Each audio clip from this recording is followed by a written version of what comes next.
It was the beginning of December when I received a phone call from my father in Orange, California. He explained to me that my grandmother had a heart attack and that she was in the hospital. After the phone call, I packed a few days' worth of clothing and started the 6-hour trip to California. Upon my arrival at St. Joseph's Hospital, I checked in and visited my grandma Sally. She seemed to be doing okay, but had to stay in the hospital for testing and for shortness of breath.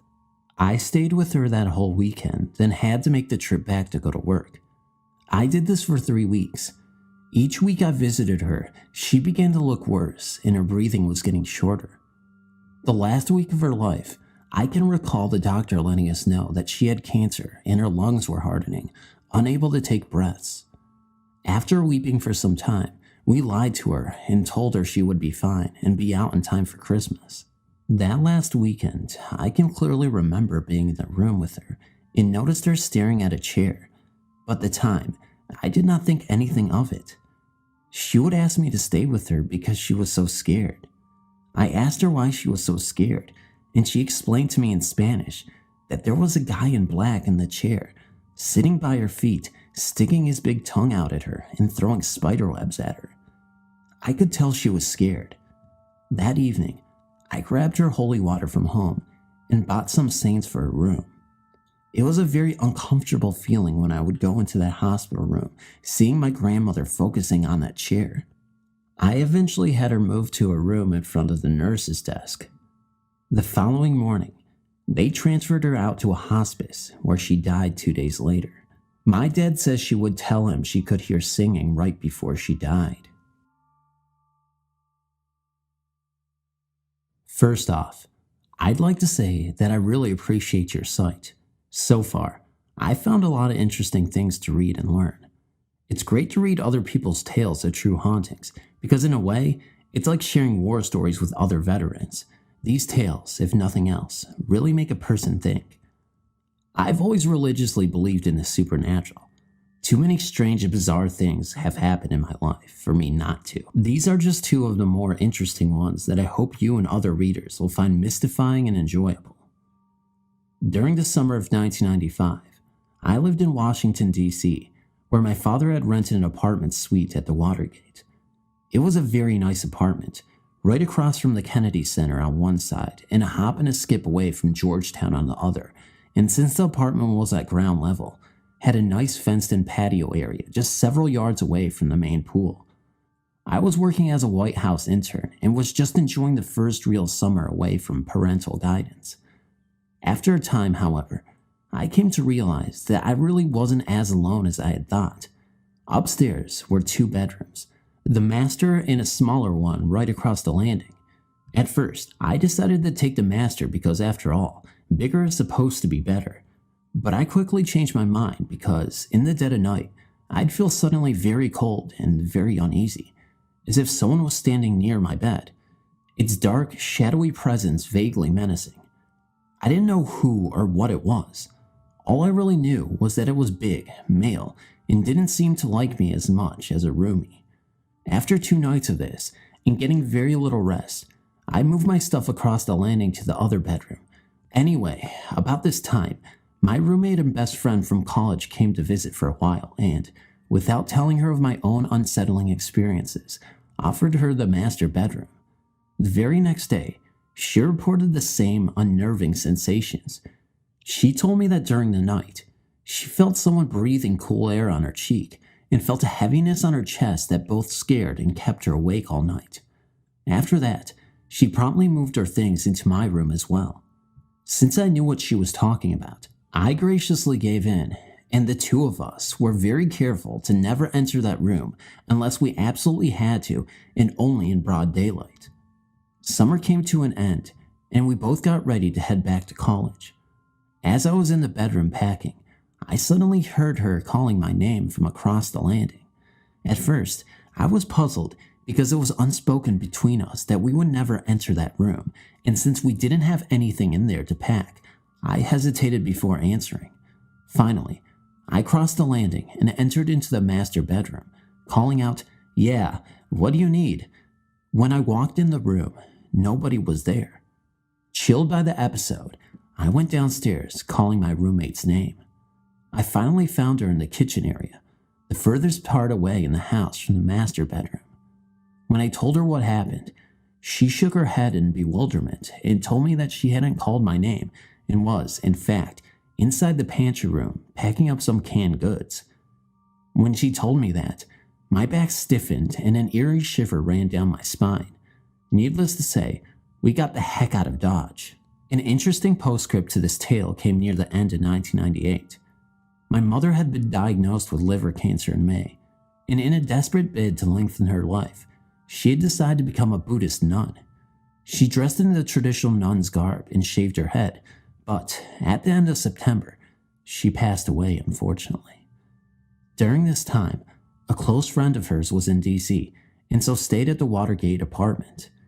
She had not seen my mother in over a year and, in fact, did not even know that my mother had just died less than a week ago. She unpacked and fell asleep in the master bedroom. Around midnight, she awoke because, as she told my father later on, she felt and saw an enormous shadow sitting on her chest, cutting off her breath. She couldn't scream because of the weight, and for a second, thought she was dying. She struggled and fought, but the shadow wouldn't budge, and she finally drew in one breath and cried out for help. Immediately, she said she was blinded by a light coming from the closet door, and as the light drew closer and nearer to the bed, she felt the weight suddenly dissipate, the shadow fleeing from the unearthly glow.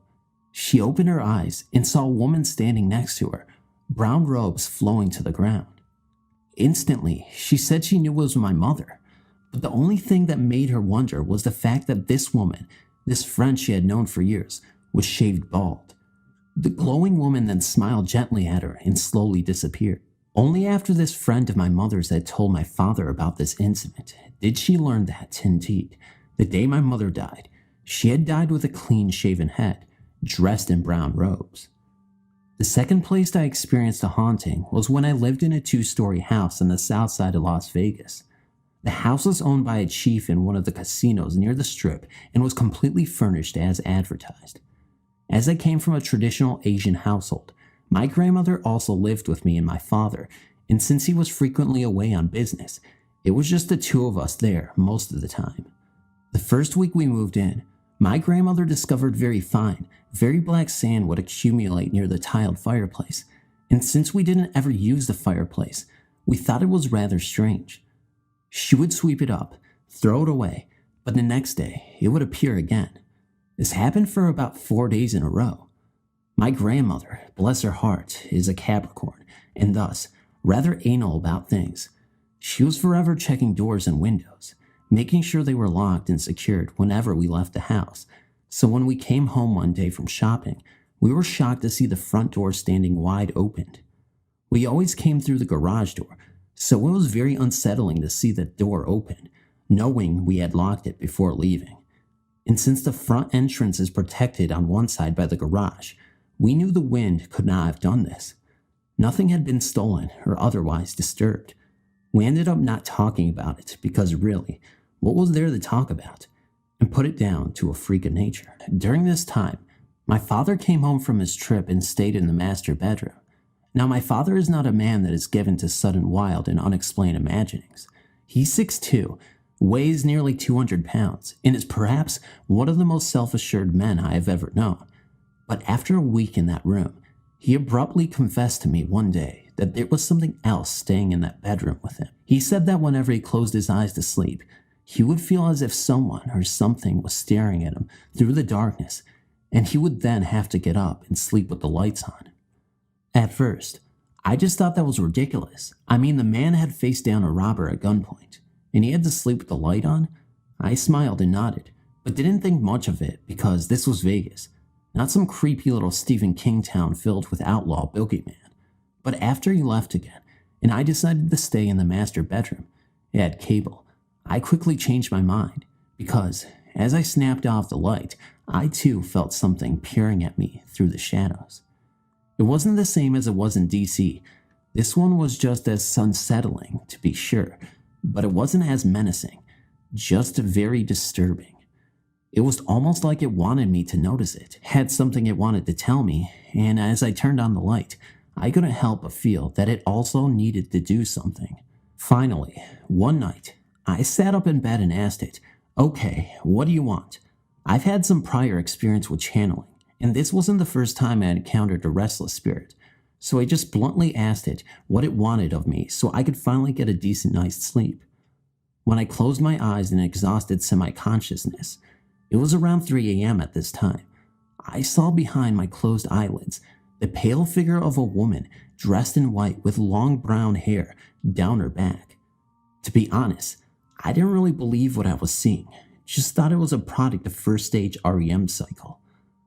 I don't really remember what she looked like, just that she was slender and had curious stains on her white dress.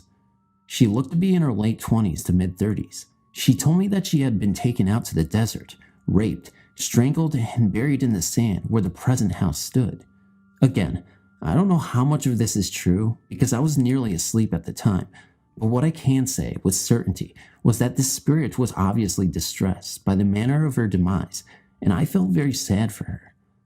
Later on, I told my grandmother about this, and as she burned paper money for my mother, a traditional act in Asian countries, she would be sure to burn some for the woman in white as well. She would burn the paper money and plead at the same time for this nice lady to not come out and frighten her while she was alone in the house. I thought it was highly amusing at the time and just indulged her whimsical actions. To me, it had been a very vivid dream, and as I was not the owner of the house, I certainly couldn't come up and dig around the property to substantiate the ghostly claims. After 6 months, the owner of the house was ready to move back in with his family, and so me and my grandmother packed up and moved to the west side. Another 3 months passed before I got a call. It was the owner of the house, and he had a very strange story to tell me. First off, he asked me if when I had lived there, did anything weird happen while I was there? Honestly, I did tell him yes, then told him about what I experienced and concluded that I thought the house was haunted. He agreed, telling me that the doors had started to open by themselves and that he would hear strange noises at night. Finally, he asked me to speak to his girlfriend because she had a most peculiar dream last night and needed to tell me about it. When she got on the phone, she told me that last night she had dreamed she had walked downstairs to the garage and met a young black-haired woman dressed in a white dress. The woman asked her if I was there because she needed to speak to me. Puzzled, the owner's girlfriend said that sorry, but no, they moved away. The woman in white had gotten agitated at the response and then asked, "Well, is the grandmother there then?" Again, she replied no, she's gone too. At this point, the woman in white became exceedingly upset and started to shout, "But I know she's there. I know, and I need to speak to her now. Please, you've got to let me talk to her." The owner's girlfriend was shocked at the desperation in the other woman's voice and kept repeating, "Sorry, but they're not here." Finally, she woke up, sweat pouring down her face, and immediately asked the owner to contact me. I really wish that I could tell you that there was a proper ending to all of this, but since I never went back to the house, nor my grandmother, I don't know what happened in the end. I just thought it was thoroughly bizarre that something which I had convinced myself was just a dream was actually probably based in some reality. Perhaps one day, I'll get the courage to go back there and tell him what the woman in white had told me.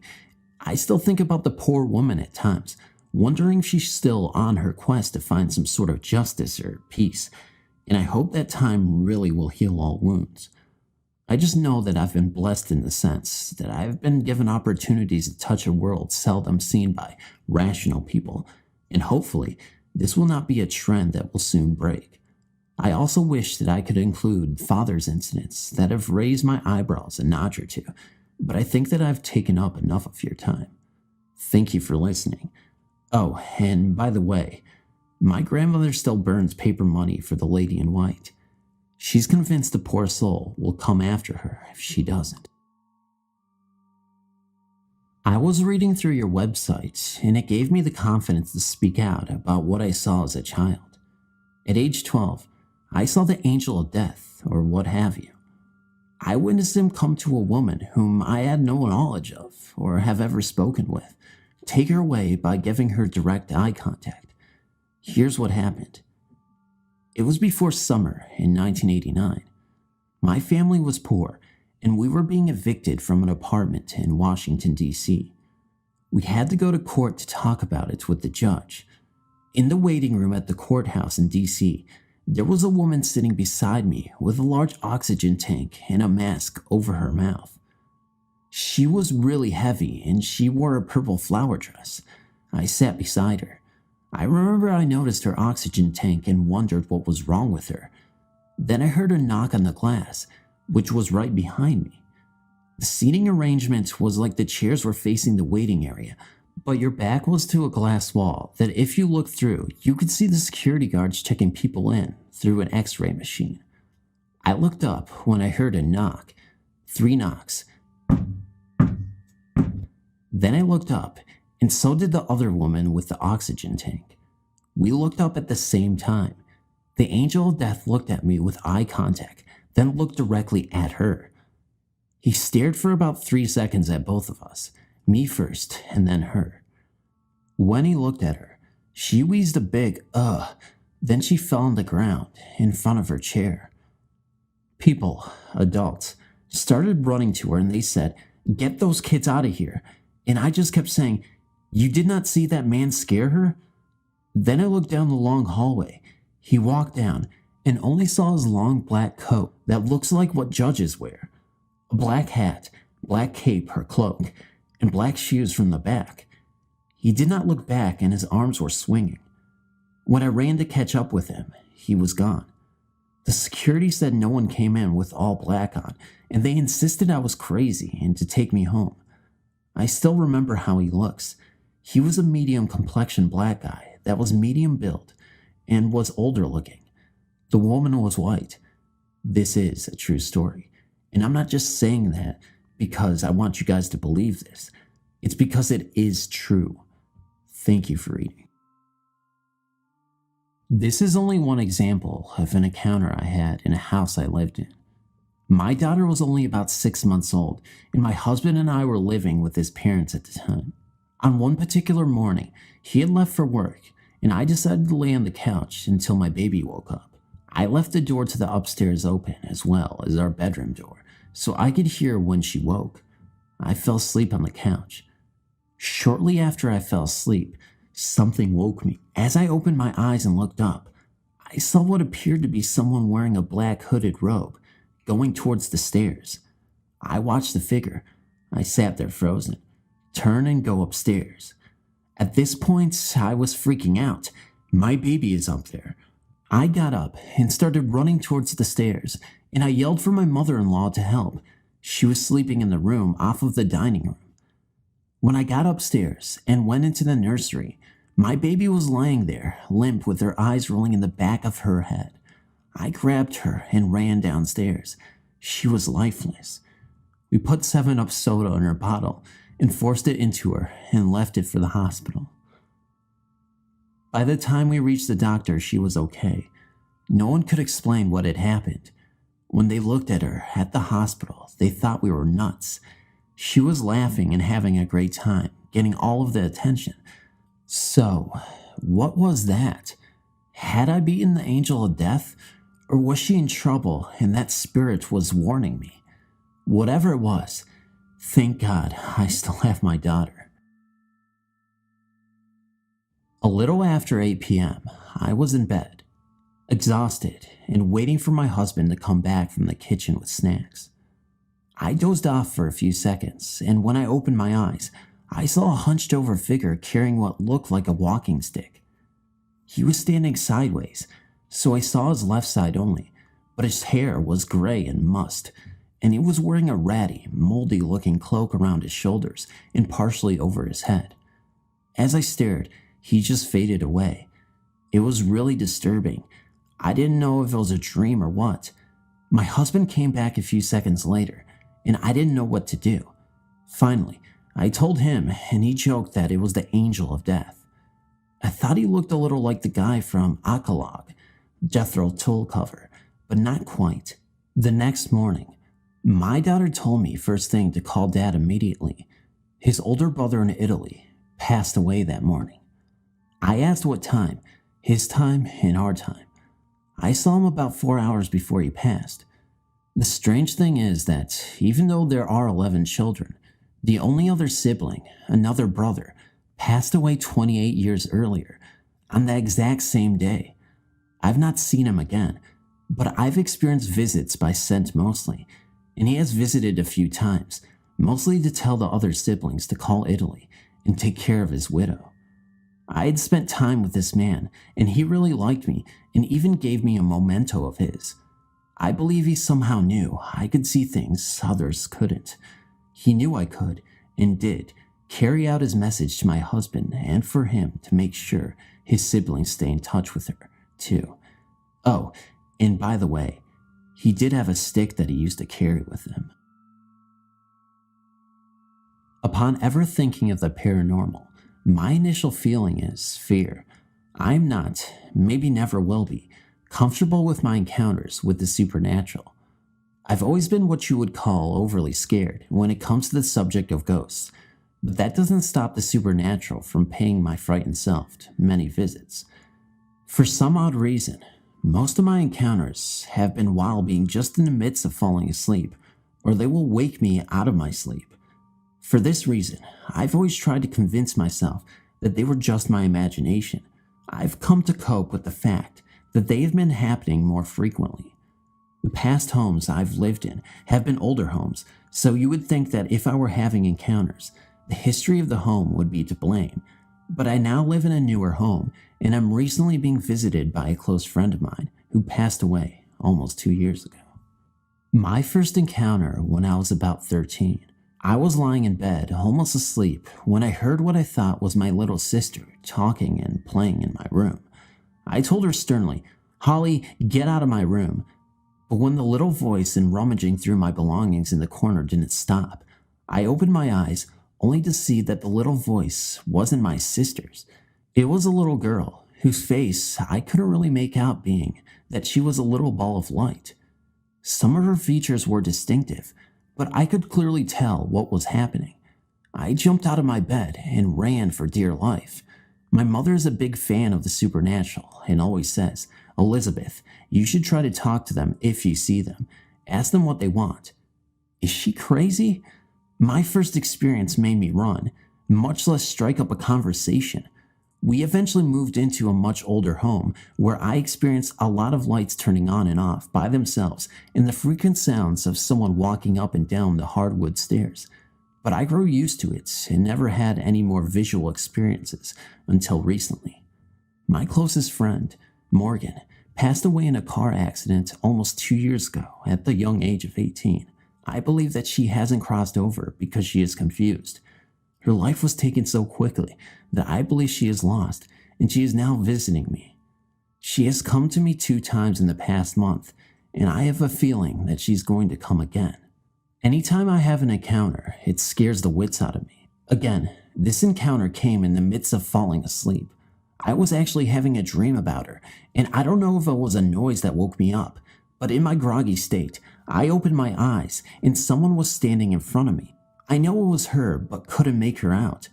I heard her talking to me, but it was very muffled. I was scared to death, of course, so I closed my eyes and tried to fall back asleep, blowing it off as my imagination, until I woke up.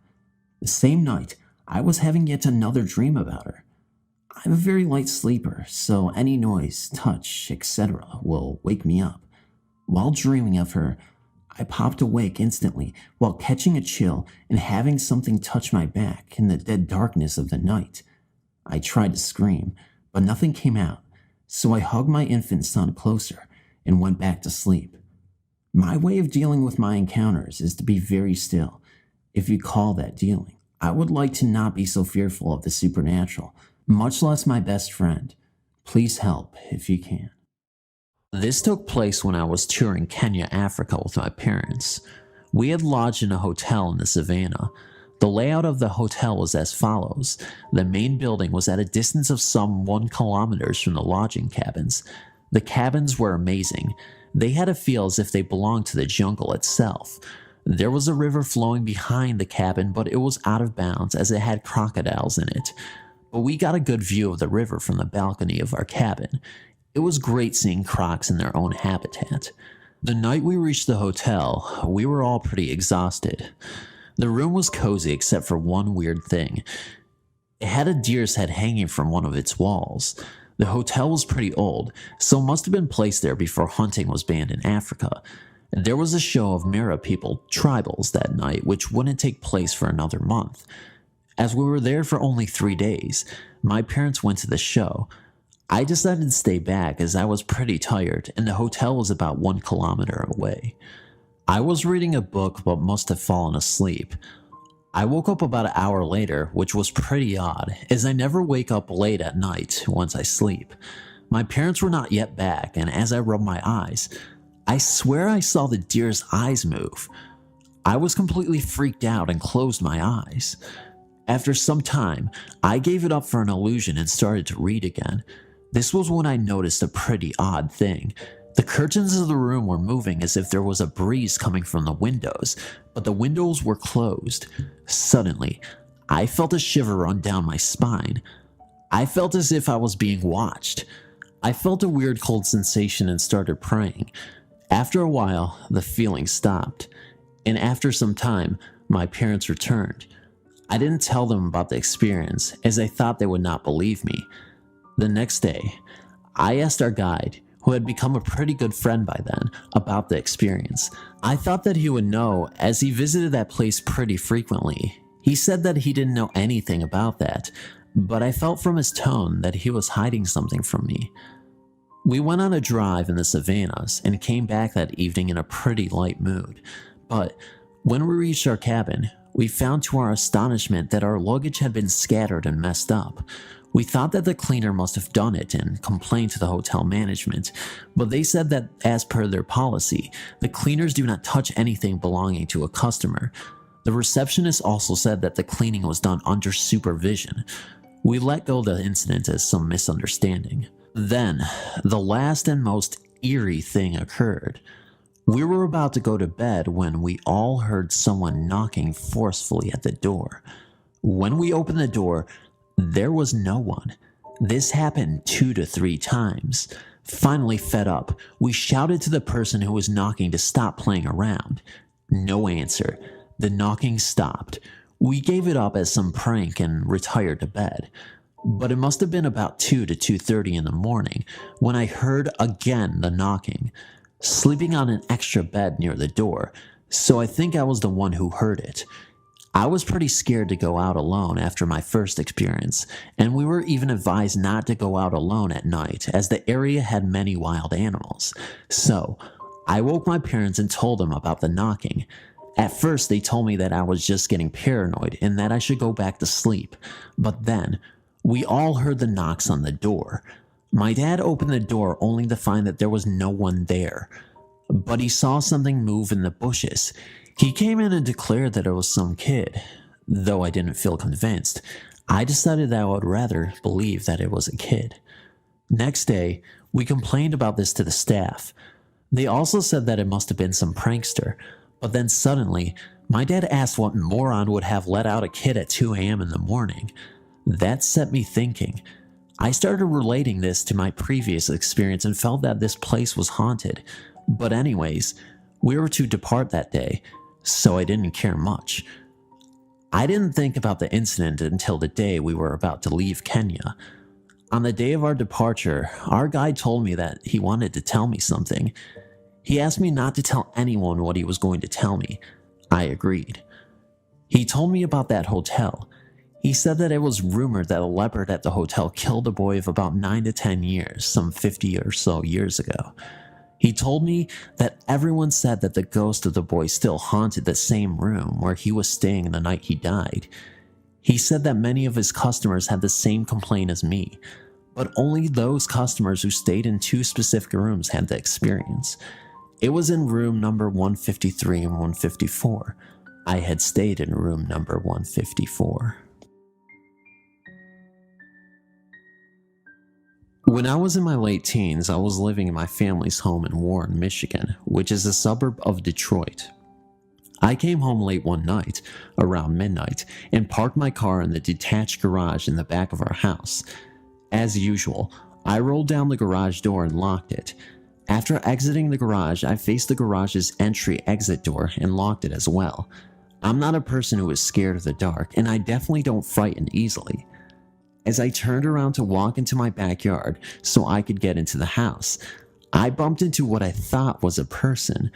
It was big enough and solid enough to be. My first thought was that someone was in my backyard, and I ran into them, possibly trying to break into the garage. Instinctively, I pushed back but no longer felt a solid body. I ran to my back door where I watched the backyard while trying to put the key in the door, which is a pain when you're scared. We had a small yard that was surrounded by a privacy fence, which would make it even more difficult for a person to get in or out of quickly. I never saw a person or heard a noise. What scared me so much was that I could feel the solid body. Have you ever turned around and someone was standing behind you and you walked right into them? That is exactly what I felt. The impact was enough to knock me back a step. It probably wouldn't have shook me up so much if it actually was a person. At least I could explain it. I eventually got into the house and told my parents. This is the same house where I frequently heard my name being called at all hours of the day and night. It wasn't just my name that was called, it was my nickname that only my close family calls me. There are many times that I thought my mom was calling out to me because I was up late watching TV, or she had come home early and needed my help carrying in groceries. Every time I checked, there was either no one home or the whole family was asleep.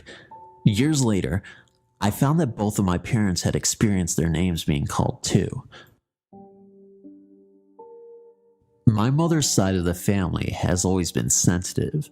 A lot of uncles and aunts and my grandmother would tell stories of their experiences.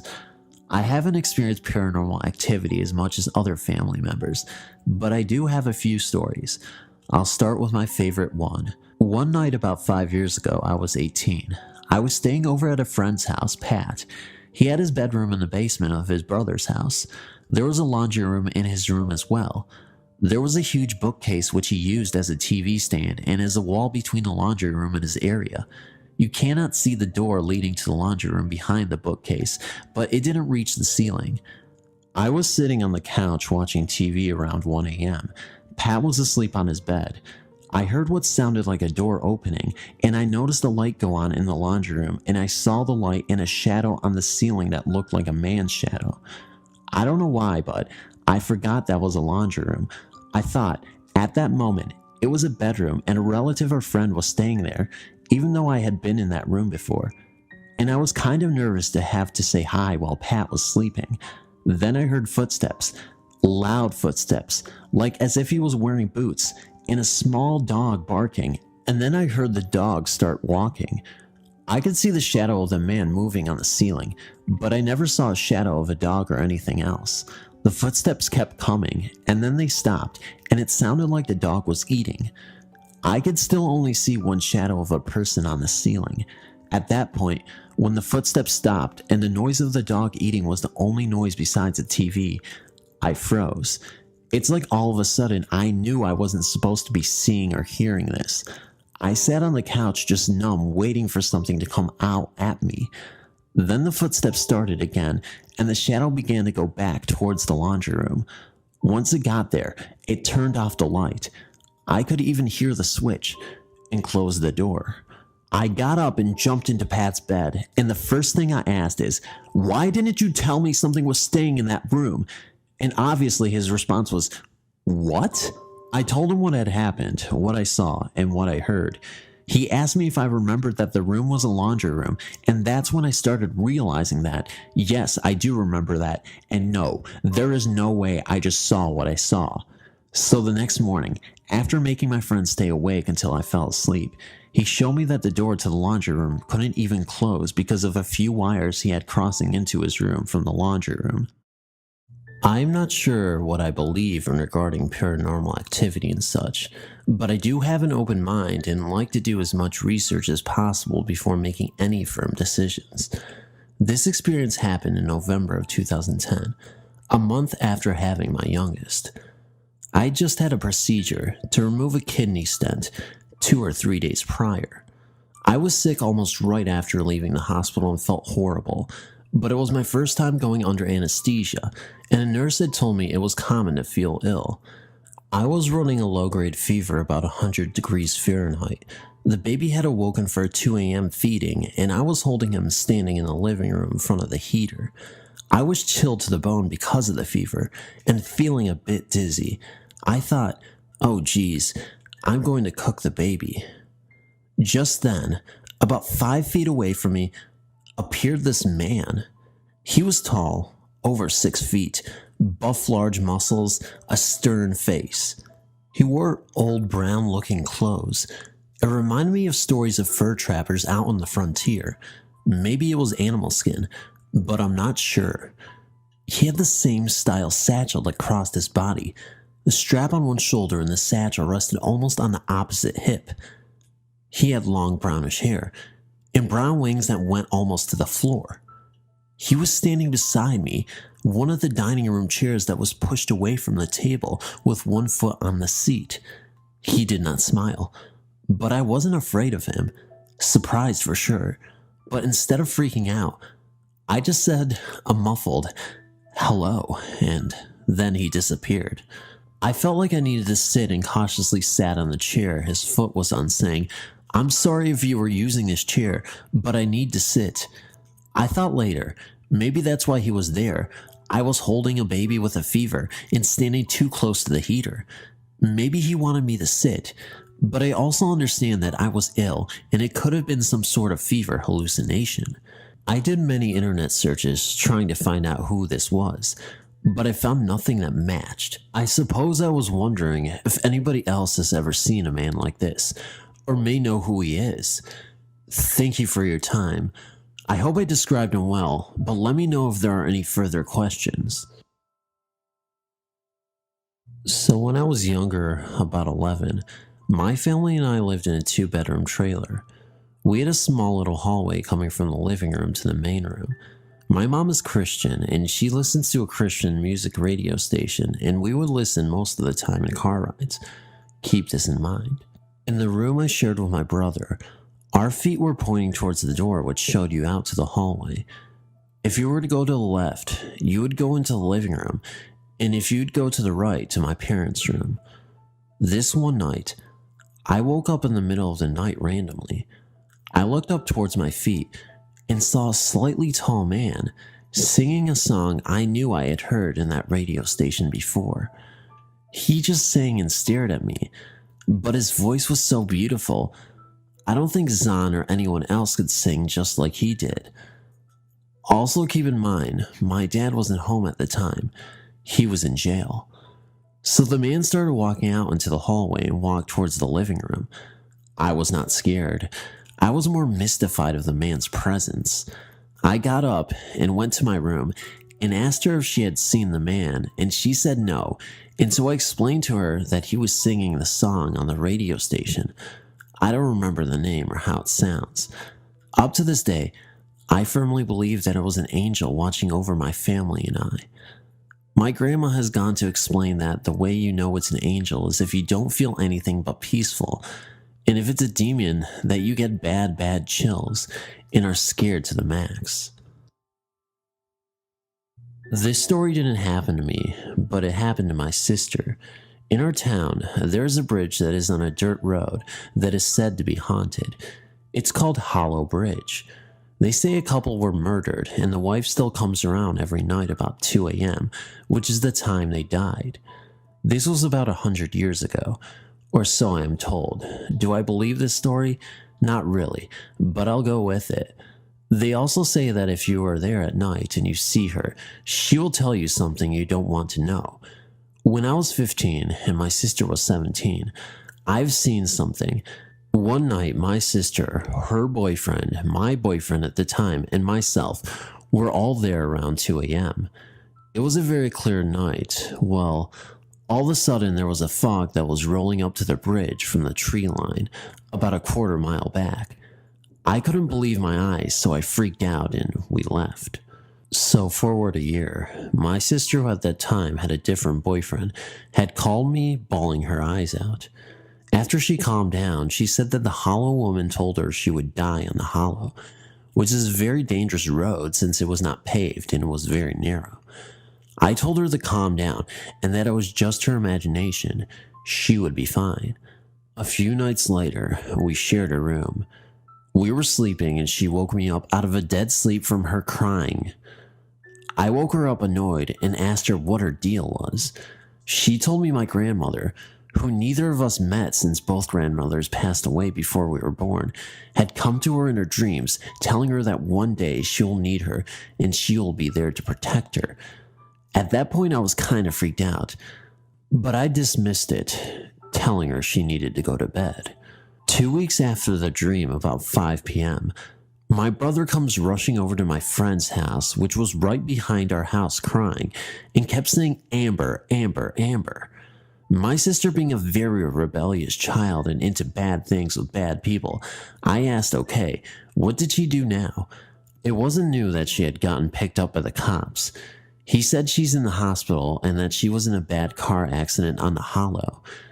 I felt my color drain from my body. It felt like my soul left me.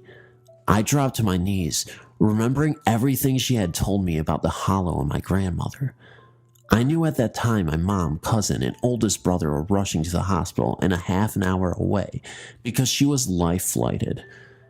I grabbed my 2 younger brothers and held on to them for dear life. Thinking I could lose my sister, I wanted to be as close to them as possible. The next 5 hours were hell to me, getting my brothers to sleep, trying not to cry while I waited for the phone call to know what happened. She had broke her neck, a hangman's fracture, along with her wrist and her upper arm, which went right through her elbow. The doctor said that she had a 30% chance of surviving the surgery, and if she did, she would be in a halo. Once she came out of surgery, if she survived the night, she would only have a 15% chance of ever walking again. The next morning, they took her out of the coma and she was talking and being her stubborn self. They realized that she was moving her feet and legs. We all cried. We couldn't believe that she had survived this and will walk again. The doctors say she had a guardian angel on her shoulder that night because there is no medical reason as to why she should have survived. Almost 10 years later, she has a beautiful 8-year-old little boy. Yes, still has problems with her neck and arm, but has never went down that road again. That road is now paved in certain areas, and a very strict speed limit is attached to it. But still, to this day, I say that she was warned, and she had a loved one at her side that day. Sorry this was so long. I hope you enjoyed the story. First, as far back as I can remember, I've always been fascinated with the paranormal. When I was around 8, I believe, I started seeing a blue lady out of my bedroom window. She always seemed to be walking towards our house. I thought maybe I was imagining things at the home. One night, I finally went outside to make sure it was something with my window, but I still saw her. When I came back in, I told my parents, who they said they saw glimpses of her going into my bedroom. Hearing that got me excited, like there was something special about me. But not long after I stopped seeing her, I do recall hearing my name a few times clearly, but no one was home. This blue lady had a majestic aura about her. A very serene, very peaceful and tranquil aura. I can't explain it more than that, but it just felt good. Not like it was a bad presence or anything like that. Then one night, I had a dream where a lady in a white dress and long curly blonde hair looking like the lady in blue appeared out of nowhere. She had gave me a kiss on the cheek, and I woke with what felt like ice-cold lip marks on my cheek. After that incident, I had nothing paranormal happen again that I recall. Although my family says all paranormal activities quit as soon as I moved out, I happened to find this coin in my house that says Guardian Angel on it. This coin has followed me around for 18 years. There have been times I've lost it, but somehow found it randomly later on.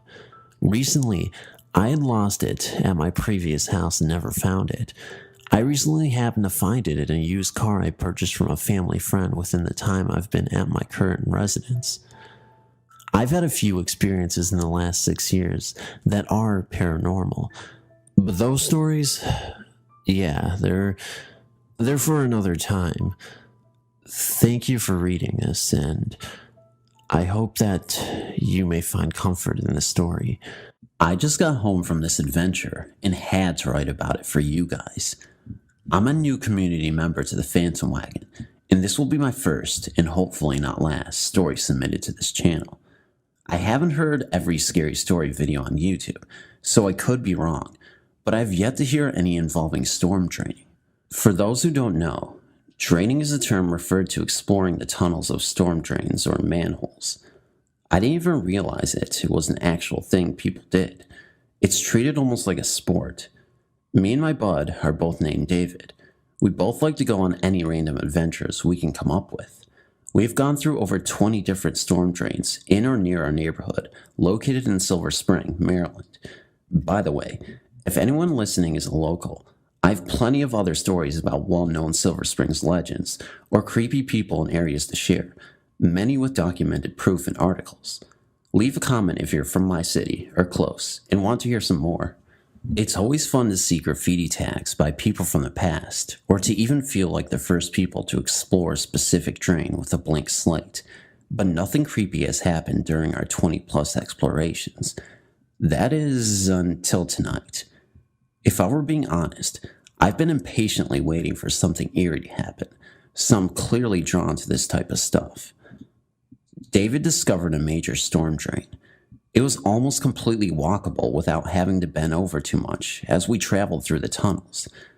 He found one where we don't have to Shawshank Redemption shit crawl through like usual. This particular location was an amazing maze of twists and turns of various tunnel options. We took a bunch of photos between David's camera and my shit phone, which would explain the drastic changes in quality.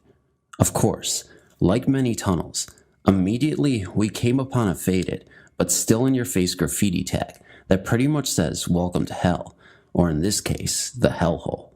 I love graffiti, so seeing a collage of shitty tags from different decades was a cool start to that adventure. I really want to say the noises I heard were only from the people above ground that could be heard faintly, or just the echo of our footsteps in running water creating weird noises.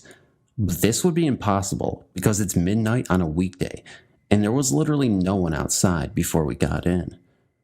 Like I said, it could all have a reasonable explanation, but these sounds were too, the best way I can describe it is that they almost sounded like they didn't belong. Not just the noises itself, but it was separate from all of the natural sounds occurring. And I've never heard anything like it. And we've been in plenty of drains like this before with those normal noise combinations of echoes, splashes, and crap. It all started off far away, sounded like a fast wind. This wind sound wasn't steadily creeping up to me, but instead, just suddenly burst a large gust of air directly into my right ear. Keep in mind, it is impossible to be even windy down here. I wasn't even hit anywhere else, only directly right into my ear. It actually hurt. For just a second, my ear felt like it was plugged full of water. That feeling came and went pretty fast. I now have a headache, but didn't even think too much of this. I didn't feel scared, but it was creepy. And once you reach that area of a drain where you're too far from a nearby manhole to pop out of, you do feel trapped. I mean, you really are. If you are in a hurry, there is literally nowhere to escape to. I'll admit it, this kind of adds a rush to the experience. I kept walking when that wind blow happened again, but this time with some accompanying whispers. I didn't make out any actual words, but at the moment, I didn't realize what was happening. The combined air pressure and fainted muttering were now happening sporadically. I started to feel a bit uneasy. In the back of my mind, I thought I was seriously hearing the voices of people. I do believe in ghosts, but I don't always jump to conclusions, so I tried rationalizing the situation. It definitely sounded like whispers smashing in and out of my ear, but I also thought it could have been a weird side effect to a headache, or that I was just having auditory hallucinations. The noises were happening every 10 awkward steps I would take in the puddles.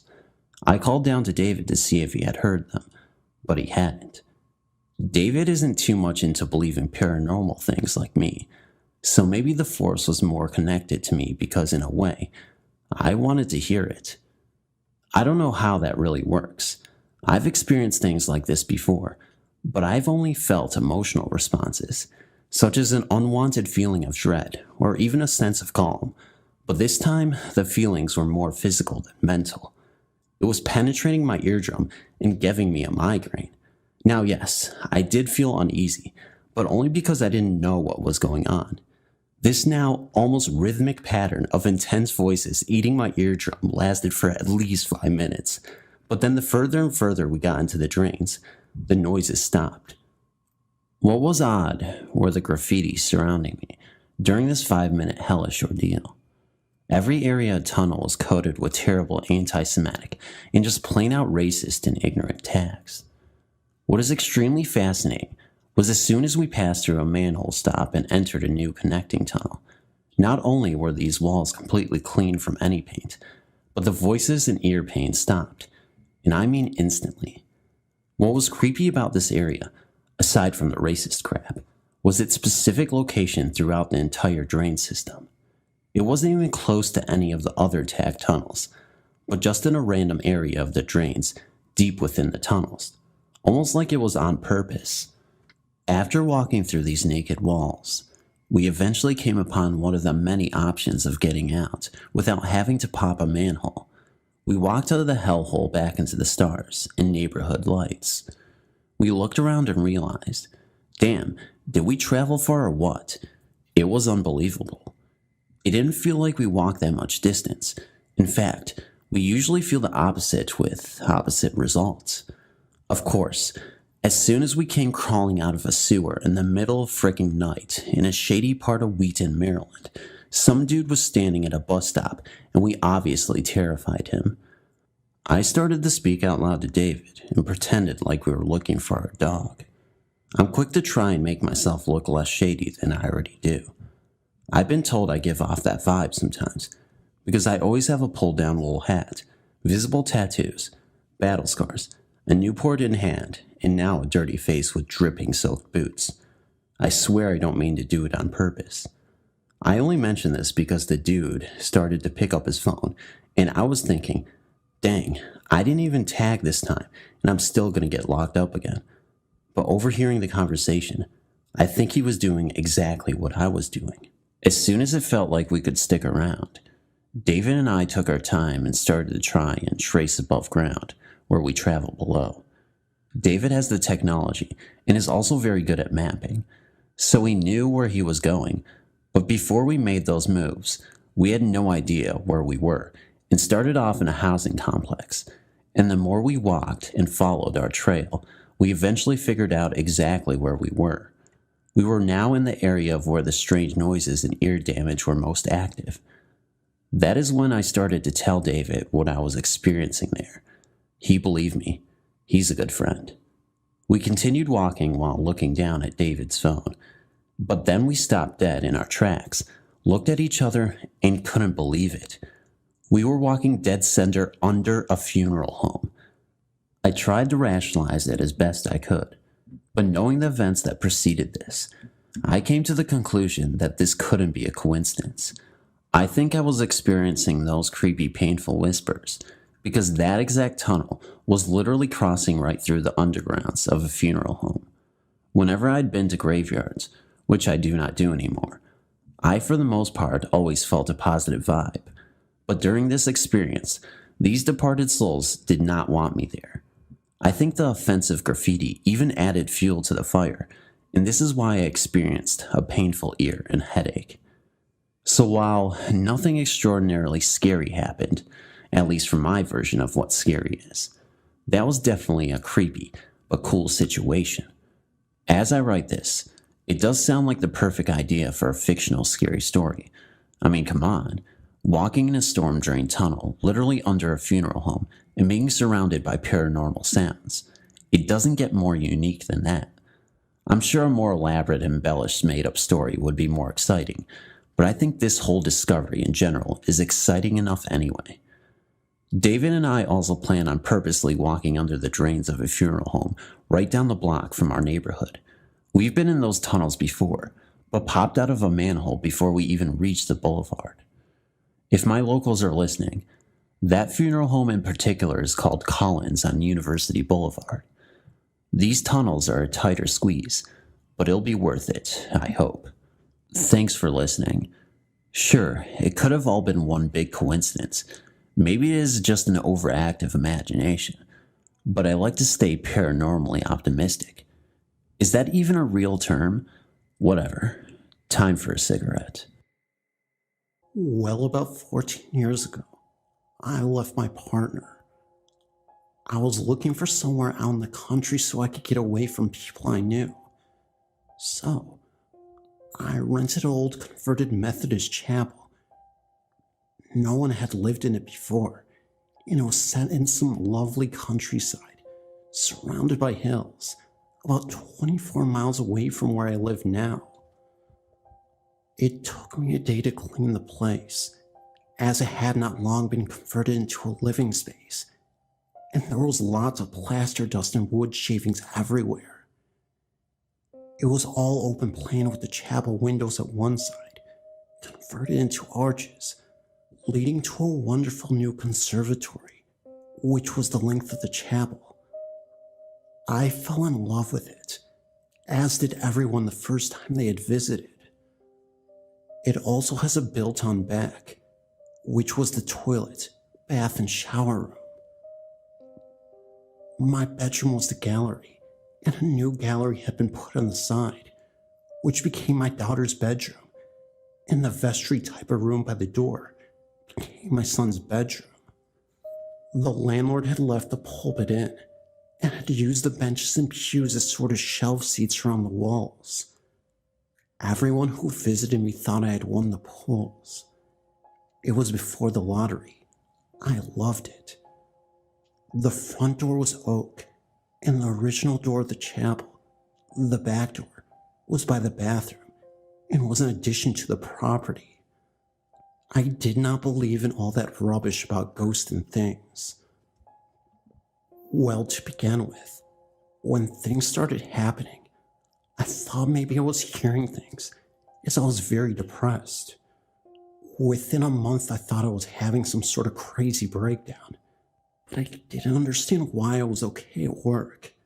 I just heard things, strange noises, in the chapel, like men mumbling, and footsteps like a small child.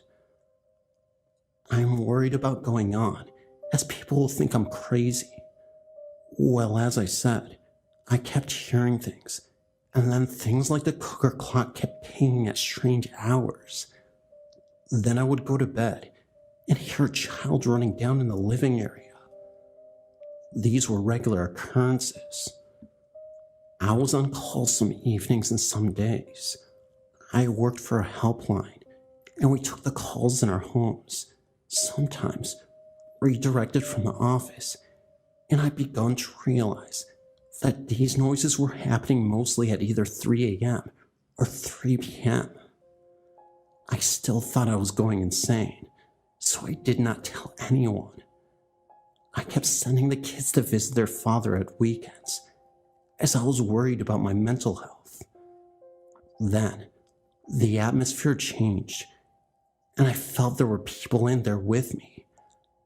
I would get up in the morning and find my children's toys on the floor, or the pots and pans on the floor. I was really frantic. I didn't know if I was doing it, and if I should go to the doctor.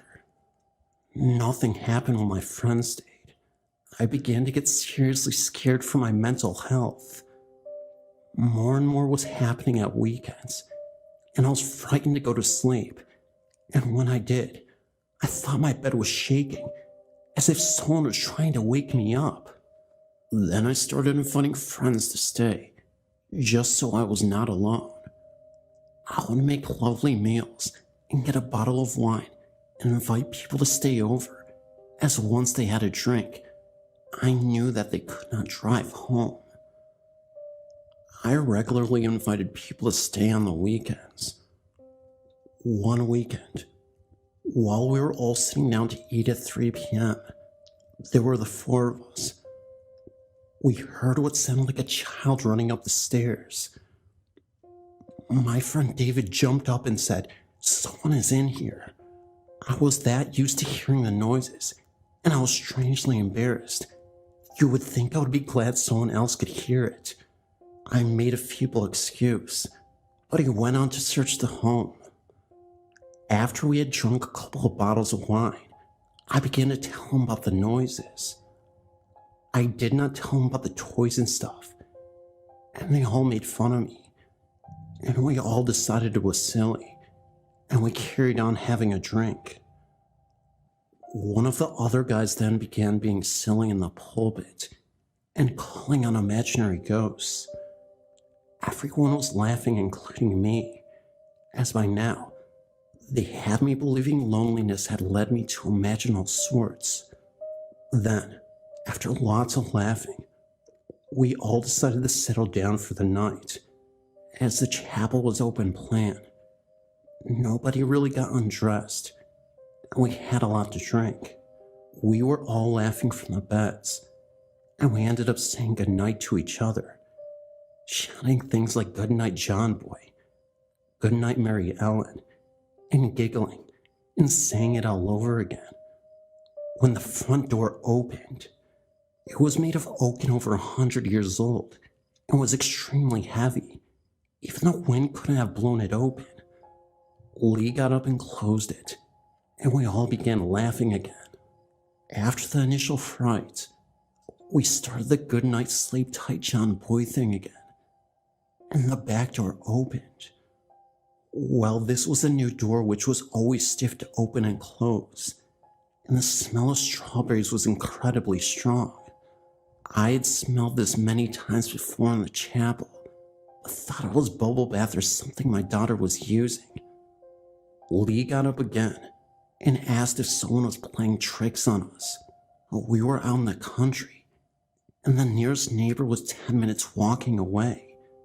My landlord. I said it probably was. So we all got up to have a cup of coffee. It was just past 3 in the morning when the back door and front door started banging open and closed over and over again. It felt like forever, but it was probably only about 6 times. No one moved. No one spoke. When it stopped, no one mentioned it. David just went out. We found out later he went out to see if anyone was in the lane. We did not even question where he had gone, and I had just made more coffee for everyone. We all sat there when David returned. We began to talk about how late it was, as if nothing had happened. I cannot explain how surreal it was, and then the lights began to flicker. I started mumbling about earth tremors, as if we got lots of them in Wales. All my friends were from the Midlands, and power cuts when the car started up outside. I'm really not joking here. My friends all ran out, and all the windows were open on the car, and it was ticking over, with no key in the ignition. They were all convinced someone was playing silly tricks on us, and David and Lee sat in the car until dawn to try and catch anyone that might be out there. Nothing else happened, so at breakfast, we all laughed about how some country person had decided to give us a fright. The lads never visited me again, and everyone went home much earlier than they had planned. When they had all gone, the phone kept pinging, as if it was about to ring, so I really thought maybe some bad weather was on its way. Later in the afternoon, I kept feeling like someone was watching me, but I kept telling myself it was just my imagination. More and more, I was encouraging my friend Jane to stay over. I began to hate being alone. One afternoon, while the children were still at school, I was telling Jane about some of the strange things and a picture flew off the side.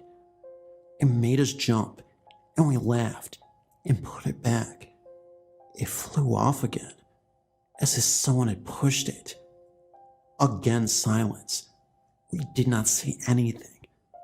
Then, we heard scratching beneath the floor.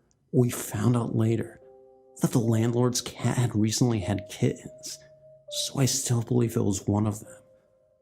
But we freaked out and rolled back the carpet and found a trap door and a Welsh Bible with children's writing in it. We put it back, and then the dormer windows and the roof began to shake as if they were going to come down on us. We ran out of the house and went into town to meet the kids. Nothing happened then for a few weeks, which was really unusual, as by now, things were happening on a daily basis. Sometime later, and by now, I was looking for a property in the nearby town. It was the summer holidays, so I sent my kids off again, as they had never mentioned anything. I believe that it was only happening when they were asleep or out of the house. I was sitting alone one evening and looked up and saw a sort of pale bluish mist on the ceiling, and then hundreds of flies started falling out of the woodwork. It took me 2 full days to vacuum them all up. Loads of things happened that summer, and the fly thing happened twice. The kids returned one evening. I had to attend a meeting, and I had took some of my work friends back to the chapel to feed my kids and let them know I would not be home until 8:30, and to make sure they were okay, and to remind them if they needed anything to call the landlord. We had an arrangement to check on the kids. There was a knock on the door. I answered it, and this young guy was there. He was really nice and asked how long I'd lived there, so I told him, just a few months, and he said, I used to go to Sunday school there. I would love to see inside. Can I come in? He went on to explain he was the farmer's son from down the hill at the dairy farm, and he was training to be a teacher in Shoebury. It was not home very often, and he was going back in the morning, so he would love to come in and take a peek, and he could not imagine anyone living there. As he was so nice, and I had a house full, I welcomed him in and showed him around. One of the women I had brought home with me were nearly drooling over him, and one in particular, Tina, was really doing her best to flirt. I showed him around, which did not take long, as it was open plan. He told me that where I'd converted to log burner, bottled gas, there used to be a roaring fire in the winter. He felt the pews along the walls and said I would have sat on one of those. I explained that he would have to go out soon, and he left asking if he could come again. He said he knew a lot of history about the place. Well, as I knew the farmer, and he seemed so nice, and Tina was by now making it so clear she was really interested, I said yes, and asked that if he did come, he must let me know in advance. I was thinking he could tell his father to contact me. He left saying see you soon, and we all waved to him as he walked up the lane. Well, after that, Tina was just now going on and on about him. None of us could remember his name, and I promised to find out for her. For a few weeks, I could not get rid of Tina. She would come for any little reason and kept on at me to find out about him. Then something happened at her home, and Tina asked if she could stay with us. She stayed for a few weeks while I helped her find a flat, even though I was not doing very well finding a new place of my own. Tuesdays she would go to college, and often strange things would happen, but only on a Tuesday. But if I'm honest, I sort of got used to it, and did not mention anything anymore to anyone. Then she moved into her new flat, and wow, the chapel went crazy. Every night strange noises, but now the child's footsteps had stopped, and it began to feel bad in there.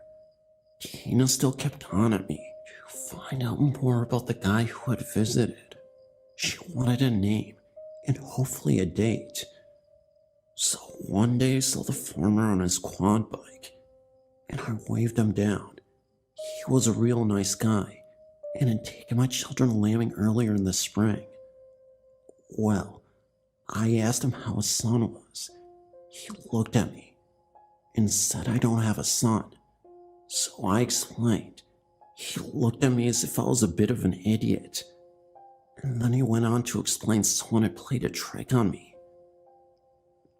No one would have gone to Sunday school in the chapel for at least 55 years. So if the guy had been to Sunday school there, he would have to be, at the very least, 60.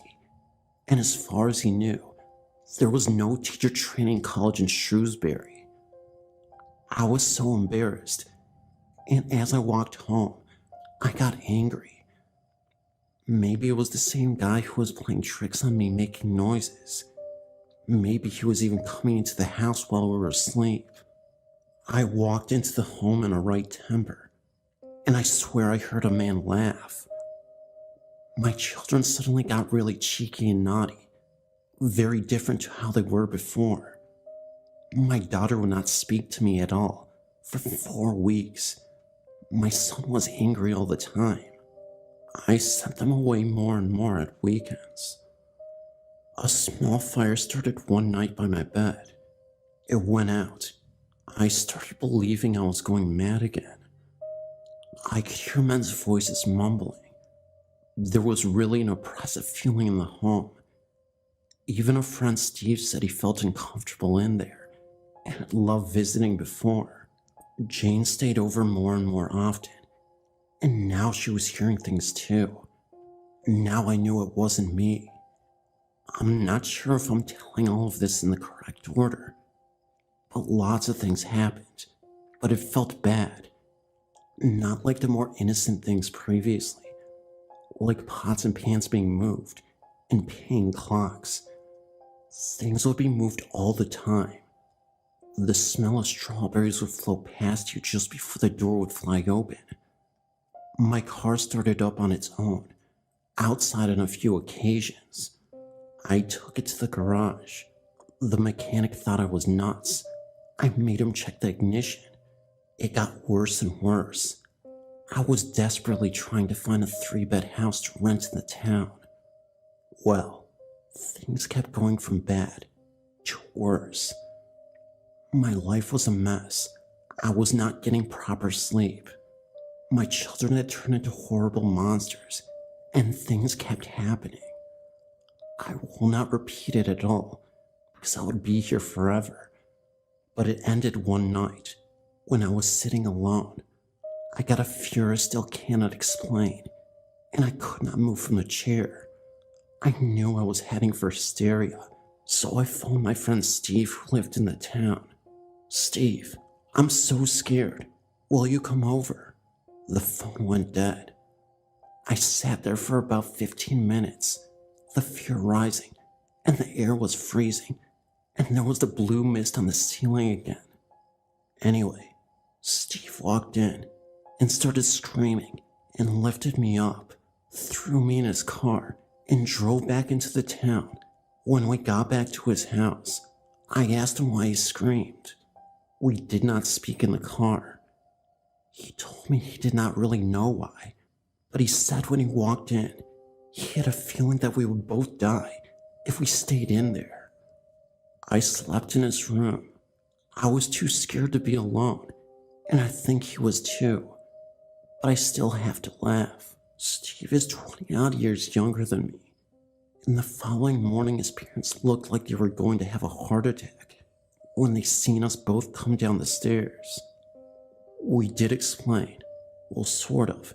It's hard to explain that sort of thing. I found a new home not long after. But that was not the end. The day I was leaving, a really old woman, she had to be around 80-ish, knocked on the window. I went out to see where she had come from. She had walked from the top of the hill way beyond the landlord's house and said, "I always meant to come down and meet you, so when I heard you were leaving, I thought I would come by and say goodbye." I thanked her and apologized that I could not even offer her a cup of tea, as all my things were packed. She smiled and said, "Don't worry." And as she was walking away, she looked back at me and said in a really spooky horror film type of way, "You were never lonely here, were you? They will miss you." A few weeks later, I was with lots of friends and their children, and Jane was there and was asking how I liked my new home, and we were chatting away, and she said, "Bet you're glad to get away from those ghosts." And my daughter, who I thought was playing, but was actually behind me, piped up, "Did you see them too?" It turned out they had seen a young girl often in the mirror who smelled of strawberries, and that she was trying to warn them about a bad man who still lived there, who made all noises and banged the doors. They thought they were protecting me by not telling me this. Whether you believe me or not is up to you, and I'm wondering if I should even put it down in writing in case someone who knows me reads it. But my kids were back to normal, nice people, as soon as we moved into town, and they have since told me of all the things they heard. But they have seen stuff too that I never did. They thought it only happened when I was not in or asleep. What the heck did I just see under my bed? When I was 13 years old, I had an experience that I can't explain, which gave me a horrible scare. Shortly after my grandpa passed away, I lay awake in bed one summer night, thinking of him, as I listened to my sister snoring across from me. My dad had left for work, and my mother was in her room with the door closed, wearing her usual set of earplugs so as not to hear our nightly chatter. As I lay there with my covers up around my chest, I could hear the traffic outside and people making all kinds of noises. Suddenly, my covers were yanked all the way down to my ankles. My first reaction was to just lay there and not move. I didn't know what to do. I remember feeling my heart throbbing inside my chest so loud that I thought I would awake my sister. Unfortunately, I had no such luck. After a few minutes of lying so still and not moving, I decided to try and pull my covers back up to where they had been. Slowly, I reached down, barely moving, and with both hands gave a yank, but to my surprise, the covers were stuck as if something had a firm hold on them. The covers didn't even budge an inch. Oh my God, I thought to myself, what is under my bed? I tried 2 more tugs on my covers with no luck. At this point, I was so scared that I couldn't even speak. I was trying to yell, "Help!" but nothing came out. What am I going to do? I wondered. I thought maybe I could jump off my bed and make a dash for the light switch, but I imagined this hideous creature under my bed reaching out and grabbing my ankles as I sprang for the lights. At this point, the thought was just too much to comprehend. I was literally paralyzed by fear. By now, I was soaking wet from nervous perspiration and shaking inside from fear. I thought of all the bad things I might have done to make me deserve this night of terror. I decided to give it one more shot. Just give a big yank with all my strength, maybe the covers would come loose. So with a last-ditch effort, I gave a big yank. To my surprise, the covers came flying up over my head, as if they had never been stuck at all. At this point, I wasn't going to waste any time. I tucked those covers underneath my legs, covered my head, and held the excess covers in my hand. Nothing was going to get me now. I was safe under the covers. Shortly after hyperventilating, I fell asleep. Unfortunately, my night did not end here. I began to dream. I was in my room again, in my bed, but this time, my sister was awake. She was standing next to my bed brushing her hair at our vanity. "Will you please reach under my bed and get Tilly, my rag doll, for me?" You see, I had this great plan that whatever was under my bed was still there. However, my sister was going to see it, not me. As my sister bent down to reach under my bed, she let out this terrible scream and backed away from my bed. I was startled by this reaction, and without thinking, I flung my legs off the bed to run away. As I did this, a golden clawed hand came out from under my bed and grabbed my ankle. The next thing I knew, it was morning, and it was all over. I ran out of my room, happy to be alive, but when I told my parents what had happened, they just blamed it on a overactive imagination. I was upset because I knew it happened. I don't know what it was that was under my bed that night, but to this day, I still worry about it coming back for me. The hand under the bed. Growing up, I was always a chicken when it came to scary stories. My family and I attended church, but back then, as my sisters and I were younger, we were not as spiritual as we are now. The first experience I had was probably when I was in 5th grade. It was a long time ago.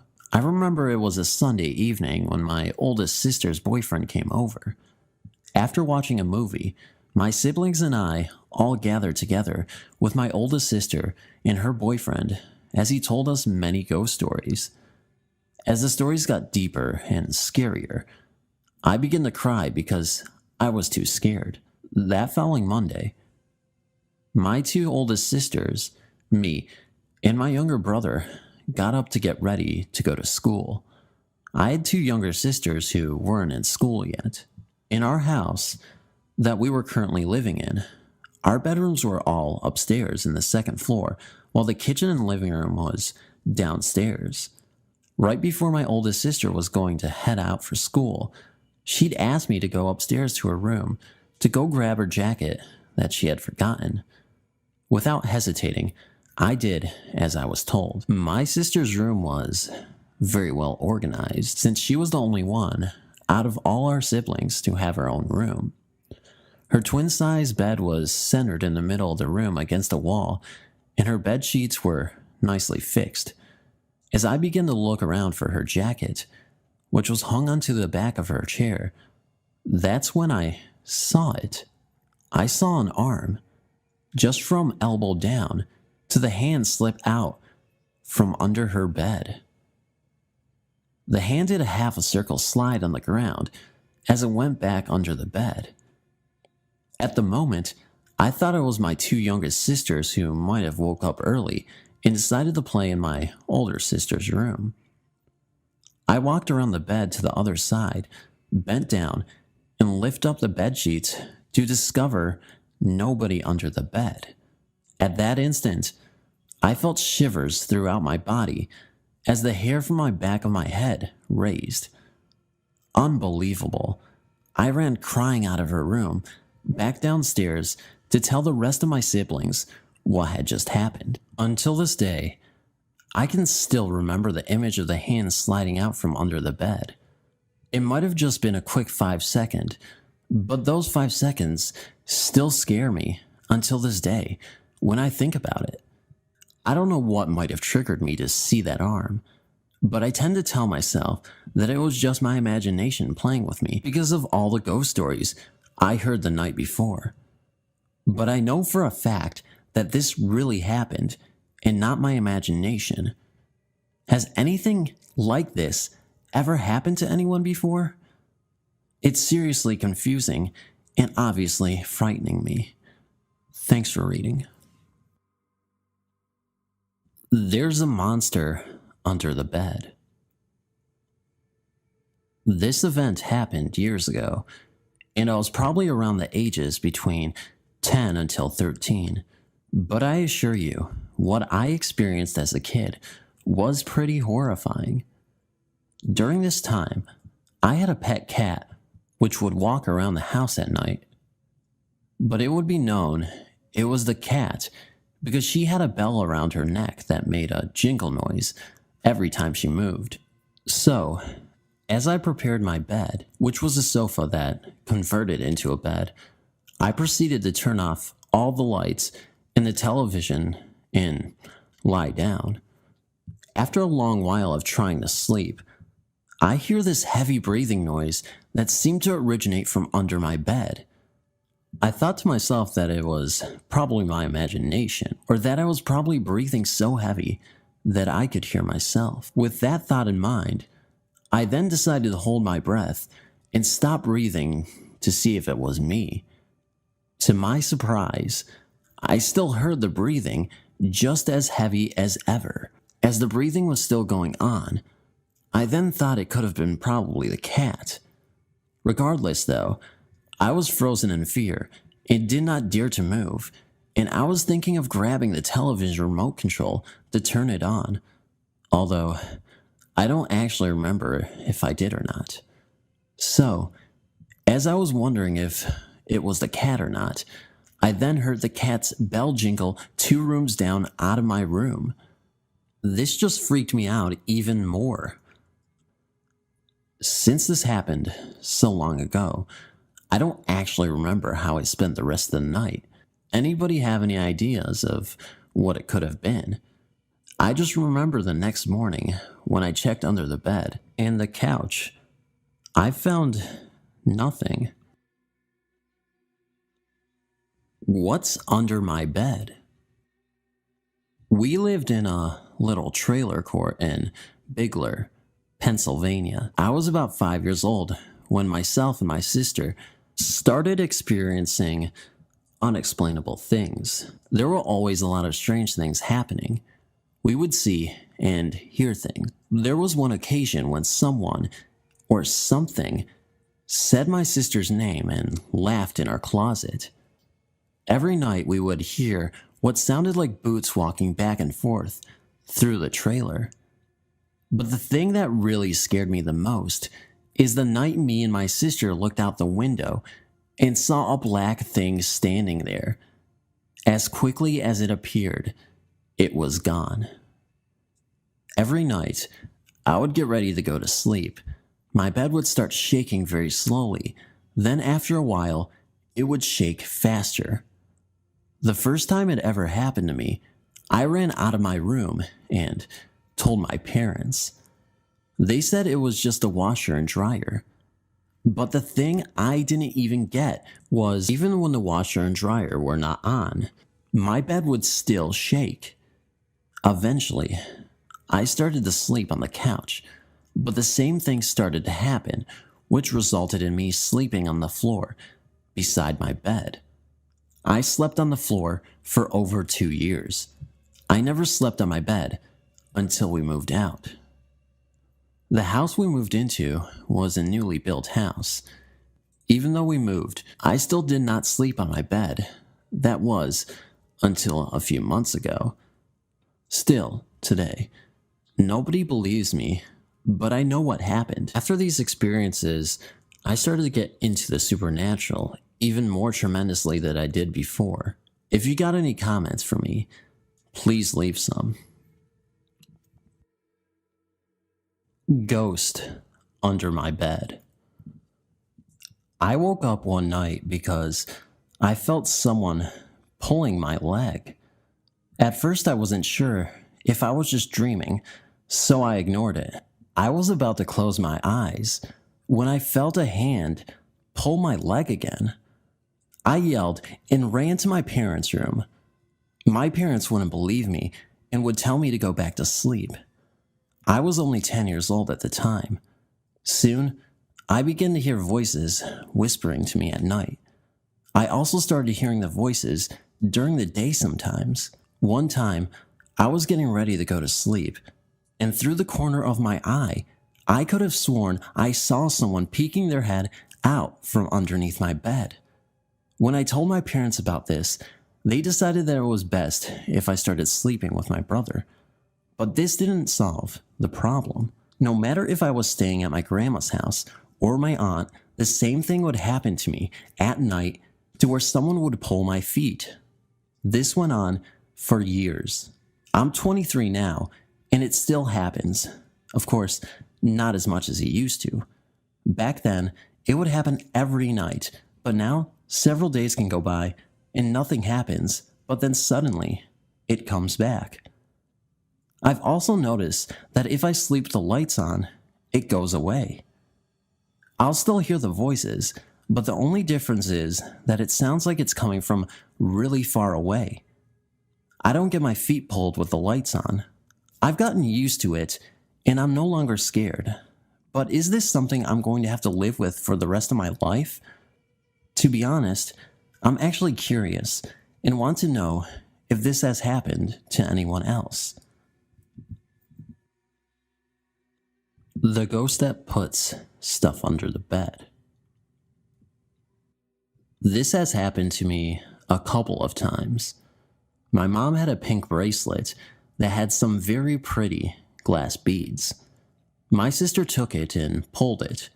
The string snapped and the beads flew everywhere. My dad looked all over the floor. As my mom counted the beads, she was missing one.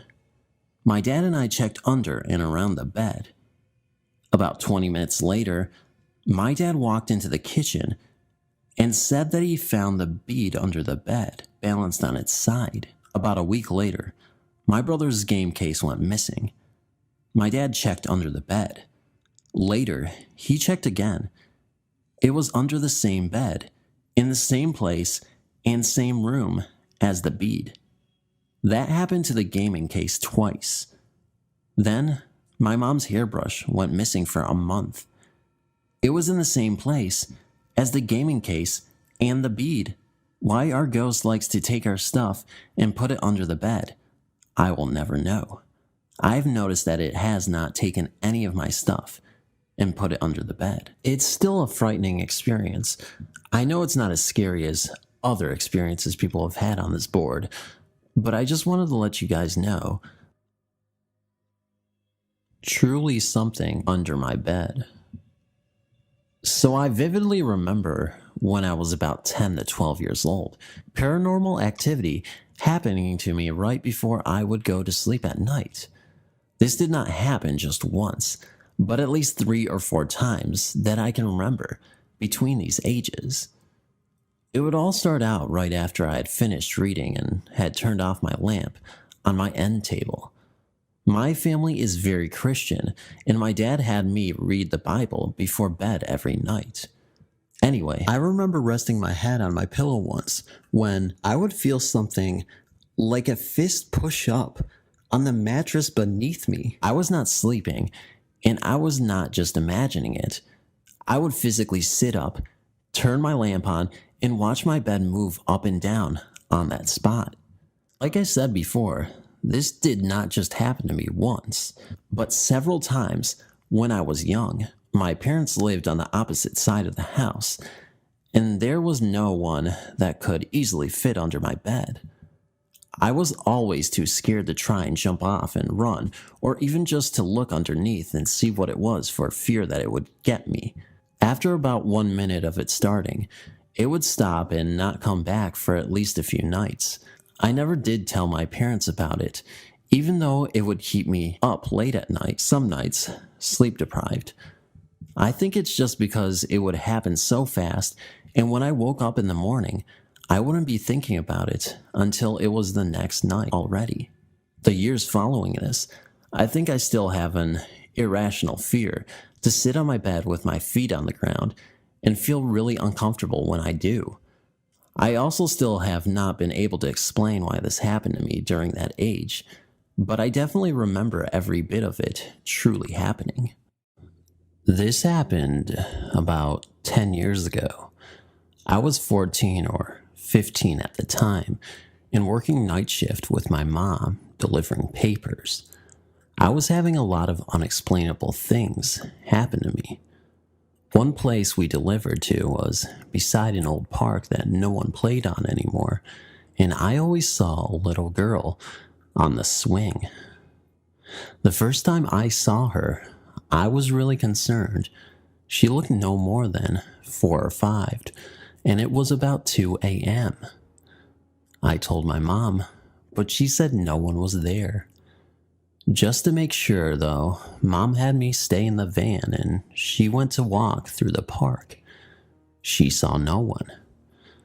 Fast forward about a month or so, I'd gotten very used to seeing this girl, sometimes on the swing, sometimes walking around. I wanted to know who she was, so I did research on the area. Nothing.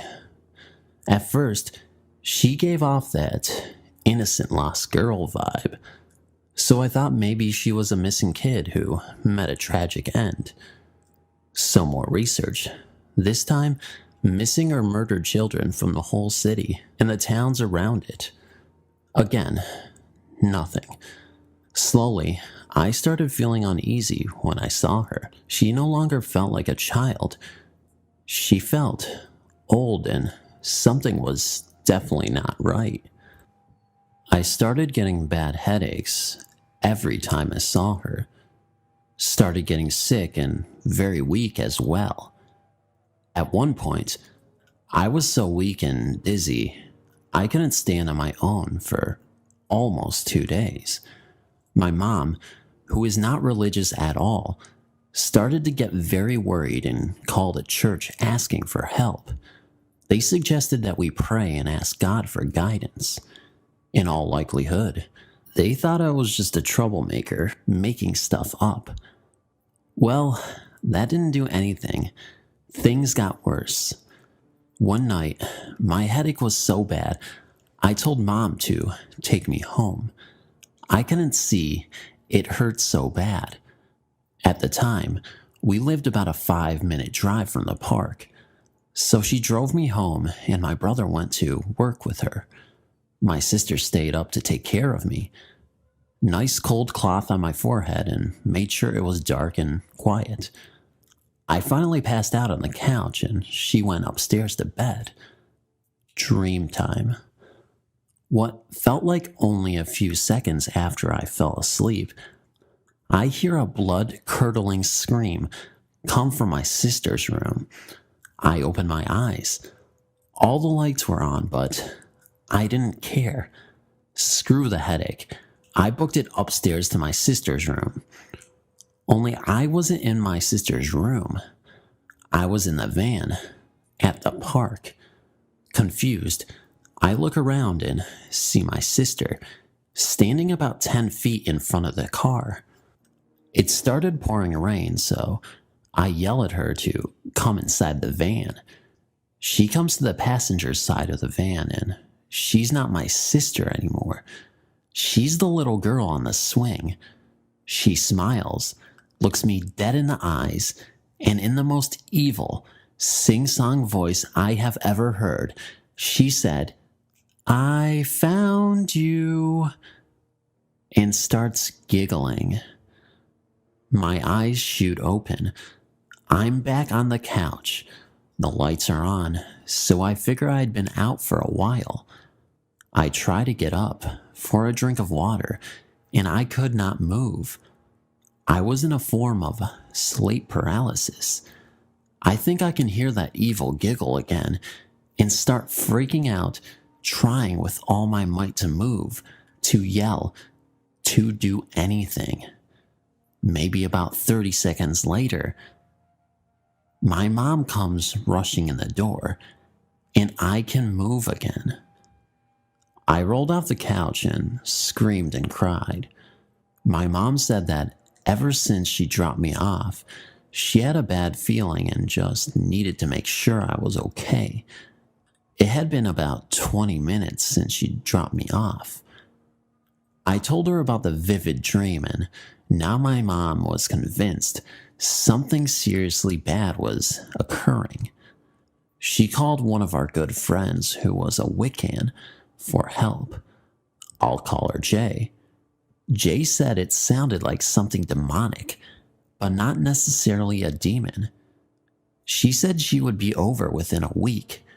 She lived a 12-hour drive away. The next night, I'm working with Mom again, feeling like crap, but I was too scared to ask to go home again. Much rather sleep in the van, which is exactly what I did. Now, what happened next, I have no recollection of. My mom said she let me sleep, got out, and when she came back, I was sitting up, smiling at her. She asked me why, and I started to giggle. She told me to stop because it wasn't funny.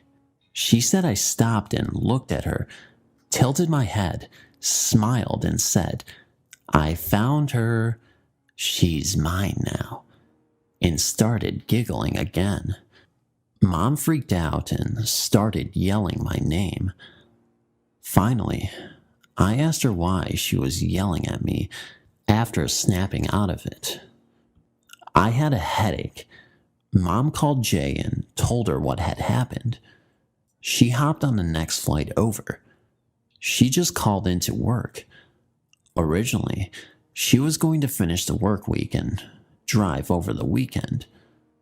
She did a blessing and smudging of my house and my room. She prayed to the goddess for protection. She did everything she could think of to protect me. Something worked. I haven't seen or heard this little girl since, and I'm very happy about it. I still don't know exactly what she was, demon or evil spirit.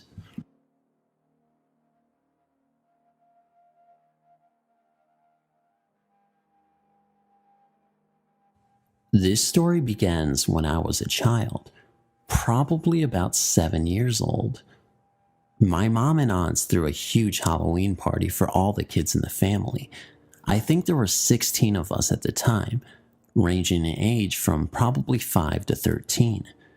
It was awesome, but the coolest part came about the time it just got really dark. We took a hayride to a cemetery a few miles down the road from my aunt and uncle's, where the party was being held.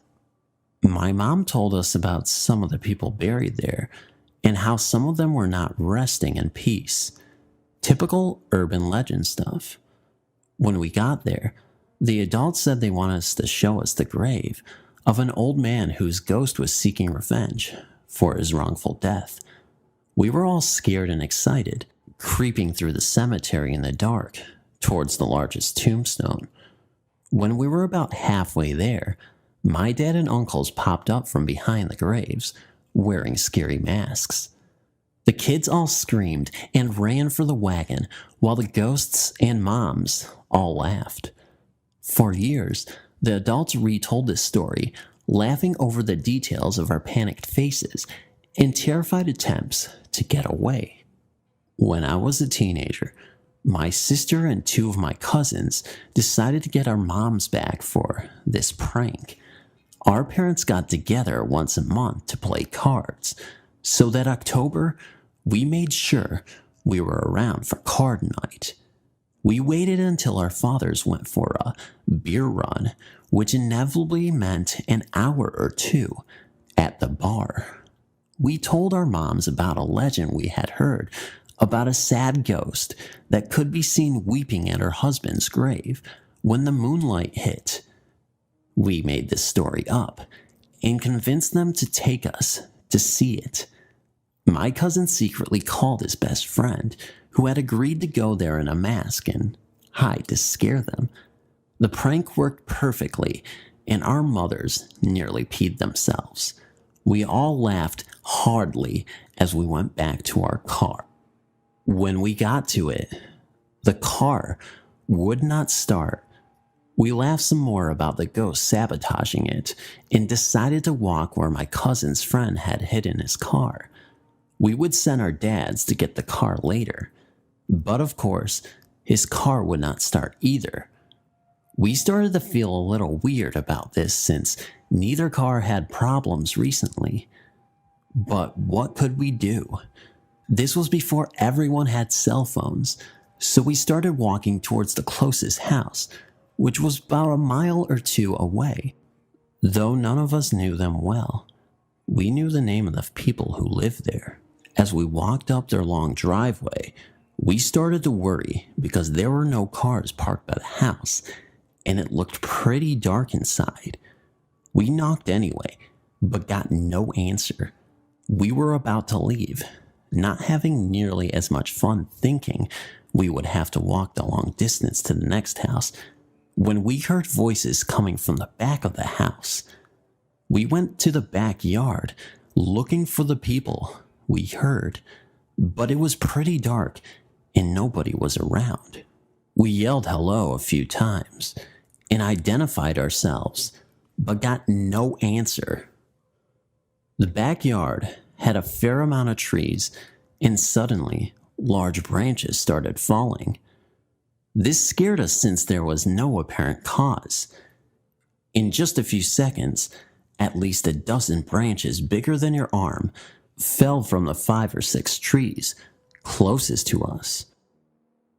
It was utterly crazy. We all ran for it. We were around the end of the driveway. My cousin screamed and pointed towards the house. It looked like several pairs of red eyes were peering around the house at us. We ran straight back to our car and tried it again. It started no problem. We did not stop at my cousin's friend's car. We went right back to the house. Later that night, my uncle and dad and cousin took his friend back and got his car, which also started on the first try. When they drove past the house, it looked completely normal, and there was a car in the driveway. We have never been sure if the people there saw us mucking about in the graveyard and decided to prank the pranksters, or if it was something else. If it was a prank, they put it together awfully fast and never laughingly confessed. We felt too foolish to ask.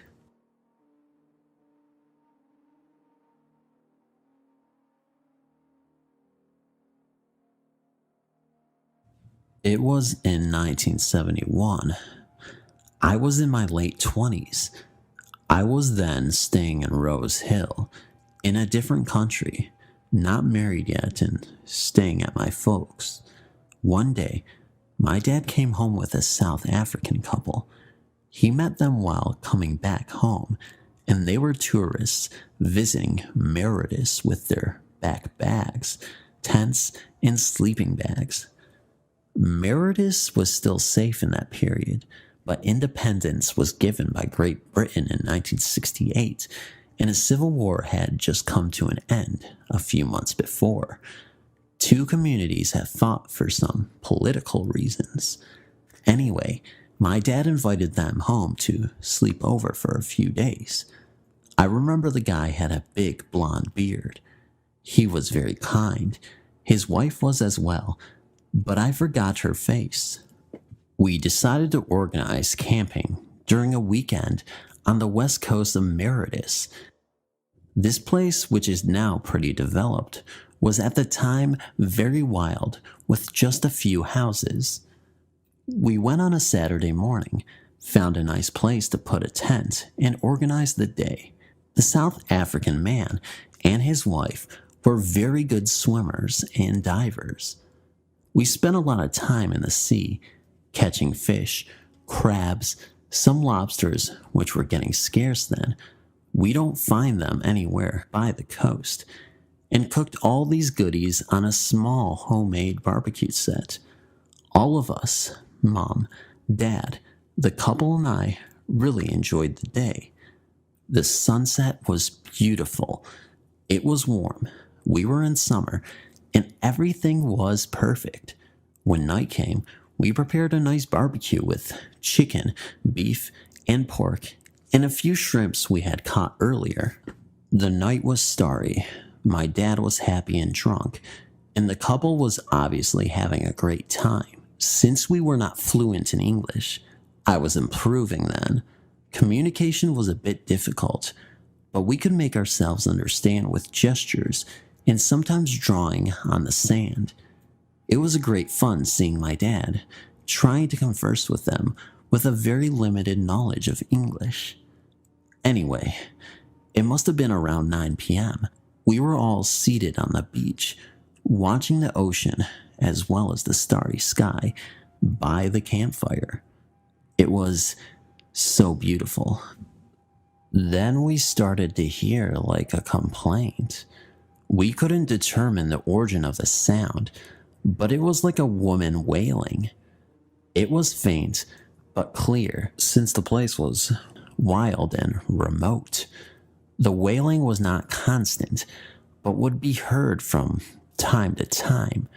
We put it on the sound of some sorts of animal, since we were not people living on the coast, thus being ignorant of animals which could be active at night.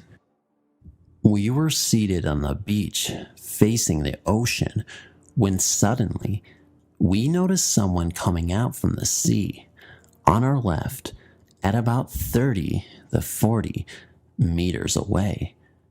It looked like a woman with a long white dress just walking from the sea to the beach. We could not see her face, but could guess she had long hair. The only lights were the stars and our bonfire.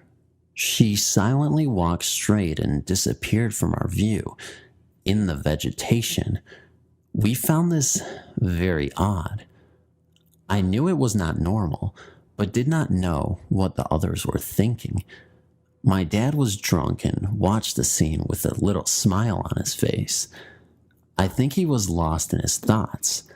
We all looked at each other and did not know what to think. I tried to check if there was a house where the woman walked to. I just stood up and walked towards the sea and looked on my left to see where she went. There was only green, bush, and trees. There were no lights or any constructions around. I was now scared because I was realizing that we must have seen a ghost. I walked back to the bonfire and sat and told everyone that I did not find any house there. We stopped talking and everyone kept alert. We could now hear all the little noises of the night. We heard faint crackling like someone or an animal quietly walking on dry leaves. Then, suddenly, we heard loud flapping noises on a tree nearby. It looked like large birds, pigeons or bats, flying away. It scared us. Then my mom told me quietly she felt that something was not right, and I and she were feeling watched. The couple was looking around with their glass in their hands. Then, suddenly, something heavy fell in front of us on the beach at about 5 or 6 meters. I stood up to see what it was, but could not find anything. Everybody stood up and looked around. Nothing was found. Despite the fact that the night was clear and sweet, the atmosphere had changed, apart from my father, who was in a trip because he was too drunk. We were all scared by then. The couple talked between them, and I could not understand. They seemed quite concerned about the situation. I did not know what to do. Could we stay there, or maybe go to sleep, or maybe we had to leave? That was a pity. We were enjoying such a nice time before seeing that woman. Then, in the middle of the night, we heard this bone-chilling scream like a woman being attacked. It seemed close to our camp. We were on our feet with eyes about to pop out from our sockets. My heart was pounding so loud that I thought others could hear it. The couple started to pick up their stuff, and my dad followed them. Mom and I packed away everything quickly. As we were doing so, Some coconuts fell and rolled on our camp as if someone had thrown them away. We were now scared to death, and no one would talk. We heard running on the beach, then in the woods, but could not see anything. We quickly put stuff in the car, and it was not easy because we did not have a big car, and we had taken time to pack things so that they could fit in when we came down. Now we had to pile up things. The worst was the barbecue. It was hot and dirty, and we did not want to leave it. I burnt myself twice while trying to put it away. While we were packing away, things were happening around us. The screams seemed to originate from different places, and there was a lot of noises going on. We all got into the car practically one upon the other with stuff on us. I decided to take the wheel because my dad was too drunk. As we moved away, we got a shock. We saw a woman dressed in white standing by the little lane, looking at us. It was bone-chilling. I stopped the car. She was standing about 4 to 5 meters away. I didn't know what to do. I was too scared to move closer to her, but it was the only way out. We waited a few minutes as she was standing there, staring at us. I heard my mom praying and the South African couple mumbling something between them. Suddenly, we heard a bang, like something hit the car behind. We all turned to see what had happened. The atmosphere was very tense, and I think my dad was becoming sober very quickly. He was now swearing. We did not see anything behind, but when I looked forward, the woman was not there anymore. But the scariest thing happened. She was now standing by my door, looking at me. I can't describe the utter fear which took hold of me then. I released a scream. My throat was sore several days after, and pushed the gas pedal.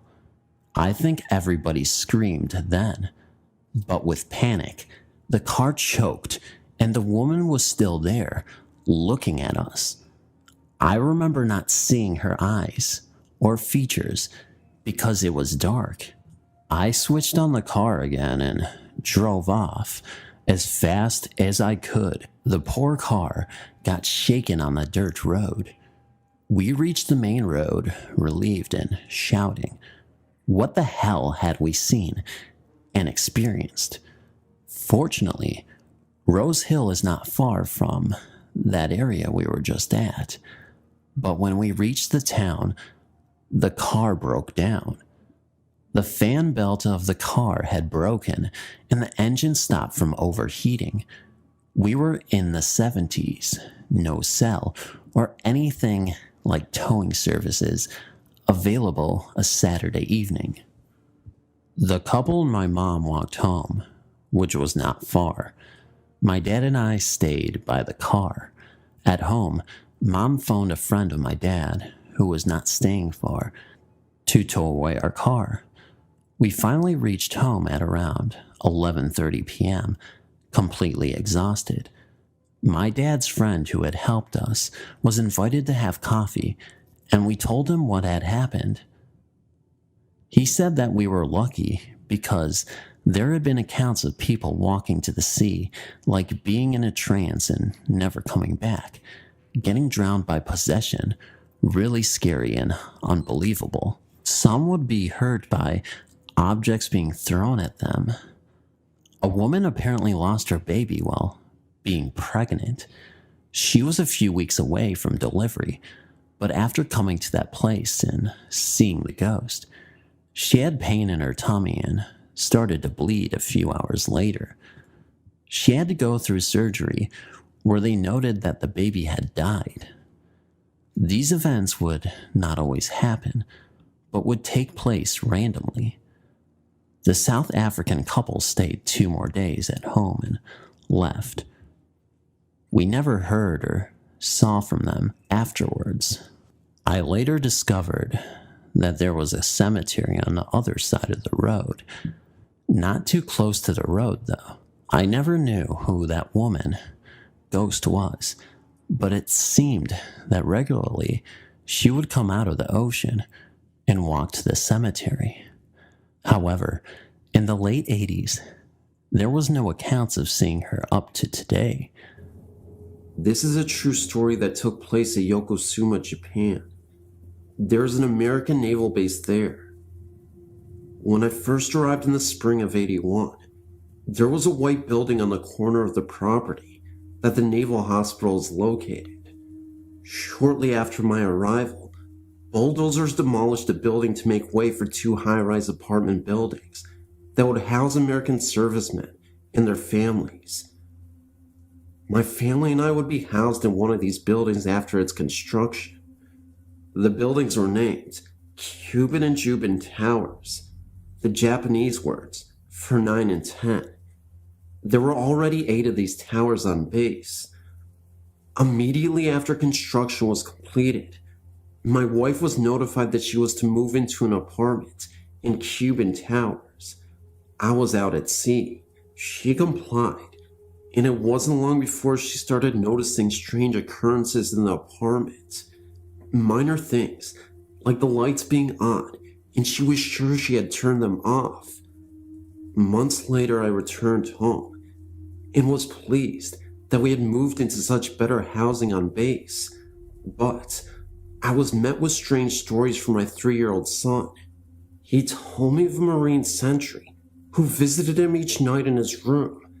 I assured him that he was dreaming. My first night home, I tucked him into bed and turned off all the lights in the house. At 3 a.m., I was awakened by a presence at my side of the bed. It was my son, and all the lights were on in the apartment.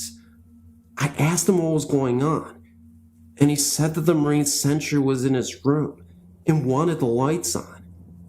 I, of course, checked out his story to make sure the house was safe. No one else was in the house beside my family and I.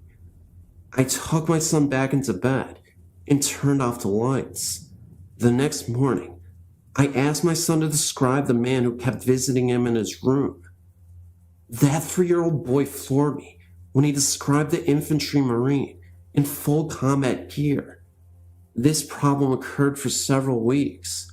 One time, a buddy of mine suggested that I turn the lights out of the breaker box, which was out of my son's reach, and my son did not know where the box was. So I did. At 3 a.m., I awoke to the same scenario as always. So then my buddy agreed to spend the night in my son's room with him. At 3 a.m., I awoke to an awful ruckus in my son's room. My son ran into my room to tell me that the mister was fighting with the Marine sentry. When I arrived in my son's room, my buddy was sitting on the floor in the corner of the room. The bedroom looked as if a brawl had just occurred. My buddy told me that he woke up and seen a Marine standing over him. He was wearing face paint to camouflage his appearance and was in full combat gear. The Marine face looked as if he were in the jungle and he had stumbled onto an enemy camp. It was clear that the Marine was on a mission, but no Marine was there. From that night on, no one in the house seen the Marine again, but either he or one of his friends was still in the apartment, as we still experienced strange occurrences. We could be sitting at the dining room table eating, and all of a sudden, the TV would come on and go to full audio, or the washing machine lid would open and close, and the washing machine would start up by itself. We put up with it, as it seemed more amusing than annoying. We were never awakened in the middle of the night again, though. Finally, during our last week in the apartment, it was obvious that the ghost wanted us to stay. Things began to disappear.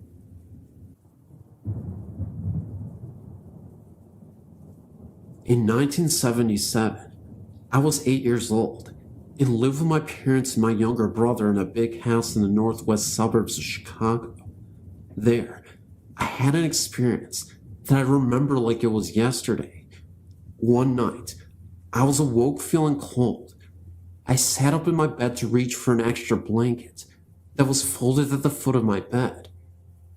When I did so, I saw a ghost standing several feet from the foot of my bed. The figure I saw looked like that blue dot you see in your vision after looking into a flash from a camera, but it had the distinct shape of a person.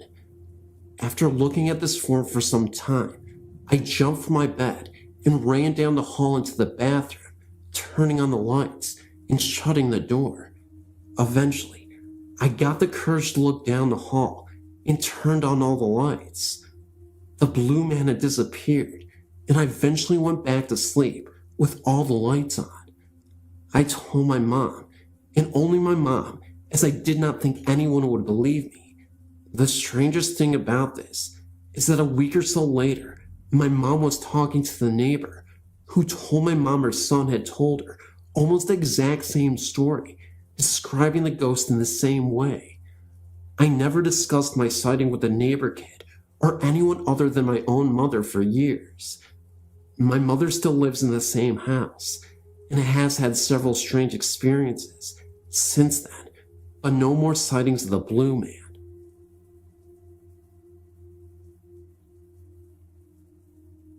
Just wanted to share this experience my mother had while she was in Mercy General Hospital in Sacramento, California, recovering from a hysterectomy. One night Mom woke up, and out of the corner of her eye, she saw a dark mass floating in the hallway. It floated between her door and the doorway across the hall, where a very sick woman was a patient. It never entered the rooms, it just hovered there. When she tried to look straight at it, it disappeared. For 3 nights, she saw this black mass floating in the hallway. Then, on the 4th day, Mom heard code blue on the intercom, and heard a loud commotion in the hallway as doctors and nurses hurried into the room across the hall, pulling their equipment behind them. The woman in that room died. Mom didn't see the dark mass that night, or any night after that, during the remainder of her stay.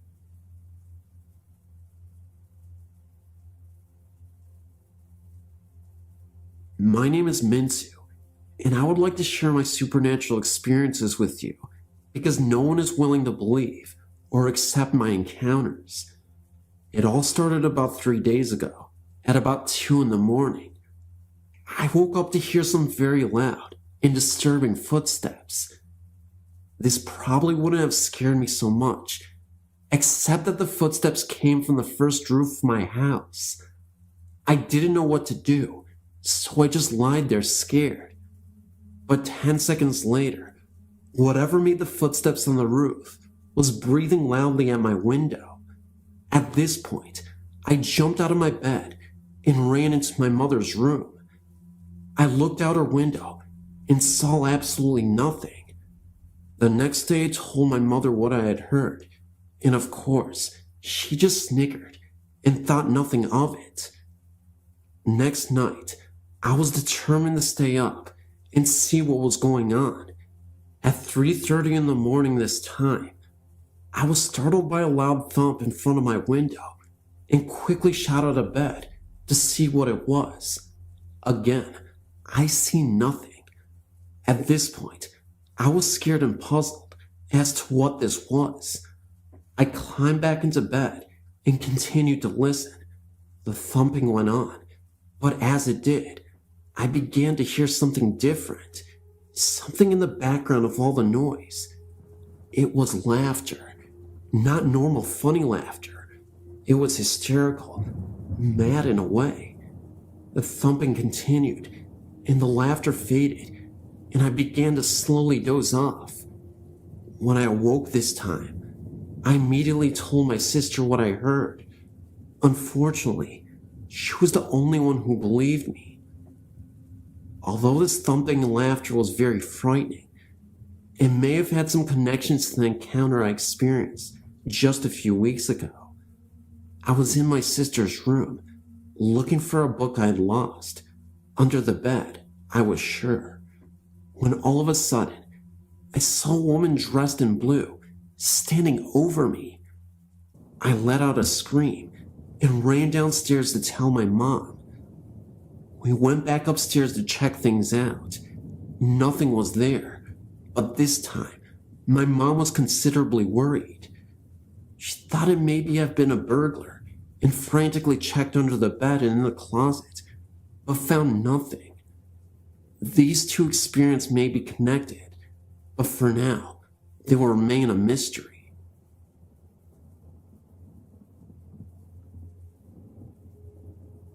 I was raised in Missouri City, Texas, which is a suburb of Houston. If you head south of Murphy Road, past Cartwright Road, on the left, you will come to El Dorado Drive. Travel down El Dorado until you cross the bridge and turn right at the first street. Drive down the street until you come to Hampton.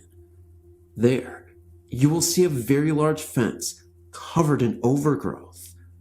Through the fence, you can see a large home that backs itself to the golf course. This home is known by all who live in its vicinity as the Hampton House or the Cartwright House. The story begins about 40 years ago. Mr. Cartwright and his wife lived in the house and owned all of the property which Quail Valley is built upon today.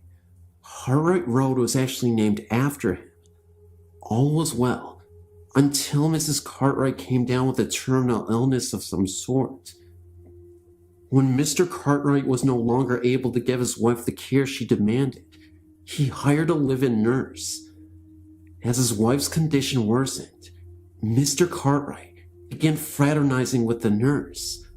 One day, when Mrs. Cartwright's calls went unanswered, she made her way into her wheelchair and into the living room, catching her husband and the nurse in a moment of passion. Miss Cartwright died the next day. Mr. Cartwright and the nurse soon after moved away together and were married. He left all the furniture and some of his possessions in the house when he left. After his death, the property was left to his son, which would not live at the house, but hired security guards to keep looters out. My father was a Fort Bend County Sheriff deputy for many years and has had friends work security at the house in the evening. He said that the guards were paid very well and were given a large cooler of food to take with them into the house. There has never been a security guard that has stayed in the house for more than 3 hours. They've reported the elevator going up and down on its own, sounds of a woman crying, an invisible wheelchair that travels up and down the hallway, leaving tracks in the carpet, and even books flying off the shelves at them. One of my father's good friends is from Ireland, and he says he had encounters with ghosts before and is unafraid. He worked in the house and left after 2 hours. He said he has never seen anything like it. Well, the security guards have since stopped in the past 10 years. The house has never been lived in since the Cartwrights. I've always wanted to sneak into it some Halloween night and see for myself, but since it would be breaking and entering, and hence illegal, I will not. I have never seen anything about the house listed anywhere, yet everyone in the area seems to know about it.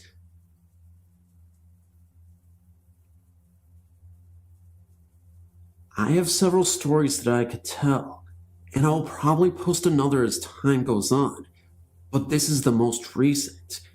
In March 1998, my stepdaughter was pregnant with her first child, and at the same time, her father-in-law was in the last stages of cancer and dying. Her husband spent about 3 weeks at a Central Georgia hospital by his father's bedside.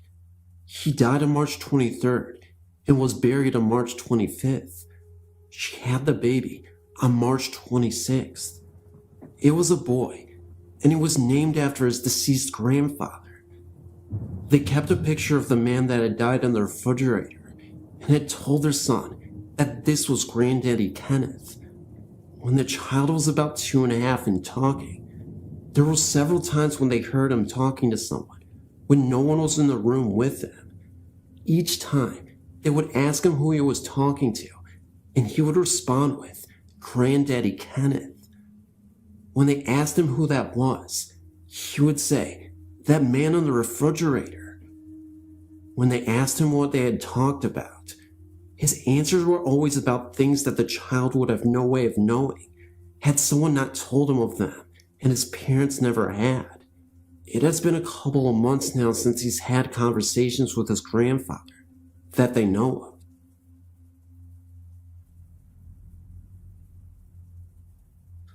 I was stationed at Oak Fort Air Base between 1999 and early 2003. During my time, I'd heard many stories and had been witness to something I can't explain. Most of the incidents I heard concerning the old Fort Cook section of the base, including the base lodging office where I worked at, in Quarters 13, which was on General's Row and was used as distinguished visitors' quarters. I encountered something I can't explain at the lodging office one night. Me and the sergeant I was working with that night heard someone typing and moving around in the back offices, which were locked about 6 hours earlier. We both went in there, and there was no one there. Both doors were still locked. Neither of us could explain it, and both of us had heard it. Another night, we heard the same thing and heard a radio turn on. We both ran back there, and once again, nothing. We even looked at the clock that had turned on by itself, thinking maybe the alarm was timed to go off at that time. But the alarm was turned off, and it was not even set up when we pressed the button. And it still flashed at 12 a.m., and it was about 2:30 in the morning, which didn't make sense. Quarters 13, which was our responsibility, since it was the DV suite, was even more troublesome. The people who stayed there were usually colonels, and above, transiting through the base, very high-ranking people. People you normally wouldn't expect to hear anything about weird noises. One stands out quite a bit in my mind. A colonel kept calling the front desk, complaining of people walking around in the attic and making a lot of noise. I went over there to check it out, which is about a 5-minute walk from the lodging office. The colonel was waiting on the porch, and we both went up to the attic to check it out. The door was locked, and after unlocking it, we both went inside. No one was in there, just some boxes. I got a weird feeling while we were up there that someone was watching me, but there was no one in there. I explained to the colonel that maybe it was a rat or something in a box or something that made those noises. He shrugged and went back to bed, and I'm sure he was as unconvinced as I was. I went back to the lodging office, and talking to my coworker, she told me about the building and the stories about it. Apparently, whatever was in there had manifested itself to the housekeeping staff, as several of them refused to go in the attic. They would never say why, but they refused to go up there. And one of the rooms is also supposedly haunted. I heard this in the early part of 2000. In late 2002, a 1-star colonel died of a heart attack in that same room. I don't know whether to believe what I heard or not, but I heard from several people that were in the room that he had died with his eyes open and a horrified look on his face. I've remained skeptical of hearing this. I figure even if this was true, it may have just been from the shock and realization he was dying. But then again, who knows? Other buildings on the base that I've heard that were haunted were the base gym and the old Martin Bomber building on the base, where B-29s were built during the Second World Conflict. I worked at the gym for about 2 years while at OFET, and I saw something odd one day with my supervisor when we were doing our final checks of the building. The gym is an old aircraft hangar and it's nearly a quarter of a mile long. We rode around in a golf cart for our checks.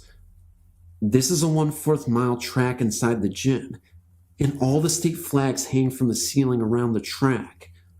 While we were doing our checks, the flags began moving in front of us, like someone had been running by and jumped and hit it.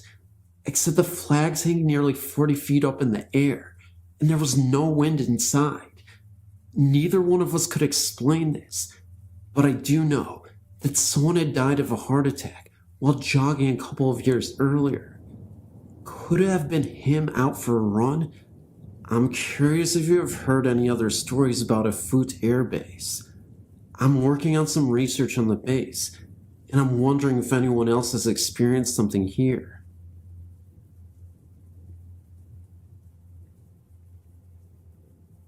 I felt compelled to send in a few of my strange experiences that I had at my grandparents' former house. One evening, I was talking on the phone to a friend in the master bedroom. It was nearly 2 in the morning, and the room was pitch black, as I was going to get some sleep directly. As I chatted to my friend, suddenly, I saw what is best described as a black cloud about the shape, size, and position of where a person's head should be. It bobbed as if someone were walking by the foot of the bed for about 3 seconds, and then it was gone. I was doing some homework at the kitchen table one evening when out of the corner of my eye, I again saw a black flash that looked to be the size of a small dog run across the hallway floor. When I commented on this, my grandfather, who was living in the room at the time, claimed to experience the same thing all the time. My grandparents' house is set up so that you walk in the front door and all the rooms are connected by a hallway that at one end leads to the kitchen and the dining room, living room, master bedroom, staircase to the 2nd floor, bathroom, and back to the door. It was summertime, and my mother and I were arguing. I was standing at the foot of the stairs and looking at her in the living room. I was making a fuss, saying that I wanted to sleep upstairs, which I had only recently conquered my fear of, and she was telling me that it was too hot up there to do so. Mid-sentence, I glanced up the staircase, and what I saw horrified me. Staring back down at me from the top of the steps was this hazy, cloud-like figure of a human. I believe it was a male. It was only the 2nd time I was ever truly afraid. I was cleaning my room on the 2nd floor one day, and it was very hot, being that it was summer and heat rises, so I opened one of the old weighted windows. It was not an easy task due to old paint, which had practically glued itself shut, and it only budged after I pried it with a screwdriver. I tried to pull it down to see if I needed to prop it, and it wouldn't move, so I carried on with my cleaning. I nearly jumped out of my skin when I heard the window shut with a loud bang behind me. Again, I opened the window, only this time I propped it open with a paint stirrer. After about 2 minutes, the window again banged shut behind me, this time so hard that the glass broke. The paint stirrer was at least 8 feet across the room. I said, "You win," and ran downstairs. I was a staff assistant in my sophomore year at St. Michael's. What this meant was basically, I watched the doors coming into one of the dorms to make sure that the only people coming in were the residents. I sat at a desk from 11 p.m. to 4 a.m. a couple of nights a week. One night, I was making the rounds from floor to floor to make sure all was relatively quiet. I got to the top floor of the building, and that is, of course, when the proverbial strange things started to happen. I began walking down the hall, and I heard the wind howling through the recycling room on the floor. It had been a quiet night weather-wise, so this was a little odd. I passed it off as some random New England weather patterns and continued to walk on. When I stepped in front of the first residence door, it started to rattle like someone was going to come out. I stopped and waited, but the door just kept rattling, so I moved on. Then, the next door on the other side of the hall started to rattle as I passed in front of it, and then another door started to rattle also. Now there were 3 doors all rattling away, and it only started when I walked in front of them. I hadn't done this earlier in the evening, and I was wide awake, so it wasn't my imagination. What really startled me was all of a sudden, in the midst of all this door action, I had a feeling that someone was right behind me. I turned around me, and from the distance, I could have sworn I saw the fading image of a priest in all black slowly fade, but the doors kept on shaking, and the wind was screaming. So I ran the rest of the way down the hall and back downstairs to my desk. A check of the outside revealed that the weather was perfectly calm. I believe this is the oldest dorm on campus, so who knows what otherworldly beings reside there. The other thing that happened to me while I was there was sort of a strange religious experience, and I'm probably one of the last people something like this would happen to. I was driving home from my then boyfriend's, now husband's house, and heading back to my dorm at St. Mike's.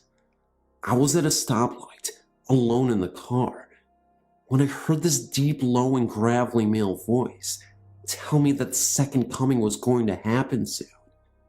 The voice filled me with dread and danger. It sounded a lot like a voice that had been altered to sound lower, like when documentaries try to disguise voices of the people they interview. The light turned green, and I drove off. I then looked into the mirror without thinking, and I could have sworn I saw the same priest from the hall, sitting in the back seat of the car. I stopped the car immediately, looked back, and nobody was there. I felt like I was going crazy, because I knew I saw someone in the back seat of my car. About 2 minutes later, I started to think about what just happened and got very scared. I talked to one of the priests at school the next day, and he felt this was a normal experience within the realm of St. Michael's. Partially because it was getting near Christmas time, and partially because he felt the campus was a center for both good and evil. The good being the chapel on campus, and the bad being the portal that was never shot in the boys' dormitory. He confirmed the story about the pentagram and my location discretion without me bringing it up. I've heard this godly voice once or twice since the original incident, but not to the degree that I heard that night. I once heard of an experience my boyfriend had in that same chapel. He told me that on one occasion he was alone. He walked into the chapel, and under the huge statue, he saw 2 figures in cloaks praying silently under the statue. He's a complete skeptic when it comes to hauntings, and he insisted that there was nobody there at the time.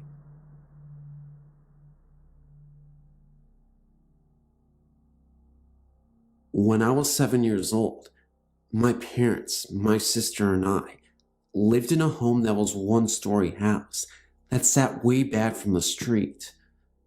My aunt used to babysit us when my parents were away at work. Anytime I got into trouble, my aunt would make me go into a little bedroom in the back of our house, and she would make me stay in there for hours at a time. I never knew why, but I was deathly afraid of that room, and the whole time I was in there, I would hide under the blankets too afraid to move until she came to let me out. One day, while I was playing in the yard, I found out why I was so afraid of that room. While I was outside playing with my toys, I suddenly got the feeling that I was being watched. I looked around me, but I didn't see anybody. I went back to playing, but I just couldn't shake that watched feeling. I turned to look at the house to see if maybe my aunt or sister was around, and I saw a woman in the bathroom window watching me. I know it wasn't my aunt or sister because they both have very dark hair, and the woman in the window had very light colored hair. I don't know what to do. I was afraid to move. I stayed outside for the rest of the afternoon because I didn't want to go into the house. When my mom came home that day, I finally went inside. I didn't say anything to my mom or anyone about what I had seen. I was worried that they wouldn't believe me, so I kept quiet. My sister and I shared a bedroom, and that night, I woke up to the sounds of cupboards opening and closing, like someone was looking for something, and I heard glasses being moved around and the water being turned off and on. Well, being a little kid, I figured I was just imagining it, and as I lay there listening to this, I looked over at my sister, who was sleeping through this whole thing. The next morning, I asked my mom if she was up last night getting a drink, and she said no, but she looked at me kind of funny. That night, my mom had some friends over, and she sent my sister and I to bed early.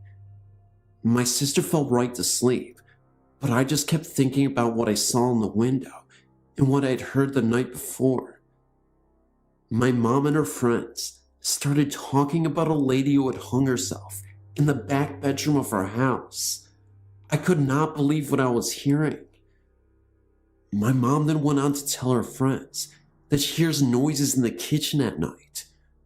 The next day, as I was playing in the yard, I saw the woman in the bathroom window again. I started to cry, and my aunt got mad at me, so she tried to lock me in the back room again. I was kicking and screaming that I did not want to go back in there, but she wouldn't listen to me. As I sat on the bed, under the covers, I heard the door swing open.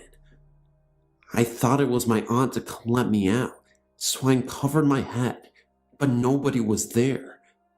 I then started to hear a squeaking noise, kind of like something heavy hanging from a window bar. It sounded like it was coming from the closet. The closet was a really big walk-in one. There was no way I was going to look in there. I just sat on the bed, listening to this noise, until my aunt came to get me. I later found out that the lady hung herself in the closet of that back room.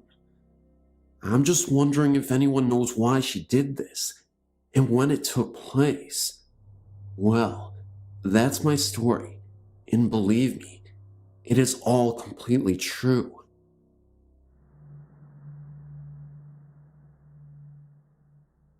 I'm an identical twin, and often because of this, most people ask us if we share experiences. You know, they say, like on television. My answer is always the same. Sometimes.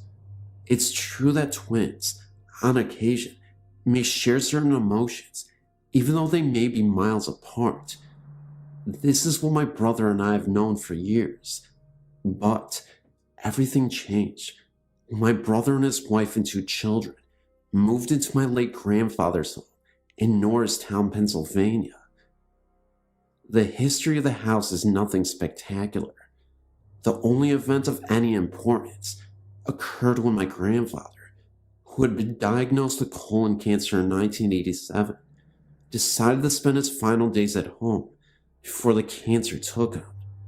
He died in a hospital bed, which had been set up in the living room of his house later that year, and from that point forward, various members have lived in the house without any strange occurrences or bump in the night, until my brother Peter and his family moved in. The first week in their new home, my brother was excited as ever about living in such a large home compared to the meager apartment he and his family had been sharing for the past 2 years.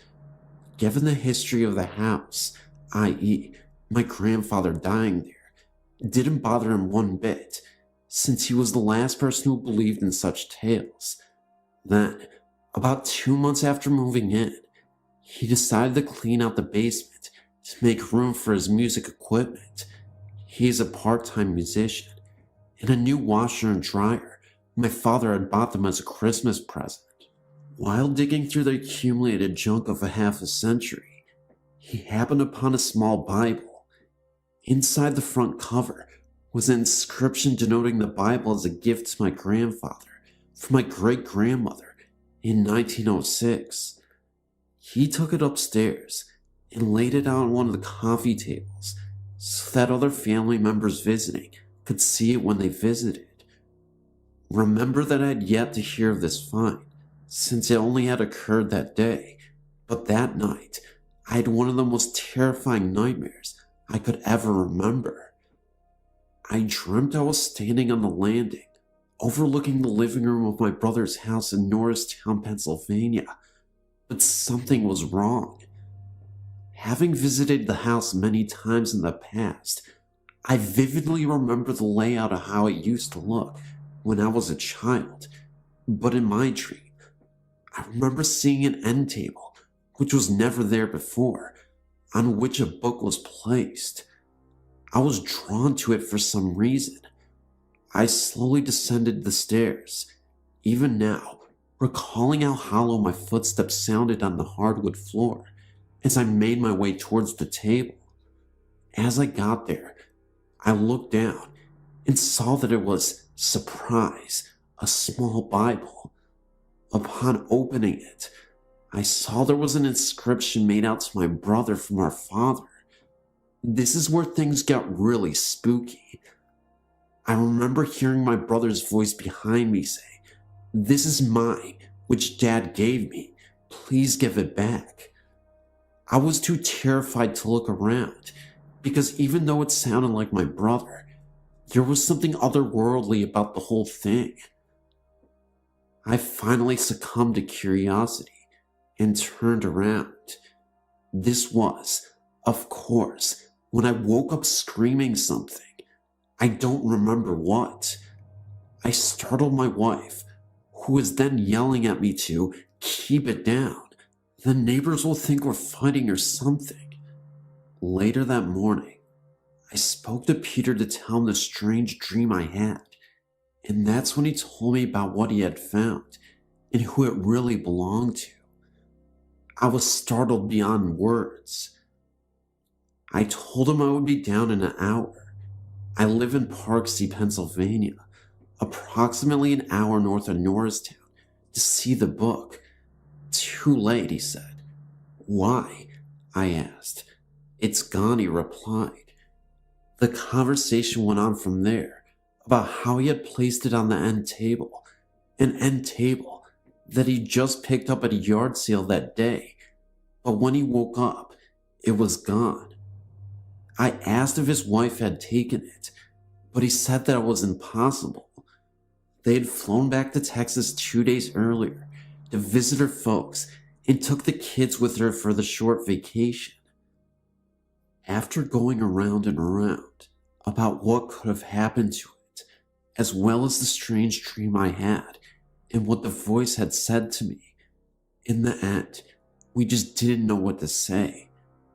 I guess it was one of those things that will never really be explained.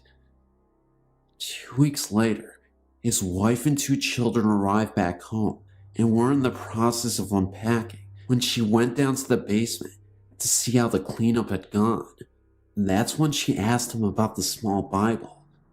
What Bible? He asked his wife. Oh, the one in the basement near the keyboard you put there.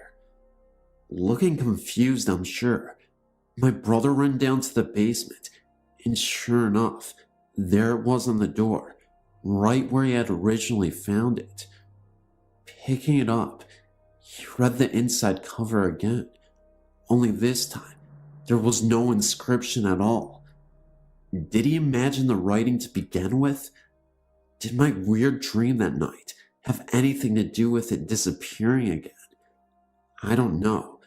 Neither does Peter, but there's definitely activity in that basement, because what I saw next in the basement a few days later almost explains some things, although it was incredibly scary.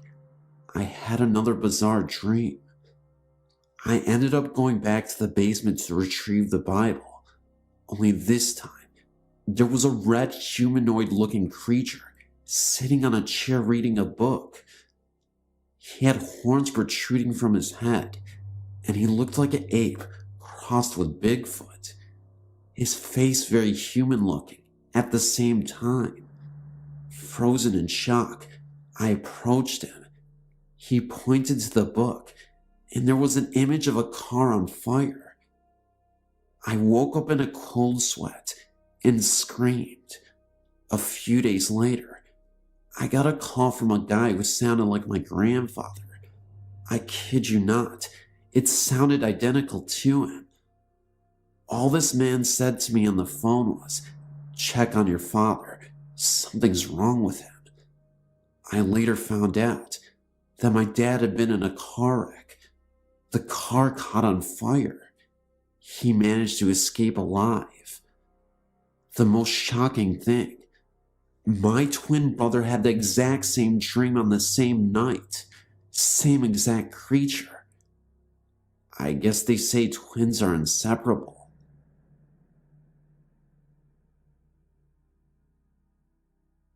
When I was younger, I had a terrifying experience with a ghost. I was fast asleep, and then I suddenly woke up. Something told me to wake up, and I just did. I looked at the clock, and it said somewhere around 3:28 a.m. I turned my head slightly to the left, and I saw this girl. I would say that she was in her early teens. She looked very blurry, but she had a blue hue, and it clear at the same time. She was moving in slow motion. It seemed like she was underwater, or something. She had a long nightgown, and it was blowing very slowly.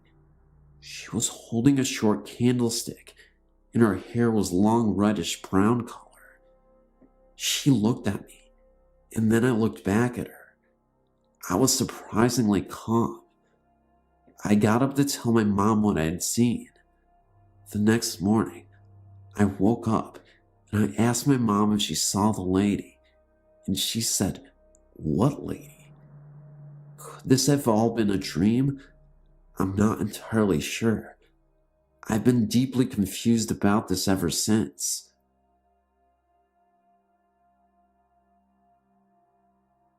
My house has always had extra company. It's been 13 years since we moved in here, and for a while, there were some really odd things happening. I was 10 years old when we moved in and fell in love with the huge, empty attic upstairs. I would bring my toys and little sister up there to play with. She was around 8 at the time, so we had a lot of fun together.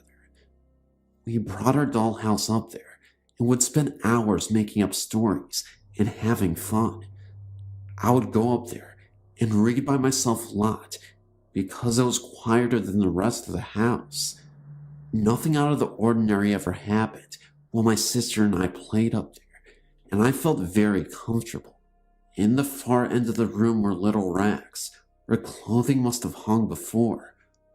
One day, I was up there alone playing when I discovered this old-fashioned looking gold purse with a painting of a deer and a medal on it, and being a lover of old things, I was psyched. I brought it to my mother, and she said it looked like a pocketbook from the 1920s that her grandmother used to have, sort of a flapper type style. We hung the pocketbook in the back of the closet to keep it out of harm's way. About a year later, my father and a friend of his transformed my attic playroom into a bedroom for both me and my sister. My father had left a quarter of the room where the pocketbook had been found alone, and put up a wall and a door separating the rest of the bedroom from that area. My sister did not like her bed being up against the wall of the back room. Then, what I felt next was unexpected and unbelievable. I was laying there with my eyes open, frozen with fear. I felt as if someone was watching me, but I was afraid to move. I'd never felt like this before. I was never afraid of the dark as a child. My sister said, "Can I please come over and sleep with you?" Now, I usually said no to this and stopped being a baby, but I wanted her to come over, pretending to be reluctant. I said, "All right, but don't hug me," even though I really wanted to be. She ran over and squeezed me, and I squeezed back, and she said, "I'm scared," and I said, "Me too."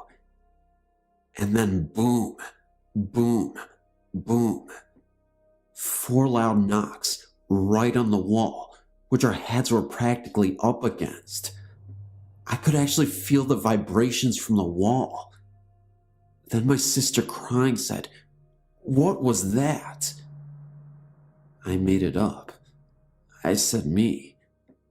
I said, "Don't worry." I was trying to tell myself that it was me when it happened again. Boom, boom, boom. We both jumped up and ran downstairs at this point into my parents' bedroom, and my father went up to see if there was anyone hiding up there. No one was. However, my sister refused to go back up there and slept with my parents. I, however, went back up there scared, but mad that my favorite place was trying to kick me out. I felt almost betrayed and hurt, so I stayed up there for the whole night, refusing to leave, but hoping it would not try to scare me. It didn't. My sister would make attempts to sleep up there later, but would always run downstairs at some point. I couldn't blame her, since most of the time I really wanted to join her, but never would. Over the next several years, I often heard whispering and the doorknob being wiggled as if someone was trying to get in.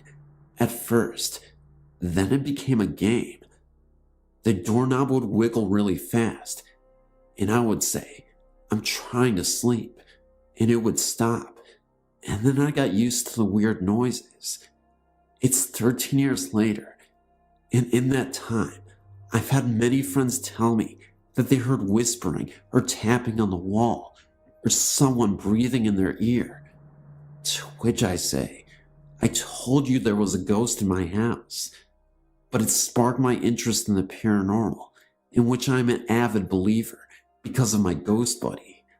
I don't know if the purse actually belonged to the ghost, but the house was built in 1940, after the flapper times. But my mother did tell me that the old man who used to occupy the house had 2 wives who both passed on. Whether or not either of them died in this house, I don't know. The purse may have belonged to one of them.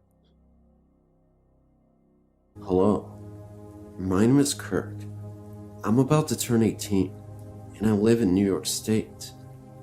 I apologize in advance for the length of my story, but I never get to talk to anyone about these things that happen. I'm looking for answers as to whether or not the house I live in is haunted. I don't talk to my friends about them because I always get the weirdest reactions when I mention them. You know, the kind of look someone makes when they think you're insane. Since I was a little kid, I'd always found the paranormal amusing. My mom believes in ghosts based on her own experiences, which I might say are quite frightening. I have 2 older sisters, and both have related their own personal experiences to me. So, in a way, I suppose I was influenced into finding the supernatural interesting. I live in a 2-family house that my family owns. We used to rent the bottom apartment out to people back in the late 80s to early 90s.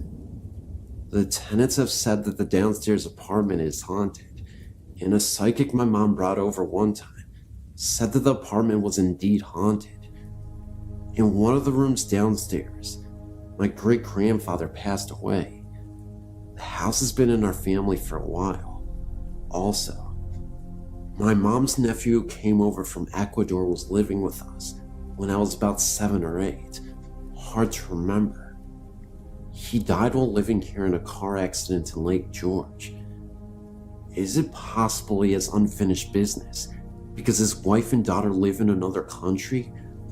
Also, my mom's boyfriend of a long time ago, this is back in Ecuador, which was probably in the 60s, died on a hiking trip.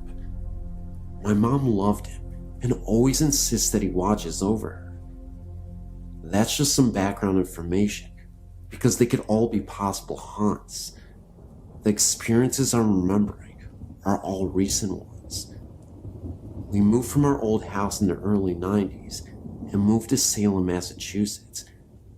After 3 years, we moved back to our house in New York, and after that time, it's the only experiences I remember. My older sister slept in our redone attic when they were teenagers. I was envious because they were on a whole different floor of the house. I used to think the attic was cool. Both my sisters have had stories about the attic. My sisters moved out long ago, which gave me the advantage of choosing a room up in the attic, being older and all. I chose the room which was my oldest sister's because of its size and location in the house. It was the last room and had stairs in the room going down and leading into the second floor apartment. The first night I slept up there, a good friend of 10 years stayed the night with me. He's the only one I talked to about my experiences with. It was about 2 a.m. and we were lying awake, starting to doze off. He had his Discman with him and was playing a CD with the headphones off of his head so we could both hear the music. I was lying there when all of a sudden I heard the distinct and startling noise of a marble rolling down the stairs that was in my room. It finally hit the bottom of the stairs, and I asked my friend if it was him that did that. I remember thinking, great, the first dang night I'm in here, and something weird has to happen. I definitely would have seen if my friend had thrown the marble down the stairs, but he didn't. By the way, this actually happened one more time before, not happening since. That story can probably be explained easily, but there are other weird ones. In the same room I was sleeping one night, I'm 95% sure I would have closed my closet all the way before I went to bed, because a thing like that would bother the hell out of me, and I wouldn't be able to sleep. I woke up suddenly in the middle of the night to a very strange noise. It was a quick and harsh boom mixed with a whoosh sound. I looked around my room to find the source, and my eyes focused on my closet door. The door was open. I sort of stood up and chuckled because it was 3 in the morning. I closed the door and went back to sleep. I later analyzed the sound because I remembered when I woke up.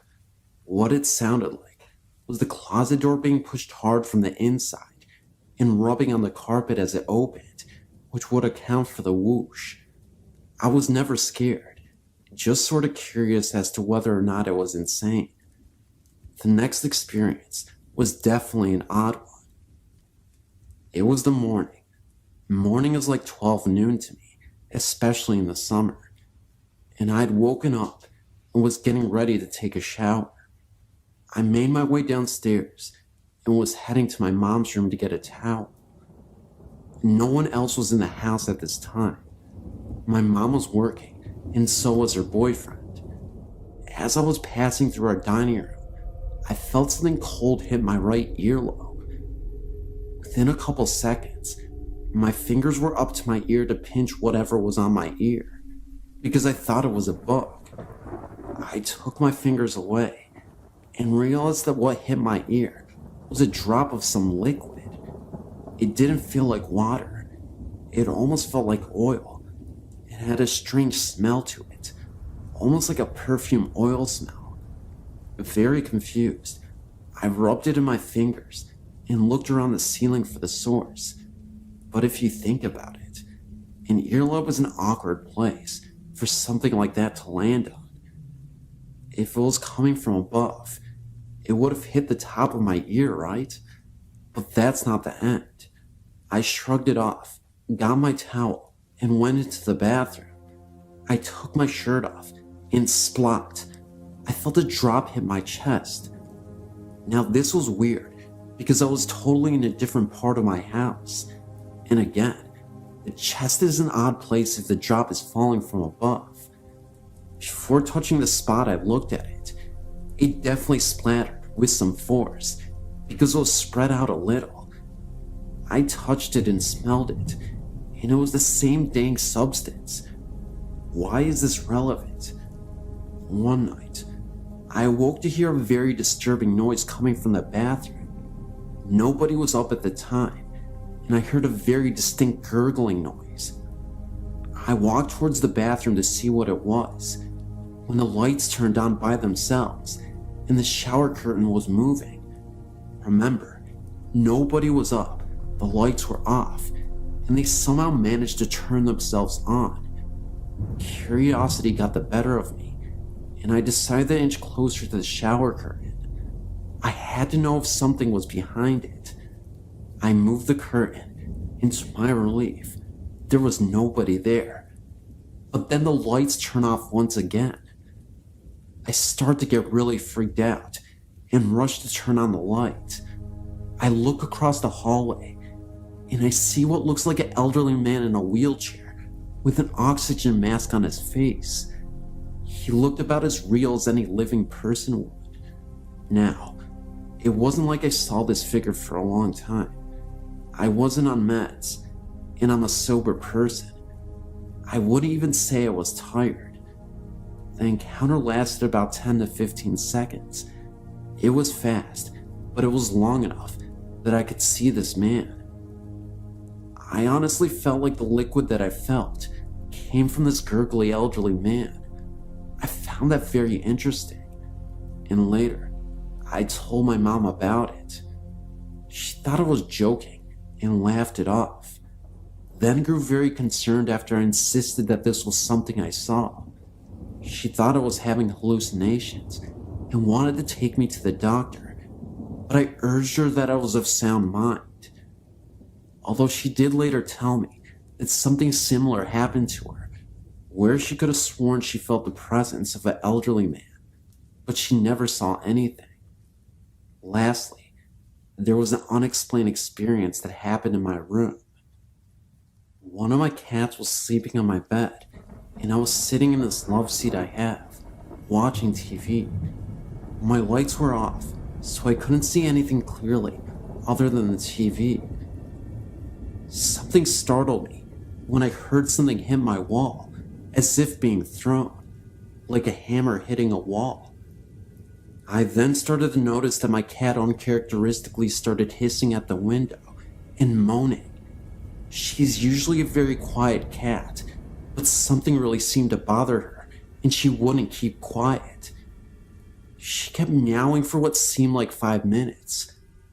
I didn't see anything in the window, and the cat for the next week persisted to meow in terror before she just gave up. She never did that ever again, and it was quite bizarre. It really started to scare me.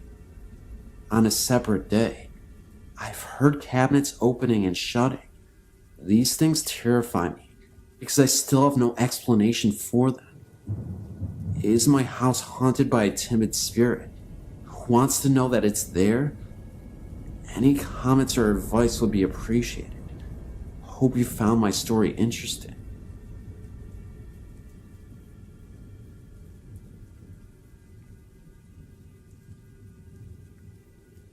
During the summer of 1976, my mom, older brother, and I decided to accompany my aunt and her family to West Virginia and North Carolina to work in the tobacco fields. I was about 11 years old at the time. After a 2-day trip from Texas to West Virginia, we were assigned a house to stay in while we were settled into work.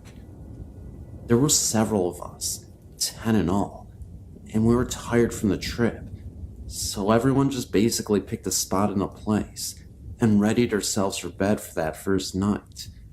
It was not a restful night. At about 3 a.m., we were awakened by the sounds of a woman crying and wailing in the room with us. Looking around the room, We could see that everyone was accounted for, and no one was crying. The sounds increased in intensity and lasted for about 10 minutes. When I say wailing, I mean just that, a horrible, low sound, very similar to some of the sound effects heard in the old Scooby-Doo cartoons. I realize that sounds somewhat funny, but I swear it's true.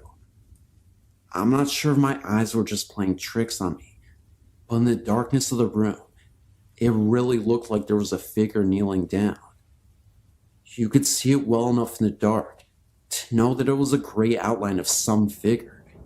Interestingly enough, after the 10 minutes of sobbing, I noticed that this gray cloud ended up disappearing as well. Thankfully, we weren't to stay in that house for very long.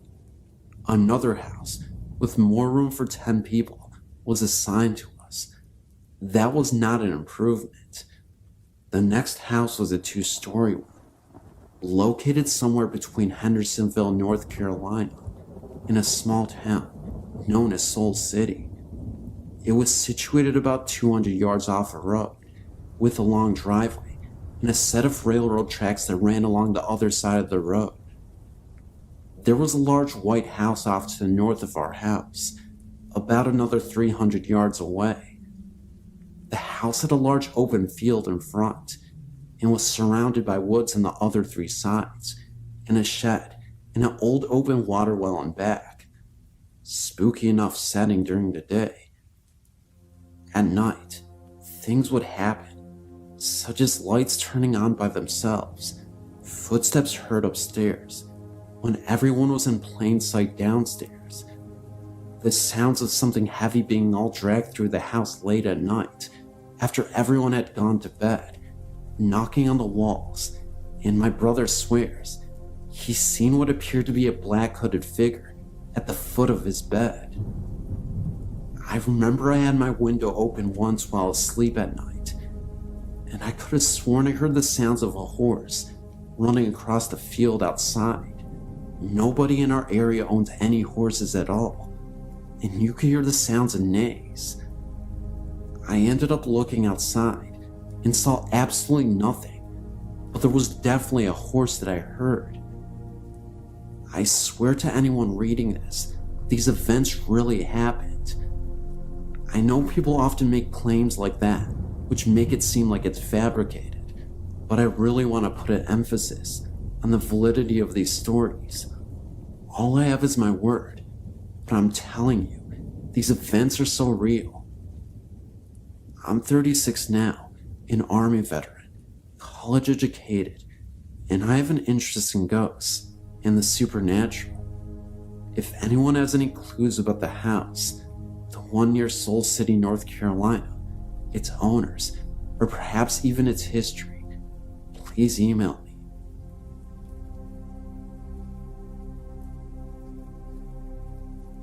When I was in 8th grade, my mother, younger brother, and I moved into a rental home on Grace Drive in Wilson, North Carolina. I'd always been interested in ghosts, but never had any experience. This house would change that fact. As soon as we moved into the home, I had a very uneasy feeling, only in my room. I always felt like someone was watching me from my closet. Also, feeling uneasy, I could not sleep with my door closed and forbid my mother to close her door while we were sleeping. I also started sleeping with my pillow on top of my head in order to feel safe and secure in this room. On several occasions, I felt someone pushing the pillow down hard on my head as I was trying to go to sleep. It was not sleep paralysis because I had just laid down. At first I thought it was my brother playing with me, to the point where I yelled out his name for him to stop because the pushing hurt. However, when the pushing stopped, no one was in the room, and I was all alone. One evening around dusk, my mother and I were sitting on the front steps that were located between the bedroom end of the home and the living room, where my brother was alone watching TV. My bedroom was located on the front of the house, with only one window. I had a lamp sitting on my bedstand in front of the window and beside the bed. I stood up in order to illustrate a point to my mother, now facing the house with my bedroom window in sight. All of a sudden, I saw movement in my window. It was a shadow in the act of sitting on my bed. Once it sat down, the shadow seemed to fade into the shadows of my bedroom. I stood there looking at my window and said to my mother that my brother was in my room and that he needs to get out. I immediately went into the house to find my brother still watching TV. I asked him what he was doing in my room, and he just stared at me like I was crazy, saying that he had not left the living room. Of course, I went to my room to find no one there. We lived in that house for about 2 years, and only when we moved into our new house was I able to sleep with my door closed, with my mother's door closed. However, this new house was where my mother saw her first ghost. This happened about 2 months after we moved into the house. She said that she was laying in bed one night, unable to sleep because the streetlights in the city were so bright. She said that she looked over to her window and saw an old man standing in her room in front of the window. The old man walked over to the bed and looked down at her and then backed away, only to disappear. She smartly did not tell me the story until I'd been away at college for 3 years. We are assuming that the old man was Mr. Barnes, who we think may have died in the house and was just checking in on the new occupants. That was the first and last incident that occurred in that home.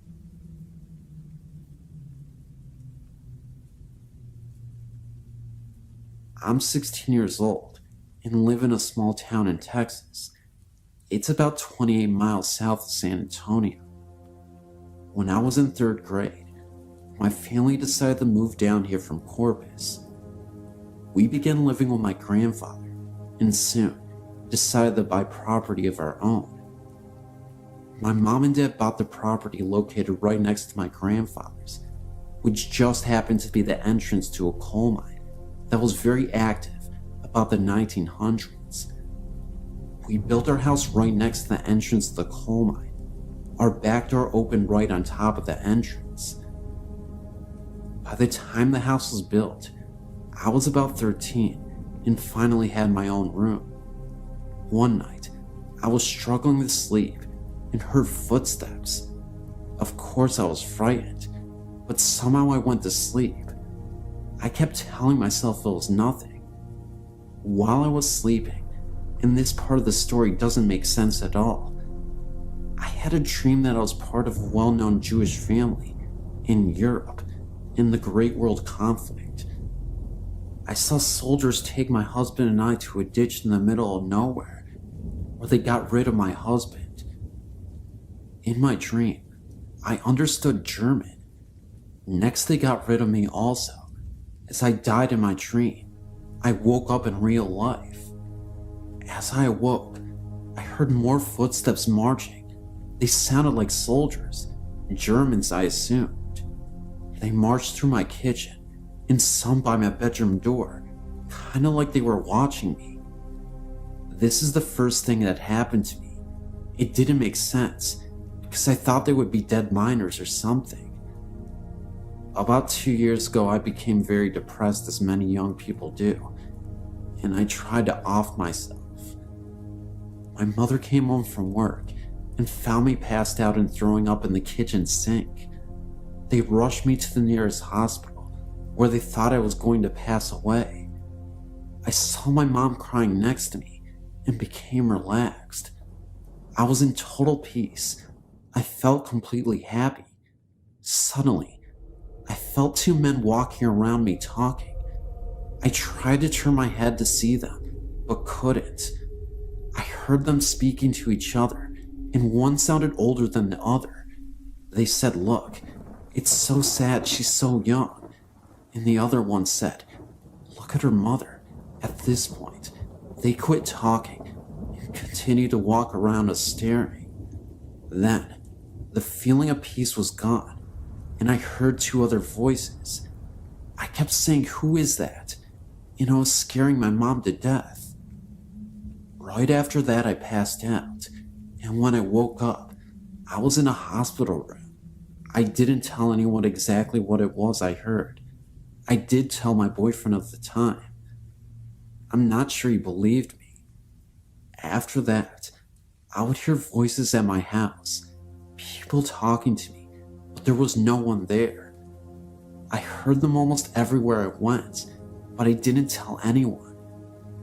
After a while, I tried talking back, but never got a response. The voices were never really clear. There were many at one time. It just sounded mumbled. I tried not to tell people about my voices because I was afraid they would not talk to me anymore. I felt I had a gift. They have stopped talking now. I haven't heard them for about a year now. I know it all sounds weird, but it's true. I also live next to a graveyard, which is weird, I know. It's where most of the dead miners are buried. I think they try to talk to me sometimes. There is also one last account I had more recently. I was trying to go to sleep one night in the house all by myself. I looked out into the living room and saw a solid black figure running around.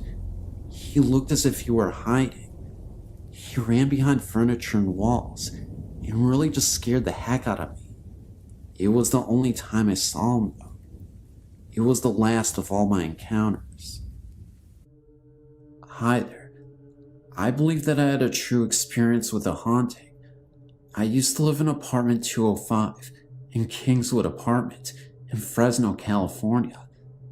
A lot of weird stuff used to happen there while my family and I lived there. I am a homog. My religion is not Christianity, although I do not doubt that there is a God. I do believe in Jesus Christ, but I was simply not raised that way. My family on both my father and my mother's sides are shaman. Many do not believe our customs and ways to be valid, but you'd be surprised by how much sense it makes to us. I grew up around shaman all my life, listening to chants and stuff. It's awesome. Well, enough talk. Here's my story. When I was a little girl growing up in California and being in a homog family, I grew up with spirits and ghosts and hauntings all around me. I accept it, for it is real to me, although I've never experienced an actual haunting myself. Being around my family of shaman focused me to acknowledge the supernatural. But when I was 9, I did have an experiment on my own. Our apartment has always been rumored to be haunted. As a child, I never really paid too much attention to it. Weird things happen at night. Things go bump in the night. Dishes rattle. Indoors slam. I woke up every night from a nightmare I couldn't remember and crawled into bed with my parents. My sisters complain about seeing dark shadows moving across your walls. In our culture, hauntings happen because it is caused by some or something that is associated with the family or someone in the family. In our case, it was my mother. I remember one time, my mother was cleaning the tub, and I was standing out in the hallway watching her. All of a sudden, the door slammed, and the lights went out. I heard the lock on the door click in place, and my mother screamed. I stood frozen in my spot, unable to comprehend what I just saw. I banged against the door, and then it opened. The lights were back on, and my mom was still in the tub. Naturally, she accused me of doing it. To this day, I still don't know what had happened. There was a time that something happened to me, not long afterwards, that scared me so bad I forgot about it until a couple of years ago. I remember it being around noon, and I was off on summer vacation. I just finished the 3rd grade. I was laying on my mother's bed reading a book, given me by a former teacher. I started to have this funny feeling all over my body. more like an awareness that something was watching me or something was near me. All of a sudden, the bed started to shake. I felt something, hands maybe, holding me down on the bed, and I was unable to move or even say anything, not even a scream. The bed literally shook for a few seconds. It was over in a matter of minutes, but it scared me terribly. I jumped off the bed and ran into the living room. To this day, I've never told my family or hardly anyone. Those that I've told thought I was joking. Was I? Yet the memory is so vivid, and I remember that feeling of helplessness and fright. It was weird. I sort of forced myself to forget about it until a couple years later, when my class was asked to write about an actual haunting that we know about. I don't know, but things are weird. My shaman grandfathers, both maternal and paternal, came to our house to bless our room. They performed their ritual in our room, on my mother's bed. I remember something about someone dying or committing suicide in our closet, but it was so long ago, I can't remember much about it. My mom has been having dreams about a little girl carrying a knife, chasing her through a rice field in Thailand. My grandfathers did this chant thing, and all this stuff, too much to explain, to capture this thing. They've locked her up in 2 bowls that have sealed and chained together. Part of the chain that was used to seal it was made into an anklet brace that my mother wears around her ankle at all times. The trap used to capture it was something that my grandfathers did. To this day, my mother is doing better. No more Chucky-like girls chasing her. The bowls were taken to my mom's father's altar and locked up. When he passed on, it was given to my mother to keep safe. So now, it's in our bathroom closet on the top shelf. Every time we open the door, there it is. Scary. I get the creepiest feelings when I look at it. So, you wonder, what exactly is going on and what happened? I couldn't tell you, but something did happen, and I've never been able to forget it. Could it be some evil spirit or poltergeist? Who knows? Maybe one day I'll find out eventually.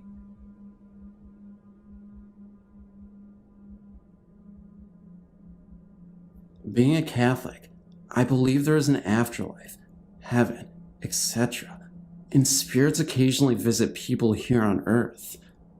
One winter, my family and I, mom, dad, and 2 younger sisters, went to visit and help out my grandparents, who had recently cleared some land they owned on the Tennessee River, move into their new home.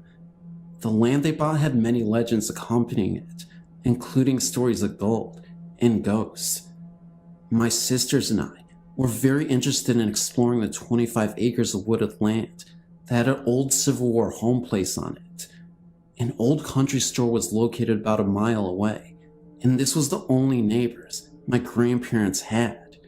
When we arrived, there was a 15-foot long, 15-foot high pile of cut down trees that had been piled up to make room for the new house. This was a great jungle gym for my sisters and I to play and hide on, being as it was a long way from the house. One day, my mom took my youngest sister on a walk around the woods, while my other sister and I stayed on the wood pile looking into the woods. I saw this black, 4-foot-high figure scrambling from tree to tree. At first I thought it was my youngest sister running around, so I called her name. She answered from the opposite direction of the figure that I saw. By that time, I was really frantic, in tears, and running home because I could still see the figure moving extremely fast. It was so fast, I would only see it for about 2 seconds at a time before it went behind another tree. When everyone was in the house, I told them, but my grandpa brushed it off as a bear, even though there aren't any bears in the area. So I felt better. About a week later, after my family and I left, More people were beginning to have experiences, I guess you could say. My grandpa had taken his dog out one night when he had heard a woman's voice faintly yell, "Help me." The dog began to bark, so my grandpa got in his truck and began to circle his property, looking in the ditches for an injured woman. He found no one and went home. About 3 months later, a lady was changing a sign outside the country store around closing time. Extremely scared and shook up, she quit her job because she had seen a quick, black, shadowy figure coming from my grandparents' woods. We still don't know what is living in my grandparents' woods, but other people have seen it, so I know it's not a figure of my imagination. Thanks for reading.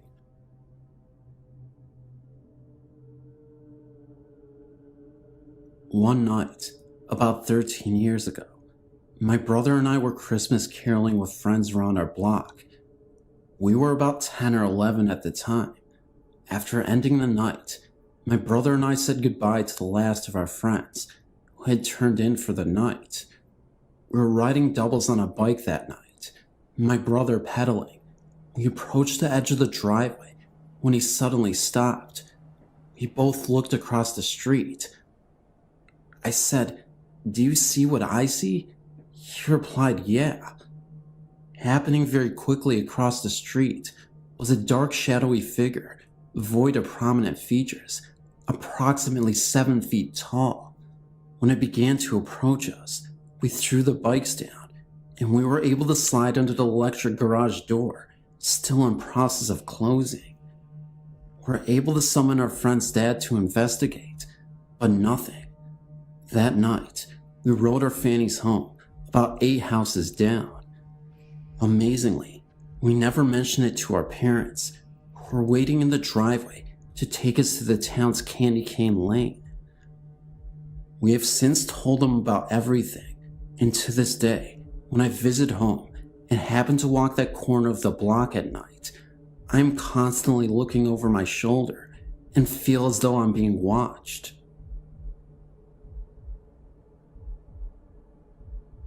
Akenesi East Pine Log Road now houses Riley's Whitby Bull Restaurant. This house was in my wife's family from the late 1960s until it was sold to the present owners, operators of the named restaurant. My family and I moved there in 1993 and lived in the house for 2 years after we moved back here from Atlanta. This house was in my wife's family from the late 1960s until it was sold to the present owners, operators of the named restaurant. My family and I moved there in 1993 and lived in the house for 2 years after we moved back here from Atlanta. This house was built in the late 1800s, estimated from the style, and was remodeled in 1914 when indoor plumbing was installed, and this date appears on the tax records, which would be correct. They used the latest remodeling date for effective date. Archaeologists from SC State Highway Department visited the site in the winter of 1994 when the road in front was being surveyed for widening. I took them under the house, and they showed me where the curve marks in the big supporting beams evidenced that the original part of the house was either built before the war between the states or wood from that era, which was recycled into the house. In any event, the home is an old, large, rambling affair of an old southern home that, like I said, is now a restaurant. It's unusual in that it is the Second Empire style, with a mansard roof and a large wraparound porch with Doric columns. On to the story. We frequently heard footsteps when no one was there, and had strange feelings that we were not alone. I could be in the front room, which I used as an office, and hear someone come down the stairs and stand at the large open pocket doors. When I turned from my computer, no one would be there. I got used to it. One day, I was relaxing in the upstairs bathroom in the old 6-long iron bathtub. It was in the middle of the day. I had some time to relax. My wife was away. The kids were in school. I had no pressing work. So I took a midday soaking bath. I was lying quietly in the hot, sudsy water with water up to my neck, stretched out with a washcloth across my face. I heard someone coming down the hall. I slid the washcloth away, opened my eyes, and listened carefully, because I knew I was alone. The footsteps came slowly down the hall, towards the bathroom door, which was at the end of the hall. The footfall stopped at the door, and the old porcelain doorknob moved slightly, like someone had it in their grip, then started to turn slowly in its big square lock housing. It was right near me, because the head of the tub was by the door. I watched over my left shoulder, and then spoke. "Mary Ann?" The turning stopped. I jumped up in a torrent of steamy water and snatched the door open, and there was no one there. No one down the hall. No sounds of anyone running or jumping down the stairs. Just the sounds of dripping bathwater. I grabbed a towel and ran down the hall, down the big hallway stairs, and jumped to the landing. The front door was closed and locked. I could see down the hall to the old Victorian carved door leading out to the back porch. Nothing. I sprinted to the kitchen. Nothing. I looked out into the side drive and the circular drive out front. No car. Nothing. Doors were locked. There was no sign of anything out of the ordinary. I searched from room to room and found nothing. I never said anything that might spook the family, but nobody likes to be in the house alone anyway. Funny thing is, now that we live in a modern house, built in 1973, across the cotton field from 801 East Pine Lock, we still hear noises and footfalls when no one else is in the house. I've sensed a presence more than once, and a teenage friend of a family told us that he saw a kind-looking old man one night, dressed in white, standing in our foyer. It was late at night, and Tyler was in the library, and from where he was sitting, he could see out into the foyer. The man in white looked at him, smiled and nodded, and turning, went down the hall. He said it was really interesting, but not too scary. My grandparents died when I was 4, and we moved into their house. They were the only people who ever lived in it. I ended up getting their room. When I was in 5th grade, I started experiencing things in my room. My TV would go on and off whenever I would think that I need to turn it on or off. I had to sleep with the hall light on. One night, I thought I saw my mom in my room standing by my closet. When I turned my light on, she wasn't there. Then I thought I saw my dad standing in the same spot, but that time I kept looking at him as I went into the hallway to see if he was still sleeping on the couch, and he was. I was looking at him in the living room, in my room, and when I turned my light on, he wasn't there, but still on the couch. It always felt like someone was watching me. Then, my last experience of seeing something was in the same spot, but just ahead looking at me. He looked like he was from the 1700s. When I tried to tell my mom, she wouldn't believe me. I'd wake up at night not being able to breathe, and my sister would run in. Then my mom started to believe me when she'd hear heavy breathing in her room when it was just her in there. I'd be walking, and it would feel like someone was trying to trip me. So I told my mom's mom, and she gave me a cross to hang in my room.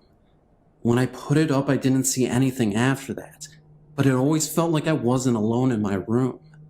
Now, years later, I found out that the guy staring at me from the 1700s looked just like a picture in our living room. He was an old relative. When I still go by the house, it still feels like something evil there, but at our new house, it feels like a household. Now that I'm 21, I think that it was my parents' dad still in the room that I had. That's the only reason.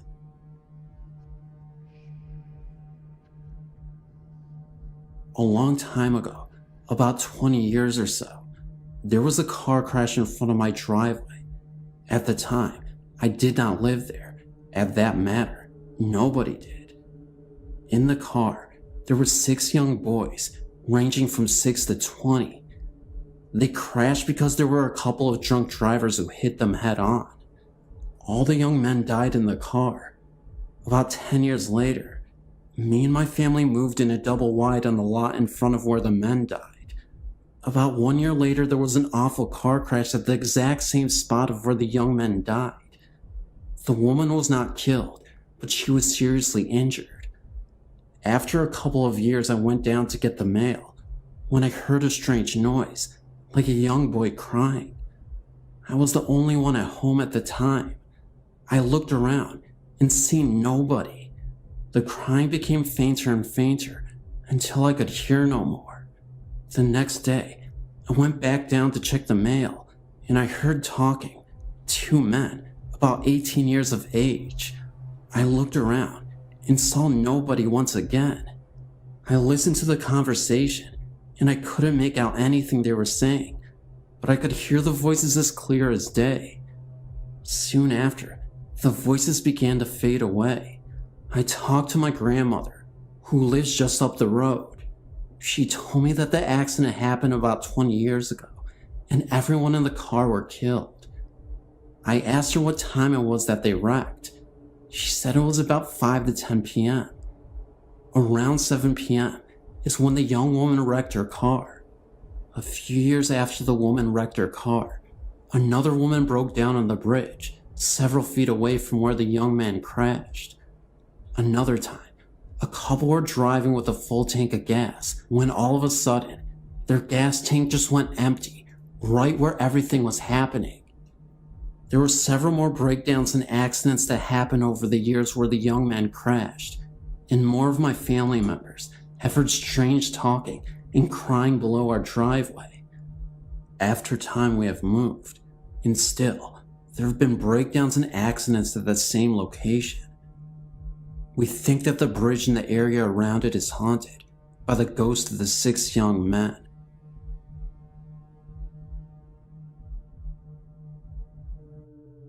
I want to post something that happened to my mother, Marie, my uncle, her brother David, and my aunt, her sister Gail. A little background first, please. Marie was living in Arkansas, David was living in Florida, and Gail was living in South Carolina. Many miles apart, these 3 siblings shared the same dream on the same night and called their mother within 24 hours of the dream to tell her of it. This dream occurred in 1989. The dream starts with the 3 siblings visiting an old farmhouse they lived in as children 30 years ago with their other siblings and parents. The house was empty.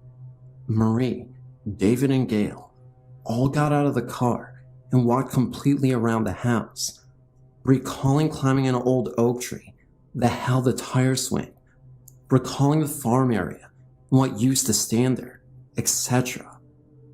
When the 3 returned to the front of the house, there on their steps sat their dear old dad.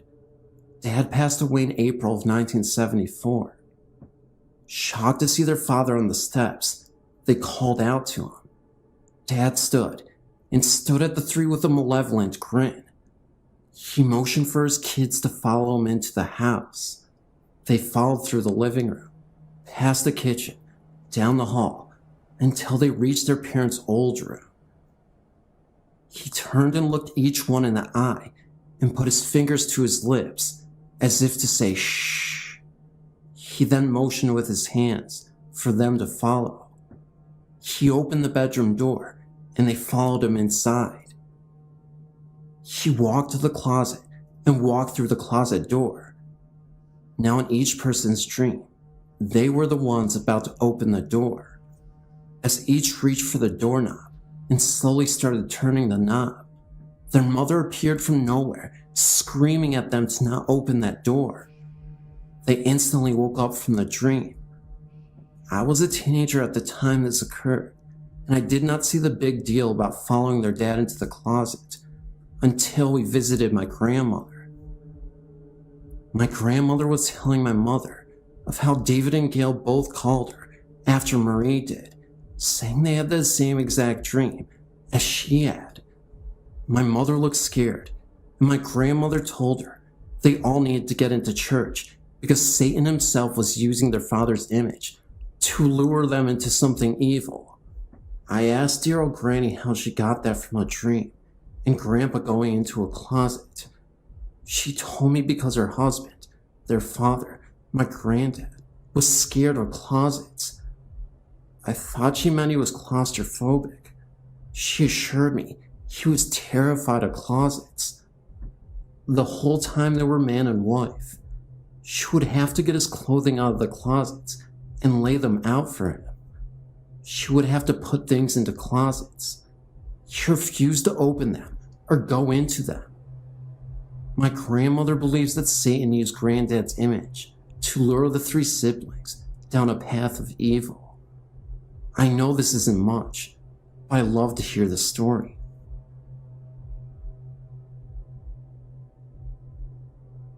Within my years, I've had many ghostly experiences, but the most recent experience seemed to scare me the most. Almost every night sitting in the downstairs of my home, I feel a strong presence, each time at a different location within the dining room and the living room. First, you may want to know how my dining room and living room are set in my house. When you first walk into my home, you enter a little narrow hallway, where you then have to go through another door to get into my living room. Then, to get to my dining room, we have a huge opening, and there's my dining room and my steps to go to the second story in my home. The other night, I was sitting on my couch closest to the two living room windows, but something just kept telling me to look over at the window in the dining room. Sure enough, I saw a black mist that looked as if a face was watching me, but then it disappeared. I passed it off if it were nothing, and that I was seeing things, because it was around 11:30 p.m., and I was quite tired.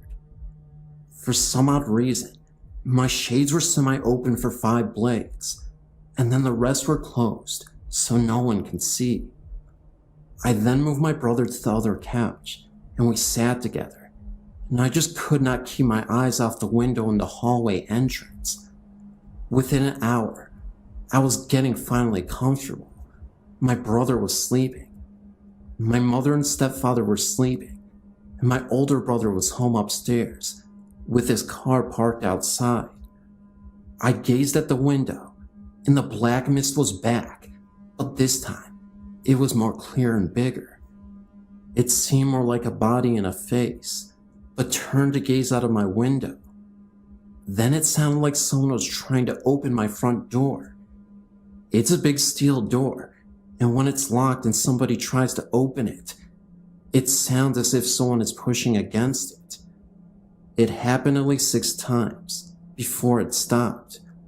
I held my little brother close to me. Within the next 15 minutes, it sounded like someone was walking in the hallway and jiggling keys. Well, that was enough for me. I woke my brother up and sent him into my room because I had my air conditioner on in my room. But the jingling sounds seemed to follow us to right outside my bedroom door, then stop for the night. My mother recently saw the mist and told it to go back to wherever it came from.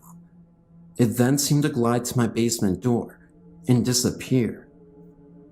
My home is about 150 years old, and back then, people couldn't afford to have a proper funeral, so they buried people in the walls in the basement or in the floor.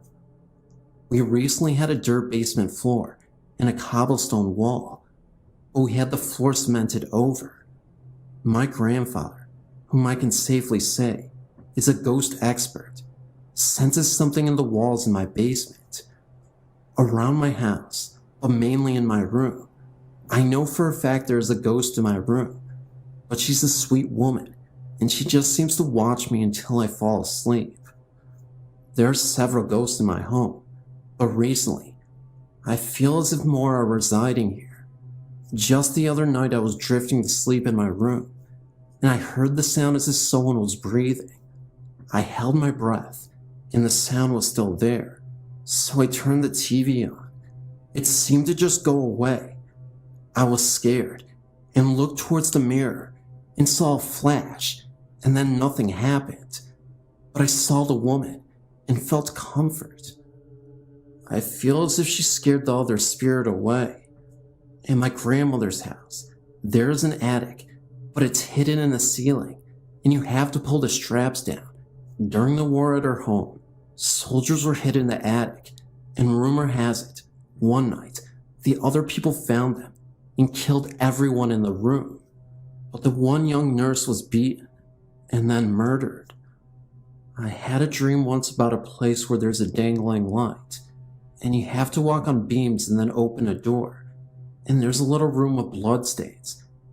I told my grandmother, and she said I described her attic exactly, even though I'd never been in the attic. The woman who was murdered was a beautiful woman, and she is often spotted around my grandmother's house, scrubbing floors and walking.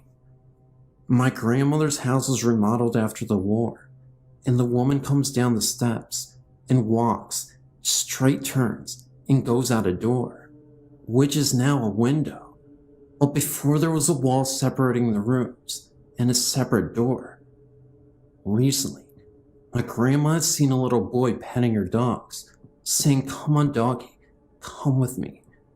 She thought it was my little brother because he had spent the night, but he was downstairs sleeping, and no one else in the house was awake. She knows he's a ghost, and she is comfortable with him. Although I am severely frightened of her basement, which in 1947, a man was found hanging with a grin on his face, and a woman shot in the head underneath him. There were people found suffocated in their beds, random strangers. My grandma says the boy was one of the children found, and the man is evil. She feels that he may harm me. She doesn't like anyone, except for her in her basement. I have many more stories to tell you, but I'm sorry, I'm out of time. I'll contact you later with many more stories. Thank you.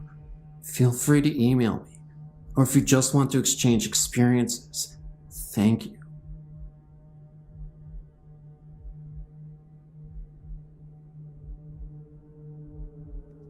Although this is a true tale, it's not one of your spine tinglers, just something odd that cannot be explained. It was told to me several years ago by a colleague and happened to her mum Jean and some friends. Although Jean lived in Romford, Essex, she regularly went to a keep fit class in a small school hall in Upminster.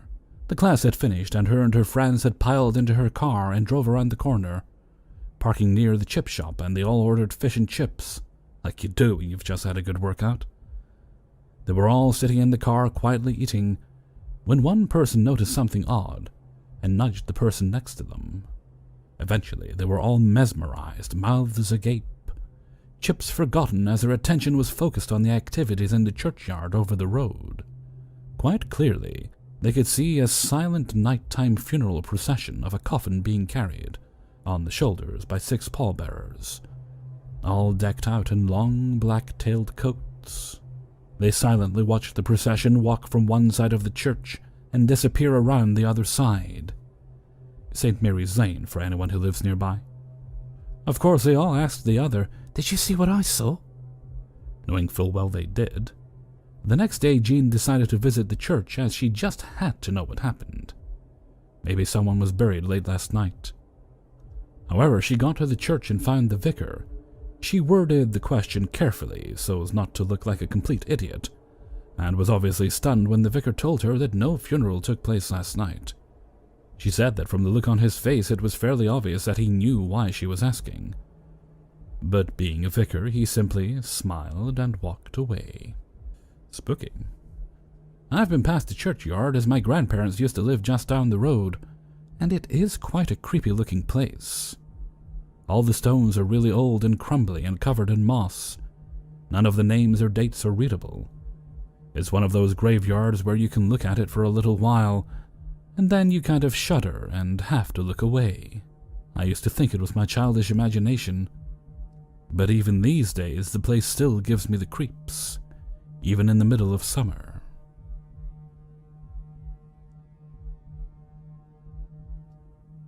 My story has to do with things that happened to me as a child.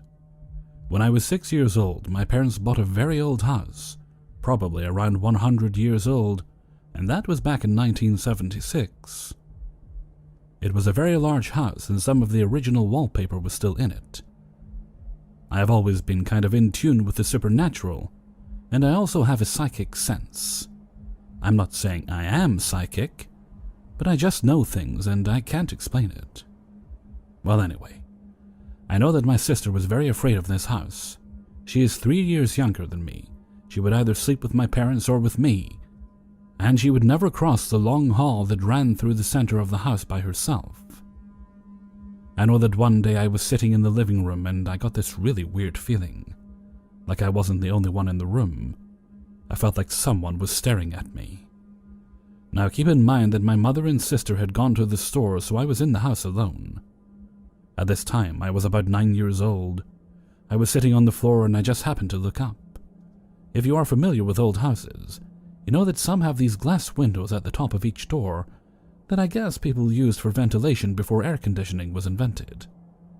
Well, the upstairs of this house had been added years after the original one-story had been built, and the steps that led upstairs went even with the glass window above the door in the room I was in. There was also a small triangle of wood that was missing from the step, and that is where my eyes shifted to. There was something looking at me through that space. I was so scared that I grabbed my dog and ran to the front porch, just hoping my mother would drive up. I don't know what it was, but there was something there. People in the neighborhood were always asking if the house was haunted, and one time an old woman I had never seen before asked me if I knew of the girl that had been locked in her room, in my house, and she had died there. There is also another story that happened in this same house. My uncle was living with us. He was 70 years old, and I was about 10 at the time. One night I heard him calling my father. He was shouting, and that is what woke me up. My father went running into his room, and this was my uncle's reply. "I know you're not going to believe this, and I know I shouldn't be seeing this, but I do. There's a black woman standing in front of the fireplace holding a little girl's hand, and she's wearing a red coat and hat." Then my father said that my uncle's eyes followed something around the room, and then my uncle began to scream again, "No, go away! Don't come near me!" Then they disappeared. My father said that he had never been so scared in his life, because his uncle was being rational about it. Like he knew he shouldn't be seeing something like that, but he did. I knew there was something in that house. Although we moved out when I was 14, I still drive by it to look, and I still get a creepy feeling about it, just from driving by. I feel it in my bones. What do you think? I would really appreciate your opinion. Thank you so much.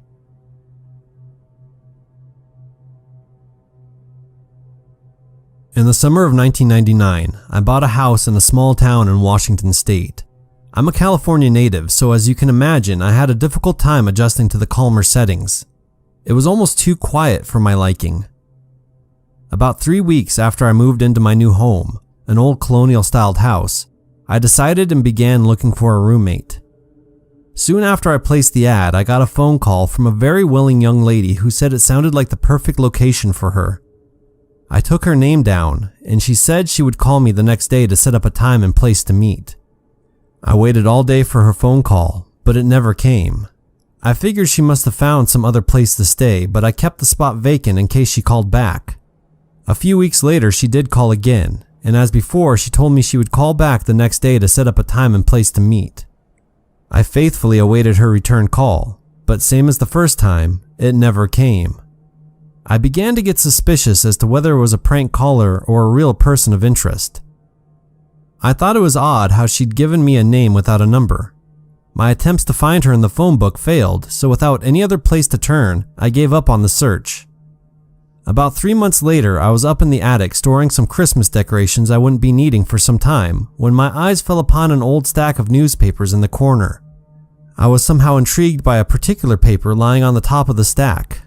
As I thumbed through it, I was quite shocked to read an article printed about a young woman who died in her house, the house I was currently living in, at the age of 22.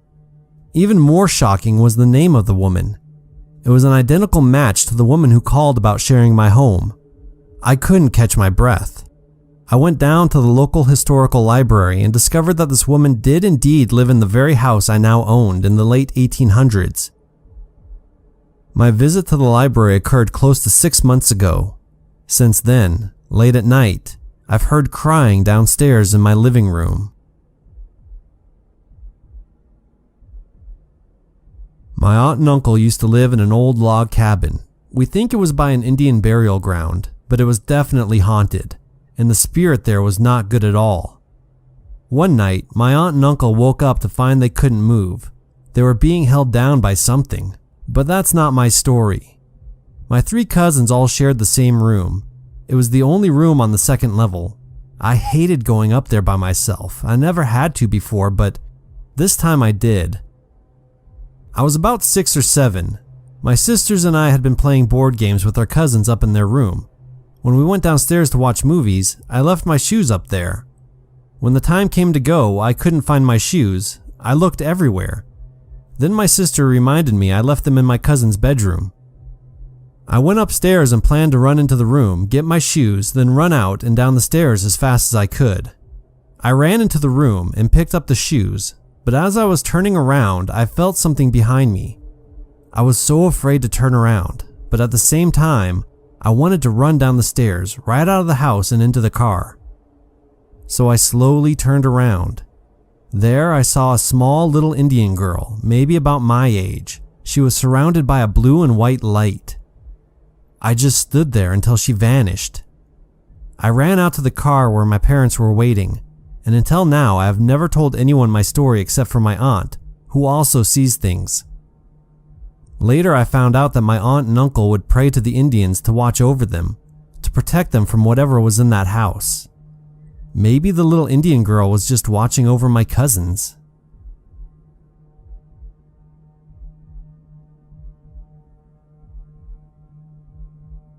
My wife and I had moved to the naval station at Mare Island of Vallejo, California. I was attached to the personnel support office. About 4 months after reporting, I was sent to the Combat Systems Tech School's command to process new students. I hadn't heard about the school's past until my encounter. One day in the fall of 1993, I was typing up a report about 0730 before the other 3 civilians and 1 other sailor got there. The typewriter was next to the door to my office, so I didn't miss anyone coming or going. There also was just that one main entryway into the office cluster. No other exits except for a fire door with the alarm connected. Anyway, someone walked by my door and I thought it was my shipmate, so I asked how he was doing.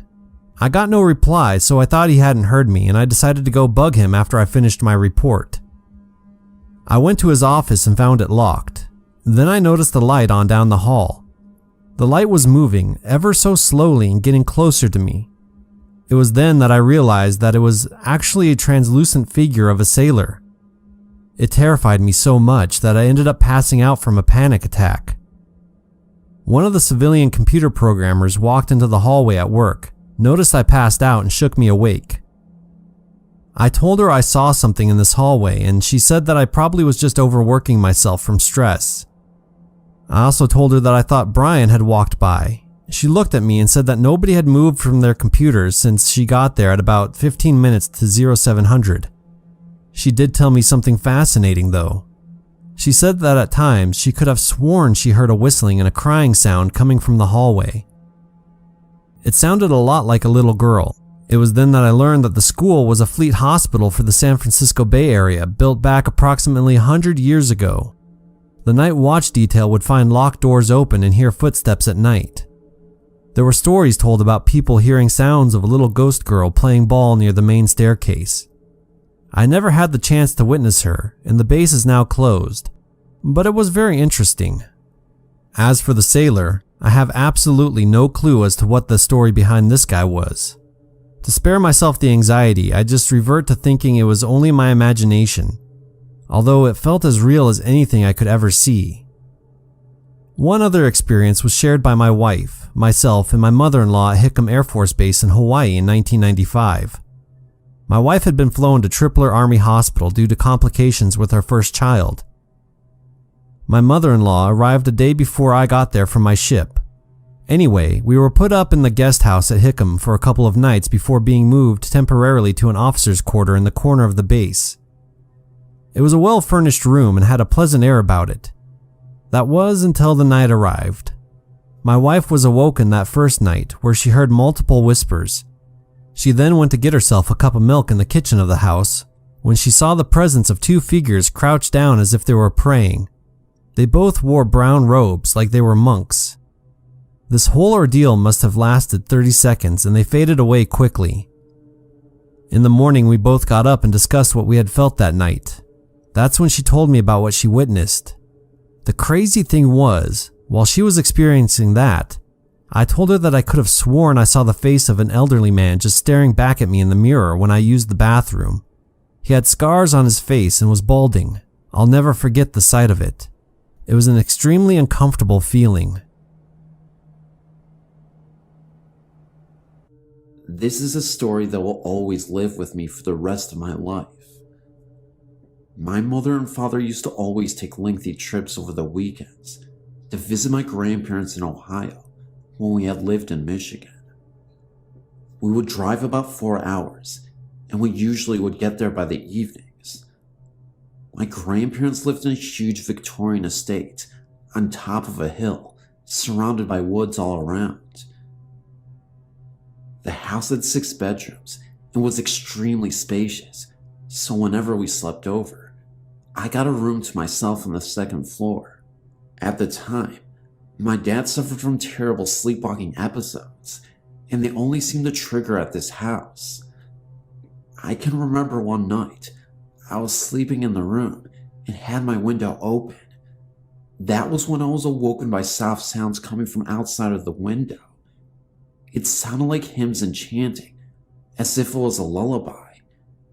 At first, I checked to see if the television from downstairs was accidentally left on, but it wasn't. I was starting to get really freaked out when I went back in my room, because I noticed my dad was walking towards the trail path into the woods. The house lights were shining bright enough so that I could see the woods well enough from the window. In a panic, I ran downstairs and outside as fast as I could and grabbed a flashlight, then chased after my dad into the woods.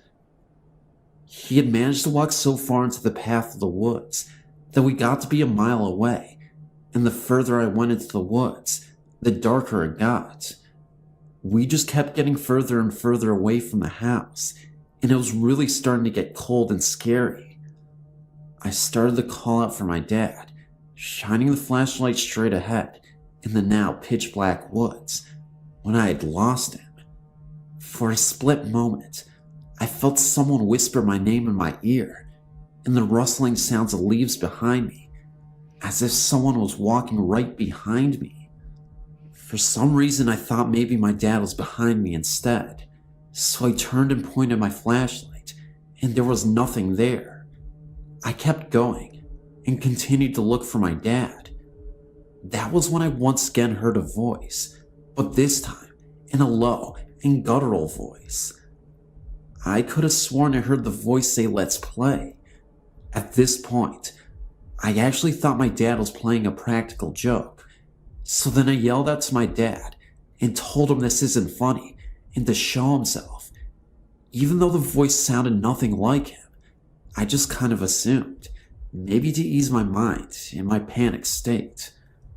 Literally a split second later, I see a cloudy mist and what looked like an orb hovering from the distance of the woods and slowing going in my direction from afar.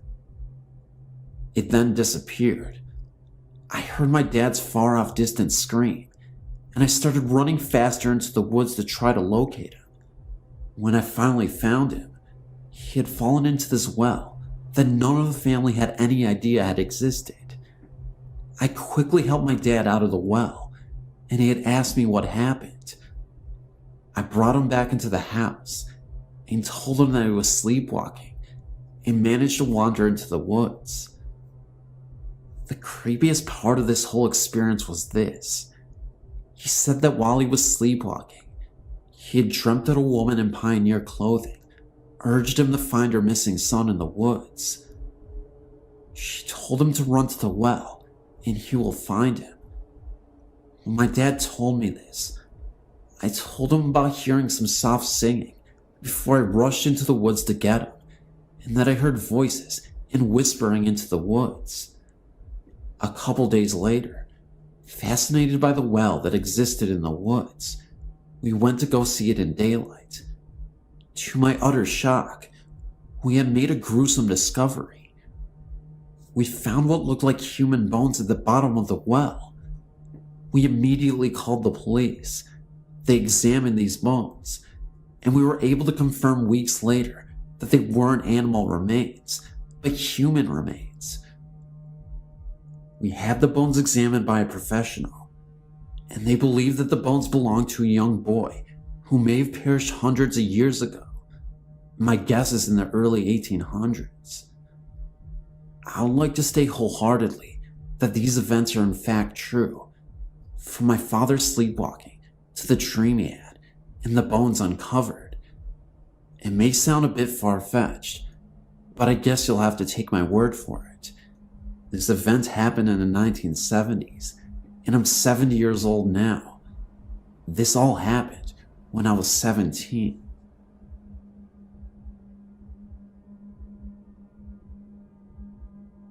I have a rather bizarre ghost story, or maybe it just appears that way to me, since I've never experienced ghosts before. It was many years ago, when I was 14 years old, and spending a few weeks at our lake home. One night my friend and I decided to spend the night in the den, rather than our bedroom. The den has a lonely view of the lake, and has a wall of windows. It is a very large room. As we were in our sleeping bags, I noticed what looked like a man sitting in the armchair. The apparition was black. You could not distinguish any features, but you could see a bowler hat, or a similar hat, on his head. He just sat there and didn't move, his arms resting on the chair. I was paralyzed with fear. I eventually mentioned this to my friend, or maybe she mentioned it to me first. I just remember that after a long time, we started talking about our late night visitor. We compared notes on what we were seeing, and it became apparent that we were both seeing the same thing. A shadow? I think not, and if you read on, you will know why I'm so sure. My friend and I became so scared that we buried ourselves in our sleeping bags and held on to each other for dear life. We knew we had to get out of there, but we were too scared to move. Eventually we got up our nerve and made a mad dash to the bathroom. Keep in mind, our lake house is quite large and the bathroom was not nearby. We huddled in the bathroom for some time and got up our nerve to make it to our bedroom. This time, for some reason, we didn't run. As we were making our way to the bedroom, we saw another apparition on the living room sofa. This was definitely no shadow.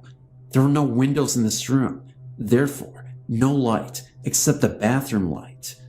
This apparition was easier to see. It was a woman from the turn of the century. She was dressed in a white dress, possibly a Victorian wedding gown, and lying in the pose of a deceased person. As you could imagine, we hightailed it to our bedroom. When in the bedroom, we sat up with the light on. I'm not sure how much time passed, but eventually, we heard what appeared to be a marching band playing. We looked at the clock and saw that it was after 3 a.m., and therefore, highly unlikely that a marching band would be performing in this rather sleepy lake community. Had it not been for this, we would have considered it as teenage imaginations going wild. You can see things, but hearing them is an entirely different story. In the morning, we checked out the house to see if there was any way music could be played by itself in the house. We found an old radio down in the basement, but it wasn't plugged in. We then plugged in the radio, and it did not even work. We asked my grandparents if they had heard anything, and they said they hadn't. When we told them our stories, they just laughed, and almost everybody else we had told this to laughs also. If they don't laugh, they listen and nod their heads, but we can tell they are just being considerate and patronizing us. We are now both 30 years old, born a day apart, and live over 1,000 miles apart. When we are together, we still talk about this and stand by our story and memory. We still agree about what we saw and heard. I have no explanation about this, but I will not sleep alone in this house. I don't even visit often, but when I do, I'm still scared to death.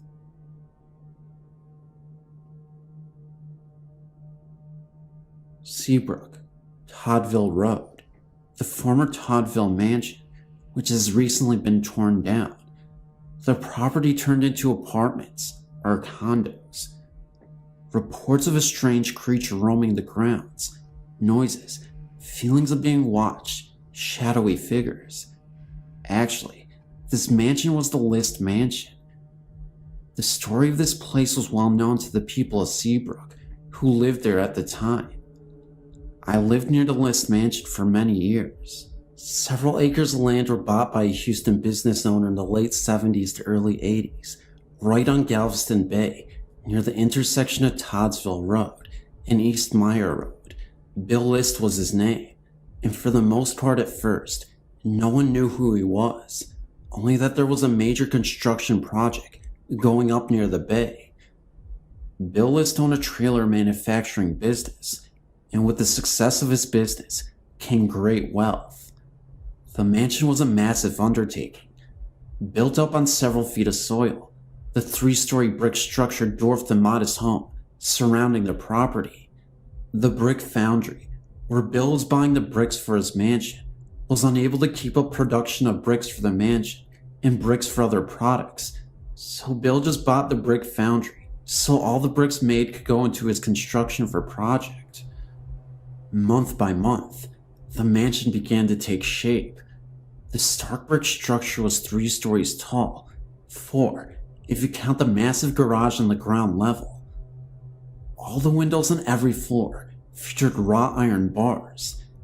It was divided into 2 separate sections, with a large glassed-in garden and pool. Catwalks on the 2nd floor crossed from the front of the house to the back part. The rooms were arranged into 2 separate apartments, with kitchens, bathrooms, and living areas. The entire property was surrounded by a brick wall from Toddville Road. The List Mansion, as it was called, resembled a prison, which was not far from true. When construction was completed, me and some friends were in the Kroger parking lot in Seabrook when 2 guys a little older than us invited us to a big party to celebrate the opening of the List Mansion. We talked to them for a few minutes, and then they left. We did not go to the party. For years after that, you rarely saw anyone coming or going from the mansion, even though several families could live there at the same time and never see each other. The guys we saw at Kroger that day never showed up anywhere in town. Then one day, Bill List was dead, murdered, and the whole story came out in the Daily Citizen, the Bay Area newspaper. The List Mansion was built like a prison, not to keep people out, but to keep people in. As it turns out, Bill List had a preference for younger men and would cruise the alleyways in parts of Houston where runaways would frequent. He would offer them a place to stay and drugs in return for his indulgence for the young men. Bill would keep them drugged and locked in the mansion, providing everything for them but freedom. Some would stay, and others would eventually be let go, but it was the final group of guys who figured it all out. They decided that Bill List must die, so one day, they got a hold of a shotgun and waited for Bill to come home from work. Bill never made it up the stairs from the garage before he was shot and killed. The guys who killed him ransacked the mansion, stole Bill's credit cards, and left. Some were picked up on their way to Canada. Others were caught in the Houston area. For years after the death of Bill List, the mansion was up for sale, and yet no one would buy it. Caretakers were brought in to maintain the property, and eventually, a bunch of people at a rock and roll band rented it for a while. I moved from Seabrook in the early 90s. Eventually, the List mansion was bought by a real estate land developer, and he tore down the List mansion. In its place was built Suco condos with clay tile roofs. There is nothing left of the List mansion, except the sordid stories of the long residents of Seabrook. These are my memories of the List mansion.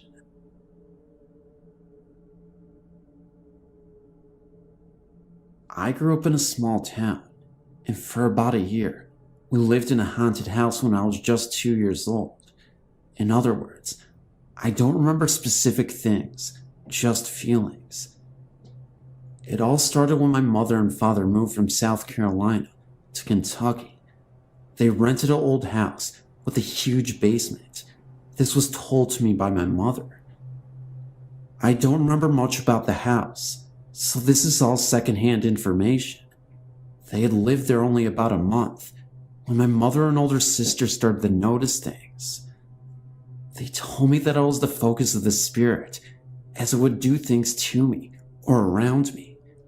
Here's a few of the things that happened to me when I was little. One time, my mother and sister was sitting in the living room watching TV. I had a little wooden rocking chair that I loved to sit in. My father was at work working a night shift in the coal mines. Mom said, all of a sudden, things got very cold and my little rocking chair started rocking very fast and the rocking tossed me out onto the floor. Then, the chair fell backwards against the wall with no one in it, by the way, and my mother and sister both heard a very dull laughing. My mother said that the thing in the house would push me, and a few times when she was watching me play on the front porch, would pick me up and drop me down hard on the ground.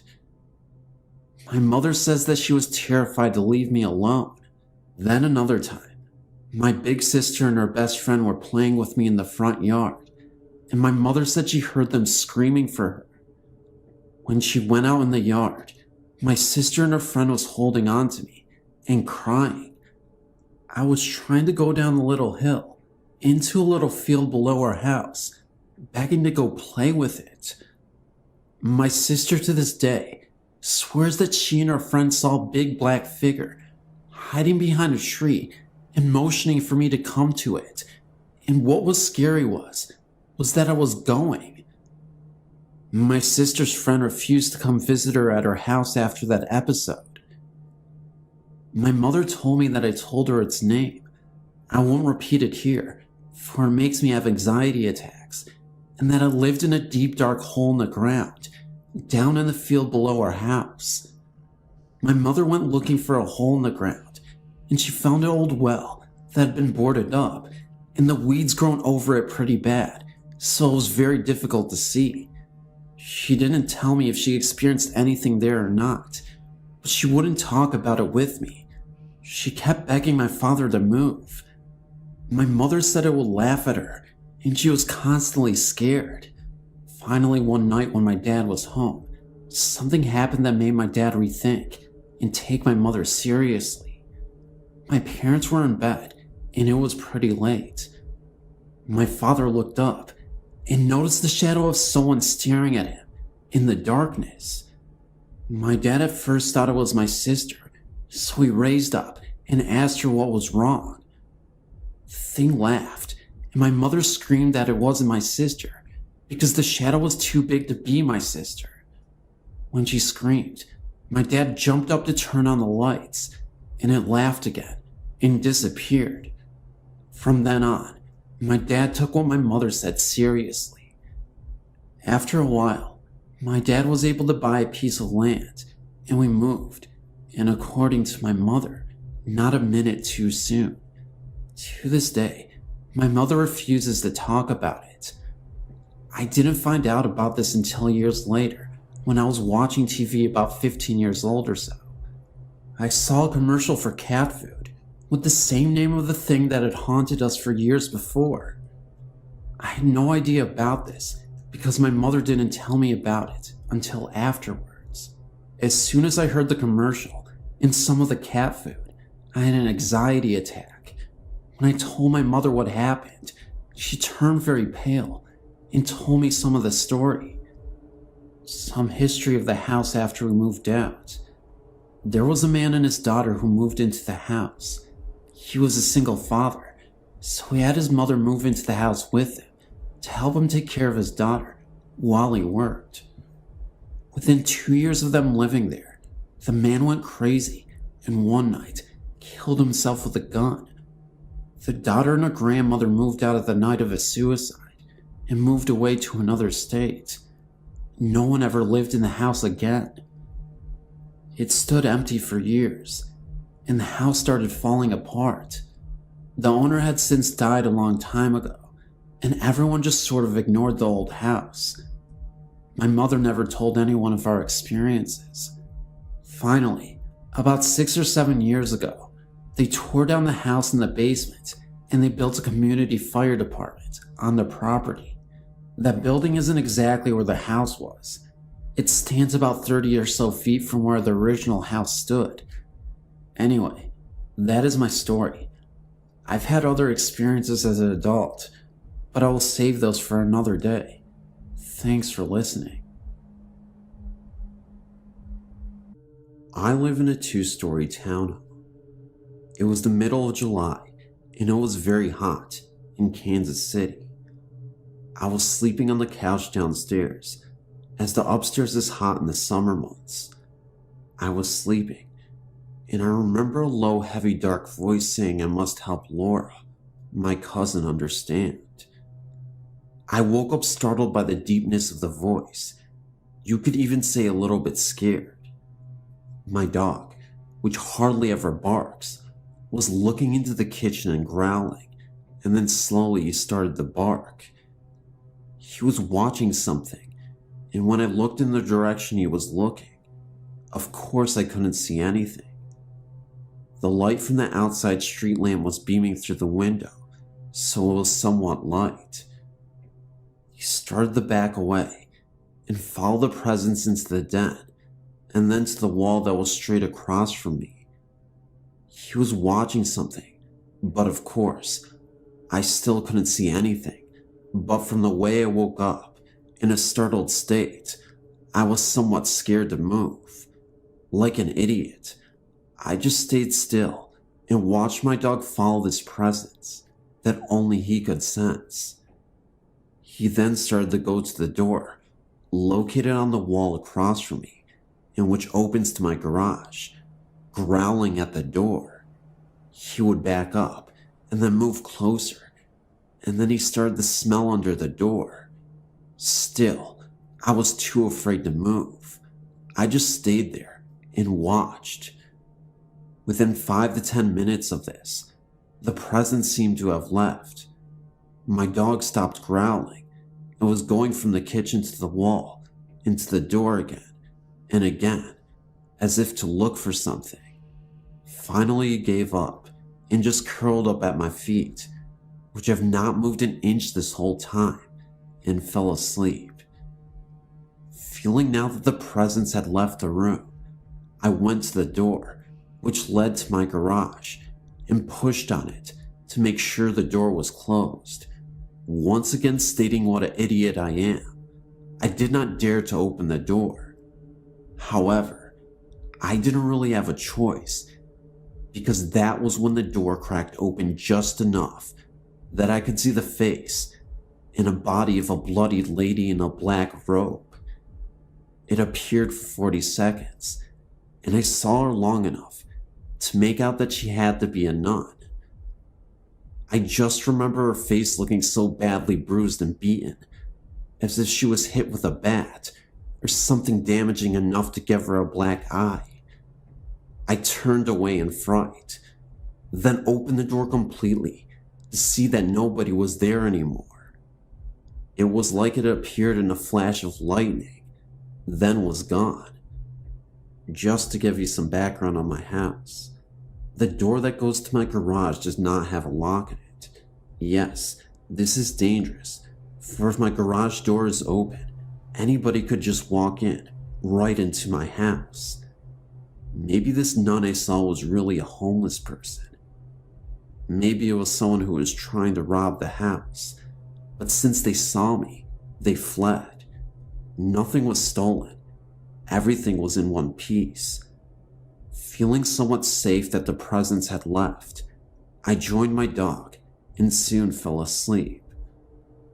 In the morning I awoke, went upstairs to take a shower, and dressed for work. When I came downstairs, I gathered up all my things and opened the door, which leads to my garage, and stood there in total amazement. My garage door was wide open. I left the door open all night and morning. I truly feel my spirit guide was trying to warn me, and I was too stupid and too afraid to listen to him. As I drove to work, I thanked him for trying to warn me, and I promised to try and listen more carefully next time. The reality sank in that I could have been robbed or beaten. Yes, today I'm buying a chain lock for that door and installing it right away.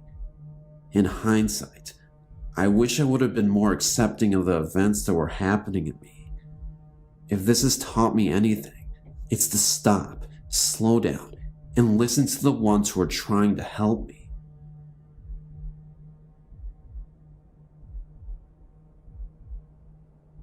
As a youngster, I was playing with my toys in the lounge, and suddenly, I had this great feeling of fright around me. So I went running into my mother, who was washing the dishes. She told me not to be frightened, as there was nothing to be frightened of. So she assured me, and took me back into the lounge to carry on playing. But as she walked back to carry on washing, she saw a figure standing still in the hallway. It looked as though it appeared to be a monk in a brown habit, with his face covered by his hood. All you could see was his feet, which had sandals on. My mother walked towards it, and it disappeared into my mother's bedroom. But my mother always said how I must have sensed the presence of this ghost. Another time in the same house, it was nighttime, and I couldn't sleep, so I was just looking into space when 3 squares appeared on the wall. I thought that it must have been some kind of light shining in from the window, knowing full well that no light normally shines through, as we had blinds and curtains up at the window. I kept on staring at the squares on the wall. They didn't move or anything, but I felt really frightened like in the other story. I must have fell asleep, thinking about the lights on the wall. In the morning, when I awoke, the first thing I did was get out of my bed and go straight to the wall, hoping in the back of my mind that there wouldn't be any kind of marks on the wall where the square was. But I was wrong. Where the squares were, there were deep-lined marks, like holes that were pressed into the wall around where the shapes were. They looked almost like claw marks and definitely weren't there before. There is no logical explanation for this story, not that I can explain anyway. It was not possible for any light to come through the curtains, and there were no other kind of lights or anything on in the room or in the house. I've tried to come up with some sort of explanation, and I don't have one. And that happened about 23 years ago.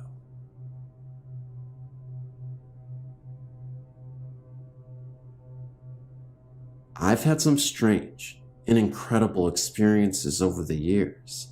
Just posted one in the last batch. Some of them I haven't sorted out how to share yet, but the following experiences are pretty strange. My roommate and I were living in a Seattle neighborhood called Capitol Hill.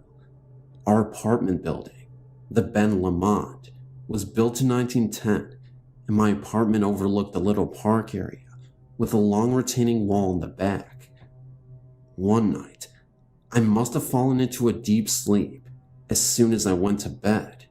When I woke up the next day, I immediately told my roommate about a disturbing dream that a menacing, sinister black figure had climbed out of a hole in the ground right against the retaining wall. He seemed full of rage and anger, and was coming closer and closer to our window and meant real harm. It was a very real, fearful thing. After hearing my dream, my roommate said she tried to wake me up soon after I went to sleep, but I was out cold. She said she heard something like a gunshot outside in the park and walked through a darkened apartment to the living room's bay window to see if she could see anything. She said she saw a man who was built like a tank, but fitting the physical description of the man in my room to a T. He appeared to be staring up at her. For whatever reason, I don't understand why she did this, considering she thought she heard a gunshot, but she shined a flashlight on him. When she did, she could no longer see him. Although she saw everything else, the trees, the ground, bushes, everything where she was standing was illuminated, but he had vanished. When she covered the light, there he was again. I guess she did this a few times until he really vanished. Very, very strange. Another time I was staying in an artist's loft in San Francisco that was in a really creepy area on Market Street and 6th. I was in bed, just starting to get that semi-lucid feeling, when I woke with a frightened gasp. The only way to describe it is a flash vision.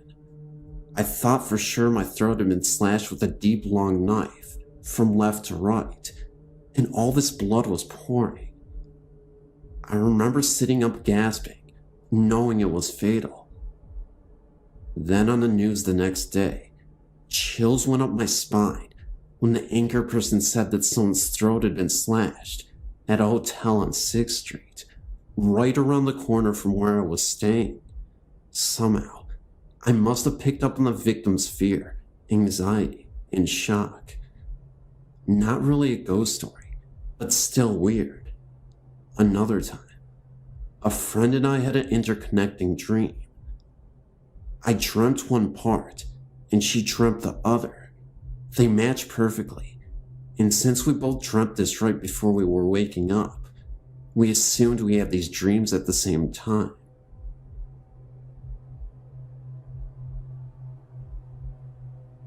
I think I was about 7 when I first started seeing things in my house and around my neighborhood. The first time I saw something was when my sister and I were sharing a room. I knew that I always felt something in the room, but I never saw anything, so I really paid no mind. Then one day, while I was sitting in my room, I looked up and saw an image by my door. I don't know exactly what it was, but I know that I was scared. Over the next couple of days, I would hear things in my room, like people walking, the doorknob would jiggle, and things would just tip over. When I talked to my mom about these things, she told me not to be scared of them, just tell them to go away. The next night, I was sitting on my bed, and I heard somebody walking around. I did what my mom told me, and told it to go away. It didn't work. The sound became closer, and an image began to appear. At first I was kind of scared, but when I saw what the image was, I wasn't so scared anymore. It was a little girl, about 5 years old, who was lost. She was just staring at me for a while, and then she just sat down on the bed next to me. She was sitting next to me for about 2 minutes, and then she was just gone. For a few years, I wouldn't see anything, just hear things. When my older sister moved out, my sister and I finally had our own rooms. I stayed in her original room, and my sister moved to my other sister's old room. For a couple of months, things were cool, and then my sister woke up in the middle of the night and asked if she could sleep with me. The next morning, when I asked her why she slept with me, she told me it was because she was hearing people talking from the closet. Me and her had to switch rooms because she wouldn't sleep in her room. The first night, nothing happened, but the second night was completely different. I was hearing whispering and footsteps. At first, I thought I was scaring myself, but when I heard someone ask why my sister and I switched rooms, I knew I wasn't imagining it. At first, everyone thought I was making it up, but when I told my grandma about it, she looked at me as if she were surprised. She told me that I wasn't the only one in the family to be able to hear and see things. It was something that actually ran in my family. After that, things started happening more. People would talk to me. I would feel them touch my arm, face, or even feet when I was sleeping. And sometimes, I could feel someone sitting at the end of my bed. I think when I really got scared was when I decided to sleep with my light on so nothing would bother me. But when someone said turn the light off, that was it. I ran to my mom's room and fell asleep on the edge of her bed. That was the last time anything happened to me for about a year. I thought it was just something I went through, but when I turned 14, it got bad. Not only was I seeing things at home, but I was seeing them outside occasionally. I learned not to say anything, because when I would, people would just laugh at me.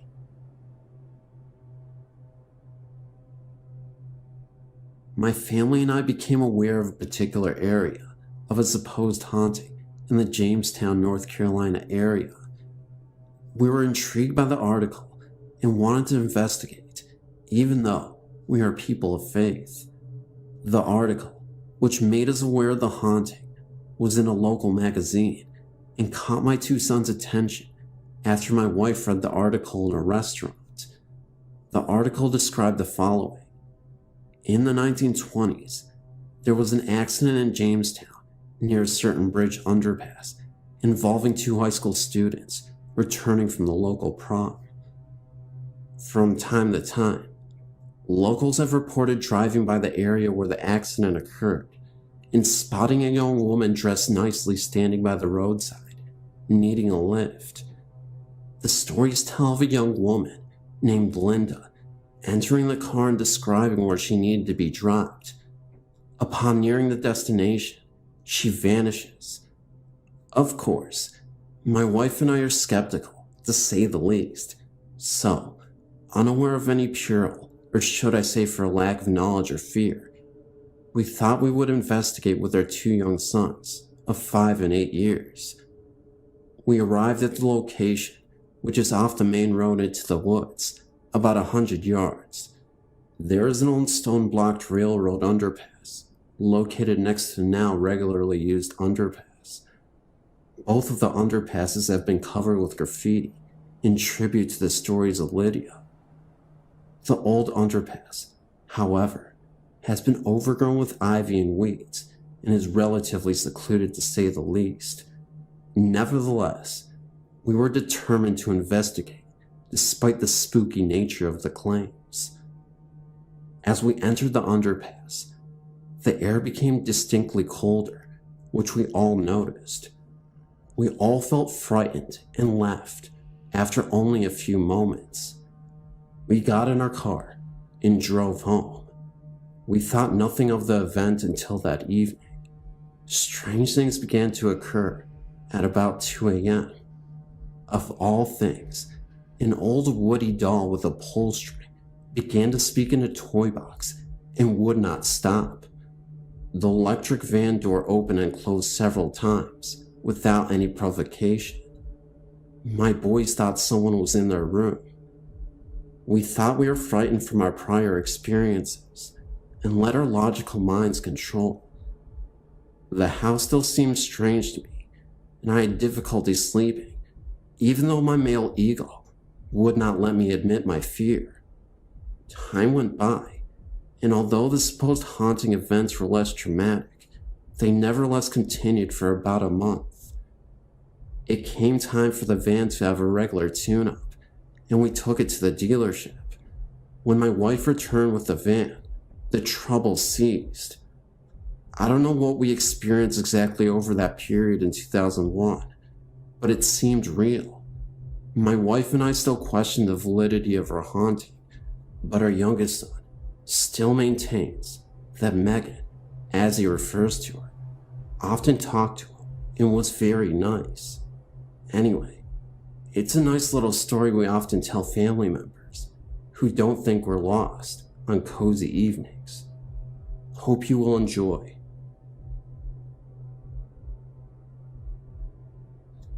I used to work at this daycare center that only stayed in business for 2 years. The building that we worked in had many owners and many businesses, but never stayed in business for longer than 2 years. Usually, bankruptcy would follow. Anyway, I had worked there for about a year and had always been scared of the back of the building. There was a long dark corridor that always gave me the chills, and I always felt like I was being watched. I had the early morning shift, so I had to be there at 6:30 and get ready for the kids to arrive. One morning, I had an infant who was only 4 months old and was asleep at the time of the incident. We were in our room, and I was writing out papers for the rest of the day when I saw a toy out of the corner of my eye being thrown across the room. I didn't think anything of it and played it off as my imagination until a week later when another coworker told me what happened to her. She was in the sleep room changing a child's diaper when she looked right and saw a little girl standing there staring at her. She looked back at the child she was changing and back, and the little girl had vanished. There were no children besides the one she was changing in the room with her. It freaked her out, and when she told me, it freaked me out, because then I realized that the toy that I saw thrown across the room wasn't my imagination. Neither one of us had another experience, but those two were enough for us. The first time I had a supernatural experience, I was asleep in my room at my parents' house. Now, I knew this house was haunted because in the middle of the night, I would hear something banging on my walls or my doors, and our dog, who slept inside, would bark on and off during one night, and the next night be completely quiet. But on this particular night, I saw an angel. I later found out that there is an old refrigerator under our house. Ask me why, and I couldn't tell you. Anyway, about a month after we moved in, we bought a 6-year-old Shih Tzu puppy. About 2 days after we bought her, my fiance and I were sleeping when he woke me up and told me the dog was on the bed. This, of course, was impossible, since she was only 6 weeks old, had short legs, and our bed was tall, with nothing around it for her to jump on. He told me that he felt something tugging at the covers around his neck and growling, and when he rolled over it, ran and jumped off the bed. I just passed it off as him dreaming. But about a week later, while he was at work, he works night shift. I was asleep, and I woke up because it felt like something was running from one end of the bed to the other, and back and forth. When I rolled over, it stopped. That kind of freaked me out. Then about 3 months later, I woke up and saw a hand coming out of our closet door with what seemed to be a letter or a piece of paper in its fingers. The hand was small and white. When I gasped, it disappeared.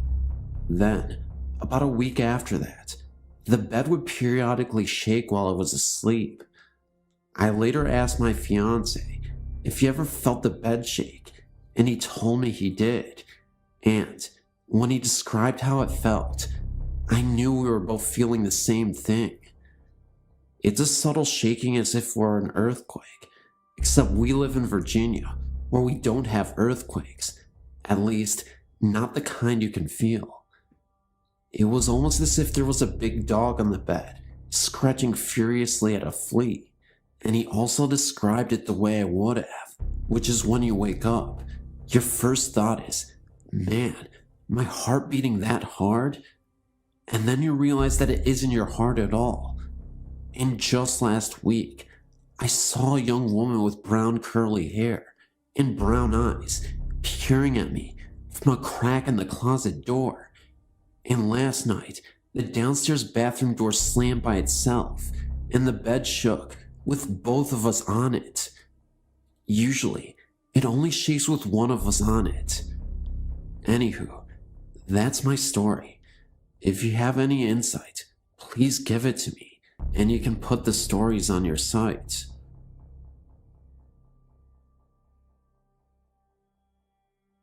I've had the special gift of seeing those who passed on to the afterlife, often seeing those who have long departed Earth.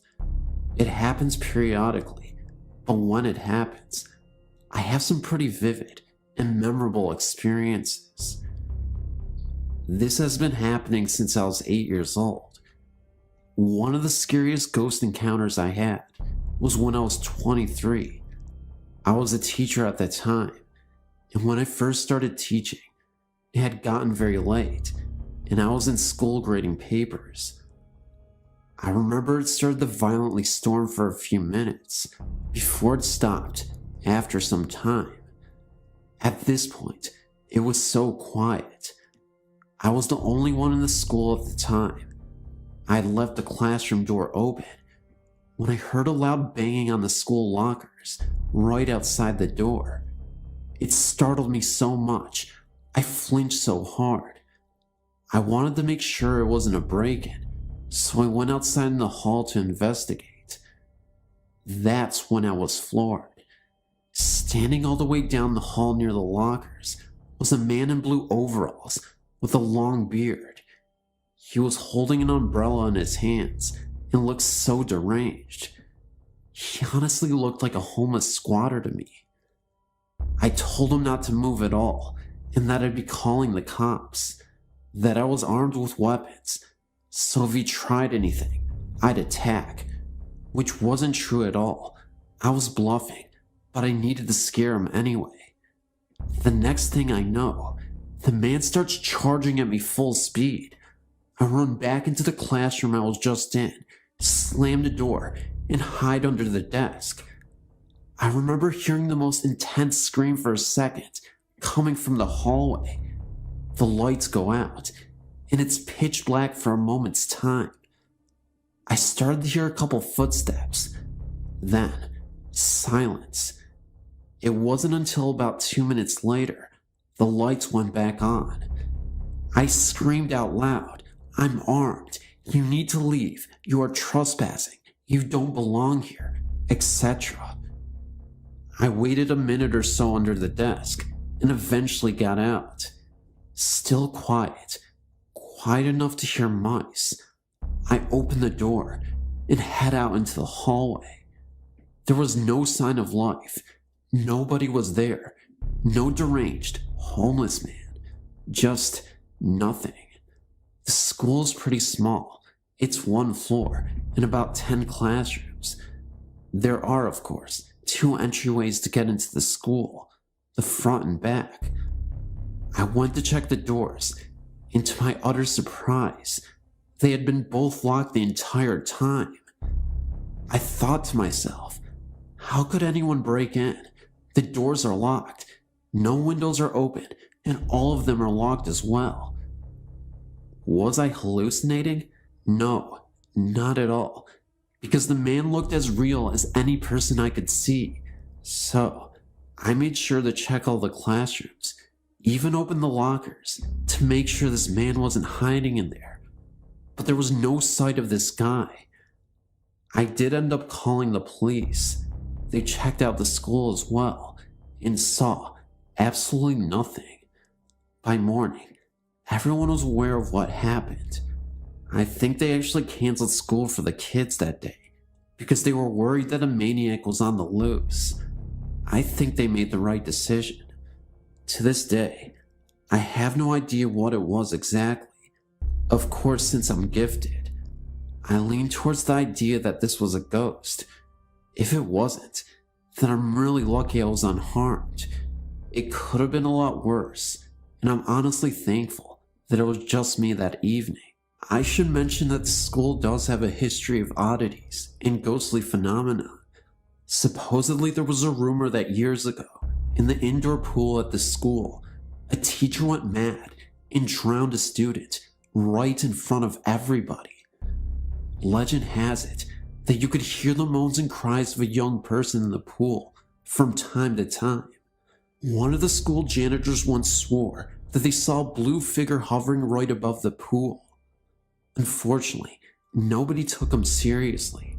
He actually lost his job and was put into a mental asylum because he had a mental breakdown after seeing that.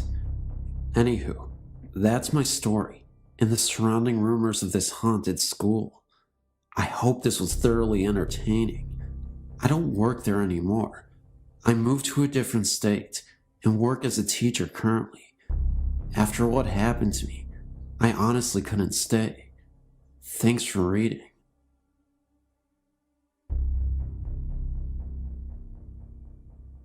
I'm from Dublin, Ireland, and when I was a boy, I forget how old I was, maybe about 14 or 15.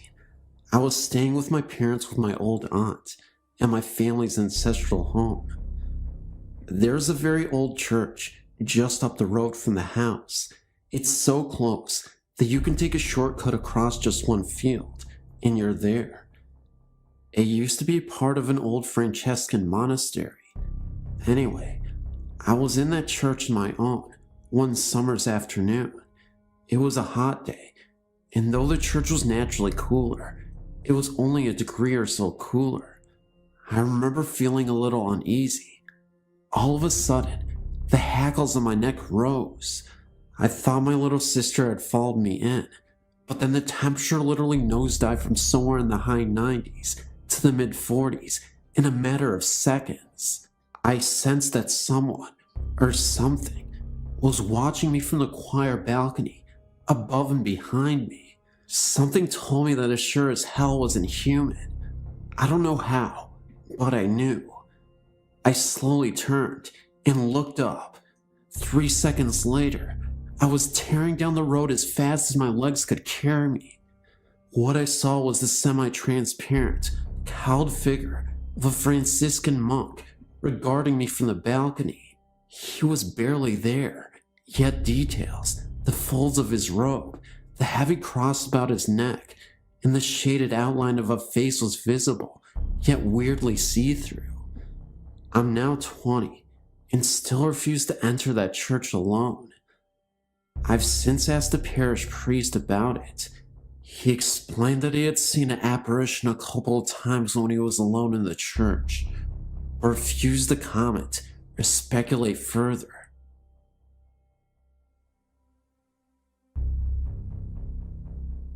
I still feel funny talking about this because the only people that seem to believe me are the children around here.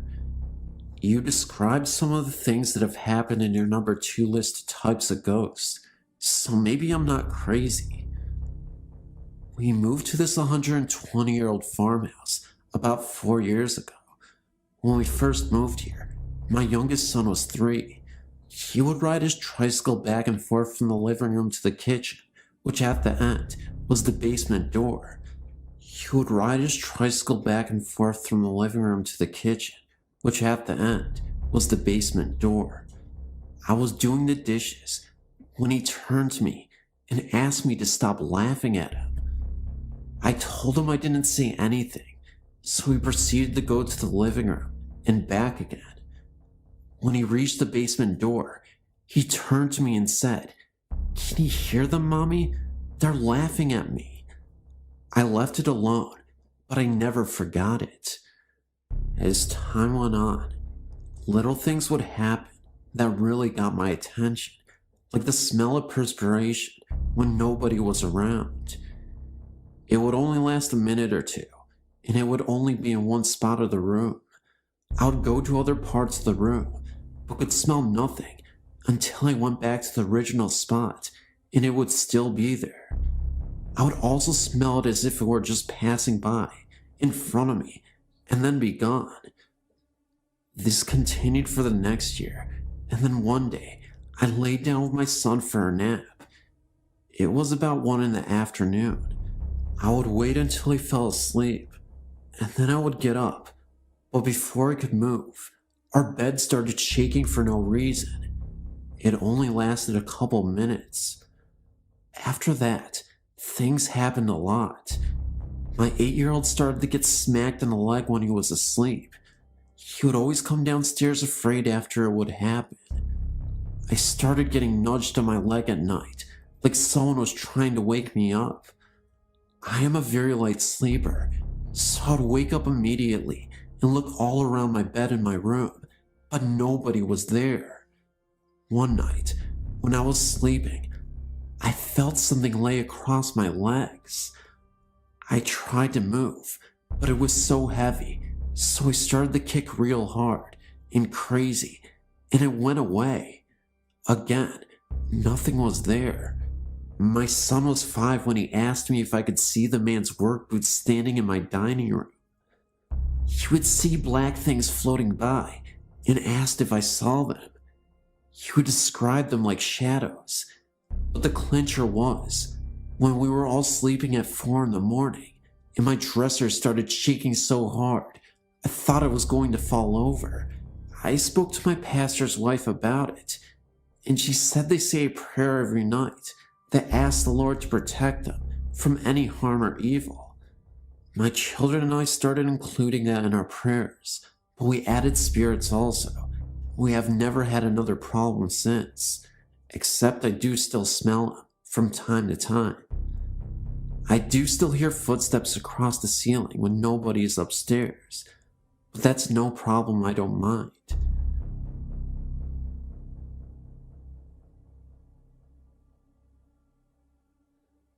My mother, brother, sister, and I moved into an old house in Cambridge, New York in 1995. They had the intentions of refinishing parts of the house to make it more modern. To give you an idea of the house, it was built in 1884, had 4 floors, which consisted of a basement, first floor, second floor, and a full attic. Above the attic there was a window's peak, and access was through the attic by a flight of stairs. Strange things started happening that everyone just brushed off the first week. Every night at 7 p.m. on the dot, the house would fill with the smell of cigar smoke. Nobody in the house smoked cigars. We could hear voices of adults upstairs and people running around. When we went up, no one was there. We heard knocking on the walls all hours of the day. People were heard whispering. It would get so intensely cold in the kitchen, and appliances would randomly turn on and off. My sister was coming down the stairs when she looked to be pushed from behind, and luckily my mother was at the bottom and saw the whole thing. My mother was never bothered at all. It seemed to target only the children, which were my sister, 11, my brother, 13, and me, who was 15. She did hear things, and she also felt things, but never scared out of her mind. One day, my mother came to me and said she had to show me something. She took me to the basement door and said, "Watch." She opened the door and turned a light switch off. Then she shut the door, waited for a few seconds, then opened the door, and the light was back on, and the switch was up. We then proceeded to do this over and over again, and the same thing occurred, so we duct taped the switch off. We left that night to visit family friends, and when we returned, every light in the house was on, even the basement, where it looked like someone tore the duct tape from the wall. We left the light on. From then on, everyone in the house had seen shadows and felt presences, My brother was the one who saw and felt the most. One day, he was home alone and said he saw 3 men in the backyard digging by the garden. He watched them for a few moments when one of them looked up at him and all 3 of them disappeared. He said the men looked as real as he did. He woke up one morning with 3 scratch marks down the front of his chest, and he said he didn't feel it, nor did he wake up during the night. My closet doors in my bedroom one night rattled uncontrollably while I was trying to sleep. This creeped me out so bad, I refused to sleep or even go into the room. The room became a used office, and me and my sisters opted to share a room. My sister said she felt something watch her whenever she was in the bathroom, and on one occasion, she said the shower curtain whipped open. I do believe her, because she ran out of the shower screaming and straight onto the front porch. We found out that the house was part of the Underground Railroad. When research was done on the house, it was found that it was also an underground bar during Prohibition. Many people lived in that house and also passed away in the house. A woman by the name of Ann Douglas hung herself in what was my bedroom. And we also know that there was also a shooting outside of the house, around where my brother saw the 3 men. There were so many incidences, but too long to tell all of them. We lived in the house for 5 months before selling it and moving out. We have heard that people have lived there or stayed a short time before moving out. The house is currently vacant. I wonder why.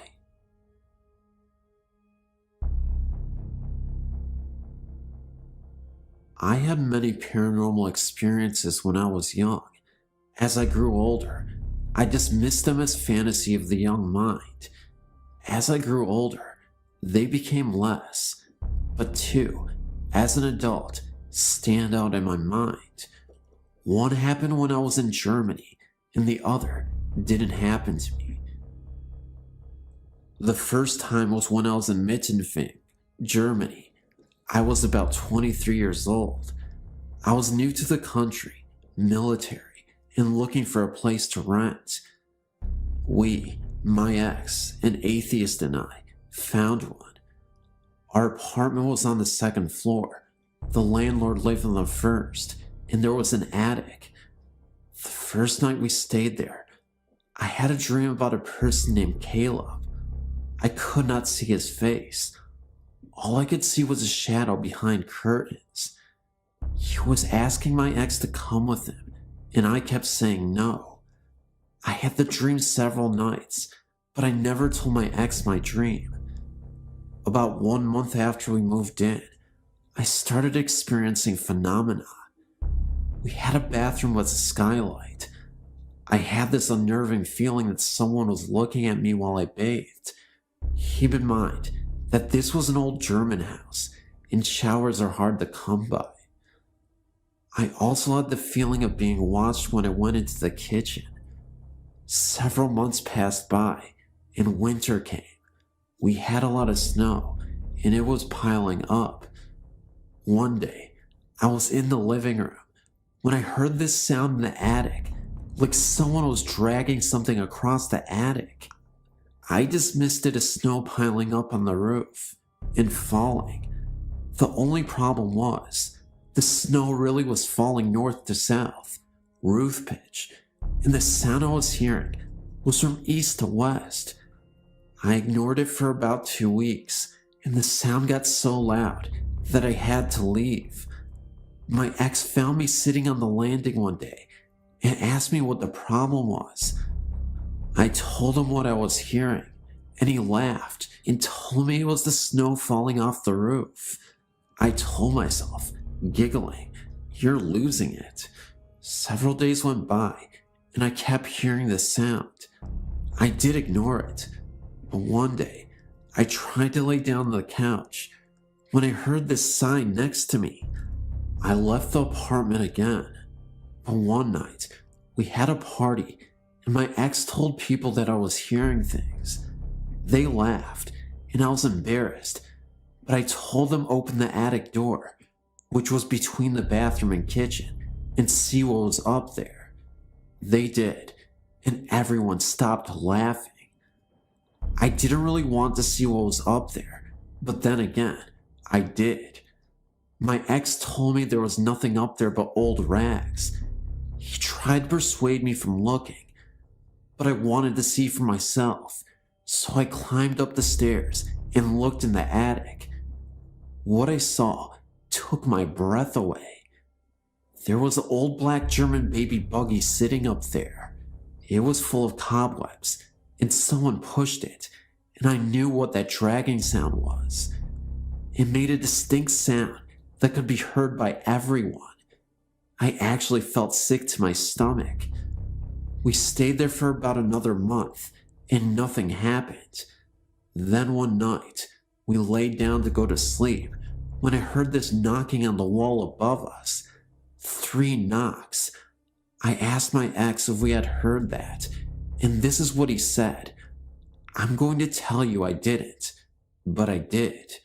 Well, it was about 2 weeks after that when my ex told me we were moving. I didn't know it, but he was looking for another place. No explanations. We were just moving. As we were moving, I asked him why, and all he said was, "Let's leave this place."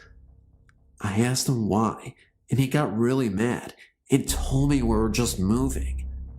Well, we moved, and about 6 months later I asked him why we moved, and he told me that he looked up to the kitchen window, and there was a man looking down at us. I know there was nobody left in there, because I was the last person to leave. He also told me he was experiencing the same things I was, but wouldn't tell me, because he was afraid to scare me. Keep in mind, my ex was an atheist. I felt chills go down my body. The next one didn't happen to me. It happened to my husband. Keep in mind that he is a Gulf War vet with over 20 years active duty military. Brooke Army Medical Hospital in San Antonio, Texas. Where it stands now is not where it used to be. You actually have to go on post to see the real hospital. It was abandoned many years ago. It is barricaded off, but I would like to hear more about this building. My husband went for training last year. He's a reservist now. He stayed in a hotel across from the abandoned building.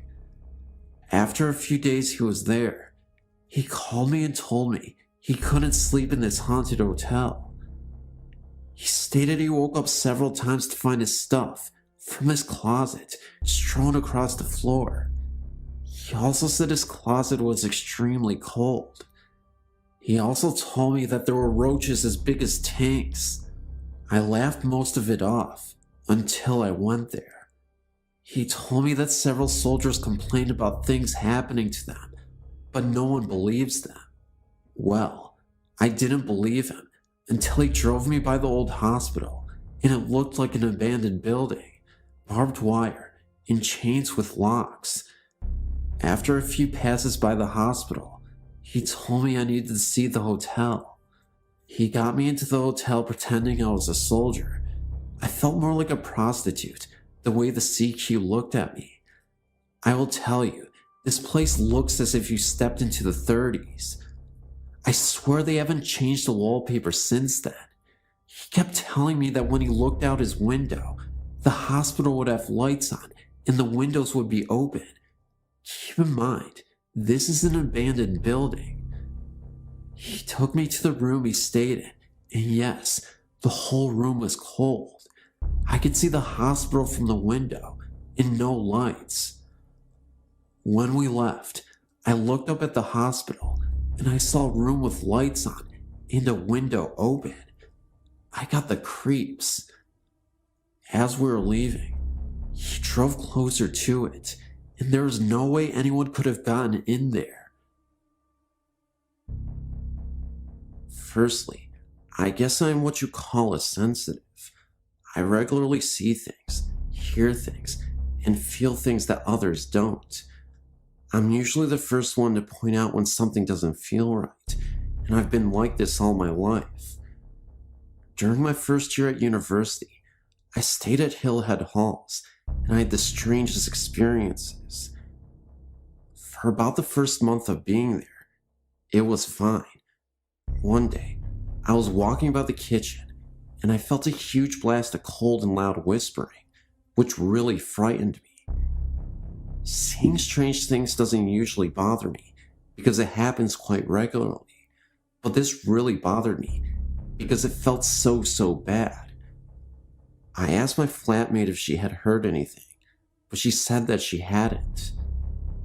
Just after the Christmas holiday, I came back to the worst time of my life. Firstly, there was a man walking around my flat. He was very tall, wearing all black, including a black hat or hood, and you could not see his face. I saw him outdoors and inside the flat. He frequently had a black dog with him, which often walked by my bedroom door. My flatmate got really scared of being alone in her room, as she felt there was someone watching her from her door. It was about a week after seeing this man that electrical appliances in my room started to go wrong. My electrical alarm clock, for example, would just start to beep much louder than anything it had ever done before, and did not stop when I pulled the plug out. It has no battery backup.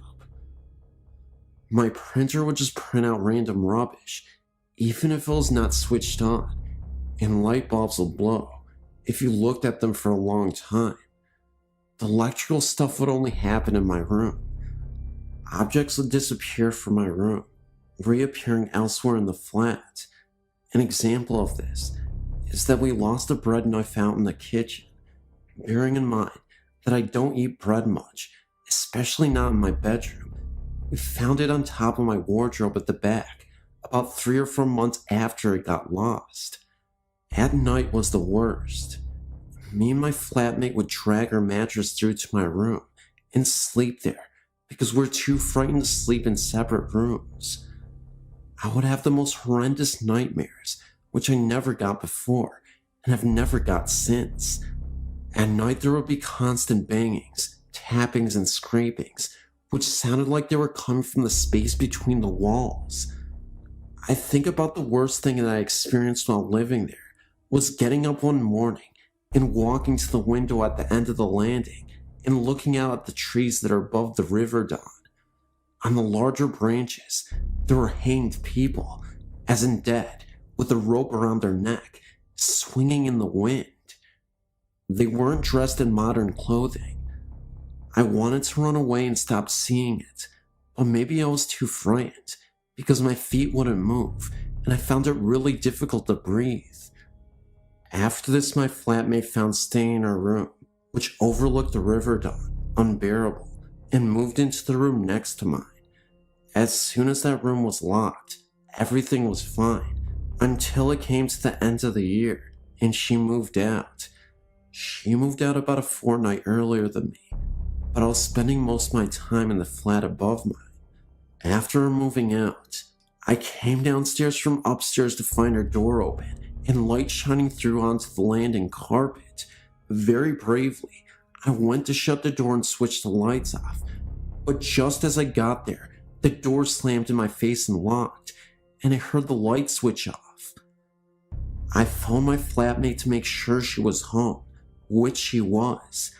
I then phoned the people from upstairs and asked them to come down, and when they got to my flat, the room wasn't locked again, but was totally empty and freezing cold.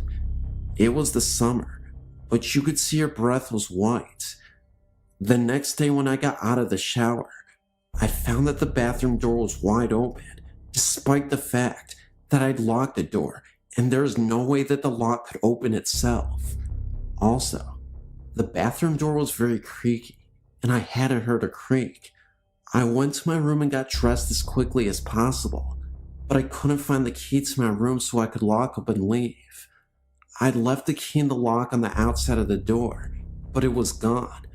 I found it in the bathroom sink. Finally, one night, I gave my key to one of the people living upstairs to go and get me a sweater for my flat, as I was too frightened to go down. This person, who was a complete skeptic, came back upstairs completely pale, sweating cold sweats, shaking, and totally out of breath. I don't know what happened, because this person won't talk about it, and has made us all promise never to bring it up in conversation. These all sound like really weird events, but I don't smoke, drink, or do any kind of drugs, and I didn't then, but I swear they are all true. I don't want to experience anything like that again as long as I live. Thanks for letting me share this with you.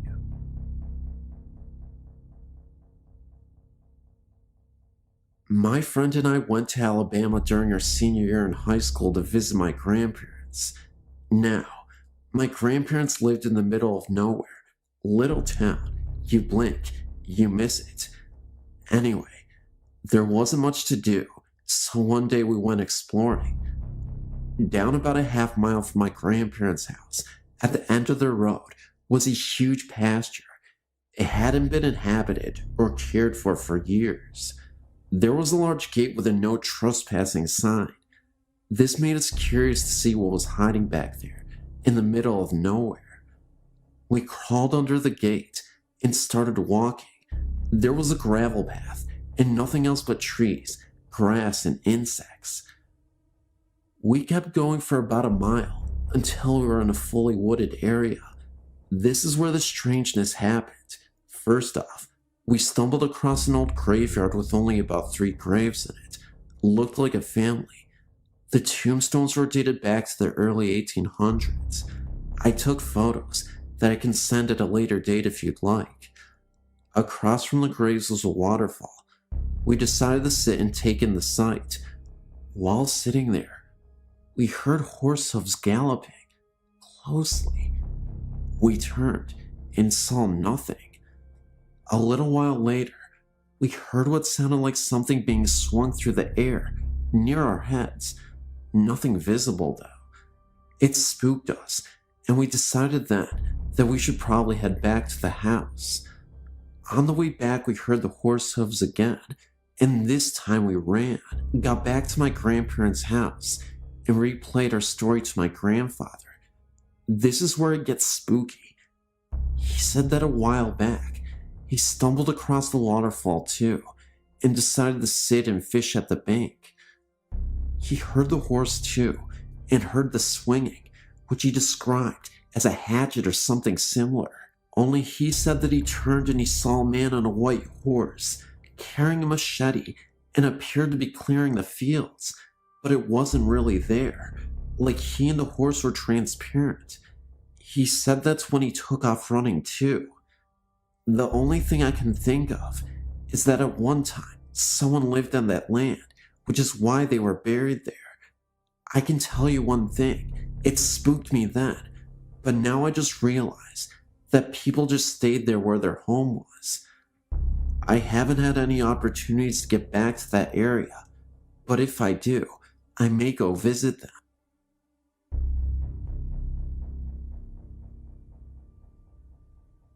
I moved to Indiana in 1986. I befriended a woman who sold real estate and said she knew of this huge house that was for rent in a small town called Lamb, Indiana. It sits directly across the river from Carrollton, Kentucky, and is halfway between Vevey and Madison, Indiana.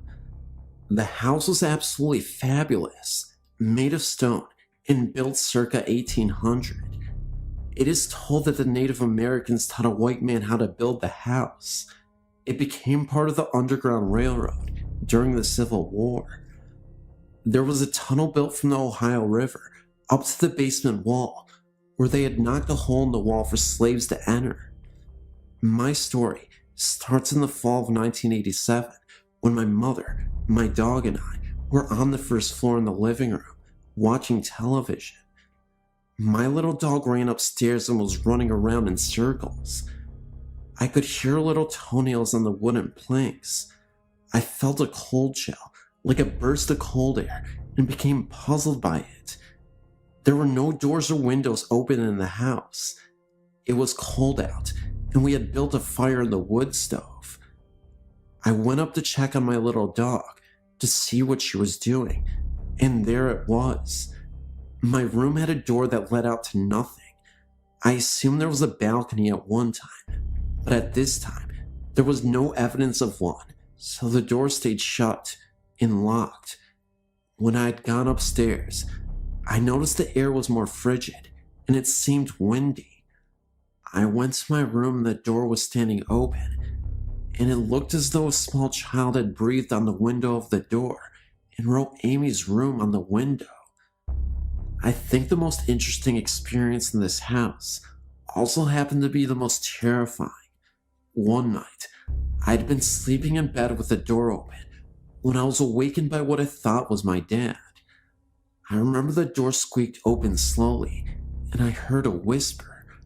I couldn't hear it too clearly. All I knew was that it was some sort of talking.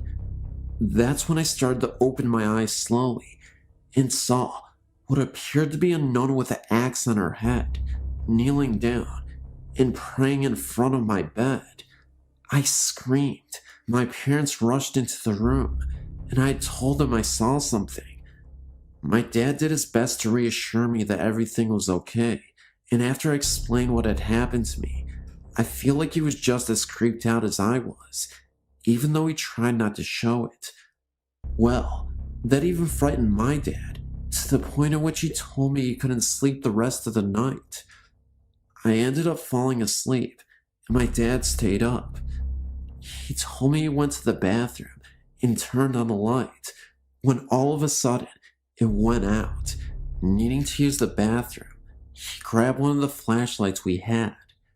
When he shined the flashlights towards the mirror to wash his hands, he looked at the mirror for a second, only to notice an old man's face right behind him. He only saw this for a few seconds, but he couldn't forget the man's face. He had 3 large gashes on the side of his face, like he had been mauled by a tiger. Claw marks. He was a balding man, with gray hair only on the side of his face, and he looked about 70s. Of course, when the bathroom light came on, there was nothing there anymore. The basement had some creepy occurrences as well. You would hear a very young voice, often singing softly, not super loud. In fact, very faint, but a voice was there. When he'd get downstairs and into the basement, you wouldn't hear it anymore, but it was always something you heard whenever you were in other parts of the house. About a year or so later, we had some family staying with us for the weekend, and my cousin set up a large tape recorder in the basement to see if there were any noises. My little nieces and 3 friends bedded down in the living room by the wood stove to stay warm, and we all went to bed. The next morning, one of the little girls thanked my dad for stocking the fire that night because it was getting kind of chilly. My dad hadn't been downstairs all night. My cousin went down to the basement to get the tape recorder, reel to reel by the way, brought it back upstairs, and played it back to us. You could vividly hear a little girl say "Mommy." My family lived in that house for almost 15 years.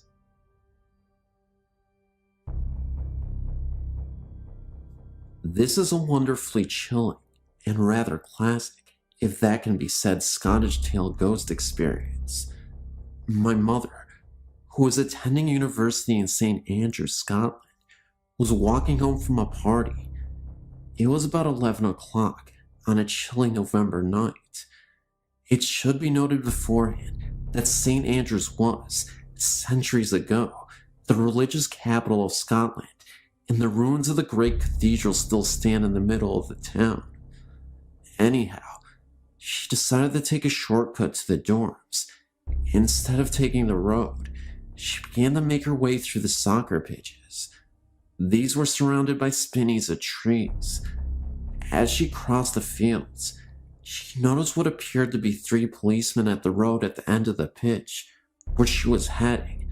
Though not that close, she could see that they wore heavy clothes, like the Scottish policemen's coats traditionally worn in the winter. She didn't want to be found by them at that late hour and went to the nearby trees to hide.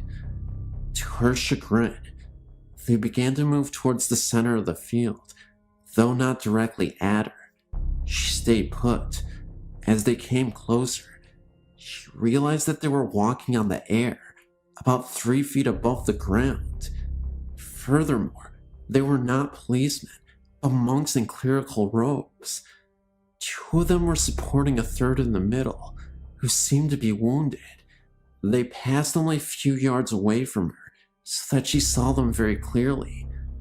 Oddly, their feet moved very slowly, but they were moving through the air very quickly. When they came about parallel to her, my mother, mad with fear, ran as fast as she could back to the dorms, clearing a fence that was as high as her, with one leap on the way. A violent wind kicked up against her as she ran, as if trying to blow her back. The next day, she went back to where it happened.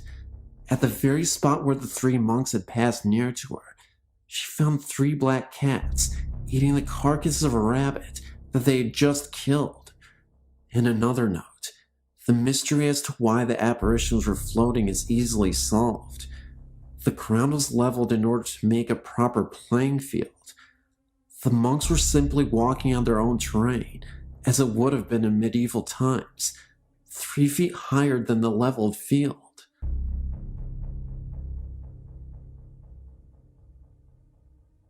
My family has had many paranormal experiences.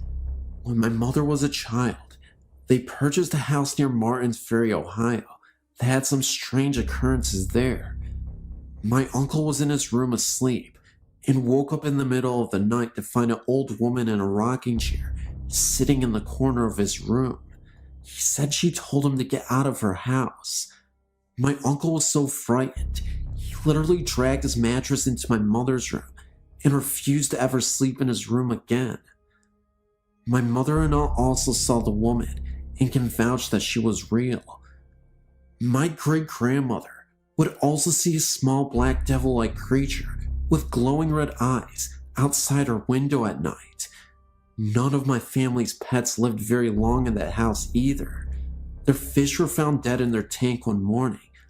All of them. Here's the thing though. The water was somehow boiling hot. My mother's hamster was found dead in its cage too, and I've been told it looked like something had maybe scared it to death from the expression on its face. Also, every night, my grandmother would dream that the house was on fire and they couldn't get out. After living in the house for 6 months, they moved out. The day after they had moved out, the house caught fire and was almost burned to the ground. To this day, my aunt still has ghost experiences. At one of their old houses, they would turn out all the lights, lock the doors, and would come home to find that every light in the house was on. I never felt comfortable being alone in the house upstairs. I would feel like someone was watching me when there was no one else upstairs. And in the house they live in now, they were in bed one night when they heard a blood-curdling scream coming from their living room. They ran into the living room to find nobody there, and all the doors in the house were unlocked when they knew that they had been locked before they went to bed. Also, my aunt was in bed, and someone told her that her baby's daughter's face was covered by her blanket, but no one else was home. I swear this is absolutely the truth. I wanted to share my family stories with other people, so they can know that maybe they are not alone out there.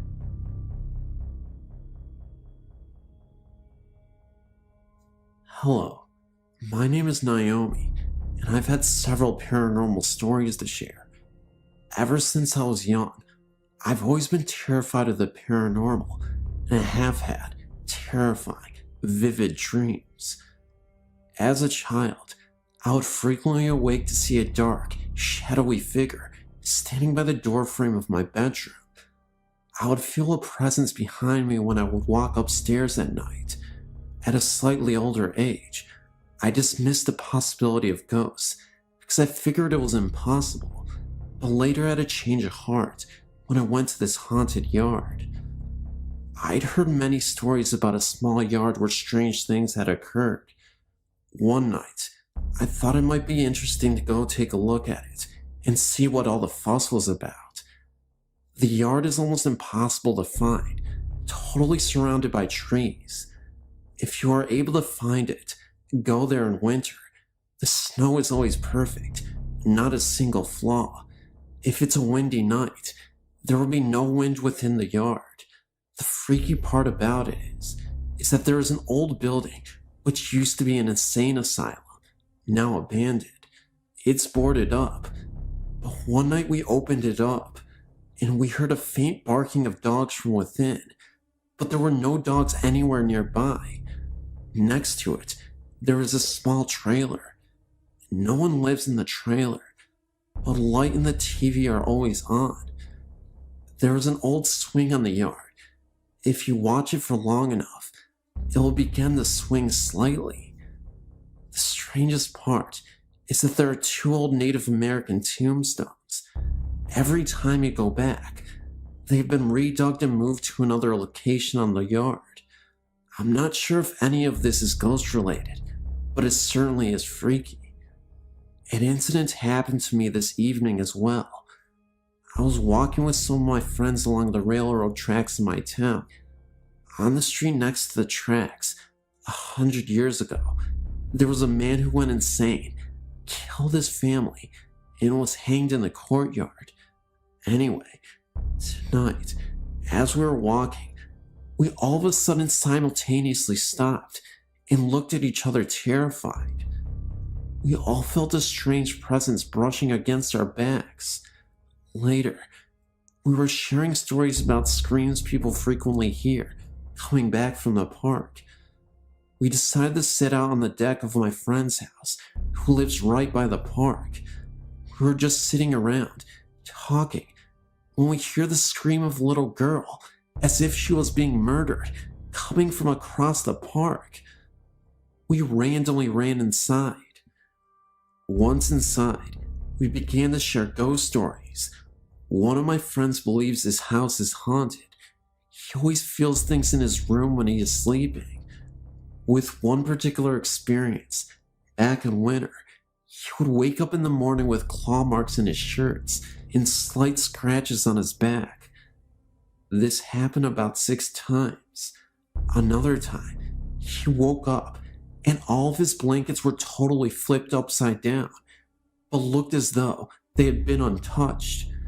He talked to his grandmother about it because she is able to communicate with the dead, and she visited their house and told the spirits to leave.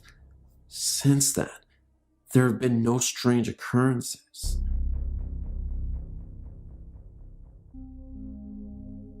I work in a nursing home and didn't believe in ghosts till I was offered a night shift position. One of the girls said that the home was pretty bad with spirits, but I thought because of my age, 19, she was just trying to scare me. I was walking alone after answering a buzzer past the dining room when someone touched my shoulder. I turned around and no one was there. I was convinced it was the other 2 girls, but they were in the lounge and couldn't have got there without me seeing them. Later, we were sitting talking when the door, which is a fire door and doesn't move, was slamming and opening for about a minute and abruptly stopped.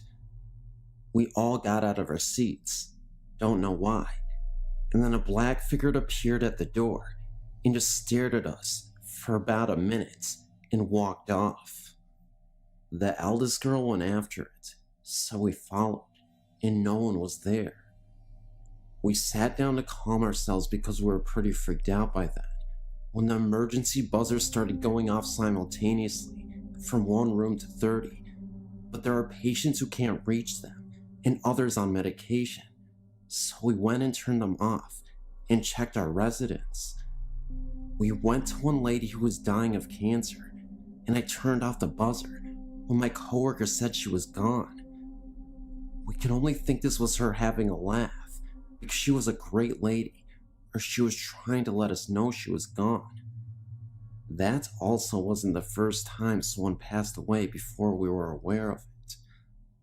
I had a coworker once who could have sworn she was talking to an old woman at the clinic that had been at the nursing home for nearly a decade. This coworker had gone on vacation, and this was her first day back. There was a figure laying in bed, in a room alone.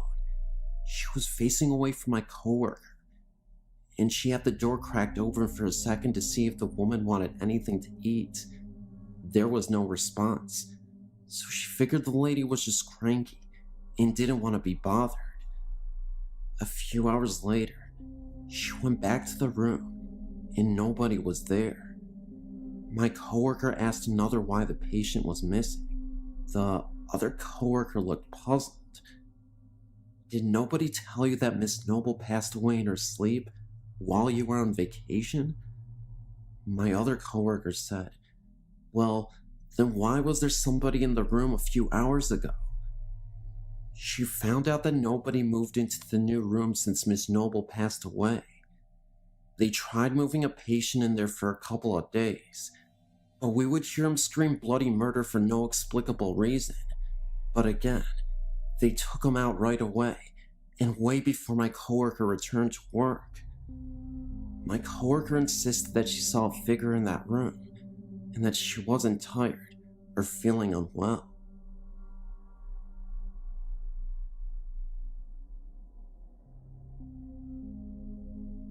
This might end up kind of being long, since I'm going to try to cover a lot of what I experienced in my life. I will start with the first thing that I remember. I was about 4 or 5 years old. I was sitting in my bedroom getting some coloring books.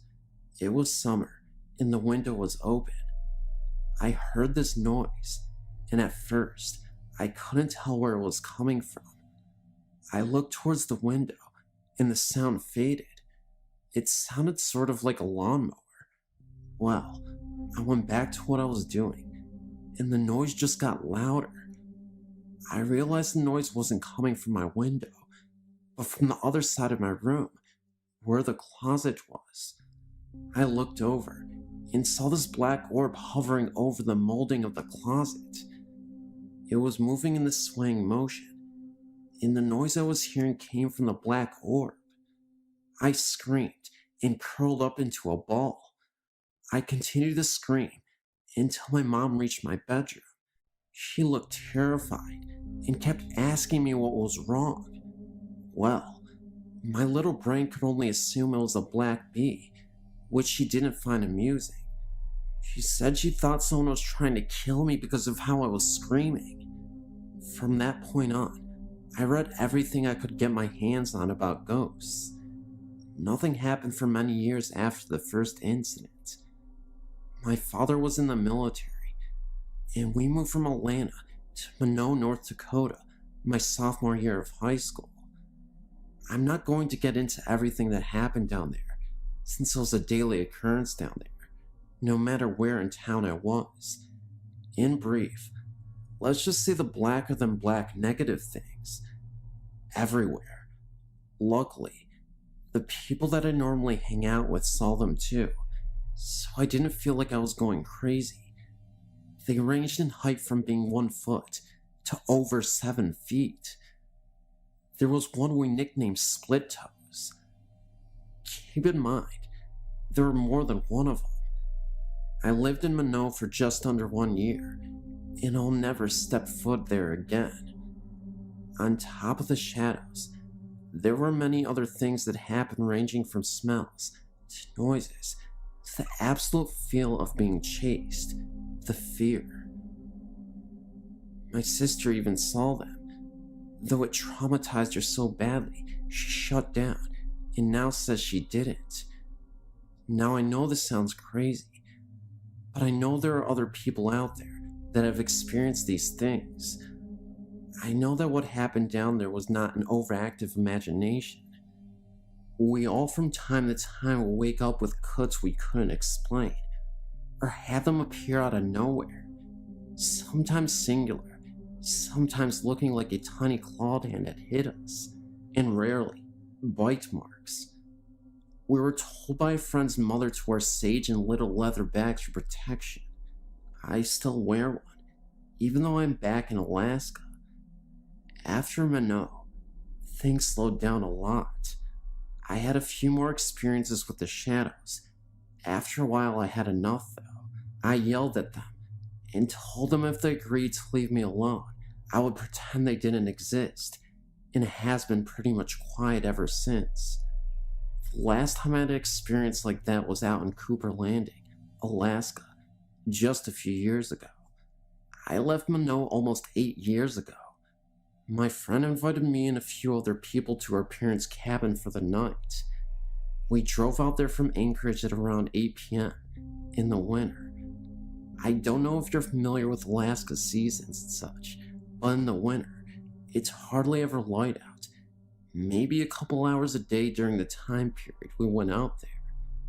So anyways, we drive out to Cooper Landing in the dark on really icy roads. We finally get out there, and at first sight, this place made me nervous. I was determined to have a good time, so I forgot my initial feeling on the cabin. The night went well. The cabin was set up in a very open layout.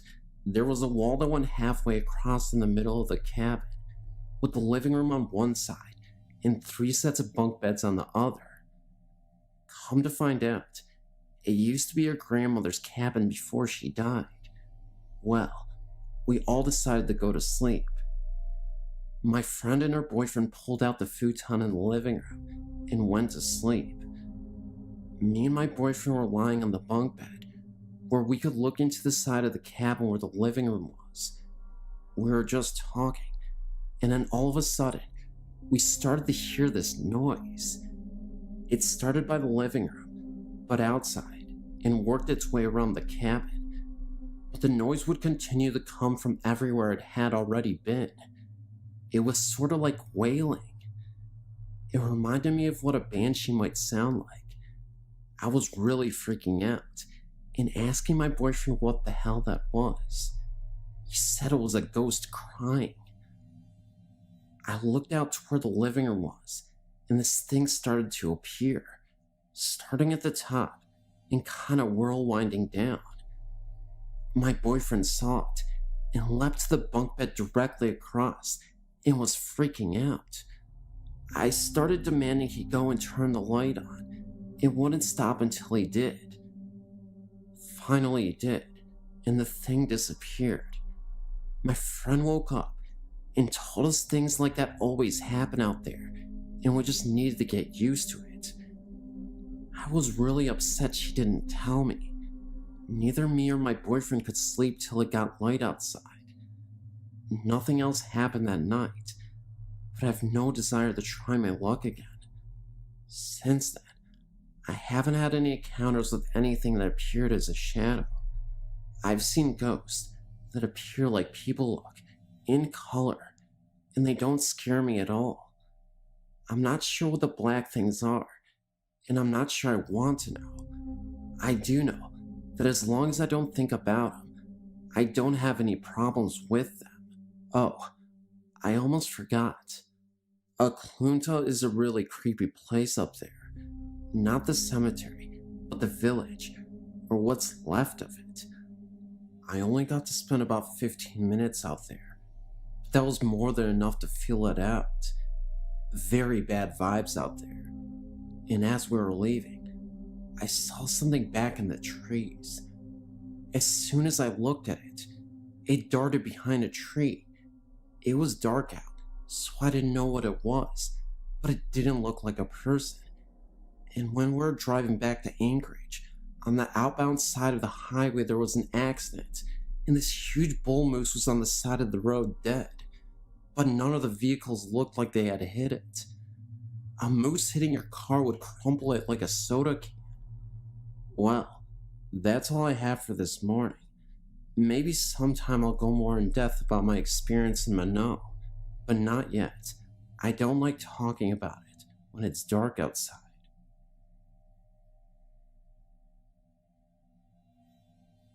It all started when I was about 5.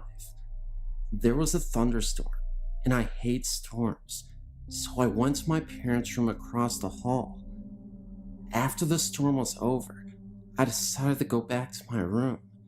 When I got to the doorway, I saw two figures sitting in two of my chairs. I had a little table and tea set in the middle of my room, and they were just sitting there. One of them was facing me, and it looked like a pitch black shadow. The other had its back to me. I wasn't sure if it was real, so I blinked my eyes very tight multiple times. The one whose back was facing me slowly turned around to look at me. It was white, kind of fuzzy looking, like the way your TV looks when it gets all snowy in the TV set, and had two black holes where the eyes should be, and an outline of the nose and mouth. I think the best way to call it is a static man. I got scared and ran and told my father what I saw. He told me that our grandfather tends to watch over us. He passed away years ago. He even said he saw this dark shadow hovering over his bed one night, although it was pretty dark, so we could barely make out anything. I later found out that an old couple originally lived in the house before my parents bought it in the 70s. The original house is small, 2 bedrooms, and a kitchen, a small living room. It was only 1 story, and when my parents moved in, they said the old man died. They heard voices a few times, but didn't think anything of it. Then, when me and my brothers were born, they built a basement and 2nd story where the bedrooms are. My bedroom and my parents' bedroom are right above the original part of the house. My room used to be the attic until we built the upstairs. I think the ghosts were my grandfather and the old man, but I keep seeing the same ghosts when I go places. I'm never scared though. Also, we've had things fly across the room, things shatter out of nowhere, hear noises, and I've had experiences where I felt a presence in the room, and then I saw a crease in the couch right next to where I was sitting. I'm not scared though, because I just have a feeling they don't intend on hurting me. It actually makes me feel safer at times.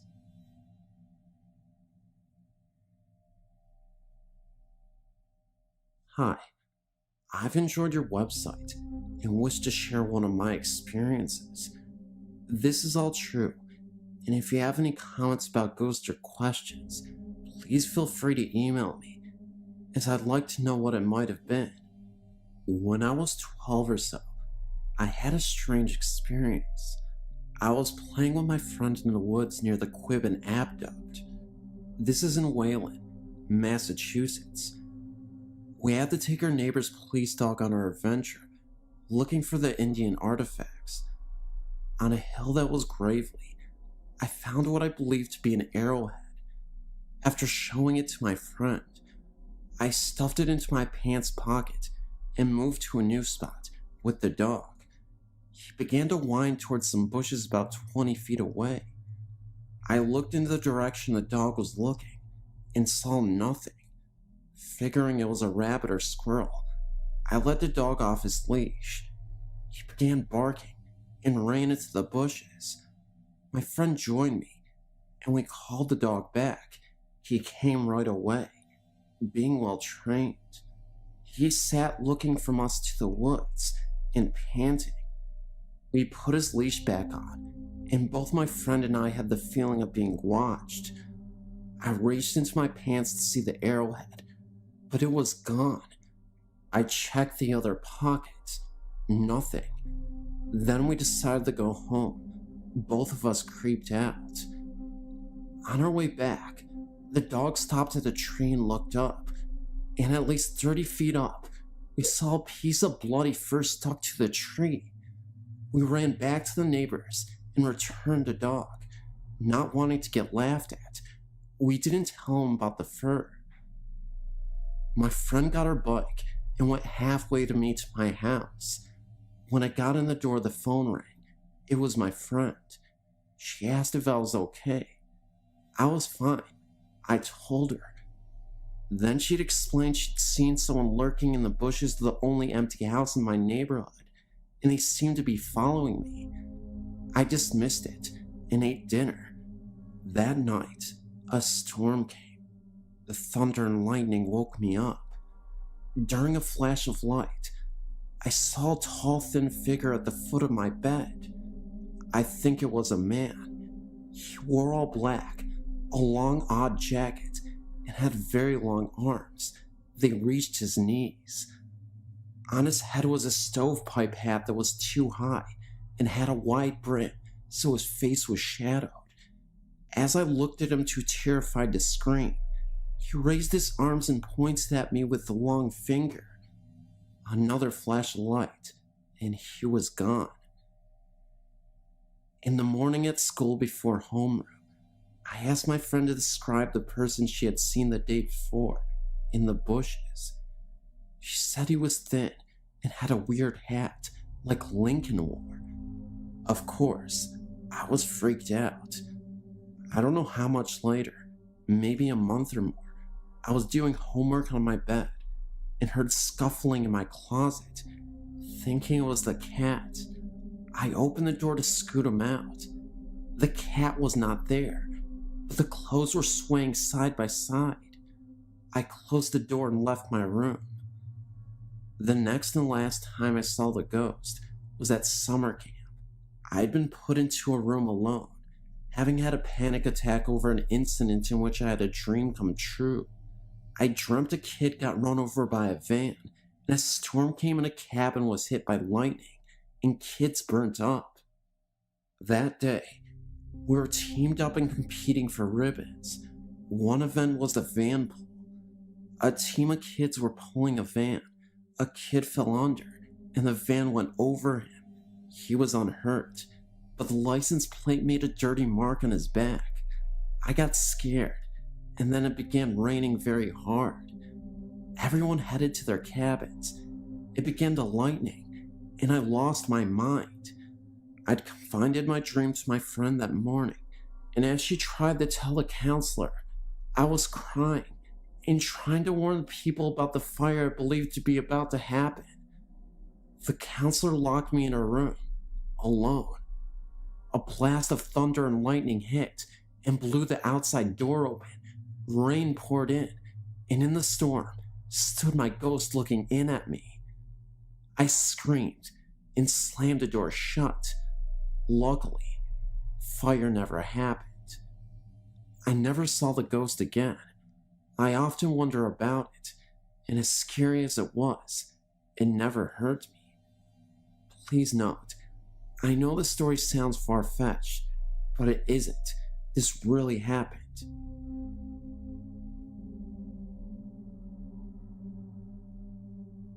Hi, Sam here. I've apparently spoke to a ghost when I was 2 years old. To cut a long story short, I moved to Invicta Road in Charnes, Kent when I was 2 years old, with my dad. A year or so before we moved in, a lonely pregnant woman lived there and offed herself by hanging. Because of the pregnancy in the back room, no one lived there till my dad and I. I slept in the back bedroom. My dad told me that he would often hear me talking to someone at nights in my room. My dad asked me who I was talking to. I said it was the gray lady who sits at the end of my bed. My dad then met my stepmom, and she moved in with us. At nights, sometimes my stepmom and I would sit alone, and she'd hear walking around upstairs and things being moved about. It was so bad, one night, that she went over to her parents' house to get them. They brought their dog over. The dog started growling and barking for no reason. My dad moved me out of the back bedroom to another bedroom when I started to get upset and not sleepiness. Dreams and anxiety are my main feelings I get. I can't walk through a graveyard without getting anxiety, and I also smell a really musty smell that no one else seems to notice. It's so intoxicating that it makes me feel like I'm suffocating, and it makes me feel sick. Sometimes it makes me wonder whether I still have this woman following me. I was recently staying at a youth hostel in Cornwall, England. The manager warned me jovially when I arrived that there were 3 ghosts in the hostel, all linked to different areas in the building. He added with a mischievous grin that one of them had a particular dislike for the new computer that had been installed and seemed to keep switching it off. He chose to tell me this because the reason I was there was to do some work with that very computer. After an evening of unproductive work on the computer that obviously wasn't working properly, I retired to the small private room I had been given. I dropped off to sleep fairly quickly, but woke up after about an hour feeling cold, the reason for which became clear very quickly. The duvet from my bed was lying in a heap on the floor around my feet. I picked it up and covered myself, but then had trouble getting back to sleep as the couple in the next room were being very noisy. Eventually, they quieted down and I started to relax, but before I managed to fall asleep again, the duvet began to slowly slide down the bed as if pulled from the bottom. I let it move about 6 inches to see what was happening, then got hold and pulled back. Whatever was pulling gave up with relative ease, and I was soon covered again. At this stage, I can remember that rather than being frightened, I felt as if some silly game was going on, and I was almost giggling about the fact that some impish ghost had chosen me for an adversary in its little game. As a result, after a half hour or so, I had no trouble getting back to sleep. It seemed, however, that I hadn't taken things seriously enough and had managed to cause offense.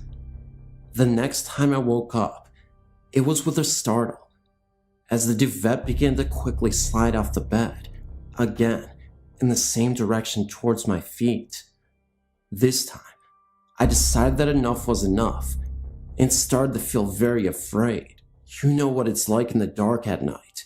A simple duvet can seem to offer so much protection and security, and the potential lack of it made me feel very vulnerable.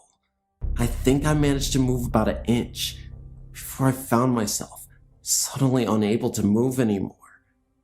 I couldn't actually feel any force or weight holding me or pressing down on me, but I was totally unable to move my arms or any part of my upper body except for my head. In fact, it felt like it was suddenly made from lead. I was then greeted by an old man's laugh. I had literally heard a very slow guttural sounding laugh, and it sounded far from pleasant.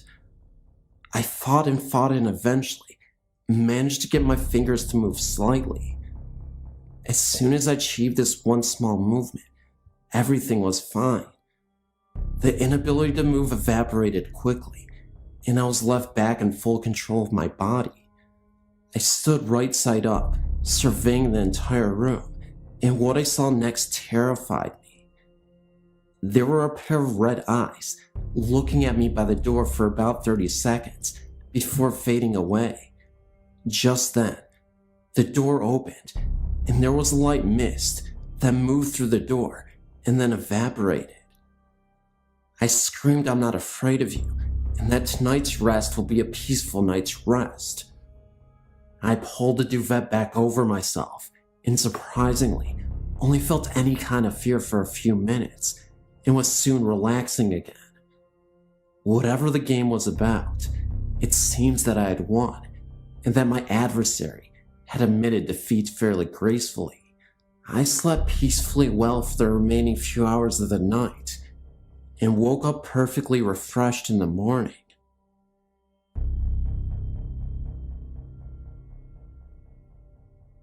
Since I was a little girl, my sisters and I have had frightening experiences with spirits.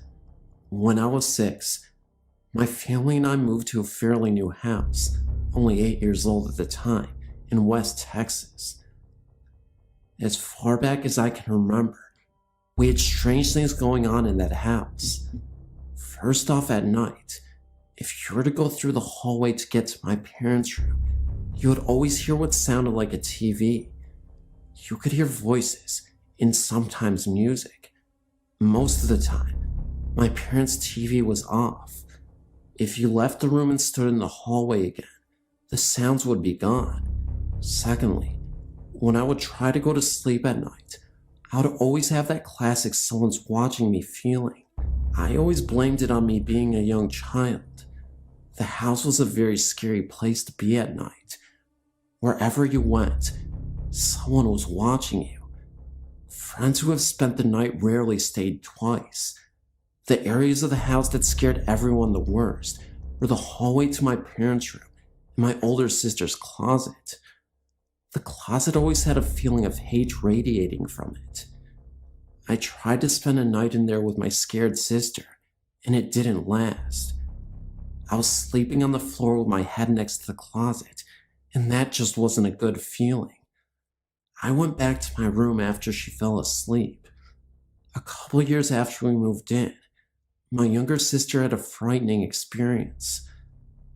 Her and I shared a bedroom with our beds parallel to each other, with a nightstand in between us. We were about 3 feet apart. One night, I woke up to her screaming my name. I woke up and asked what was wrong. She told me that, for no reason at all, she woke up and looked over at my bed.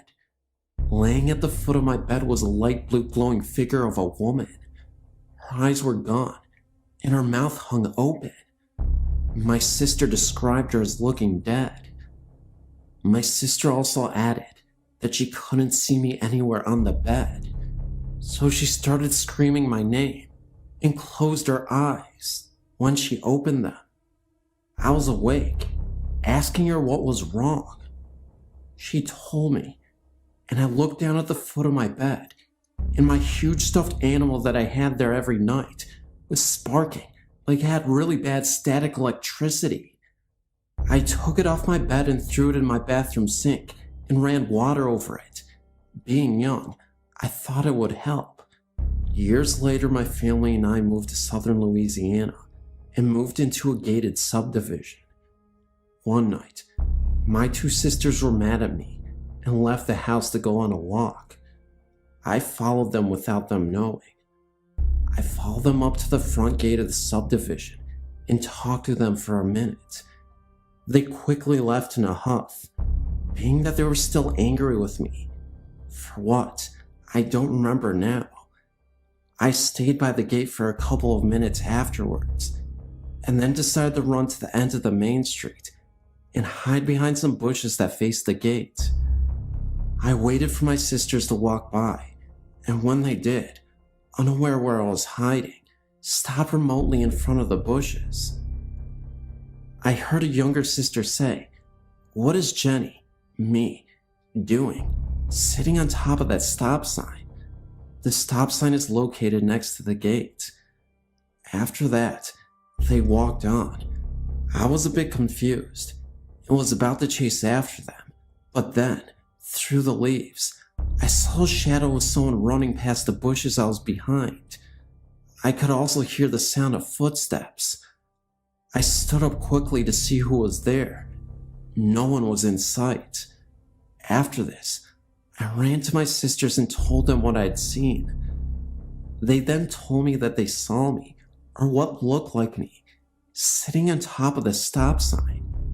They said I had a very angry, disfiguring grin. After we traded stories, we ran home quickly. Later, my younger sister told me that the ghost she saw in my bed and the ghost she saw on the sign both looked exactly like me.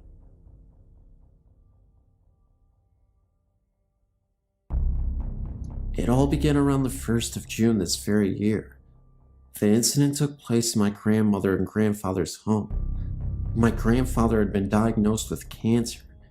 In the summer of 1998, I didn't know that those last few months would be the last time I would ever see him alive. During that period of time, I had spent a whole lot of time with my grandparents, and it felt like I had actually gotten a little closer to them both. but particularly my grandfather. At the end of the summer, I left and went back home. Subsequently, about 5 months later, our family received a disturbing phone call. It was from my grandmother, informing us about the passing of our grandfather. He had passed away in the hospital, which was the very last place that our grandfather lived in before his passing. A month and a half after we had been staying there, I noticed that something just didn't feel right. The whole atmosphere had changed. I decided to take the guest room. For some reason, I always got the feeling that I was being watched in the guest room. Then, other little occurrences started to evolve. The very first was, I always felt like somebody was standing over my shoulder. I started to notice scars on my back after I would awake in the mornings. I would feel like touches on my back. My mom and brother both complained about the door handles being rattling and opening and closing really fast. Cabinet doors would fly open, and the pots and pans would all fall out. My hair would get pulled in the night. Diminutive objects would fall from midair, such as paper, hair clips, and coins, and I would hear voices, one of which said, "Wake up," very loudly in my ear. I would see mists and rays of light shoot past me extremely fast. So fast, in fact, I would hear a whoosh of air. I would notice some of my belongings missing, such as my CDs, jewelry, money, to name a few, usually belongings that I would use around the house. I would feel my bed move, as if someone were to bump into it during the night, flickering lights, and last, but certainly not least, since animals can sometimes see things humans cannot see, my cat would turn her head really fast and just stare at something, which I would not be able to see for a significant amount of time. A little while later, about a month after being there, I saw the unthinkable. After I'd been sound asleep for about 7 hours or so, I woke up suddenly to a spirit at the foot of my bed, and it was my grandfather. I could not believe what I was seeing, but I will describe this to you in full detail. There was no doubt in my mind that this was actually a spirit. He was shadowy-like, but his clothing was colored. He would always wave at me, and sure enough, he was waving my direction with a smile on his face. It was plain to see that he was trying to get my attention. He just wanted to see me. I was too afraid to move a muscle, in fear that in spite of everything else that he would approach me. I'd never seen anything like this before in my entire life. I didn't want to tell this to anyone though. I thought that maybe nobody would believe me or listen. About a week later, I was in the kitchen with my mom, and she told me that the guest room was where our grandpa had stayed in before he died, because he was too ill. That explains the reason why that very room felt like the most eerie room in the house. I almost fainted when I discovered that, but I knew that a spirit can travel anywhere in the home, even outside or in back of the house. But it wasn't until a month later that I decided to come out with the news. I first confided in my mom and my brother, and my mother believed me, because she said that before I brought up anything that I had said. Our grandmother had experienced the exact same thing, that he was at the foot of the bed watching over her and smiling. I had a phone conversation with her, and I let her do all the talking first, and everything that she told me measured up with my experience, and it only happened to my grandmother and I, whom he was the closest with before he passed away. Everyone was wondering why I didn't scream or attempt to run out of the guest room as soon as I saw him, but I was too afraid. Whenever you're that close to something like that, it just takes your breath away completely. I was in my own little calm. It felt very uncomfortable. It wasn't until I started sleeping on the living room sofa that I felt appeased, albeit this has not been my first experience. Ever since the age of 5, my family and I started traveling around a lot, and we would move here and there. I've went to 9 different schools total. I'm 17 now. In previous homes, I've experienced a whole lot. I lived in a haunted house for a total of 3 years. Not only by all of the experiences that I've endured, I've been doing many researches involving the paranormal. I'm really good at picking up on things too, which I've found out. There was this one house that we went into that we were thinking about purchasing, but I felt like something was wrong. There were several rooms in the home that I could just not stop venturing off into. The main ones were the master bedroom and the study. After I left the house, I told my parents that someone from the house must have passed away. So my mom went to go look up the history of the house, and sure enough, the owner and his wife on a trip to California got killed in a car wreck, and they lived in the master bedroom, and the owner spent most of his time in the study. After I was enlightened with that information, I was in disbelief. I still am to this day too. My mom told me that it goes back to her being Jewish and Indian. She said that she can pick up on and see things too. She claims that it's an Indian thing, but I don't know. Maybe it is. Anyways, God bless everyone, and thank you for your time. Great website, by the way. I'm a current visitor. When I was in high school, my family lived in a rented farmhouse in the country. I was 17 and dating a very nice gentleman who had come to visit me for the evening. My mother worked nights and usually got home around 11 p.m. or so. My boyfriend and I were sitting on the floor in the living room, leaned up against the couch watching TV, when the kitchen door opened and the light came on. We both heard a thump like my mother had put her purse on the table, and then the bathroom door opened and closed. We both thought that was odd, because usually my mother would not have turned on the light, because my dad is a light sleeper, and the light would have woke him up, and my mother would have at least said hi to us anyway. My boyfriend noticed that it was getting late, and he needed to get home. We had expected snow, and he didn't want to be caught in a storm. I got his coat, and we walked to the door together, and stood on the back porch watching the snowfall. As my mother pulled in, my boyfriend made us both wait on the porch as he searched the house from one end to the other. No one was in there other than my sister, upstairs asleep, and my dad, who was sound asleep in the back bedroom. Many other things happened there.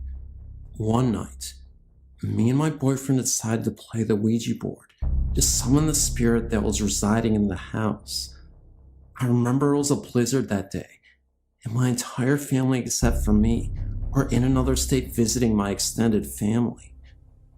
We were asking questions about the spirit. At first we asked its name. Nothing happened. Then we asked if we were bothering him. Still nothing. After nearly 20 minutes of continuously trying to get in touch with someone, my boyfriend angrily grabbed the planchette and Ouija board and threw it out of the window. He said he had enough of this make-believe and that he was really starting to get tested. I told him he shouldn't have done that he could really upset whatever was living in the house. My boyfriend mockingly says, "Sure, why doesn't this stupid spirit just possess me if it even exists? Make some real noise." My boyfriend gets frustrated and ends up sleeping on the couch because he was tired of playing games. Later that night, around 3 a.m., I was awakened in the middle of the night to hear my telephone landline ringing. The only problem was, there was no landline telephone here.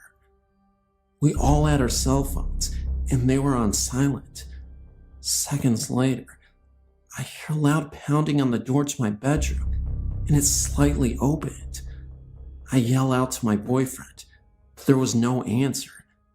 I hear the phone ringing again, but I couldn't locate the sound. Then, everything fell silent. Not a second later, I hear a gargling noise coming from the living room, mixed with prayer. It was coming from my boyfriend's mouth. He was violently whispering in his sleep. What really got me, though, is I went to see my boyfriend on the couch. There was this very dark cloud floating above him for a few seconds. It disappeared, and then I heard my boyfriend choking, so I ran towards him. He was literally pale in the face, almost as if he stopped breathing. That's when I realized he did seem to stop breathing. I frantically shaked him, yelling at him to wake up. I started getting scared, and I cried. This time, my phone went off, and someone was on the other line. All I heard was what sounded like a low voice saying call, and the phone call disconnected. This was on my cell phone. I then called the paramedics.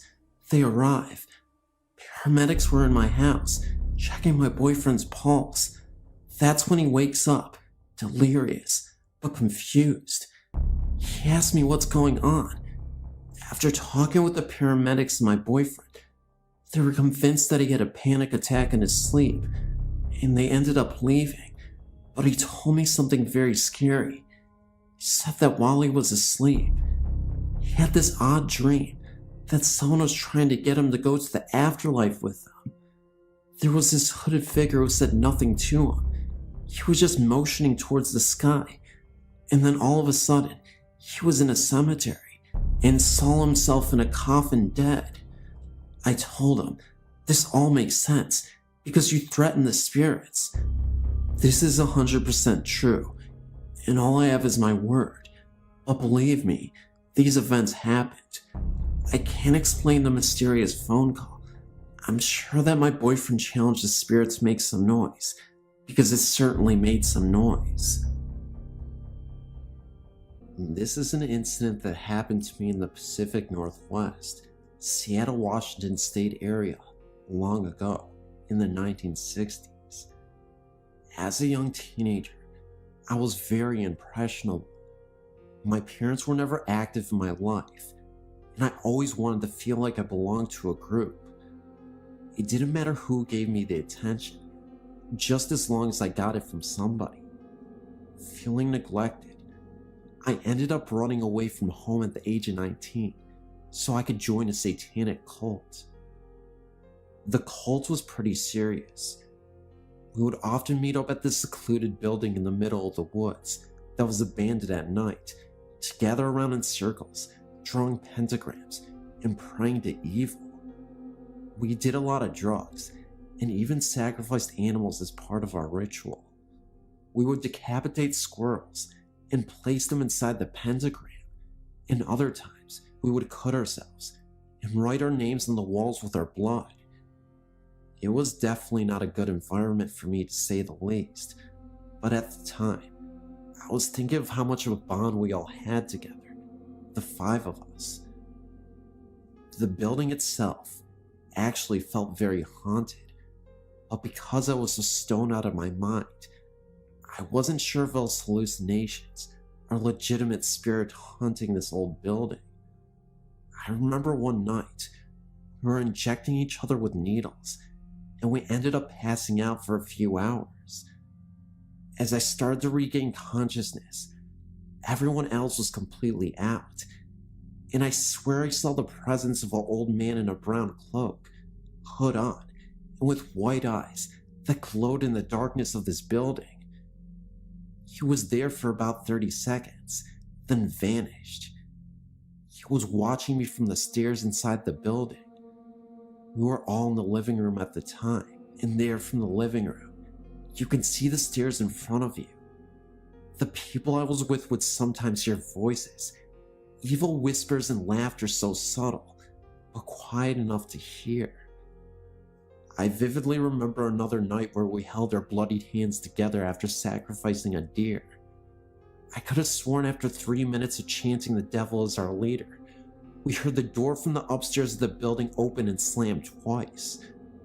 We kept going, and I remember one of us blurted out, "If the devil is here, please show yourself." Nothing happened, and we ended up doing drugs again, and passed out. The next time, all 4 of us were awakened to one of the cult members convulsing and choking. I was very alarmed by this, panicked, and told the rest of them that we needed help. All of them angrily told me no, leave him be. I yelled at them to help him, that he needed medical help and he would die. And 2 of the cult members proceeded to tackle me and pin me down to the ground to prevent me from doing so. They told me that this is what our Lord wanted to happen, that this was natural, and if he loses his life, the devil will want a new companion. What happened next is something that will always haunt me. I watched this guy die in front of my face, and not one single person gave a crap, except me. They kept trying to tell me that it was natural, that this was supposed to happen. The next thing I knew, the 3 of them were tying me up to keep me from escaping. They told me that I wasn't a worthy member of this cult, and because of my reaction, they couldn't trust me. I told them that I was definitely worthy, that I wouldn't tell a soul, but it was like my words were being ignored. One of the members turns to the other and tells them, "We'll keep him here for the entire night and figure out what to do with him in the morning." So, they ended up tying me up and leaving me alone for the rest of the night at this old abandoned building that looked like an asylum. They had left for the night. They ended up drugging me and I passed out until I ended up awakening. As I awoke, I was still reeling from the shock of everything that happened. I actually gagged a couple of times. They didn't even move the body. I was tied up in the hallway, and I was forced to look across at the body that was still there. The man's eyes were bulging open, wide, and lifeless. Now here's where the paranormal part kicks in. After a few minutes of being awake, I look across to where the body was, and I could see a group of hooded figures in a circle around the body, cloaked apparitions. I blinked a few times, and they were gone. Was I hallucinating from the drugs? I'm not sure, but it gave me yet another thing to be afraid of. Anyway, not long after that, and I don't even know how this happened, but as I was trying to free myself from the rope that had my hands tied up against the banister of the stairs, I managed to somehow free myself. But that's when I heard voices getting closer to the building. It was the rest of the cult, and they were coming back. At this point, the sun was starting to rise, but it was still dark, so I did my best to flee, and I left out the window in the main room and ended up running through the woods. I just bolted and ran as fast as I could. I'd never ran so fast before in my life. It must have been from the adrenaline. Eventually, I was able to pass through the woods until I ended up on the main road, when I saw an auto dealership. I ran into the dealership, told the workers to call the cops, that I was abducted, and that there was a group of terrible people who let a man die at the abandoned building a few miles into the woods. They called the cops, and they eventually ran out to the building. The body was still there, and the group was arrested. They ended up going to jail for 15 years. The building itself was torn down not too long after, and I've never actually been back to the spot. I don't know why I would anyway. I ended up having PTSD for years after this incident, terrible trust issues, but after years of therapy, I ended up rehabilitating myself. This happened in the 1960s. I guess the reason why I wanted to write this story was to warn you that you should never be desperate enough to join a group of people who do terrible things. Never openly trust people without evidence that they are worth it. And of course, never join a satanic worshipping cult. I made my mistake and almost paid for it with my life. Nowadays, I have 2 kids, and I tell them this story to remind them that there are bad people out there, but also that there are spirits that can be summoned, and they can be very evil. Stay away from all of that. It's not a good lifestyle.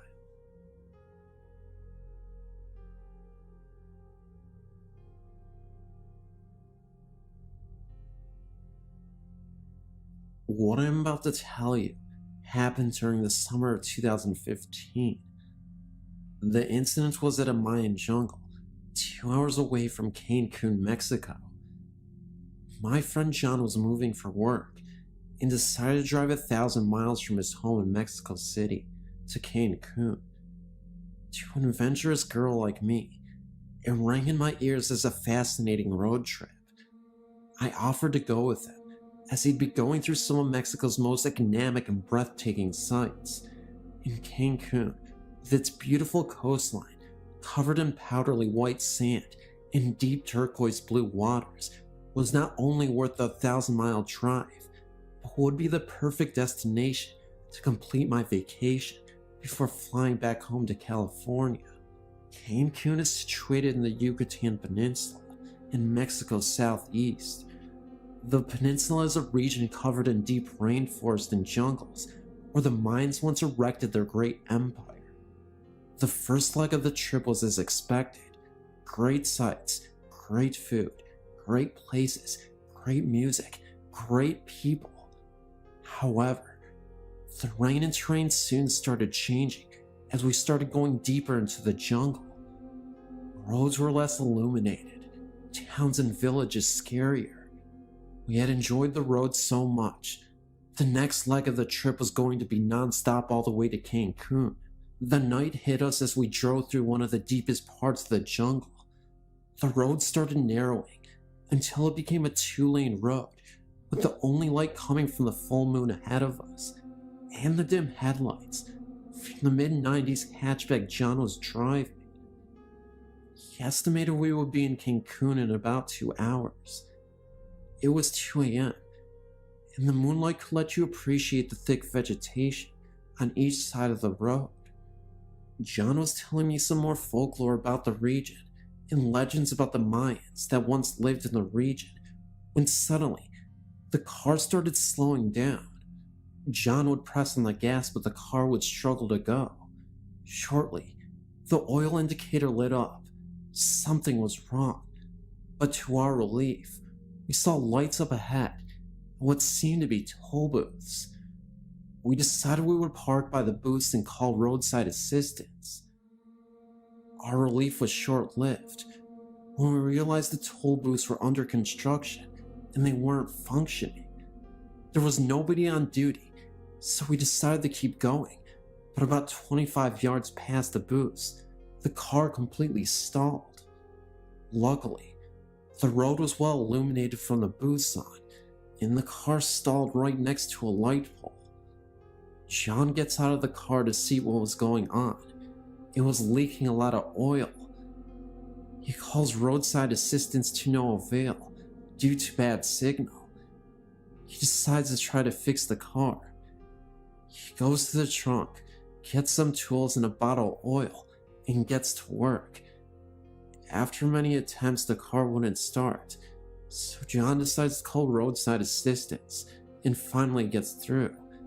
Unfortunately, they tell him it would take 3 hours to reach us. I told John we are less than 2 hours from Cancun. Isn't there anything they can do? He put his tools away and gets back in the car and tells me there's nothing we can do but wait, to get some sleep and wait for roadside assistance. He then reclines his seat and goes to sleep. I get out of the car instead and start looking at the road, the vegetation, admire nature. A few minutes went by. Something caught the corner of my eye. I look back at the booths and I can see the silhouette of a man peeking from one of them. I call John, but he doesn't respond. I look at him and he is fast asleep. I look back at the booths and the man leaped from one booth to the other. I yell at John that there is a man at the booths. He wakes up and tells me not to talk nonsense. At this point, the man leaped from the last booth and stood in the middle of the road, dressed in a khaki long-sleeve shirt and khaki pants. Pretty normal, but there was something weird about it. His stance was abnormal, arms wide open, lowered with hands open, and that, when I felt a cold shiver down my spine, when I noticed his arms and fingers were too long for his body. I insist on John, and he decides to get out of the car and sees the man standing back there. He looks at me, then at the man again, and yells at him, "Hey." The man shook his shoulders, put his arms forward like a sleepwalker would, and started walking towards us slowly. John and I looked at each other in disbelief and asked me what's up with this dude.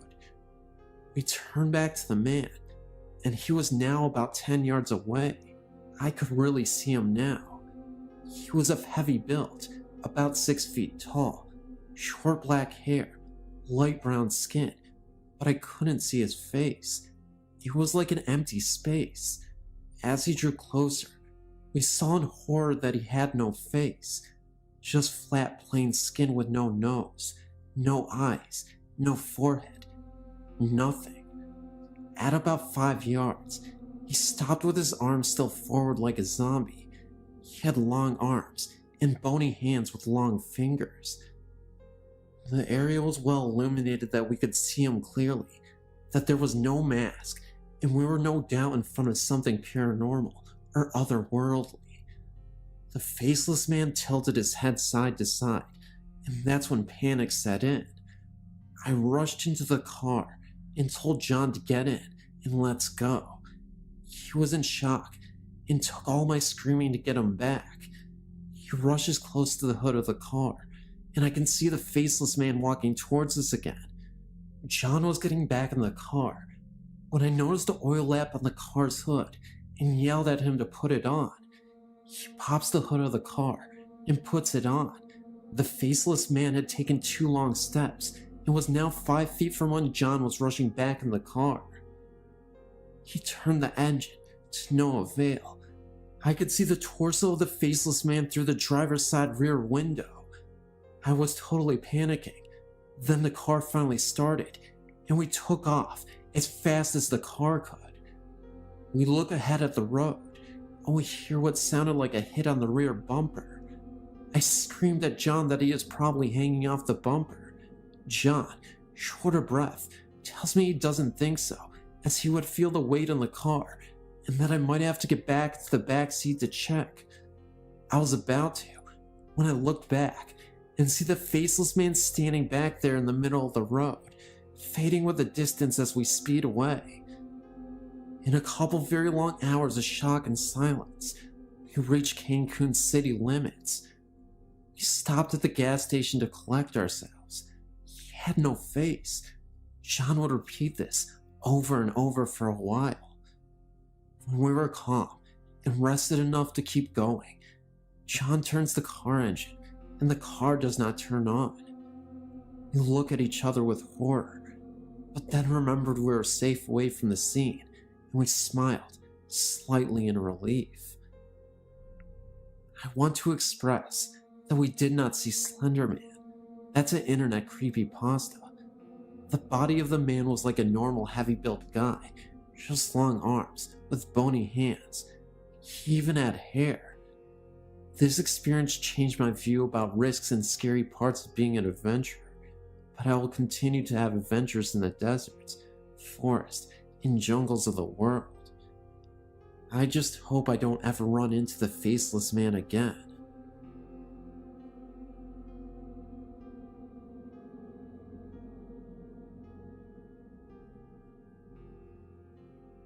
I was reading through several stories today on your website, and one in particular sparked a memory of an experience I had when I was 8 months pregnant with my daughter. I may not have shared this story with you once before, but I don't remember. I remember that night just like it was yesterday. An evening in early 1994, my husband and I were watching TV on the couch when I decided to go to bed.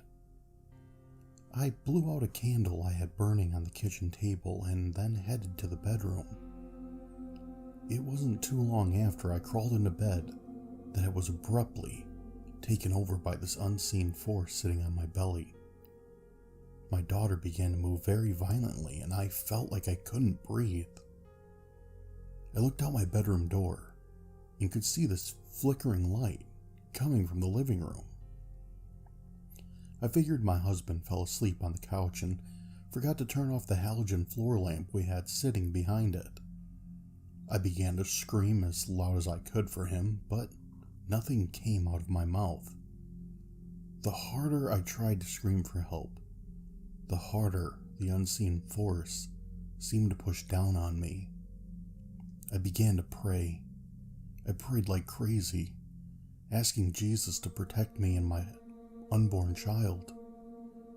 I kept looking out the bedroom door, seeing that flickering light, and hoping to see my husband come running in, but he never came. The whole incident lasted for what seemed like forever. But when it was over, just like that. There was no more pain.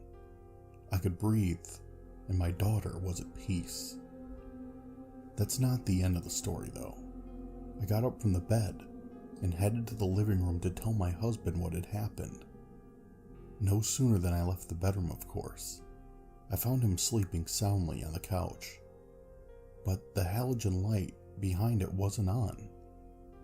The flickering light I kept seeing throughout the ordeal was the candle on the kitchen table. As I explained in the beginning, I blew this candle out before I went to bed. And I know I did, because I have always been very cautious about burning candles. The candle had somehow rekindled itself and burned all the way down to the wick. Apparently, the glass votive had gotten so hot that it broke and sent flames from the wick onto the table and placemats. The entire top of the table was on fire, placemats and all. I started screaming at my husband to wake up. He jumped off the couch to find me trying to smother the flames out with a kitchen towel. The apartment started to quickly fill up with black smoke. He grabbed the fire extinguisher and put the fire out.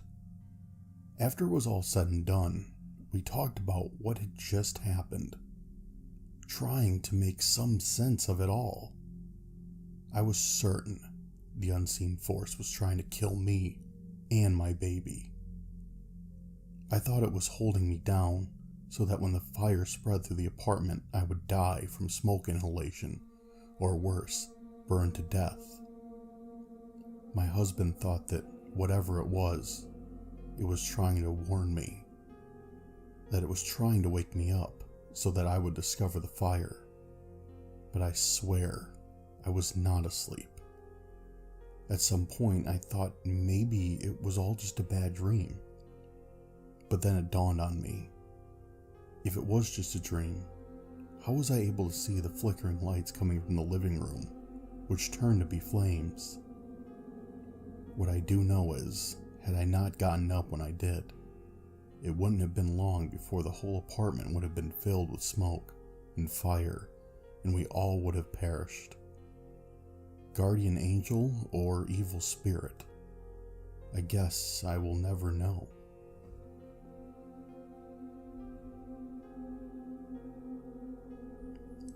These particular experiences occurred when I was around 8 or 9 years old, and it happened to be my first encounter with the paranormal. I grew up in a very religious household, and my parents were strict disciplinarians. Unfortunately, I was subjected to a lot of physical abuse at the hand of my stepmother. My biological mother died when I was only 3 months old, and my father remarried a little while after. She was an absolute witch to me, and to this day, I don't know why my dad even found her to be remotely compatible. She would call me a filthy animal because I wasn't praying enough at times. The first experience I had with the paranormal was also toward the end of my dad's relationship with this woman. I can remember a moment I was crying because my dad had been working construction all night and didn't come home until late night. I'll never forget how she spat in my face, told me that real ladies don't cry about daddy working late nights. I told her specifically that I really wanted daddy, and she told me if I didn't calm down, she was going to throw me into the pantry closet and lock the door, which was this huge empty space that could fit 2 adult-sized humans in. Naturally, as an 8-year-old kid, I revolted.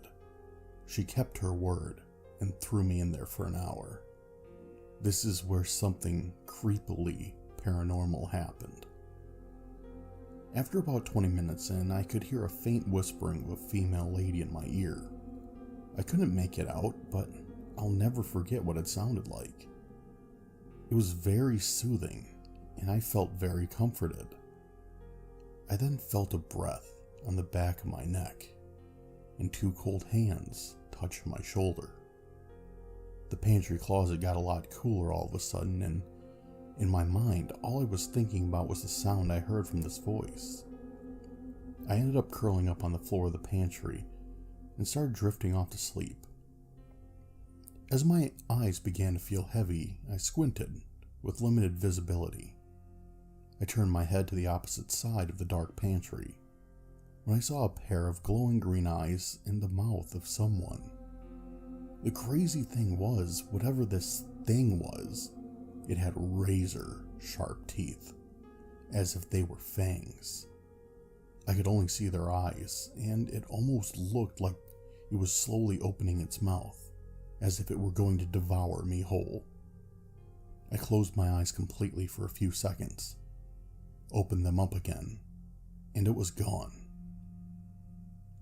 I'm not sure what the second presence was, but it didn't seem very friendly at all. As for the female voice and the touching, I truly believe that it was my biological mother comforting me through tough times. Well, anyway, I remember I ended up staying in the closet for longer than I was supposed to, and when my dad came home, he had a talk with my stepmother. Thankfully, my dad saw through her lies, and he broke up with her not too long after this incident happened. From that day on, the pantry closet had a reputation for creepy, ghostly activity. The door would randomly open slowly and shut at times. If there were items on the shelves, such as cans, they would sometimes fall on the ground. My dad told me one of the scariest things happened to him after he got home from work. It was another late night working. My sister, my brother, and my grandmother were all asleep at the time. My grandma had moved in shortly after my dad broke up with my stepmother to help take care of us. Right across from the pantry closet was the kitchen. My dad comes home and he ends up going into the kitchen to decompress for a moment after a hard day's work. Right then, the pantry closet opened slowly, and that's when he saw something. He swears to this day that thing he saw looked 100% real, and he was not hallucinating. Standing in the pantry was a faceless man in a red tuxedo with horns on his head. My dad froze with fear, blinked his eyes twice, and the figure was gone. Later that night, he actually fell asleep and had a dream that he went to hell and saw his ex, former stepmother. The creepy thing is, the faceless man that he saw in the pantry was holding hands with my stepmom. My stepmom had cuts all over her face. I remember he woke up screaming and never saw the figure ever again in the pantry, or had a dream about my stepmother either. Another experience. My stepmother, sister, brother, grandma, and I all slept in one room, different beds of course. It was a normal night, and I just fell asleep as usual, hours later.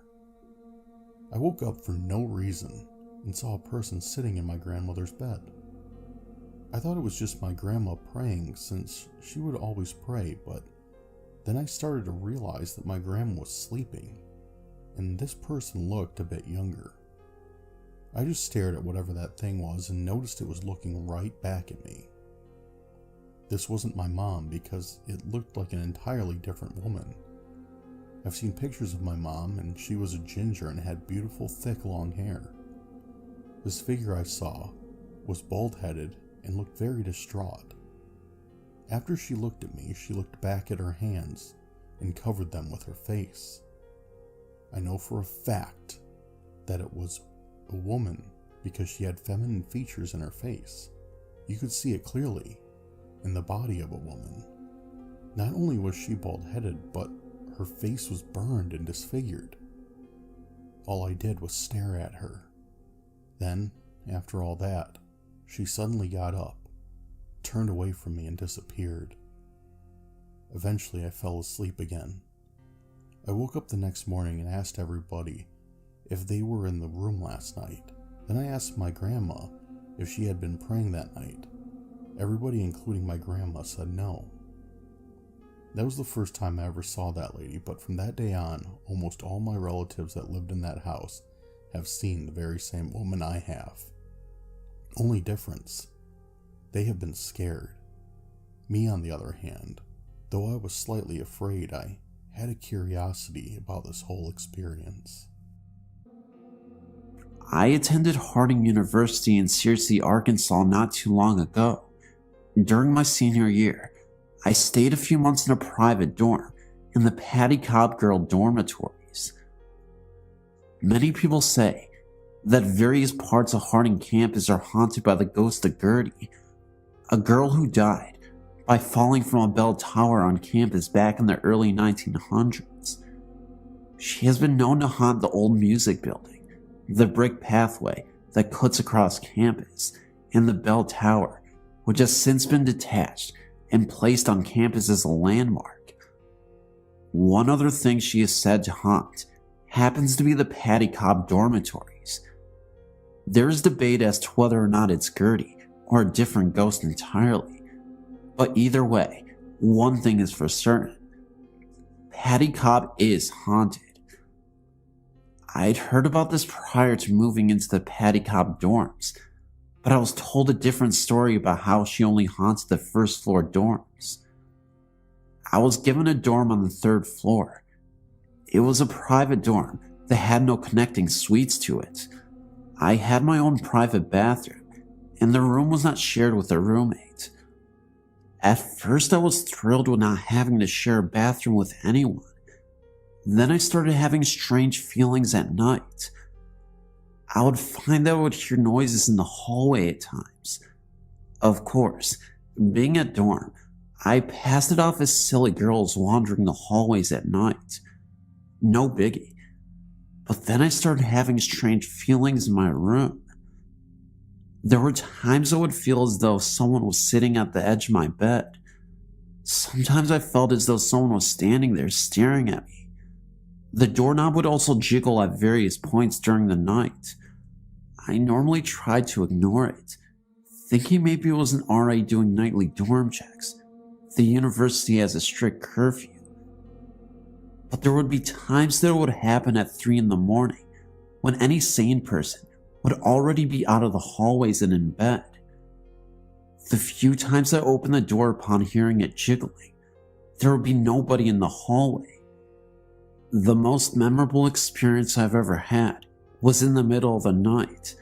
I was soundly sleeping when all of a sudden I was awoken by a knock on my door. It scared me so much because it was a very authoritative and loud knock, as if someone was trying to break into my room. I looked inside the keyhole and I see this old man standing in a security outfit outside of the door. The man looked oddly out of place.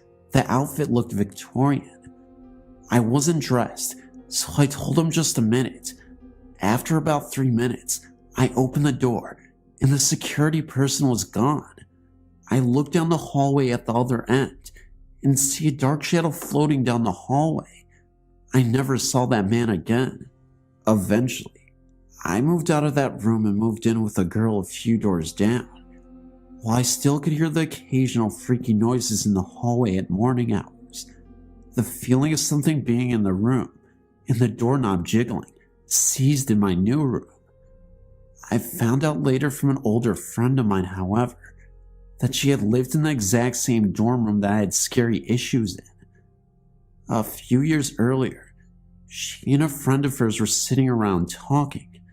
She was sitting at her front desk and felt someone strangle her. She felt a pressure on her neck and even started choking. She turned around to see her friend staring at her with wide eyes. "What happened?" she asked. "I just saw a pair of see-through hands behind you," her friend replied.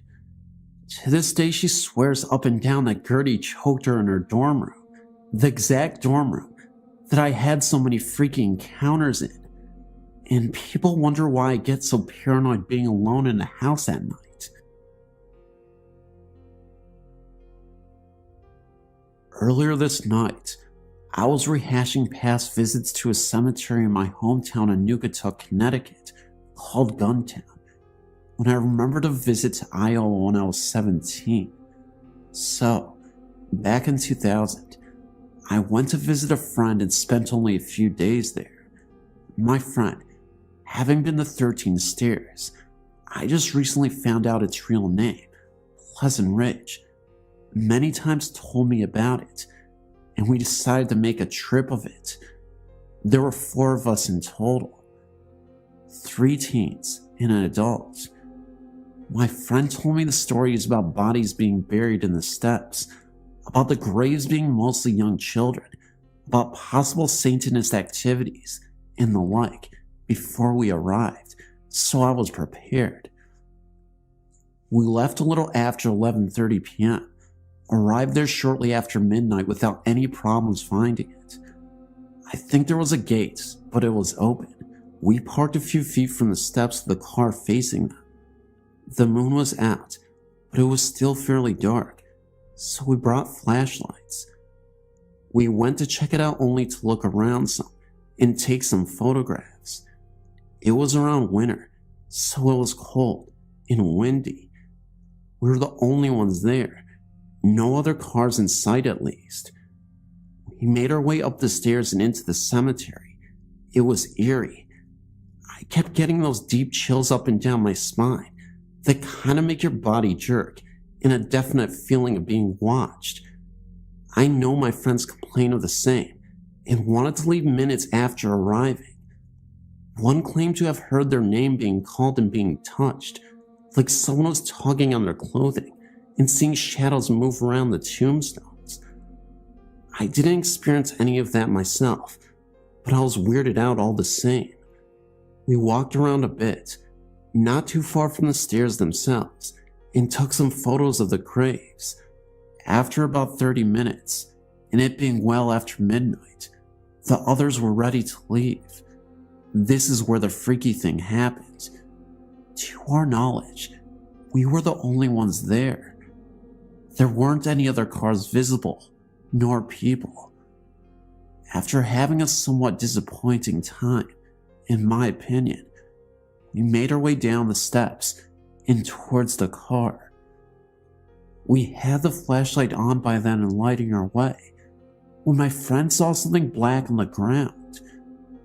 He rushed back to the car and turned the headlights on, and right at the bottom of the steps in the parking lot was a huge pentacle traced out in what looked like black paint. Look, I'm not crazy, and I know it wasn't there before we climbed the steps. The car was parked so the headlights would light up the bottom of the steps so we could see them. There was nothing on the ground beforehand. By then, my friends were screaming and crying and pulling me into the car. I snapped a photo or two, and then we sped off. I do recall the car stalling once before we left. I waited until I got back home to develop the film, only to find that there was nothing at all on the roll.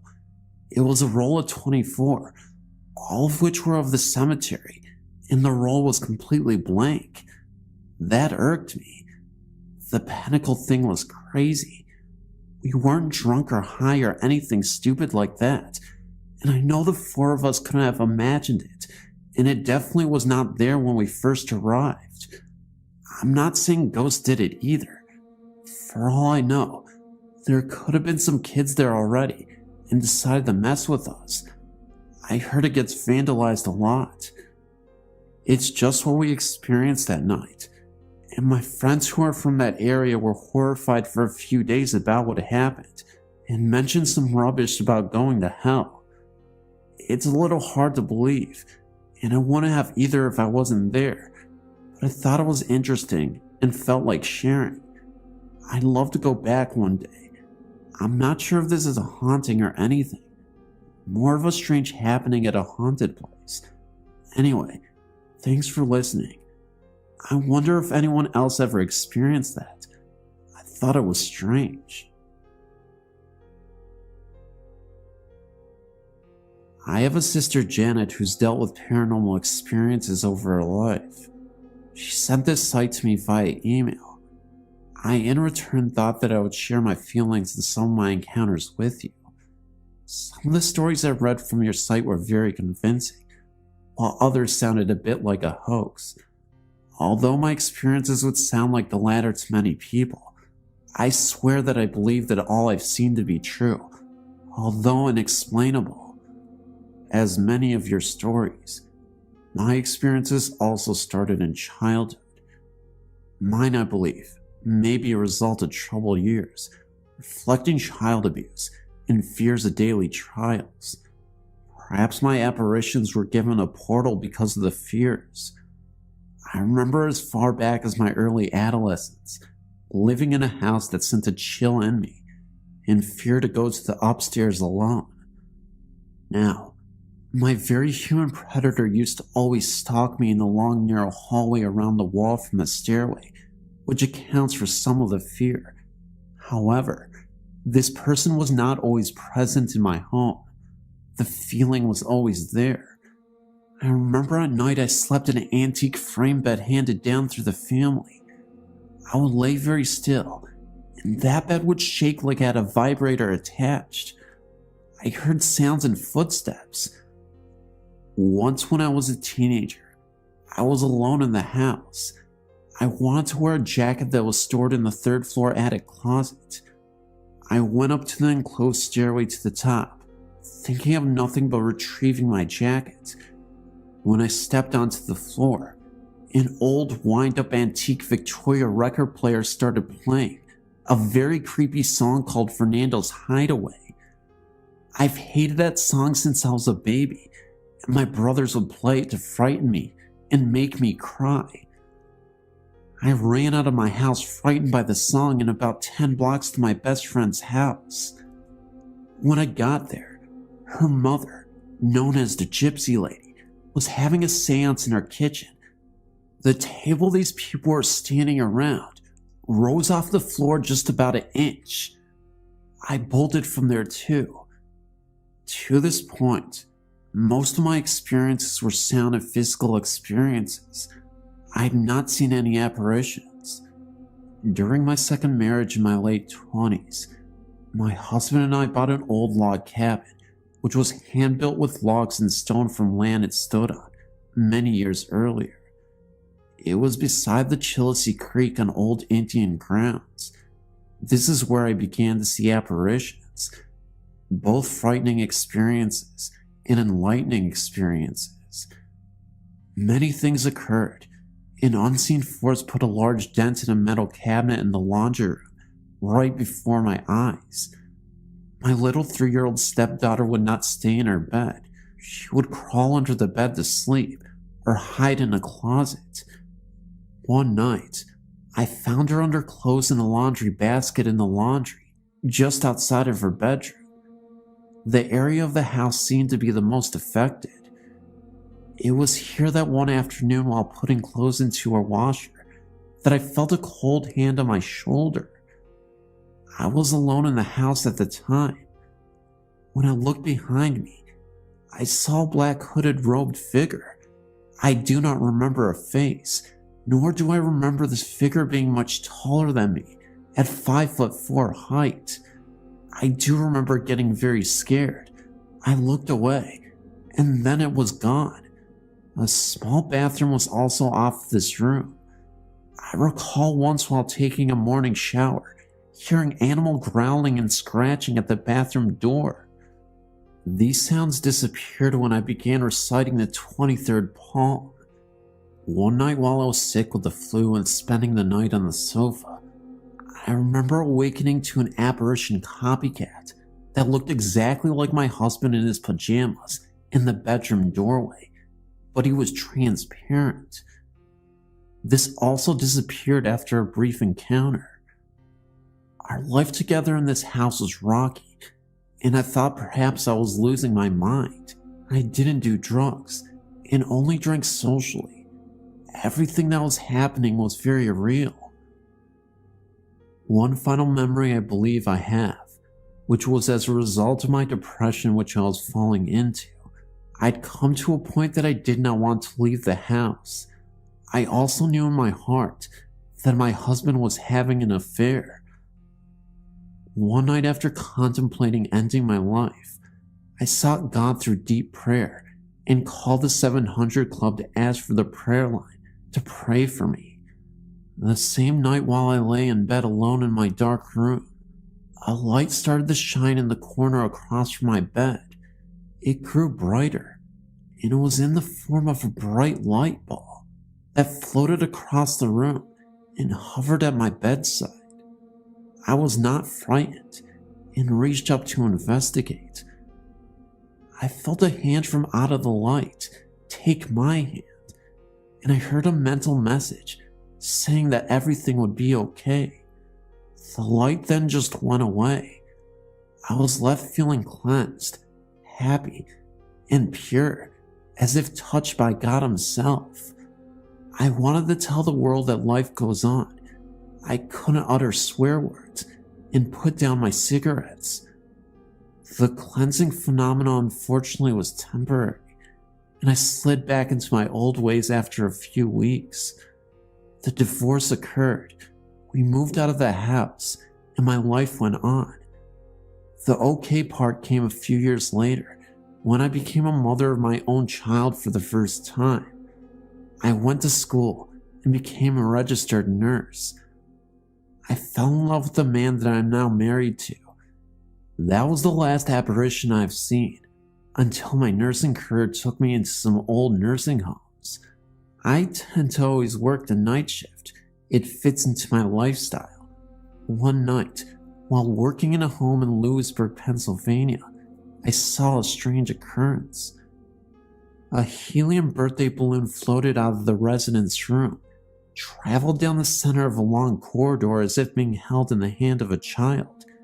It bounced along, hitting the ceiling at times and floating down, but in a straight line, and moved down that hallway. The balloon took a turn at another resident's room and went inside. This resident started screaming to get that out of her room. By the way, it was her birthday. The same nursing home was the place of violence, murder, and unfortunate dread. I have other stories, but this is enough for now.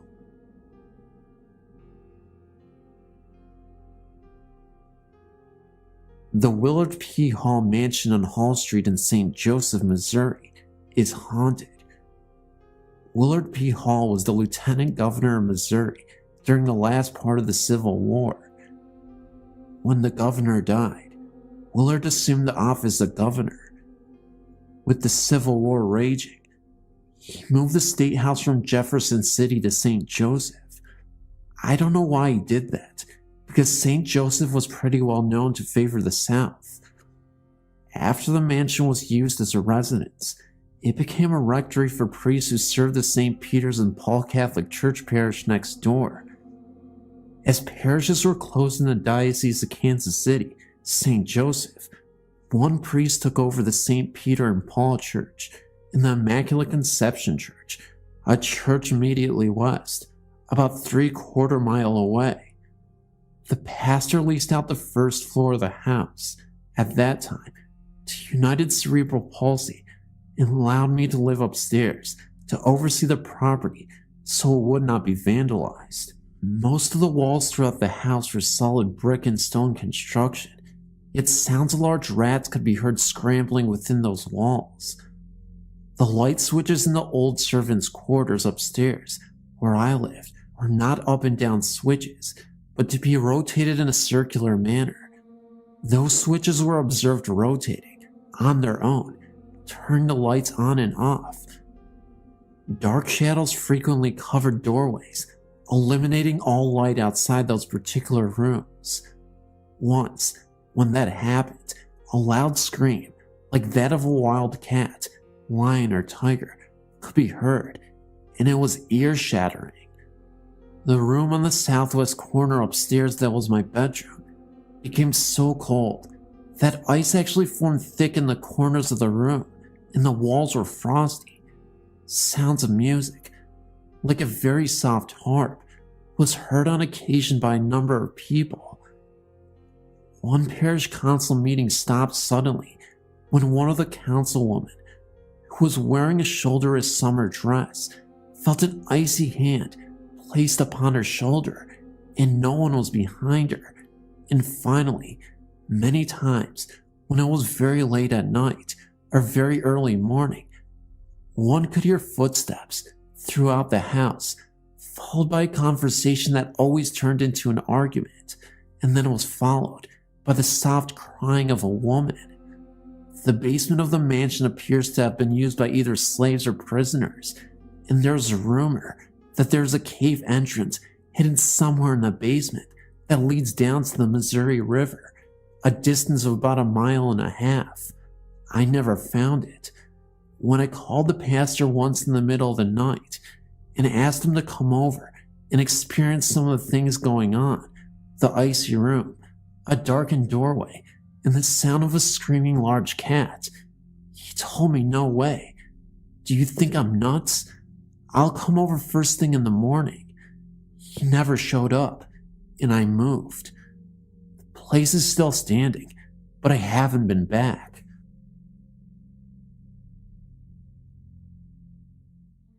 Hello, I live in Newton, North Carolina, and I'm addicted to this site. My story happened about 5 years ago. Me and my sister Melissa lived next door to one another at the time. The house that she lived in had been vacant for about 16 years. The previous owner was, according to the neighbors, a very mean old lady who had been sent to live in a nursing home and refused to allow her home to be sold. It stayed that way until her death.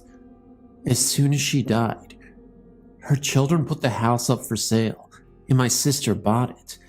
At first, it was just little things that happened. Melissa and my nephew, he was 3 at the time, were sitting in the living room with no TV on, and he asked her who was there because he heard people talking on the stairs. They were alone in the house at the time. The stairs were a hot spot in the house. When she was pregnant with my niece, she fell or was pushed down 3 times. Her family had went on vacation for the week, so I was left to take care of the animals. Well, 3 days into their vacation, I went over to feed and water, and I heard a horrible commotion upstairs. It sounded like the house was falling apart, so I freaked out and left and didn't return. When they got home from vacation, I told them what happened, and my brother-in-law went to check, and in their bedroom, which was once the previous owner's, and my sister's entire closet, was dumped out in the middle of the bedroom floor. Everything. My sister even remembers a very vivid encounter she once had when she was all alone. She walked upstairs and then walked back downstairs.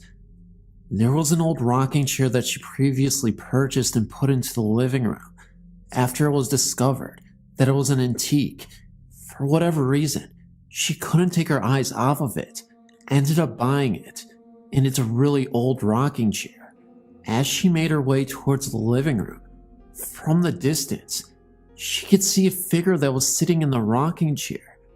The rocking chair was slowly moving back and forth, continuously without stop. The outline was light enough to make out, and it looked like a shadow, a gray mist, but it was definitely a figure that she could spot. She turned on the light, and it was like it was gone in an instant. Her eyes were not playing tricks on her. She literally saw something, and the rocking chair was still slowly moving back and forth. It eventually stopped, and that's when she heard a loud crash coming from upstairs. It completely startled her. She begrudgingly went upstairs to investigate, and as she went into the bathroom, she noticed that the mirror completely broke by itself.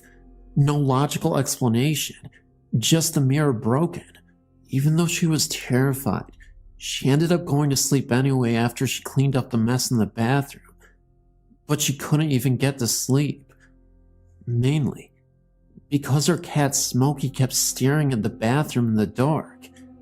Nothing but moans and groans. It was something completely uncharacteristic for him to do, as he never actually acted out in any way, shape, or form. But this night was particularly creepy for her, and the cat as well. Once, my sister was sleeping in one of the bedrooms, and woke up to an old woman walking across her bedroom floor to the window. She described her, and my mother went to the library to pull old obituaries, and showed the picture to my sister. She immediately broke down in tears, because she was looking at the woman she had seen in her room. She immediately started packing and sold the home. The new owners now have similar things going on. Their daughter was pushed down the stairs, and their son has seen a man in one of the bedrooms on numerous occasions. And then he came home one day to find their cat dead at the foot of the stairs.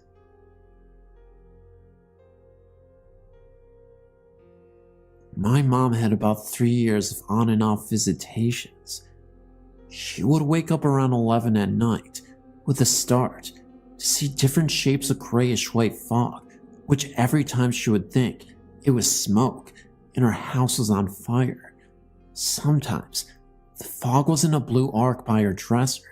Sometimes the whole room was filled up with this misty fog. Other times, it was 3 big ovals by her TV. And even sometimes, she had a big oval on all 3 sides of her bed. The one that really scared her was when she woke up to see the fog by the foot of her bed. Then it flew over her with such a force, it went through a wall above her headboard. Mom even walked through the misty fog one night because, again, she thought her house was on fire, and she jumped up to get her robe. I asked her if it was cold when she went through it, and she said that it wasn't, and it didn't smell either. She did see one apparition of a boy of about 18 years old. He was standing next to her bed with his head down. Mom said he was grayish looking, and she did not talk to him, but she felt an awful sadness emanating from him. Shortly after that, we had somebody come and clear the house.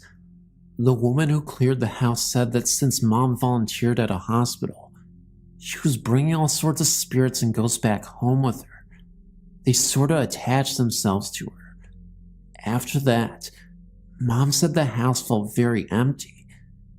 It's been 2 years since her house has been cleared, and so far, so good. I think we also brought stuff in, because when we were kids, we used to play with the Ouija board in the 1960s. Now I know just how dangerous it is to use one of them, unless you really know what you're doing. But in the 1960s, you really didn't hear anything about the dangers of Ouija boards. It was just plain fun. When the person who cleared Mom's home found a ghost of a man under the stairs in the workroom, it kinda explained why my dad and my sister always felt like they were being poked in their backs by an unseen finger. And us kids always had to go into the laundry room to get pop out of a fridge for supper. We would get the pop and run upstairs as fast as we could. All 3 of us kids did the same thing. We couldn't wait to get out of that room. I really think that spirit hung around since we dug him up in the 60s with the Ouija board. He's gone now though, and hopefully at peace.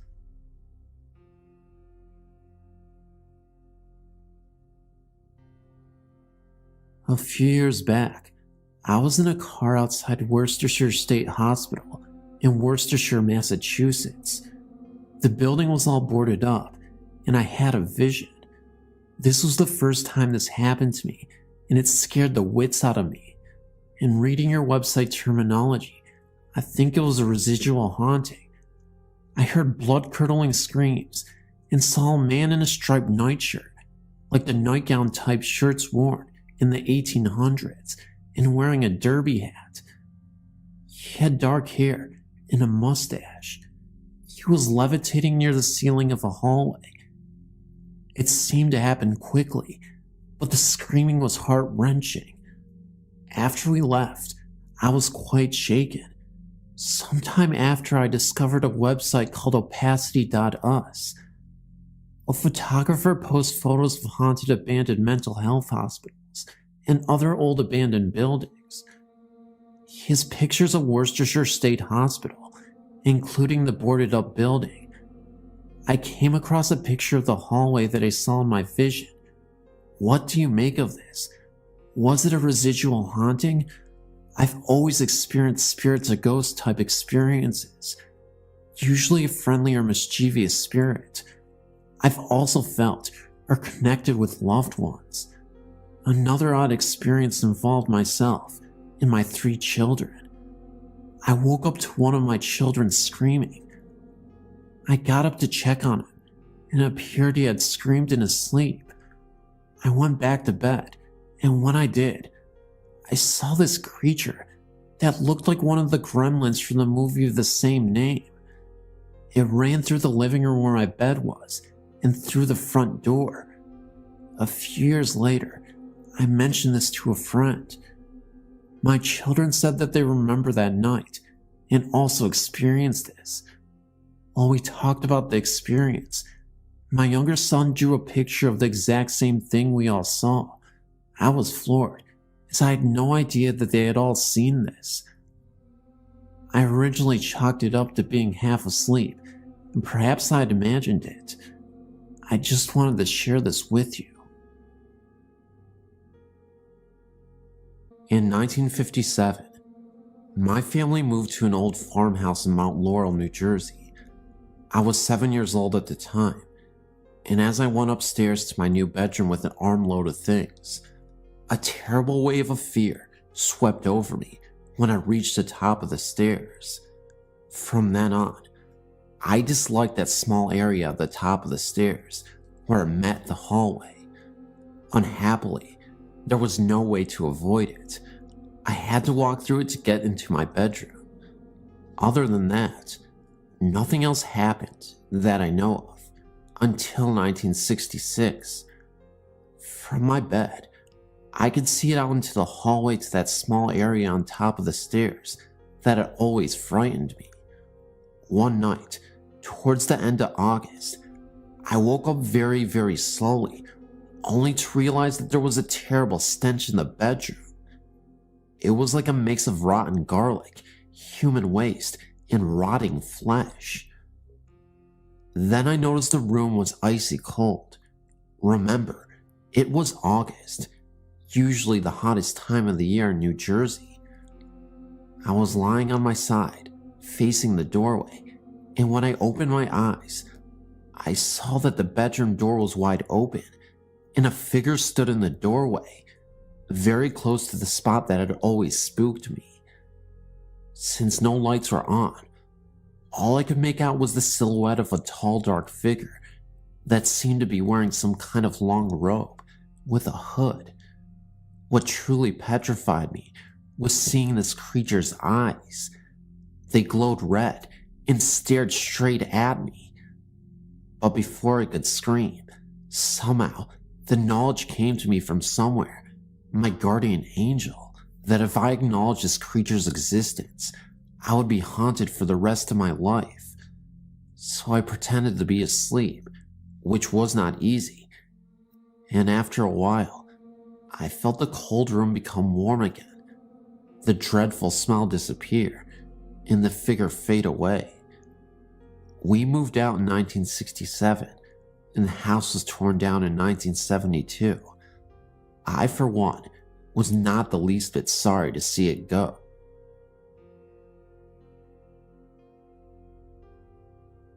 As a child living in our old cotton mill house, raised by my grandmother, great aunt, and her daughter, my cousin, I had many frightening paranormal experiences. I will elaborate on some of them as time goes on, but this story is a recap of many of the things I've experienced living in that house as a young child. I heard the classic footsteps, sounds of papers being crumbled, sounds of books falling when nothing was out of place. Everybody in the family, including myself, heard our names called. Once, I woke up and heard a soft, echoey female voice say deep magic. By way of explanation, deep magic was a facial moisturizer. I once woke up to see a tiny pinpoint of light in my room, which expanded until the entire room was bright as day, and then faded quickly back to darkness. Once I crawled under my grandmother's bed while everybody was outside, something I was not allowed to do, and heard a gruff voice beside my ear say one word, gray. I had then, and still have no idea what that could have meant, but I got the heck out of there from under that bed, and never went back under there again. I had an encounter, a long conversation in the house with a strange unknown elderly woman who called herself Granny Grunt. I saw a little black imp, the shadow of a skeleton, and a handless arm which came up from between the bars of my iron bedspread, and saw blood drip from the ceiling. When I was about 4, I saw a shadowy figure that at the time I thought was the Easter Bunny walk through the living room and disappear into the wall. I now suspect there might have been some sort of gateway in my cousin's room, because much of the activity seems to come from or disappear in that direction. One night, I'd gone to bed early and had a dream that a being, who looked what UFOologists nowadays call an alien gray, was trying to force a full-sized apple down my throat. I awoke, gasping for breath, crying and choking, with that feeling still lingering in my throat of something big being forced down it. My grandmother had an old rocking chair with a woven cane bottom, which creaked loudly whenever you would sit down in it or get up. When my great aunt broke her hip and later died of cancer, for 2 nights in a row, I heard something sit down in that chair, squirm around a little bit, and then get up. I once heard the sound of the chair rocking in the night. Additionally, while my great aunt was in the hospital dying of cancer, I was awakened 3 nights in a row by something banging on the front door. Of course, nobody was there, but my great aunt died 3 days later. Later on, when I was in my 20s, still living in that house, I awoke to see a short woman with her hair in a bun and a white apron over an old-fashioned dress standing by my bed, who quickly vanished. I had many experiences of being in that half-awake and unable to move state, while hearing voices talking and people moving around in the house. Once, while I was in that state, I felt and heard something leap quickly into the bed beside me and lie there, growling menacingly. It vanished, of course, when I was able to fully wake up. I finally got married when I was 28 and moved away. After my cousin passed away, I inherited the house, and my husband and I moved back into it. Strangely enough, I never heard or saw anything in those days we lived there together. The house was totally quiet and peaceful.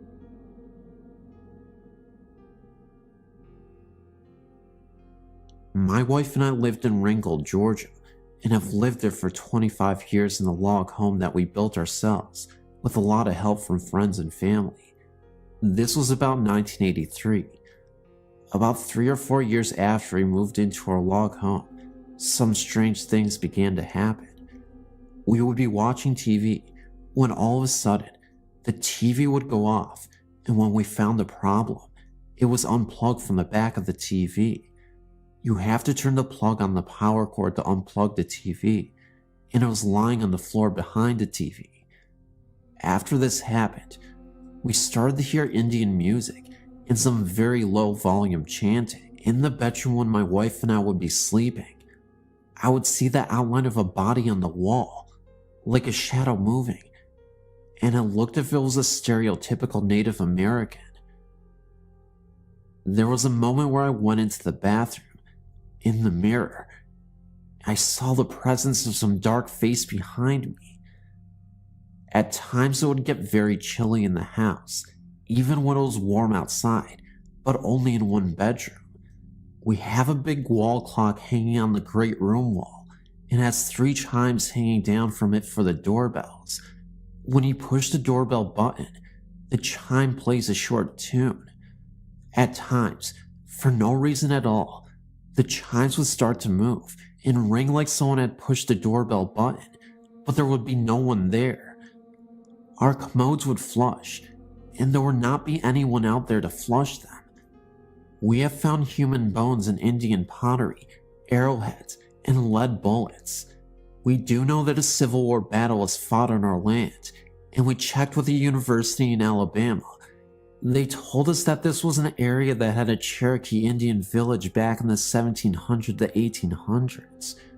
We reburied the bones in the pottery shards, and the strange happenings have not been as frequent as they were. We still live here and intend to stay, and the strange happenings have not been a threat or harmed anyone in any way.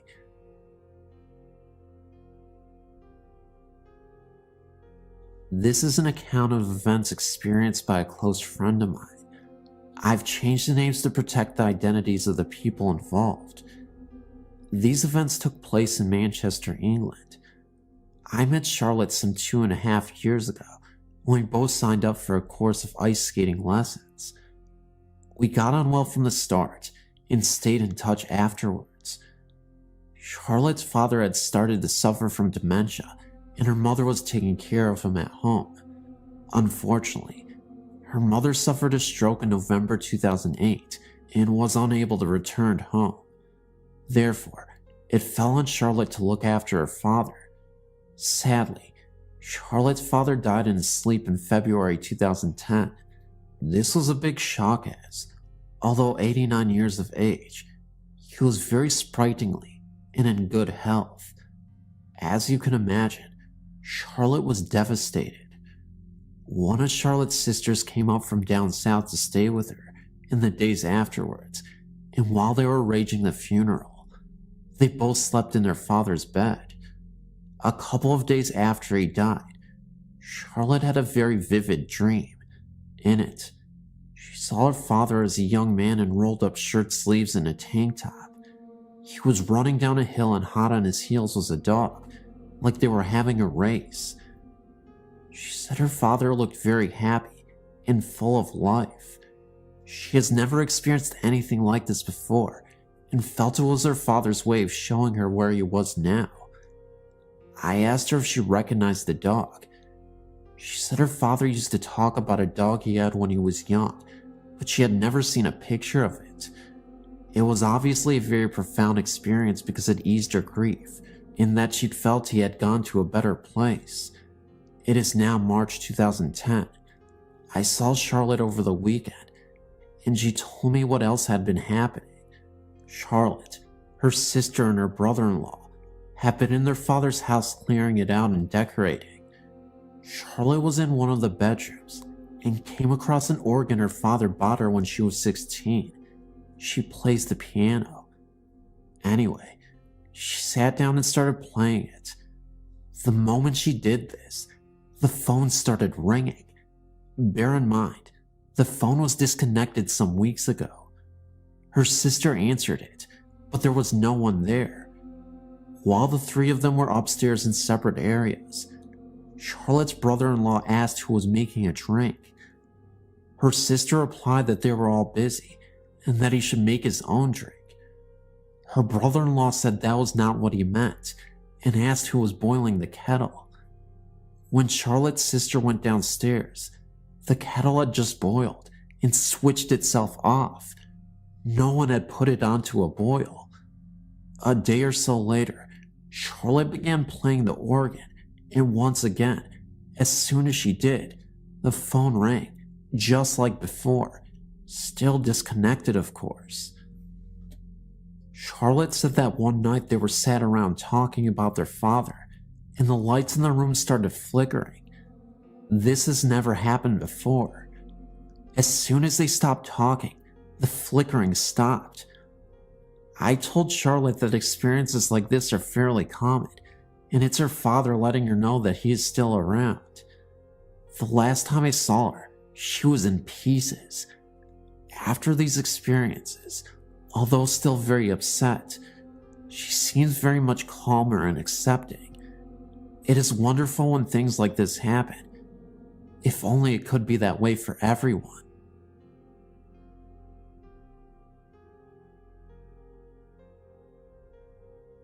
Hello. I wrote to you a while ago about the house I grew up in, but I had something happen to me back in 2005 that I could never explain. My husband and I were going through the immigration process back in 2005, and while our case was being reviewed by the INS, my husband had to stay in Mexico. This was a very stressful time, and we were facing a lot of uncertainties.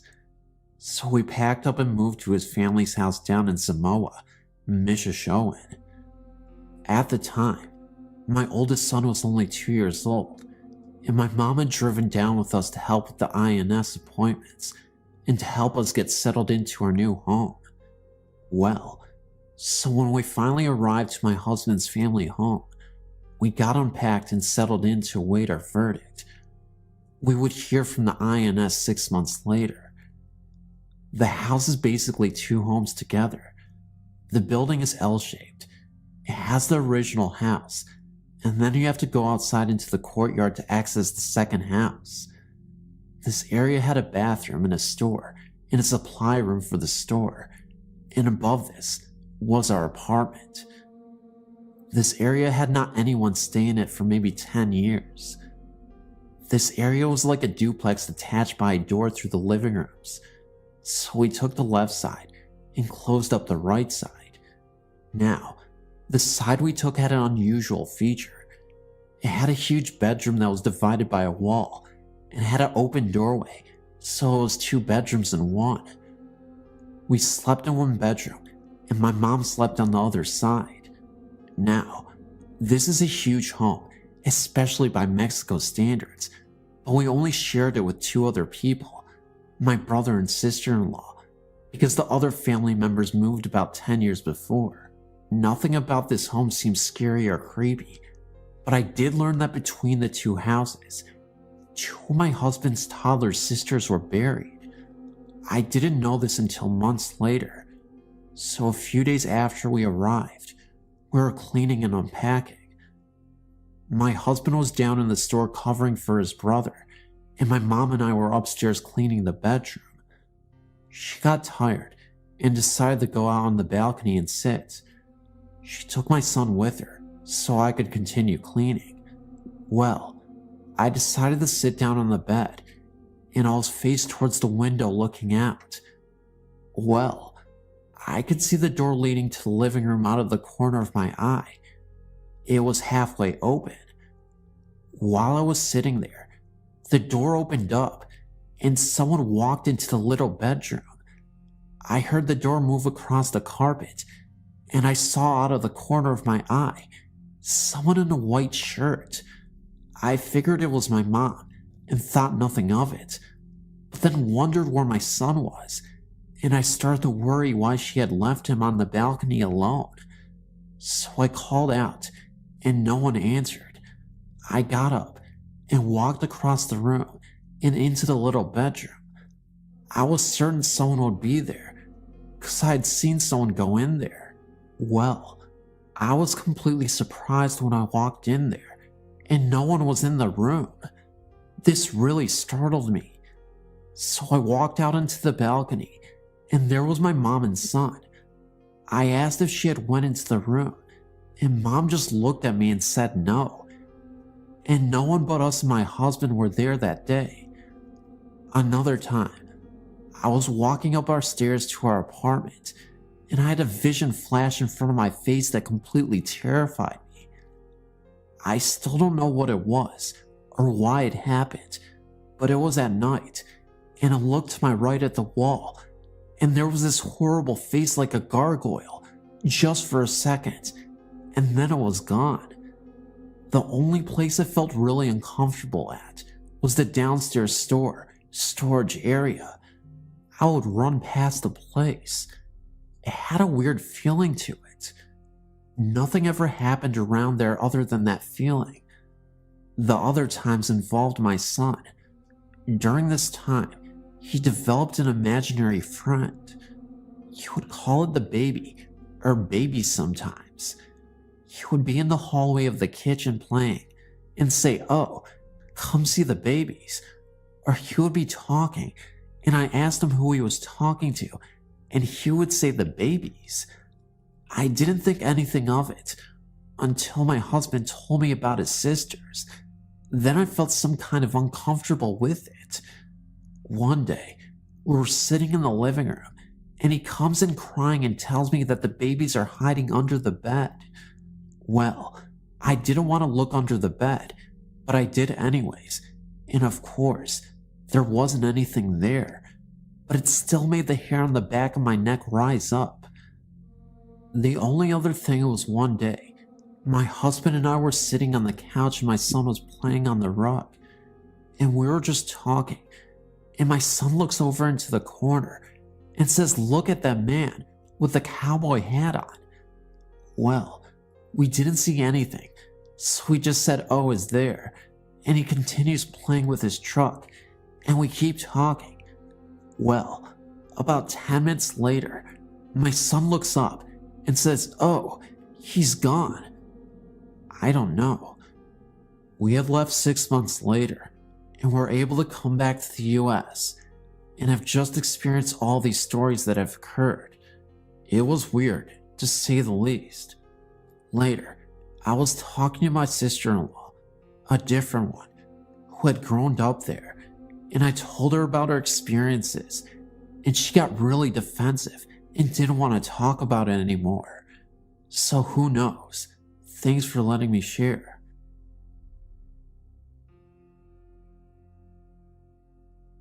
I had recently moved from our old apartment. We were visited there by an unknown presence. A couple of years ago, I'd won some haunted dolls I had bidded on. One was a doll owned by a murdered teenager. The obituary article about her murder was included with the doll. This is the one that I think may have brought on much of the phenomena. My sister heard knocking on my bedroom door from the inside. We live in the same apartment.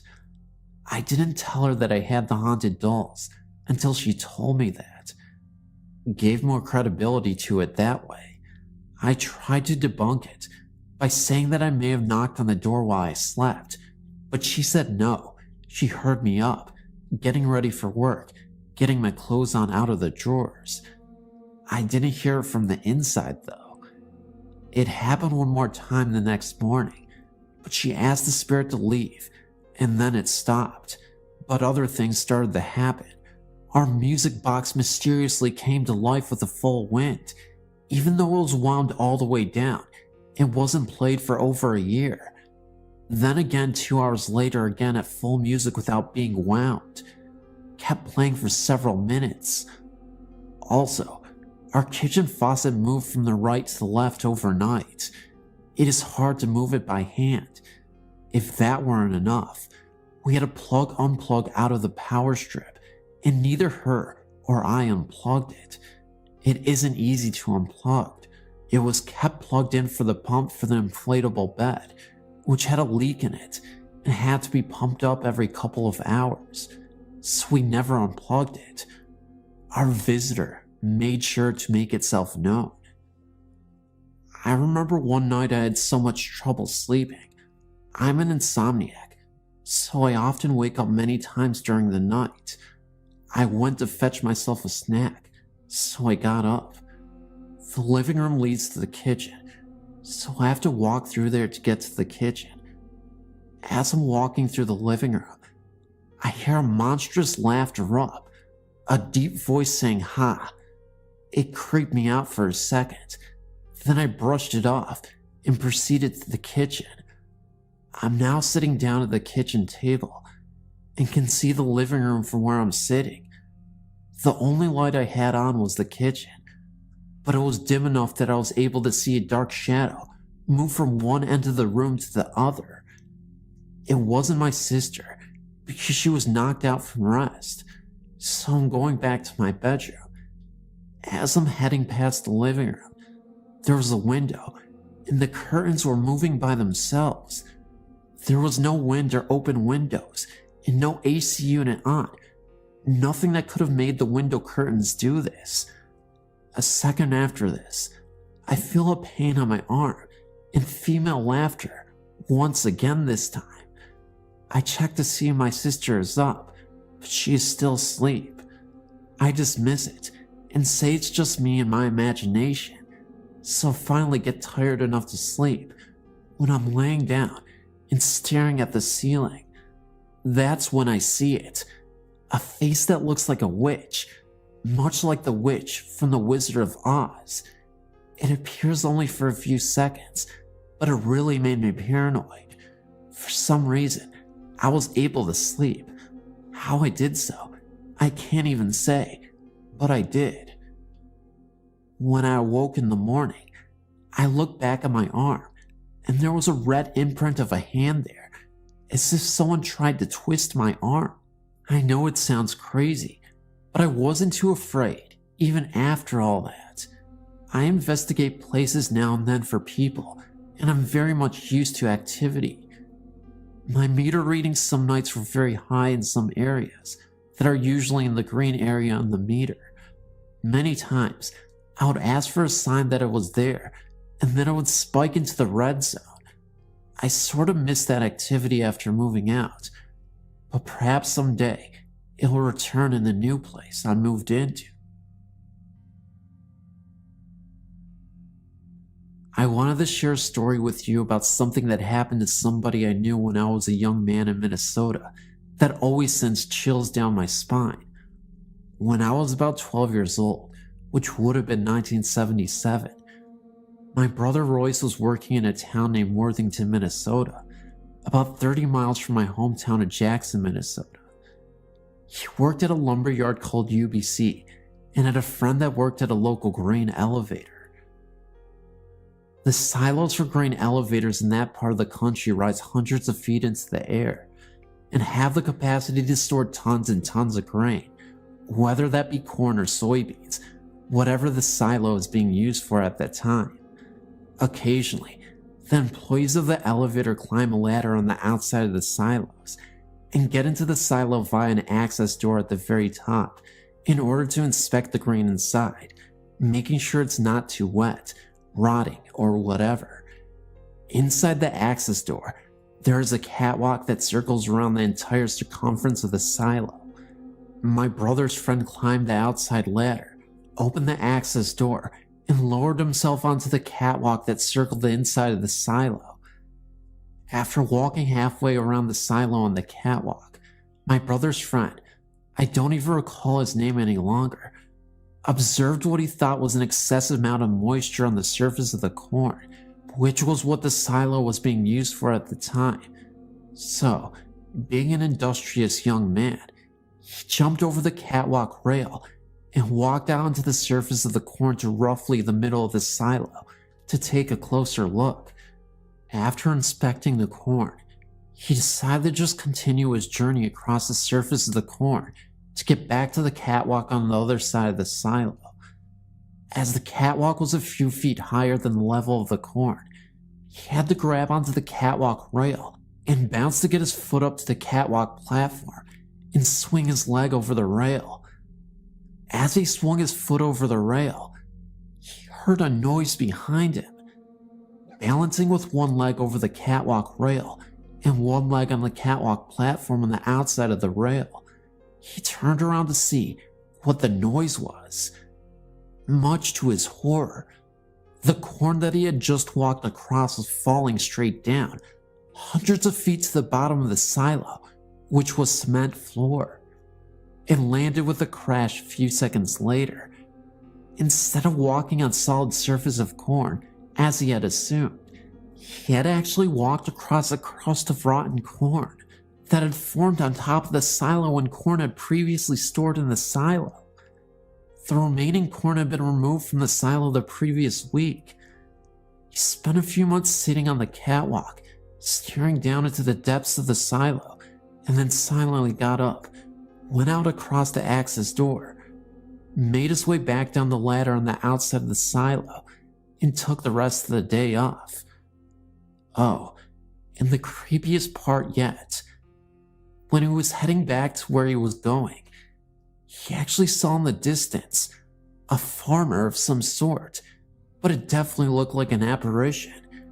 As he was getting closer and closer to the man, who was standing there, almost as if he was lifelessly stoned out of his mind, he disappeared.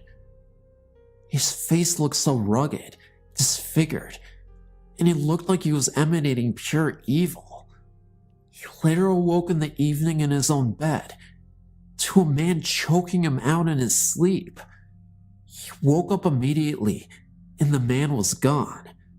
The man, the same guy who he saw, the farmer in the fields.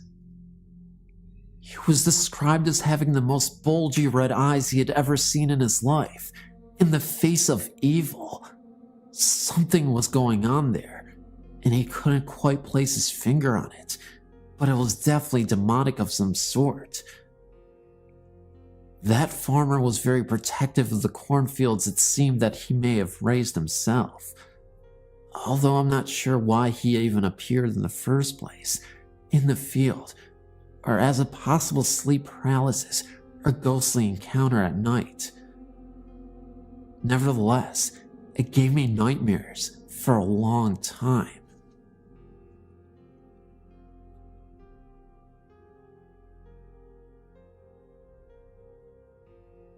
I've known about this Ghost Stories website for a long time, probably since the late 90s. I don't visit the site too often, probably 3 or 4 times a year, but when I visit it, I enjoy it. Anyway, I wanted to share a couple of stories that kind of dawned on me while reading the site today. While I was reading your site, I remembered some of the experience I had at Paris Island, specifically in the rifle range area. Well, when I searched on the internet for Paris Island haunting, I came across this story. This same event in regards to fire which happened to a friend of mine. He was so spooked that he woke me up early for fire watch duty because he couldn't take it. He saw a figure in the mirror in the bathroom. The difference between his story and the story from the link is that he saw the figure in the mirror, but to him, it looked as if he was in the bathroom. The bathrooms were in the large area we call the squad bay. The drill instructor's office was typically there. My friend had me go in the bathroom, but I didn't see anything. I took over his shift and worked mine. I recall hearing sounds like someone was moving in the bathroom. I checked a few times, but I didn't see anything. If I'm being honest, I was hoping that I would, which is why I didn't mind taking a double shift. My second story is an interesting one, because it was an experience we all witnessed. Again, this was in the same barracks where we stayed for the rifle range. We had all entered the barracks after lunch, and we were all standing in front of our foot lockers as our drill instructor, Sergeant Minix, was yelling at us over something.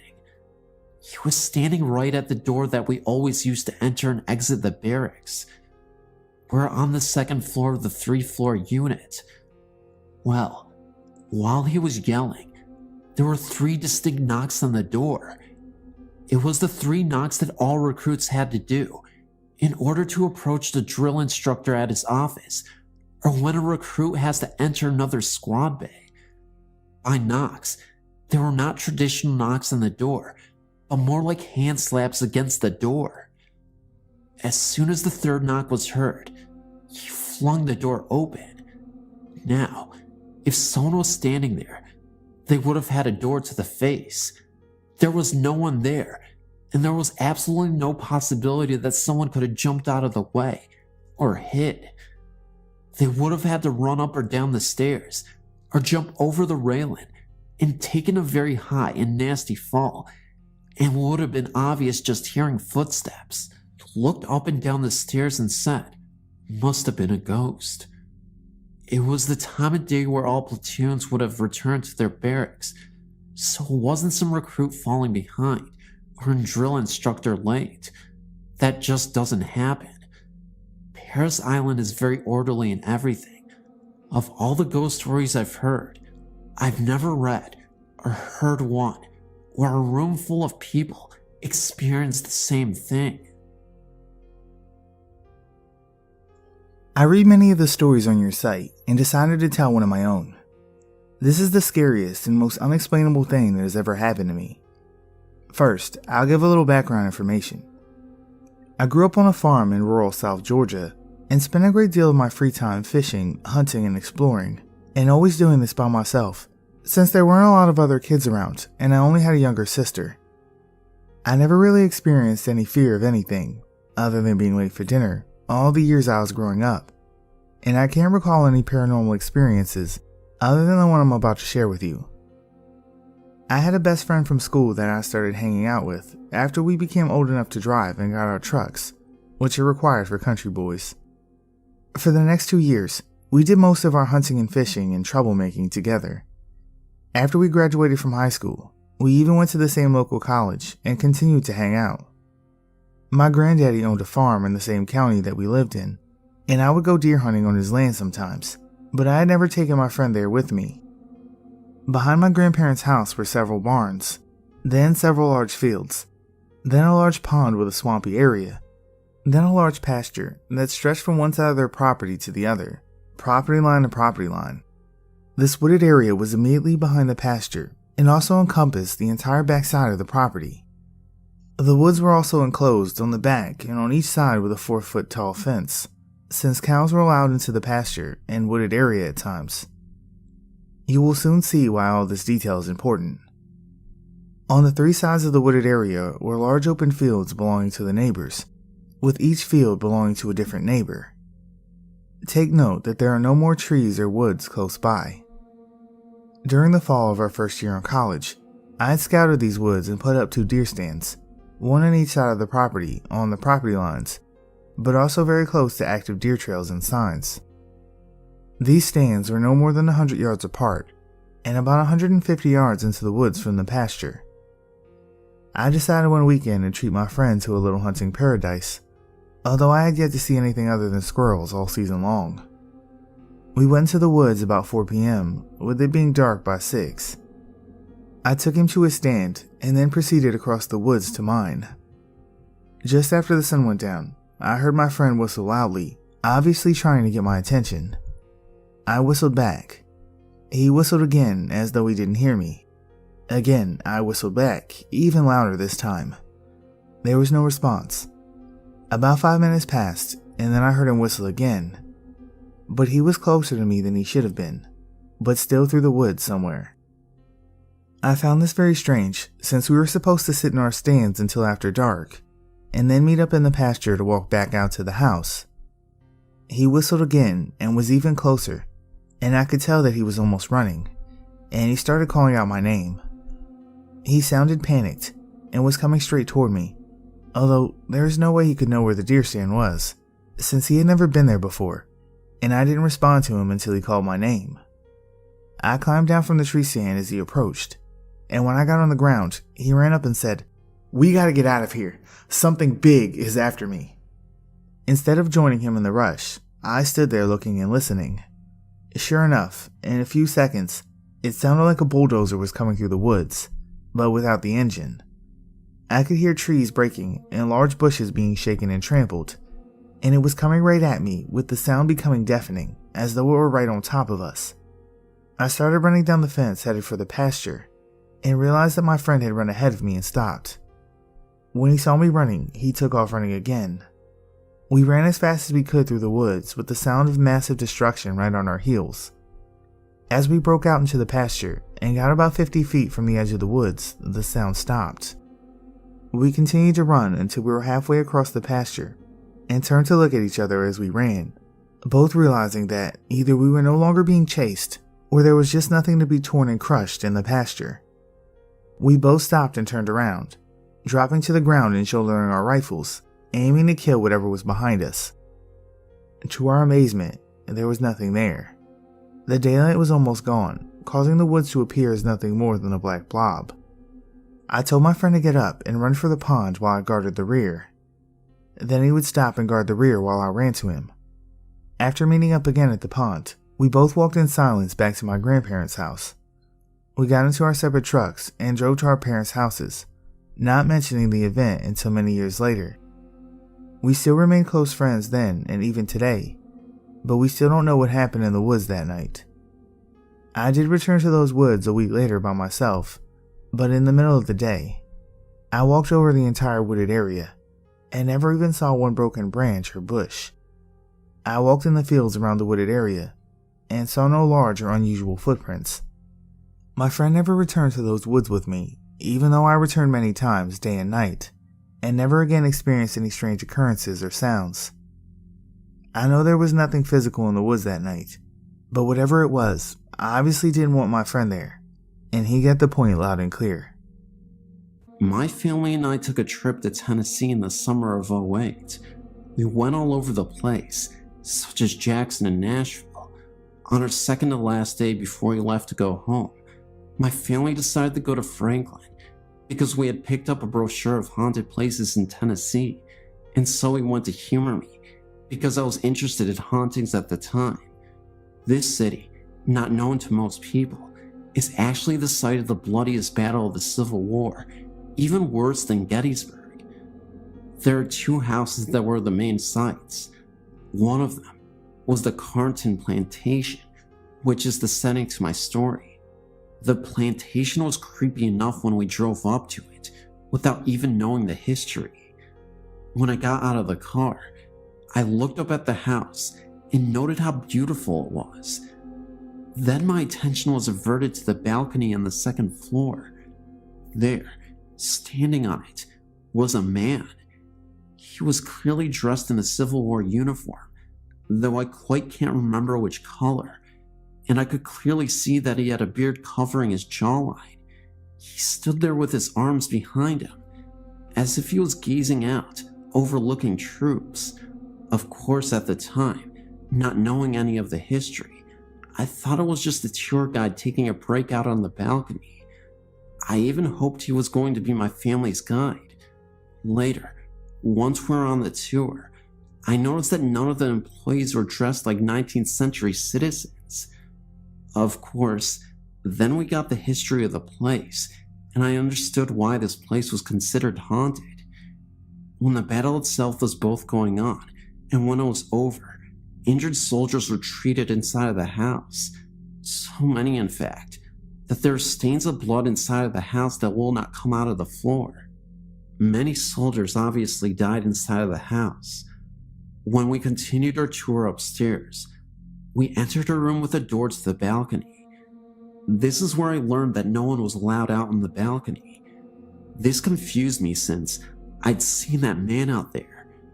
When the guide took the group into the room across the hall and began talking, I couldn't pay attention. The closet in the other room kept grabbing my attention because it had a piece of black cloth in it. Finally, I tried to keep myself focused, and it was going well until a gentleman in the group got bored and decided to go out into the hall.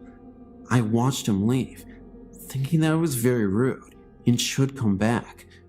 For some reason, when he left, I noted that the sun was in a position that didn't cast a shadow of the man's head on the hallway wall. Once again, I turned my attention back to the guide, but the man in the hallway began to wander in the hall, and that distracted me. When I turned to watch the man, there was suddenly a very clear and defined silhouette of a man's head and shoulders with a bearded face that traveled across the wall, then just disappeared. It startled me at first. Then I got excited because I thought I must have seen a ghost. Then I thought, no, I have to be practical about this because that man is out in the hallway. Once the tour guide was done talking, I went outside into the hallway way. The first thing I noticed was that any shadow from the tourists on the wall wasn't that dark or defined. Then I noticed that the way the sun was facing caused the shadows to be cast on a completely different wall. The silhouette I saw couldn't have been from anyone on the tour.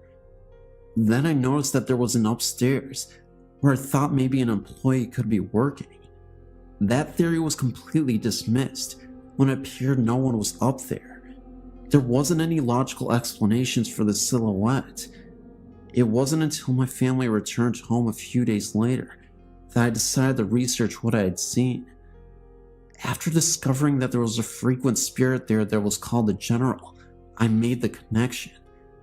The details from past eyewitness accounts were identical to mine. He stands out on the porch, has a Civil War uniform on, and has a beard on his face. I was, and still am convinced, that I saw the General on that day.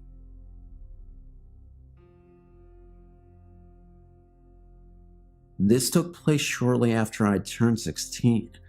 My dad was working up in Oregon and Washington, but was based out of Rainier. I went up to live with him, I guess just to do something different. I was used to being around the city type of atmosphere, and it wasn't too long before I grew bored. Not that the Oregon country girls in that area didn't stir my blood.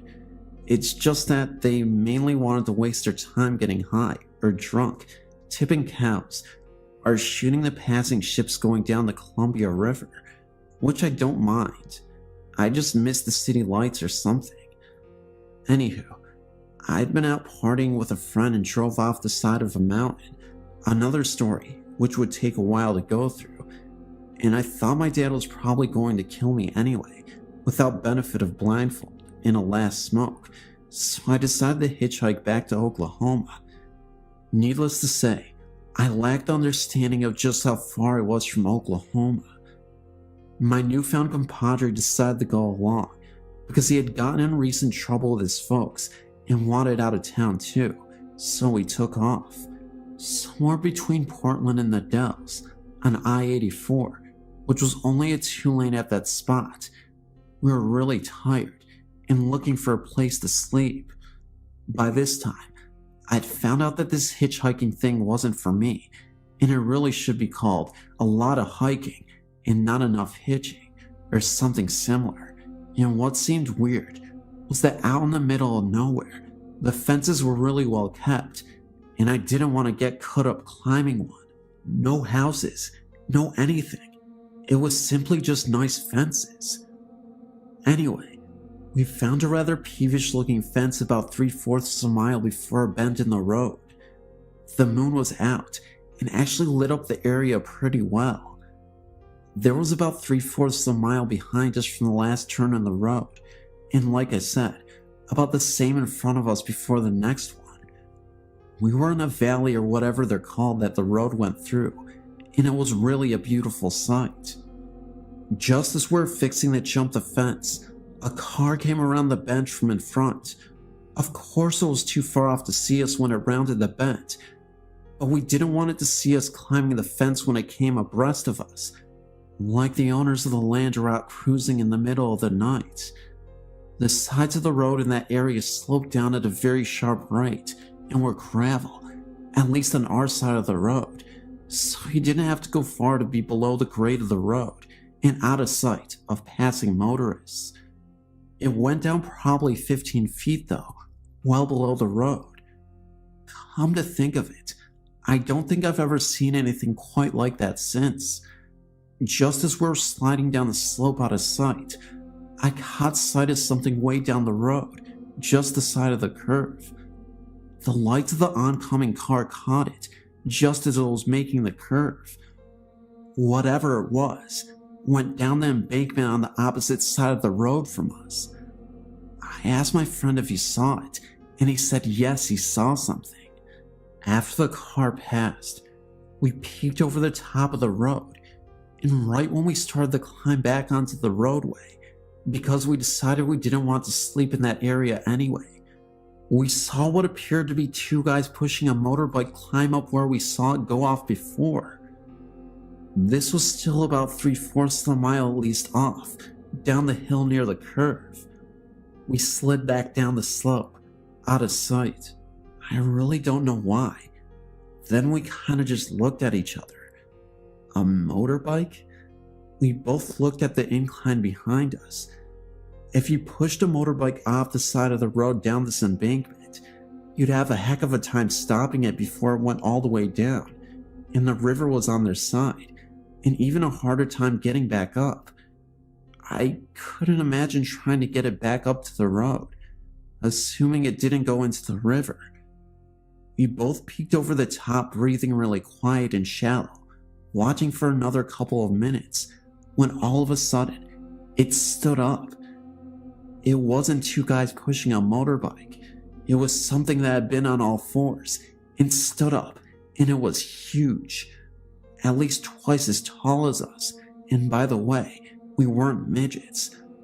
I almost crapped myself. I started looking around, and the fence, by this time, was looking mighty small.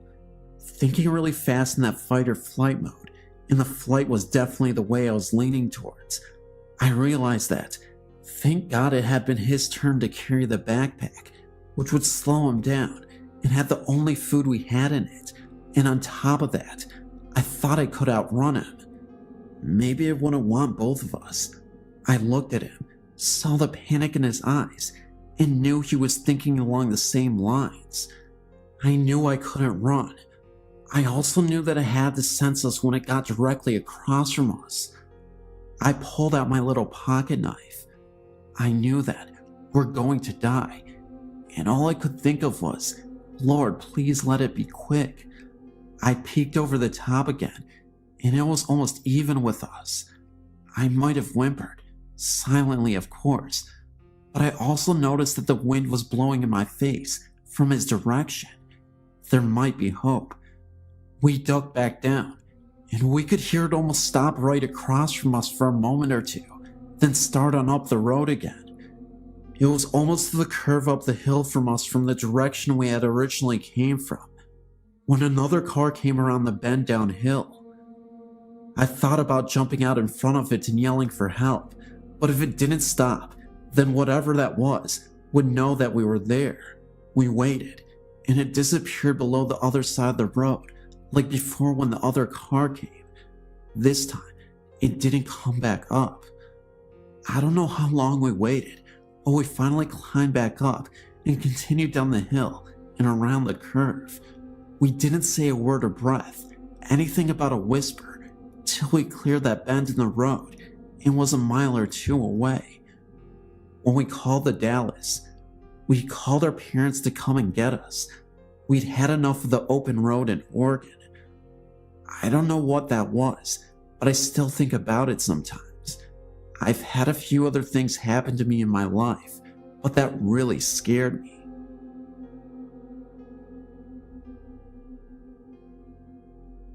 My boyfriend and I saw the state park on our way from Arkansas to Illinois and thought we should check it out. We'd never heard of this place or even seen it before. We parked in the parking area and got out of the car to explore the woods.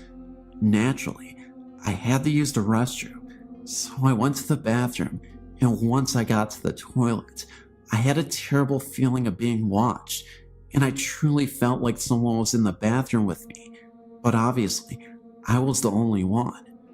The feeling of this presence was so unbearing and evil that I ran out of the bathroom the second I finished with my pants down. Once I got out of the bathroom, my boyfriend and I started down the path. Within 30 seconds of walking, and still within 30 feet of the bathroom, my boyfriend and I heard a loud footstep, crunching the leaves. In fact, it was multiple footsteps. My boyfriend thought it was a bear or something because of the heftiness of the steps, so he was searching and searching for a bear or anything, but he couldn't find a thing. I didn't mention the bathroom to him, but after not too long, I insisted we continue.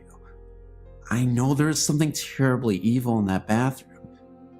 For a while, nothing else odd occurred, and we continued on the path which goes down to level ground with a large lake on one side. But soon after we got to this level ground area, the sun started settling, and that's when things got uneasy again. We both started to hear something large walking in the leaves again. Sean, my boyfriend, really wanted to see what it was, and at this point, I felt like we were really in danger, and that something else, unnatural, was there. So we barely started to move farther into the woods when Sean told me he saw a shadow or something farther in. Then, I was done. I told him we had to go, and I cannot be here any longer. So, I ran like hell back to the car, and Sean was close behind me. Once we got to the car, I was at the passenger door, ready for him to unlock it. And of course, he tells me that he hears that thing we've been hearing in the sparsely wooded area, directly in front of the parking lot, which is to the very right near the parking lot, and that he has to see what it is. So, I had him throw me the keys, and I got in the car. He got in within a minute, and I asked him if he saw anything, and he said he just saw that a dark shadow moved behind a tree, but nothing else. Needless to say, we booked it off that mountain, and it really seemed like a car was trying to chase us down the mountain. But we may have just been super spooked from the woods experience we just had. But I will note, we were driving at about 65 miles an hour, and the speed limit was way less. I forget now what it was specifically, but I want to say between 30 and 40 max. Plus, it was a mountain road, and very windy, and frankly, difficult to traverse at 65. Also, during the time I was taking pictures, the whole time we were in the woods, nature shots, that was actually the entire reason we were there in the first place, and the pictures were neat. The day ones didn't have orbs, but the night ones all did, and I thought maybe it was from the lake reflection or something. But I took a picture out of the car window, at the moon, right after we got in the car, and in that photo, there's the moon and like 30 orbs. It's amazing to me. I mean, I've never taken any orb photo ever before, and I took another photo of the moon out my window about 30 minutes after we left the mountain, and only the moon. I did some research to find anything on the area. It seems it was established in an old Indian burial ground, but few findings on much else, and I never found anything on cars chasing you out of this place. Be careful. During the day, the bathroom is really the worst part, and seemingly off the trail, but I just wouldn't go at night. And also, Sean didn't seem to have the feelings as intensely as I did, so if you're the right person, the feeling might not be too overwhelming.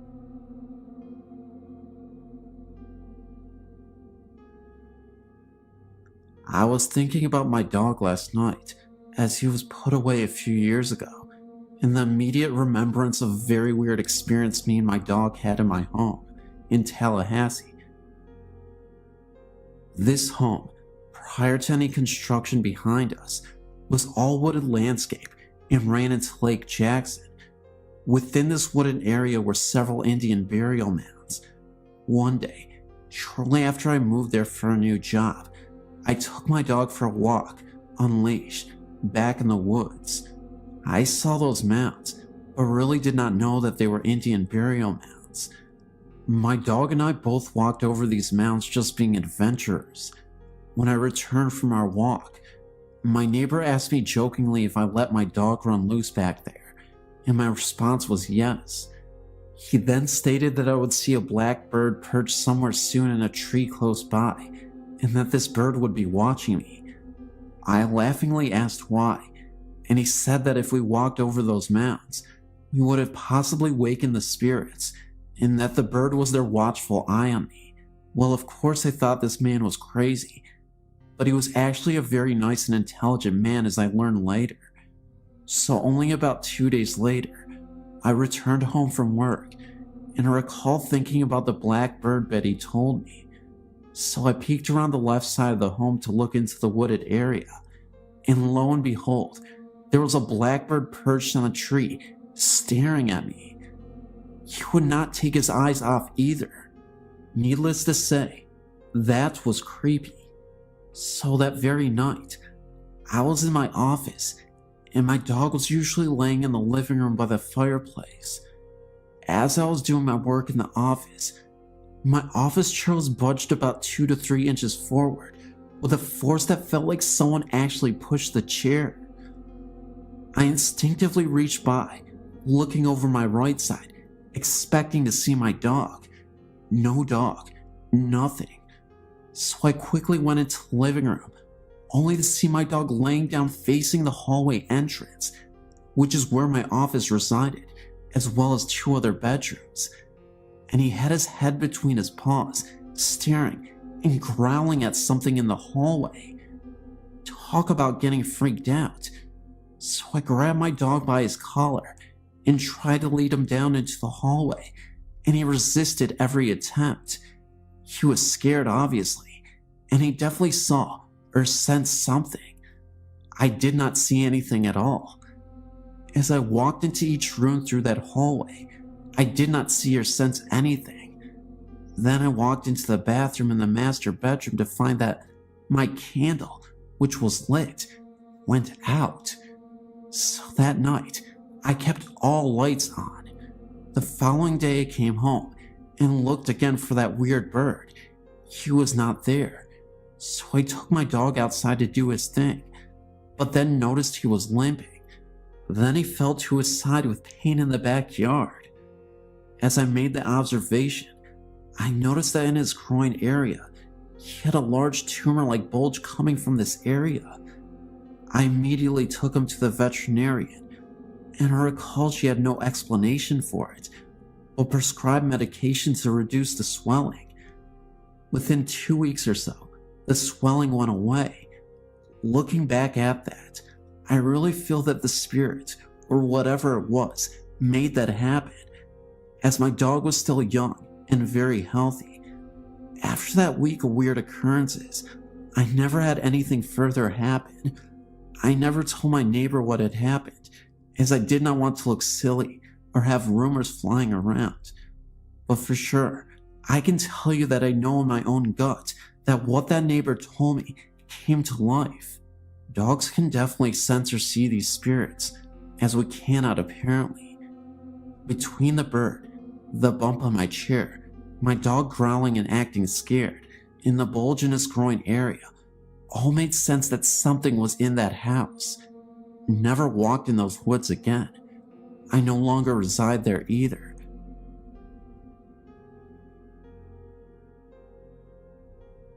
This is a ghost, entity, evil demon, spirit, and whatever else was haunting our home, I can tell you.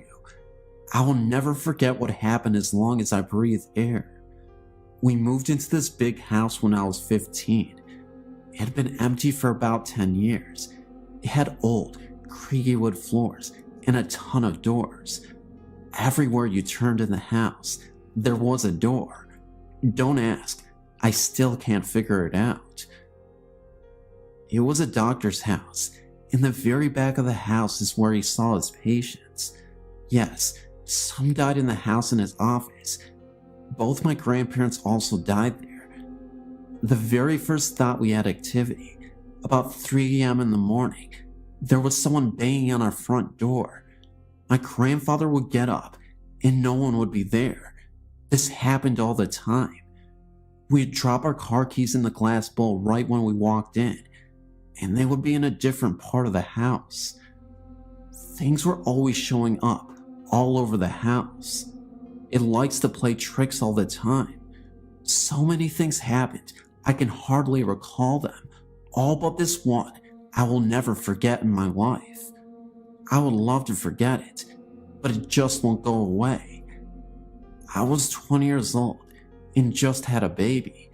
I had my daughter in a bassinet beside my bed. I fell asleep watching Michael Jordan play basketball in the Olympics. My bed had a tall headboard that sat up against my bedroom window. I also had floor-to-ceiling curtains, very heavy curtains. The windows were shut. The curtains were shut too. I was sleeping on my back as I fell asleep to the TV. The TV was still on, and the baby was fast asleep. All of a sudden, I felt a strong man's hand covering my whole face. He was trying to suffocate me. I was in panic mode. His grip on my face and nose was so tight that I couldn't breathe or scream.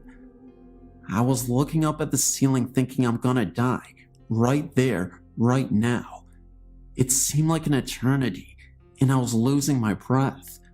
Then, the phone beside my bed rang. It stopped. I jumped so far out of the bed across the room and looked back thinking I was fighting off an intruder, and no one was there. I looked out the window. Nothing. I looked in the mirror, and I had a bright red handprint on my face. It was evil. It was an evil something. I was praying out loud for whatever it was to get the hell out of my house and leave me alone. I've never been that terrified in my life. Never. I looked out the window, and it was pitch black. I got the feeling like something was out there laughing at me or mocking me. The baby never woke up. It was her father on the phone. I told him what happened, but he thought it was a dream. I know from the start it was as real as I'm sitting here telling you today. Not long after that, my grandmother and grandfather died in the house on 2 separate occasions. I was left in this huge house all alone with my 2 children. They were 1 and just months old. The house was always freezing, no matter how high the heat was on. I would hear talking that I could never make out. Footsteps up and down the hallway, pinching, grabbing. The lights never worked. I changed the bulbs all the time. When I did the laundry where the old doctor's office used to be, I could feel a breath on my neck. I could see shadows of people out of the corner of my eye. It was a living nightmare. The energy was so thick and heavy, even on the brightest day. I was scared to death to be there alone and go home after work alone. I would just sit up with the TV on until I could fall asleep and pray to God that I didn't have to go to pee in the night. I was so scared to get up. The day I moved from that house was the happiest day of my life. I could have stayed there forever in that big house, but I wanted out. I still to this day, 19 years later, have vivid dreams of what happened. All the things I heard and all the things I saw. I've only told a few people this story. I've seen and felt both good and evil from a very, very young age. My nanny told me I had the gift of seeing and hearing spirits, like I was a light to them. I've had so many experiences I can't count. Most are very bad, but I have a couple that are good. I'm terrified of the afterlife. I pray that God carries me to heaven. If you don't believe, I'm telling you, there are things you can't see, but they can hurt you and make you so depressed you want to die. They can touch you, hurt you, and mock you, and laugh in your face. I know.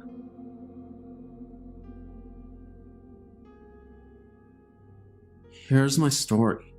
It will be interesting to see what everyone else thinks of all this. I was at a friend's house listening to music tonight, Saturday, April 12th. He's a drinker, so he was feeling pretty good. He was at the computer with his back to me.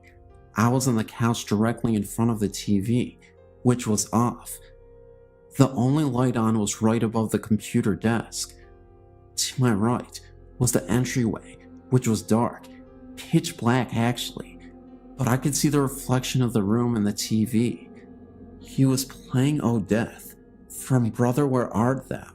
Song itself gave me the creeps, when suddenly I looked into the TV and saw a solid black figure of a tall man start to step out of the darkness of the entryway and into the living room. I didn't see anything like clothing or facial features, just tall and solid black. My friend at the same time swiveled his desk chair and pointed towards the entryway where he saw the figure. The figure stepped back into the dark as quickly as it appeared, as though it didn't want him to see it. I looked at him and said, "Did you see that too?" To which he replied, "See what?" He was only being animated during the song, but for sure didn't see anything. I've experienced several things at this house. He has not though, and it upsets him. But what I experienced that evening was the most eerie and frightening thing for sure. I know it wasn't one of his friends or someone goofing off. It isn't easy to walk into his house through the front door and not be heard.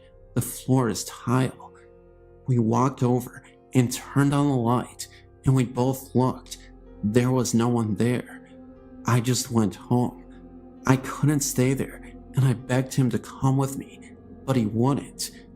A few days later when we talked, I asked him if he had ever had any seances or similar things in the house. He had first said no because it was his grandma's house, and he moved in about a year after she had passed. But then he paused, and then he said, "Well, remember when we cleaned out the attic? There was a Ouija board up there."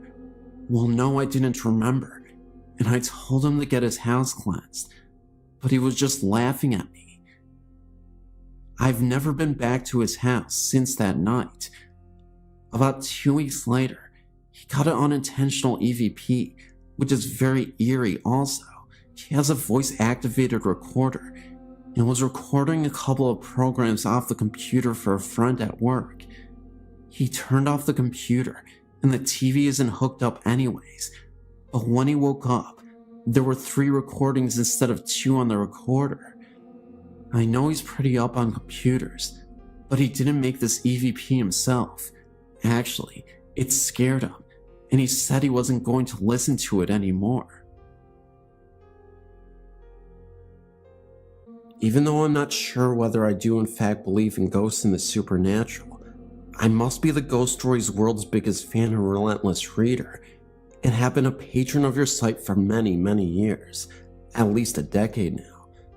Like I said, not being totally sure whether I do actually believe in ghosts, I've never had a story of my own contribute to a website. However, over the past months, possibly years, certain things have happened in our current rented home.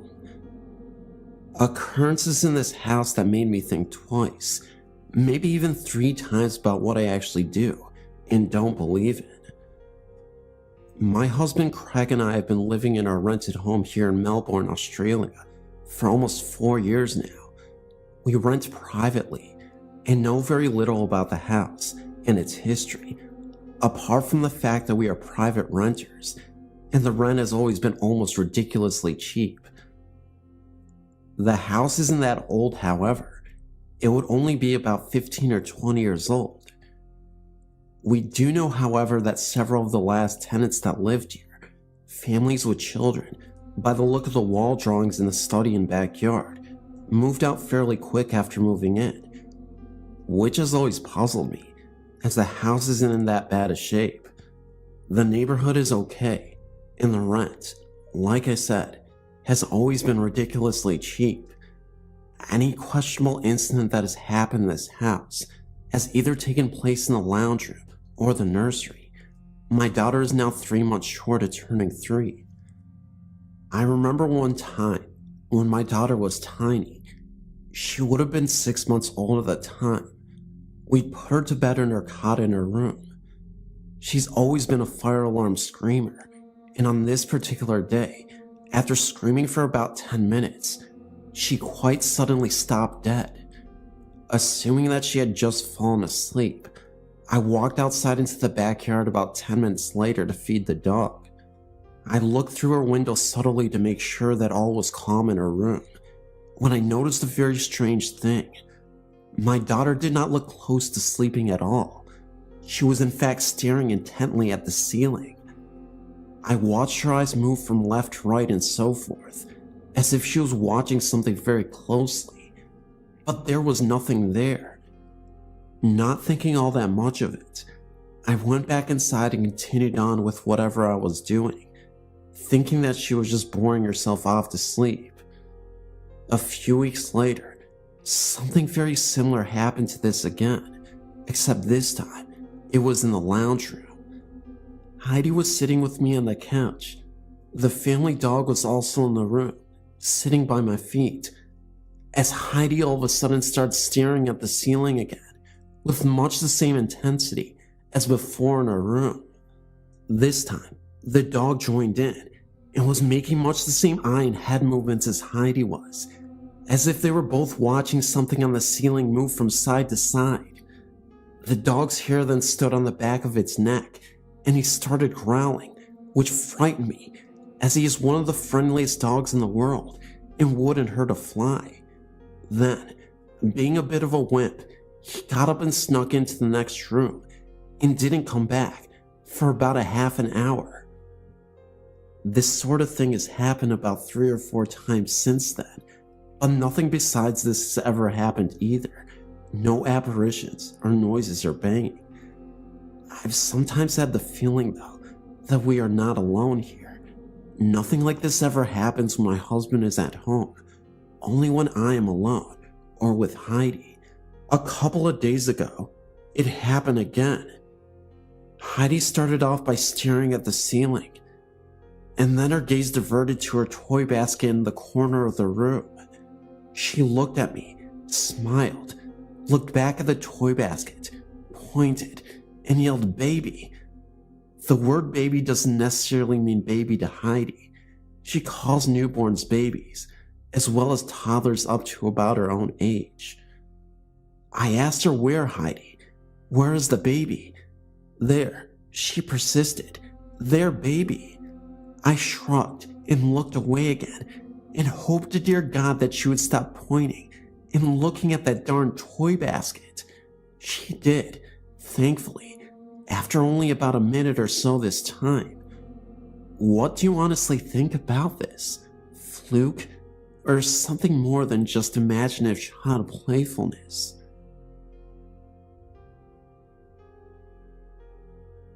This website has mentioned dark, powerful energies such as imps, and I noticed the creator of this website has seen what could be called imps. Imps are described as devil spirits, who are demons, and small in stature. I've had many experiences throughout my life like the one the web creator had growing up. I don't like talking about them so much, and do my best to keep it dormant, but I did read their story. And I've had an experience with a small black figure that sounds like one of the imps described in that story. Me, my daughter, and my wife all used to sleep in the same bed till our little girl was 1.5 years old. Around the time my daughter was that age, I remember staying up till close to 1 or 2 a.m. watching a long movie. When I was finished, I went to the room and turned on the bathroom light to brush my teeth. Our room was well lit from the bathroom. Since around the age of 3, I've had dealings with spirits as well. So, when I was about halfway through my brushing, I pretty much knew from that feeling I had that something was happening. I looked in the room where my daughter and wife were sleeping, and caught from behind my daughter in a fetal position was a small black figure. It looked human, but it moved, behaved, and felt like it was something else. It looked towards me, got on all fours, and scurried across the bed lightning fast. I kinda jumped back, but it disappeared when it hit the floor. The strange thing was, after I got into bed, my daughter, eyes closed, still asleep, did the exact same thing the figure did before I went to bed. Only my daughter stopped with her still sleeping face right in mine, then laid back down, and was normal again. Some other things started happening after that, but I don't know if they're related. I hope my story helps you figure out what these things are.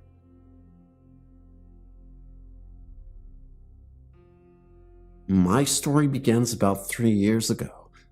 I was 27, and me and my husband were expecting our first child. We had been living with his mother, but since I had become pregnant, we needed a place of our own. My parents owned 2 houses, one in which they lived in, and the other right behind theirs.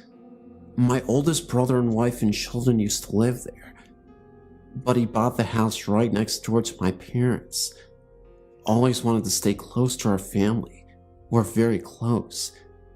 Now that the house behind my parents was unoccupied, my mother asked me to move in. My husband and I gladly accepted. We would have more room and a place of our own. Well, the very next day we moved in, I was about 41 weeks pregnant and needed to go to the hospital to be induced for labor. We had a healthy baby boy. After our stay in the hospital, we returned to our new home. About 4 to 6 weeks after we moved in, I started hearing a noise in the middle of the night, coming from the closet in our bedroom. My husband worked a graveyard shift most nights at the time, so I was alone at night with our son a lot. The noise was that of the closet door opening. I had put a long rectangular mirror on the closet door, those that are about 1 foot wide and 4 feet long. It had 2 hooks that went over the top of the door, so as to hang the mirror. So every time you opened it, it would screech very loudly, since the metal hooks rubbed against the door frame. Well, like I said, about 4 to 6 weeks after we moved in, I heard this very loud screech at about 2:30 to 3 a.m. I woke up and realized it was the closet door opening. It opened about 4 inches. We had 2 chinchillas that slept on the floor at the end of the bed, and I just rationalized it to one of them opening the door with their paw. But I know that would have to take some effort, since the metal hooks over the top of the door made it hard to open and would make the door get stuck. I didn't really get scared. I just looked, then went back to sleep. About 2 weeks later, again, me asleep, alone, middle of the night. Then the screeching sound of the closet door opening. I woke up, and this time sat up and looked at the closet door. What just happened? I checked on my baby in his bassinet next to my bed, and he was fast asleep. I looked at the chinchillas. They were awakened too, and looking at the closet door, but had not moved. So again, I felt no fright and went back to sleep. Again, a few weeks later, my husband had a day off, so he was home that night, and again, about 2 or 3 a.m., the screeching noise of this closet door being pushed open from the inside. My husband wakes up and just stares at the door. Now he saw firsthand what I had told him about. The last time this happened was some weeks after that. Again, I was alone at night. I heard the screeching sound of the door opening, only it sounded like it opened a little bit wider than just 4 inches this time.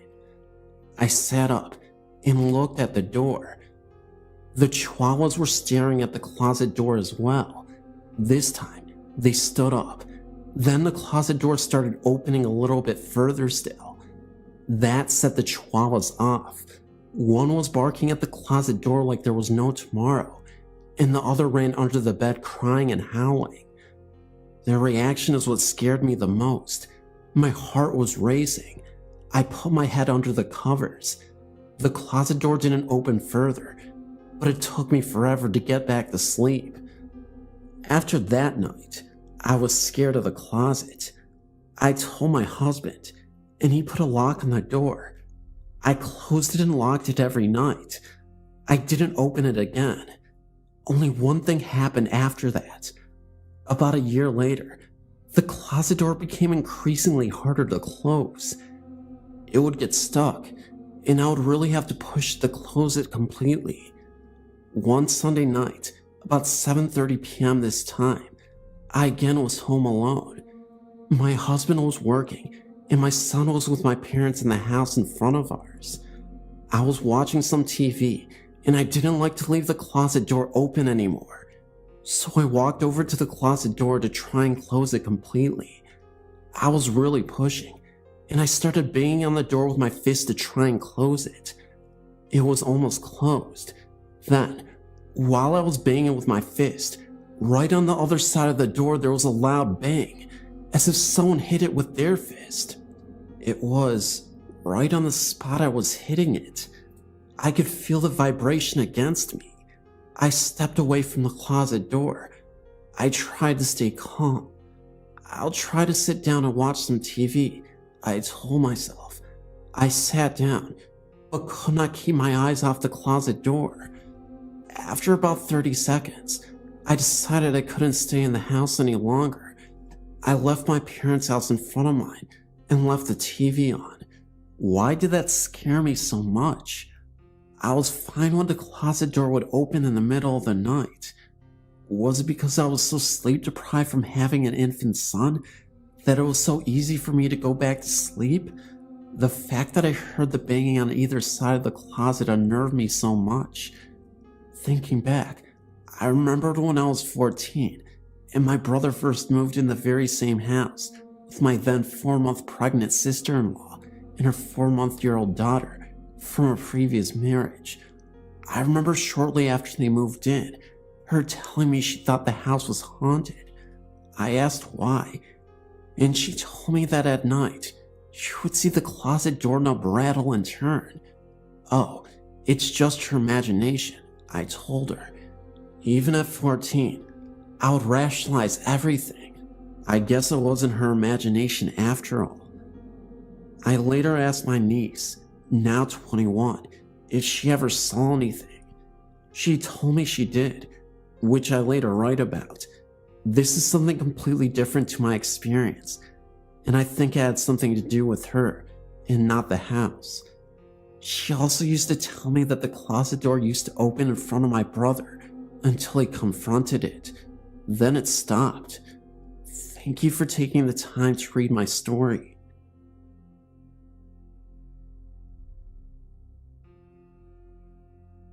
I live about 20 minutes from an old covered bridge in Mableton, Georgia. This is one of the places I've been to in the surrounding area and where I had the most happen. In 2004, we went on a last-minute hunt to the bridge.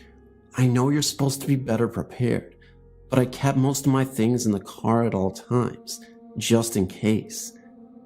We of course had heard the local legends and wanted to see for ourselves. So we headed down after about midnight. Even then, the traffic on the road was just heavy enough that we were unable to try the chocolate thing with the car. So we parked up the road a ways away at the Comet Trail parking lot. We walked down and took our flashlights with us. On either side of the bridge are orange streetlights, so the bridge is lit up all the way through. One in the group brought her cousin, and I didn't realize at first that he had been drinking, or he would have stayed behind. He got up in one of the bridge's windows and peed into the creek below. After yelling at him to stop, I realized I could no longer see the lights on either side of the bridge. Our flashlights also stopped working, all of them. After the temperature dropped and it became dark the way it did, I told the others it was time to leave. We then saw the streetlights turn on for a second, and then in the distance, at the other end of the bridge, 2 kids dressed in formal attire, standing and hand-holding. Had to be about 30 seconds, but we saw it. We froze, then started back to the car. As we walked out of the bridge, we heard what sounded like little kids laughing, and they actually touched and poked at our backs as we hurried as fast as we could back up the hill. One of our group reported hearing a voice in his ear telling him to run. I have to say it was unsettling, and though I haven't been back to the bridge yet, it hasn't stopped me from going to other places. I've heard voices and gotten pics, and even had things happen at other sites. This one was one of the best ones. because I don't get physically touched by them often. I also believe nothing would have happened if he had not upset the spirits the way he did. I'm very much more careful about who I bring with now.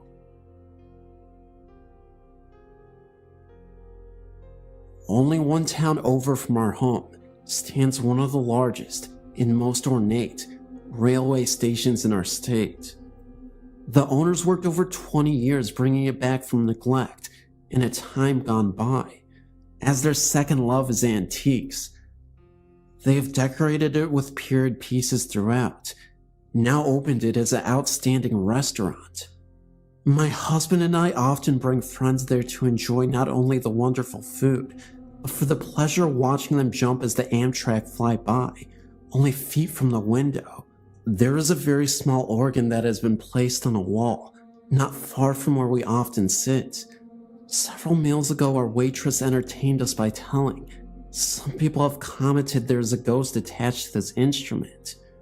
One said she saw a very small, frail old lady standing by it, saying, "This isn't right," indicating dismay as to how our organ came to be sitting in an eatery. The waitress went on to say, they never like to work alone when closing up, as there's so many unexplained noises.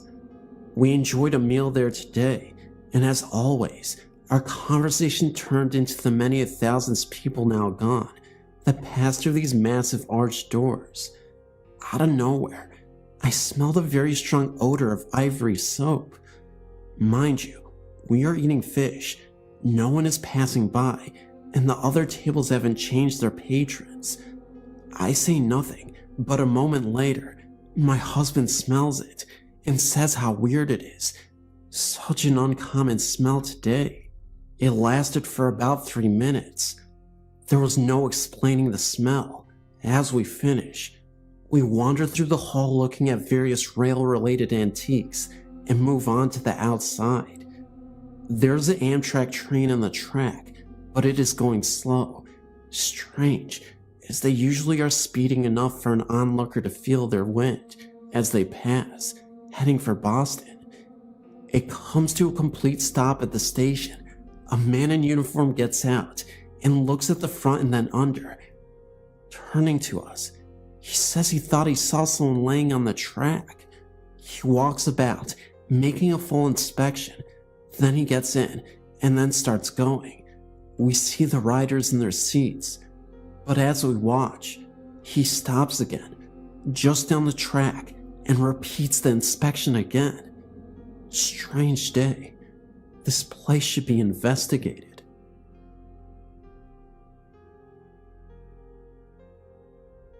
This is my second entry and story.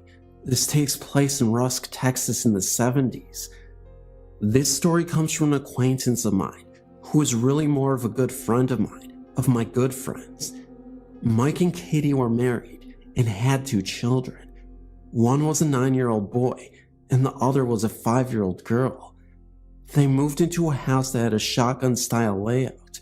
In other words, you entered into the living room, and there was a straight hallway all the way to the back door, with all of the rooms off of this one main hallway. Mike and Katie took the first door on the right as their bedroom, while giving the children the last door on the left to their bedroom.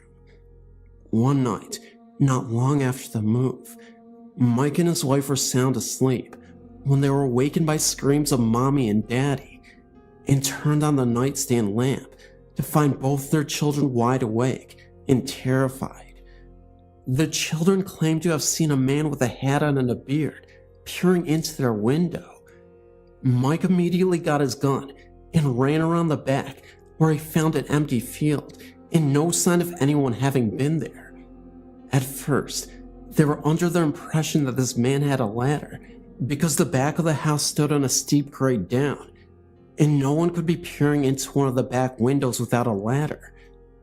But the occurrence repeated itself, and finally, Mommy asked the kids to describe exactly what they had seen. Their stories were both told at different sessions and matched completely. What had woken the children was a strange light out the window and someone walking up and down on what sounded like wood boards. They said this man leaned over and looked down into the window, and he had a shotgun in his hands. The couple moved the children to another room, and Mike did some laborious digging into the history and county files in the house. Through newspapers and files, plus some additional info from some of the older townspeople, Mike learned that this house had once been at another location, and when it was moved, it was turned around so that what had been the front of the house was now the back of the house.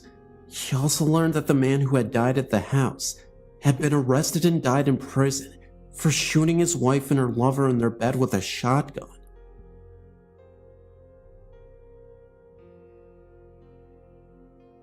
I've sent in one other story about my mother's house in Illinois, but I have 2 more stories to share.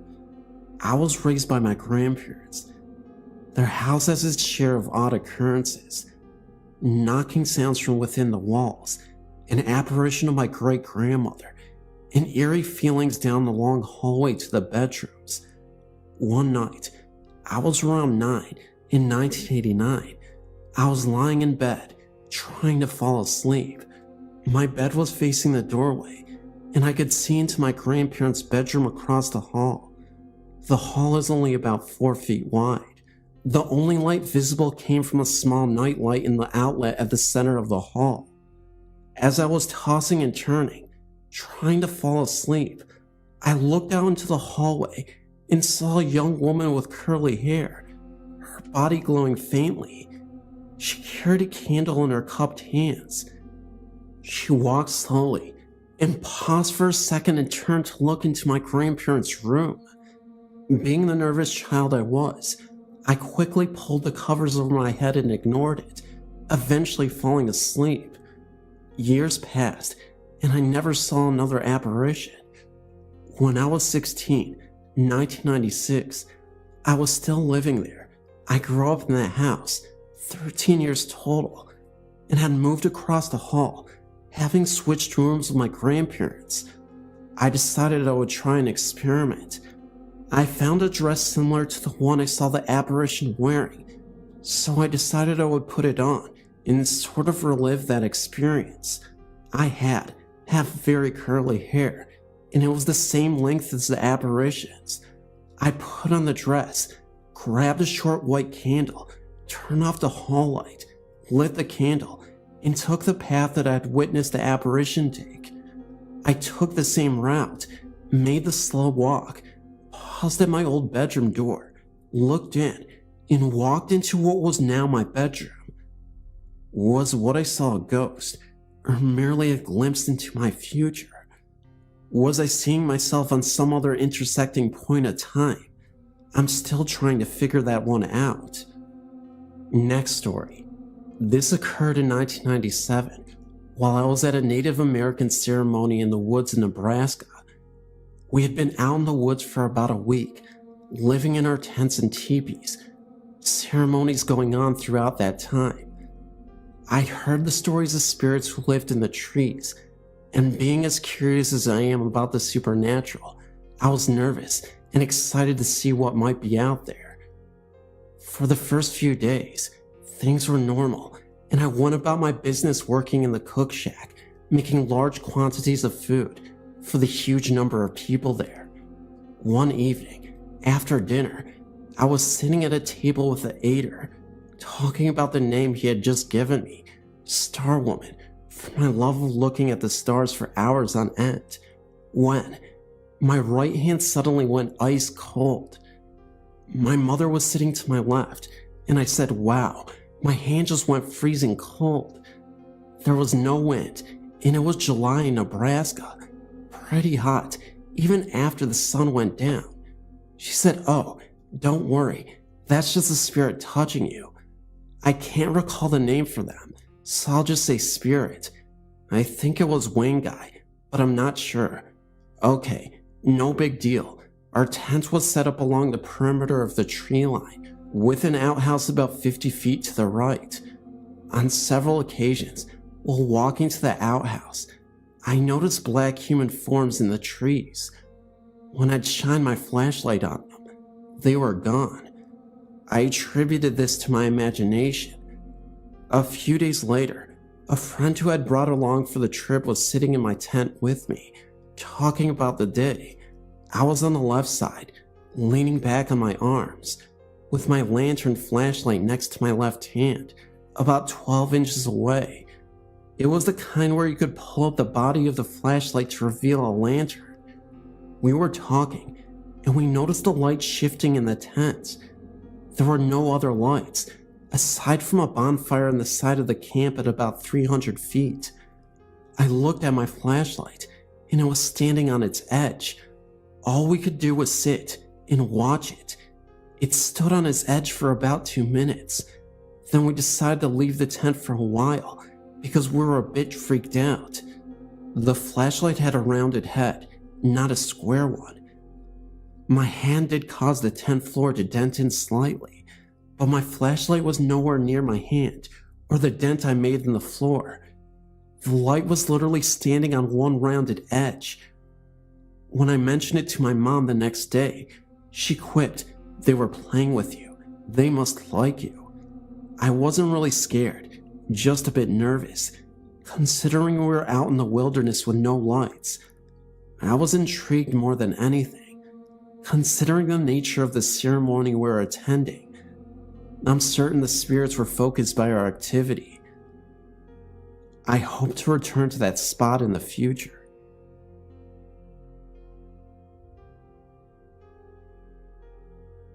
This occurred in Miami, Florida in 1980 when I was 15. I still don't know if this was a paranormal experience, but it was unsettling nevertheless. I was babysitting for the next door neighbors one evening. Their daughter was down for bed, and I was in the family room watching TV. They had a small anchor biter type dog, and it went to the double sliding glass doors that led out into the rear patio and pool area, like it wanted to go to the bathroom. All of the homes in this area had a screened-in patio pool enclosure, and when you open the sliding glass door to step out into the patio, immediately to your left was a screen door that led into the backyard. Unlike most of the homes in my neighborhood though, the backyard was surrounded by a chain-link fence. So I go and open the sliding glass door, which was completely covered by drapes for privacy, to let the dog out. The dog steps out, and I immediately hear the crunching of grass in the yard to my left, as though someone is walking in the backyard. Startled, I look to my left, and there is what appears to be a man, adult size, reaching out as if to open the screen door. I immediately slammed the glass sliding door shut, scared out of my wits. I stood frozen in fear in the living room. Silence. After a few minutes, I cautiously peered through the curtain onto the patio. No one there, just a dog sniffing around. I let the dog in, and he did not appear agitated at the least. I never thought much about it after that, until years later. If there was someone there, why didn't the dog bark? If it was supernatural, animals are known to get agitated, yet nothing. My imagination? Definitely not. Nothing like that ever occurred again in subsequent babysitting for that neighbor. When I was young, my grandmother owned a very old rustic country summer home in a small village about 3 hours away from a large city where I grew up. There was nothing particularly threatening about the outside of the house. To a casual onlooker, it just looked like an old quaint house, much like the majority of the houses in the village.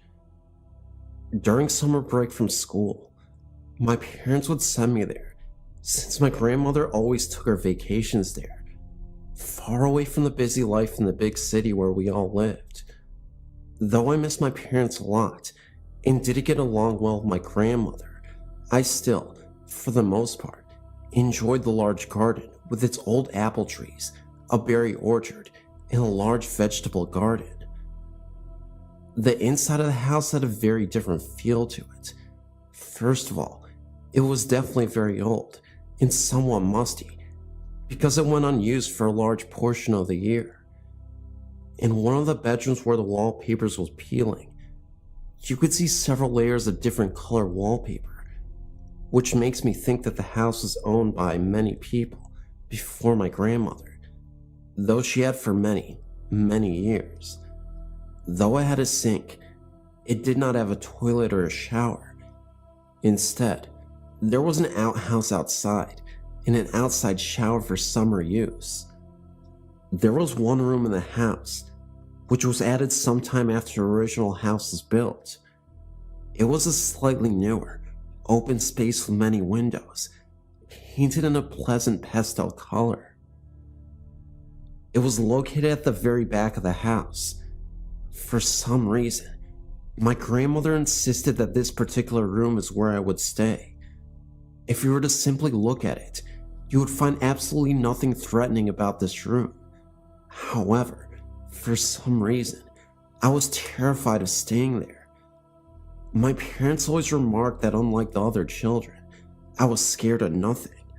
I always slept with the lights off, never had any incidents where I was scared to be alone, and never had any childlike fears such as a monster in the closet, etc. So, my parents found it highly unusual that being 8 or 9 years old, I was absolutely terrified of this room. I would beg my grandmother to let me sleep in the bedroom in the main part of the house, but she always told me that I was being silly and there was absolutely nothing wrong with the room.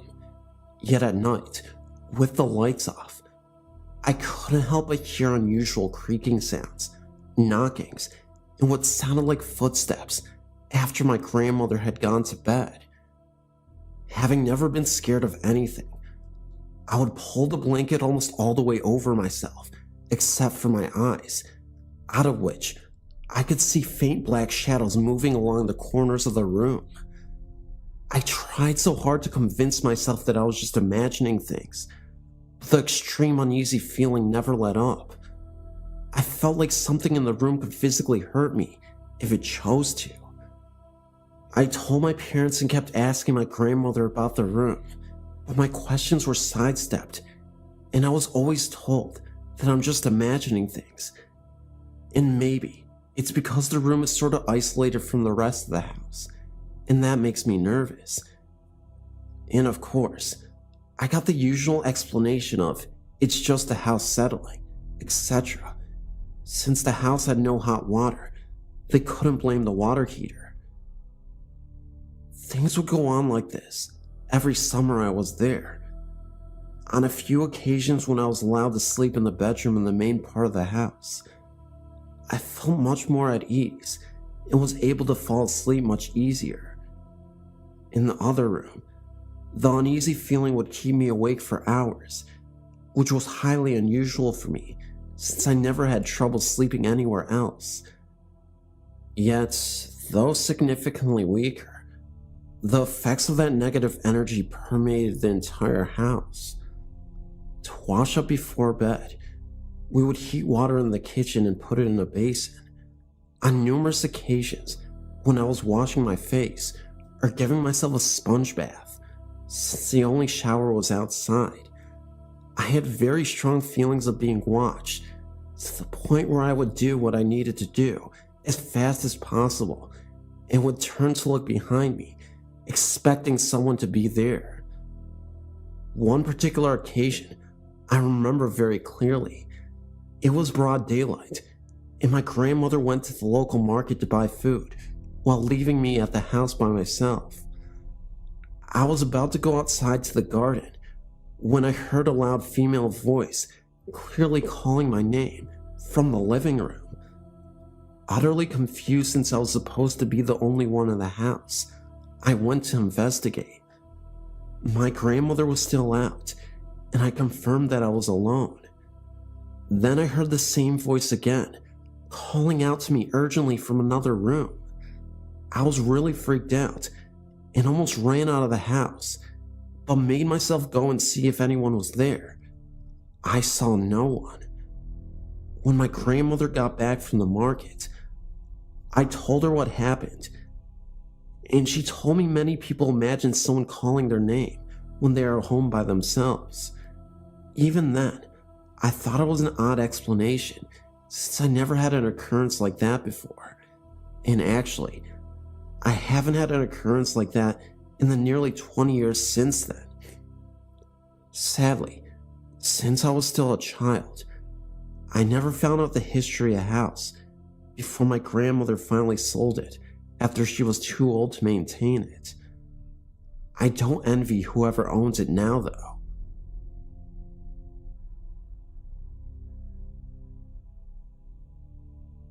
Okay, one of my first experiences with ghosts was when I was about 5 or 6 years old.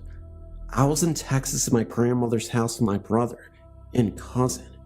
We were sleeping in the living room, and I heard kids playing in the background. Then I heard a man call my name.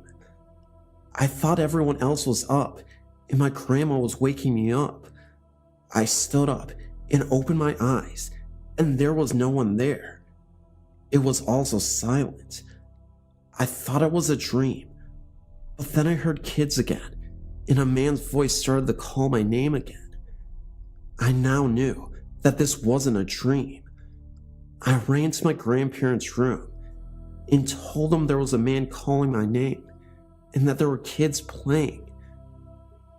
My grandma said I was having a nightmare and to go back to sleep. I got into bed with them and went to sleep.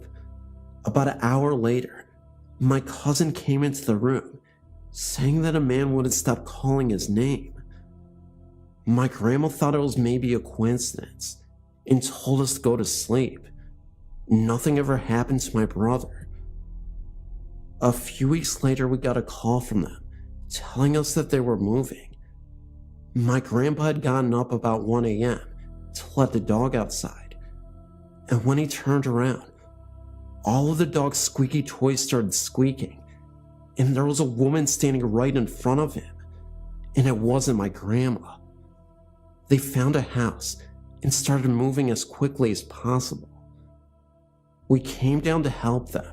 We lived in Oklahoma at the time, and my grandma told us that there was a family that lived in the house, and the dad and kids all died in the house fire. We never found out who the woman was, though. Thank you for letting me submit my story to you. This is one of the scariest, but I have lots of them.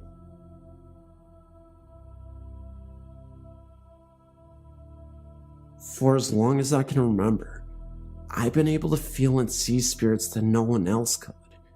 It took me many years to discover what this ability was, and that I wasn't alone. I don't remember my very first ghostly experience very well, but my mother does. She told me the story many times. I was 3 years old, and we were visiting my grandmother at her home in East Boston.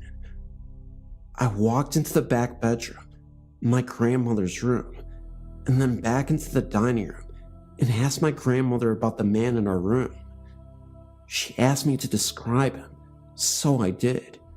She turned to my mother and quietly said, "She has a gift."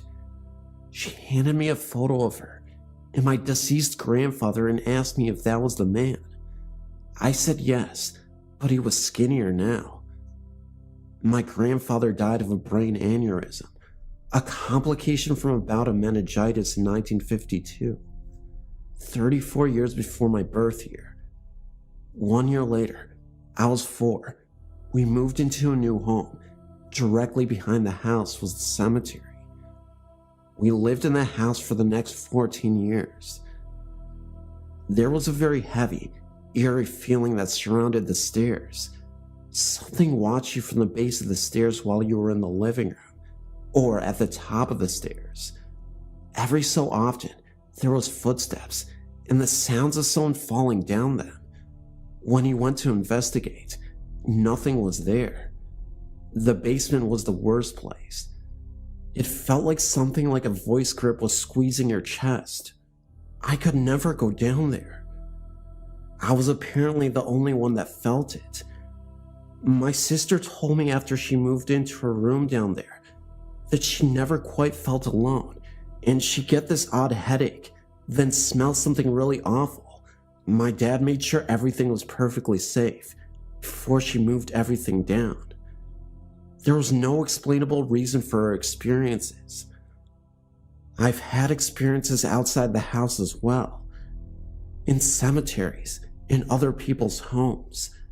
Recently, I began to investigate haunted places in New England with my friends. Since moving into my current residence in 2005, though, I haven't had any experiences at my home.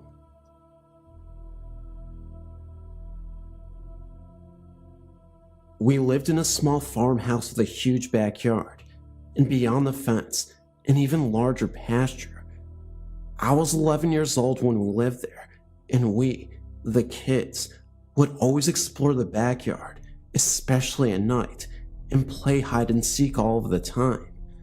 One night, in this big backyard, I was alone and looking out at the pasture when suddenly I felt as though I was being watched, and I turned my head to look at the house when I saw a transparent man looking at me, and then he disappeared a few seconds later.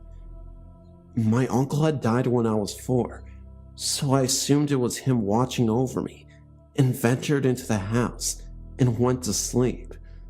A few minutes went by with no strange happenings when I went over to a friend's house and spent the night with her. We had a little bit of a slumber party and ended up sleeping in the living room when she woke me up at about 3 a.m. in the morning, apparently scared out of her mind, and told me she had woken up to go to the bathroom. That made her hair stand on end. Then saw a shadowy tall figure of a man with a pressed suit on, no hands or feet, and some kind of burlap bag over his head with a rope tied twice around his neck. So naturally, I thought she was kidding around, trying to scare me. So I got up and ventured into the direction she was pointing, when I felt this strange sensation, and boom, like magic, he was there. I ran back and told her that I had too seen it, and she ran into her parents' room and got them out of bed, and naturally, they told us there were no such things as ghosts, and told us to go back to sleep. We lay in the living room a long time, just watching this thing pace back and forth, and waiting for dawn so we could finally get some sleep. And about 5 in the morning, the visitor disappeared, and we soon fell asleep. Never in a million years, if someone would have told me this would be the beginning of a 19-year-old haunting, would I have believed them. But that is exactly what happened. Not just to me, but to my friend also.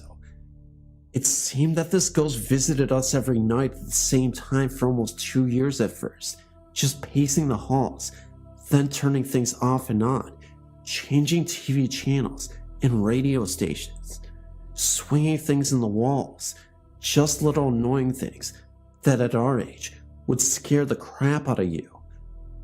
One of the scariest nights I can remember was one night at my house. We were sitting on the bed eating ice cream when we both got that spooky feeling and fell silent, and we smelled something burning for a second, and then we heard the most guttural scary movie growl I've ever heard in my life. We threw our bowls and ran into the living room, where I felt the need to spoil the beans to my parents. Of course, they told me we were crazy and that our imaginations were great.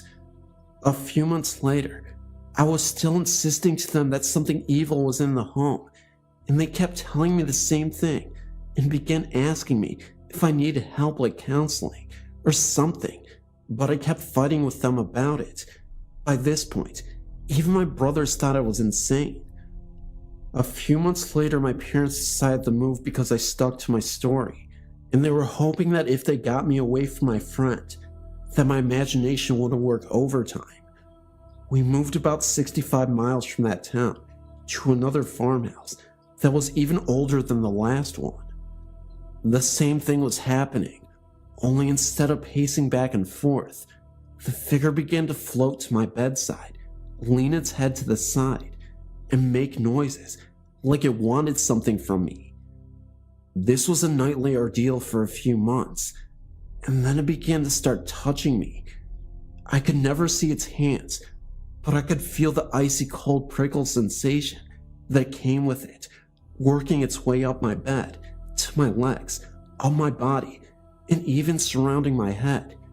Most nights, I was too afraid to move and afraid to cry out, so I laid in my bed, silently weeping. This went on for quite some time too. Then it began to lay in the bed beside me and touch me off and on all night, as though it was testing me to see if I was scared.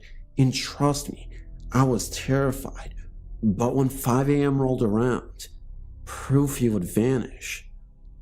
After a few months of this, in a tunnel of sleep, I finally got the nerve up to throw a pillow at him and yell at him. You know, things like, "What do you want from me?" And he began to put his head to the side, even more, and grunt, as if he was replying, "What?" Remember, the figure always had a pressed-on pinstripe suit and some kind of burlap bag over his head, with a rope that showed to be strung around his neck at least 2 times. So, I never saw a face or even heard him speak, anything other than the grunts it was doing that night. But shortly after my temper tantrum, it left. Finally, a few nights of peaceful sleep, until I was awakened by heavy footsteps in the foyer, going through the kitchen, which was not like him at all, and then the burnt smell again, and I was so afraid that I would hear the growl again, that I remember thinking my parents would surely find me dead in the morning from a heart attack. To make a long story shorter, here's a list of things that happened. After that night, I never saw the burlap ghost again, but strange things and sounds and figures would keep me up all night. It was like an open portal in my bedroom. I would wake up scratched up, heavy breathing in my ears, pressure on my chest, racing black silvery balls across the ceiling, red eyes racing through my room and disappearing, laughter, waking with my arms bruised as if someone had grabbed me, something cold that I always assumed to be a hand, because I felt something like a huge ring hit the bottom of my foot, grabbed me by the ankle, and almost slung me out of bed. A Bible was slung across the room and landed on my bed, as I had taken to the habit of filling my room with religious items. And one night, so much activity in my room that my younger brother was awakened and came in only to turn white and started screaming. And to this day, he will not tell me what he saw. So on to the future. I turned 18, still struggling with this haunting, or whatever you call it, and joined the military, and it still followed me. Even being stationed in Iceland, it was still up to no good, and my best friend, who was also my roommate, would say things like something is not right, and it was doing all of its little tricks again, like turning things on and off. But she seemed fascinated with it, so I told her the entire story, and she didn't seem to mind. She had just wondered what I had done to have this happen to me. Finally, a few years of peace without one thing happening.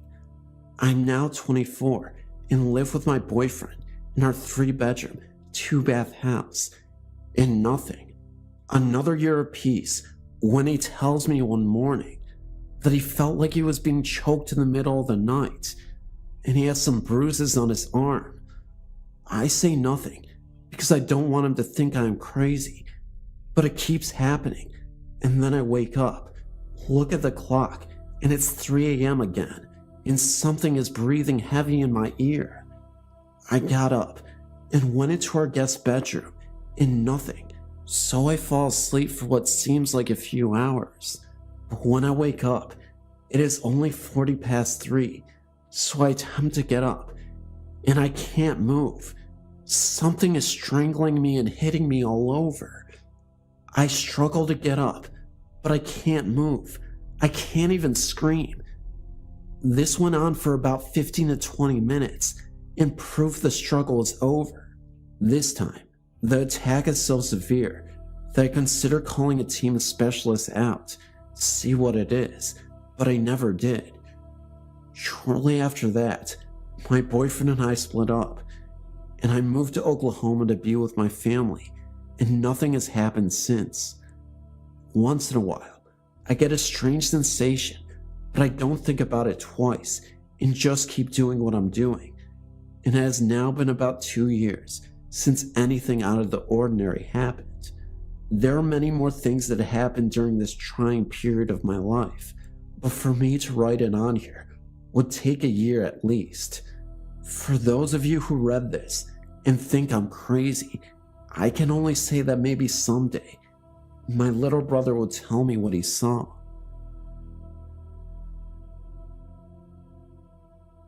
My fiance had just died in our townhouse. This was in 2002. He had offed himself in the head.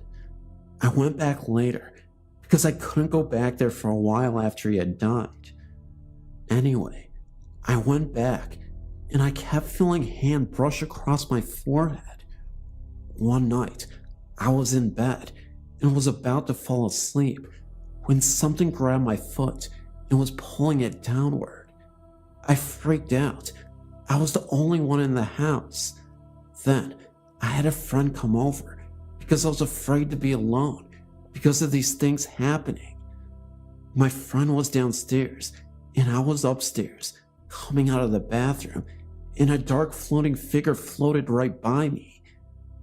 It almost ran into me and would have had I not stepped back. It telepathically told me it was not here for me and that I had gotten what it wanted, and also would not look directly at me. I somehow felt like I was being protected by God, and the thing was actually afraid of me. I didn't feel scared. Later on in the month, I took a bunch of pictures of that townhouse because I wanted to remember the good times where my fiance had lived and been very happy together at one time.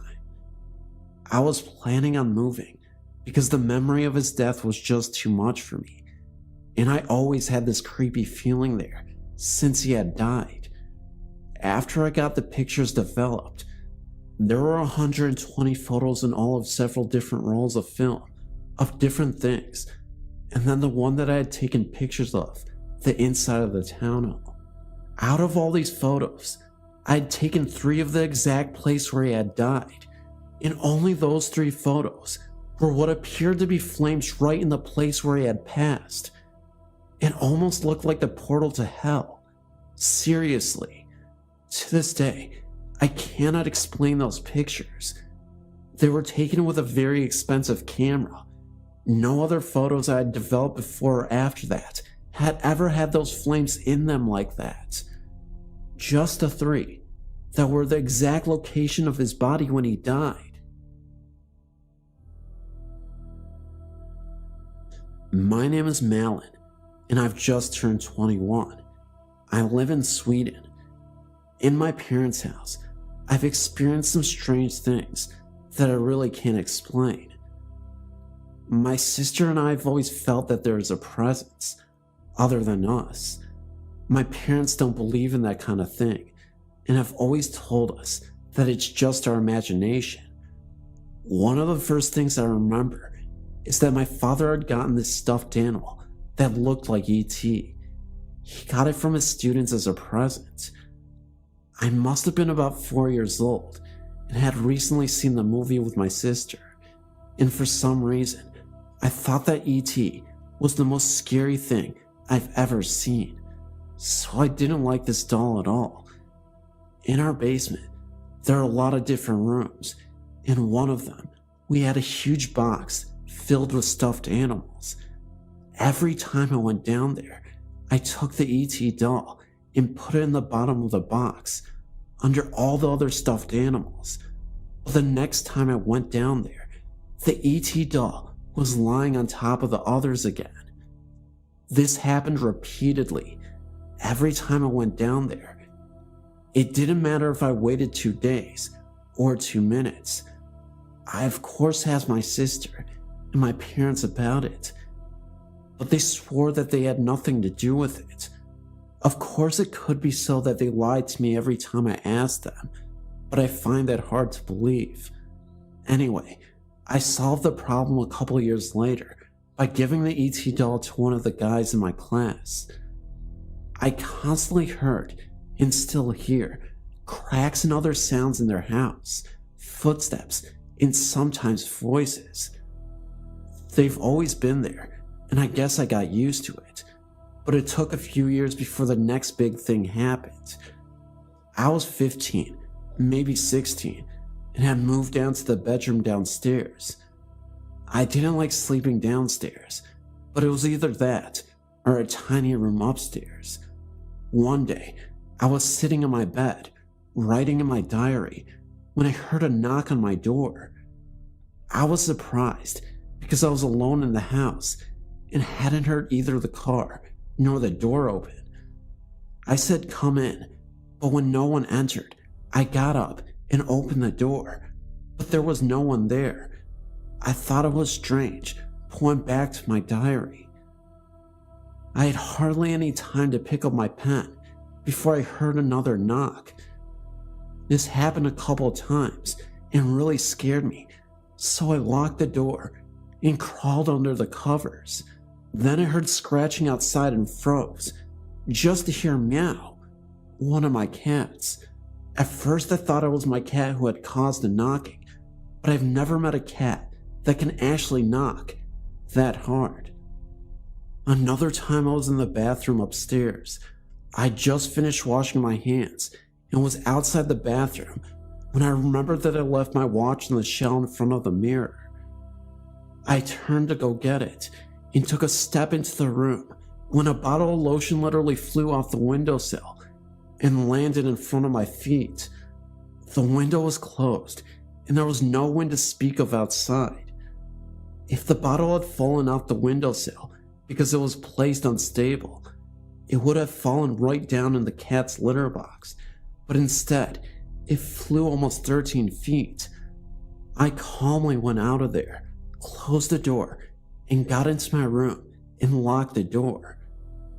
I've also seen a boy in the basement, a teenager. He's not transparent at all. He looks as real as you and me. I've only gotten short glimpses of him, but I know he has brown hair and a green shirt. For some reason, I most often see him around Christmas and other holidays. I wonder why. Even though some of these things scare me, I've never felt threatened, so I guess whomever or whatever is present in my parents' house doesn't want to harm us.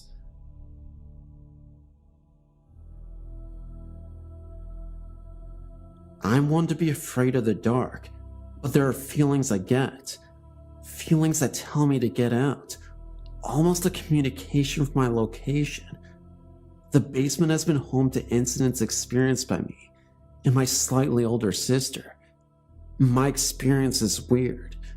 I went downstairs to retrieve something for my mom, when I was near the stairs, an opaque dark shade of gray temporarily blinded me.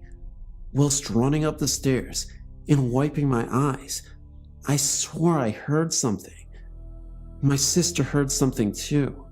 She was on the downstairs computer once. It had basic features. She swore she heard something whisper something close to her name. My sister sprinted upstairs as well. Finally, my parents' room. I come in on rare occasions, like when the light and TV is on, or when my mom or dad are watching a good movie. My room is on the other end of the hall. I need to pass my parents' room. When I pass their room, I see strange things at the end of the bed. I see dark, almost impish figures. Once, I could have sworn I've seen red eyes. Now, for the sound. It is very creepy, yet inconclusive. I have no idea what the sound actually is.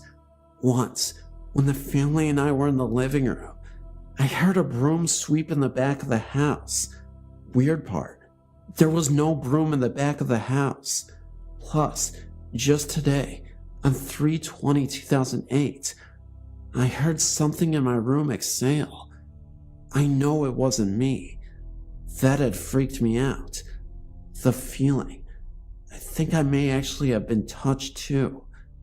Once, when I was 8 or 9, I was watching a show on urban legends. I felt something run something gently down my back. It was around 10 or 11, but I got up anyway, and I went to the living room where I found my mom. I told her what happened, but she just said it was just a curtain.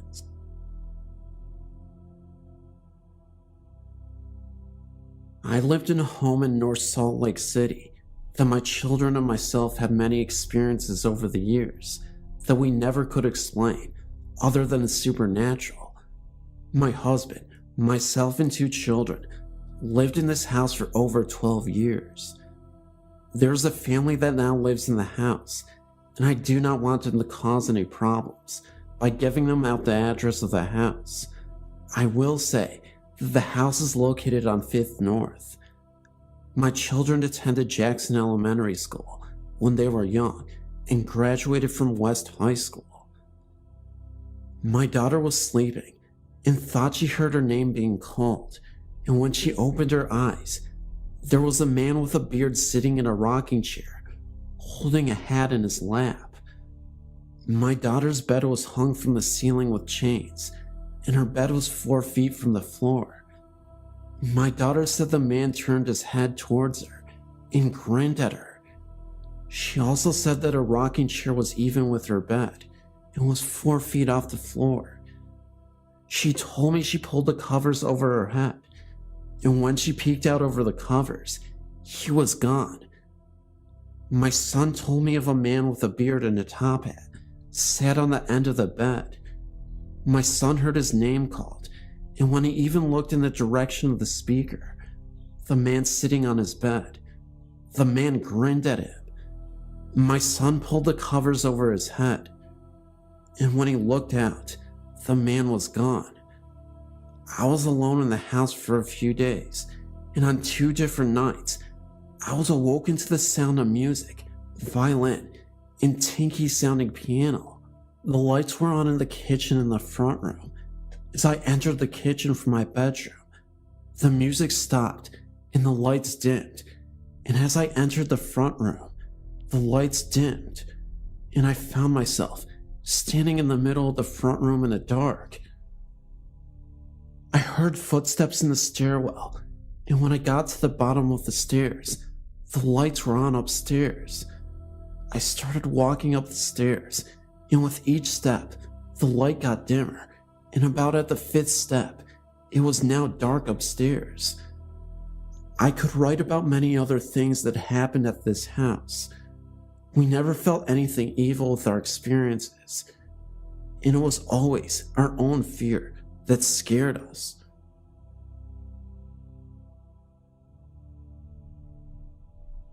I believe the house I grew up in was haunted. My family all makes jokes about how it was just all my imagination. There were several different occurrences throughout my childhood, nothing on a regular basis, but frequent enough for me to believe that something paranormal was going on there. I lived in this house from birth until 18 years old. I'm now much older, and I still believe what I saw and felt was real and inexplainable. As a child, I always woke up in the night to get a drink of water or a snack even sometimes. I wasn't overweight, but it was a running joke in my house that I always had to get up to get something to eat at night. On several of these occasions, I would walk out of my bedroom down the short hall and into the living room where we had one of those old TVs that when you turned them off, the colors would dance for a short while and then go out. My parents were early to bed, early to rise, so I know the TV couldn't just shut off. But I would go out, and there would be a human face made from those colors that actually would just swim around when it was shut off. I watched the TV during the day, and it shut off, and always watched to see what the colors did, but they never made the face during the day, only at night, after the TV had been off for hours. The second occurrence that freaked me out completely was on one night, I was standing at the refrigerator, which was on the same wall as the doorway that led down to a small landing, which is where the back door was, and the stairs to the basement were.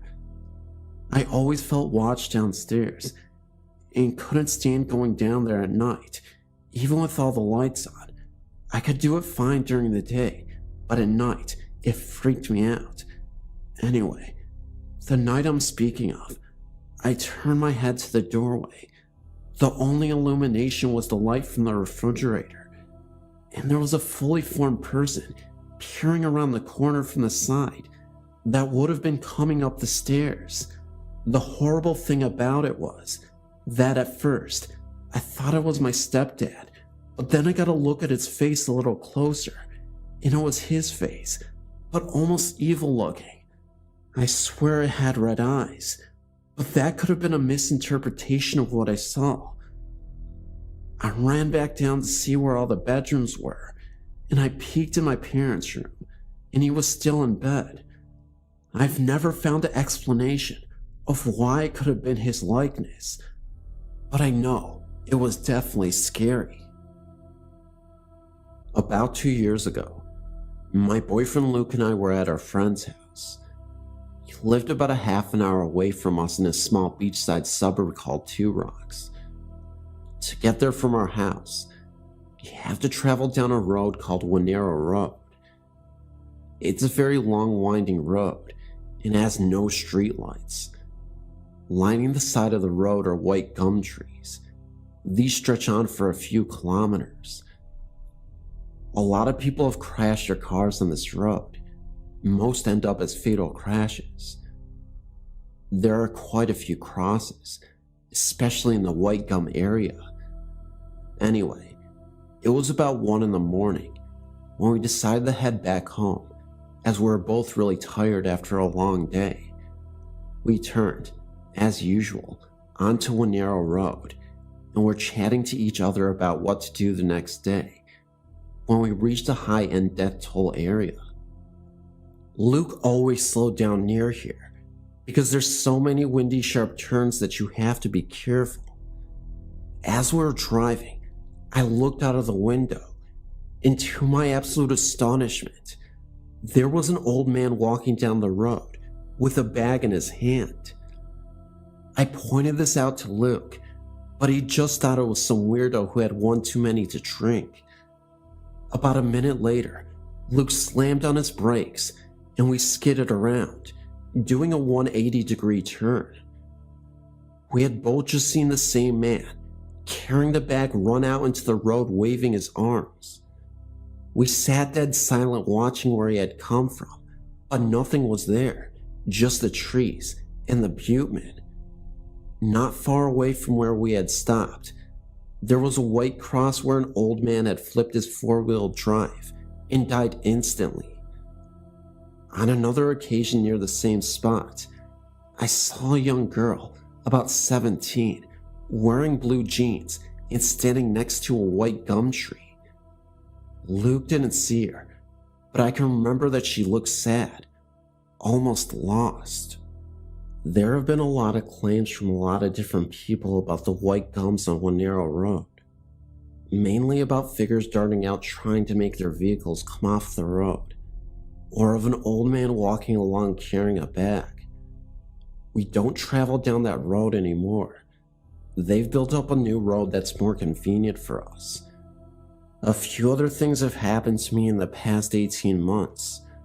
I just bought a new kitten not too long ago, and she is always very alert when she's in my bedroom.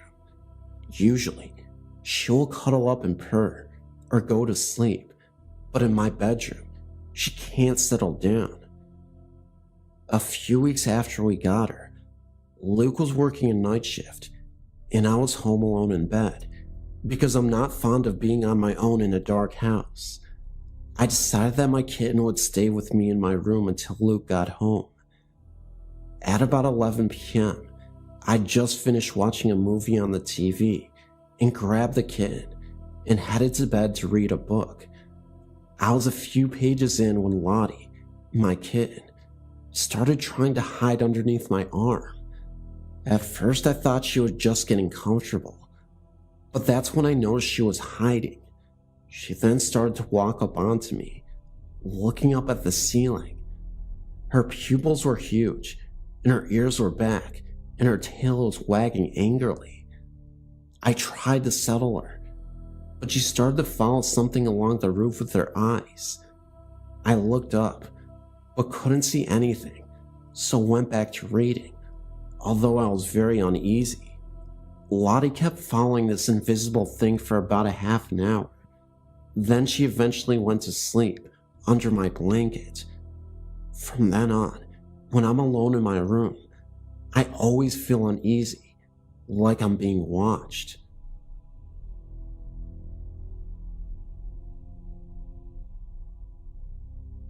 Okay, this isn't the first supernatural type thing that I think I may have experienced, but it is the only one that I know for sure was real.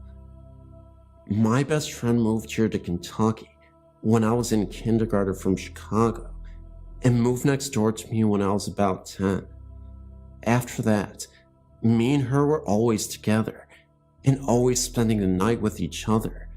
Loved her parents to death. That particular night, she had spent the night with me, and it happened to be our other best friend's b-day the next day. Well, maybe about 2 o'clock that day, we went over to her house to ask her dad if we could walk down there, as it was just down the road. Her mom was at work, by the way. I waited outside when the door slammed open and she was screaming, "There's something wrong with my dad." I went in and he just looked like he was sleeping. He had his arms crossed and everything. I'm glad he went peacefully. He was pale, and I touched his arm to wake him up, and he was cold. At that point, I knew he was gone. We ran to my paps, and he came over and called an ambulance. The rest is all just heartache and pain, like that comes with any death. I felt like it was important to tell you all that, because it really is relevant to the rest of the story.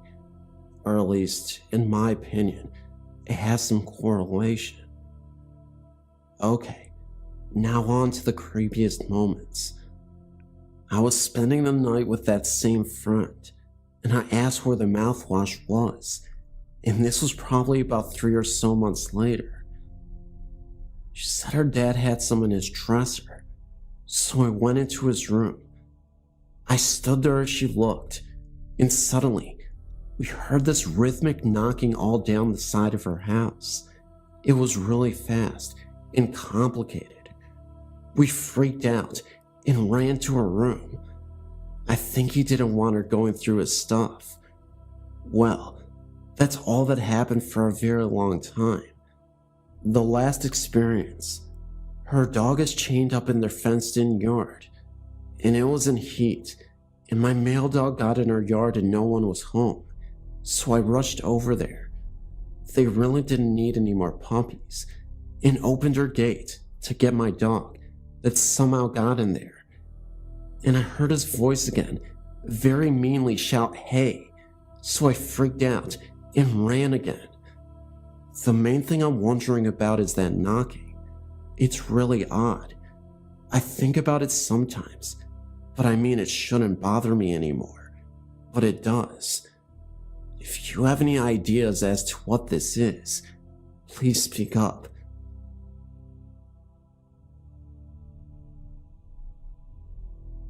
I live in a small residential neighborhood in western Kentucky. My family has resided in our home for 37 years. We're the first home to ever be built on this property, as the same with several other homes in the area. Since day one upon moving into the house, we have been plagued with numerous experiences that, quite frankly, can't be explained. They are loud banging noises that echo from between the halls, strange odors, ranging from the distinct smell of death to a light scent of lilies and roses. Strange shapes of a blackish gray smoke clinging to the baseboards. Voices that echo through the entire house, ranging from the intensity of a deafening shriek to the softest of whispers. Shadow people walk the house day and night. Strange bluish-green bars of light extend from room to room. Balls of light that chase each other around the ceiling. Full-body apparitions, plain as you and I. Things disappearing, sometimes returning in different parts of the home, sometimes never reappearing. Cold breaths in your ear, an unmistakable touch that chills you to the bone. Several homes in our neighborhood have also stated similar events. Several of the people that have admitted strange occurrences in their homes have been very religious, God-fearing people, with no reason to lie about their situations. Something is happening here. Upon researching our area, it was discovered that back in the early 1700s, this area was an old Indian burial ground. In the mid-1800s, it was decided to put in a real cemetery. The old graves were destroyed, and the remains were disposed of. A new cemetery was started in its place. However, in the 1960s, it was decided to move the cemetery once again due to flooding issues, and a new subdivision was to be put in its place. Being a contractor for our city, my father was offered a reasonable deal on one of the first homes to be put on the land, an offer too good to turn down. Our house was finished on June 14th, 1972. We moved in on June 21st, 1972. It wasn't until recently that my father told us children that he worked for the crew who removed the graveyard. Some of the graves are so damaged by water erosion that they could not be moved, so they were left, and the homes were built on top of them. Even as recently as 10 years ago, less than 5 miles from my home, a family was putting in a swimming pool. While excavating the backyard, several Indian bones were unearthed. The family sold the home and moved. Mysteriously, when several homeowners started asking for copies of our area's records, the records suddenly vanished without a trace.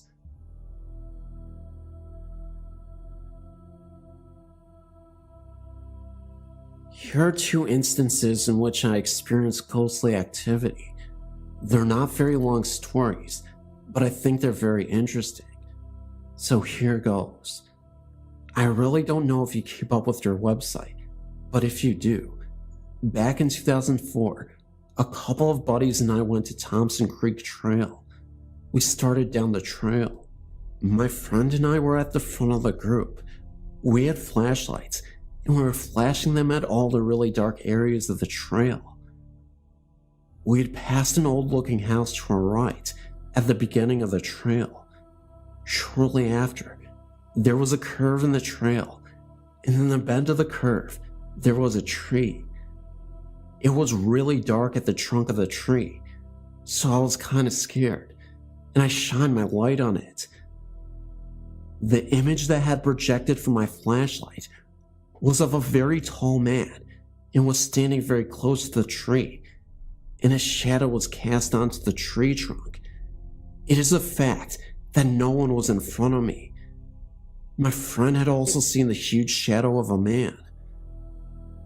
I've been to a lot of places on your website, and this was the only one where I'd actually seen something, and it scared the living crap out of me.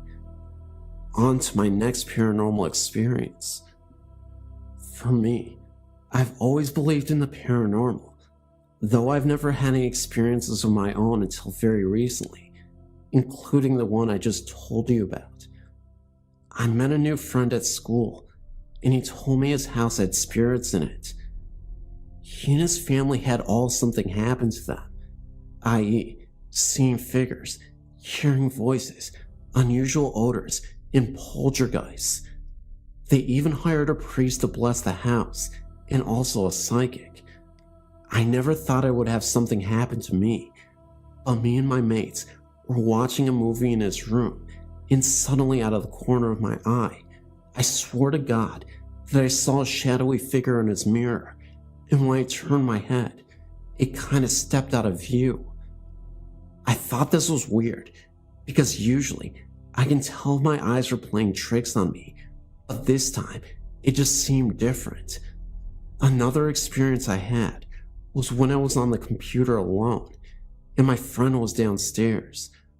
While I was on the computer, I thought I was hearing many voices, like the background noises you hear in a restaurant. I could hear very faintly.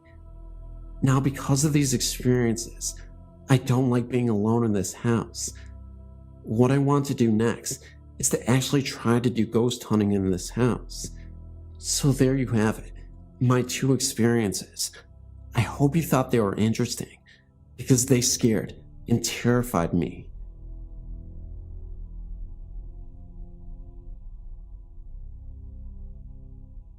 I just moved back from Long Beach, California, from Vancouver, Washington. A longtime friend named Alan offered me one of his bedrooms in which I could stay until I got back on my feet. That night, I felt something sitting on my chest. I remember being too afraid to open my eyes. Whatever it was, it did not move. Then, I opened them and witnessed a flow of whitish-looking vapor protruding out of my chest. It went up above the bed towards the ceiling in shape of stretched out rings. It looked similar to smoke from a cigarette. It just hovered over the bed in circles and then began to stretch and exit towards the kitchen, which was next door. I did not dare tell Alan about this experience because he is such a skeptic. I can predict his very words. Ernie, I don't have any idea what you're talking about. You must have dreamed it. He says there's no such thing as spirits or even a god. The very next morning I told Jim, one of the tenants, what I experienced. I just had to get it out of my system.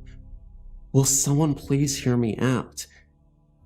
He had told me that a man named Ron had been staying in that very room, and that, when he discovered that he had some type of incurable hepatitis, he hung himself from the refrigerator door in the kitchen.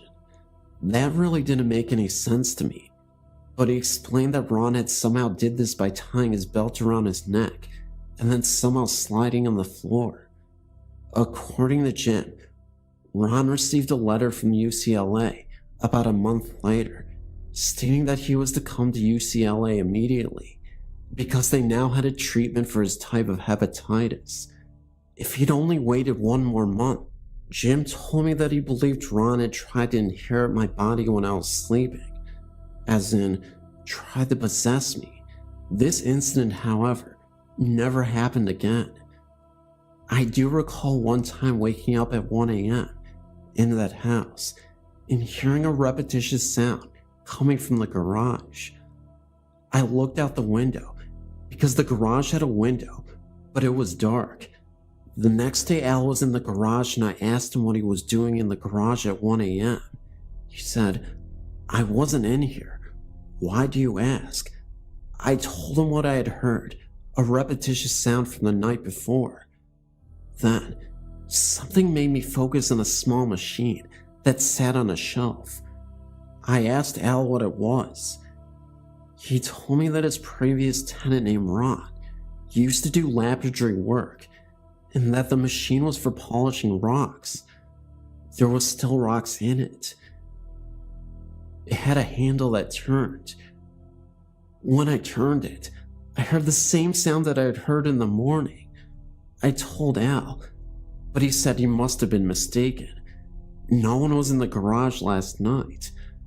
It was locked at night, and only I have a key. I said no more.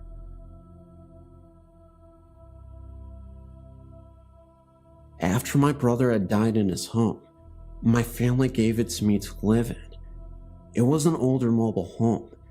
One day, while on my PC, which faced the same wall that my door was on, in fact, my desk was next to the door. My desk is huge, and a bigger desktop than most kitchen tables are. So sitting at my desk, I could see part of the hallway while reading, typing, or whatever on my PC. One day, I just happened to look up at the door, and there came a figure of a man. I could only see his shadow on the emergency door and wall outside my bedroom. He was either bald or had some very short hair. I just sat there and stared for what seemed like several minutes, waiting for him to either come into my room or say something. It finally turned and seemed to go into the bathroom, which was on the other side of the wall, or went in the wall, towards the kitchen and living room area. They're both open, with no wall dividing them. I was there alone, except for my dog Chewy, who is very large, over 160 pounds. I got up to check it out, because from what I saw as a shadow, it didn't look like anyone I knew. I walked by the bathroom peering in, and he wasn't there, so I kept going. When I got into the kitchen, I saw Chewy on the couch, looking out the window at the kids who had just gotten off of the school bus and were walking home. He would have barked, even if he had known whoever the shadow was. He never made a sound. There was no one there, not even in my son's bedroom. I checked everywhere. If he had gone outside, I would have heard the door open and close. The only time my brother ever had short hair was when he was in the Marines. The only other person who had no hair or short hair was my father before he had died. The chemo and radiation treatments for cancer had done that, and both were dead for about 4 years, both dying about 4 months apart. So far, this has been my only encounter with a shadow person or ghost. I never really knew they could or would show up like this. This past year, my daughter who works in a nursing home was telling me they have seen shadow people there too. They seem to be only showing up in this one hall section. I believe she said it was where the patients who weren't doing so well stayed. One patient even complained about being there in that hall. He said they kept bothering him and wouldn't leave him alone. When they moved him to another hall, he quit complaining. He did eventually die several months later. I did see this happen on Ghost Hunters too, where they saw a man's shadow like a figure on a locker. They've mentioned shadow people a few times on there too. Now, I suppose you're wondering if I were scared. For some odd reason, I wasn't at all. I just wish I knew who it was. I know dogs have a sixth sense too, and I still wonder why my dog didn't seem to know he was there. Chewy had never met my brother or my father. Even if he knew them, he would have barked at being excited someone came to visit. Hello. I want to submit 2 amazing experiences that I witnessed that involved children. Many people believe paranormal experiences by children are hard to explain away because they do not know about the supernatural and have no reason to lie or embellish their stories. The first one involved a friend's son who was about 4 at the time. My hubby had surgery at a very old Catholic hospital, which dated back more than 100 years, and he had been placed in a private room with a private bathroom to recover. We were in the part of the hospital that dated back to the 1940s. My friend and her son dropped by to check up on my hubby. He was sleeping off the amnesia, and me, my friend and her son, were sitting in chairs next to the bed. I was chatting with my friend, and her son was looking across the room into the bathroom, and he started smiling, and he waved. We thought he was waving at my hubby, and his mom told him that Mr. Rob was sleeping and could not see him wave. What he said next stunned us. He said, "Mommy, I'm not waving at him. I'm waving at the lady in the bathroom." The bathroom was empty. She told him no one was in the bathroom, and then he said, "Yes, there is," and again looked over in the direction of the bathroom and smiled and waved again and said, "Her name is Karen." We were both creeped out because he really looked like he was seeing someone, and considering that we were in an old hospital, there's no telling how many people died there. The second one involved my son. When he was about 3.5 years old, he started seeing the babies, as he called them. It started one night when I tucked him into bed. As I started to walk out, he began to giggle and wave at the ceiling. I asked him what he was doing, and he said there were babies, and he pointed to the ceiling. I asked what they were doing, and he said they waved and smiled at him and made funny faces or played peekaboo with him at night. He didn't seem at all scared. In fact, he enjoyed it. I chalked it up to imaginary friends. However, over the course of time, it became more real for him and for me. Many nights, he woke me up because he was laughing so loudly and even talking to the babies. He told me once that he never got scared at night because when he felt scared, the babies came to help him go to sleep. In fact, he never cried at night and never came to my room at night asking to sleep with me. Those of you with children this age know this is amazing. He would sometimes insist that I lie down and watch the babies, and he would make me wave and say hello to them. I would indulge him and do it, but again, I really thought they were imaginary. These visits continued for about a year, and finally one night, I wanted to push for more information, so I laid down with him and brought up the subject of the babies, and I asked him how many were there. His answer made me both very happy and sad. He said, "There are 4, and they said they know you, Mommy." The reason this was so shocking was that what my son did not know, of course, was that I'd suffered 4 miscarriages before we adopted him. I was happy that the babies had come to let us know they were okay and happy, and that they liked their adopted little brother so much, and took care of him by comforting him when he was scared at night. Sad, too, because I could not see what they looked like, but I believe one day I will meet them. My son continued to see the babies for about another 6 months, and then one day, he told me as he was getting into bed that the babies were finished.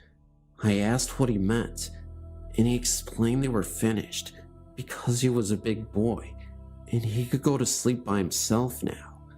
He has never even spoken of them again.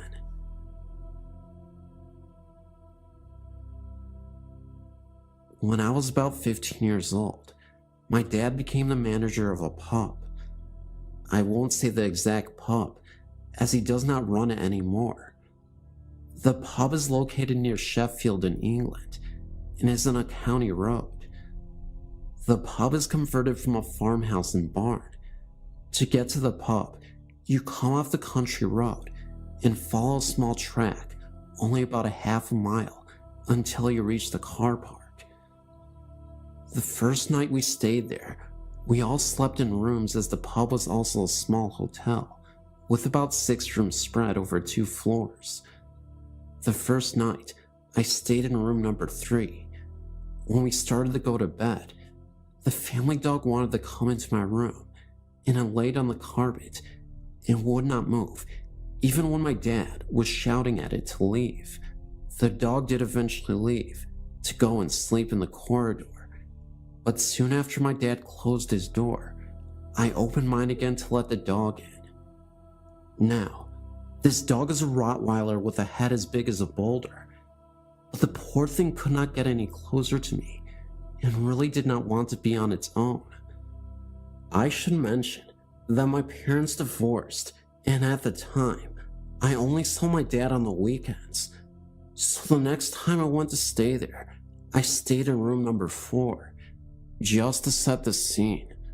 If you come out of room number 4, To the right is an emergency exit with a push bar to open the door, which leads to the fire escape stairs, and to the left leads to a staircase, which leads to my dad's room and a spare room that was not being used at the time for little more than storage. Eventually, around 3 a.m.-ish, I turned the TV off but kept the lights on. My dad started leaving the dog in the pub area downstairs and blocked the door leading up to the bedrooms. I think he didn't want the dogs in the bedrooms, as he wanted to start letting guests stay in the rooms.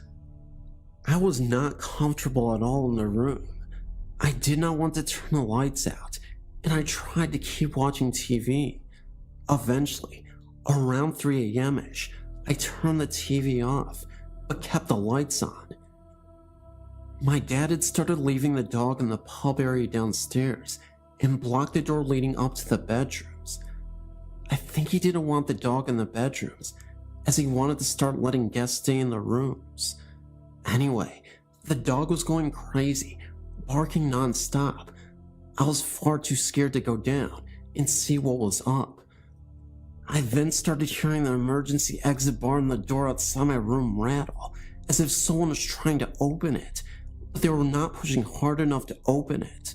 Then, I heard footsteps really loudly running down the stairs from my dad's room, and I saw shadows pass under the door of my room.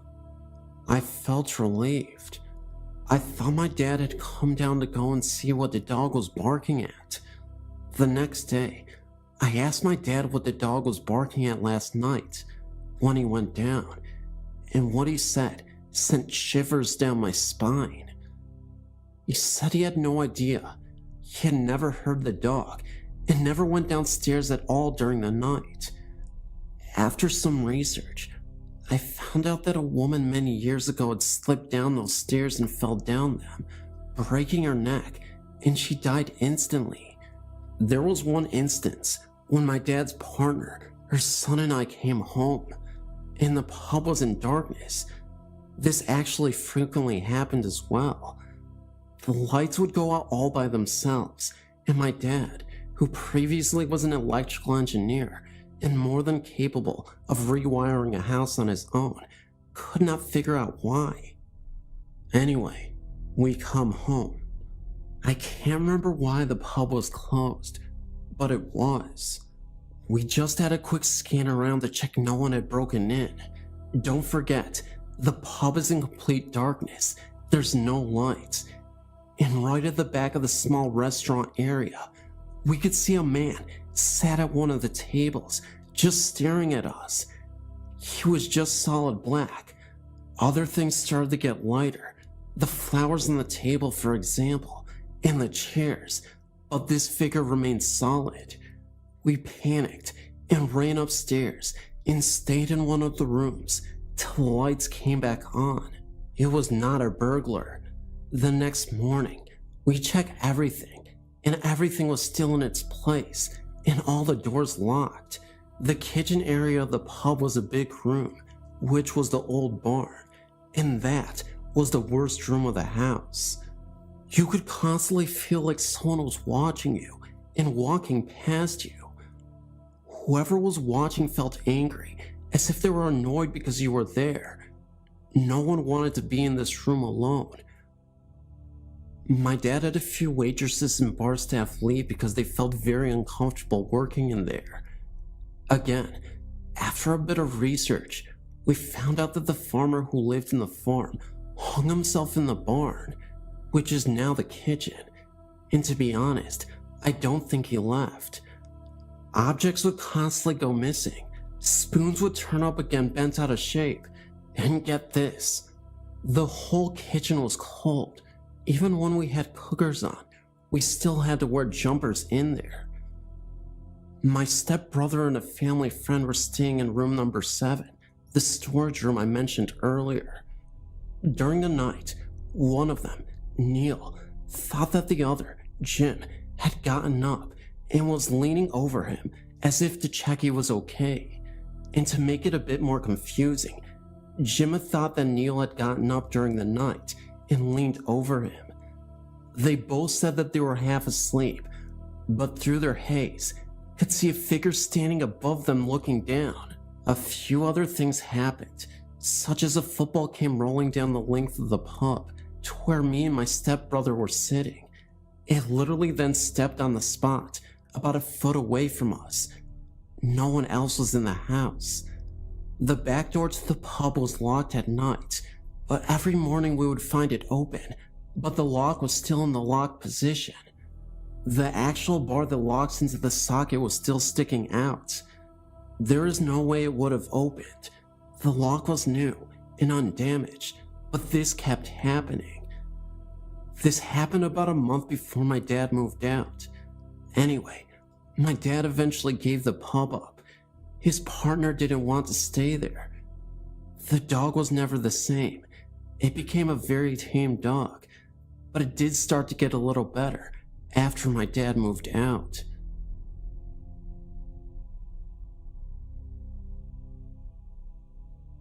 Okay, so I've always fancied myself as to be a little in tune with the paranormal. I had an experience this weekend which sort of confirmed this, as my daughter was with me and experienced the same thing at the same time, so I know I was not imagining this. A little history first. My grandfather's sister passed away at the age of 93. She still lived in the house that was purchased by their father, my great-grandfather, in 1903. It is on the historical registry in our town, a very old beautiful home which has been in the family since then. She was born and raised in this house, married and lived in this house until the time of her death about a week ago. Her father was killed in a train accident, and her mother also lived in the home until she died. After the memorial service, my daughter and I went over to the house to get the food ready for family, which was coming over after the funeral.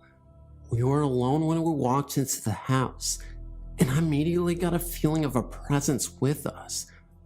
My hair stood up on my arms, and I really felt like somebody was in the room with us. My daughter looked at me and asked if I felt that. I said that I did and confirmed it when we both stopped talking and closed our eyes. You could really feel it. We got really spooked, and I told my daughter that if it was someone with us, it was indeed family and that they would not hurt us. About that time, an overwhelming scent of lilac perfume permeated the air. It was the weirdest thing. My daughter smelled it, as did I, and we just looked at each other in disbelief. It lasted for about a minute or so, and then dissipated. At this point, I was totally freaked out. I called my aunt in Texas and told her what happened. She told me that was most definitely my great-grandmother, as she wore that type of perfume and was indeed a real lady who had tea on the porch every day at 2. It was about 2 when we entered the house. She also said it would make sense to her that she contacted me, as I was the oldest female heir to the family name. I know now that there are things that cannot be explained, but this has really gotten me shaken up. It just makes me wonder what she was wanting to tell me. A side note is that her son has recently mortgaged the family to pay his mother's hospital bills, and they could possibly lose the house. Do you think maybe she was trying to contact me for this reason? Guess I will never know. This happened to me while I was living north of Great Barrington, Massachusetts, somewhere between 1966 and 1969. We had moved there from the Midwest when my dad changed jobs. We're living in a very old house close to an ancient cemetery. The house was 3 floors, not including the basement, enormous, and once had a vandrel all the way around it. The attic was huge, dark and mysterious, all floored with rough floorboard. It had a tiny window near the chimney and a trapdoor in the ceiling leading out to the roof. My parents forbade me and my siblings from going up there and never told us why. My bedroom faced south, the front of the house. It was the only occupied room in that upstairs wing. At that age, I was between 12 or 14 years old. The old house gave me a galloping case of the creeps. Even on the brightest days, parts of the house could be dim and drafty. Winters are very cold and dark there. At that time, the house was heated with forced hot water that came up from the basement furnace. As the steaming hot water traveled its way all over the house, through copper pipes and baseboard radiators, the noise was phenomenal. There were only 4 thermostats for the entire house, so at the far end of any hallway, there would be a sharp cracking, banging noise as the cold pipes and surrounding woodwork expanded with the inflow of heat. In the middle of a cold, dark, windy night in January, the sound could wake you out of a sound sleep, heart pounding and hair on end, as it echoed all over the dark house and up the staircase. Their church down the street had an ancient clock tower that struck every hour, adding to the strangeness. Sometimes, I would awaken with the start in the middle of the night, feeling as though someone was watching me as I slept. It would be a long time before I could go back to sleep. It was on one of these nights that I had a dream about a little girl, standing at the foot of my bed, watching me as I slept. I say dream because to this day, I'm not sure if I was awake or asleep, having fallen asleep before this happened. She looked to be only about 8 years old and had long, shoulder-length dark hair that was braided, plaited, and tied with ribbons in a hairstyle I'd never seen before. She was wearing what looked to be a pale pink dress, so formal that it looked like some sort of party dress. It was pulled up at each side with large satin bows at her hips and all kinds of fancy laces, buttons, ribbons, and what looked like little puffy sleeves at the shoulders that went down to her wrists. The skirt stood far out, full on either side of her, and went past her knees. It looked as though she was wearing lacy pantaloons, white stockings, and old-fashioned little shoes, like slippers. She held her hands folded, cupped over the other, on her waist. The overall effect would have been very beautiful for a little girl, but what struck me were her eyes. They were large, dark, and looked like she had circles under them. She was so thin, and her face didn't look at all healthy. I could see her cheekbones. She was not smiling. She was very serious and sad. She just stood there, watching me. I was too afraid to say anything. Then she slowly bowed and made a slow, graceful curtsy. It was a beautiful gesture, like something a ballerina would do. She slowly stood erect again, slowly walked to the closed door, turned its knob, and went silently out into the hallway outside my bedroom, closing the door behind her. That's all I can remember. Long after this, I was outside the house, almost directly below my bedroom window, where that massive veranda had once been. There were low-growing coniferous bushes of some kind. I was exploring around when I tripped and turned my ankle. I sat on the ground where I fell, rubbing my ankle and trying to find the rock I'd tripped over so I could dig it out and get rid of it. The rock was large. As I dug away at it with a stick and kept digging deeper, the rock kept going down and stopped about 8 inches under the earth. I dug all around it and realized it was a tombstone, about 18 inches long by about 10 inches across and maybe 3 inches thick. I was able to lift it up and check both sides of it. The surfaces were blank and laying face down under about 4 inches of soil. I left it alone. My parents said they didn't know anything about the tombstone, so I decided I wouldn't tell them about the little girl in my dream either. It was about this time I decided to try and figure out why they didn't want us up in the attic. I went up there when no one was around to try and see what I could find. There was absolutely nothing up there from what I could see by the dimness of the one bare light bulb that switched on with the pull chain just within my reach. I'd also brought a flashlight so I can see into all the corners. Nothing was there. I was about to leave when I noticed something sticking up out of the insulation material that had been put there decades ago for the ceiling of the floor below. I dusted the layers of debris off of it, and stifling a coughing fit, looked closely at what was in my dirty hand. It had once been a hat box covered in rich yellow silk. The remains of a crushed hat and what I now realized was a Victorian style was still inside. It had been richly covered in the same shade of yellow, almost golden silk flowers. It was designed to fit a little girl. I went farther into the corner and found nothing else, but my foot scraped the heavy dust and uncovered something lying flat on the wooden floorboard.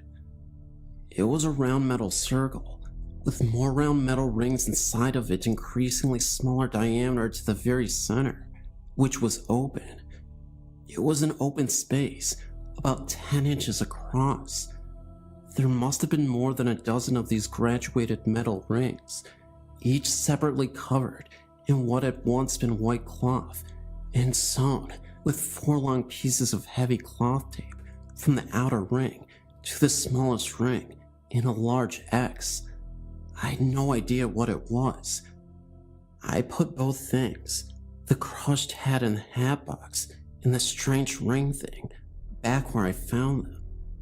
Sometime after that discovery, my parents were at an antique store in Great Barrington to look at furniture. While they were occupied, I went to a lady who worked there and described to her what I had found in the attic beside the hat. She said the strange ring thing was a set of hoops for a little girl's hoop skirt, and they were common in the mid-1800s. They would have been the era in which the house I was living in was built, I thought. So, something happened to a poor, sick, lonely little girl living in the house back then. No one would tell me about it, and I never learned anything more than what I mentioned here. But she had visited me late one night, in my dream, and evidently didn't want to be forgotten. We moved back to the Midwest in the summer of 1969, and never came back to Massachusetts. It's been 17 years, but it still happens to this day. It happened on a summer night on the back road connecting Mount Clair to West Milford, known to the locals as Alfie Hill. The area had very few houses at the time, and one house stood out, a brand new gorgeous home right at the crest of the dirt road. The man who lived there built it for his wife, and they had a daughter who was, I believe, around 8 years old at the time. I remember traveling the road, more of a cowpath really, and watching the home being constructed. Once it was finished, it always looked so pristine and happy. But one night, I was coming through this patch, black stretch of land, and saw the mother and daughter in the middle of the road, both in what looked like nightgowns in a mud puddle. I could see them standing there as I approached, and the moon seemed to shine on them alone. When I got to them, they disappeared in front of me. I wasn't alone in the car, so I asked did anyone else just see that, and everyone just sat there, too scared to answer. By the light of day, early, I was crossing back across the hill and saw 6, maybe 7 police cruisers and an ambulance. Crime scene tape everywhere, and one covered figure in the grass by the house, and several officers crouched by the road, beside where the mud puddle was the night before. Apparently the man had long suffered from depression and killed his wife and daughter before running to the house and killing himself. The officers said that they speculated he had committed the act the night prior to them being discovered. Still, on summer nights, you can see the girl and her mom looking down into the middle of the puddle in their nightgowns.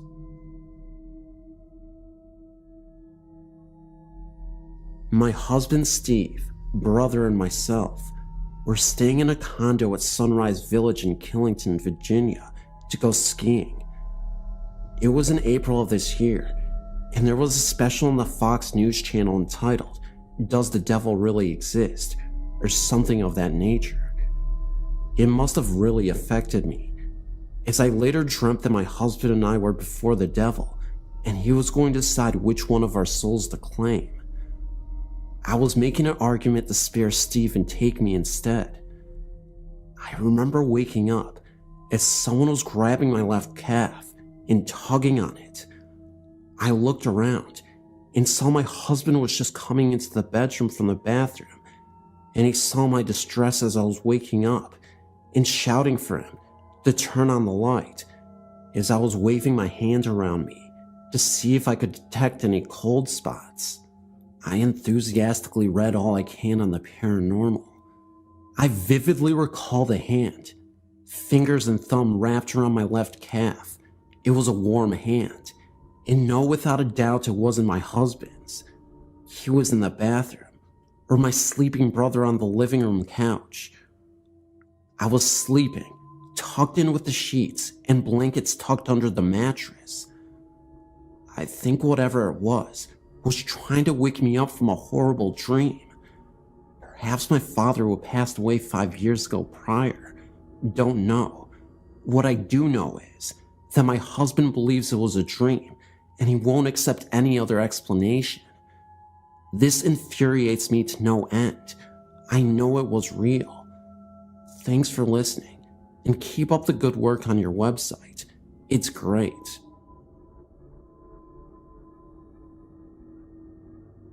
I've got another experience I thought you might find interesting. In October of 2006, I got orders to move from Earlson Air Force Base, Alaska, to Peterson Air Force Base, Colorado. My ex-wife and I decided to drive because we didn't want to get to the next station and not have a car. We spent the weekend with her relatives in Wasilla, then made the drive to Haines Junction and stayed the night. We really didn't sleep well that night. The room was rather uncomfortable. So we left at like 500 and began the trip to Canada. We took the Alcan, Alaska-Canada highway and pushed into the Yukon Territory, stopped and had a rather awful lunch, but my daughter, who was a year old, needed to get out of the car for a while. We pulled into White House around 1800 and decided to stop for the night. We chose the Best Western Hotel, mostly due to the military giving us a list of which hotels were best for us to stay in, and that was one. As we were checking in, I noticed a rather cold spot by a cartoony statue of a Canadian Mountie. Mind you, this was October, and things were getting cooler, but not that cold. I believe we had a room on the 6th floor and let my ex-wife and my daughter get settled while I brought in the things we needed for the night. While I was making the trips to the car and back to the room, I learned that this Best Western was once a saloon and brothel. I'd mentioned the cold spot to my ex-wife, and she had stated that when she had made the trip to Alaska in 2002, this was 2 years before our marriage, and I did not know her before 2003, that she had stayed on the 4th floor and experienced similar cold spots and orbs. Well, we decided to have dinner, then turn in. We had been in the car for over 12 hours, and we sorely needed a seat after the awful night before. My ex-wife said she had forgotten something in the car, and for me to get it, as she was going to give our daughter a bath and put her to bed. I went out from the restaurant in the hotel, and as I was walking in the entrance to the hotel, I kept feeling cold spots in various places. I also felt like someone had brushed up against me, and like a hand on my shoulder. Of course, no one else was around, except the front desk clerk. It got stranger as I came back in after getting what it was. I have since forgotten, and got on the elevator again. I got this feeling like I was being watched, or something was there with me. Now, I was the only one in the elevator, but for some reason, it stopped on the 4th floor, and when the doors opened, an odor of tobacco filled the area. This is a non-smoking hotel, and what can be best described as a wet dog smell filtered through the hallway. When I finally got back to the 6th floor, these cold spots seemed more spread out than before, and I swear I saw some floating orbs in the window overlooking Whitehorse. By this time, it was around 1930 to 2000 at night. Of course, when I looked again, nothing was there. I also heard something that sounded like someone banging pots and pans. Obviously, there was no one there, and you weren't allowed to bring such things into the hotel. I got back to her room and told my ex-wife about it, and she said she had a similar experience in '02, without the pots and pans banging noise. We slept the rest of the night without any further disturbances, and decided to head out at 6:30. While I was loading the car, it was still kinda dark outside. I swear, I saw what looked like a prospector from the latter part of the 1890s. Of course, when I looked up, he was gone. When I went back into the lobby near that cartoony Canadian Mountie statue, the cold spot really intensified, and when I got to the area where the elevator was, I saw someone out the window, and I thought nothing of it. But once I got closer to the elevator, I noticed that the person was wearing Victorian-era clothing. He passed by the window and disappeared. Again, I told my ex-wife, and she by now was picking up on animal spirits, as she called them, and she was telling me it was time to get moving. But she noticed the intense cold spot by the statue as well, and like our trip to Rika's Roadhouse in Alaska back in '04, she was quick to get out of the hotel with our daughter and get to the car, while I checked out and brought the bags out. Again, I felt something brush against me, and something touched my shoulder. However, this time, the hand felt cold and clammy almost. Of course, I turn around, and no one is there. Just that cartoony Mountie statue. We get out of there okay, without any further strangeness, save for a feeling of sorrow. Then, of course, I found out it was a saloon and brothel from the Alaskan Canadian gold rush of 1898, which could explain several things, but it was the first time I actually feared spirits and ghosts, and that was because of my daughter, who was a year old at the time. Again, my ex-wife and I would talk about this till our divorce. It was probably the first time I've ever felt animal spirits.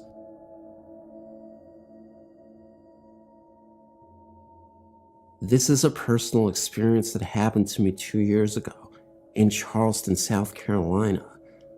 I'm in the Navy and had just got off the swing shift on base, leaving at approximately 11:45 p.m.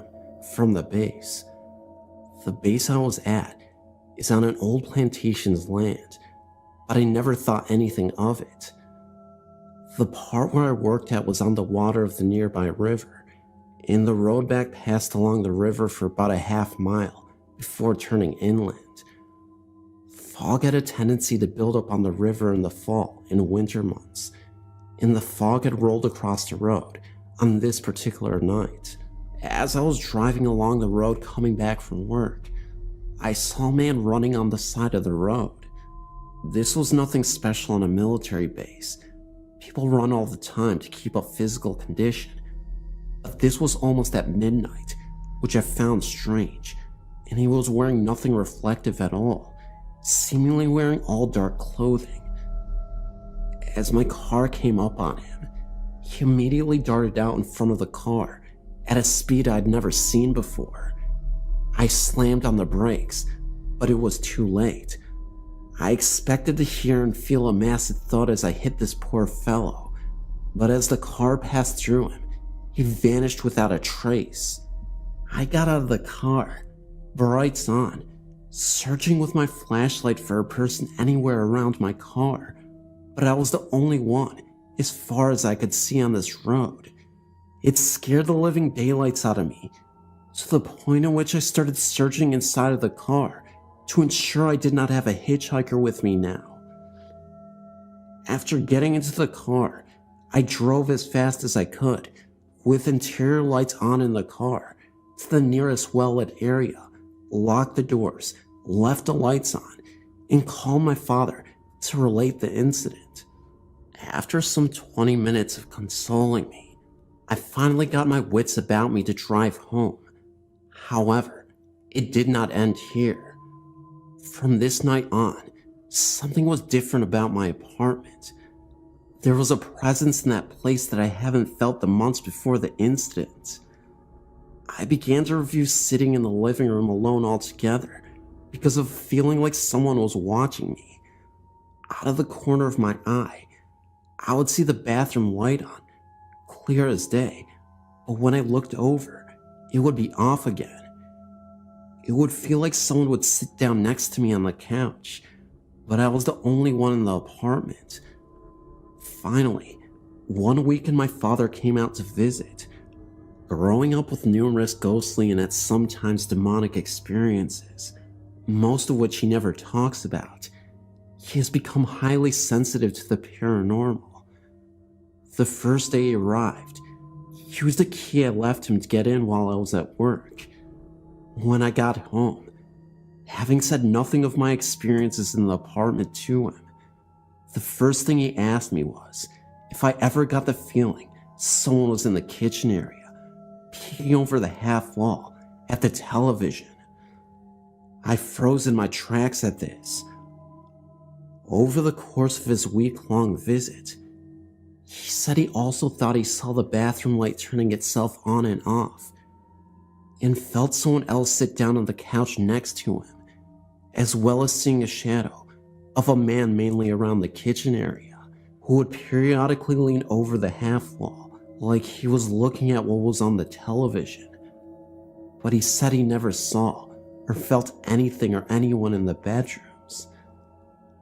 I now had a reason for my seemingly unfounded paranoia of being in the living room alone. I continued living with this feeling from the night of the incident, driving home through the following few months until I received orders to leave Charleston, and have not felt the presence of the running man since then.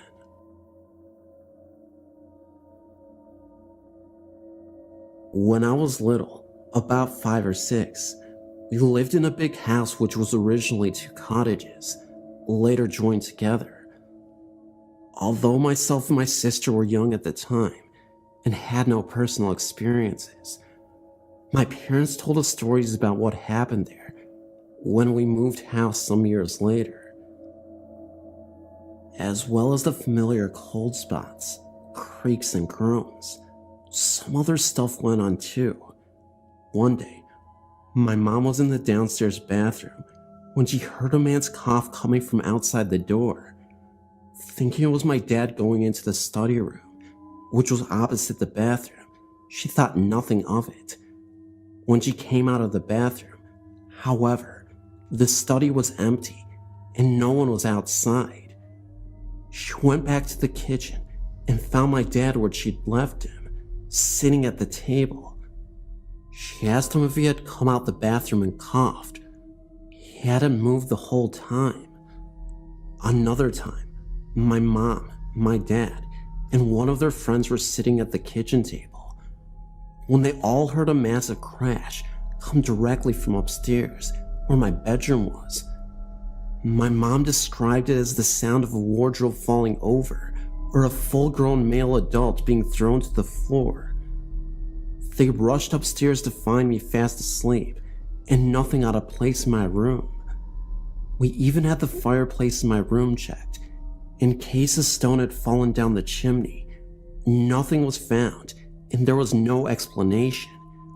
everyone in the house was accounted for. One night my parents were in bed when they heard the sound of a woman gently humming and singing. The sound came from the end of the corridor and continued downstairs, then eventually stopped. Again, this could not be explained. Myself and my sister were asleep, and even if we did get up, we certainly would have walked down the corridor singing. My second story is based in my grandmother's house, a manor house which is around 200 years old.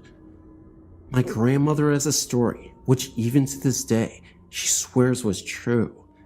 She was walking upstairs when in front of her she saw a pair of women's shoes on the step above. She looked up to see a skirt, blouse, and before she could see the woman's face, she vanished. My dad's family all grew up in the house, and my uncle mentioned that from his bedroom, he used to hear the sound of gravel crunching outside, like someone walking towards the house. On several occasions, he even recounts seeing two big black dogs sitting by his bed. Although I like the house, I always get that feeling of being watched whenever I go over. If I'm sat in the kitchen, I always want to look into the parlor, which is next in the kitchen, with the door always open so you can see in, and I always feel like someone's sitting in there. Even to this day, I refuse to go upstairs by myself, as well as seeing a key moving in a locked door from the inside when no one was in there. Myself and my sister had a weird experience. We were sat outside. The garden is kind of placed on a hill, very sloped, that you could reach by climbing some steps. From where we were sitting, we could just see into my grandmother's bedroom. She had gone out shopping and had left her two dogs in her bed. We were just watching them, talking, when suddenly one of the dogs started barking at the corner of the room at something we couldn't see. She, the dog, then jumped onto the bed and started barking directly at us. Then, at the exact same time, we both saw a white mist, sort of in the form of a hand, move gently over the dog's head. He then stopped barking. My sister and I both looked at each other in surprise. We'd both seen it, but could not understand it. It was daylight, but not sunny, quite cloudyless. There was no reflections on the glass or anything like that, because there was nothing to reflect, no trees or anything behind us, and we quite clearly seen the mist from the inside of the window. While serving at RAF, Middle and Hall, with USAF, 1993-1994, I lived with a roommate from Santa Rosa named Greg. Santa Rosa is located in New Mexico. We both originally lived in the dorms on base, but got special permission from our first sergeants to move off base together. This was due to the fact that we did not drink alcohol, and drunken parties were a constant among our roommates, and in the dorms, in general, 24 hours daily as airmen worked 3 shifts. We were both practical-minded Air Force aircraft mechanics with serious responsibilities and not given to flights of fancy, and had no previous interest or experience in the paranormal or occult. I simultaneously dated an Englishman I would later marry named Bill. The cottage only had a coal fireplace for heating. Greg did all he could to keep the coal stoked, but the house never warmed, and coal always died out quickly, despite large piles of coal Greg stoked well often. The phone rang at various hours day and night, with a loud, hissing static. There was a faint, but unmistakable sound of someone whispering loudly through the static, but the words were always unintelligible. Calls to the operator to discover where the calls came from were answered that we had not received any phone calls at all during these events as far as the phone company was concerned. The call simply came from nowhere. Greg worked a night shift. I worked days. Every night, I heard heavy footsteps come up the stairs to the bedroom landing, 4 square feet, and back downstairs after varying lengths of pause. When I was home at night, these heavy footsteps occasionally went into Greg's room. When he was at home, he heard the steps enter my room a few times. 500-year-old stairs creaked very loudly beneath thin carpet when no known humans were using them. The human footsteps could be heard anywhere in the cottage. These phantom footsteps were much, much louder and projected a foreboding emotion to the roommate at home when they occurred. The rocking chair in the living room near the fireplace rocked off of its own accord on a regular basis. Once, Greg and I were simultaneously TDY, or assigned temporary duty, to separate bases for a few months. We locked the cottage down tight as a drum. A friend agreed to check the place from time to time, but as all doors and windows remained locked, he never went inside. I returned before Craig did. Every object in the kitchen that could be moved, such as cutlery, dishes, pots and pans, bread bins, knickknacks, whatever, were taken by someone and all dumped in the middle of the living room floor. Nothing was missing.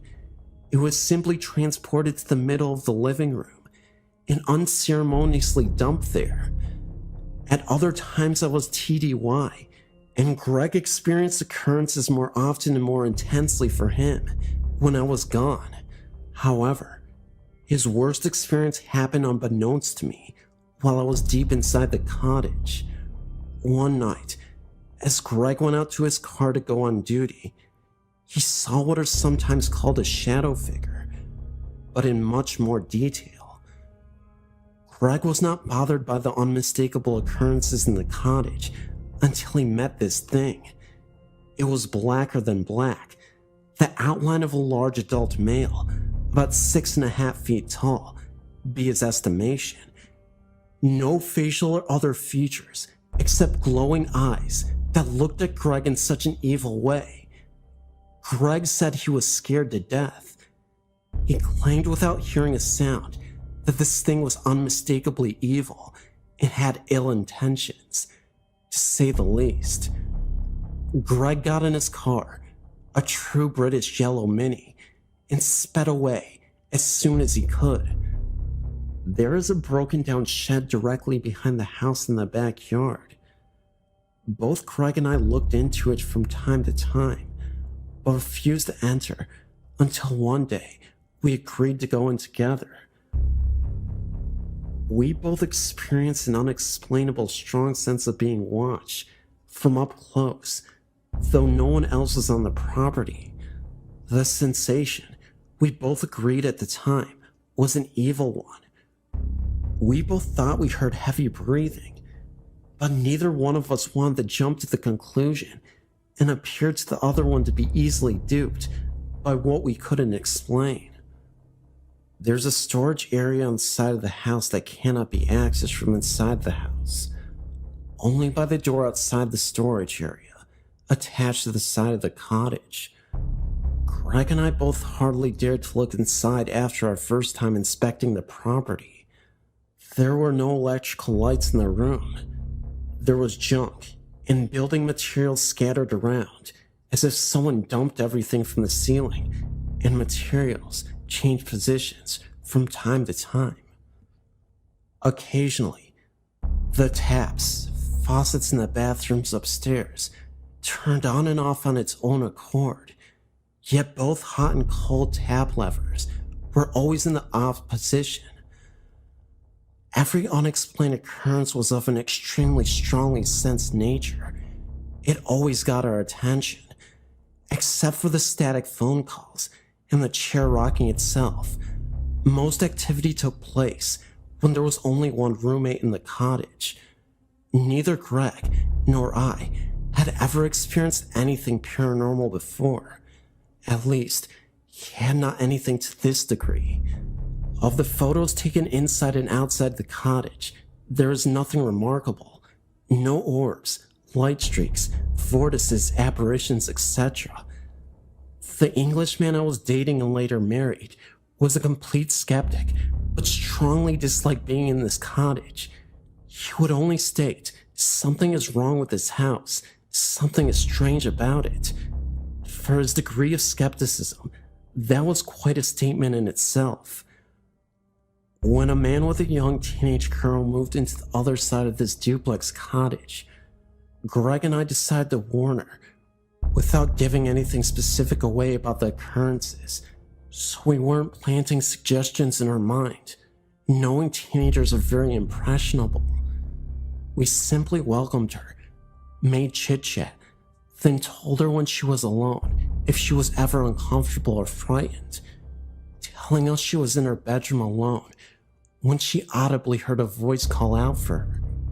She had no history of hallucinations, swore she did not mistake it for a conversation she heard through the walls, which would not have occurred for that night Greg was on duty at the base, and that the voice was male, not matching Greg or myself.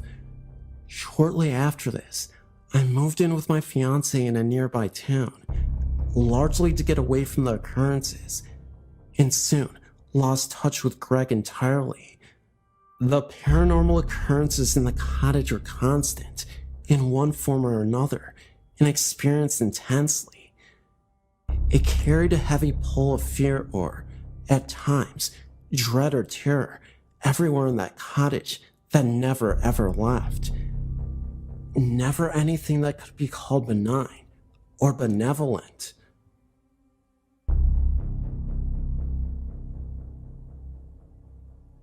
In the summer of 1996, I bought a large home in a nice, older neighborhood. My fiancée lived with her parents at the time she was still in college, and I was living with my parents since I'd just gotten out of the army. We were really looking forward to getting married and having our own private place. The first night in the house felt very strange to me, but I chalked it up to being a newlywed in a new home. As time went by, the strange feelings did not abate as they thought it would. I felt more and more apprehensive, especially when I was in the house alone. The house made very strange noises when I was there by myself that it didn't make while Sandy was home with me. Also, I asked Sandy if she heard any strange noises when she was there alone, and she said she didn't. I tried to ignore the noises in apprehension, but it was getting harder and harder from the upstairs. There were just the two of us in the house, and the bedrooms upstairs were only used for storage. The footsteps seemed to pace back and forth in the upstairs hallway. Sandy claimed she never heard any of the sounds and was calling me paranoid and crazy. At first, the footsteps were confined to the upstairs, but eventually they came downstairs and into our bedroom. Whatever was making the footstep noise would come up to my side of our bed and stand there for several minutes before walking straight out of her room. I heard other strange noises in the house, like the sound of an animal growling and scratching noises in the walls. Someone or something knocked on our front door one morning at 3 a.m. so loud that I thought the door was going to come off the hinges. Of course, Sandy never heard anything and accused me of trying to scare her. I began to see small, black humanoid figures darting in and out of the corner of my vision. They would shoot behind furniture or duck into some rooms when I tried to lay my eyes directly on them. I saw them during the night and day, and began to see them more often and often. I would often get this odd feeling that someone was behind me, and if I quickly turned around, I could see one or more of those things run away. One day, when I turned around to try and see the little black things, I saw a large, black thing at the other end of the hallway. It was about 6 feet tall, and though I could not make out any features, I could tell that it was a human shape under a cloak, and it did not run away. It just stood there for several seconds to let me get a good look at it, and then it slowly disappeared. I saw that apparition several more times over the next few months, always standing some distance away and just looking at me. I was really getting scared, and it came to the point that I did not want to go home at night. The experiences were taking a huge toll on our marriage. Sandy would blame me for scaring her with reports of things that were not happening in her mind, just to cause trouble in our marriage. She would not begin to convince that I was truly scared and that something was really happening, even if she did not experience it. We stayed married for a total of 30 months before she moved out of the house and filed for divorce. But here's where the story gets even stranger. The day she moved out of the house, the frequency and intensity of the experiences began to diminish.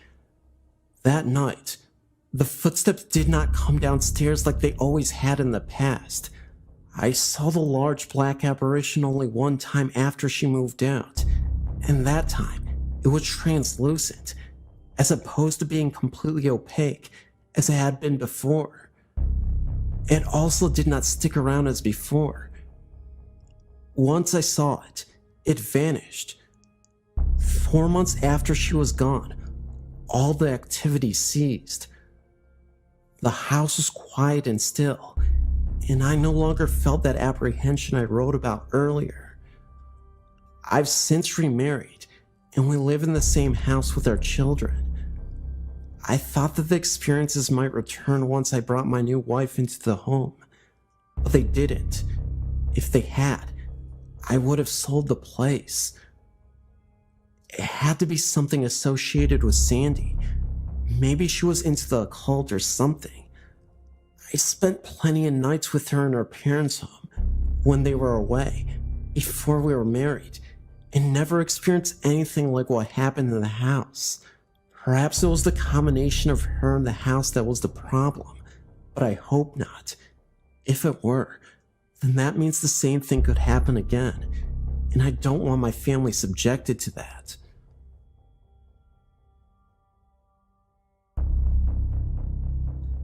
I'm writing to tell you my story. I was reading Dave's story, and it's so close to the experience that I had that it actually gave me chills. My first paranormal experience happened to me when I was 4 years old. All the experts say that things that happen to someone before the age of 5 is very hard to remember. The funny thing is that I can remember my experience like it was yesterday. My mother, sister, who's 3 years younger than me, and myself. I remember being asleep in my bed and waking up very suddenly. I looked at the doorway and I saw this full-bodied figure. The only thing is that it was completely white. I'm not talking like white, like a white wall. I'm talking white like energy. This figure to me was a child. The reason I believe this is actually because of its height. I mean, it did not have a face or anything like that. It walked towards me and got on my bed. I remember pulling the blanket up over my head because I was so scared, but I actually felt it on the bed. At that point, I ran screaming and crying into my mom's room. Her boyfriend got up and walked me back to bed to show me there was nothing to be scared of. When we got there, it was gone. Now let's fast forward to the age of 17. By this time in my life, my mom had gotten married, not the same guy from when I was 4, and they had bought a house. It was a tri-level with a full finished basement and a sub-basement. From day one, something felt very odd in the house, almost like a very heavy, unwelcome feeling. The sub-basement was probably the strangest. When you would walk in there, you could see spray paint all over the walls. I know that's not strange, but when he stood in the center of the room, you could see that the spray paint was actually covering up what looked like writing on the walls, and it was also on the floor, so that was kinda creepy. We had 2 dogs that both refused to go into my room and constantly would either stare at the wall and bark, or would stand at the stairs and bark up to the 2nd floor or down the stairs to the basement. The longer I lived in the house, the more I began to feel almost alone. It was like I was becoming isolated mentally from everything. In my room, it would constantly feel as though I was being watched. I would hear loud bangs and things sounding like they were hitting the floor, but nothing would be around. All the motion sensor lights around the outside of the house would turn on all at once for no reason. I mean, I actually began to think I was going crazy. Finally, I broke down and told my stepdad everything that had been going on. He looked at me very seriously. I remember thinking, oh crap, he thinks I'm nuts. He began to tell me about how one night, after I'd gotten home from work, he worked 2nd shift and didn't get home till around 1 a.m. We were sitting on the computer playing a game. At the time, our computer was in the front room, and you could see right up to the stairs and onto the landing where the bedrooms were. He said he saw a man walk out of my room. The man he saw was a taller man in a pair of jeans and a flannel shirt. At first, he thought it was me because he only saw the man out of the corner of his eye. But then he asked how I was doing and looked up and realized the man wasn't me. The man turned and walked back into my room. My stepdad ran up the stairs and opened my door, and I was the only one in there, and I was asleep in a pair of boxers. After my stepdad told me this, I was convinced something was going on. One weekend, while my parents were out of town, I invited 2 of my friends over so we could try to catch stuff on film. Of course, we got absolutely nothing. That is, until we tried to go to sleep. We had all decided to sleep in the basement because there was more room there. We turned off the lights and started to go to sleep. My one friend, Chris, was already asleep, and myself and Dave were talking. All of a sudden, the light to the sub-basement turned on, and we could see what looked like a shadow under the door. You could actually hear what sounded like the work boots walking up the wooden stairs. We woke up Chris, and we all stood at the door. We really thought someone had broken into the house. We opened up the door, prepared to beat the crap out of someone, and there was no one there. We walked downstairs and looked around. We checked the windows and everything. The windows were shut and looked like no one was there. There are a lot of things that happened, but it would be like writing a novel to tell them all. I just thought it was kind of creepy how similar my story is to Dave's. This experience happened when I was in my late 20s, back around late 1994 or early 95. I was laying in bed asleep. I felt something touch my face, and I woke up. I was face to face with a smiling old man. He crawled backwards out of my bed and stood there smiling at me. He looked like he was Caucasian descent, in his 80s at least. He had a glowing light all around him. He looked like he was at peace while staring at me. I have no idea who this was. Furthermore, I don't know why I wasn't afraid of him. He definitely looked scary to me, and I had roommates at the time. I don't know why I didn't go running down the hallway to get someone. I just stayed in bed and stared at him. Again, I wasn't afraid at all. It was almost peaceful. he faded away, and I looked at the clock in front of me. It was 3 a.m. in the morning. I stayed up a little while, and then went back to sleep. How do you talk about something like this? I didn't tell any of my roommates when it happened. I was fearful because I thought I would be outed as a crazy person. I did call my best friend, and thankfully she seemed to believe me. I gave her my rocking chair, and she wanted to make sure the spirit was not standing next to it. So yes, I think she believed me. I've thought about it a lot over the years, trying to figure out who this could have been. I told my grandmother. She's Catholic and thinks it was an angel. I've never met my father, and I have no pictures of him, so I don't know what he looked like. But perhaps, maybe this could have been my father? My mother is Spanish and French, and supposedly, my father was of Caucasian descent like the spirit of the old man.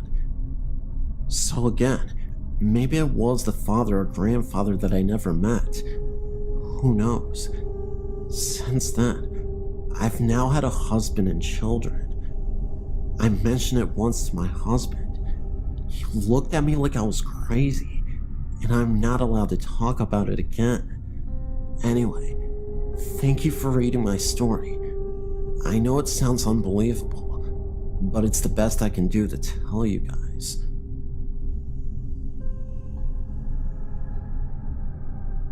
These are two experiences that happened to me about 5 years ago. Here's the first story. My house is 6 years old and has never been lived in by anyone else. This started about 2 months ago. I'm laying in my bed alone, with the door to the hall and the door to the bathroom open. I swear I see the door open a little bit and then go back to where it was. I then see black figures with little or no shape appear in the doorway. Then whoosh, they are gone. I also saw what looked like people I knew, who will stick their heads in the door and then turn and leave. Last night I was asleep when I felt something nudge me 2 times. I woke up to see this black form standing beside me. It stood there for about 2 seconds, then vanished out the door. The most interesting aspect of this all is that these figures have no legs. They are just a black oval shape with no faces or arms. Just a black form. Last night was the first time it really scared me. I felt like it was the Grim Reaper asking me to follow him. Now on to my next experience, which was even spookier, I might add. I was working in a gym at a hotel in Moodsburn near Glasgow. One night, I was getting ready to leave for the night. The route I had to take was down a dark corridor to the main door. This was a walk I had made many times before, and had never any problems. But this night, as I was going along, I felt like I was being watched. As I got to the end of the corridor, I turned to close the door when I saw what looked like a white shape running towards me.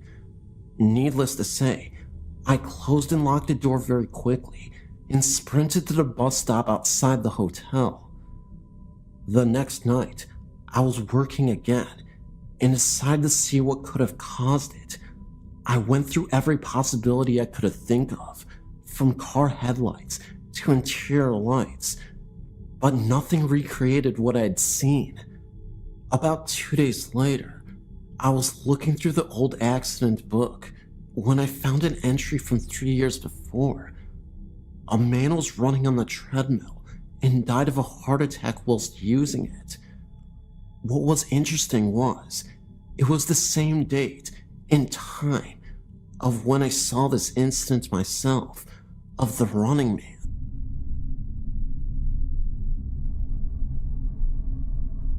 This happened to a friend and I back in the mid-1960s, when we were 12 or 13 years of age each.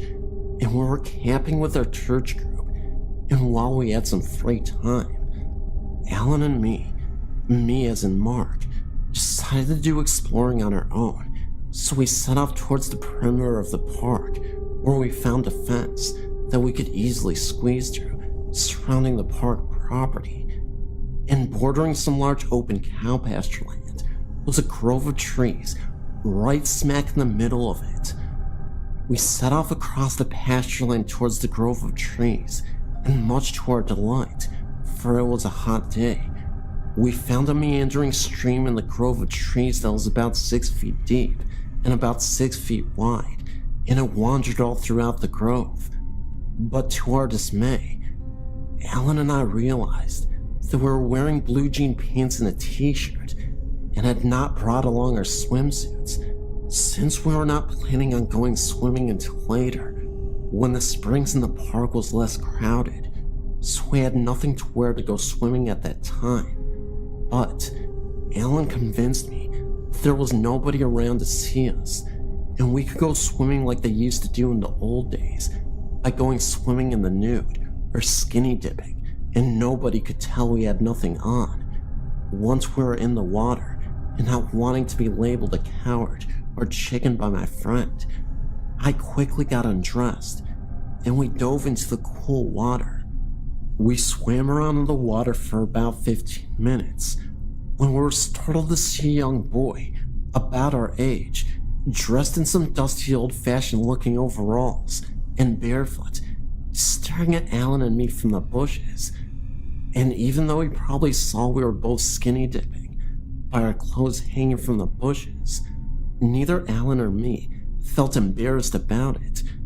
After all of us were boys, and Alan got bold, but staying in the water, Alan said hi to him. The boy came out of the bushes, but didn't get near the banks, and he just stared at Alan and me for a solid 20 seconds. All we could think to do was ask him if he wanted to go swimming with us, but at this point, I don't think we realized it was a ghost at the moment. We just always thought it was a kid that always hung around this area, and just wanted to play because we were playing around. But then, it was like he had simply vanished again.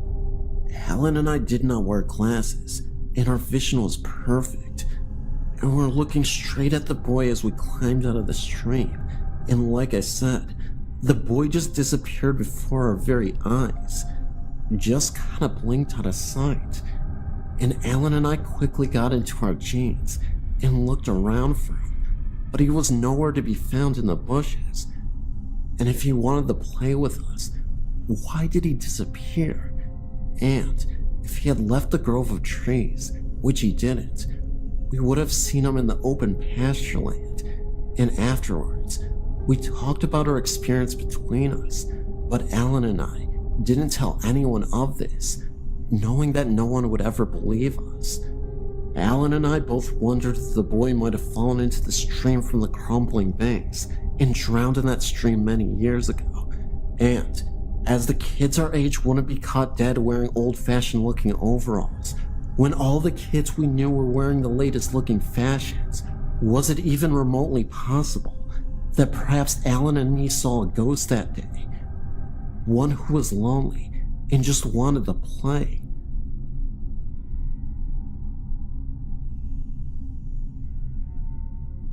I worked at a place called Dowling as a janitor for a year.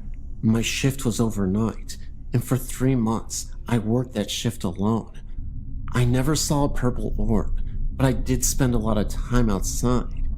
What I can tell you is that after the creepiness of being in a big building all alone wears off, there are still sounds and such that can't be explained by me. Every week, if not every night, doors would open and close by themselves.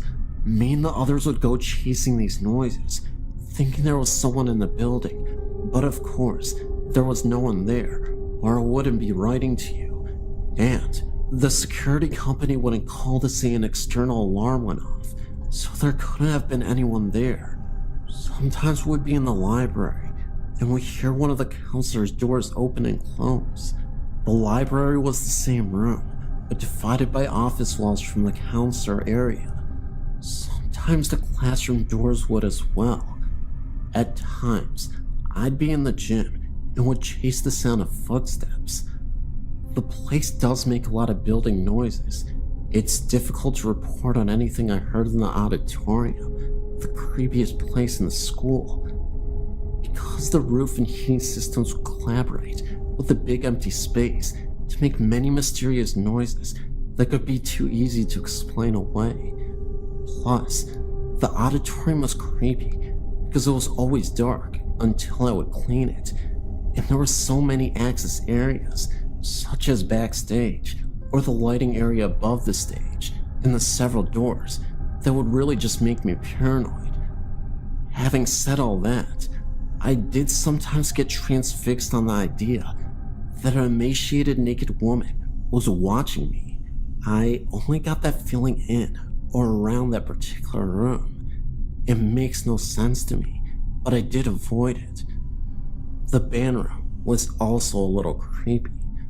I would sometimes take my lunch there so I could listen to the radio, and the doors within would make noises like they were opening and shutting.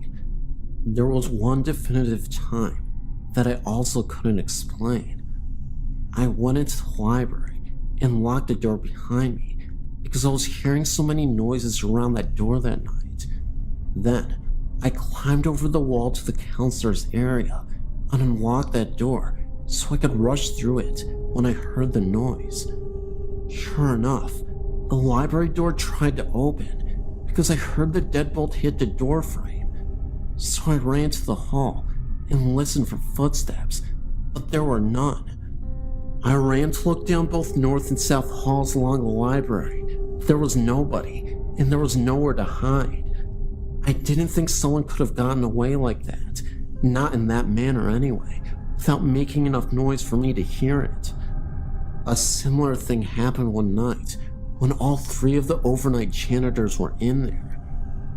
We heard the noises in the counselor's area, so I climbed the wall while the other guys went to the doors, but nobody was there. I want to assure you of two things, even though these aren't really the most impressive tales. First, I don't really believe in ghosts. I'm open enough to the idea, I guess, but anytime I heard a noise, I would go looking for somebody because I assumed it was an intruder. There were times we had intruders, and times people who had rights to the building were found. However, there were so many times that we were sure there were noises, and so little chance for whoever was making them to escape, and we still found nothing, that I thought you might be interested to hear the story of Dowling from someone who was there for a long time. The building stopped creeping me out by itself about a week after I was working there alone. I heard voices and chased them, but the air unit, the building setting, and other normal noises stopped giving me the jitters by the time they became normal for me. I don't really believe in ghosts, but I saw the purple orb listed on the website after a night of chasing these noises, so I decided to write this to you, albeit 2 years after the fact.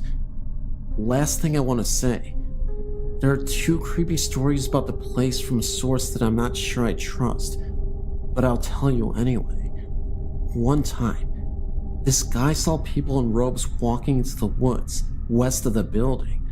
Another time, a girl was taken advantage of in the auditorium. A funny, unbelievable, but true story from the overnight shift. Ninjas attacked the school one night and put one of the soccer goals in the atrium. The kids did this for their overnight prank.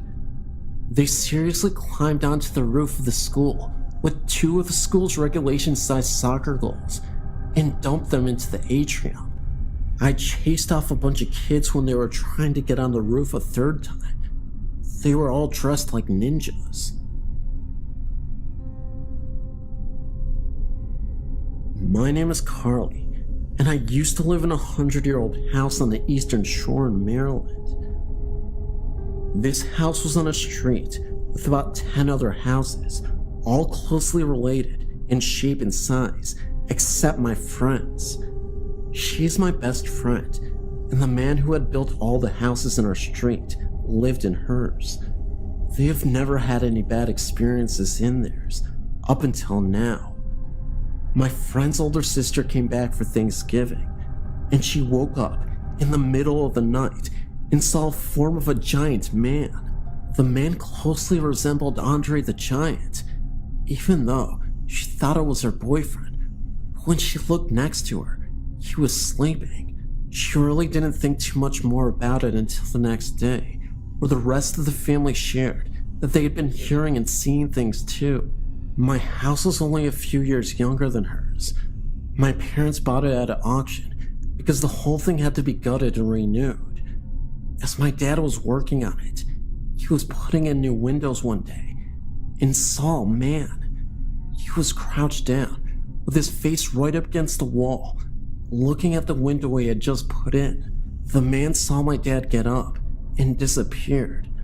I've had my own experiences too. Like, we used to hear someone running up and down the halls at night. My room was right at the end, and my bed looked out the door. When the person got to the end, you could hear them turn around and run back. That wasn't too bad though. I also remember going into my room and saw a crowd of people. They were all dark figures with the outline of a trench coat that were so long you couldn't see their feet. They slowly faded away, and I didn't go back in the room for weeks. I would stay in the other guest's bedroom. I had a great aunt, and she was a psychic. I loved her. We had the strongest bond you could ever have with anyone. She died of cancer, and it was terribly hard on me. I ended up with some things of hers, like her tarot cards, but most importantly, her angel cards. I'd just gotten these, and I was up in my room playing with them when I pulled up one card that had a picture of a lady on it. This lady looked exactly like my aunt, and she was surrounded by animals. My aunt had a basement full of bunnies, birds, fish. She had 5 cats and 5 dogs. The message on the card said, "A message from your loved one. I'm fine, very happy now. Don't worry about me, and don't forget about me, but don't let me overtake your life." Then it said goodbye, and I love you on it too. After I read that, I teared up and ran downstairs. I showed my mom, and she couldn't even believe it. I couldn't believe it either, so I got scared and told my mom to take the cards out of my room, just in case. My mom put it on her dresser. They were there for about a week or two, and then they disappeared. My mom never moved them, and neither did anybody else. No one had touched them, and they had just vanished. I'm for sure that was her final message to me. Maybe not forever, but just so I wouldn't worry. It was her proper goodbye. The week before Thanksgiving, my son and I were emptying out a house that was to be torn down and this new one brought in. We were standing by my pickup truck, which we were loading, and he happened to look at a bright light in the sky and said, "Hey, look at that. Is it a plane?" I looked up, and there were no flashing lights, just looked like a wide set of headlights, no other colored lights. I thought at first it was a plane, but no sound for as low as it seemed. It came over slow and headed east, and I thought it would disappear, like over the trees, like the planes that come over do. But instead, it went up, and did so very quickly, until it was a speck that disappeared. I still wonder what it was. Was it a paranormal entity, like an orb or some sort? Or maybe something different, like even a UFO? It's hard to say. But back in 1990, my husband and I were talking outside and happened to look at the edge of our 40 acres. There, just above the trees, was a long cigar-shaped object that covered the entire line of the 40-acre parcel. It had flashing lights and looked like windows were along the side of it. It was reported in the newspaper, as a lot of people saw it that same night. It made no sound at all. My son passed away in August 2008, and I've had my grandson say that he sees him in my bathroom. I find that strange. Last week he came to me and his mother and said that there was a man in my bathroom and he needed to put his clothes on. When I found my son, he was naked. My grandson didn't see him that way, the way he passed away. He has told me many times that there are ghosts in my house. We have heard doors open and close, and sometimes the floor's creaking. Like last fall, I'd gone in my bathroom to turn off the lights the kids left on. I called out to him, thinking that maybe someone was still in the bathroom. Finally, I said loudly and impatiently, "Who is in here?" I heard a voice distinctly said, "I am," very quietly and clear. I didn't recognize the voice and thought one of the kids were playing a joke on me. No one was near the bathroom, which is just off my master bedroom. It didn't scare me. There are other strange things that happen in my house. We hear little kids outside talking. Most of the time, it is indirect, and you can't make out what they say, and other times, something comes in clear. We just think the land is haunted. For a while now, my sister has lived in a house a few blocks away from my parents' house. I live with my parents. I would go over there to babysit my nephew when my sister had plans. Some nights I would sleep over there. Her house always had a creepy feeling to it, a thick feeling to the air. My sister had just had knee surgery and wasn't able to take care of her son, so I was spending the weekend over there. The first couple of nights were fine. I didn't mind at all. But the last night I stayed there, I was in the living room watching TV when I caught something out of the corner of my eye. It looked like a shadow. Before I say any more, I better tell you the layout of my sister's house. When you walk in, you go to the left and down a hallway. The open doorway to the left leads to the kitchen. The kitchen has another entry as well. The first door on the left is my sister's bedroom. The only door on the right is a bathroom, and the door at the other end of the hallway belongs to my eldest sister, when she's there, that is. On the other side of the kitchen is a set of French glass doors and let out into a game room, an add-on to the house. The doors are always kept closed and locked at night. The only people in the house that night were myself, my sister, the one on the mend, and her son. So anyway, I saw a shadow. At first I thought maybe it was my sister getting up to ask me to get her something, but the shadow simply vanished before I could get a closer look at it.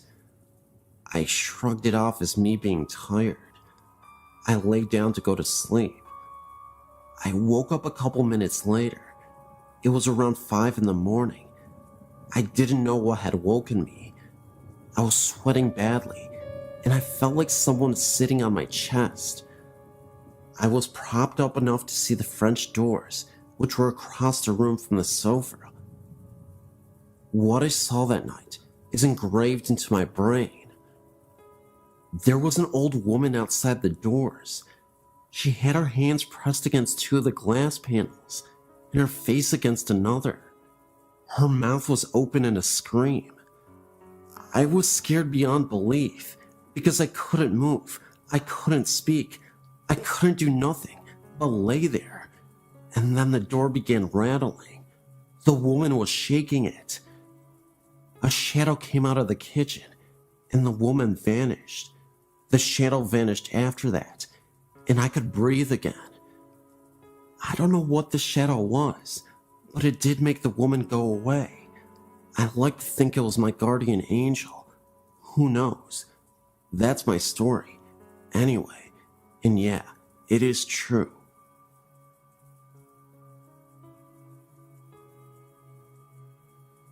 My mother was born in Austria-Hungary in 1908. When her parents immigrated to the US, they left their 3 children behind in the care of their grandparents. It was 5 years until her parents were able to return and bring the children to the US. In that 5 years, my mother became very close to her grandfather and went everywhere with him.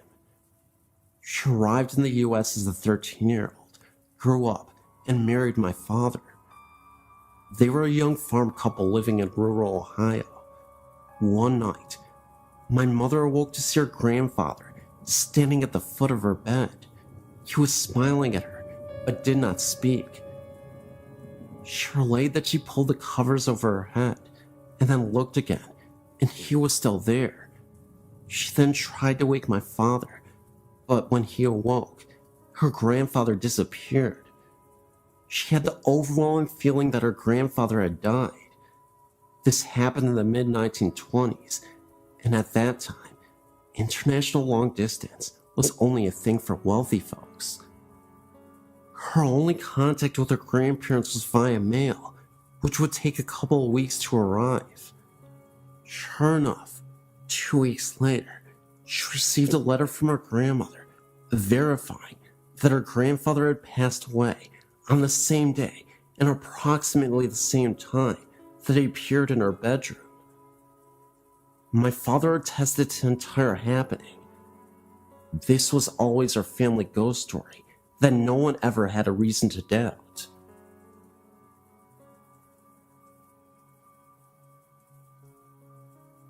My parents live on a farm in Sugar Grove.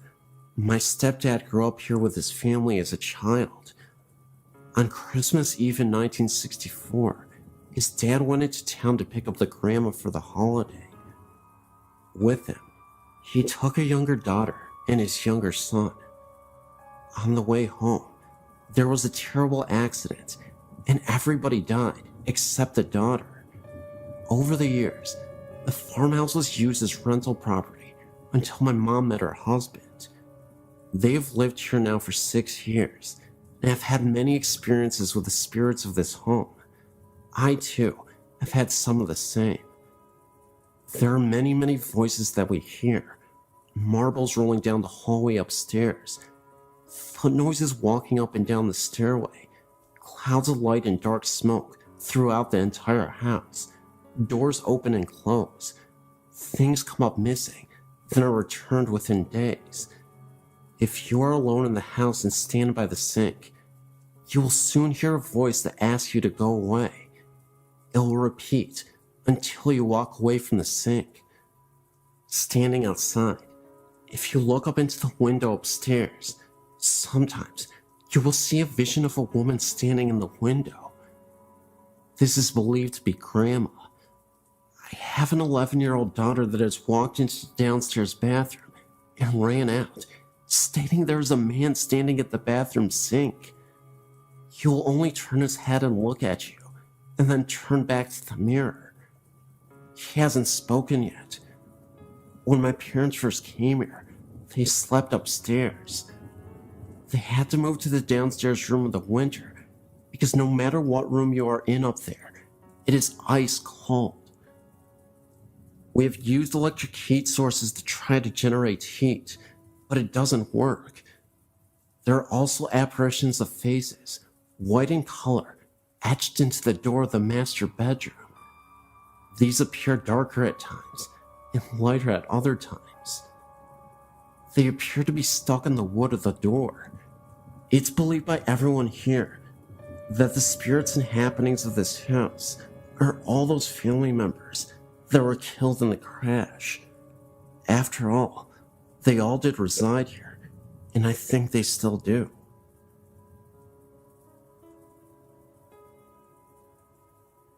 My mother passed away a little over 4 years ago. Since then, we have seen her, usually in dreams, and my father has actually seen her many times in her home. My mother had been sick with congestive heart failure that took a turn for the worst for about 2 years. My dad cared for her day and night. Finally, the last trip to the hospital was supposed to be a routine trip to remove excess fluid. On the way to the hospital, my mother made a prophetic statement to him that she would not be coming home again. When she was given the diagnosis that no further help was available to her and she would be sent home with hospice, she refused and decided to die in the hospital instead of at home because my father had to continue to live there and she did not want him to find it hard to stay at their home. 9 days of excruciating pain from a failing liver and kidneys, and unable to get her breath, she succumbed to death only after the last of our immediate family visited her on that day. It was as if she had waited until she had seen her husband, children, grandchildren, and son-in-laws before she was ready to go. 10 minutes after the last visitor, she breathed her last. Oddly enough, the grandfather clock in my parents' home stopped on the exact time of her death. My father has refused to rewind it. After 60 years of marriage, my father has been so lost. For the first year, she appeared to him frequently with a smile on her face, and one time told him, "I love you deeply and just want to make sure you are okay." She still appears to him, just not as frequently as the first year. Recently, my sister and father had found a picture she had painted and had it framed to give me for my birthday. My dad saw my mother the morning they gave me the gift and said she was holding a shopping bag with a wooden frame sticking out from it with a huge smile on her face. He said they communicated without talking, and he knew she was happy and proud I was getting the picture. I've seen my mother in dreams, but only one stands out as a possible contact with her. In my dream, I was looking through the picture window at my parents' home and saw her sitting in her chair with my father standing over her, talking and smiling, as if he was catching up on recent events. I went inside the house and she looked at me and smiled. I remember how peaceful she looked and so healthy. I remember saying, "Mama, how can this be? I saw you in the casket at the funeral home." She just smiled at me and said, "Well, sometimes these things just happened." I replied, "Well, I don't care how it happened. I'm glad to have you back. I've missed you." With that, I woke up. One other time, after an extremely frustrating day, I was walking in a corridor and thought I'd heard her call my name. She said, "Susie." I actually said out loud, "Mama?" She was not even there. My sister says she has dreamed of her, but never actually have seen her. My son slept in my mom's bed about 6 months after her passing, and said sometimes in the night, he felt her sit down on the side of the bed. He knew it was her because he could smell her perfume. My nephew recalled a dream he had the first Thanksgiving holiday after her passing. He said that in his dream, he walked out of his upstairs bedroom and she was in the hallway. He said, "Let's go get some turkey, Granny." He said she replied, "Now, Mark, you know I can't go downstairs with you this year, but you know I'm here." My family feels that she is around us all the time. I know she is with my father the most because he is terminally ill and misses her so terribly. I feel comforted knowing she is waiting for his time to cross over.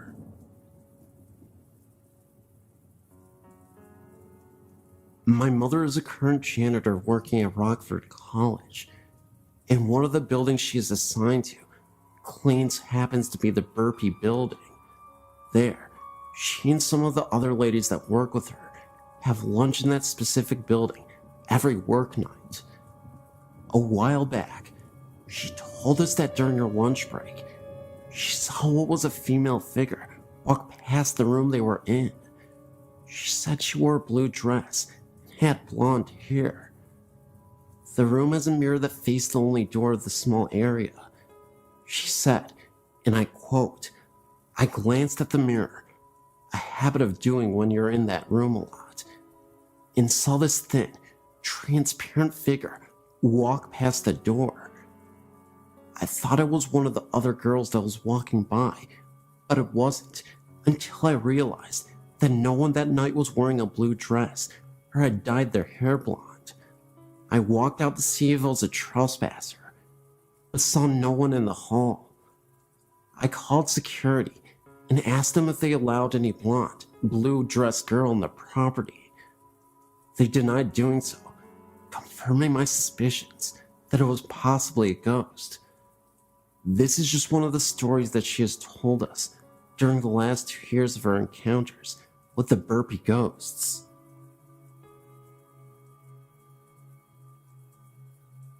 This just happened to me just recently, on February 8th, 2008, when I took a ghost tour of the Tuang Cemetery in Brisbane, Australia. First of all, I'd like to keep this to myself anonymous. Secondly, what I saw is true, for I did some research to see if anyone else experienced what I saw that night, and, as it turns out, a few people over the years saw it too. It was cold and partly windy that night when I turned up at the ghost of the Tuang Boneyard, Brisbane's oldest and biggest graveyard. There's a lot of strange stories connected to this boneyard, like a vampire. There's only 2 boneyards in the world that got fair dinkum vampires, Highgate in London and Tuang in Brisbane. The Bleeding Grave and Walking Statue. Yes, a wandering statue. Anyway, the tour barely began as our hostess was introducing herself when I saw something standing amongst the trees. It was solid and black. It was standing there watching us. I saw it, but I thought I was seeing things. Excitement that might have sparked off my imagination. But as I walked past this spot, there was nothing there to resemble that figure, but yet it was real, as you and I. It wasn't until a few feet ahead, I heard a weird clang sound right next to me, as if someone was banging in a pot or whatever. I thought it was the signpost rattling, but there was no signpost anywhere. Now that was frickin' weird, I thought, as I hurried on, looking behind me. Most of the night I felt we were being followed by something, as I was tailing Charlie. Best place to be on a ghost tour at the end of the line. Things started to get a bit stranger, like the cold wind I felt touching me if there was no wind blowing. The same thing happened again 2 nights later, when I felt something touching my neck in my own home, or seeing things at the corner of my eyes. When I turn around, there will be nothing there. I thought I was ready for the madhouse at one point. I know that I saw something, so I researched it, and as it turned out, others saw that same black figure at the same spot where I saw him or her, whatever the heck it was, and heard the same clanging sound I heard, so I didn't imagine it at all. I hope I didn't. That's my story. I've got other great spine-chilling tales, which I'll put up ASAP, but this was the first experience I had in years, except for the ghost of my dog who came back for a few nights to bark goodbye to us.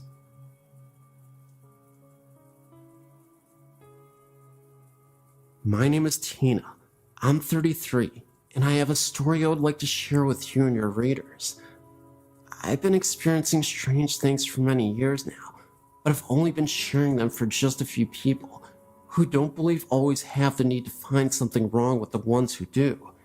My mom was one of those people. She would roll her eyes and say I was crazy or I had been drinking.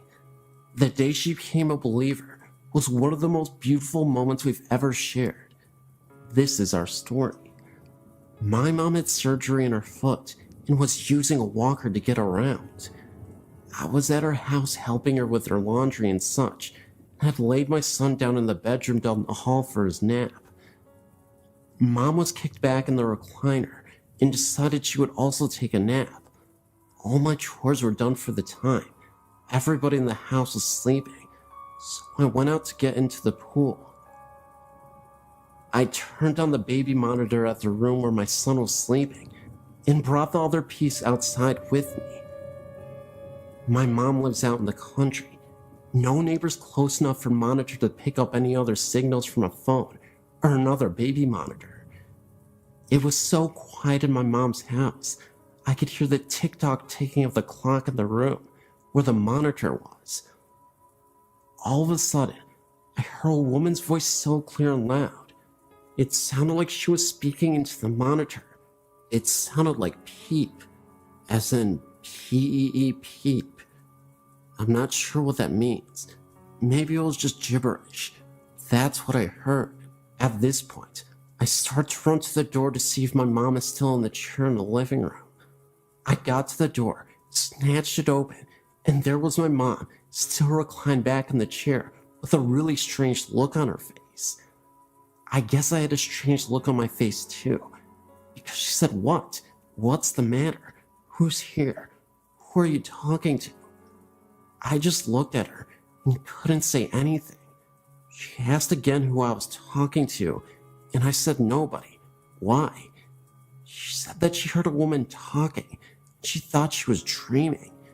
She opened her eyes, and the woman was still talking, so she knew she wasn't dreaming. Having to always have an explanation for things, she then assumed I was on the phone, but looked around and saw the phone and my cell phone were on the kitchen counter. That was when I came in the door, and she knew it wasn't me. I said, "You heard that too?" "Yes," she said, with a very strange look on her face. So I went down to the hall to the room where my son was still sleeping and looked around. Nothing out of the ordinary, nothing out of place. I came back down the hall and told my mom he was fine, still sleeping, hadn't moved an inch. She was a little freaked out, but she started asking me questions about my great-grandmother, who often visits me, and the places that I go. I never met my great-grandmother in person, but I've had many run-ins with her spirit. My mom didn't want to believe that Grandma visits her too, but after that day, she started to believe, not only in ghosts and spirits, but in me too. Thanks, Grandma Daisy. This is a true murder story that happened around the early 1900s in the Woods Memorial Circle, Mapleville, Rhode Island. This story is a more true and detailed story of the one before that my great-grandmother told me about. Catherine was a mill owner's daughter. She was a very pretty, tall blonde. She was engaged to a local farmer, Robert. Catherine, though, had one problem. A man, who some say had mental issues, was stalking Catherine. His name was David. David would send Catherine letters of how much he loved her, and how they could have babies together. These letters disturbed Catherine. He would watch her through the window and follow her wherever she went. One day, Catherine confronted him and told him never to talk to her again. David thought this was like a game, so he proceeded to send disturbing letters and watch her at all times. As a few days went by, he gave up. With this, he had a plan. If he couldn't love her, no one else could.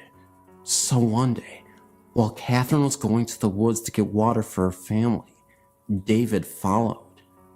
First, he stopped at Catherine's fiance's farm.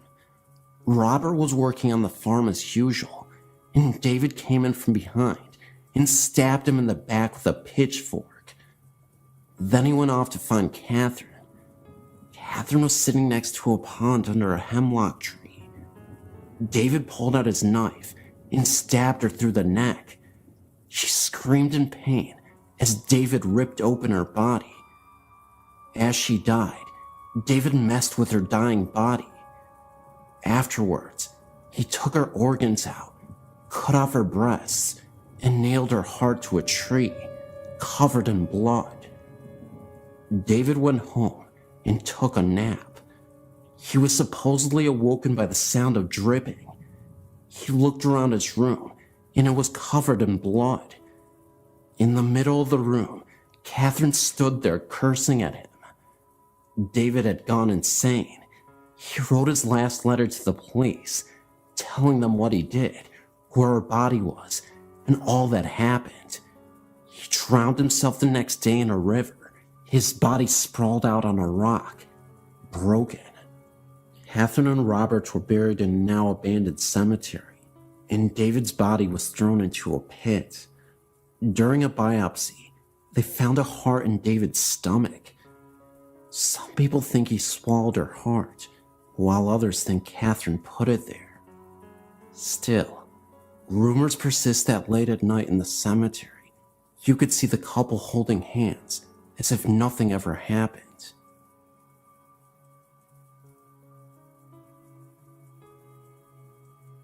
I believe I had a true experience with a shadow person. This is my story. It was maybe 11-ish at night. My boyfriend and myself were watching a movie. The lights were dim in the house. The house is more than 100 years old. From where I was seated, I could see the dining area, which was dark, and the kitchen doorway, which had a dimmed overhead light on, and the light was spilling into the dining room. I noticed a distinct shadow movement in the light from the kitchen, like someone or something walked past the light. I turned my head fully towards the doorway now, and saw a solid black elongated ovalish shape towards the top of the doorway, and it quickly slipped into the kitchen. My immediate reaction was not of fear, but sort of like, okay, what the heck was that? I wasn't alarmed. I continued watching the movie thinking of explanations for what I just saw. Now let me tell you, there are 3 dogs in the home as well as the 2 of us. My boyfriend's 2 dogs were asleep on the floor by our feet, and my dog was by my side on the couch. He's small. He was acting a bit odd, nervous now. Perhaps he sensed it in me. 30 minutes later, he got down and headed towards the kitchen. He had just got his head in the door and promptly stopped. I couldn't see his head and shoulders, just his back end. I saw his neck raise like he was looking up, and then it happened. It took my breath and gave me chills. He started wagging his tail, slow at first, like he was unsure, and then the momentum slowly gained. He never got to a full-on happy to see you wag. Then he abruptly stopped and came back to my side. He would not enter the kitchen. And in case you think maybe he was looking out a window, no, the window was too high up to see anything.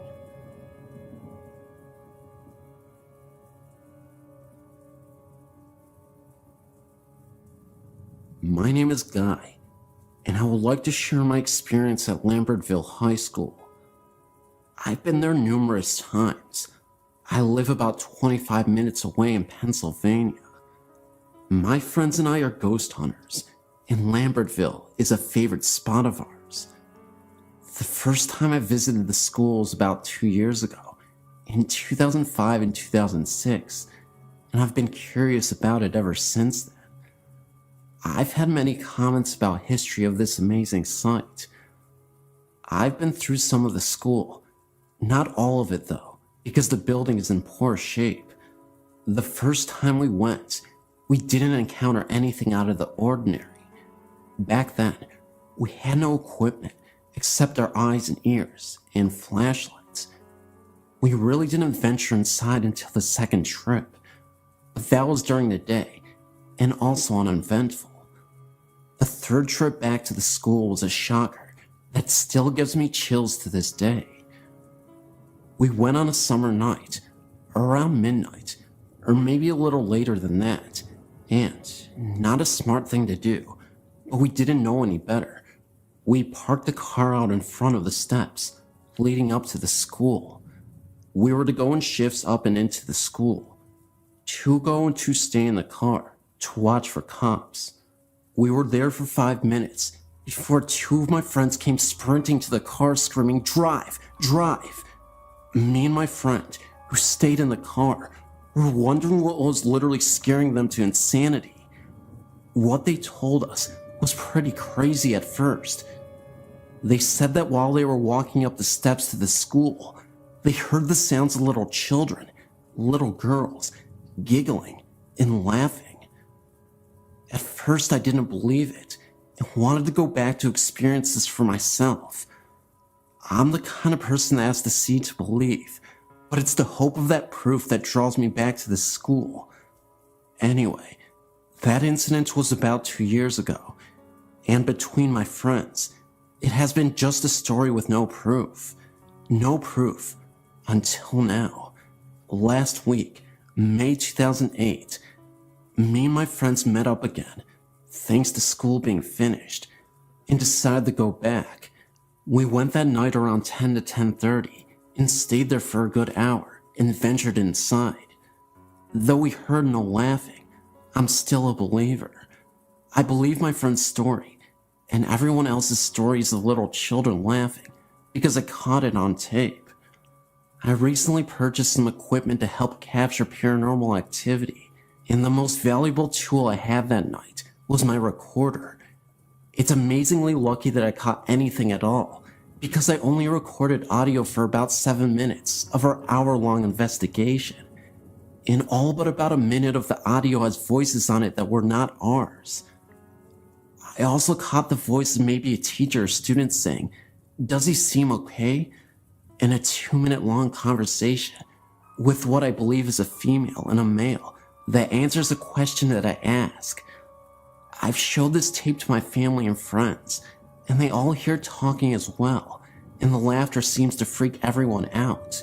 I wanted to make sure that what I was hearing was, well, what I was hearing. When I heard the laughing on the tape, I thought, my God, they weren't joking or trying to scare us. They really did hear something that night, something that I would like to share with your website, if that is alright with you. I just want to know that there's something other than this life.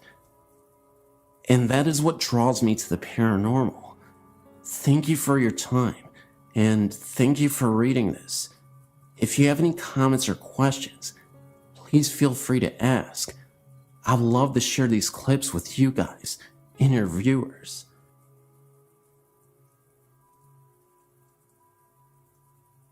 This is in reference to your listing for the Hearthstone Inn, Colorado Springs, Colorado.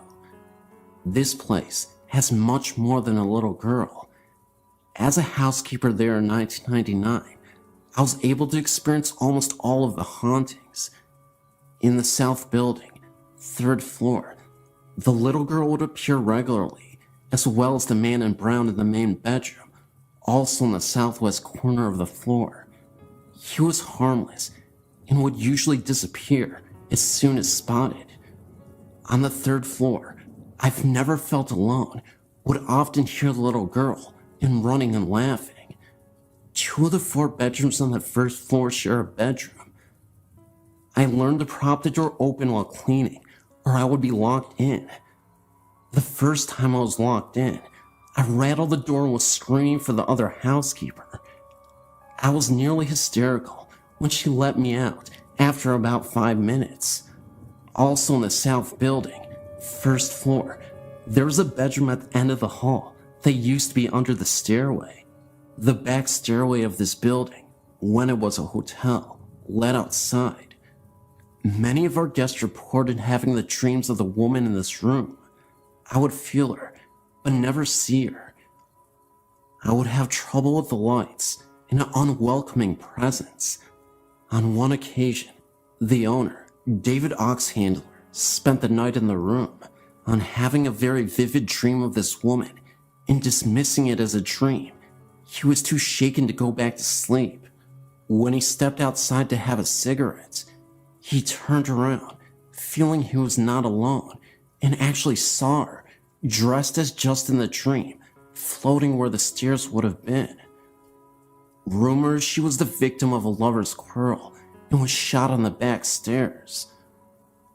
The last one I knew of was in the north building, second floor. One room next to the stairs facing east was never pleasant to be in. The light was very temperamental, flickering and choosing when to be on or off. I would feel a presence on the floor, but really tried to ignore it until one day I was standing near the stairs with several heavy bundles of laundry to take downstairs when I felt a pressure on the right side small of my back. Just a little shove, and I nearly went headfirst down the stairs, and not of my own volition. Last I hear, the Oxlanders were doing haunted history tours of their hotel.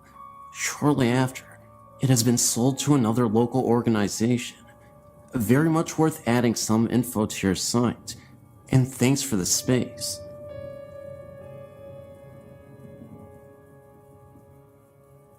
My wife and I had several experiences in our apartment over the last 3 years we have lived here.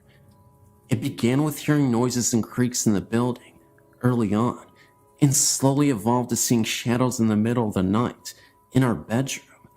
We both have had experiences where we thought to have seen a little boy in blue pajamas looking at things in our bedroom. 3 major events have occurred, which I'll describe in detail. Event 1. Summer of 2006. My brother was staying over because he is a minor, and our mother was going out of town. We had woken up late to eat breakfast and were playing a game of cards. As we are brothers and there is a significant age gap, we sometimes argue.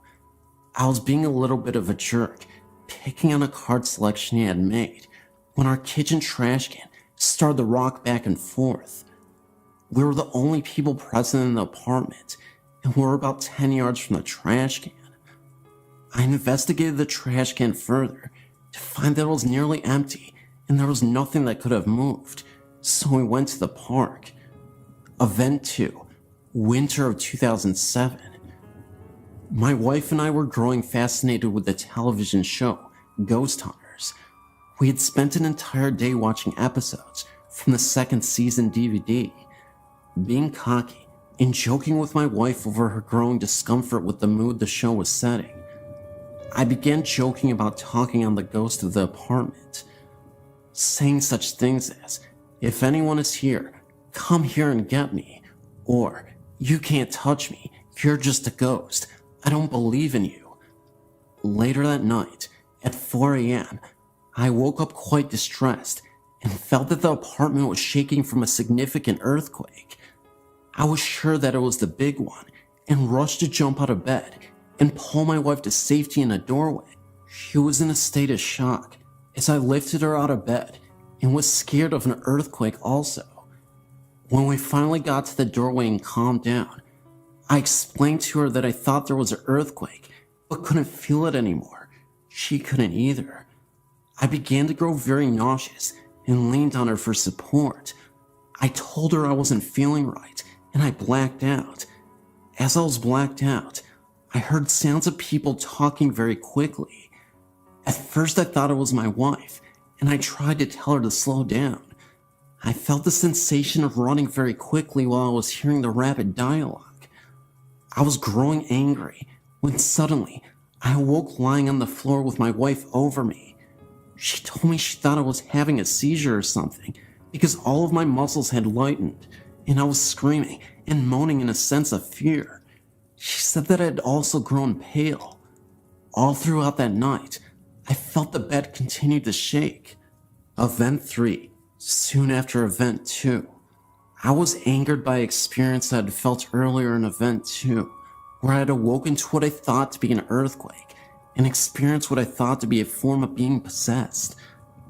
I researched how to hold a seance to converse with spirits present within the room and invited friends over to help with the conversation, I didn't describe the experience I had felt earlier so that it would not affect my friend's experiences that night.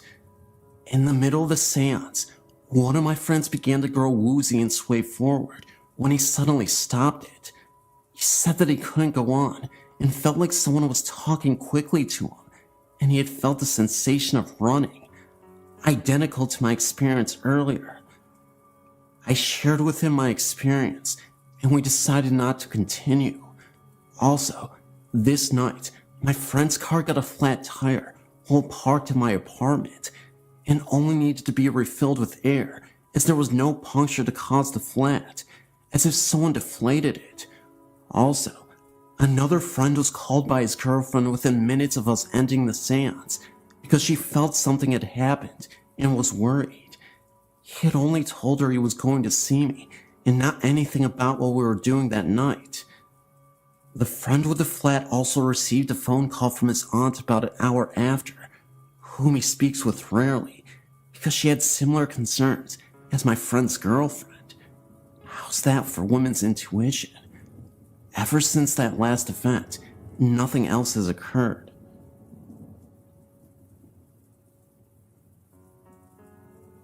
This is a personal experience that to this day has left me shaken. There is something wrong with this apartment complex.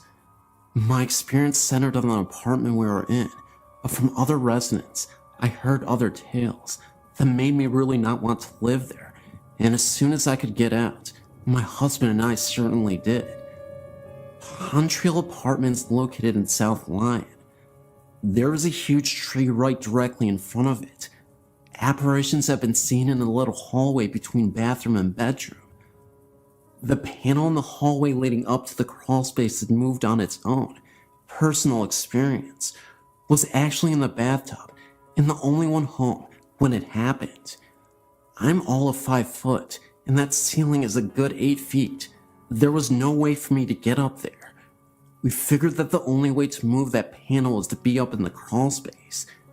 Each crawl space is self-contained. EVPs have gotten into the apartment of a young woman with an accent saying, "Can't stay too long," and sleep. Both still have. If you leave the apartment door open while taking a shower, you get this feeling that you are being watched. Then look out. You see the retreating figure of what looks to be a young woman. I'd had this happen and thought I'd left my apartment door open, and it was a neighbor, and upon investigation, found my door deadbolt was locked. Numerous pictures of orbs and odd shadows have been captured in this apartment. All still have. Late at night, you can also hear someone walking past the apartment, and when you go to look, there is no one on the walkway. And considering where the apartment is, there's no way for someone to get down it quick enough without hearing the sounds of running feet. Have had an experience of having the front door hit several times while I was to peephole, and no one was there. Stories were also told to me of the laundry room in the same building is also a place of odd occurrences. Feelings of being watched and hearing a young woman's voice. Have felt the being watched part, but considering that the old furnace system was right there in the laundry room, I dismissed it. A lot of my family and husband's family refused to spend the night there just cause the place gave them the creeps, and this was prior to some of these events happening. I've tried to find out if there have been any deaths or murders or anything on that ground, and I came up with nothing. All I know is that the place was there was something wrong with it, and I wish I had never moved into it. The EVPs were caught when that building had few residents. I still have them, just have others listen to them from time to time to prove I wasn't crazy with what I heard. The pictures are numerous, and some still make the hair on my arms stand up because of the experiences with them. One night, in October 2008, my friends Scott, Denny, and Steve and I decided we wanted to go ghost hunting. Scott was the only one who had experience with anything, and he had seen things and had things happen to him and other people in his past groups. We started off by going to Peace Church Cemetery and where the murderer Billy Cook is buried. We were equipped with a video camera, me, a digital camera, a digital voice recorder, a heavy-duty flashlight, Scott, and 2 smaller flashlights with the other 2 people. We walked around for a little bit as Scott instructed us to let our senses take hold of us and guide us as they please. If we got an impulse to do something, do it. We all had weird feelings, but eventually realized we weren't going to find anything here. We left, deciding to go somewhere that Scott had experienced before, the Waco Cemetery. Once we got there, we said our opening prayer and made our way out into the cemetery. Eventually, we split into 2 groups, me and Steve in one, Scott and Denny in the other. Steve told me to get a couple of specific things on video. He thought he had seen something he said was best described as a specter, with a head that shaped into a point and a cloaked black body. We walked around for a bit longer, and he told me he had seen it again. We walked towards the area he saw it, and didn't see anything. We met back up with Denny and Scott on the other side of the cemetery, and Scott started talking about the things that had happened to him here. He had been asking questions and talking in general, trying to pick up some EVP. He started talking about what he called the prankster that had slapped him in the face and possibly put scratches down his friend's back. We made our way back to the center of the cemetery where there were no graves, just a patch of grass. We stood around, and Steve told the other 2 about the specter he had seen and where he had seen it. Around that time, Scott said lights out. He took a couple of pictures, and the rest was silent. Then, we turned our lights back on for a few seconds before Scott repeated his order of lights out. This part gets a little blurry. I can't remember if it was before or after we turned the lights back on, but Scott is a big guy, wide and tall. He fell backwards onto Steve, who would have fallen on me had I not moved in time. He had fallen hard. He laid there and just looked confused, and his face was red. His glasses had flown off of impact of the fall. He asked where his glasses were. Then he asked, "Did I fall?" We tried to explain what happened from each of our perspectives quickly, as we were pretty freaked out, since this was our first experience. He had asked a couple more times as the rest of us came to the conclusion that he fell too hard to have just fallen from a loss of balance. I, for one, think he was pushed by some force. Anyway, we got him up to his feet. He looked around and said, "We're leaving." Scott was shaken, and that was all we needed to hear. As we walked back to our cars to say a closing prayer, Scott started coughing, which progressed into dry heaving.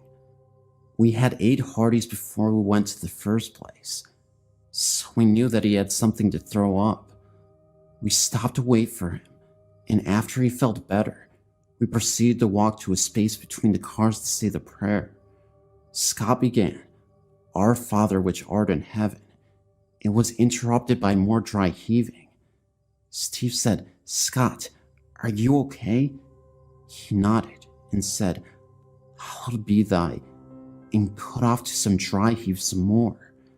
This time, it was so bad that he lost his glasses and was down on his knees coughing up something that wasn't there. He looked up, straight at me, and gave the most evil glare I've ever seen. I immediately recoiled in fear, with tears forming in my eyes. I asked Scott, "Scott, are you there?" He got over this fit eventually as Steve said, "Hallowed by thy what? Finish the prayer, Scott. You have to finish it." Scott straightened up a little and hoarsely started the finish. "Hallowed be thy name." Again, the same occurrence had just happened, and he just kept coughing and dry heaving. At this point, Scott has regained his composure enough to finish and says, "For thine is the kingdom and the power and the glory forever and ever. Amen." As we each followed with a thankful amen, he said, "Now let's get the heck out of here." I was ahead of him in parking, so I started the car and drove out of the cemetery as fast as possible. We stopped into a church parking lot up the road. Scott got out of his car, and we started talking about what just happened. He claimed to have no recollection of falling or anything after that. That's the story of what happened in Southwest Missouri on a late October night. May you form your own conclusions, and I hope you enjoyed.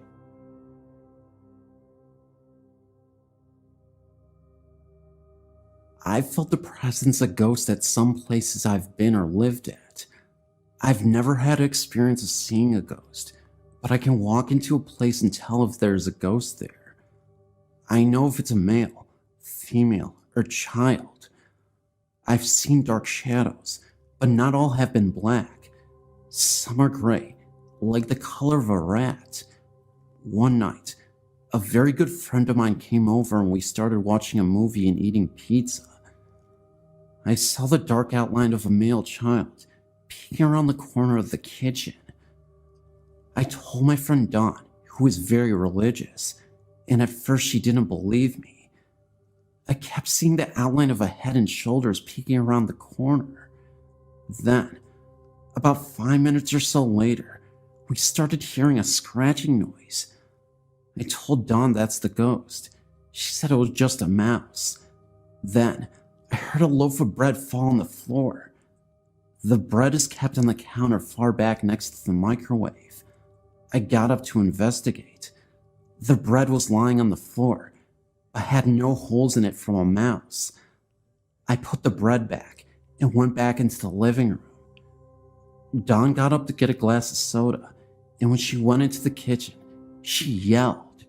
She said the loaf of bread moved across the counter and dropped on the floor at her feet. She started praying. Every time she stopped praying, you could hear scratching noises. She kept praying, and the scratching continued. Then it got quiet. We finished the movie, and as we were talking, we noticed the lid on the pizza box, which was propped up, started to slip down. Instead of just falling down, it closed. This was very slowly. Dawn said she had enough and went home. She took the pizza and box home with her. She called me later that night and said that the ghost followed her home because her bread was constantly sliding off the counter, and she actually saw the pizza lid open when it was closed in the box. She said she threw the bread and pizza box off her balcony and prayed really hard. She didn't have any more problems, and our bread stayed on our counters after that.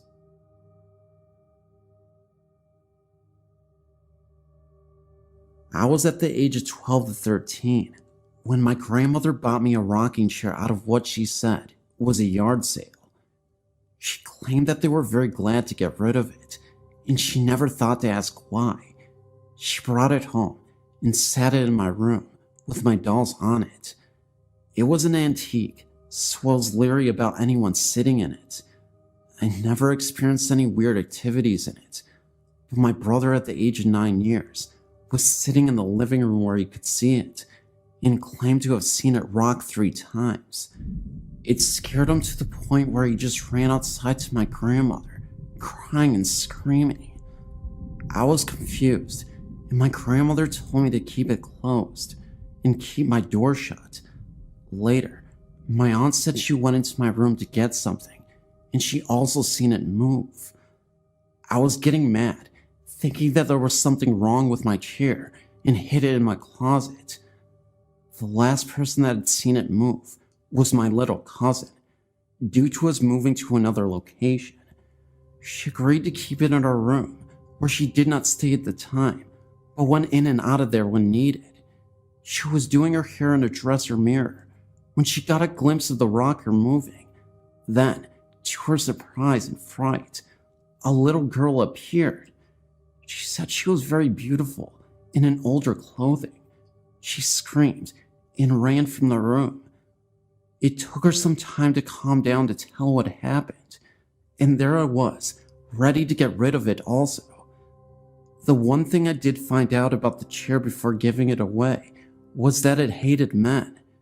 Due to my family's curiosity, my great uncle was determined to see it and experience it sliding away from him across the room. He was nevertheless very scared and left quickly.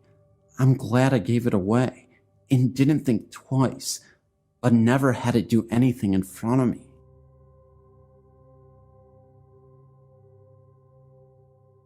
I didn't experience this myself.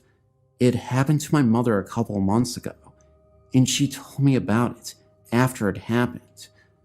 What happened was, a couple of months ago, my mom was prepping for a party in our kitchen at about 9:30 p.m.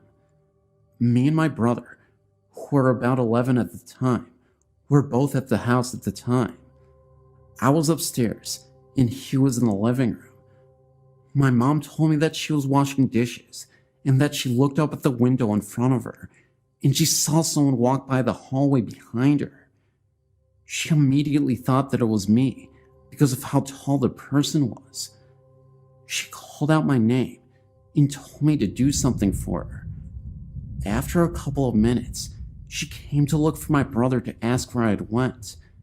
He looked at her like she was crazy and told her that I hadn't come downstairs for about an hour. She calmed me down noticeably scared because she thought someone was in the house, but we couldn't find anyone. This happened more than once to my mother, but more noticeable. She was washing clothes and had to walk through the kitchen and saw someone poke their head out from behind the counter. She of course thought that it was either me or my brother, but when she checked, she found no one. She called me immediately and told me what had happened, and now we believe that a ghost is in the house, but it doesn't show itself regularly. 2 other things that have happened since then. One happened a couple months after that. Me and my brother had a friend over, and he had gone to the bathroom on the 2nd story of the house. No one was up there at the time, but when he came down, he said that he had seen 2 red eyes down the hall near my parents' bedroom. He immediately ran downstairs, and we told him about my mother's experiences. The other things that happen more frequently now is that our dog starts to growl at something in the hallway. She sleeps in our parents' room, and sometimes she will get up and walk around the room, and then she will stop in the doorway and growl at something in the hallway. But when we turn on the light, there will be nothing there. It has been a couple of months since anything worth reporting has happened, but we believe that it is a friendly ghost and nothing harmful will come of it.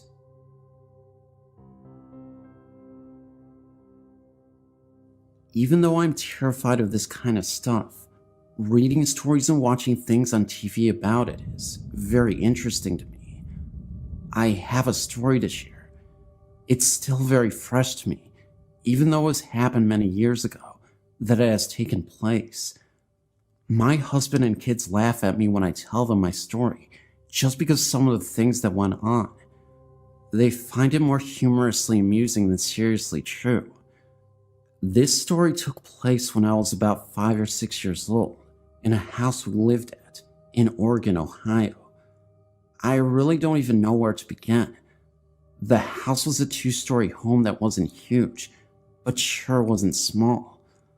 I had 2 brothers, and they shared a bedroom with me, having my own bedroom right next to theirs. In their closet was this blue plastic hanging shoe rack that was left when we moved in. It was completely empty, except for a few bouncy balls and a metal jack in some of the pockets. Every day we would check these pockets because whenever we would empty them, there was always more the next day. I never thought anything weird about that. It was cool finding things in there. My room had a door that led to the closet. I never heard anything scary in my room, but one night, My grandparents spent the night. They came from Florida and were visiting us before moving on to other relatives.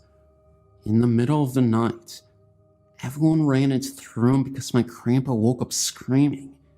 He said the cat had crawled under the mesh part of the box spring and scared him. Everyone went back to bed and nothing was thought of it. Months went by and summer was here. My brothers and I used to all lay in the hallway upstairs outside our rooms in front of a box fan my dad would put up because it was so hot. Sometime in the middle of the night, my younger brother Mike woke up, I guess to sleep in my room, and began screaming. He said my older brother's Jake's face was on the wall scaring him. Jake had been laying in the hallway the entire time with me and Mike. Still, everyone shrugged it off like the other things that had happened and figured he was sleepwalking.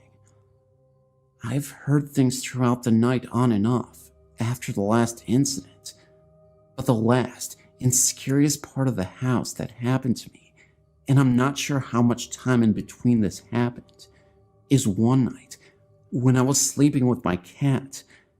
It was sometime in the middle of the night, and for some reason I woke up. My cat also woke up. My cat was tucked under my arm at my side, and all of a sudden, it opened its eyes wide and hissed with its hair standing up on its back. Then it darted out of my room. I didn't understand why the cat acted like this, and seconds later, at the end of my bed was this figure. It was definitely human, but was all white and misty. It had no features or limbs. The only feature I remember is seeing an O-like shaped mouth.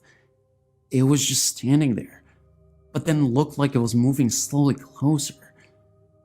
I kicked my feet at it, and nothing happened. I just kicked right through it. I was scared to death and ran into my parents' room and slept there the rest of the night. I thought I heard sounds coming from the drawers in my dad's dresser the rest of the night, but never heard anything or seen anything since.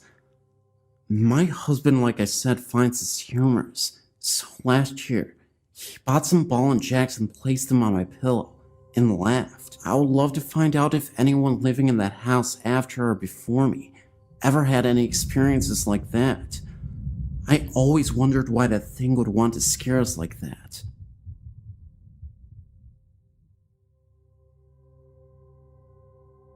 My grandfather was a member of Washington Country Golf Club in Washington County, Pennsylvania. The golf club sits on top of a hill and used to be a very old farmhouse that dates back to the 1800s. He told me stories of him along with a group of friends who spent the night at the clubhouse. Members were allowed to stay there if they wished. It was said the old farmer who lived in the house lost all of his money and the farm went under. After this all happened, the farmer then decided to end it all. My grandfather said that during the late hours of night, you can hear footsteps walking back and forth upstairs. They went upstairs, and no one was to be found. Even in the ballroom, the lights would be seen turning off and on by themselves, as doors were being opened and closed as well. I myself have been in the clubhouse, which is very old, with wooden stairs and floors. I have even seen the bar going across the staircase, where it said the farmer had done the deed. I've heard this story from other members of the club. Whether this is true for sure or not, I don't know exactly. Another story I've heard takes place in Peters Township in Washington County. I've been told by an old football coach whose family lived in the town all their life, dating back to the 1700s, I believe. He tells a story of an old haunted railroad tunnel close to Hidden Valley Road in the area. It's said that many years ago, when the railroad was a busy place, a man was hooking up two boxcars. The boxcars then rolled together, hitting the man in between the two hookups. The man was cut in half from the two boxcars, and many people say They've walked the tunnel holding hands across the tunnel very late in the night. They said they have seen a man walking at the other end of the tunnel with an old oil lamp in his hand, swinging back and forth.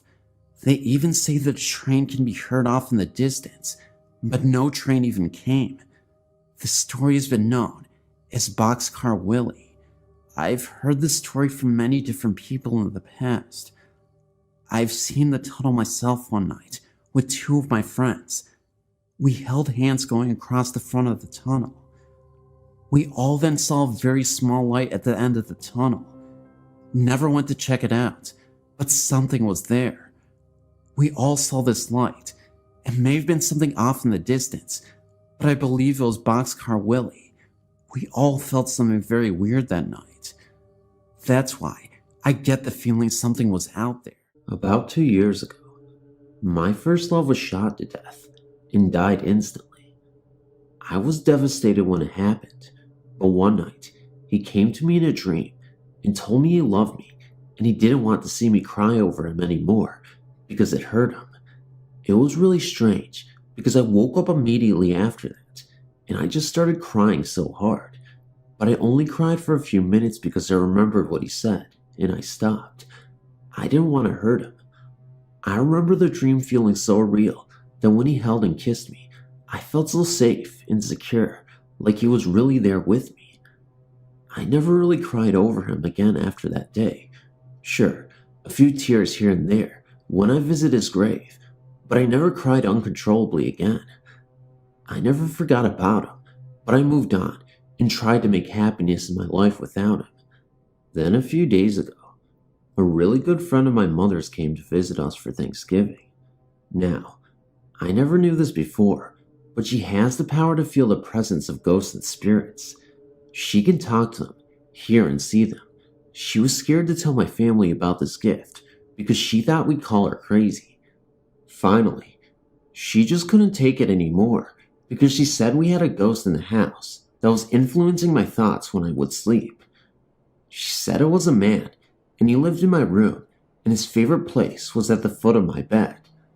I was a little skeptical at first because I had never had that sort of thing before. I asked if she could see and hear him, and she said yes.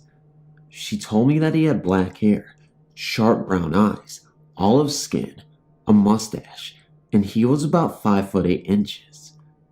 The way she described the man sounded exactly like Raymond, my deceased lover. She asked me who that was, and I told her the story. She got this freaked out look on her face, and then I asked her how long this man had been living in my room. She said that before I could even finish the question, he answered me 2 years, and she repeated this answer to me. I then got goosebumps all over, and I said, he passed away in 2001. She asked me if I had any pictures of him, and I showed her one. She only glanced at it when she said, that's him. I still don't know if I believed it, but I was freaked out by the thought of a ghost living in my bedroom for 2 years. She said she had asked him what he was doing in my home, and he replied that he loved me and was there because of me. She then told me that since he was my ghost, I was the only one who could make him leave. She told me to light a white candle and tell him to go to the lights and that God was waiting for him in heaven. I felt like a lunatic talking to myself, but I did as she said, and then I left my room with all the lights off and the door shut and nothing but the candlelight on. She went into my room about an hour later and she saw him standing there. She then asked him, "What are you still doing here?" He told her that he couldn't go to heaven because he's done too much bad in his lifetime and God will never forgive him. She assured him that wasn't true and said that God loves all of us and will always forgive us no matter what we do, as long as we ask for his forgiveness. She then told him to think about that because God is waiting for him, and she left the room. About an hour after that, I returned home and we went to check if he was still there. Sure enough, he was there at the foot of my bed. I told her that I wanted to talk to him and asked him why he was there. Raymond was a gang member and was killed by the cops for reasons unclear to me at the time. I just knew that he was too good of a person and had too big of a heart to have done anything to deserve death. I never really had a sense of closure regarding his cause of death, and I felt the real story was being hidden, and no one would ever find out what really happened. Only the people who were there knew his death. Well, he started out talking about a teen named Joey that had gotten killed about a week before Raymond. He said that he wanted to know that he had never hurt Joey, but Joey had tried to hurt him with a blade of some sort. Raymond's uncle Eddie, who was a gang leader, ordered the gang to go after Joey, who was from a rival gang. They did, and they shot him to death. Raymond said he had nothing to do with Joey's death, but that Joey's ghost had come for Raymond to get revenge on his uncle Eddie. Raymond said he was done wrong by his own family because his uncle Eddie and Aunt Christian knew that Raymond was going down, and they never warned him or said anything to anyone to help him out. They just let him die. I didn't really understand what he meant by this, since he said he was killed by the cops and not a rival gang member. But I knew it was really him because of all the names he had said. I knew that my mom's friend could never have just known those names or made them up, and for the most part, it made sense, except for the part about his aunt and uncle knowing that it was going down. They were both present when he was killed though, so maybe that had something to do with what he said. He said that they had betrayed him and they were no longer his family because family wouldn't have done that to him. He just wouldn't tell me exactly how they did him wrong or what they knew that they never warned him about. He said he was very hurt to find out that two people he had cared so much for had done such a heartless thing to him. He said he just wanted to know this so I would know that he didn't deserve to die and he would never hurt anyone or try to hurt anyone, that he was set up by his own uncle and aunt. He also said that if his friend had known what was going on, he would have still been alive today. Leia, my mother's friend, couldn't make out the name of the friend he was talking about, so he said, the one with all the kids. Right then, I knew he was talking about my best friend Javier.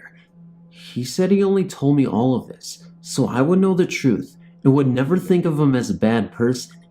What he didn't know was that I never did think of him as a bad person, and I knew, deep down inside, that he didn't deserve to die the way he did, or at the time that he did. Before he passed away, we were going through a lot of problems because he had cheated on me with another woman. He told me that she really never meant a thing to him, but that she threw himself at him, and guys will be guys.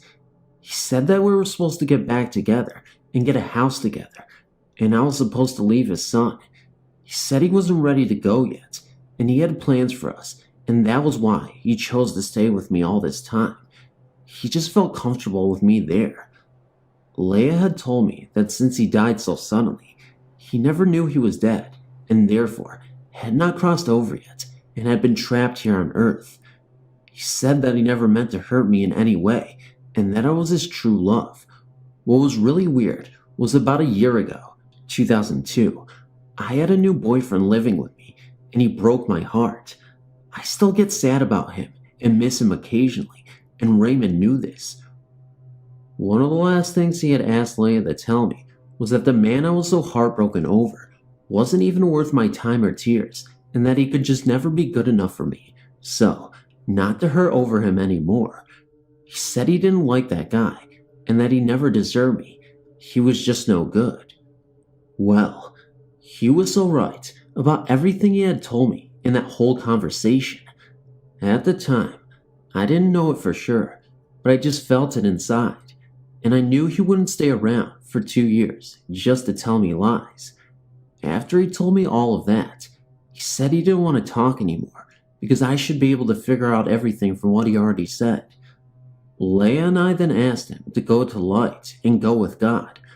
I promised him I'd pray for him to be forgiven by God and led into heaven, but I already knew God would take him without my prayer. Just then, Leia's eyes moved across the room, as if she was watching someone walking. He said one last time, "Please tell her that I never meant to hurt her, and I'm so sorry." I said I forgave him a very long time ago. He then asked me to tell me that he loved me and would wait for me in heaven. Then Leia told me to watch the candle, and just at that moment, the flame grew very tall, and the blue of the flame disappeared, and it was all white. She told me he said goodbye, I love you, and he was gone.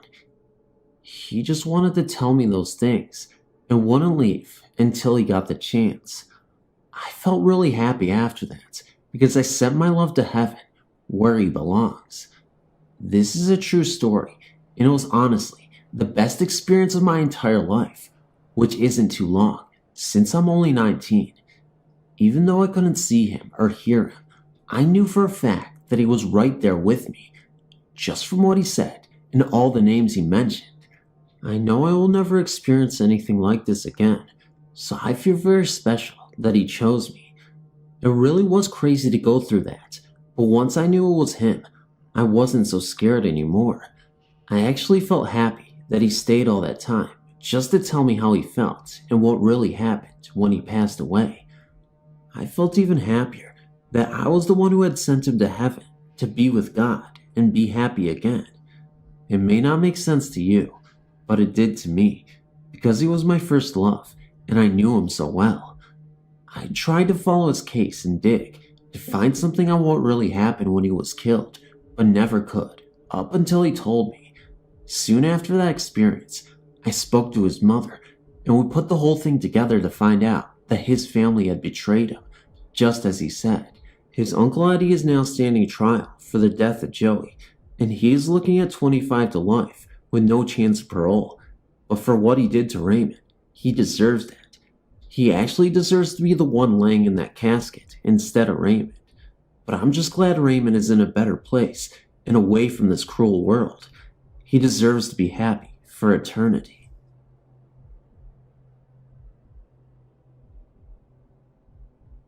This happened over a span of time from June, my last visit on October 31st. When I first did a search in the Amity Hall Hotel in April 2003, I read about how back in the days of the PL canal system, canal travelers used to stay there. Then in the Civil War days, it was used as a hospital. Then only internet, which I thought odd. I've looked on the internet many times for historical information on Amity Hall. The first time I went there was June. My friend had been telling me about it, so we went with a group. I brought my camcorder and was outside with a girl that was scared to go in. My battery went dead in about 5 minutes. I thought it was weird because a relative had put the battery in the charger while running the camera off of house electricity, but later the battery charged and now it's just fine. That night we saw, in the corner of the L-shaped building, very small bluish lights. They went inside but reported nothing out of the ordinary. The first time I went into the house, 1 week later, was during the day. I'd wander around it many times, during both day and night, and the most creepy place on the outside is a door at the end of a hall, which is locked shut. We, me and that same friend, were walking around it, looking for a door that was open, and I went around front and was standing on the porch, looking at the door. It was completely shut, and suddenly, which seemed odd to me, I had the notion to try it. It seemed ridiculous, especially because it had always previously been locked, but I reached for it, and it easily swung open, revealing to me the beauty within. There is a hall that runs down the middle of it, on either side, very large rooms. There is a bar on the left, and a kitchen beyond that. There are old fireplaces in the rooms. The L shape to this building comes from the attachment of the hallway of hotel rooms to what I assume is the residential part, as well as the kitchen. Strangely, the worst in the house is upstairs, the trophy room. This room is filled with a giant feeling of get out of here. Nothing has ever been seen or heard in it by me, but I went in it once, and I'll never go in it again. That is how strange the feeling is. I'm not sure if the anger felt in this room is some ghost. All the glass and mirrors are broken, and you walk on a crystalline floor about an inch thick. We were walking around and checking the doors. We opened the heavy metal black door and were lingering around in a small awkward room. I looked down the hall into an ominous darkness and said, "I'm not going down that hallway." We kept checking other doors and came, not by my request, back to the door. When I looked down the hallway this time, it was well lit and I could see everything. There's a small rectangular window in front of the front door at the other end of the hall that let in a great deal of light, but before this could not be seen. Before, I couldn't even see halfway down the hallway because it was so dark. We continued around checking doors because we didn't want to climb around the fallen antique soda machine that lays at an awkward angle, stuck between the steps themselves and the railing of the upper part of the staircase. It looks like it's ready to fall. We went to the door right in front of the stairs, which was locked before, and my friend, for whatever reason, reached out and opened it. She was also very determined to get into the hotel rooms, so we were climbing across the little porches, separated by railings, and after we already tried all the doors, she, without rhyme or reason, walked right up to the third one in and opened it with ease. Throughout the summer, we went back with equipment trying to get footage, but nothing works correctly around it. I've seen, one night, the very faint white figure of what appeared to be a woman in the attic window facing the parking lot. I've seen white flashes of light in the attic windows facing the road, but the worst time ever, I'm getting goosebumps and watery eyes thinking about it, was October 11th. It wasn't that cold, but I remember wearing my winter jacket. Me, my best friend since childhood, and my boyfriend went driving up. We talked all about it on the way there, and then we parked. We just couldn't bring ourselves to get out of the car. For some reason, we were all scared to death. That night, there seemed to be a battle going on of energies, good and evil, because believe me, the place has both. You could, at time, actually see in the window the swirling of something that is hard for me to describe as anything other than something out of this world. There were faint glows fading in and out of the windows, as well as small but somewhat bright points of light coming from the corner of the L shape. The driver, my best friend, got out of the car and basically was so scared she just stood there and then quickly got back in. I'd heard of the hounds of hell, chasing people from sitting in the parking lot like we were. Maybe that's what she saw. I don't know.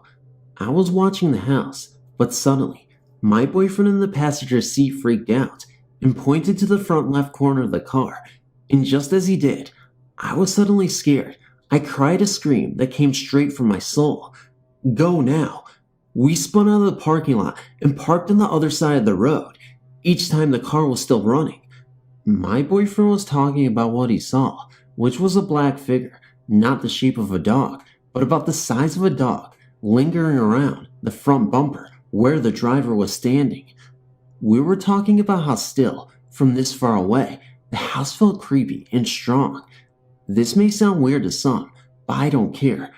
I was sitting in the back seat on the right side, the side of the car that was facing the woods. Suddenly, I got this creepy feeling that something was outside the window. I knew it was watching me. In the front, my friends were talking, and just as I was turning to look out the window, in a split instant, my boyfriend, the passenger, started freaking out, screaming the driver's name, and to start driving.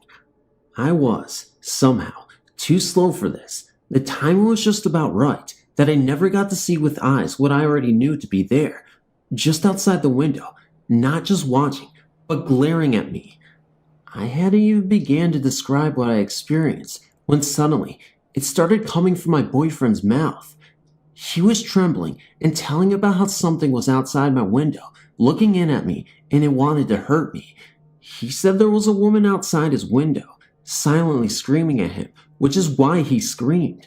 I started crying and going into near hysterics because what he was describing was what I felt, and at the height of my terror, he was the one who freaked out. It was one of the most horrific paranormal experiences I've ever had. He said he could clearly see her, and that it looked like the female was bleeding a lot, and that her clothes were from the 1800s. The last time I was there, October 31st, it seemed like respectful party people had taken up part-time residence in the house because furniture had been all moved to one room, and there was no further damage to the house. I later found out that several of my friends went later, and the house is now inhabited by a cult of some sort. They have told me that they spoke with someone. Whatever the case, I don't think I'll ever go back at night. There's something there that is anchored with me for some reason. I'm still looking for history to figure out who the woman and man were outside of my car.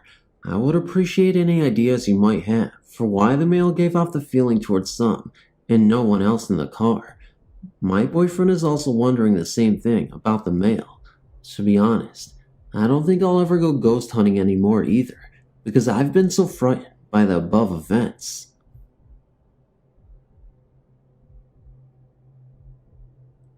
Well, I know loads of people send in stories about graveyards, and they never sound true, but this one I encountered was so scary, I didn't want to go out of my house for 5 months.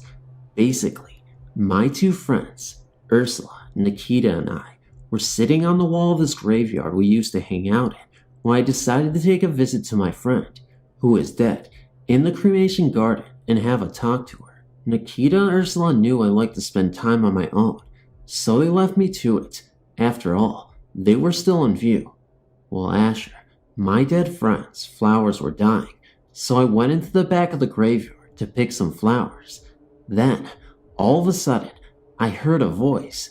I thought nothing of it at first, just a hush cooing in the background. I presumed it was some mourner coming to visit a loved one, but it started to get louder and more distressed. The person sounded Latin. They were getting louder and louder until it hurt my ears, and I had to turn around and tell them to stop. But then, when I turned around, nothing was there.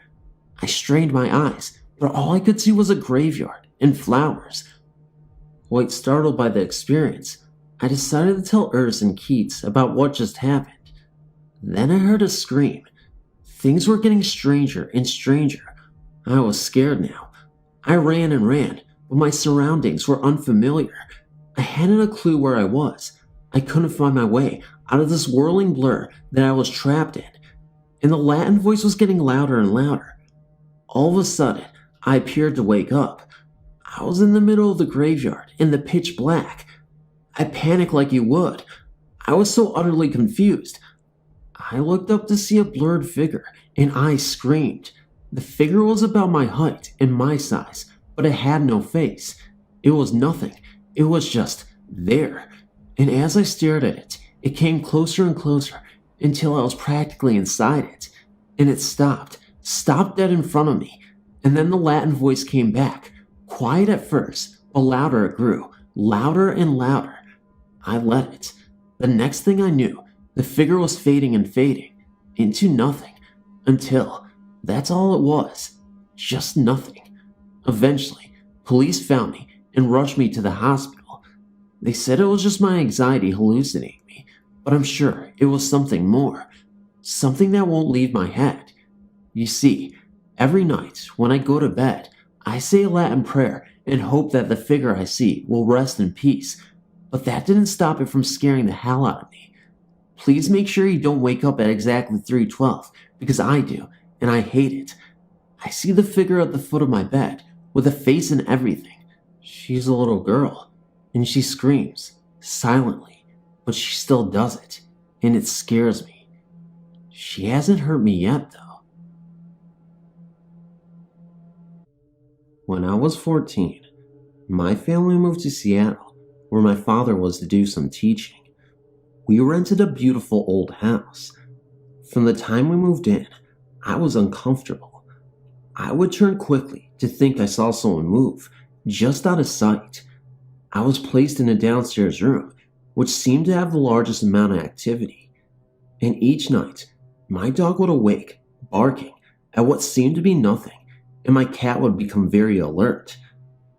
I eventually moved myself upstairs, into my baby brother's room, and he was sleeping with my parents. One day, while my father was away on business, my mother and I heard what sounded like a large box drop. We all looked around the house and found nothing to have made the noise. Because I was so scared, I asked to spend the night with my mother. I was to sleep that night in my brother's bed, and my brother would sleep with my mom. My mother and I were facing each other, me with my back to the closet. We said goodnight and turned out the light. A moment later, my mother bolted upright. Startled, I said, "What is it?" She told me to be quiet and reached into the nightstand for some mace. I turned to see what she was looking at. Out from the closet came light, as though someone had switched on a light. There was no light in the closet. We looked through the closet and through the house for 2 hours and found nothing. I remember my mom saying, "Don't worry, it's just a ghost. It won't hurt you." She was right. It never did, but I continued to feel uncomfortable and see what I think was a woman until we finally moved from the house. In another incident, in 1990, my grandfather was in a retirement home. He had several strokes and could no longer talk. His hearing was always bad, but had gotten to the point that he could no longer hear.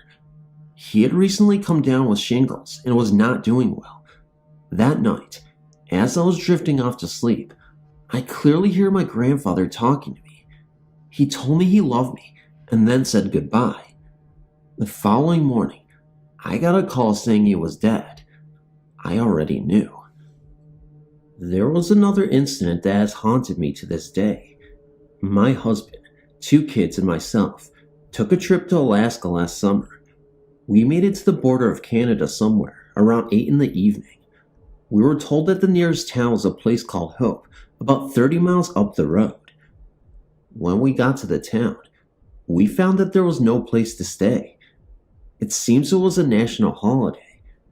A kind woman at a local hotel phoned the next town up the road to see about vacancies. She reserved a room for us, and off we went. We reached the Yale Hotel around 10 o'clock and checked into our room. I turned on the TV for the kids, and they watched the Family Channel until we were ready for bed. We turned out the lights and went to sleep. Sometime later, the TV awakened me. It had turned on by itself. What was showing appeared to be a sitcom. What was being said was far from funny. It seemed as though the voice was dubbed. What was said did not even match the mouth movements. It was a man smiling and talking to his wife in a kitchen. What I heard was a man with a rough voice, screaming. My husband had woke up with me and asked why I had turned on the television. When I told him I didn't, he asked that I turn it off. I accidentally switched channels, and when I turned the knob back, the show was gone. It was called Just Snow. It's funny, it didn't really dawn on me until the following day how very strange it was. I've never before or since had a television turn on to what was the Family Channel and have it spew profanities at me, but I guess we all at first. In my last and final instance, my family and I moved into our house last October. My husband and I had been looking for houses for some time. When we found this house, we loved it from the start. It was a good warm feel, and it really was the best house we could ever have. Shortly after having moved in, my husband and I compared notes and admitted that we were both having strange feelings. Creepy was the word we agreed on. We were both finding the closet in our children's room open. The door would stay closed sometimes, and other times you return to find it ajar or fully opened. My husband shared with me that he was outside doing some digging on the French drain. He had set down a piece of chalk he had found. He turned around to pick it up, and it was gone. On another occasion, my family and I were sitting on the couch. My husband asked me to smell my son's hair, and it smelled intensely of perfume.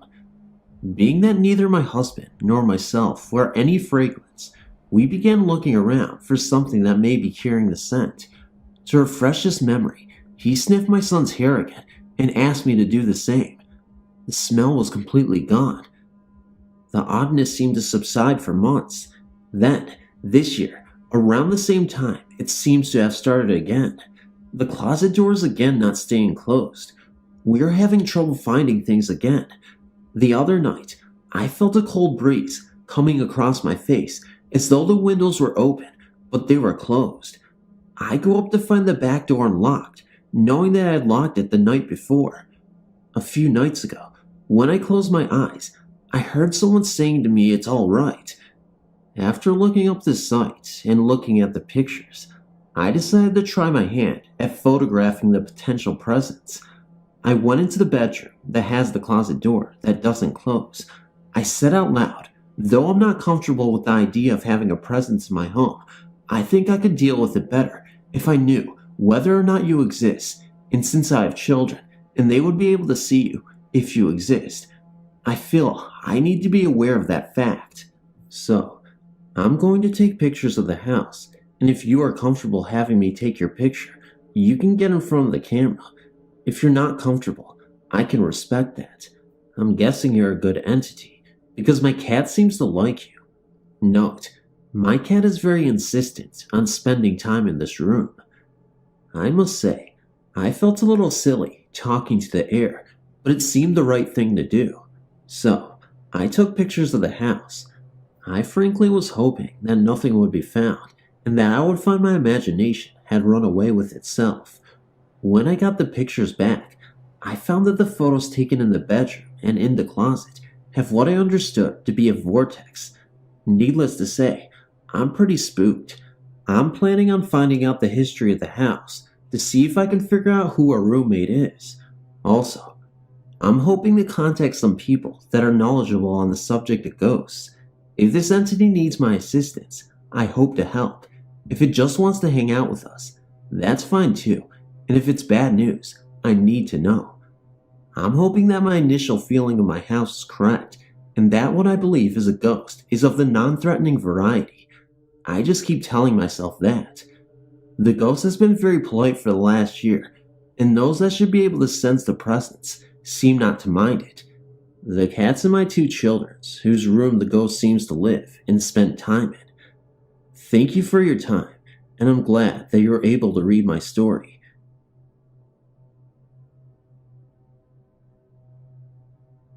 I grew up in a small town in central New Hampshire. When I was 18, one of my friends took me to a grave, which is located on the side of a road. The grave lies off the road, about 10 feet. The grave is that of a young boy named Miles Tyler, who died in 1811. He then told me about some of the experiences he had. I was a little skeptical of the stories. He had said that sometimes you will hear leaves and branches moving, and there is no wind. Also, branches will crack and break. He had also mentioned that if you left food out, it would end up unwrapped and partially or completely eaten, even unopened cans of soda. The next day, I was over to a friend's house and told him of the story, and he also admitted of hearing this and being true. So, we planned a trip up there with a group of friends. One of these people was a girl who was into the ghost and spirit thing at that time. She was into the Ouija board and seance stuff. We arrived there about 11 at night, so this way we wouldn't have any traffic or intrusions by passerbys. The girl and her friends started to try and communicate with the boy who was buried at the grave, while the rest of us watched intensely. There was one person there who was mocking the whole thing, and definitely was a complete non-believer and had no respect for the dead whatsoever. They had made contact with the boy within 2 or 3 minutes of trying. The spirits they were talking to was getting aggravated at the person who had been mocking him. I at that time didn't know what to believe. I just kept watching, my eyes glued on the ever-moving oracle. Soon, we all heard the leaves and limbs rustling in the woods around the grave. We all started to get nervous, while the person who had been mocking this whole event picked up his own pace. This just made things go completely out of control. Now, we could definitely hear the branches breaking, and it started to rain. Suddenly, the guy who had been mocking this whole event was staring at the headstone in complete fear. That's when we all noticed that it had moved. It had tilted to the left at least 2 to 3 inches. That's when we all decided to leave. Me and 2 of my friends jumped in my truck to leave. It wouldn't start. I tried for what seemed like forever, still scared out of my mind. I jumped out of the truck and told my friend to get in the driver's seat. I got out and started pushing the truck down the road. Within 50 feet, the truck started and the rain stopped. So did the wind. We left and never looked back. I haven't been back since. We all stayed up until daylight, and I dropped him off and went home. We were all shaking up by this, and we didn't even talk about that after. That morning, I told my mom what had happened. Funny thing is that she did not say that she didn't believe me, but just chose to say, I hope you have learned your lesson and don't go back. I'm sorry for the lack of names, but didn't want to involve anyone without their permission. I now live out of state and have lost track of most of them.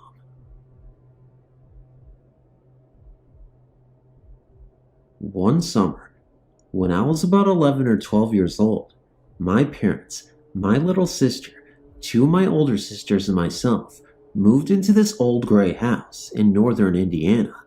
It had a cement sidewalk that went around to the back of the house, and at the back of the door, there was a date and 2 footprints and a handprint. The date was about 1812, if I remember correctly. It has been at least 10 years since this has happened. Anyway, right before we moved in, my 2 older sisters wanted to stay the night at the house, so they did. They felt real uneasy after being there for a while. They sat on the floor, back to back, wishing they hadn't done this. All of a sudden, they heard a loud banging noise coming from the basement. They called the police from the neighbor's house. After the police checked everything out and found nothing, they left. Once again, my sisters, still scared out of their minds, sat on the floor. They heard it again. So once again, they called the police. They showed up and stuck around a while to see if maybe they could hear it. About 15 minutes or so later, they heard it. One of the police officers told them that it was just an old furnace in the basement making noises. My sisters had a good laugh and finally drifted off to sleep. When we finally moved in and settled down, I wanted to really check the place out. In my room there was a walk-in closet about 12 feet in length, and on the left side inside the door was a smaller door that we assumed led to the attic.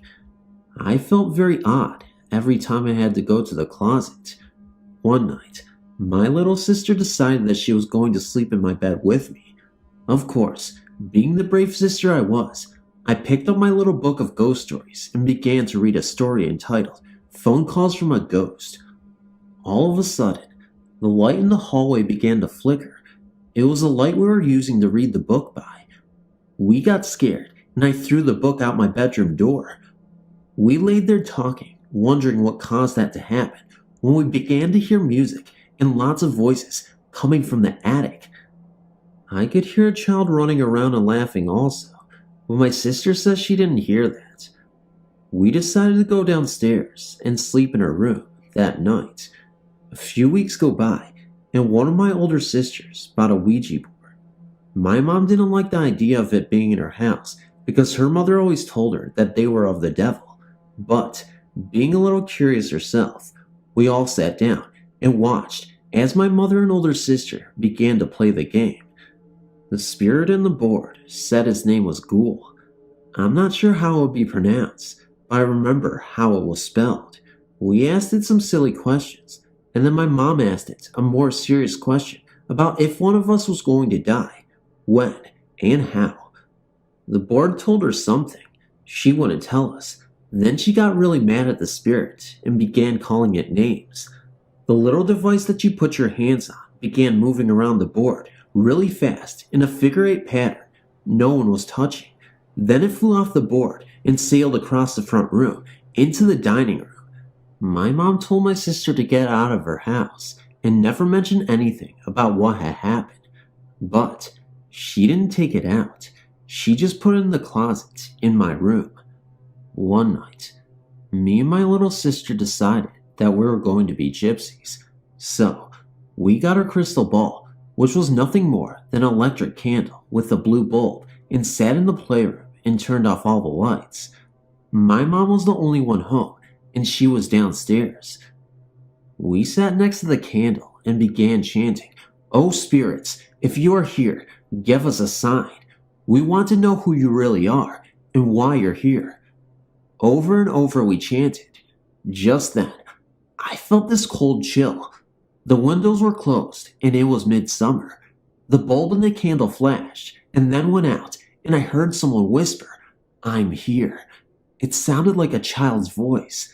Then, the hall light flashed twice and then stayed on for about 5 or 10 seconds and went out. My sister and I ran down the stairs, across the dining room and into the front room to where my mother was sitting, reading a book. We asked her if she flashed the lights just now, and she said no. See, my mom can't walk very well. She can't run or walk fast either, so she wouldn't have been able to get to the stairwell, flash the lights, and get back to her seat in time before we made it down the stairs. She didn't even notice the lights flash. Needless to say, we didn't go back upstairs. The next weekend, I stayed with my friend Robin. I didn't see anything about what was going on in our house. My mom and little sister were home alone. During the night, my sister woke up because she heard a woman scream. She ran to my mom's room and woke her up and told her. Mom called the police. They showed up, checked everything out. Nothing. After my mom got her calmed down and they both fell asleep, my sister heard the screaming again. So, once again, Mom called the police. They still didn't find anything. I wanted to find out why all this crazy stuff was happening, so I began to ask around. A few of the neighborhood kids got together and helped me find out. Of course, they thought my sister and I were crazy. Then my friend Erin talked to a lady at the library. She told Erin what happened, and then Erin came home to my home to tell me. We were standing outside the house, on the side where my room is below the window, in my walk-in closet. She told me that there was a mom, dad, and child who lived here a long time ago. One evening after school, the little boy was up in his room, which was the same room I had at the time. The mom was standing in the hallway, talking to him, when the dad came home. He was drunk and told him to come down. She looked at the boy and told him not to come down. He could hear his mom and dad yelling, and then all of a sudden, he heard his mom scream, and she just kept screaming. He ran down the stairs and into the kitchen. There was blood everywhere, and his dad was still stabbing her in the chest and stomach. He turned to the boy, and he said, "You're next." He ran up the stairs and locked himself in the attic. The dad took the mother's body and went down to the basement. In the basement, there was a little cubbyhole in the wall. Inside that hole was another hole. He put her in the second cubbyhole and went after the boy. He kicked the attic door open, and when he found the boy, he began stabbing him, little at a time, just enough to make him bleed a little bit. The neighbor heard the boy's screams and called the police. The dad took the boy, still screaming, and went down to the basement and climbed into the second little cubbyhole and finished killing the boy. He then took his own life. After Erin finished telling me the story, I looked up at my window, and it was like I was looking at a family photo. I could see the mom, dad, and boy looking down at me. She was wearing a whitish sweater. The dad was wearing overalls and a plaid shirt, and the boy was wearing a pair of overalls and a plain t-shirt. They looked happy. Then I looked at Erin, who didn't seem to notice them, and then I looked back, and they were gone. After everyone went home, and I could sit and tell my mom about it, who didn't believe me anyway, I began putting things together. The child's voice in the attic, the woman screaming, the banging in the basement. I know it could have been of the furnace. It was the middle of summer, and there wasn't a need for a furnace to be on, so it wasn't in use. I still had the visits from the family, but nothing as bad or as horrible as what they went through when they were alive.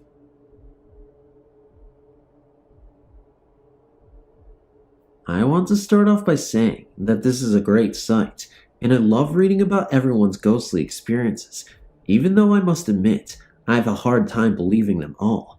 There's some stories that you can just tell that the person writing it is a kid with an overactive imagination.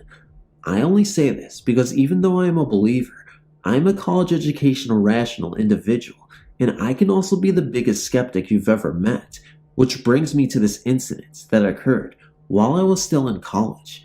I just want to stress to everyone that's as skeptical as I am, that even though this experience sounds extremely unbelievable, that this is true and it really did happen. I know that this is long, but bear with me. I want to make sure I didn't leave anything out. This experience happened one late night in October in 1994. I was a junior in college at the time, and had very little free time to do anything because besides class, I also worked part-time and was very active in my fraternity.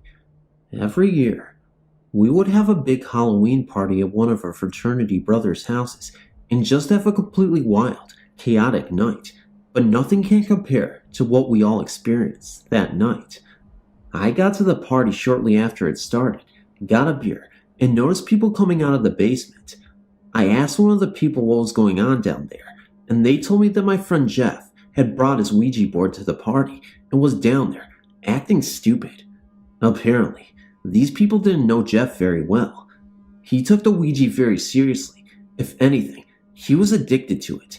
He constantly used it and kept people in close contact with a spirit named Jack that he contacted through the board.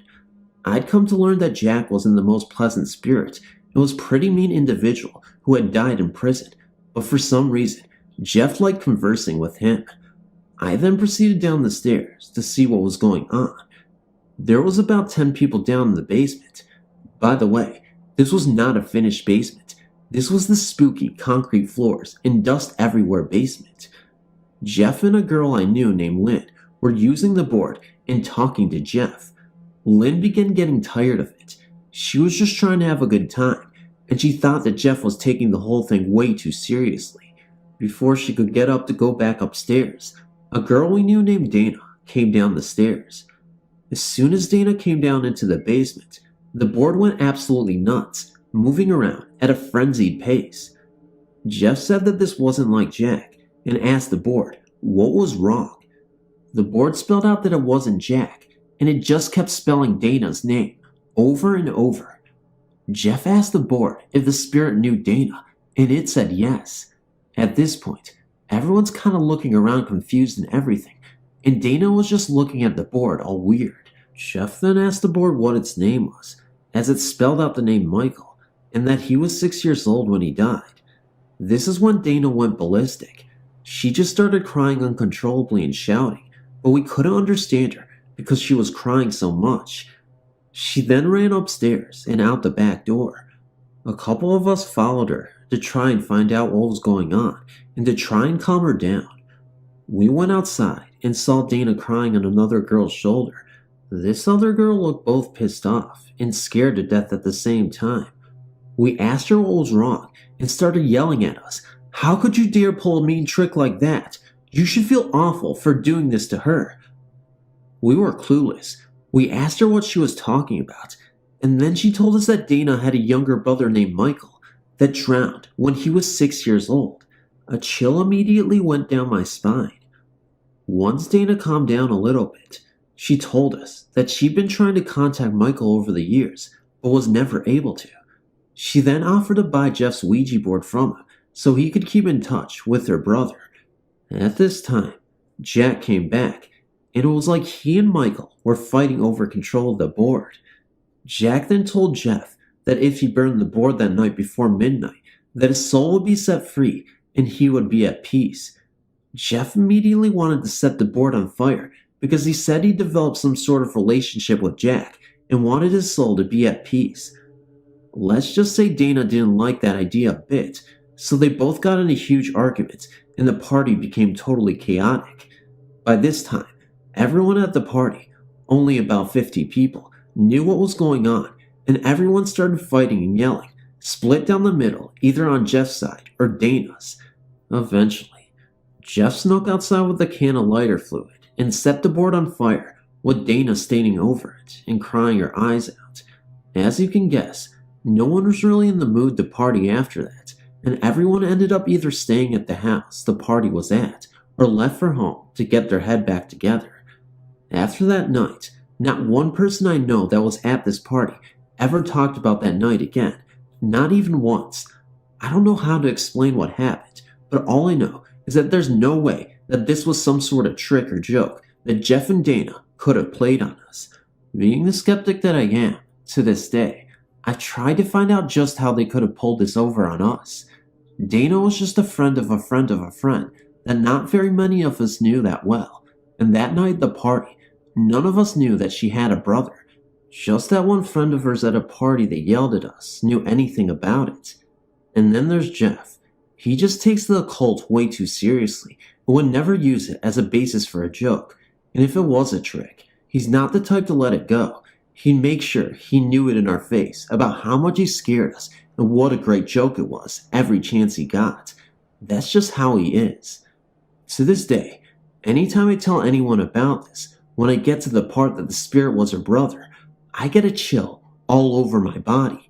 Words simply can't describe what it is like being that night and what happened, but I'll never forget about it. I can remember it was just like it was yesterday. If anyone wants to write me about this or anything, feel free to. This actually began here in Lazuka, the capital of Zambia, back in 1983 when I was a young girl of 5. For some reason, I always woke at 3 a.m. on the dot, whilst living at our home at the time, and found myself walking down the hallway.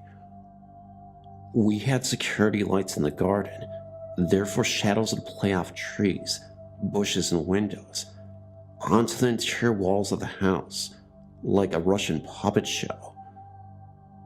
With a security guard present each night, I would think the shadowy shape of a man appearing or disappearing suddenly was simply that, our guard doing the rounds.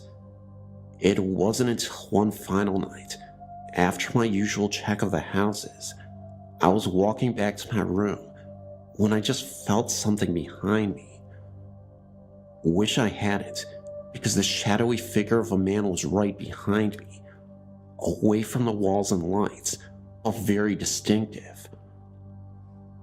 I was scared, but to be honest, looking back now, cannot even remember feeling evil, just curiosity.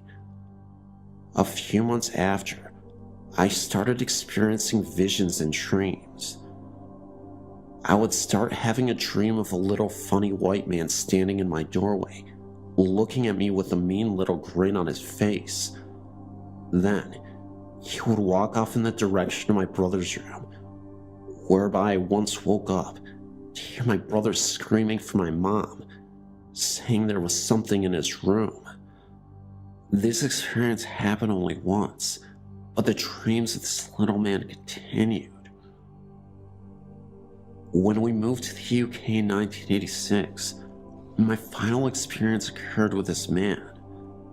I heard my name being called from downstairs. When I reached the top of the stairs from my bedroom, looking down into the pitch black, and feeling utter malevolence directed at me, I couldn't see anything, but it was the same sensation I feel when dreaming of the white man. Let's just say at the age of 11, I had the good sense not to investigate. After that, I stopped experiencing little white man, but I feel I became susceptible to other things from then on. Our house in the UK is set on what was once the Beanoak Estate Farm. It's said that a mass grave of 1800s cholera victims lies within the vicinity of our estate, which could explain the experience, and not just for me. Our cat would get spooked, and my mother was terrified one night. Our cat would suddenly sit up and stare at the corner of the room, or the doorway, or an armchair, and suddenly start to growl and raise his hackle. Then he would move his head as though watching something walk through the room. It frightened me one night when he sat up from my lap and dug his claws into my thighs. The growling reached a crescendo, as though he was going into battle with another Tom. I got so spooked, I left the room and went upstairs. My cat had left via the cat flap into the night. He wouldn't come back until the morning. What really spooked me the most was, this also happened during the day one February morning. I can handle the nighttime frights because of the sense of normality when the sun rises. But when you are invaded during the day, all your security is shattered. My brother and I both experienced what is now learned as sleep paralysis event at exactly the same time, one night. Both of us also witnessed just before a sudden flash of brilliant blue. For two people of differing sexes to experience exactly the same time makes it disturbing, and we still discuss it today. My other experience of sleep paralysis was when I was fully awake. Lying on my tummy reading a book on my bed, I suddenly had the overwhelming terror swamp me from my feet upwards, and I couldn't move. Then, at the foot of my bed, I could feel as though someone was taking a step onto the mattress between both feet. When I could finally move, I turned around to see an indentation of a foot where the sensation was. Thank you for taking your time to read my experiences, for that is all I can call them.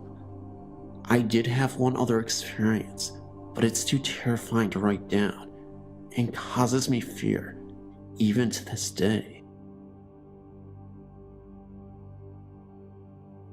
When I was 6 or 7 months pregnant with my son Anthony, I had a terrifying nightmare. I believe this nightmare was a portal to the afterlife, that what I saw was in fact a ghost trying to communicate with me. Every night I would sleep with the bedroom door half open, and also had the hallway light on, just because of the weird and bizarre events that would occur in this old home. I'd always thought I'd hear laughter during the day, sounds of doors opening and closing, and other little things that made me convinced my house was haunted. One evening, I swore I saw a small dark shadow figure float into the kitchen from my bedroom. It happened so fast, I didn't have much time to process it. My nightmare was very similar to this experience. I was convinced that I woke up in my bed before. At least at the time I thought I was conscious. I was glued to my bed, couldn't move at all, virtually paralyzed. I started hearing strange noises, like a gargling coming from the hallway outside of my room. I remember struggling to open and close my eyes. All of a sudden, I was able to focus my eyes and move my head where I could see that the door was open. I saw this little girl standing in my doorway. She was a black shadow from 5 feet away from my bed. She approached closer to me, all while I was still paralyzed and couldn't move. The black shadow whispered, "Don't be scared, I'll be home soon." That's when I woke up, sweating and screaming. Even after realizing it was a nightmare, I could still feel the presence of the shadow in that house. The same girl from my nightmare. I thought it was a bit ridiculous, because I knew at that point, my mind had just conjured this up in my head, even with all the previous signs of ghostly activity. What's even weirder, a few days after I received a call from my sister, she was very emotional because she announced to me that she was having a child. The reason why my sister was so emotional was because she had tried for years and years to have children, and she was never able to. Her doctor even told her that she was never going to be able to produce a child.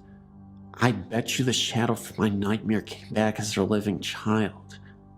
I was never able to find out the history of this house or who lived there, but I can bet you that the little girl used to, and she told me that she was coming back to life. I've noticed that you don't have any ghosts listed for the University Calgary residences in Calgary, Alberta. I had a strange experience in the residence tower called Randall Hall. I'll give you some brief information. There are 2 identical towers, plus some apartment-style residences that were built in the late 1960s when the university was founded. They're both 7 stories tall, with a central communal lounge and 3 hallways radiating out like spokes. Each hallway has 11 rooms and a bathroom. Originally, they were built as a female dorm and a male dorm. I spent 3 years of my university living in Randall Hall. The room that I shared with my roommate was in the co-ed hallway of the 6th floor of Randall. This kind of applies because we shared all facilities with guys. Toilet stalls, urinals, sinks, and showers were all communal. Think Ally McBeal. And we often had guys hang out in our room. Let's just say that there were quite a few of us engineers on that floor. I started the year living in room 661. One night, I awoke frequently, and I could have sworn that there was someone in my room, sitting in the chair at my roommate's desk. I passed it off as being asleep, but the next day I did ask my roommate, were there any people in our room last night? All she said was yeah. I thought that one of the guys had come in during the night. Weird. Anyway, a little later in the year, I moved into room 557, on the same side of the hallway, 2 doors down. We started noticing that in the common room, which was a large open area in the center of the spokes, one of the elevators would often come up to our floor on its own accord, open, close, then go back down to the main floor. Sometimes it would stay on our floor with the door open for almost an hour before going back down. My real experience came during reading break. I guess your guys' equivalent to spring break, only we have ours in early to mid-February, and most people leave, because the skiing's awesome in the Rockies, only a few hours away. In our hallway, the only people not gone was me, my roommate, the girls across the hall, and the girl at the end of the hall, on our side by the fire escape.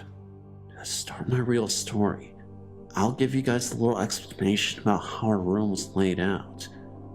If you walk into the door from the hallway, there's a closet on each side that extends about 2 feet into the room, that goes all the way to each wall. No doors in the closets. The room is approximately square.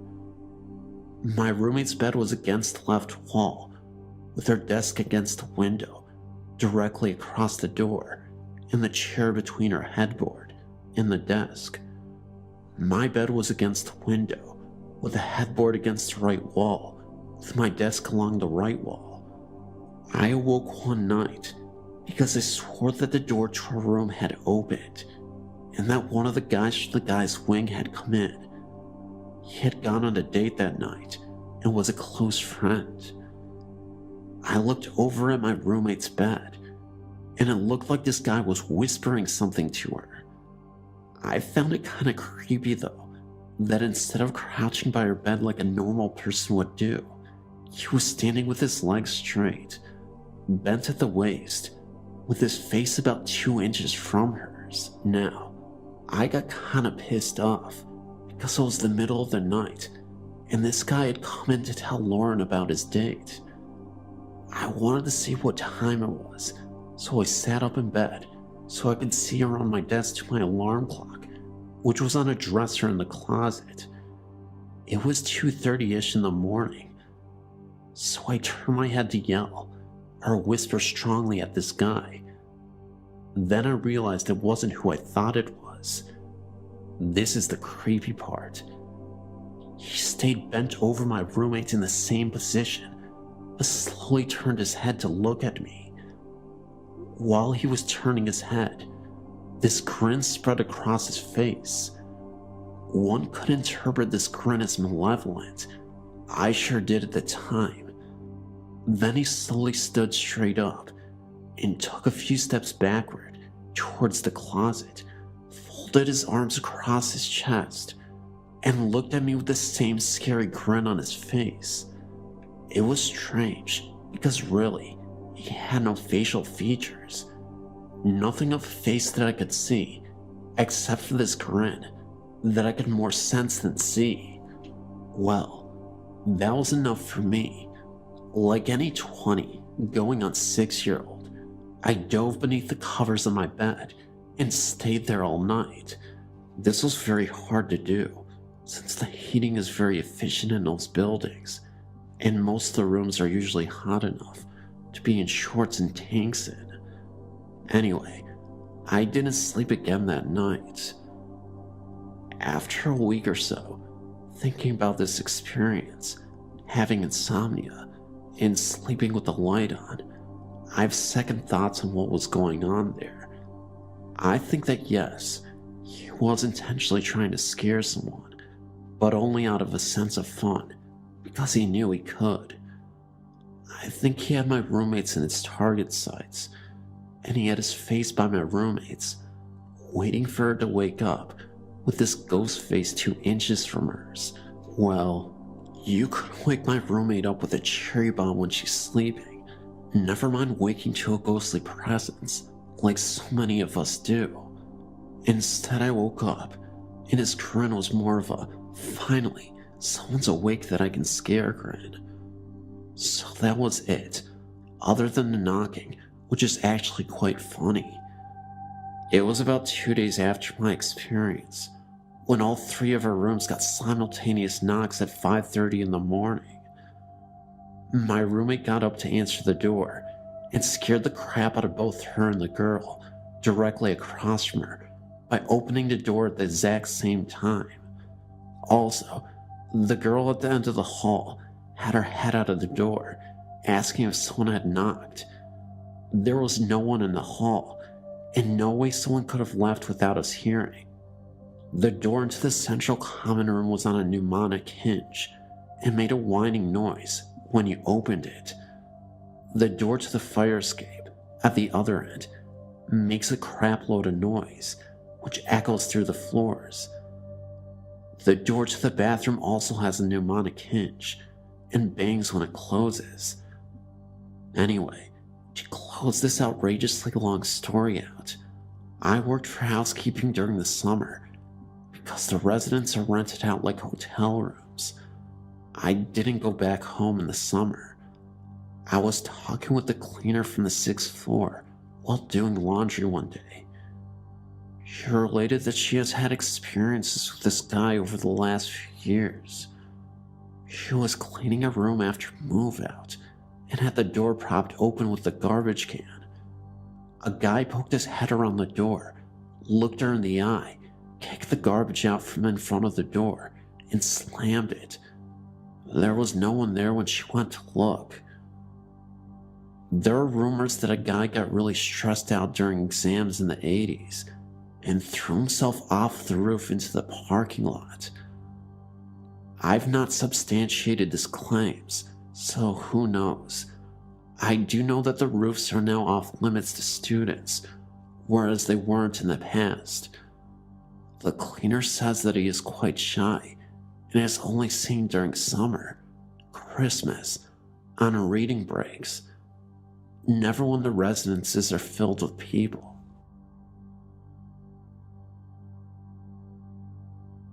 This isn't the first time I've told someone this. Normally people don't believe me because I'm only 14, but I swear that everything I'm about to say is the honest truth. My first experience happened 6 years ago. My friend was sleeping over at mine. We couldn't sleep, so we were just talking in the dark. Well, it wasn't that dark because I had the curtains open. I remember it being a few minutes past midnight. I also remember thinking my friend had stood up because there was a shadow on the wall opposite us, but she was still lying down. But she too had seen the shadow. It had no features and was only head and shoulders. It was where my light switch was. We both looked outside to see if anyone was there. Nothing. So we started to really freak out and closed the curtains as quick as possible, and when we reopened them a few seconds later, it was gone. I have no explanation for this. I definitely wasn't dreaming, and neither of us had imagined it. Later on that year, I was alone in the house watching a video. I stopped the video to get something to eat downstairs. When I came back, the video had been took out from my video player and was on my bed. My next experience happened maybe about 5 or 4 years ago. I was on the computer, and I was the only one in the house, as my brother was out, and my mom and dad were out working. I didn't have any music on at the time, and the TV wasn't on either. Basically, things were silent. I heard this voice coming from downstairs calling my name. It was definitely a woman's voice, maybe in her late 20s. I wasn't sure at this time. I really started to freak out. It lasted for around 5 minutes, and then it stopped. The next couple of times I heard it really scared me. The last time I heard it, I was home alone again. The TV was on mute, and I was on the computer again. The voice came from right next to me. It shouted my name into my ear. It shocked me so badly that I actually screamed so loud that the people next door heard me. Since then, I haven't heard it, but recently, I've been hearing music playing in and outside of my house. Also recently, things keep happening in my room. Like I keep feeling cold spots, and a lot of the time, I feel like I'm not the only one in the room. It's really scary. Plus, my TV has been on mute or changed channels when I'm nowhere near the remote. It scares me a lot. It shook me up so bad that I hate being alone in the house.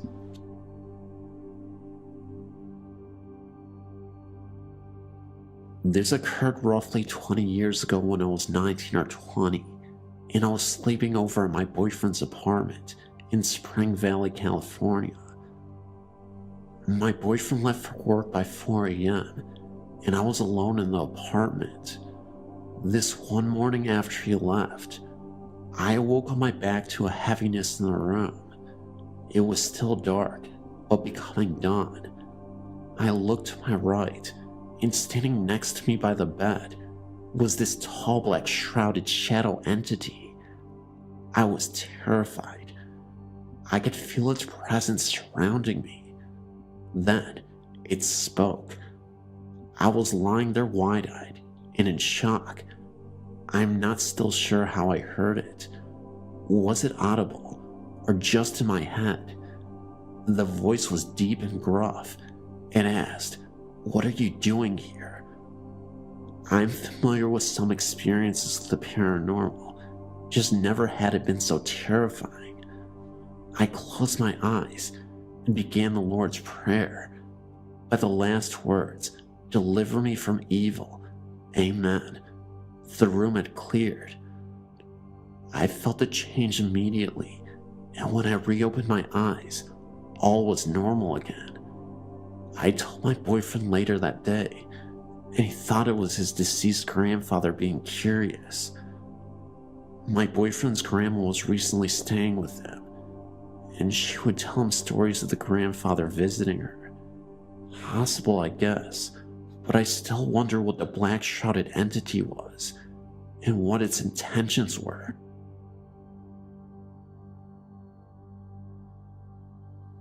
For many years, I had a gray cat named Kitty. Kitty didn't like many people. She mainly only liked me. She always slept up against my legs at night, on the outside of the covers. She loved to be close to me. After she died, I was absolutely miserable. I missed her so much. After a few days, I started getting a glimpse of her walking around the house, out of the corner of my eye. I didn't say anything to anyone for a while. One day, my aunt said that she didn't realize that we had gotten another cat after Kitty had died. I told her that we didn't have any other cats, or any other pets for that matter. She was absolutely convinced that she had seen a cat walk across the doorway in our living room. One night, just as I was going to sleep, I felt Kitty jump up onto the bed and cuddle up against me. I could feel her pressing up against my legs. I tried my best to convince myself that it was just my imagination, but my husband felt her jump onto the bed also. Over the years, She has gradually stopped coming around us so much. She still shows up whenever I'm upset or sick. I guess she just likes to comfort me, just like she did when she was alive.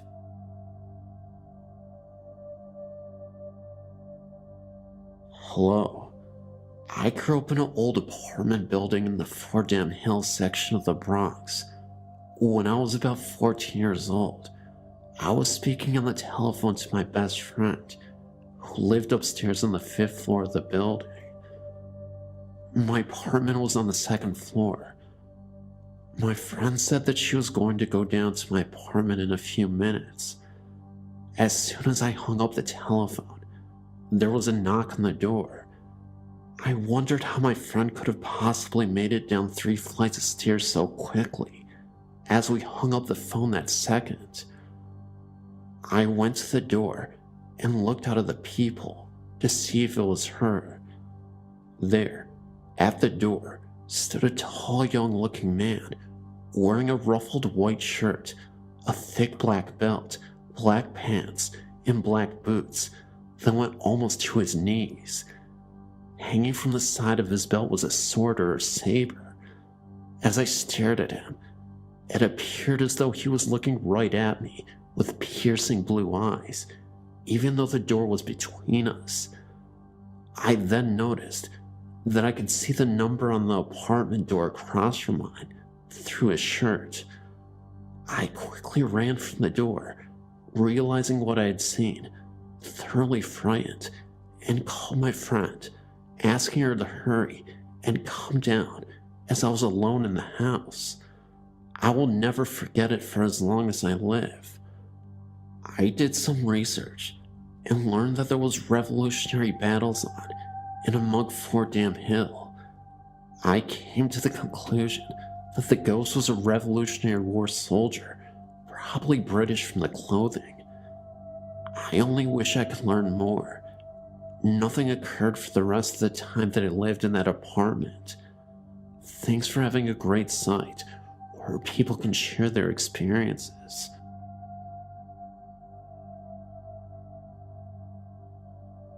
Like a lot of people, I've had friends and family members pass away. One of my best friends was John, who died from pancreatic cancer while still in his early 30s. Many years later, I started a habit while praying. I asked God to help me always remember my friends and family who have passed away, who influenced me, and who are a big part of my life. Then I think of their names and say them silently in prayer. About a year ago, our friend and family priest passed away, and I attended the funeral mass. As I was kneeling in the pews, I felt someone beside me. I looked to my right, and there, plain as day, was John. He was there for only 2, maybe 3 seconds, and then disappeared. I shook my head and looked again, but he was gone. I hadn't thought about John at all that day, and I may never know why he decided to show himself. I know that God puts people into your life for a reason, and I know that even after they are gone, they're always with you. I love you, brother. Thanks for the visit. I met my first ghost when I was 4 years old, in the bathroom of the first house I can clearly remember living in, and ever since then, I've been chased by them. The first ghost was a young boy in overalls and a button-down shirt and a straw hat.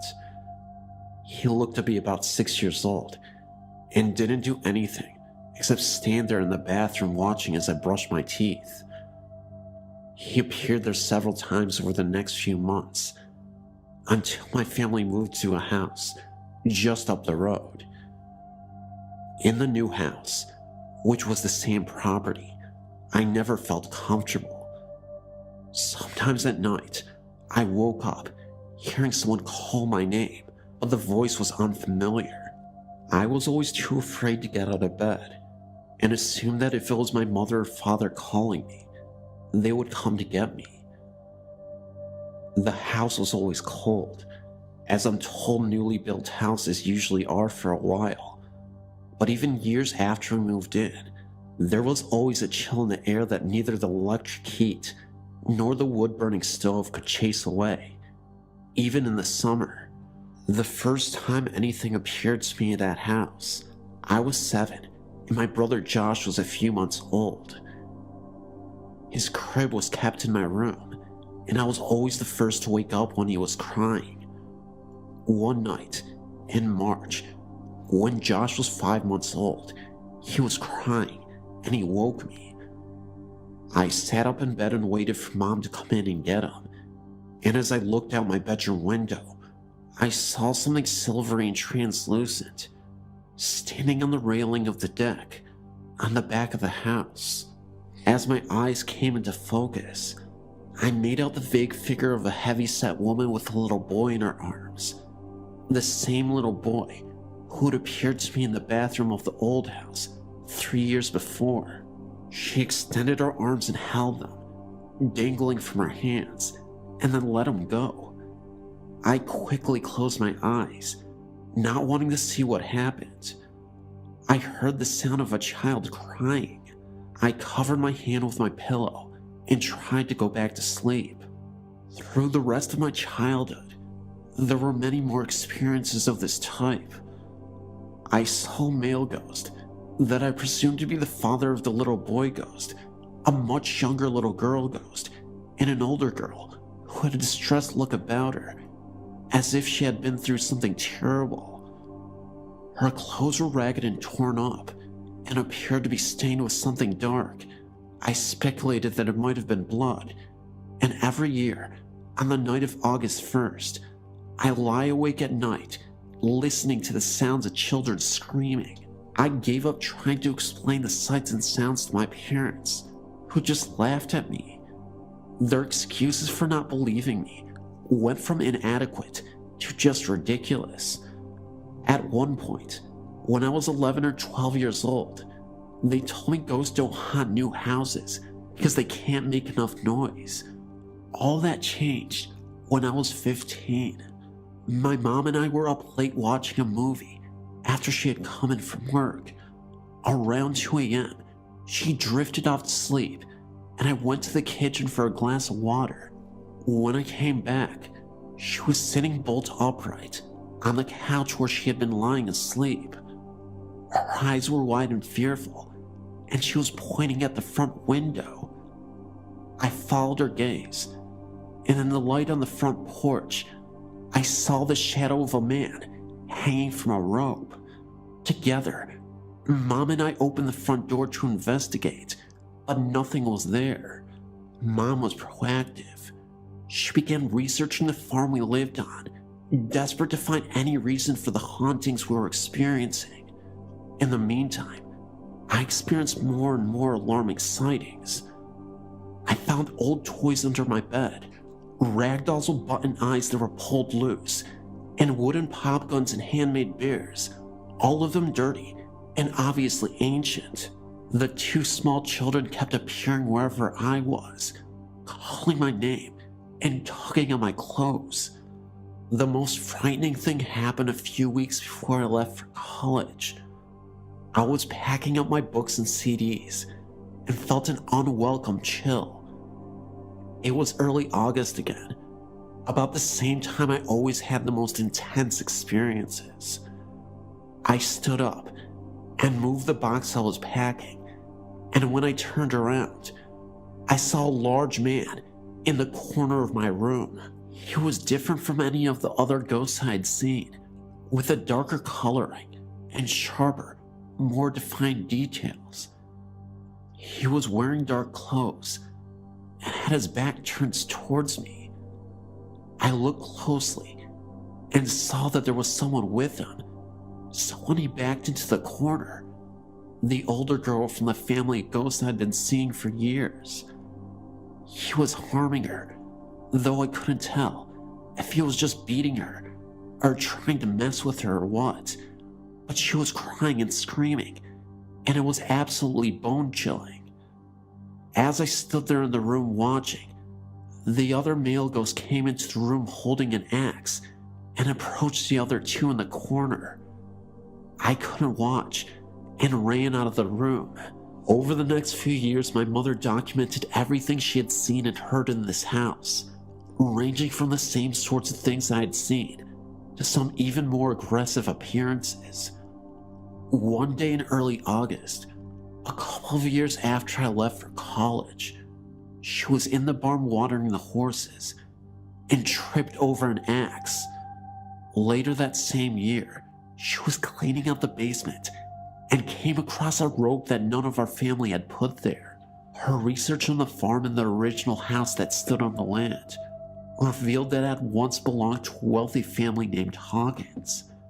The father, Thomas, was convicted in 1893 of the murder of a young man named James Logan after discovering him in his daughter Francine's bedroom. Thomas was put to sleep later that year. His wife Josephine and their 2 young children were killed during a tornado in March of the next year, and the property was sold at an auction the following August, a year after the murder of James Logan.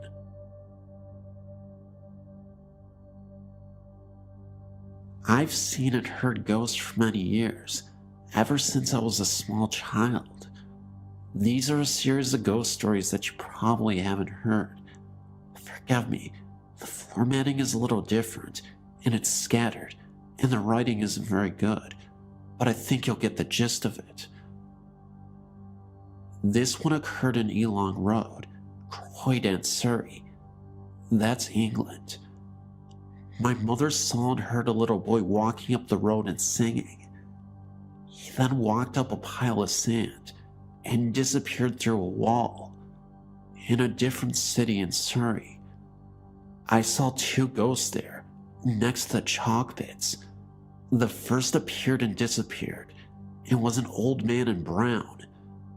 The second was younger, and he appeared and disappeared twice before my eyes.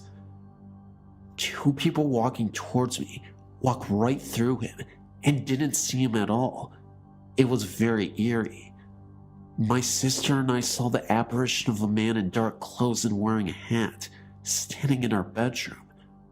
The room was cold and eerie. We were both very frightened.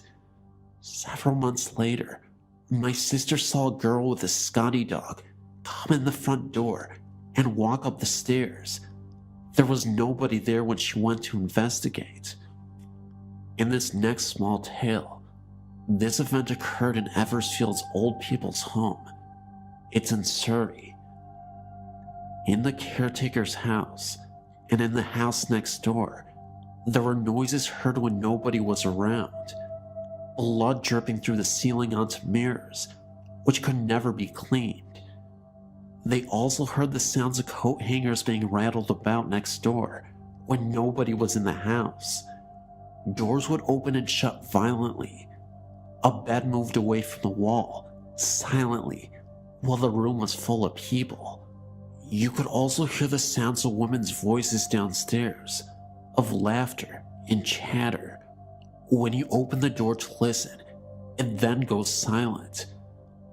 The lights swing violently as though there is a strong wind, but there is no wind to be seen, or felt for that matter. At the Reigate Parish School, now converted into houses and flats, the sounds of children playing and talking can be heard. I don't mean the voices of the children while they're still in school. By the time they leave, after hours, you could hear the voices of children still ringing. People have also reported piano playing as well as a tambourine. When they go to open the door, the playing stops, but the piano is reverberating. On the road of Wallfield Annex, Reigate Road, there's an extremely haunted house now, also converted to flats. The ghost of a man in period costume stands at the window on a full moon. I've had the privilege of staying the night at these flats before, and let me tell you, the ghost is a real thing. He's aware that you are watching him, and each night he gets closer to your bed.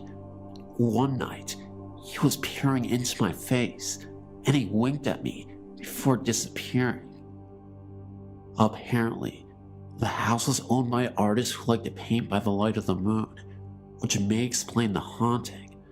There were times where my daughter had certain experiences as well. My daughter told me that she had a friend, a child, who visited her at night and stood at the end of the bed. Obviously, she's referring to a ghost. This house is a Gregorian mansion, and you can feel its history. It's a very spiritual house. I often dream of this house. Perhaps my spirit is there, even in life. Anyway, that's all my stories that I have to share.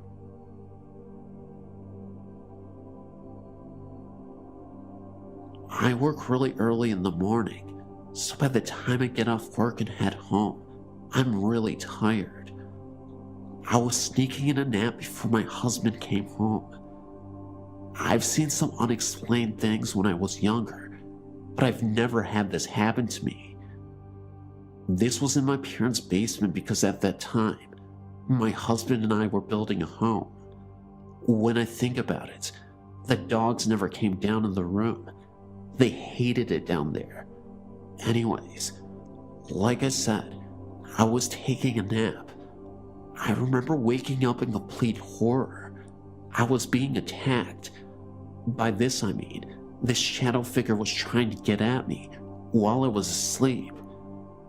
It started at the foot of my bed, and I was kicking my feet at it to get away from me. It then moved up right next to me. I could feel it trying to touch me, and that horrified me. Something about this thing was not right. I was still kicking my legs at it. I remember thinking in my head, no, no. I then sat up straight in bed and looked around. Nothing was there. My heart was pounding and I was sweating. I didn't know what to think. I still don't.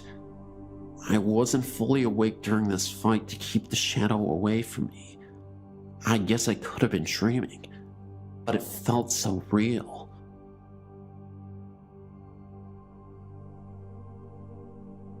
Living with a ghost is not all that bad, as my family and I have found out. We moved to our home in the Skyline Estates in 1991. At the time, we had our 3 and 1-year-old boys living at home. We started to get clues that something unruly was living with us when my wife and I started to hear our 3-year-old talking to someone in his bedroom. He told us that it was an older lady that came to talk to him. He stayed in that room for 3 years until we moved him to another room and put his younger brother in that room. The same thing started happening with the other brother. We have 2 younger kids who also stayed in that room once, and they all reported that an old lady had visited them. Oftentimes, the lady would speak through them.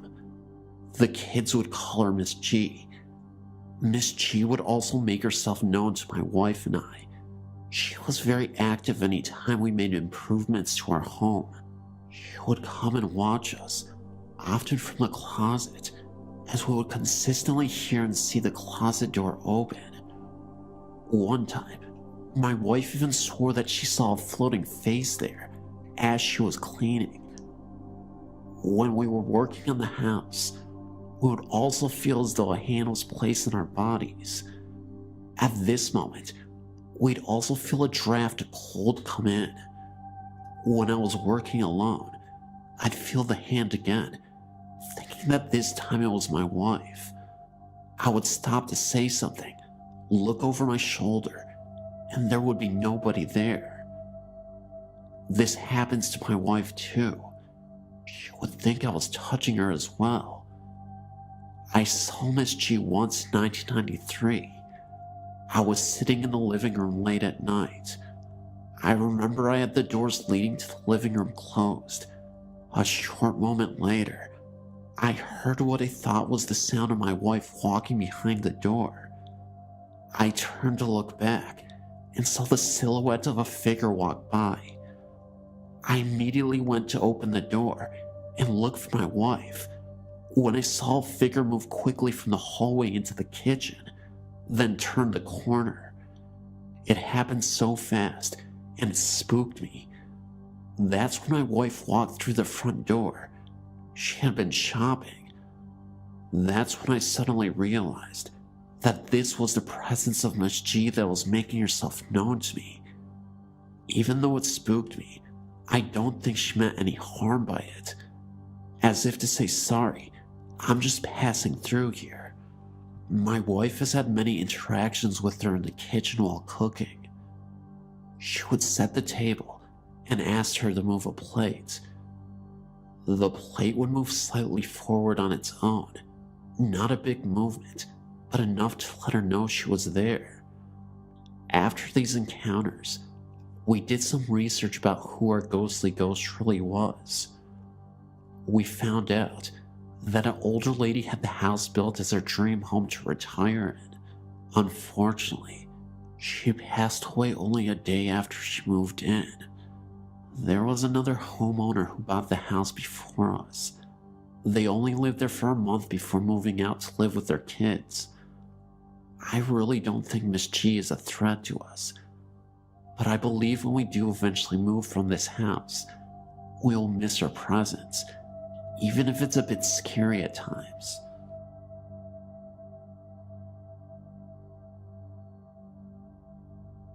My name is Stacy, and I reside in Brownsville, Texas, approximately 2 minutes from the international bridge into Mexico.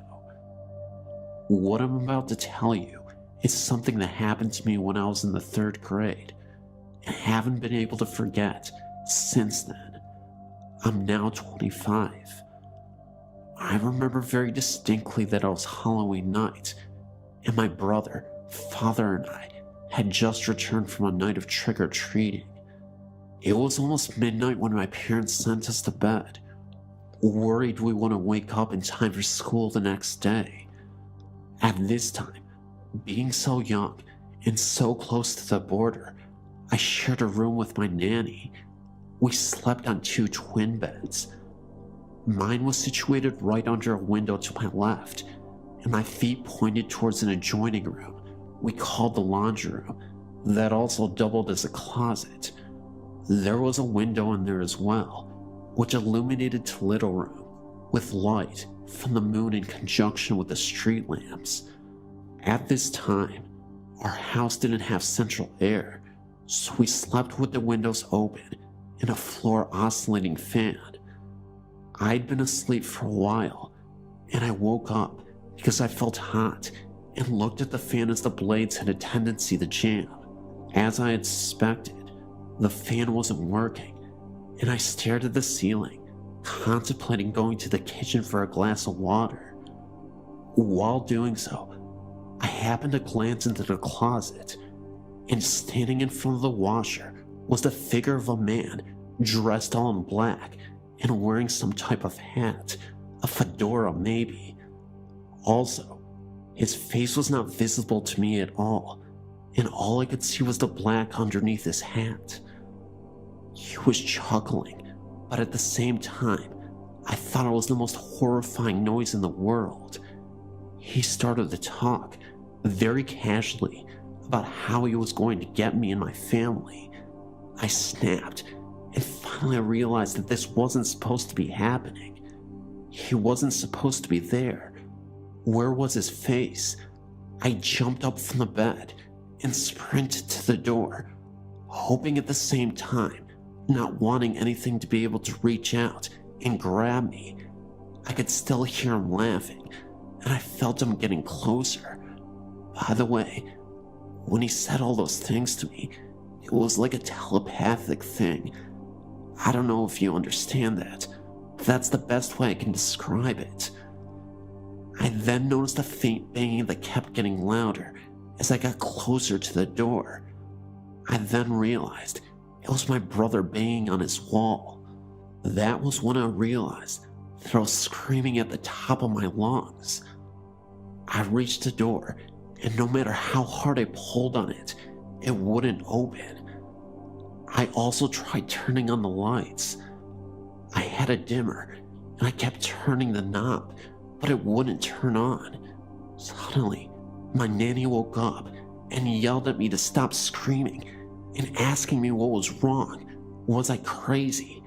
Then, just as suddenly as it had began, the laughing and the whispering and everything else stopped. The door opened and the light turned on. My parents had no idea what was going on because their room was at the other side of the house. My nanny still tells me that I was white as a ghost, and as soon as she touched me, I fainted. Needless to say, I was not able to go to school the next day.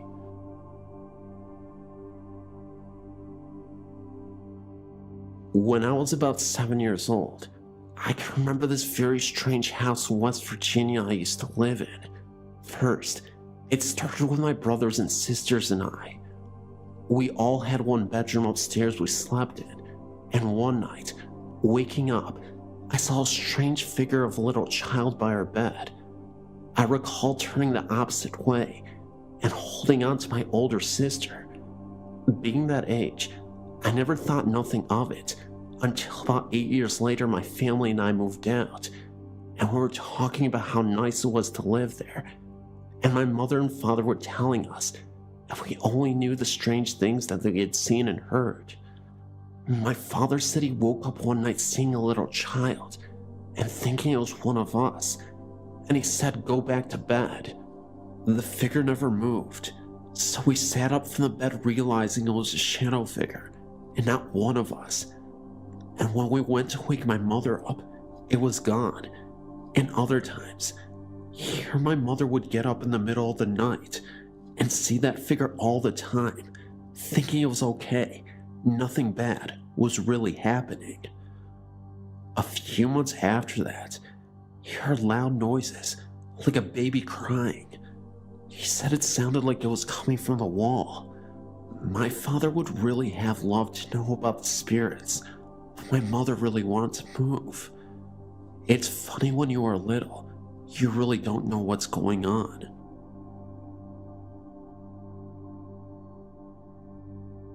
When I was little, I used to play outside a lot. In my country, the weather is really hot. So hot that if you stay under the sun for 5 minutes and then go back inside, your head hurts and you will see lights everywhere, for a while anyway. I always used to see figures that those lights would make, but I wasn't scared at all because I knew that the sun was making them. One day, I was outside playing with my brother, but it wasn't as hot to make your head hurt or see figures and lights. I saw a shape of a black dog walking or going somewhere, and then it disappeared. Well, the dog wasn't walking, he was just going somewhere. The figure was not perfectly clear to say that it was definitely a dog, but it really looked like one, and once I saw it, I didn't say anything because I was used to seeing things because of the strong sun. But as soon as I saw it, it disappeared. My brother said, "Hey, did you see that figure of that black dog that went by and disappeared?" I was shocked because I thought I was the only one that saw that thing. It was crazy. So that was a very strange experience. We both asked each other what the heck that was. We were very confused. I'm sure that the figure we saw was a ghost. When I was a small child, around 7 or 8 in the late 1950s, my parents took our family consisting of my sister and 2 families of cousins, and all their parents, plus 1 grandmother, to the UP in Michigan. The reason being for this was, there weren't enough bedrooms downstairs in the rented cabin, circa 1920s. That's where all the adults slept, and all of us kids were put in the sleeping bags up in the loft.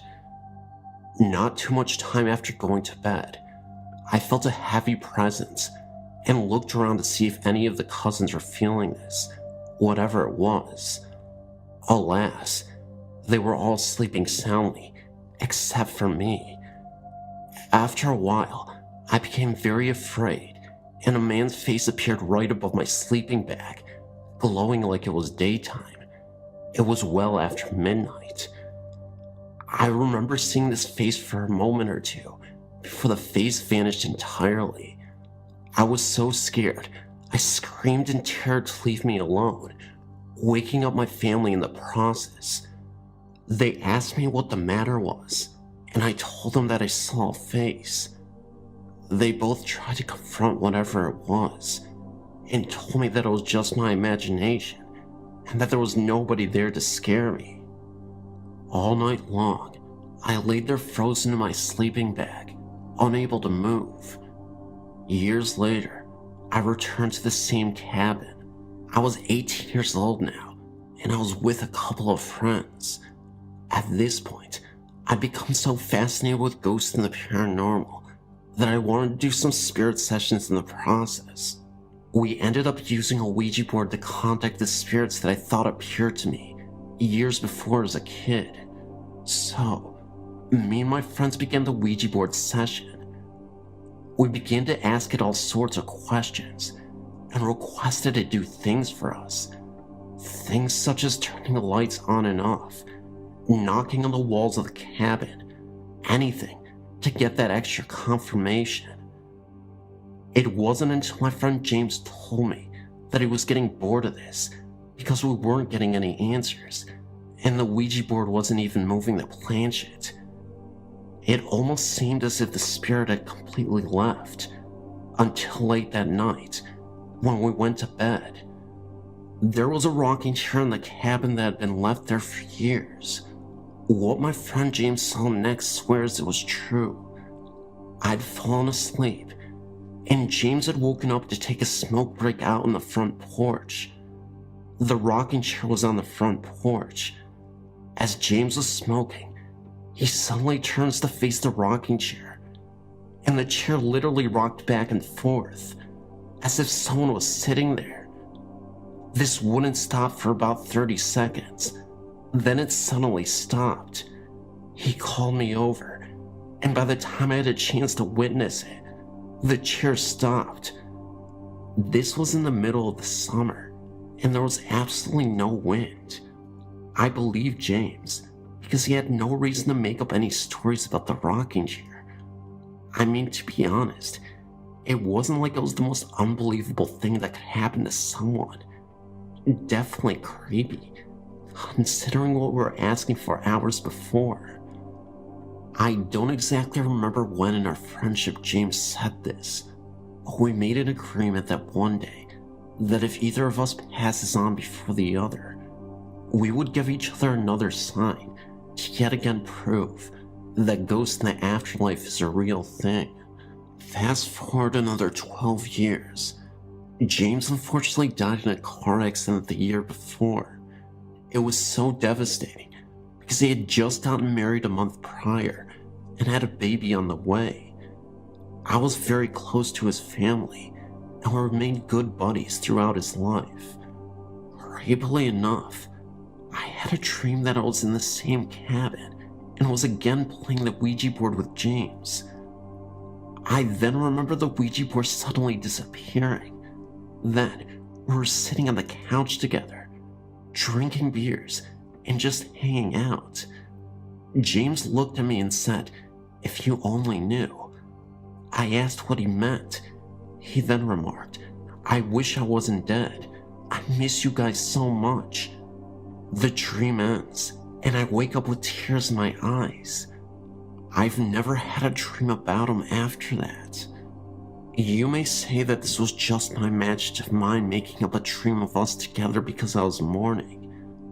However, I took it as a sign that maybe James was telling me he was still around. This was the only sign I had gotten from him, as in the waking world, I've never had any. I've also been back to that same cabin for many years after, and I never saw the rocking chair move, or that face ever again. Weird.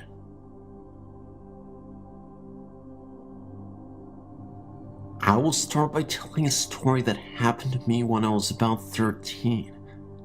It was very early in the morning, dark, as a matter of fact. I was half asleep on the couch in my living room, just about to wake up.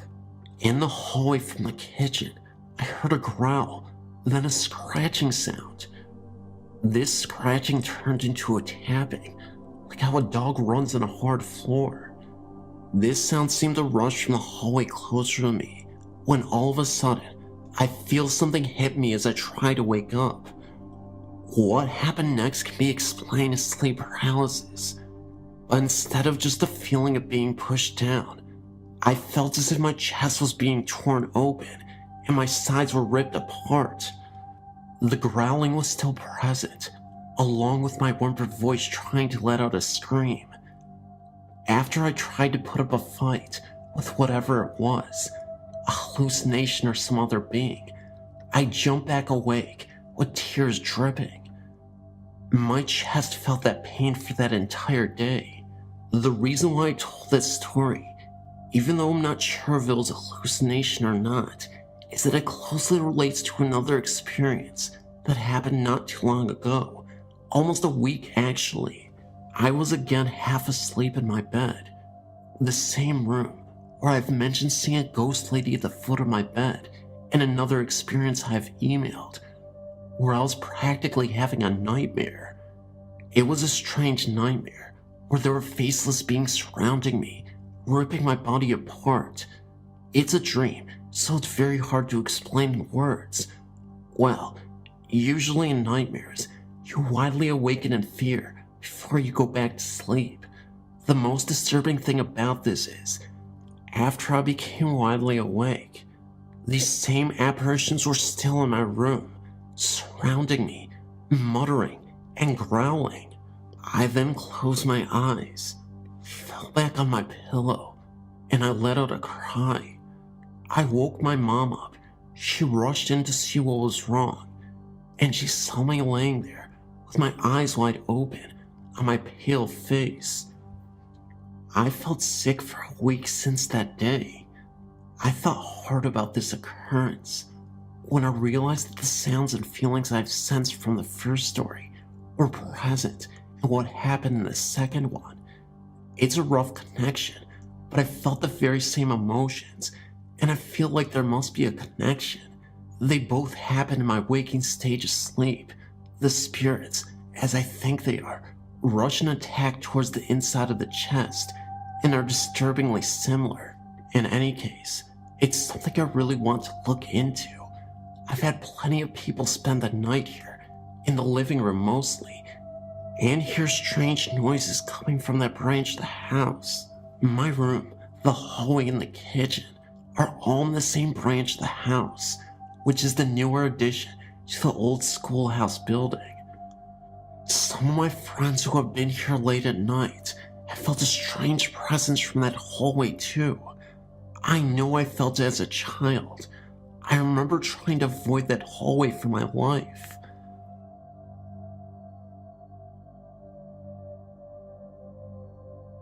I remember when I was a little girl, my grandparents owned a colonial farmhouse that had been standing for at least 150 years.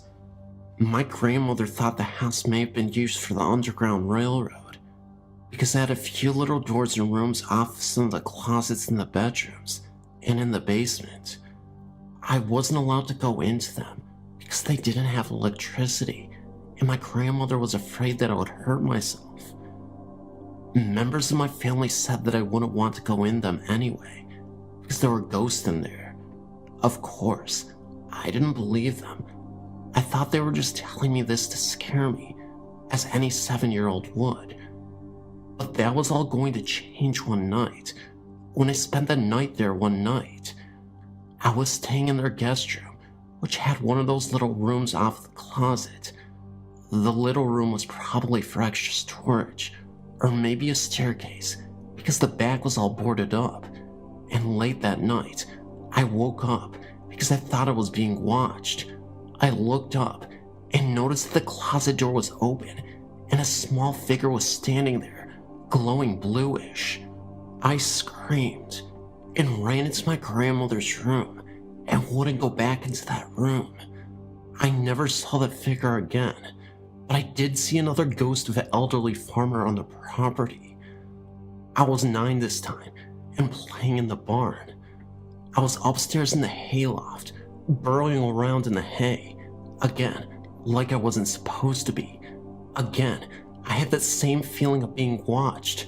I sat up and looked around, and in the corner, an elderly farmer was standing and watching me. At first I thought it was my grandfather, but then I realized that his feet weren't touching the floor. As soon as I noticed this, I screamed and ran out of the barn. There have been many sightings of him since then, including one of my brothers seeing him floating outside of a second-story window.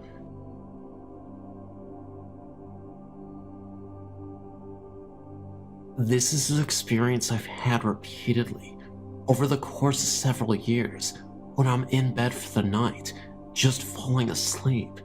Still, to this day, it tries to return, but I've found ways to avoid it or fight it because it scares the heck out of me. It's almost as if it were a dream, but I'm not actually asleep when it happens. I feel as if it is when I'm on the verge of sleep, but still almost awake, like just before your mind actually lets go and sleeps. There's a place in between, and it only lasts a second, but that's when this thing happens to me. I can only speak for myself. I don't know of anyone else who has experienced this, but I've heard stories. Also, whenever I remember this, it is always in slow motion.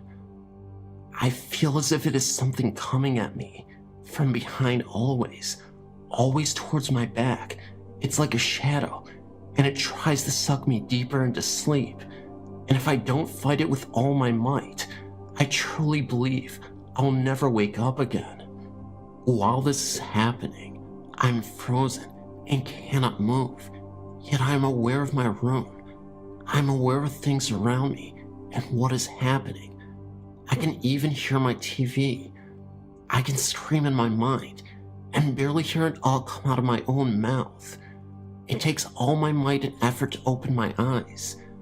But once I get my eyes open, I can focus on things in my room, like my dresser or door, anything, and come out of it. But it is so strong, I sometimes feel I cannot make it, and that is why I believe I will never wake up. The entire time this is happening, I'm frozen to my bed and cannot move. Please note, it's hard to explain. It doesn't feel as if it is pulling my body. It is pulling me deeper into sleep. One time, it was pulling me so strongly that when I did get my eyes open, I actually could see my room, but it was as if looking through water or fog. It still had me, even though I was opening up my eyes. This is a true experience. Believe this, I'm not joking. I would not type this much otherwise. If I were to compare it to anything, I would say it resembles the dark figures or shadows in the movie Ghost with Whoopi Goldberg that come and take someone away right after they have died. Please note, I cannot physically see whatever this is. I'm saying that this is my guess of what it would look like. To this day, I still cannot sleep without the TV. This has happened to me repeatedly, countless times within a span of several years.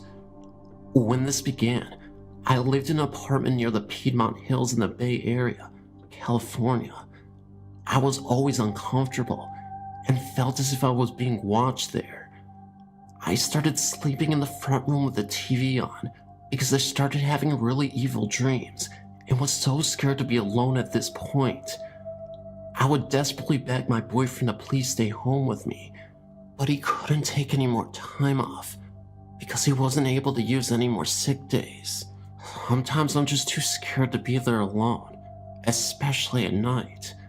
I never used to be that way, and I'm not faint of heart. I'm actually 4'11" and 90 pounds soaking wet, but I forget I'm not 10 feet tall and bulletproof sometimes. Still, when this began, I became scared. Whatever it is that followed me when I moved, and to this day I still feel it, although it's been a while since I've struggled with it. When I go to sleep, I must have my boyfriend hold me with my back at his chest, spoon fashion, and this works, and when he rolls over, I can make sure my back is touching his, and I feel comfortable this way. As long as my back or behind me isn't opened or exposed, for some reason, it isn't as bad as when I feel my back is protected, and I'm not as vulnerable when I'm facing it. I know this all sounds strange, but it is true.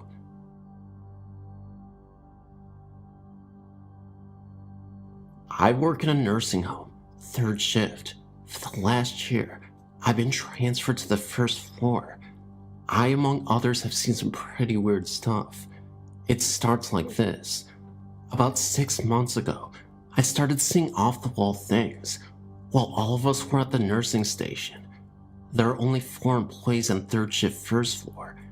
People coming out of the dining room, not in wheelchairs, but walking upright and pretty darn fast. A person down one hall walking out of one room and into the next on the same side of the hall. Both rooms have non-ambulatory residents. Water turning on in one's room's bathroom. One resident that passed away about 4 months ago can still be heard laughing. I've never heard this personally, but others have. An entity that always runs in the same direction at lightning speed with arms flailing. I'm talking 28 days later style. Only 2 of us have seen this. I see it sometimes up to 5 times a night, but only when I'm down one certain hall. I call it the track runner. These are some of the real common things that happen. Now, for the ghost stories. About 3 months ago, I had a resident that is mentally with it ask me to get that man out of her room. It literally gave me goosebumps. When I asked her where he was, she said there by the mirror. Needless to say, I saw no one. So later on, I asked a coworker if she had seen anything that was different or odd. She told me to stop and went pale. About 10 minutes later, she came to me again and started talking, mainly about the things I posted above. We ended up at the nursing station in a pretty good discussion, and all of us had pretty much the same story. Fast forward to Thursday, October 14th to 15th, 3rd shift. The same resident that had asked me a few months ago to remove the man by the mirror from her room rings me her call bell. I go down and ask what I can do. She tells me to get him out of here. I ask who, the person by the dresser. She replies. Now I'm thinking too cool. I step out in the hall and get another coworker and have her wait outside the door out of sight. As I return to the room, she's now asking me, why is my husband with that stranger? My husband is dead, and I don't know that other person. I ask her where they are, and she tells me, don't act that way with me. I'm not crazy. I know what I see. Then proceeds to get verbally abusive with me. The other coworker comes in at this point after hearing what went on, and the resident goes through the same routine about her husband and the stranger with him. So we get the change nurse. Same routine. 3.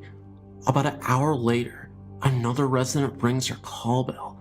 At this point, 2 of us go down together, different hall. This resident is bugging us to get her out of bed. Her words, I don't want to be in bed with him. He's not my husband, and I don't know him. She was definitely shook up, so we transferred her to her chair and brought her out to the nursing station with us. While we were getting her some coffee and graham crackers, another bell rings. Again, different hall. The charge nurse got that one. She comes back out and stated that the residents that the man by her TV told her she wasn't going to be here much longer, and she insisted that he was still there, although the charge nurse couldn't see him, even after turning the lights on. Number 5. The first lady that saw her husband in strange rings again. So 3 of us went down and left one aide to watch the halls answer and answer call lights. This time, 2 of us stayed in the hall and only the charge nurse went in.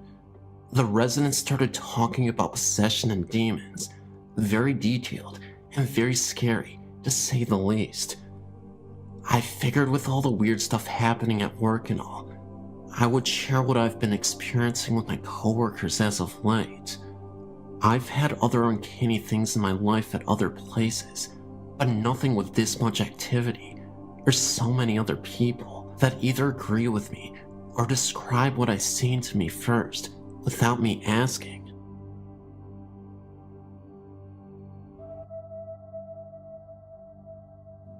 I have a confession to make. I'm not an ordinary person. I don't mean that I've exhibited quirky behavior in the past and I'm simply unorthodox. But I have this uncanny ability to sense things. Whether these energies that I've learned to embrace are malevolent or benevolent, I can't say, as I'm unable to clearly make the distinction. But I tend to attract unusual energies, which permeate all around me. If you happen to come in close contact with me, you may be susceptible to these energies as well. I could say that there's a supernatural component to this, but because my mind has relentlessly wreaked havoc on me, I can't say for certain what is going on. Sometimes I see things, shadows, hearing strange noises, knocks on the walls, a faint whisper in my ear, reinforcing the idea that something otherworldly resides inside these walls. All the while I'm sitting in the kitchen of my old Victorian home, and I'm the only one who lives here. I can honestly say that I don't know what is happening, but I have nowhere else to turn to. There's the cellar that I'm terrified to go into. I've literally haven't stepped foot down there since I moved in. But it's like I can telepathically hear the growls and moans coming from that dark space that I refuse to enter. I've always wanted to know if the source of all these energies came from that cellar. The thing is, I've no pets, no estranged relationships. Nobody ever sets foot in my home. I had a wife once, but she's been gone for what seems like a millennium. I don't remember what it's like to interact with anybody. I'm virtually imprisoned. I work from home. So, I became a recluse. I don't go out much these days, for fear of inadvertently transferring these energies to those who come in contact with me. Isolation is unconscionable. The fear of going insane inside my mind constantly lingers in the foreground. The helplessness of not being able to do anything about it still traps me internally. I'm mentally paralyzed. And then I have these unusual nightmares. My doctor tells me they are night terrors. So I'm laying in my bed, and the shadow opens the door. It doesn't do anything, but simply stands in the doorframe. I don't know what it wants, but I can only make out its eyes, glowing brighter than the sun. The rest the outline, a silhouette. I sweat. My body temperature drops, and I feel a cold breath on the right side of my shoulder. I look over, temporarily taking my eyes off the shadow figure, and yet there's nothing there but a mist that looks as if someone is breathing in the cold air. I look back at the doorframe, and the shadow is gone. I then lay down, staring at the ceiling. I simply just can't ignore what's going on. I want to, But even the pills don't do enough. I still see these things, hear these things, and most importantly, feel these things. I'm so scared. I don't want to be a prisoner anymore. I want a release. I want it all to end. I'm sick and tired of the suffering. My mind just won't heal. I don't want to feel.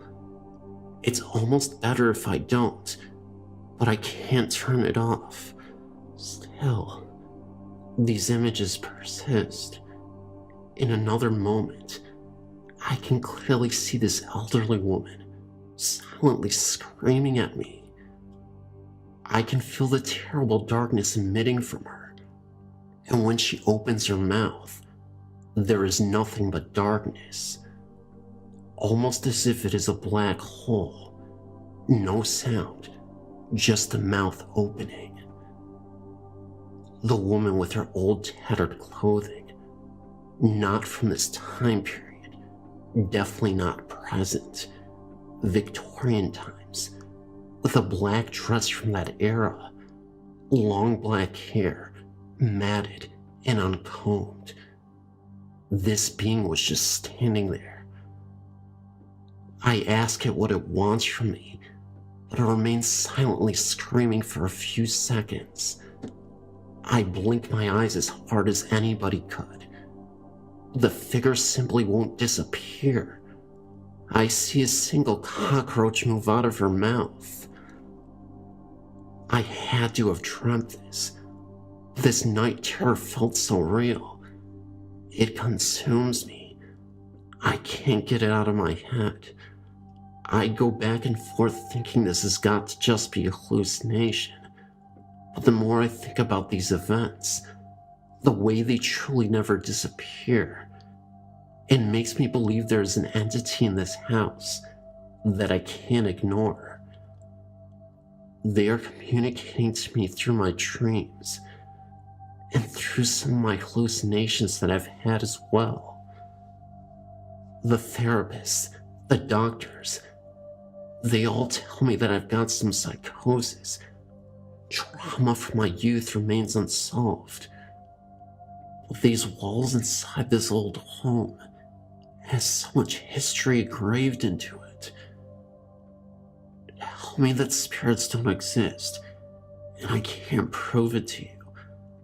I can only tell you about my experiences and how sensitive I am to the other side.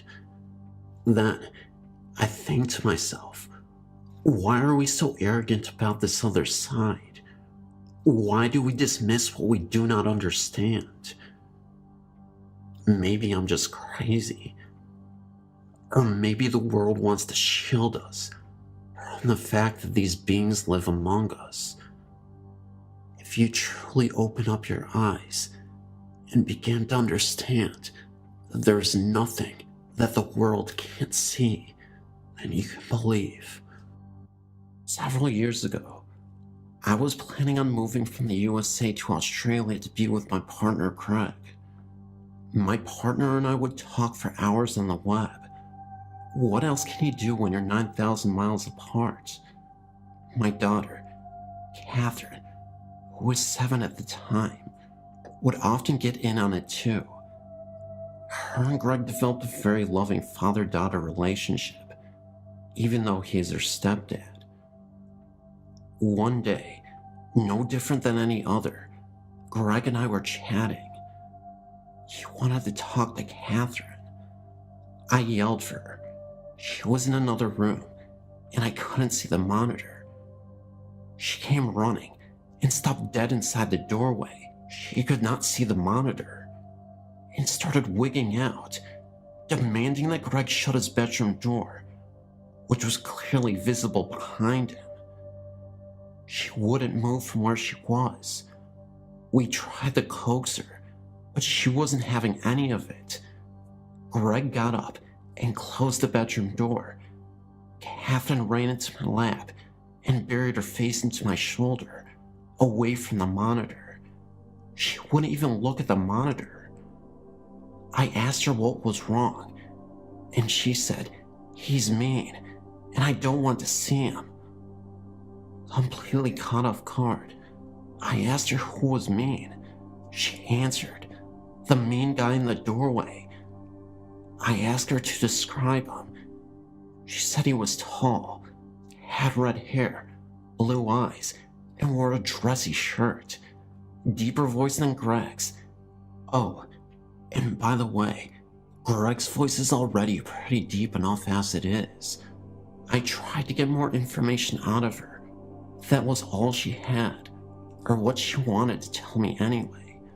I relayed what she had told me to Greg, and he just didn't get it. Catherine left my lab as fast as she had flown into it. Yelled goodbye Greg from the other room. I wondered if she had seen something. I had episodes like that when I was her age, and they've continued. I asked Greg if she had described anyone he might know. He looked shocked for a second, and then asked me to wait. He went into the bedroom and came out a few minutes later with a pick in his hand. He looked at me, held up the pick, and said, "Wonder if this is who she saw." I asked who it was, and he said it was his grandfather Bill, who passed away in '92. It was 2007. Now get this. The pick was exactly the description Catherine had given. He was tall, red-haired, blue-eyed, had a dressy shirt in the pick. I asked Greg how he talked, and he said that Bill was old-school Aussie. His voice was deeper than most, and with the accent, it was even harder for Greg to understand him. I excused myself, and went and told Catherine who we thought it was. As soon as I said the name Bill, she smiled. She said, "I thought that was his name. That was the only thing I could almost understand." She seemed more at ease after learning it was his name. Greg, on the other hand, didn't know what to make of it. Apparently, her and Bill made peace and became friends. When I was leaving for Australia, she told me that she didn't need Bill anymore and wanted him to come over and watch over me and Greg till she got there. Gotta love kids. Fast forward a few years. Since my arrival here in Oz, I've heard a man's voice. Sometimes I can understand him. Other times, it's too deep and garbled for me to get. I ask him to repeat slower, and it gets him a little pissy. He has never told me his name, but I know it is Bill. I have that feeling. But lately, over the last year or so, I've been hearing a lot more voices. It's like being in a crowd where everyone is talking at once. I ask someone to step forward and talk only to me, but it just stays garbled. This is a weekly thing. It has gotten to the point where, when it starts, I simply say, if you're all going to talk to me at once, then I won't be able to understand any of it. What I was wondering is if anyone else has ever heard this, and if so, what did they do? Might this be more family members who saw that Bill was able to talk to us and want to try themselves? Or might it be something bad? Sometimes, not very often, I get a bad feeling when they start talking. Bill is still with me. I asked him, but he's given me nothing.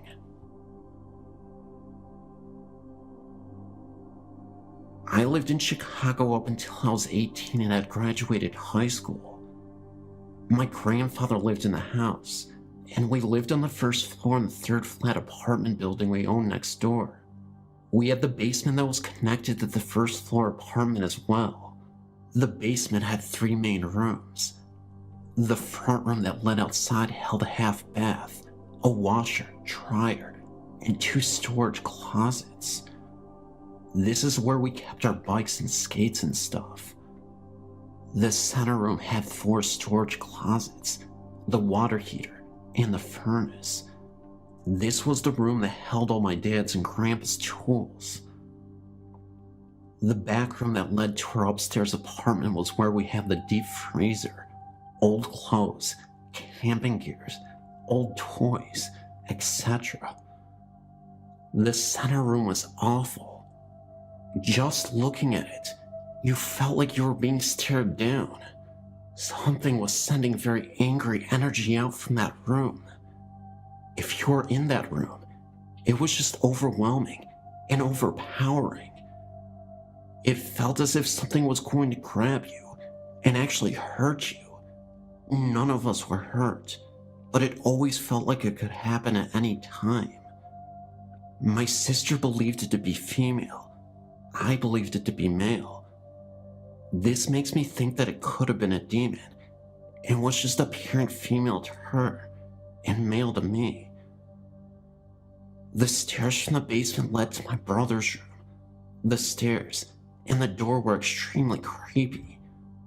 We always kept it locked and bolted, but that didn't do much. It always seemed like someone was going to come bursting through the doors at any time.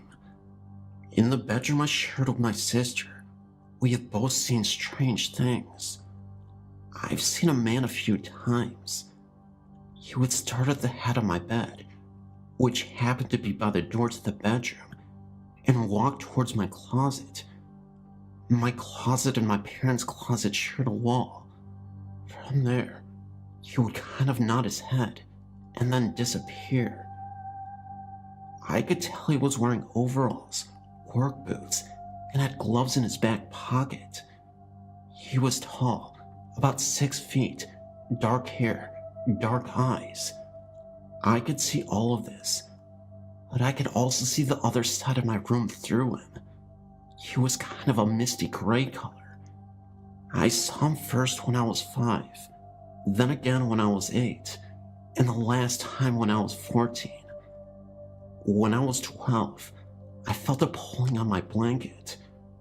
At this time, we didn't have any pets that would roam loose, and there was no way for them to get out or even reach my blanket. I feel my blanket being pulled. I kinda grumble and try to pull it back up, but I can't. So I look at the foot of my bed, and there was a boy sitting there, grinning at me, gripping my blanket. I tell him, "You let go.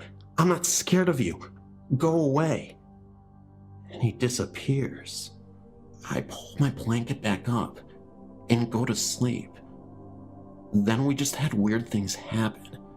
Bread would slide across the counter. Things would be moved from one end of the bar to the other. Things would go missing for a few days. These types of things not only happen in our apartment, but in the upper 2 levels that we rented out.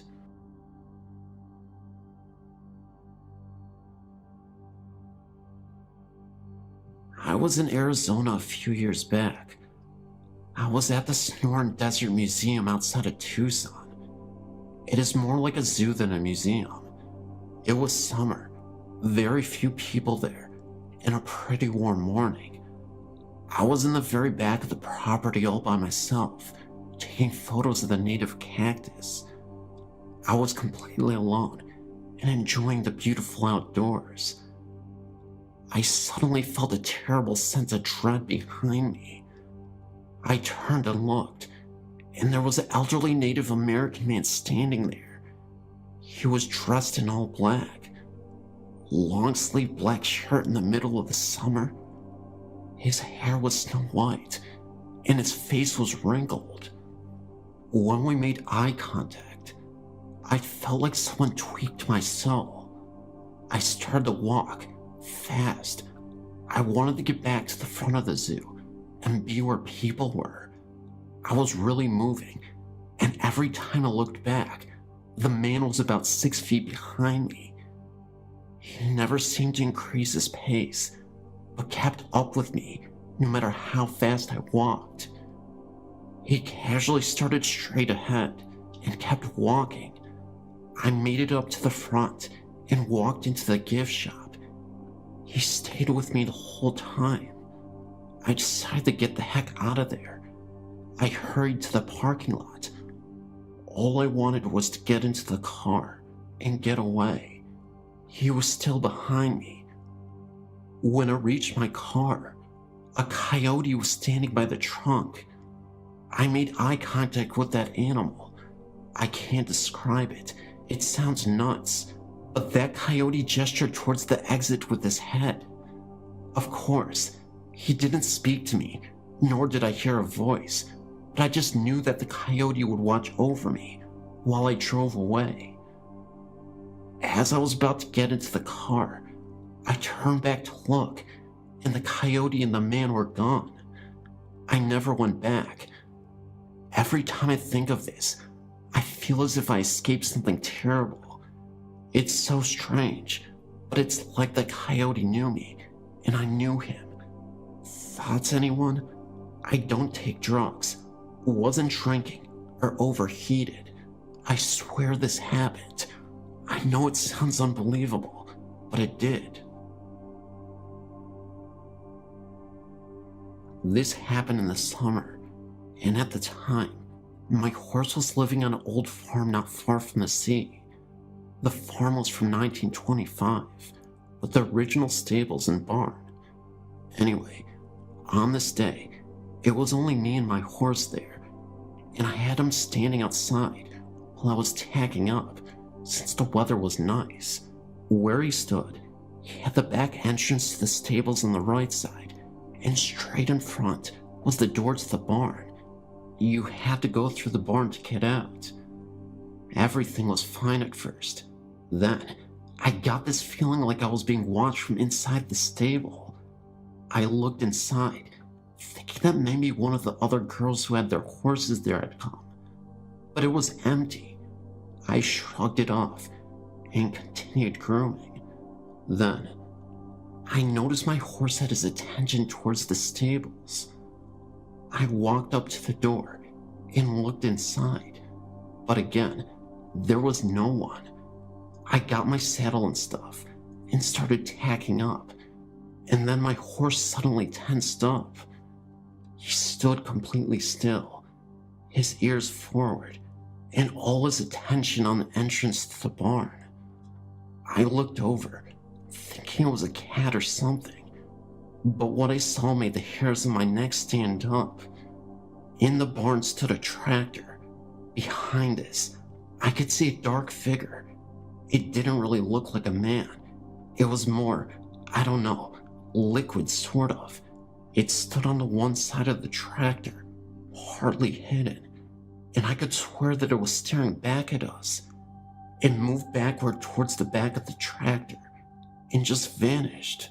Well, I hurried up with my Sadie, grabbed my helmet, and though I really didn't want to, I walked my horse towards the barn.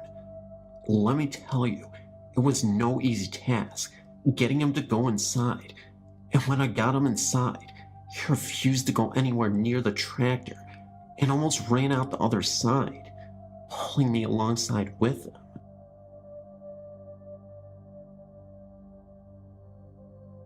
I'm having some problems with the spirit in my fiance's house again. For the past few months, the house has been dormant, and so we didn't worry much about what was going on in the home.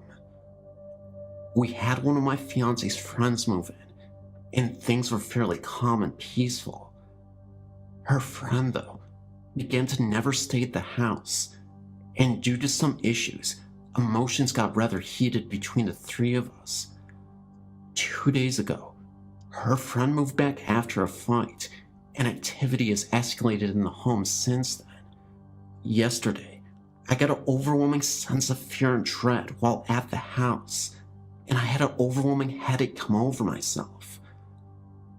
I began packing up my things and told my fiancée to pack her things because we needed to stay a few days at my house. She became overwhelmingly tired and had a headache, much like mine, and passed out. When she woke up, she wasn't herself, but quickly came back out of it. Then, I went to the bathroom, and when I looked into the mirrors from the corner of my eye, I saw something I couldn't explain. The thing was, though, it looked inhuman and comprised of only bones, I think, and it seemed to be wanting out of the mirror. I ran back, and my fiancée was packing and taking her time out, humming to the tune of an old music box that used to be in her friend's room. She started to have a play fight with me and threw a shirt at me, then casually kicked the door shut. The next thing I know, she screams and I kick the door open. She said I'd been standing in the mirror after I'd left the room. She seemed fine at the moment, and so I just watched over her as she kept packing. She began stalling again, though, and I told her we needed to get going or we'd be late for dinner. She then told me that she didn't want to. She liked the house and wanted to stay there. I began to hear voices as well, other than hers in the house, and got drowsy, but kept my head about me. She finally was packed, and I got her to go outside for a brief moment to see if being out of the house would snap her out of the trance. She got rather defensive and ran off and ran under a doorway where there was a crucifix standing above the doorway. When she ran through it, she collapsed and then woke up again, perfectly fine and not remembering about the past 45 minutes, except for bits and pieces, like she had been dreaming. I've been having concerns that she may be channeling spirits by accident in her sleep and such, and this incident definitely confirms my suspicions. I'm psychologically drained from the mental strength it took the two of us to get out of the home. We're going back to the house in about 4 or 5 days, and figure it should be fine. Whatever this entity is, it fed strongly off the negative emotions that had built up in this house. I know at the strength it was yesterday, it would be much hard for me to face it and cleanse the house on my own, so we're leaving the house to settle and calm back down. By then, I feel this entity will have lost most of its power, and it would be the best time to cleanse the home and seal any portals that may have been opened in the home. I'm still a little bit apprehensive though, and if anyone could offer up some help, it would greatly be appreciated. If my fiancée is the target of any danger, I can pull through any fight normally and keep her safe, but I've been so drained, and I don't know if I can handle the cleansing of the home by myself. If anyone could please help, either physically or through even psychological support, it would greatly be appreciated.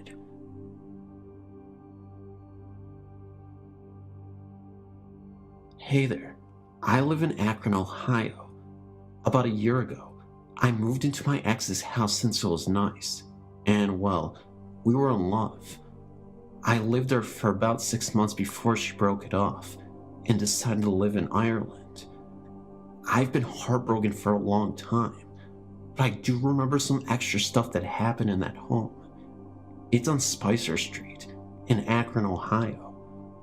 About a month after I moved in, the first thing I noticed was waking up with her, and every single clock in the house, including the computer clock, wristwatches, etc., would be turned around 40 minutes ahead than what they were supposed to be.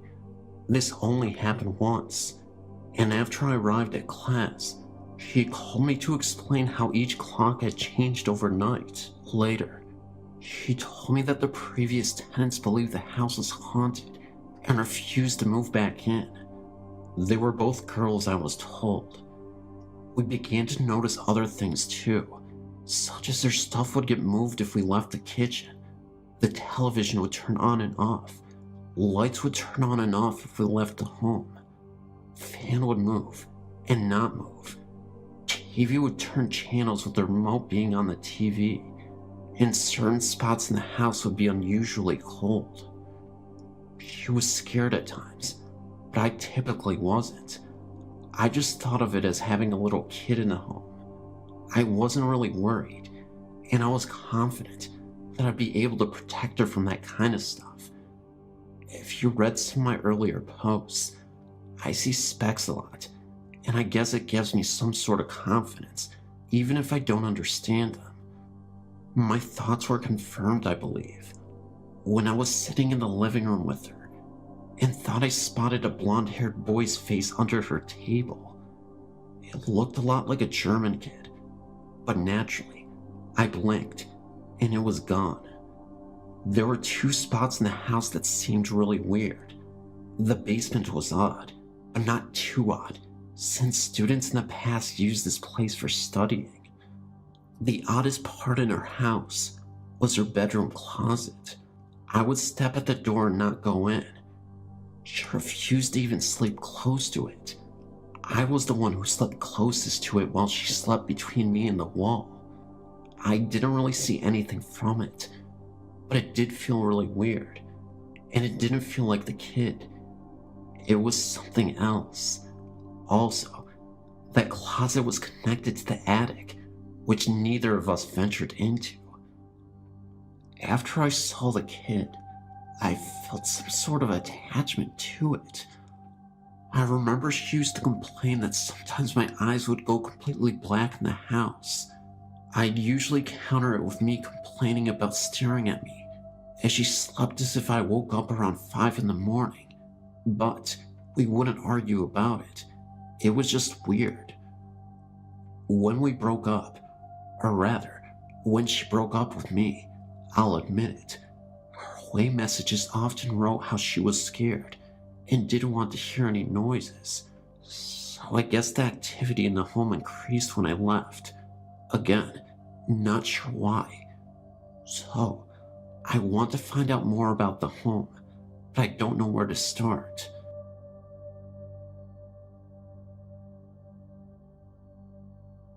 I've been lurking on here for about 2 years now, and well, I decided to finally post about my experiences with ghosts. Really only one ghost. It happened to be here in my house for a number of years throughout the 70s. The house had been built in 1970 on an old lot where an old man had lived on a shack and had died. Now, the spirit that had stayed on the property was one of a child, though. Maybe the old man had a kid and it died. Who knows? Anyway, all sorts of stuff that one would imagine a child would do happened. You know, things would get lost, stuff would move from one place to another, vases and sculptures would be on their place on tables, and when the family would come back, the sad items would be in pieces, smashed against a wall about 3 or 4 feet away. Sometimes, of course, you couldn't get into the house because the screen door would be locked and nobody was in the house at the time. Just imagine a door with a simple hook going into the circle slot. Now, over the years, I've tried to get that hook to slip over into the lock, you know, to see if it could happen by accident. It could never be an accident. If one wants to lock that screen door, you intentionally do it. Feelings of being watched and feeling the weight of someone or something next to you in the bed. My grandma would tell me that I would go off in the house in my walker circa 1981 or 82, and I would travel all the way from the kitchen to the living room to the hallway. Now, when one enters the hallway, even in the daytime, if all the doors to the room are shut, it is pitch black. She claimed that I would be in the hallway for a couple of minutes, and then I would come shooting out from the hallway as if my walker was pushed or shoved by something, all the way back to the kitchen and crash into the wall. Now, it would take me a couple of minutes to get all the way to the hallway since I was a toddler, yet it wouldn't even take me a minute to come crashing into the wall of the kitchen. Now, I remember seeing some sort of whitish gray ball floating when I was laying down on the rug one day. This must have been 1982 or 83. I can still see that image in my brain to this day. My grandmother noticed me getting up and looking under the dining room table, and had started to shout, "Get out!" or in my way of talking back then, "Get out!" My grandma started yelling, "What's wrong? What's the matter?" I kept on shouting and punching and kicking at nothing. all the way towards the front doorway. And when I got to the door, I kept kicking the door, and then I stopped. By this time, my grandmother, who was rather slow due to weight, had gotten to the hallway that led to the front door and was asking me what was wrong. She told me that I had said that I didn't want it here, and I told it to get out. I think I had some sort of hold over it, as I was the only child born in the house. My uncle, who was only 12 at the time, had been born in an older house. I think the spirit was attracted by the fresh new life that was now in the home, much like the spirits in Poltergeist were attracted to the little girl. You know, they wanted some sort of that life force. I think that was the case with this. I got rid of it before it got too powerful, much later on. What do you think? I've lived in this house for the past 27 years. Nothing out of the ordinary has happened since those early years. I have seen many paranormal entities during my life. Here's my first quite shocking meeting with a ghost. I was 7 years old then.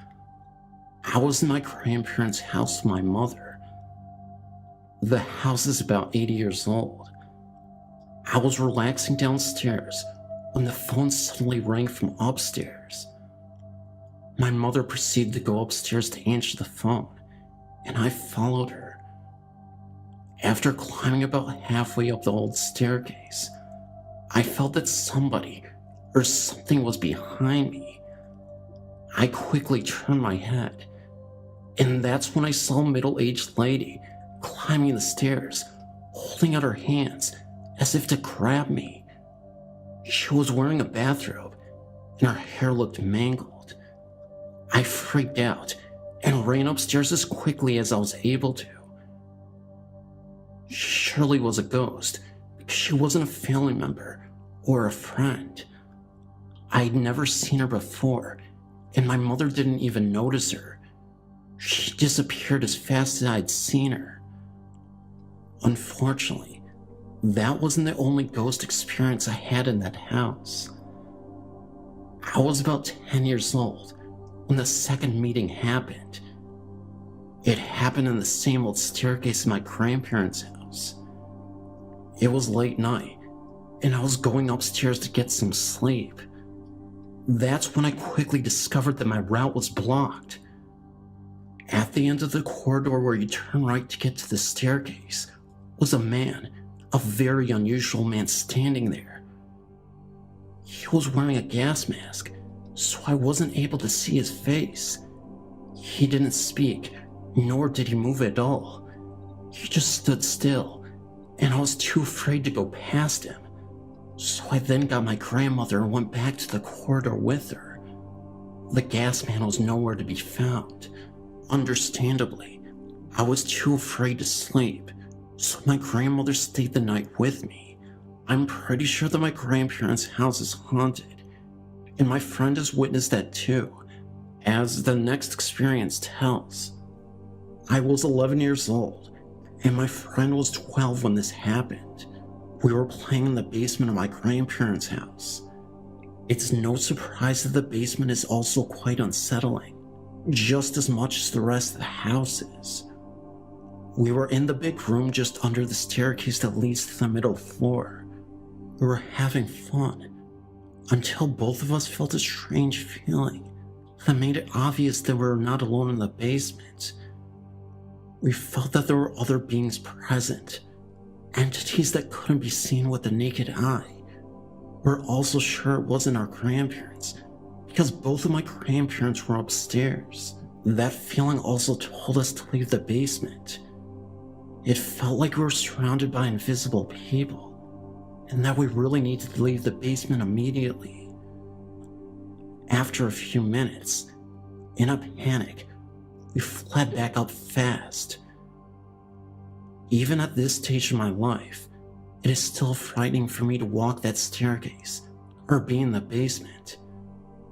I often feel the same feeling in these places that I felt 10 years ago. My friend also feels the same energy as well. Luckily, I haven't seen any ghosts since then. Regardless, one thing is certain. There's a lot of paranormal activity going on in that house, and I'm the person the spirits need to target, for whatever reason or another.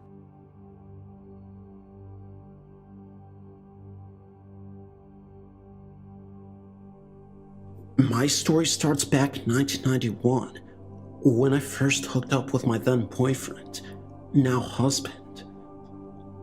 My boyfriend lived on the bottom floor of a house that his aunt owned. His aunt and her family lived on the second floor. His cousin was my best friend, and so I was always at the house. We had a small, close-knit group of friends, and were over our house one time playing Truth or Dare. I remember it as being late at night, and we were sitting on Holly's bed playing this game, when one of the girls asked her if the house was haunted. Holly said that it was, and that it was her maternal grandmother. She then went on to tell us certain things that would happen, and most situations would take place right next to the father's recliner chair. About 15 minutes after we finished playing the game, I had to use her bathroom. Though I was so totally afraid to go alone, I didn't want to seem chicken, so I went on my own to the bathroom. Just as I was passing by the recliner, I noticed I suddenly got cold. It was a warm summer night when this happened. Okay, I chalked it up to being my imagination, seeing as we had just been talking about it. Then, years later, I had this woman I was working for, and we got along really well. So, one day she had invited me to her house. Well, as we were at her house, we were talking about ghost stories and the like. She excitedly pulled out her digital camera and led me upstairs to their master bedroom. We stood just outside the bedroom doorway, and she told me to take the camera and just scan around the room, starting in one corner and going to the next. Just see if you see anything, she said. I took the camera, still not knowing if I was truly a believer, and scanned the room. Suddenly, I moved back to the corner I just scanned over. She said, "You see something, don't you?" I did. I saw a greenish male figure standing in the corner, looking out the window. I was scared to death. But even when I scanned the corner again, the figure was there. We returned to the first floor of the house when she started to tell me all about it. They had bought the house just about a year prior. The first week they lived in the house, their children, very young children, would awake in the middle of the night, screaming and crying. Finally, one night, my boss's husband got so furious, he yelled, "I don't care that you're here. I don't care if you just stay. Just leave my children alone." The children never woke up crying again. Then about a week later was when my boss had noticed the image through her camera. She'd been going through various parts of the home, taking photos to send to relatives that lived out of state. When she was scanning the master bedroom, looking for a good view of the room, and found the exact image I found. She yelled for her husband, who saw the same thing, but it could only be seen through the screen on her digital camera. After I saw it, I was a believer. There was no way I would have seen it if it weren't there. A couple of days after she saw the first image herself, she was cleaning in the basement when she found a hidden room. She went into the hidden room and found a box of papers. They started investigating the roots of the home. She found out that the old police chief of Rennister, the town she had lived in, had built the house a very long time ago. The only thing she could figure is that the greenish male figure is the police chief, looking out the window and watching over his town. They still live in that same home, and they still live with their chief, all of them living peacefully together.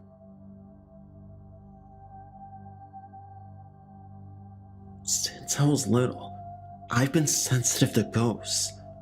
Sometimes I had dreams that would later turn out to be true.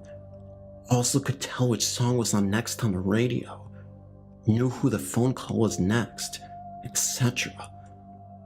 My experiences tend to happen at times when I'm either feeling low or just open towards the other side. My stories. As a little girl, I didn't like being in my room after it got dark, or darker when it was summertime. I remember feeling watched, and something wasn't right. A lot of times, I was so afraid of the door leading to the back of our house and the stables. I felt like something was looking at me and wanted to hurt me. This went on from when I was around 8 and stopped when I was 12. At times, they would show up only once. Once I was in bed and was close to falling asleep. Suddenly, I heard a voice calling my name. I woke up completely and looked into the corner of my room, and there was an old woman there. I couldn't see her clearly because she was kind of blurry, but she had a friendly feeling about her. She then disappeared, and I never saw her again. When I was 17, my dog died, and I was devastated.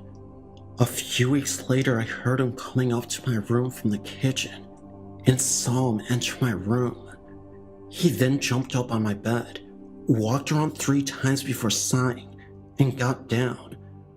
I could feel him on my bed and against my leg.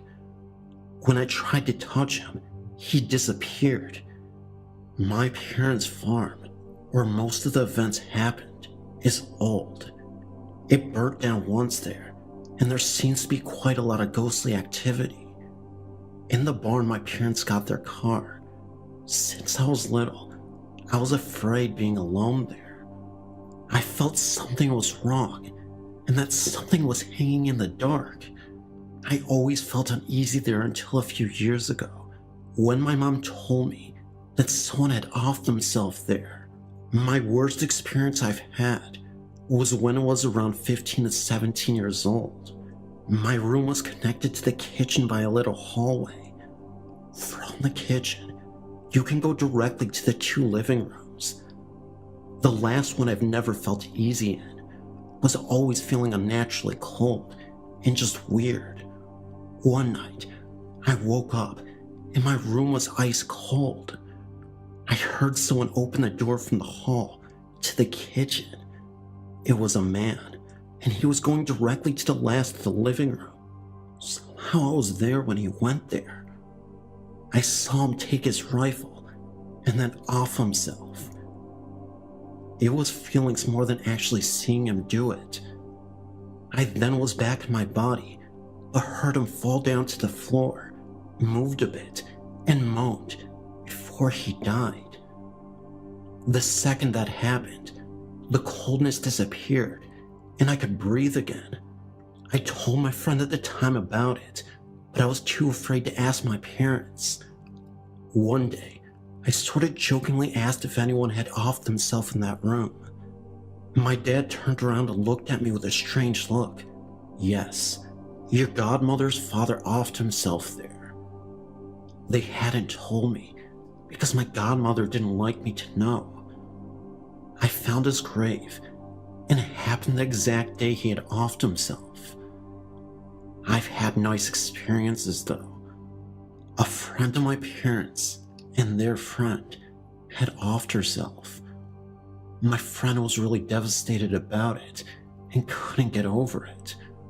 One day we were in the kitchen when I saw a sort of fog that turned into a ghostly hand. It may have looked ridiculous, but I'm telling you, I know with my own eyes what I saw.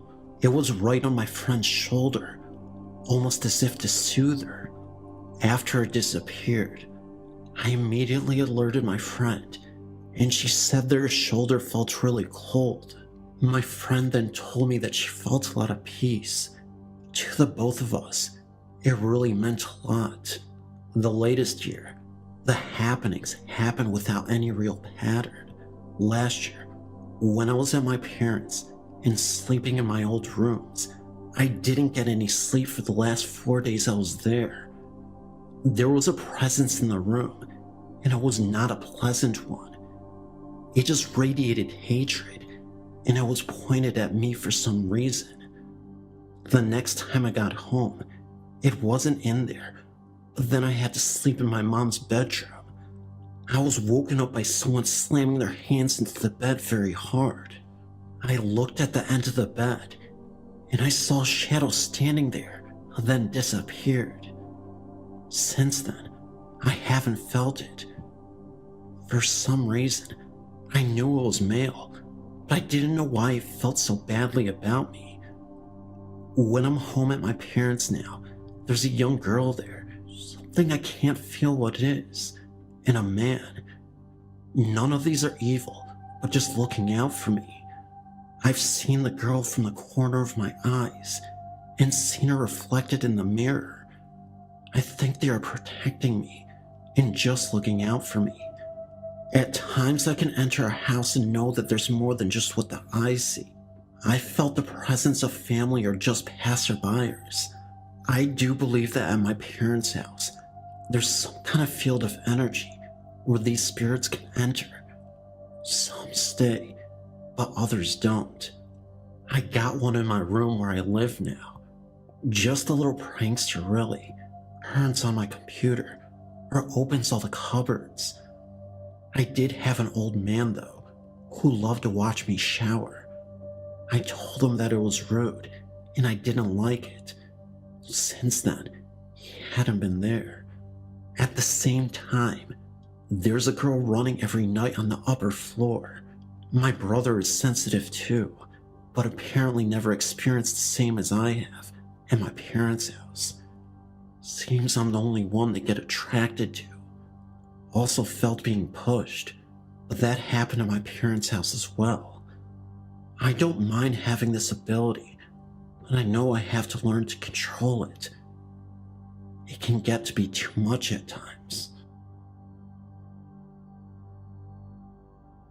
I've been doing some research about black spirits and ghosts. I had an experience in January 2000 when I lived in an old house in Portland, Maine. It was late in the evening, about 10 p.m. or so, when I felt something peering at me from a closet in my basement apartment. I thought nothing of it, but when I looked again, a materialistic, three-dimensional human-shaped figure with no facial features darted from the closet and stood behind me. It was suspended above the floor, about a foot or so. Before I knew it, two more had come out of nowhere. It happened so fast, and they moved so quickly, that I didn't even know what to make of this incident. I was a skeptic at the time, and had been all my life on ghosts, supernatural, etc. I was 36 years old at the time. There were multiple instances where I seriously felt like the house was shaking. Doors being slammed, open and shut, cabinets being open and shut as well, pots being moved around. It was seriously like a horror movie. I remember one time this happened, and it scared me half to death, almost literally. I ended up having a mild heart attack, and I ended up waking up in a hospital. All I remember was feeling the energy of what was happening that day, and then I lost consciousness. And that's when I was in the hospital bed. The doctor told me that the neighbor noticed something was wrong in that house, and noticed me lying on the floor, so she went and called the cops for me, and the ambulance arrived. They even told me that my heart stopped for a moment, and they had to use a defibrillator to bring me back to life. I was clinically dead, even though they only classified it as a mild heart attack. Anyway, I know this all sounds absurd, but I'm telling you, it definitely did happen. I'm just glad that I don't have to deal with it anymore. I don't live in the same place I do now. It was not worth it in the end. And after that heart attack, I don't think it'll ever be worth it. Scary stuff, poltergeists, and black beings on the walls. definitely not something I want to deal with.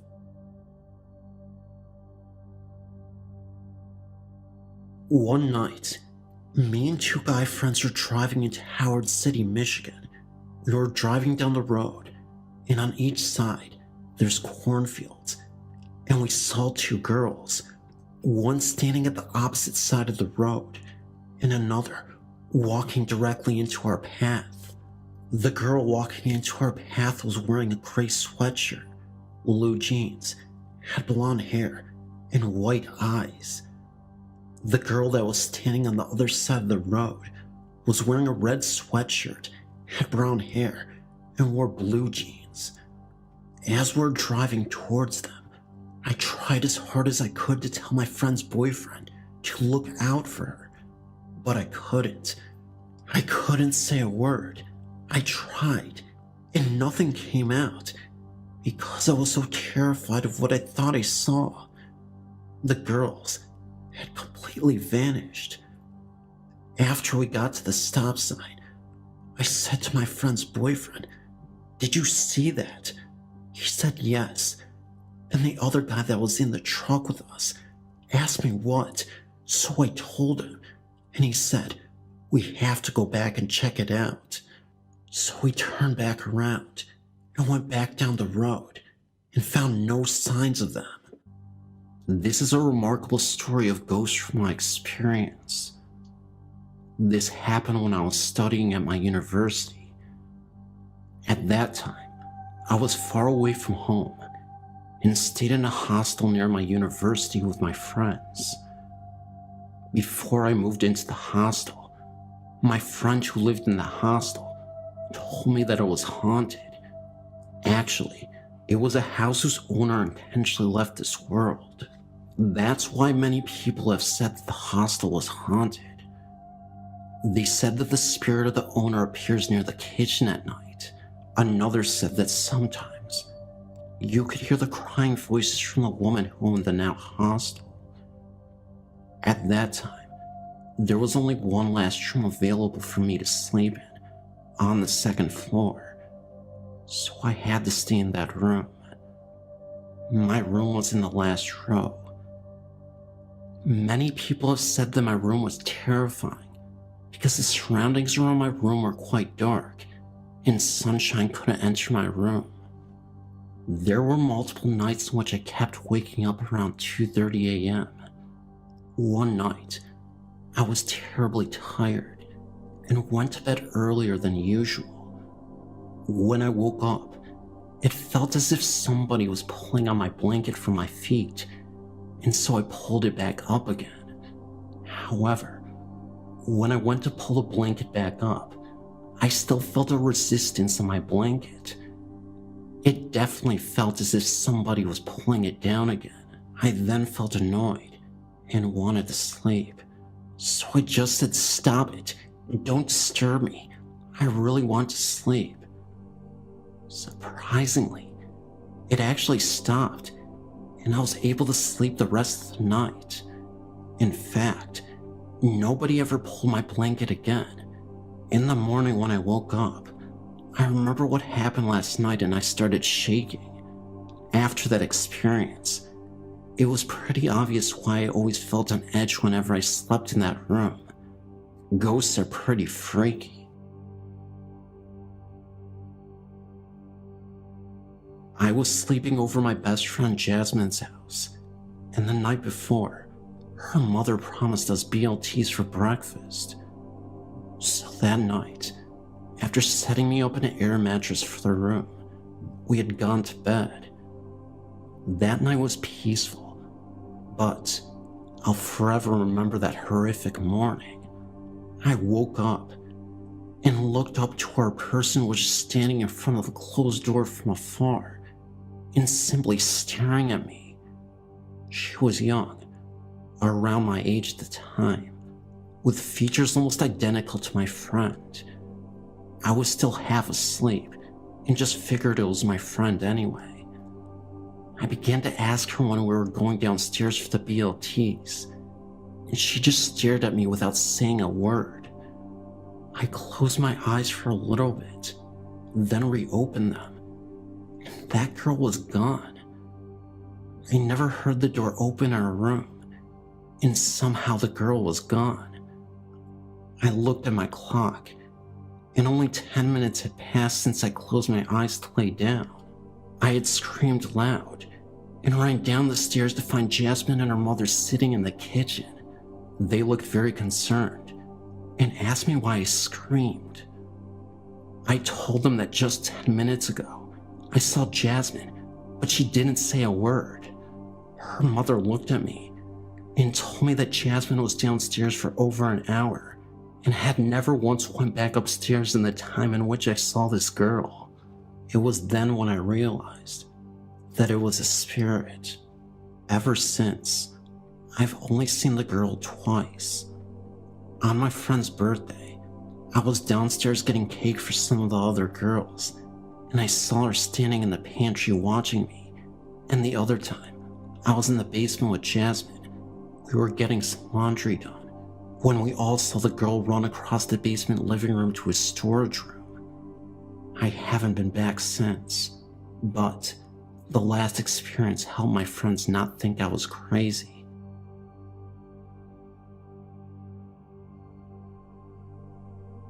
I've been enjoying your site, and I wanted to share some of my experiences. Well, I went to Mercyhurst College in Erie, Pennsylvania in 1995 to 96, and I left in the fall when my father died. Anyway, I lived in Egan Hall, which is connected to Old Main and the chapel, and I saw the nun and her antics almost daily. In the fall of 96, I saw a reflection in the bathroom windows at night. She often opened and closed the windows and doors, turned faucets and radios on, and flushed the toilets for hours on end. I was absolutely frightened at first. My roommate, a very down-to-earth, logical girl, told me a friend of hers who lived on the boys' floor saw the sister every morning, around 4 a.m. when he got up for crew practice.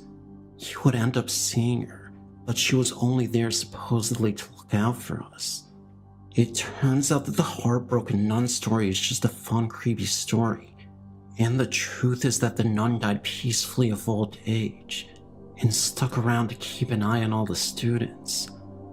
I also used to see a blue orb floating from the chapel through Old Main when I was coming back from the computer lab late at night.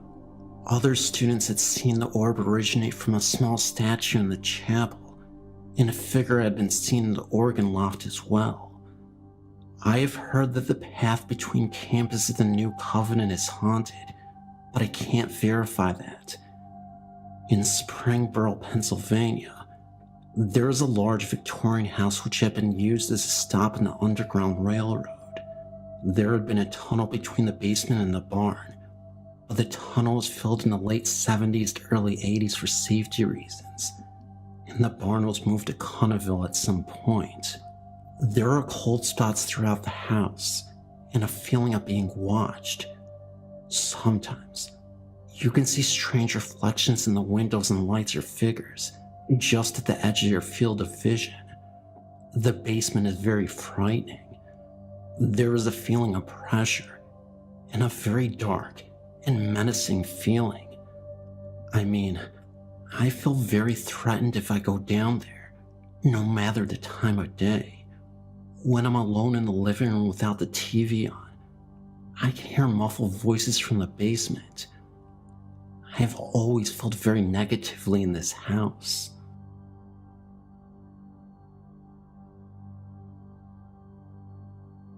Now, about 4 years ago, I lived at Country Hills apartment in Las Vegas, Nevada.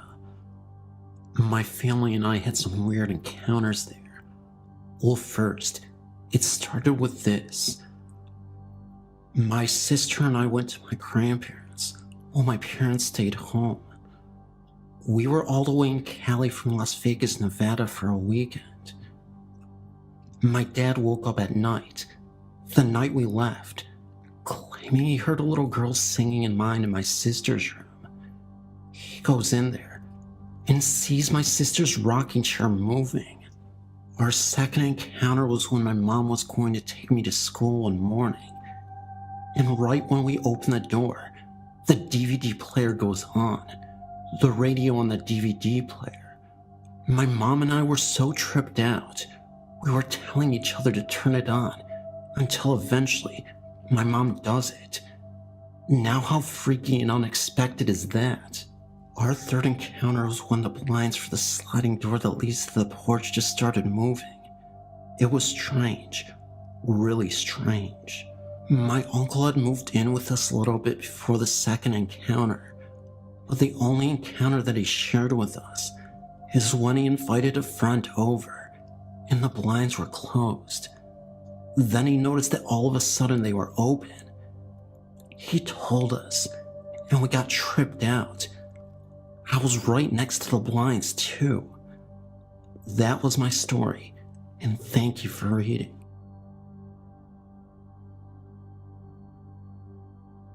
I work at a cemetery in California. I used to work the graveyard shift. As I was in the office doing paperwork, I suddenly heard a noise that startled me a bit. It almost sounded like faint singing from a distance.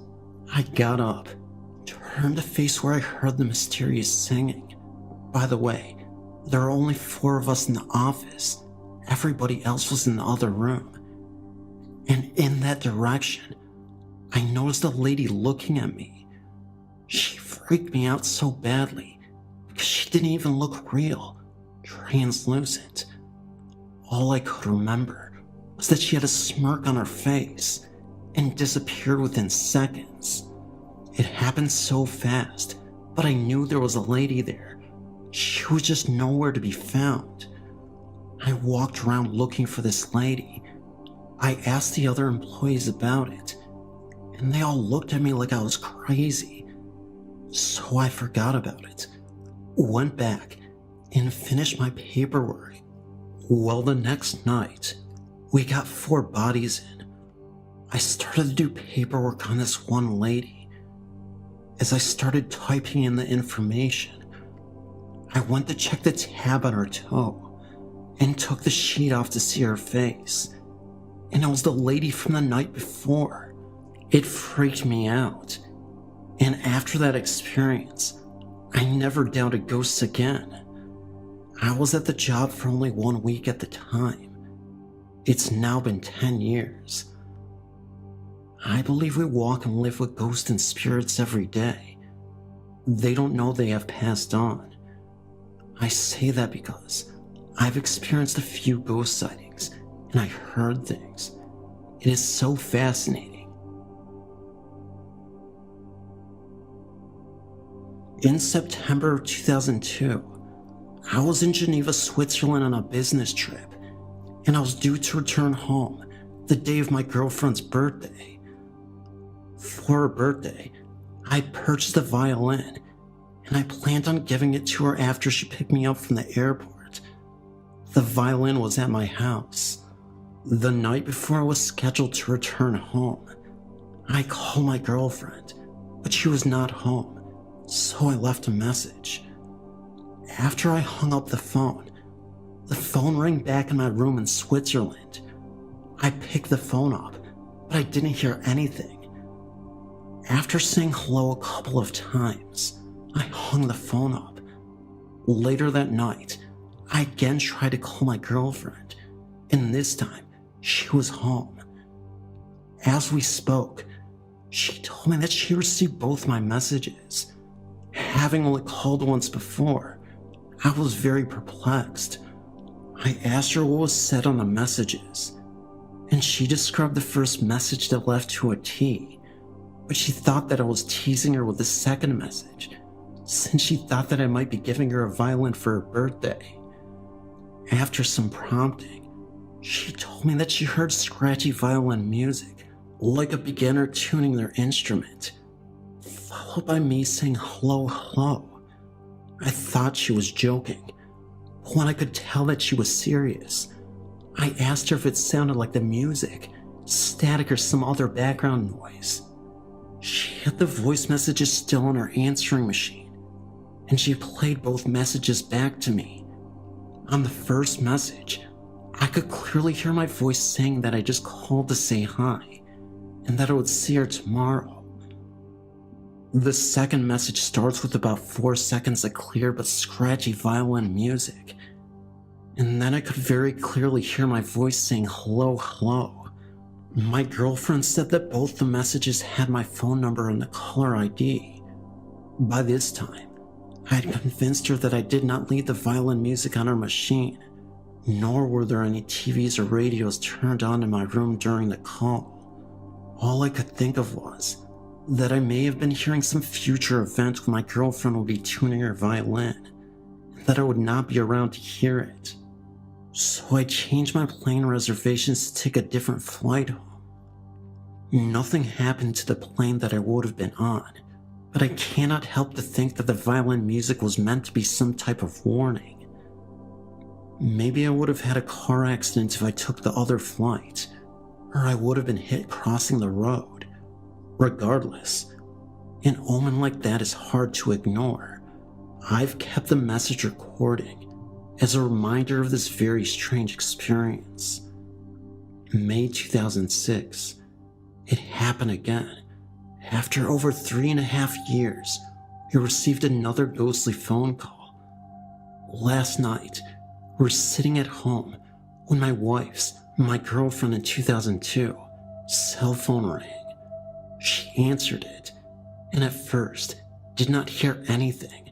Then, the sound of the same scratchy violin music became slowly more pronounced. She said hello several times, but had no response except the music. She handed the cell phone to me, and I also heard the violin. Then, the sound just stopped. I did not hear her phone hang up. It just stopped. I closed the cell phone lid and then checked the call log. There was no record of a call, incoming or outgoing, to the cell phone at that time. I'm scheduled for another flight to Atlanta on Thursday. I sure wish I could get out of it.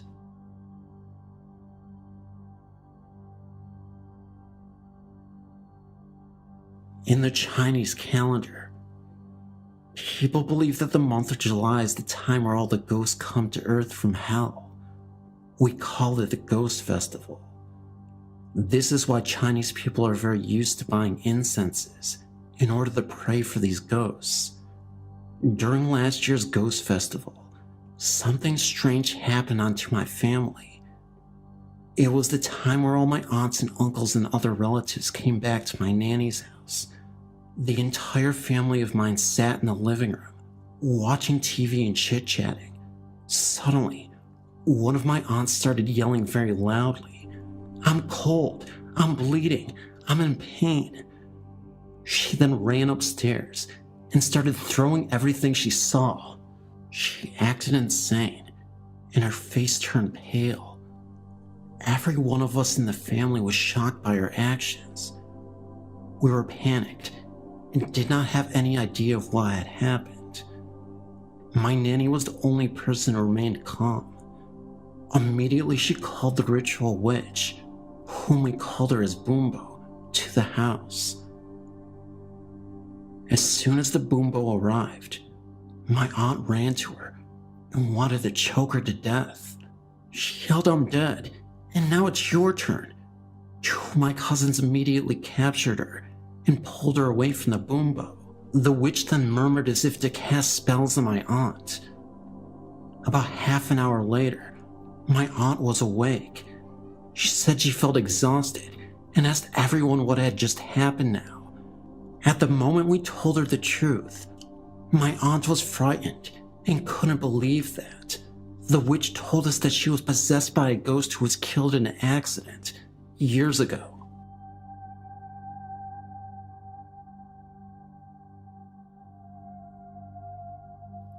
I have always been an avid believer in ghosts. I've never seen one physically manifest itself in human form, and I don't think I could cope if I did. I have an intense fear of ghosts, and at the same time, a morbid fascination with them. My first experience happened when I was 14 years old. I was going to stay with a friend of mine in a seaside village in Cornwall, England. I think it's called Portscape. My dad had a friend who drove me down to the meeting point where my friend, whose family were already staying there, would pick me up. This guy's name was Mike, and he was the nicest guy you could ever imagine. We joked all the way down in the car, and he wound me up with stories of the Beast of Bodmin, a supposed large cat that lives in the moors in Dortmund, the county before Cornwall. We had a good laugh. By the time we reached the meeting point, it had gotten dark, and my friend was unable to pick me up. Mike took me back to his house where I met his wife, Jenny. Jenny was as nice as Mike, but she was a little kooky, looking at things that weren't there and drawing really childlike pictures with crayons. I didn't really think much of it because I was tired from the journey. I was more fascinated with their house.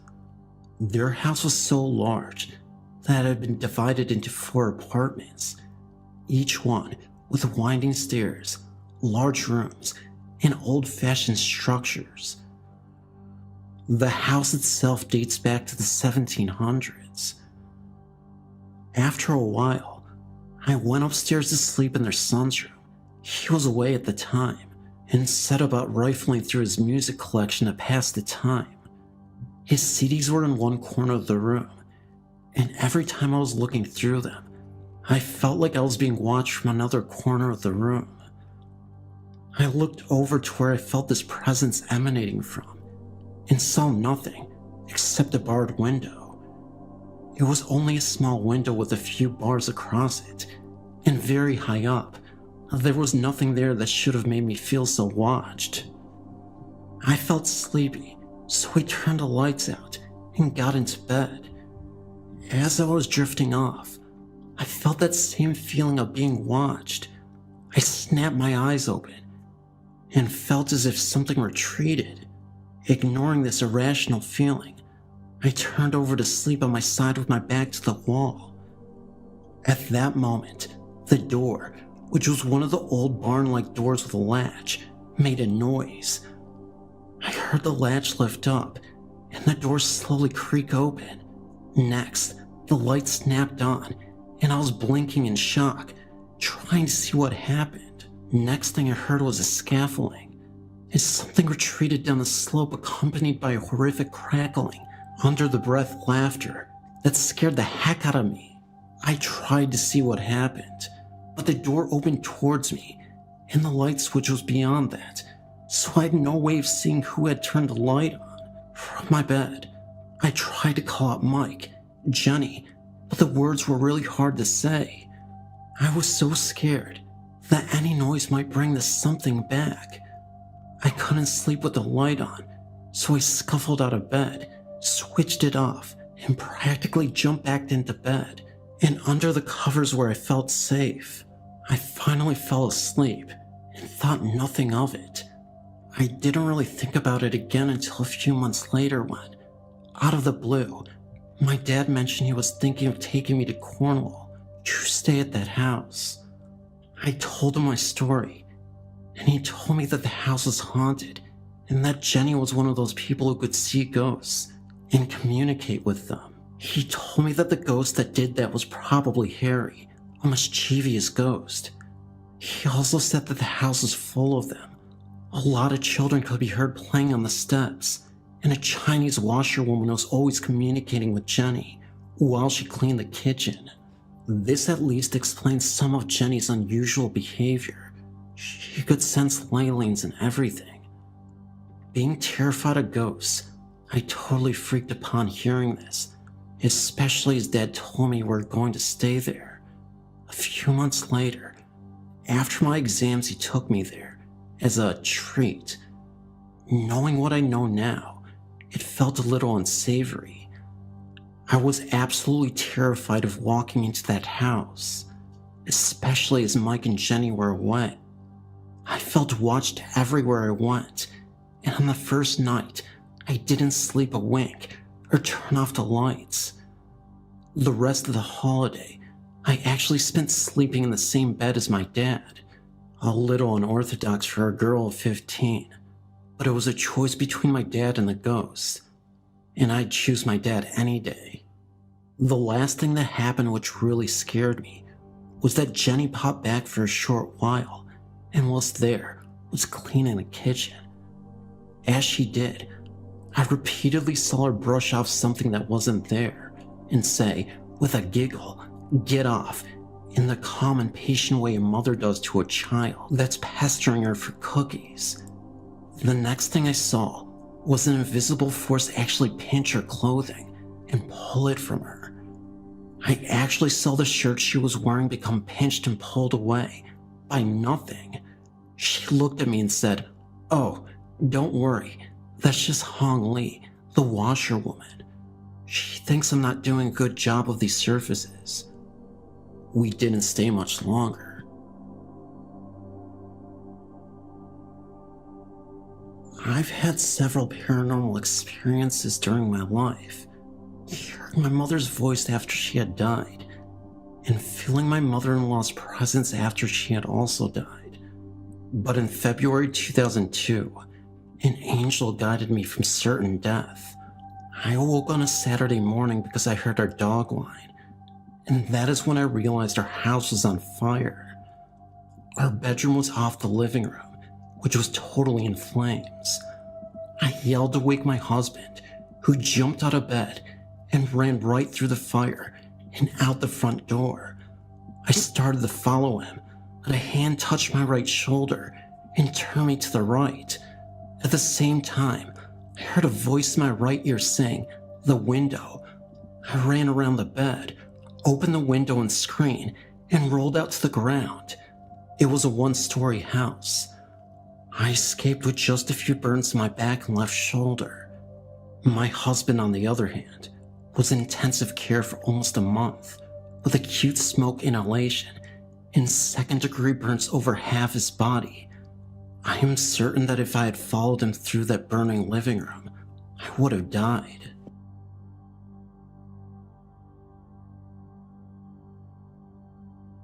When I was in grade 3 of primary school, about 10 years old, I lived with my grandparents. Before, my great-grandmother also lived with us, but she had also passed away for approximately 5 years. I remember that night, it was Chinese New Year Eve. My family members all came back to my grandparents' house. After dinner, nearly 8 o'clock, my parents and other uncles and aunts went to play Mahjong game. When I was watching TV with my cousins, I felt thirsty, so I went to the kitchen to find some water, but something happened that I couldn't believe what I saw. It was a lady in the kitchen, a transparent figure. She was standing in front of the stove. However, the lady did not have any legs. She was just hovering above the kitchen. I was so scared to death that I ran out of the kitchen as fast as I could and ran into my uncle's and aunt's arms.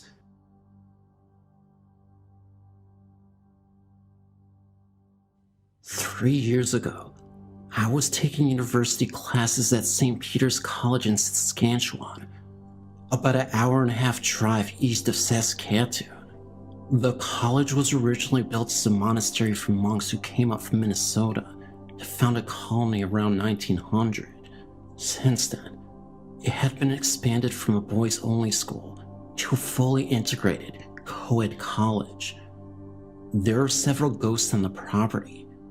One is supposedly the ghost of the first bishop of the area, who apparently died before the building's construction was completed.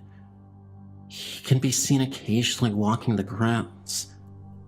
The other is a ghost of a small boy who had left this earth intentionally, or died from an accident by falling out an upper story window. The year before I came to the college, the 4th floor was used for the drama and art classes, and also had a small room where the staff could go for coffee breaks. One day, one of the women went upstairs to make some coffee. She was standing with her back to the door, loading the coffee maker, when she felt a presence behind her. Turning around, she saw a small boy standing there, then vanished right in front of her. The first year that I attended school, I took part in amateur night one Friday. I was invited back to the girls' residence by some friends for tea. The place had originally been housing for a small group of nuns that had lived at the colony and was only a few feet from the main buildings. It was after midnight when I finally said goodnight and headed out. I had taken no more than 3 steps when I had the most unshakable feeling that something didn't want me on the grounds. There was this sensation that I was being chased that I just couldn't stand, and I ran to my car. The feeling didn't stop until I crossed the railroad tracks, which I found out later was the marker of the boundaries of the college grounds. I told some friends about this, and we all agreed that we should stay some time after midnight and try to see some ghosts. Well, we tried, but that is as far as it went. None of us had the nerve to stay past midnight. Strange feelings and weird noises always promoted us to leave just before the midnight hour. I've been privileged enough to have the luxury of traveling on many cruises over the years. Being born at 12, it's something that you get accustomed to. With that being said, all these experiences are not without their ghost stories. There were times in which I had terrifying encounters with spirits while alone in my cabin. I'm not just talking the stereotypical hauntings, knocks on the walls, objects being moved around, and other supernatural phenomena, but legitimate full-body apparitions and dark shadows looming the halls of the cabin, as well as seeing the presence of ghost sailors. One of my earliest paranormal experiences on a ship was when I was roughly 12 years old. My parents were wealthy enough to purchase a gigantic yacht for me and my family. However, we were able to buy it off the previous owner, who ended up being a great family friend. His name was Joe. Joe suffered from a multitude of health problems, suffered mild heart attacks, had high blood pressure. He really became somewhat of a father figure for me in my youth. Every time he'd see me, he'd run up to me and give me a giant bear hug and yell, "My little Sadie." He was such a great guy. However, being a 58-year-old male with all these medical health issues, I kind of felt like our days with him would be numbered. He suffered one last heart attack, and it would be the last of his life. That's because, unfortunately, this heart attack was the one which would take his life. So let me backtrack a little. Joe had been with us, me and my parents on the yacht, for the entire day. The morning before he died, Joe and I had a heart-to-heart. We were on lawn chairs on the deck, and he warned me about the dangers of excess, to not get so absorbed in these riches. Joe was a successful man, but he always reminded me that all of these riches don't mean a thing if you're not a good person at heart. I'll never forget his words. "Sadie, you can't bring anything with you when you're gone. These are the moments we live for. It's not about this yacht or the things you own in life. It's about the bonds we share with the people we love." I remember he urged me and said, "Do not waste this life. You can't get back this life, kiddo." I remember I just sort of smiled at him and nodded my head. Being 12, of course, I didn't really fully understand the magnitude of his words. So the day went on. We all had dinner together on that yacht, and later that night, that's when Joe decided to go back to his cabin to rest. He told us that he was very exhausted and just wanted a good night's rest. The morning after, I knocked on Joe's door in the cabin in his room. We had 3 separate rooms, and he wouldn't answer. I called for my parents. They opened the door, and that's when they found him dead. I was devastated and cried for days. About a month or so after his death, my parents were again on our yacht. All of our moments on our yacht were a little more somber after the death of our great friend Joe. Anyway, it was starting to get dark when my parents told me to get back into the cabin to go back to sleep. I yelled back that I wanted a few more minutes, and they eventually relented. Our yacht is pretty long, so there's a lot of space to get around. The next few events are unexplainable and lead me to believe that our ship was in fact haunted.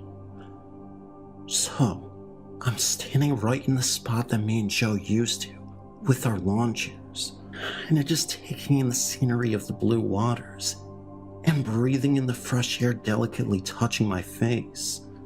As I began to think of Joe, my eyes began to water. For some reason, I had an urge to look right behind me. Right behind me was where I could see the control room for where you could drive the yacht. As I stared into the window of the control room, I recognized the face for a few seconds. I knew it wasn't my imagination, but I wasn't able to figure out whose face it was. I got kinda spooked and ran into the cabin. My parents were both still there, so I had to rule them out. I didn't even mention what I saw to my parents, because I'm sure they would have dismissed me. Anyway, it's getting super late at night, and my parents are sleeping soundly. I had trouble sleeping because of what I saw, as well as the fact that I was profoundly missing Joe. I remember I went to the bathroom to splash water on my face and try to calm myself down a bit. However, once again, something insane happened. As I looked into the mirror, I saw the face of a man right behind my shoulder. Again, the face wasn't obvious, so I couldn't make it out, but it was enough to recognize that there was someone in the mirror. It's hard to explain, but it almost looked like a poorly rendered image from a video or something. Either way, I hopped back into bed terrified. It wasn't until days later, when I really thought about it, that I realized it could have been Joe's face in the control room and mirror. Knowing this possibility, it allowed me to become less frightened and more comforted. If it were Joe, I don't think his intentions were to scare me. I think he just wanted to let me know that he was okay, that he was watching over me. Years later, when I was 19, I was on the road and I got into a terrible car wreck. I crashed into a tree. Luckily for me, I was able to escape unscathed, and my parents drove me home. My parents were furious because I told them I had been texting and driving. Later that night, I had a dream. In the dream, Joe appeared in it. He looked very disappointed in me and literally said to me, "You have learned nothing. A phone is an object. Whatever you think is important can wait." All I could say to Joe was that I'm sorry I upset him, and he said, "Worry about yourself." The dream ended. I remember waking up in a cold sweat and crying. That's all I have for now. I'm 35 now, and to reiterate, the events in this story are 100% real and factual. I noticed that many stories on the site are lacking a bit of variety, and just wanted to share something different than the typical stories I read. I don't have that same yacht anymore, and I've since become a mother with a family of my own.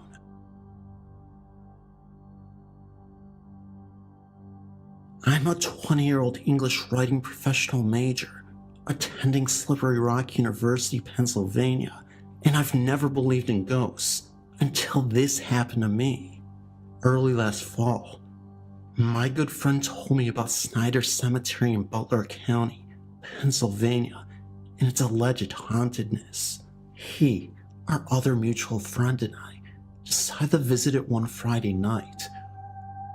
We drove up to the entrance, parked his truck, and bought a few lighters and a scented candle, the only things we had in the car that would emit light, and ventured in. We as a group initially found nothing out of the ordinary in the way of activity. I, however, started hearing unhuman moaning coming out of the surrounding trees. My two other friends didn't hear them. However, when I asked them if they heard it, even as it was going on, still skeptical, it surely was some kind of animal, I told myself. I ventured around to the rusted iron gate in the back. As soon as I opened the gate, I felt as if I had walked into a wall. I've been in a life and death situation before. My arm was severed by a large piece of glass when I was young, and I know what it's like feeling and knowing that I may die. I had the same exact feeling as I walked through the entrance. I physically, for the first time that night, was scared, beyond scared, petrified even. It was now dark. I creeped forward and lit my lighter to read a gravestone. I couldn't read it because of my actual shaking and fear. After about 15 seconds in the enclosed graveyard, I quickly exited. Then, the real problem started. As I went back to my friends who were standing at the entrance, they both decided it was best to leave. Apparently they were bored. We walked out through the entrance and got into his truck, a late 90s GMC pickup. The truck wouldn't start for about 5 turns of the key. Eventually, it did start. Then the truck's headlights started flickering extremely rapidly, but randomly, from high to low beam, as if being controlled by a person. We started barreling down the gravel road, in fear of whatever it was doing this. Immediately we noticed that a dense, zero visibility fog had come around our truck. We could only see about 3 inches past the headlights, and only the outline of the road. Burton Road extends for probably about 2 miles either direction out of the cemetery. For that entire stretch, we had no visibility due to the fog, and the truck's lights were behaving erratically, as previously stated. As soon as Burton ended, and we were on the main road, the fog disappeared, and the headlights were fine, and have been ever since. No areas that we drove through to get home had fog, and the lights haven't acted that way since. These are the things we have experienced. Cell phones go out as soon as you get onto Burton Road. No service from 4 different providers, including Virgin, Nokia, Verizon, and TracFone.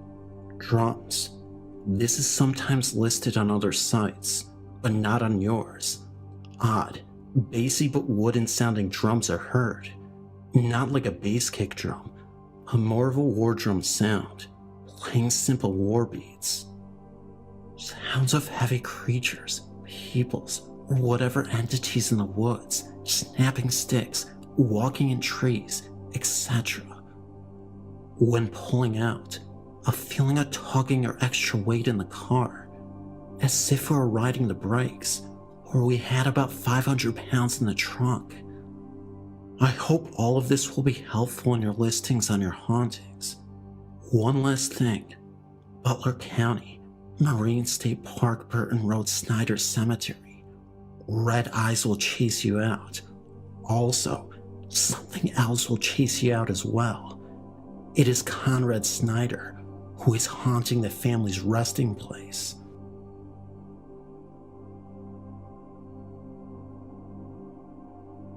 I've been reading the stories on the site for a while, and I would like to share one of the many experiences I've had. This was without a doubt one of the most terrifying experiences of my life.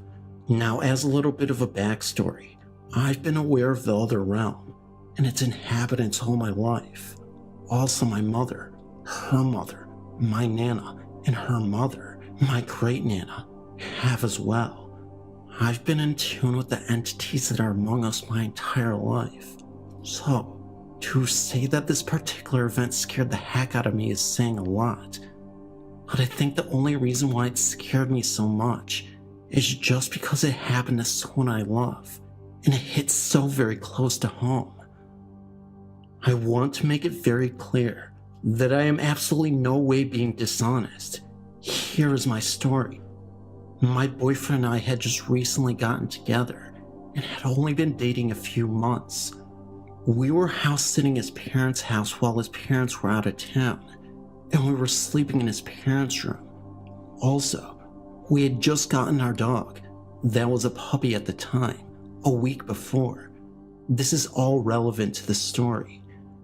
It was a Sunday, and things had felt very different that day, not normal, and I had taken a nap during the day, which for me is just simply not something I do. But it was a good thing that I did, and I found out why later. As the day turned to night, around 11 p.m., I tried to get my boyfriend to come to bed with me. He was acting weird, and said that he would be coming to bed really soon. Now, like I said, it was around 11, and anyway, I went to bed, and I ended up jolting awake at 10 minutes till 5 in the morning. I remember because I looked at the clock. Anyway, my boyfriend had not come to bed yet, and all the lights were still on in the house. But I disregarded, and I laid back down. Then I heard him coming down the hall and got into bed. When he laid down, he obviously sounded very tired, and he said, in almost a dazed voice, that there was a man outside the front window of the house that he and the dog both saw, and they didn't like the way the guy looked. He also said that he had just taken a sleeping pill. Now, my boyfriend kept telling me to look out the window. At this point, I was getting freaked out, because my boyfriend says there's a weird looking guy outside, and he just took a sleeping pill. So I told my boyfriend I was going to call one of my friends that is expertly versed in the ways of the supernatural. And when I told him that, he started saying no, don't call her. And at that point, I immediately called her. Now while I was on the phone with her, my boyfriend shot upright in bed and started repeating the phrase, "When all the lights go out." He just kept repeating it, and then, as he was halfway through the saying, his voice changed into the most demonic sounding voice I've ever heard in my life. I have never moved so fast in my life. I turned on all the lights and went to the living room. I was just watching the hall to see if my boyfriend came after me. I was trying to decide if I should go to my car, but I was under the impression that someone was out there, so I felt trapped. But I finally got enough courage to get to my car, and I never saw anyone outside, and to this day, I still firmly believe the man whom my boyfriend saw was the demon. As I sat out there trying to call one of my friends to come to the house so that I wasn't alone, my boyfriend kept calling me from the house. Now, he kept saying on the phone that he couldn't move, yet he was able to call me. Our dog was very small and in a big deep box at the time. He kept telling me that our dog was in the hall and bleeding, that he was scared and he needed me. I knew things still weren't right, and then before I knew it, he was speaking and laughing in that demonic voice again. Finally, around 6 a.m., my friend showed up and he escorted me into the home. When I got back to the bedroom, my boyfriend was passed out, and I went up to him with my blessed cross, and remember, he's passed out. And every time I got the cross 2 inches from his hand, he would close his hand. My friend saw that his eyes did not move and were closed, and he was not awake. If I had not had a witness there, I wouldn't believe it myself. Then, as I turned my back and started to walk away, he started laughing in that voice again and telling me to get out. Then, I told the demon that I was aware of what I was trying to do. Then, my boyfriend passed out again.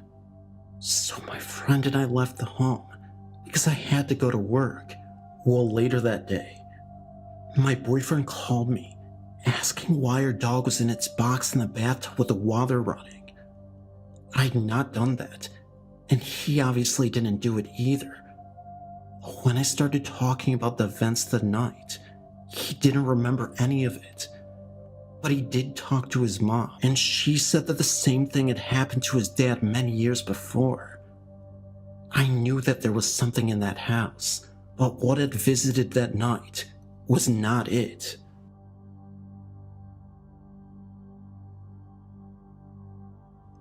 I grew up on a farm and I had stepbrothers and sisters. We lived in this old farmhouse that had 4 bedrooms upstairs, and I'd shared a room with my stepbrother who was about 2 years younger than me. It was 1986, and I was 17 when this happened. Our room was a small one. We had 2 beds in there, and the way I had my bed was that the end of my bed was towards the bedroom door, and then my head was about 2 feet from the wall because I had a couple rifles, a .22 and my .32 Winchester Special. The night this happened, I was sleeping on my belly with my arms under my pillow, and something woke me up. It wasn't a noise or light. Maybe it was a dream, but I woke up and kind of pushed myself up a little bit with my arms to look at the door. When I looked, there was this figure, a dark shadow, or better yet, like a silhouette, and for some reason, almost telepathically I learned that it's just one of my sisters. Their room was straight across from mine on the other side, just bringing in one of the cats to sleep with me because the cat was keeping them up.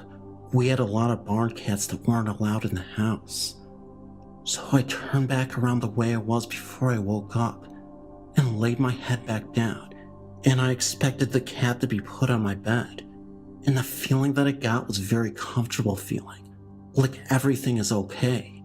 A few seconds later, I felt the weight of the cat snuggled up to my side, like it was half on my bed and head, and paws on my kidney area of me.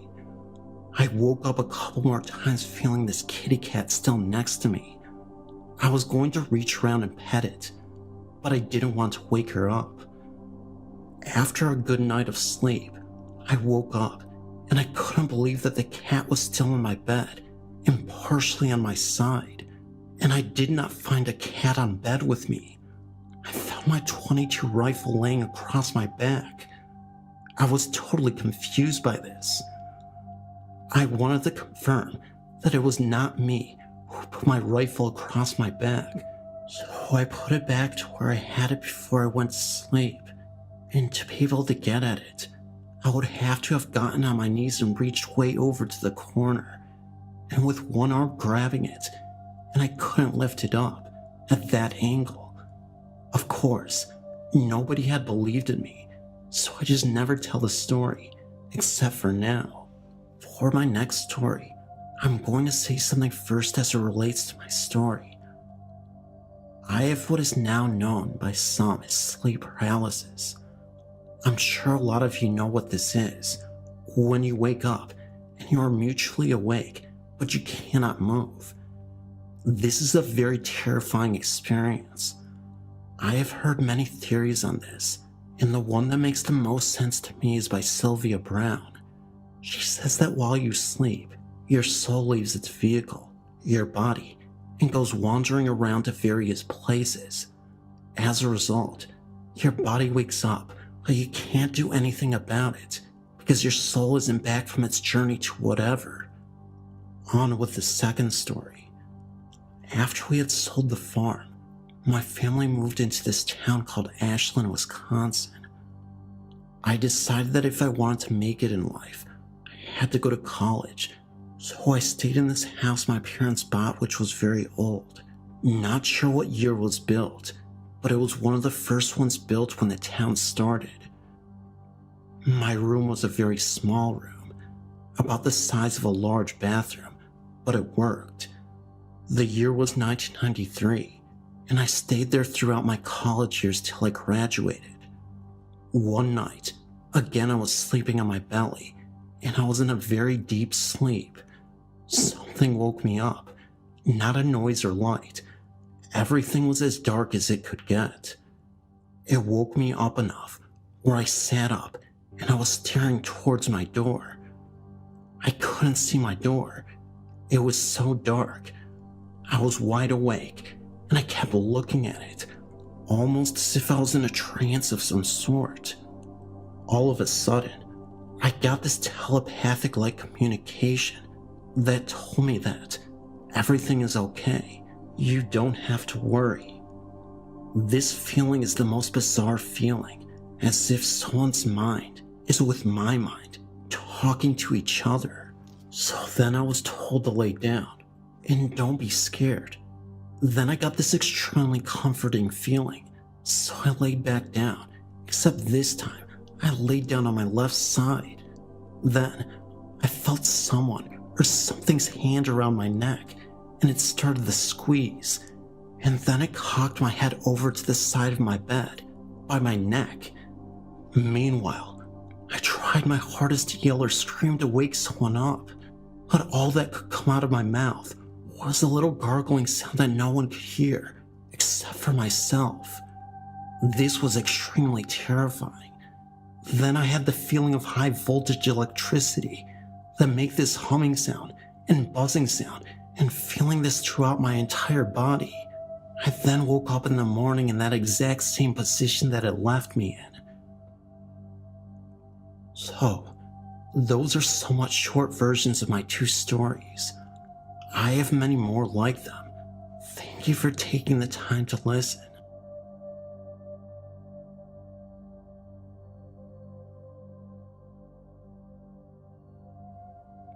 During my college years, my brother and I lived in an old brownstone in South Minneapolis. The apartment itself was large and sub-level with 2 bedrooms. From the moment we moved in, we knew there was something wrong. On numerous occasions, I saw someone in my hallway moving across the rooms out of the corner of my eye. I always felt that it was my eyes playing tricks on me initially. Then stranger things began to occur. We began to have our television turn itself on at night. The stereo would do the same. I would be sleeping at night, and it would just start blaring. My bedroom was the worst. It was uncomfortable. I became afraid to sleep in there. I could not describe the feeling. I began sleeping out in the living room or on the futon. Finally, I told myself to stop with the silliness and resign myself to sleep back in the bedroom again. I did so uncomfortably for a few nights, only to be awakened one night by a man's disembodied head hovering above me and smiling. I still very clearly remember it. I screamed as loud as I could and took off out of that room and never slept in it again. We moved out after 6 months of living there. There is a large home in Martin that I lived in for 20 years. It used to be a carriage stop. The first day I was moving in, there was a woman in a black high-collared dress peering out at me and my mother. The curtain was being held back, and she was fiddling with the brooch and the collar of her dress. Once inside the house, it appeared to be a bundle of gray dusty rags floating in the air close to the ceiling. It swooped down under a doorway and went out through the window. It has been seen many times in the road in front of the house. A man in a black coat with a high collar holding a lantern and swinging it back and forth as if to lead the way for persons passing through. Sleeping on the couch one afternoon, a little girl in a blue dress was standing in front of me. I couldn't see her face, but she seemed so real. Lying in bed at night, and sometimes in the morning, footsteps can be heard walking up the stairs. You can't move. You feel a weight that holds you still. All you can see is the boots of a large man. He looks into every bedroom, and then goes back downstairs. You can then move. In the parlor, you could hear a party going on, and while that is going on, you hear a baby crying. When my mom and I were sitting in the dining room, we both saw objects being thrown across the laundry room. You feel cold and get goosebumps throughout the house.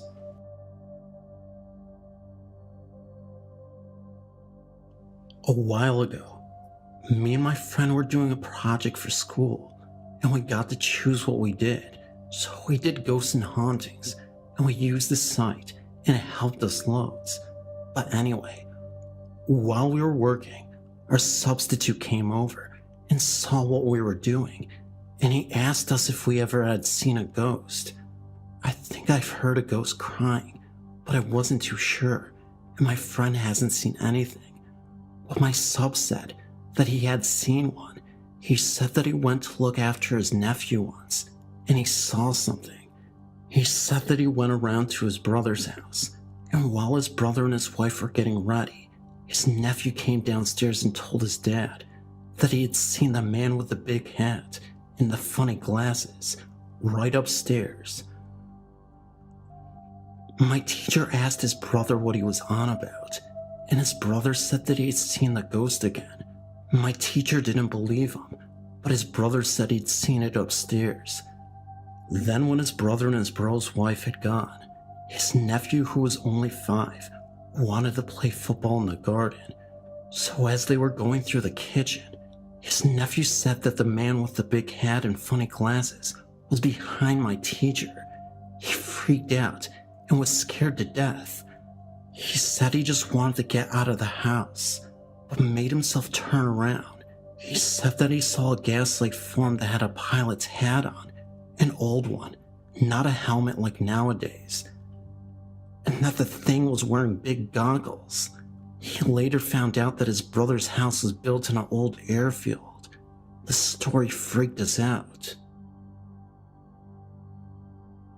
I've been to Reader Road many times, and actually know a different story of the road. The ones I saw on your site are new to me. My parents told me the story long ago, and although I've not experienced it for myself, I know others who claim to have.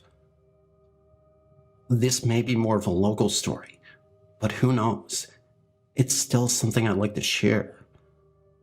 Back in the 1950s, the road was often used by teens and young adults as a private makeout place. The story goes that a young lady and her boyfriend made a stop at the road. While they were parked, they heard a thumping on top of the car. They ignored it for a bit, but the girl started to become creeped out as the noise grew louder. The boyfriend decided he would get out and investigate. When he got out, the thumping stopped. After several minutes, the boyfriend had not returned, and the thumping started again. The girl panicked and got out of the car. She found her boyfriend bloodied and hung from a tree, and the thumping she was hearing was the sound of her boyfriend's feet hitting the top of the car as he hung there dead. Supposedly on warm summer nights, if you pull off into the road and park for a bit, you will hear the thumping, and if you get out to investigate, the thumping will stop, and you will find a letterman's jacket hanging from the tree above you. There is also an abandoned school out in Cedar Lake, where Hammond Baptist used to attend. The story goes that the pastor went crazy and removed some of the little ones from this world, if you know what I mean. I've personally have experienced strange happenings in the school, such as children's voices, windows that were shut on the way in open as we walked back out. Supposedly it's supposed to be the little ones trying to escape. From what I understand, a few years ago, part of the building caught fire inexplicably.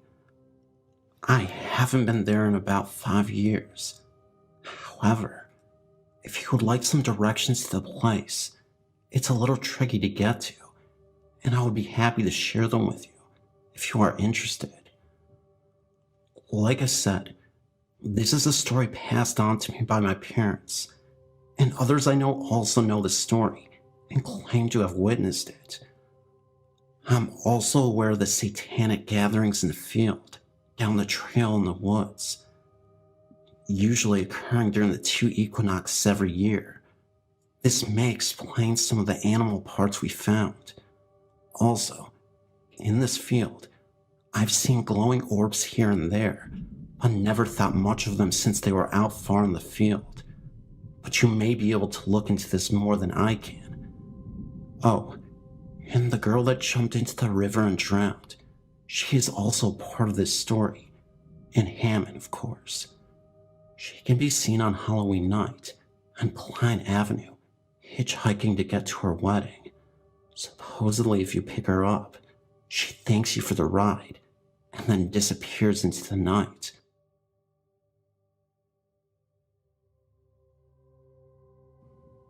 My name is Gemma.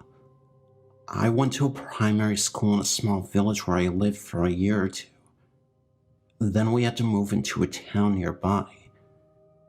It wasn't too far away from my friends, so sometimes I would catch the bus there. One day, I went up to see my friend Holly. She told me that my old deputy head teacher had just died. I don't know how old he was, but apparently he got murdered. That night, Holly asked me to stay at her house for the night, so I did. We were only about 10 at the time. Her parents were downstairs, and her 2 little brothers were both asleep. We were the only people awake upstairs. Holly went downstairs to get something to eat for me and her, and left me alone. I decided to play a trick on her. I turned all the lights off and hid under her bed in her room. I looked around. I was really scared, so I looked up and saw 2 eyes looking at me. They were glowing. At that point, I closed my eyes, thinking it was just my imagination. When I opened my eyes, they were still there. I stayed under the bed because I didn't want to move. Then, I heard Holly coming up the stairs. The eyes backed away into the darkness, and I backed away and hid again. When Holly came into the room, I jumped out and scared her. I told her about the eyes, and she believed me. Then she said, "Let's take a look inside the wardrobe." So we both opened it slowly and took a look inside. Funny enough, nothing was in there except for her clothes and stuff. So we both decided that it was me seeing things because it was dark. Later that night, Holly turned the lights off, and we both went to sleep. I couldn't get to sleep, and I kept on looking over at the wardrobe. I laid there with my eyes open, when suddenly I saw the eyes again, looking over at me. I slid under my covers. When I looked out, they had gone, but I could feel something in the room. I knew something was there. Suddenly, a black figure appeared in front of me. It laid down, and then I saw the eyes. It was staring right at me. I screamed, which woke Holly up, and she suddenly backed away against the wall. We could both see the black figure on the floor. Then it seemed to sink into the ground and disappear. We both went downstairs and stayed there for a couple of hours. We talked about the figure for ages. Then I said it reminded me of something. Holly said that as well, before we both realized that it looked like Mr. Baker. Why would he haunt us, though? We'll never know.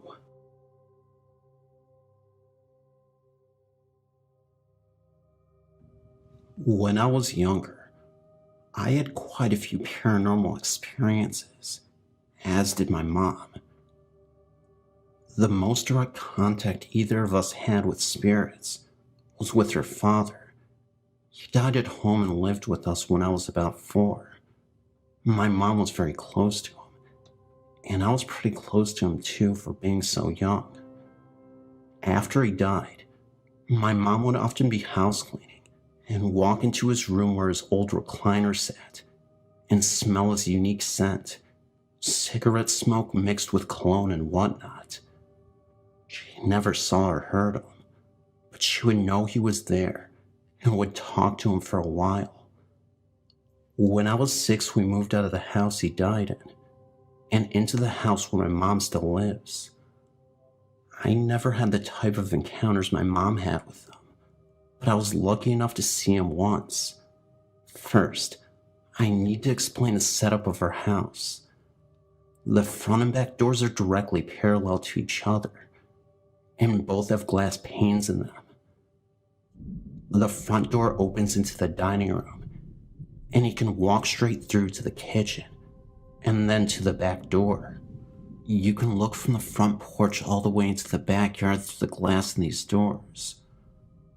When I was about 7, I was standing in the kitchen, looking out the window of the back door, and I could see the reflection of the front door in the glass.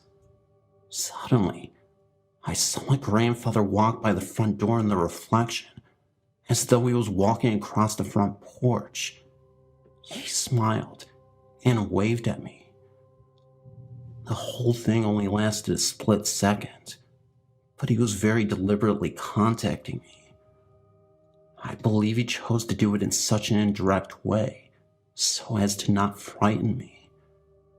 Maybe he was saying goodbye, since I was too young to understand when he actually died. What's really strange, though, is that I described him to my mom as looking younger than he did when he died. And when she showed me some pictures of him in his 40s, I told her that that's exactly how he appeared to me. She thinks he must have been happiest during that time of his life, and so chose to appear that way. I think it was a couple years after that when my mom had her final encounter with him.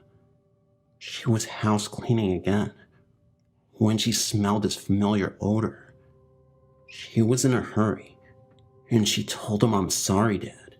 I can't really talk right now," and left the room. When she came back in, the scent was gone, and she just knew that was the last time she would hear from him. She feels guilty that she didn't stop to talk to him, but I think she just realized that she was ready to move on, and that's why he didn't contact her again. We do believe that he stuck around for a while after that, because he would often lose a piece of jewelry or something small, only to have it turn up right under our noses a few days later. I've had other experiences unrelated to my grandfather, but his was the only human spirit I ever actually saw. Not long after we moved into the new home, I had several experiences with feline spirits. I once saw the hind legs and tail of a cat disappearing into, not up, the top of the stairs from the landing. I know it couldn't have been our own cat, because it was pure white, and our 2 cats were black. Another time, I was sitting at the kitchen table when I felt a cat rubbing against my legs. I reached down to pet it, but nothing was there, and when I looked under the table, there was no cat to be found. There were also a few incidents in my mom's house where electronics would do seemingly things on their own. The TV turned itself off at least twice that I can remember. Perhaps the weirdest instance was when I was in my bedroom listening to my stereo. It has one of those LED screens that flashes at things as music plays, and when you turn the volume knob, these bars show up on the screen that move up or down as you change the volume. I was listening to music one day, and I had my back to the stereo. When I realized the volume was getting lower, I turned around, and the volume display came up on the screen, and the bars were going down like the knob was being turned. I turned the volume back up, and nothing else happened after that. This has gotten long, but I only have one more experience to share. At another sleepover with my best friend, we decided to leave a tape recorder with a blank tape in an empty room while we hung out in the living room and record whatever there was to hear. No one went in the room while I was recording, and the door was shut. When we played it back, we could very faintly hear ourselves in the living room for most of the tape, and nothing else. There was one spot on the tape where a high-pitched voice spoke in a loud, raspy whisper. It was obviously neither of us, because you could hear us in the background very softly behind it. We weren't sure what it said, but it sounded like "shine a light." It didn't make any sense, but it did creep us out. That was the only unexplained voice on the tape, which unfortunately I no longer have. That was the last experience I had that I'm certain had no physical explanation.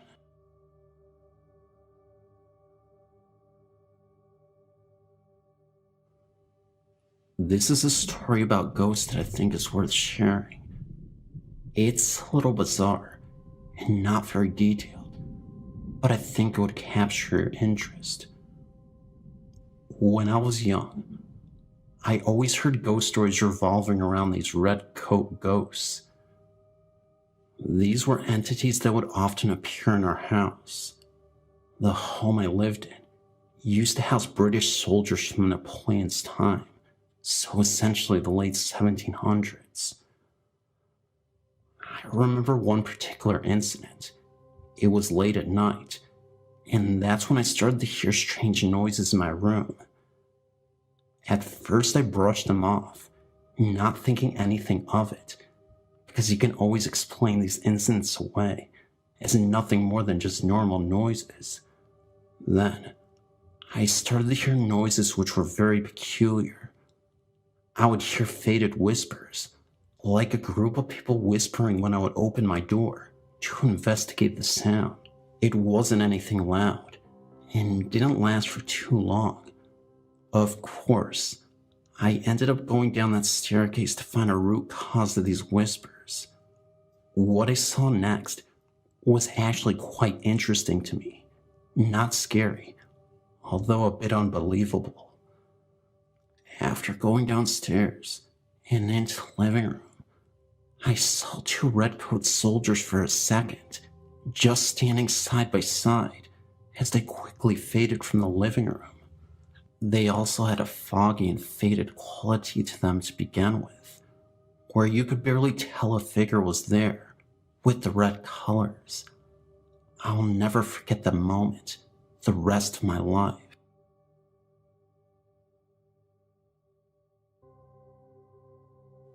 Growing up in Lakeland, Florida, my parents purchased a repossessed mobile home. One of the bedroom doors had a deadbolt lock, but face so the child in the room could not get out.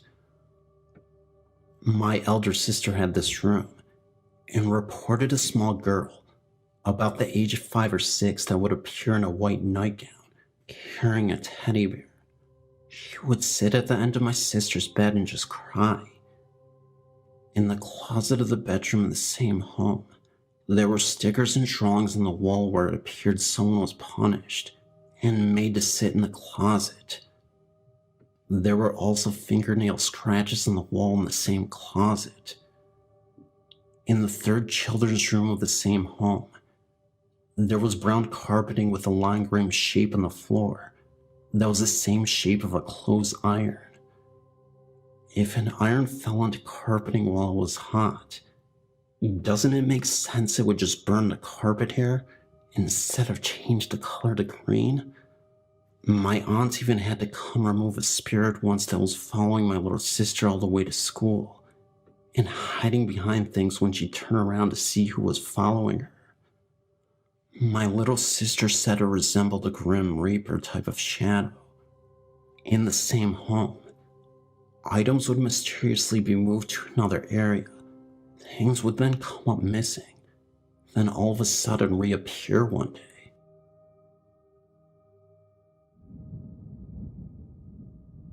I truly believe that we are not living alone on this earth, and that spirits live among us.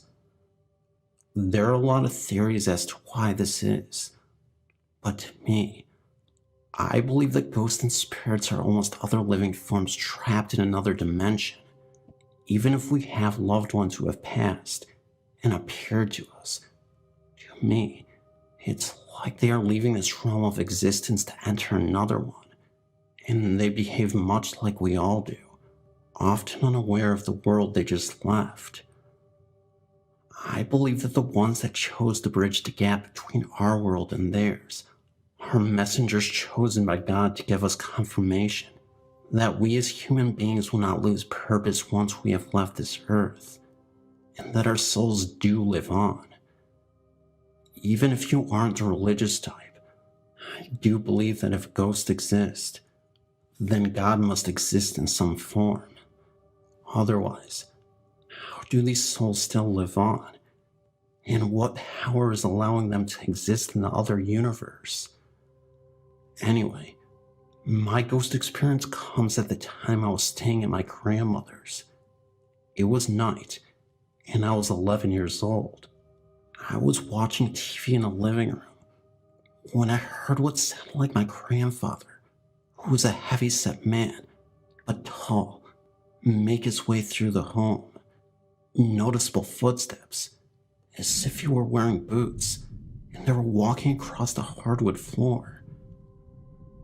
At the time, I immediately recognized it was probably my deceased grandpa, so I yelled out to Grandpa Bunky, "Please stop scaring me."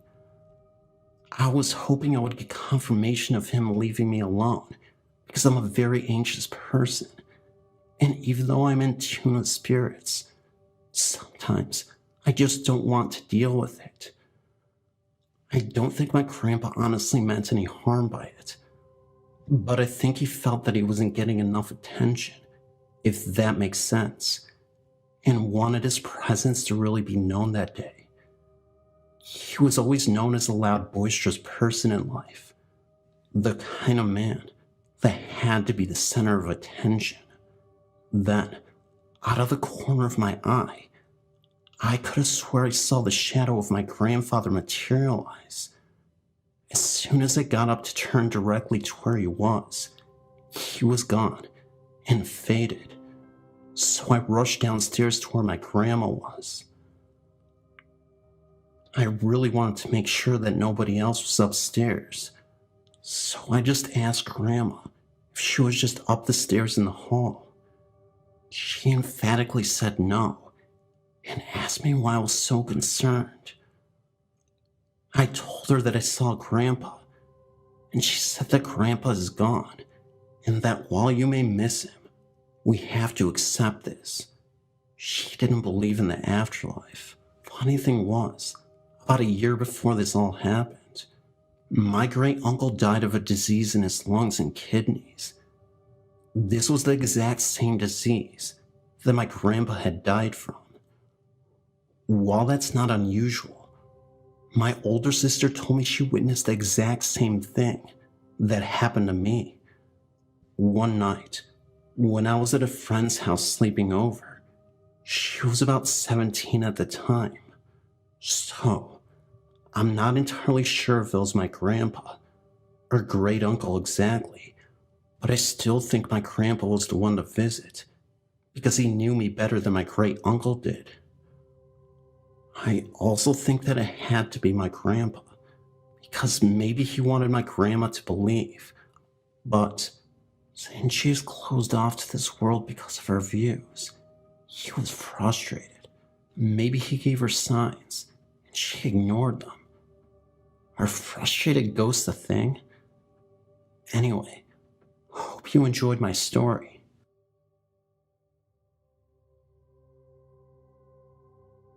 I have a crazy story to tell. I live in New Orleans. That's of course located in Louisiana, the deep south. One night, me and my girlfriend were at home, and I'm guessing it was around 5:30 in the morning. I'm assuming, because that's when I got up to go to work. and I always sit by the window and wait for my ride. This morning was a bit unusual and different. I was sitting there, and all of a sudden, I felt this overwhelming chill brush past me, like an undeniable cold air. I asked my girlfriend if she was cold, and she said no. I don't know what it was, but something told me to tell her to sit in my chair to see if she felt what I was describing. It was a lingering cold that didn't go away, and told me she could feel the cold chill as well. It gave us both goosebumps, and within a few moments, the coldness quickly disappeared. The crazy part is, I think the chair is haunted. It was given to me as a present from generations in the family. I'm talking an early 1900s style rocking chair. I remember one of my uncles wanted to just sell it off eBay to get rid of it, because he didn't want anything to do with it. So I ended up taking it off his hands because of the family history. The most interesting part of this chair is, a lot of my family members have claimed to see a black figure in that chair rocking back and forth on numerous occasions. At times, it would be seen rocking on its own without anything being seen. I still have yet to witness anything like this, but ironically, a friend staying over our house actually did. It was later that night, and my girlfriend and I were in a separate room. Suddenly, my friend screams for us to come in because he just saw the rocking chair move on its own without any force.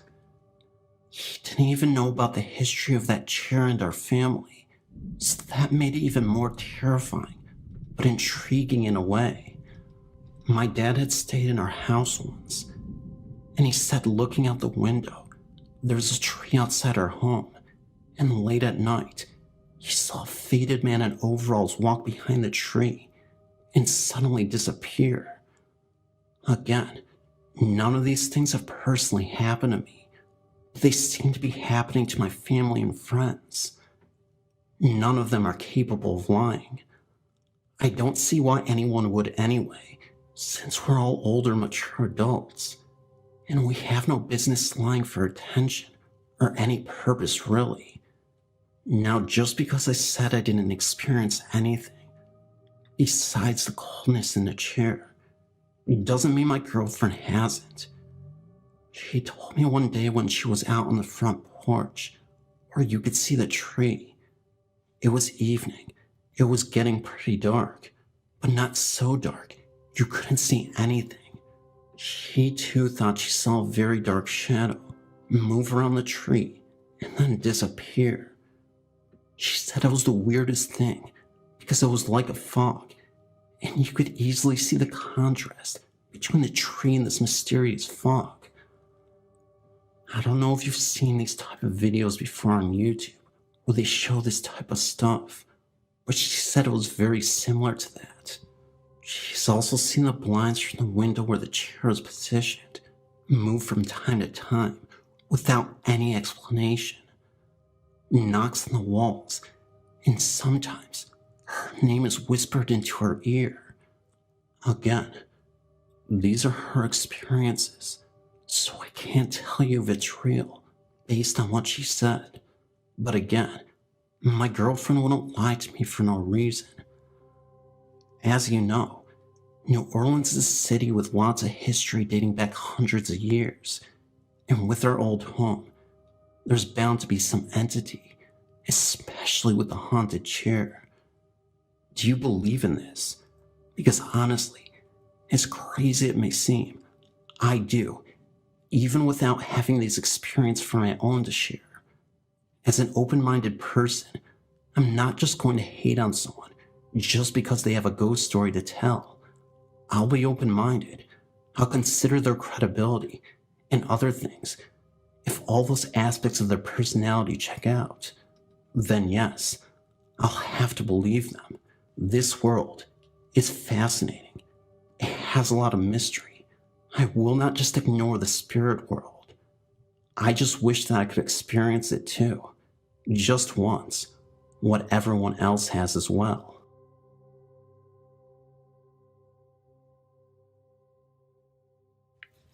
I used to live in the Theta Chi fraternity house as a brother. There were stories talking about the house had a fire in the attic and whole sorts of supernatural and paranormal happenings. I can confirm the fire in the attic was true, and strange things did happen too. Some even reported glowing eyes in the dark of the attic. However, one of the most common had to do with the lights. We had sensors installed to cut back on the brothers leaving the lights on. These sensors only react to the movement. These lights would go on and off all the time when nobody would be in the room. We would be several rooms away, far enough from the sensors that we wouldn't set them off, and they would suddenly go on and off. Also, there were times when we would be sleeping, and we would wake up to what sounded like a large social gathering downstairs. Several of us would go down there, thinking it was a group of brothers coming home from the bar, only to find the entire house empty, and no one would be around. Also, I used to work at Have a Nice Day Cafe, and the upstairs was indeed haunted. I would have to go up there every night to take down a banner that was thrown over the exterior of the building. To do this, I would have to go to the roof via the upstairs. It is full of rooms, completely empty. There was this long hallway that stretched the length of the building. There was only one light that sat at the end of the hallway. As you walked down the hall, you would get the feeling that you were being watched. Several bouncers have claimed to see a man up there. Apparently, before it was Have a Nice Day Cafe, it was called Industry, and one night, a barback intentionally left the world upstairs, using a broken beer bottle, and when the bouncers would make their rounds before closing, they would have to go up there to make sure no one snuck up there. When they would flash their flashlights into the room in which the sad incident took place, the man ghost was seen crying and bleeding.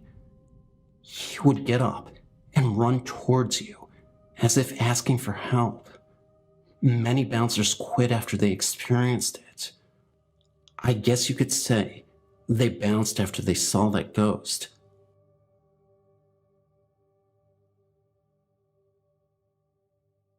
This is a true story of our family's experience at Theodore's Bridge in Wichita, Kansas.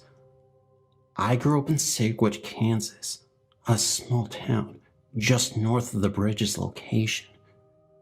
Since my family is American Indian, we always respected the legend and tales of the bridge. On May 12th, 1983, my own mother was killed in a car wreck within feet of the old bridge. The police couldn't explain what caused her to swerve sharply to the left. However, they agree that something must have been in the road right in front of her. What's odd is that no animal tracks were ever found, and it wasn't another car. I was young at the time, and awoke around midnight with a horrible dream. It had to do with being grossly removed from this life. Someone had chopped my head off with an axe. Later that morning, around 4:45 a.m., I was awakened again by someone pounding on my door. It was the police looking for me. Turns out, they found my driver's license in my mom's car. Thinking it was me who died, they came to inform my parents only to find me standing in the doorway. Several years later, I was helping my dad go through some papers and found my mom's death certificate. Only then did I find out that Mom was thrown through the windshield with her head coming right off. Throughout the years, as family members and friends have drove by, the sight strange things have happened to them. Their cars would quit working for just a few moments, or they see things, like my mom standing there, looking at them and smiling. If anyone would like to email me, I'd be more than happy to talk to you about all the strange things I've occasionally seen.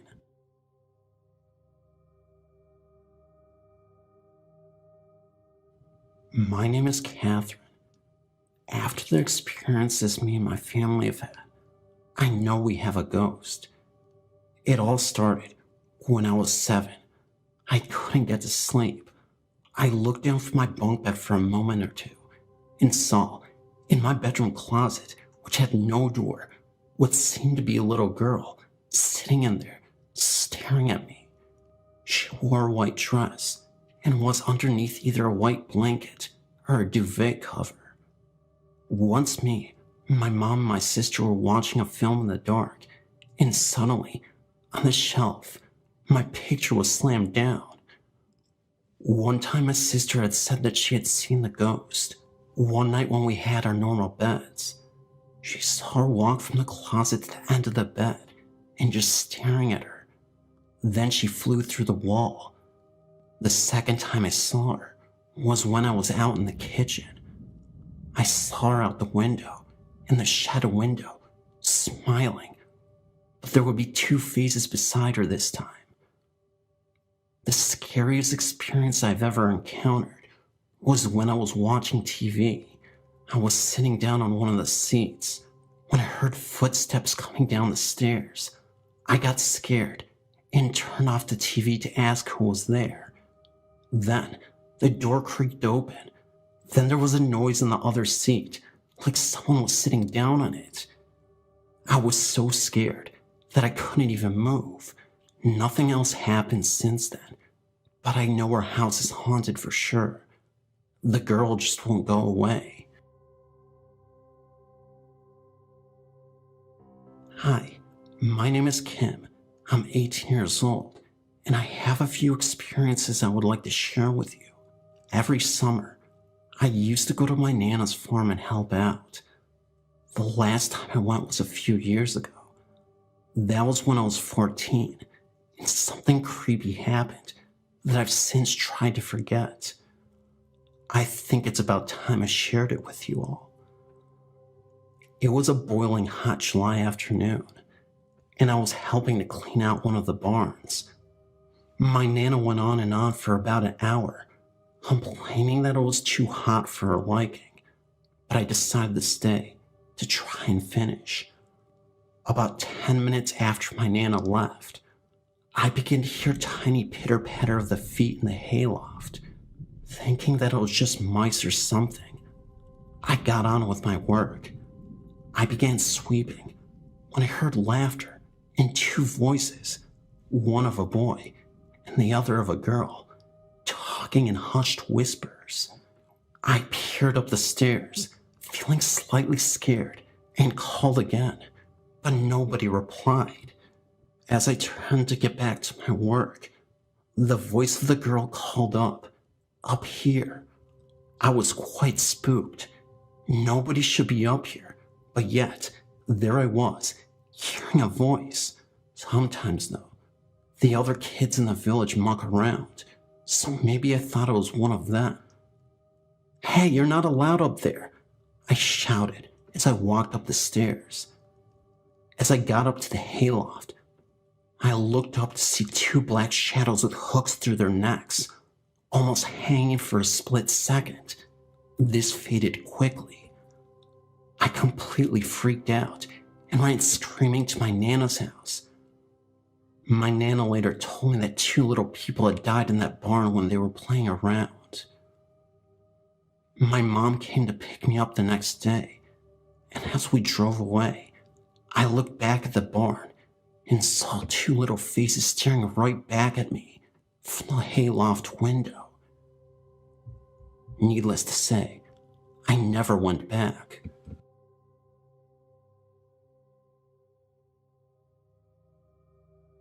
In 1998, I had a ghost experience.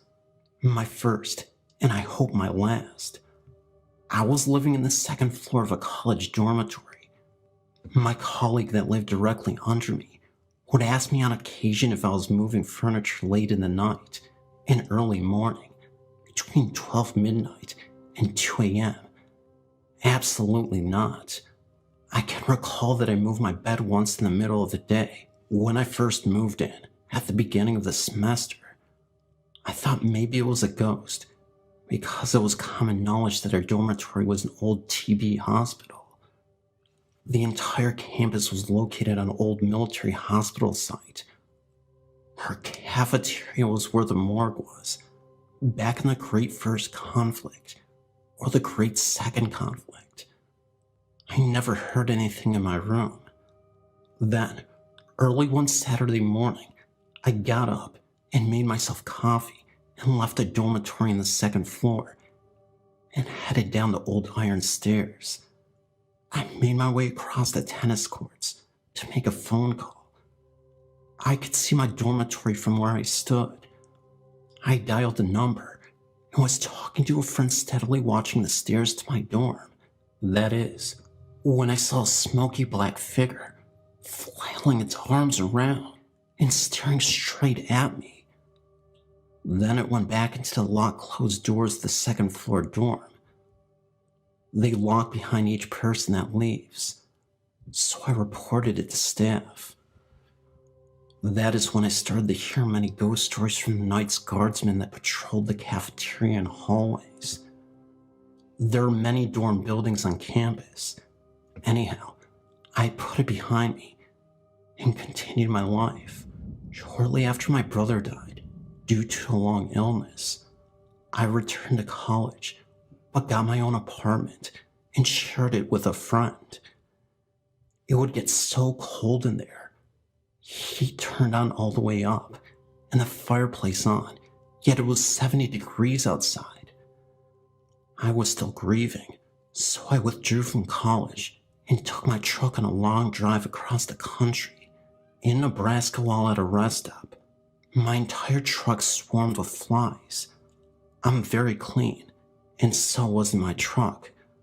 I was eating, but still swarms of flies. I threw my food away and drove crying and screaming, trying to get them out of my truck. I stopped to wash my truck, then got a motel and shower. I returned 6 months later to my old apartment to ask around to see if the new renters had any problem.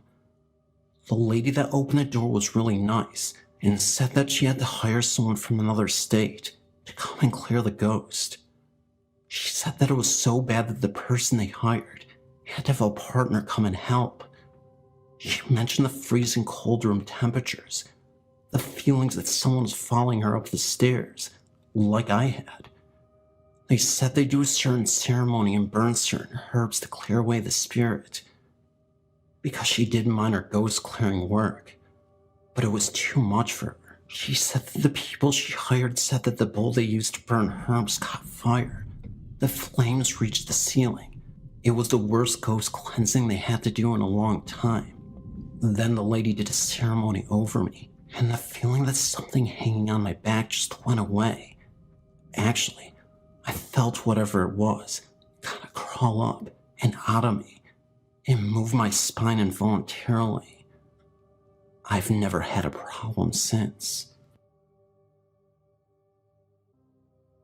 Mabel Castle, located in Ayrshire, Scotland, was built many hundreds of years ago and is reputed to have its fair share of ghosts. There have been many sightings over the years, one of which may be the young lady Jane, who had been imprisoned in the turret for falling in love with a gypsy.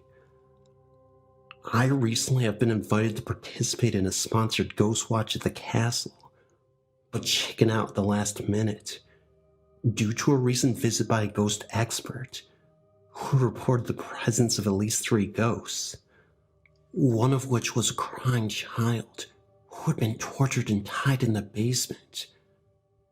There is regular paranormal activity reported, as the castle is still being used as offices. Anyway, I'm sort of 2 minds about losing my nerve, as the ghost watch had proved eventful. Crying had been heard from the basement. When the team left at 4 a.m., they made sure all the lights had been turned off. But in the car park, they looked back and all the lights had been turned back on. When the cleaner came in the morning, the energy-conscious ghost had turned them off again. Of course, such paranormal happenings are not rare in Scotland. I can quote hundreds from friends and family. These are just a few. My sister and husband walked into a bookshop housed in a very old building, with the books shot straight off of one shelf, one after the other. My youngest sister lived for years in a haunted house, possibly the spirit of a young child. There were occasional temper tantrums. This is a tragic but true tale. My youngest sister and her then boyfriend George had friends over for the evening. Of course, the talk turned to ghost stories in general, when suddenly, the door of the sitting room flew open with such force, it crashed against the arm of the sofa and slammed shut again. George jumped up and pulled open the door, but nobody was there. Everyone was shaken by the violence of the event. Later it was learned that at that precise moment in time, George's cousin and his friend had drowned in the River Irvine after a night of drinking and hijinks that went badly wrong. I remember reading about the drowning of these men in the local paper at the time, but did not learn of the connection to my sister's boyfriend until later. A friend heard the voice via baby monitor, which urged the baby to come. It was hard to be distinguished from the low guttural tone, whether it was male or female. When they went to investigate, no one was in the room besides the baby.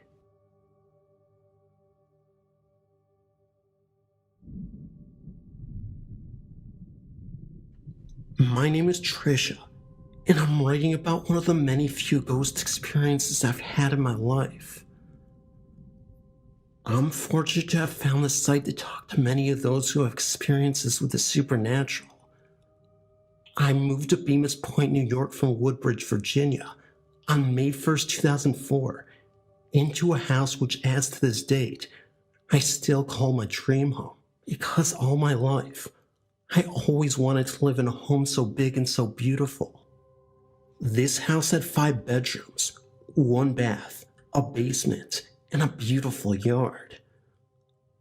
I want to explain why I've chosen to talk about this particular experience in this home in Bemis Point, New York. Of course, I wasn't the only person living in a 5-bedroom home. It was me, my fiance, and my 4-year-old son. My fiance's brother and father were going to live with us. However, that didn't really work out, so it was just the 3 of us for a while. Before we all actually moved into the home, my fiance and my father went to the house to drop off some belongings of ours. My fiance had videotaped every room of the home. The home was just so extraordinary to us, like something we had never seen before. As of this date, we still hold in possession the tape which had been recorded of that home. One of the bedrooms had been painted with artwork from a very artistic person. That artwork is believed to have been finger painted and very unusual. At the time I looked at the house before we had all moved in, I went to that room with the painting many times. I knelt down on my knees in front of the painting and touched it with my hands to get a full feel of its characterization. I will say, to this date, that the painting that was on the wall at that very moment had changed once we had moved into the home. First, it was a painting of a turkey, very unusual. There were many things in this house that were strange, only we didn't catch the unusual things about them until we had moved in. To this date, I only hope to find who had lived here before we had, and I will, in time, find my answers. Now you will know the beginning of this unusual experience. It started with that painting. After we had moved into the home, we began to refresh our minds a little bit of what we thought was strange. I was in the process of unpacking and settling into our new home. I went back into that room with the painting, and was in shock from what I had seen. That painting was a woman, and there was writing above the painting of that woman, and it said Earth, hate her, everything. The painting of the woman was on the wall, right on the outlet corner where a television had been sitting. I will explain to you what description I'd seen in that painting. It was a woman whose face was intensely beaten with blood flowing from her hair down through her face, and then to her arms. Her hair was hung up, as if she had been in an electric shock. Her face was bruised badly, and cut up with scars on the side of her face. Her eyes were open, and the smile on her face was extremely intense, as if she was angry. I looked around the room more thoroughly, and there on the other side of the wall were more paintings. One was of a butterfly, and a mushroom was the other. On the closet door was a poem written by the famous poet, Keats. I believe to this date, the same person who had written the poem on the door had to have been the same person who did the painting on the wall. I looked around the room closer and came upon some blood on the floor on the side of the room. It was not fresh blood, because it looked like it had dried up and had been there for a long while. I closed the door behind me and left the room. I didn't go back to the room until later on through the next week. One of the rooms upstairs was right next to that room that we had turned into an office. Across the room was the bathroom. On the other side was another room we used for our bedroom. Of course, there was an attic, located right across from the room with the painting. On the door that leads to the attic is a sign that says private. I always wondered who slept up there in that attic. In the attic, there were beds, 2 of them. The beds were built into the floor and the walls. Underneath the boards of the beds were pipes. I won't say what kind of pipes, because I'm not sure. My only guess is that they are water pipes. The attic was made to be one of the 5 bedrooms in the entire house. This room, however, was among the most strangest thing I'd ever seen, the exception with the room being the painting. In this room, the attic was cross spaces large enough to fit almost 10 or more bodies depending on the size. In one of the cross spaces was another painting. This painting was put together with boards. It was handmade, and the colors of the painting were the exact same colors used in the painting of the other room. It seemed to be the painting of the devil. However, it was never confirmed of what the painting really was. There was a sofa left in the room with strands of brown hair, which seemed to be the color of my own hair, and I never even sat on the couch when we found it there, let alone had it belonged to me. Along with the sofa, there had been a brown recliner chair sitting next to the sofa. Underneath the recliner there had been a huge blood stain. In turn could have passed to be a huge stain of grease. The attic could have been turned into at least 2 rooms by the size of the cross spaces, and that's an example of how big they were. When I left the room of the attic to go back downstairs, I noticed as I walked down the stairs, there had been names engraved into the carpet of each step that I walked down. I could not make out the names, but it was indeed visible to the eye. It was very strange to me. I wanted to find out some information about the house because I began to get nervous and anxious of the situation. I turned to our next door neighbor for info and hoped to find out all I could. One side of the house was cut off by a wall where the next door neighbor had lived. It was indeed unfortunate to us because that wall was separated from the neighbor and had not been closed off to him, as he had all entrances into our part of the house. No door on our side had locks to keep him coming through our side of the home. This made me very nervous, especially throughout the night. With an exact total of 4 rooms upstairs and the bathroom and only 1 bedroom downstairs, We had turned that room on the bottom level downstairs into my son's room. It was not safe enough to put my son upstairs due to the stairwell, and the fact that I was afraid that he would get hurt. Therefore, the only room downstairs we had used for his room, just outside of my son's bedroom, was the basement door, and another door that led to the next door neighbor's bathroom. We were told that the door that led to the neighbor's bathroom had not been used because the bathroom toilet was broken. To this date, I don't believe that theory which had been said to us. I noticed on the side where my son's bedroom was, each door had locks on them at the top, which made me nervous because I was concerned that someone could get locked in and would not be able to get out. However, the only door without a lock was the bathroom door to the neighbor's side of the home.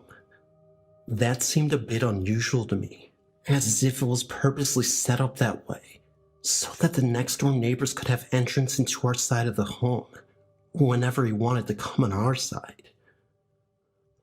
Another entrance that our next door neighbor had to our side of the house was in the kitchen right where the pantry closet is.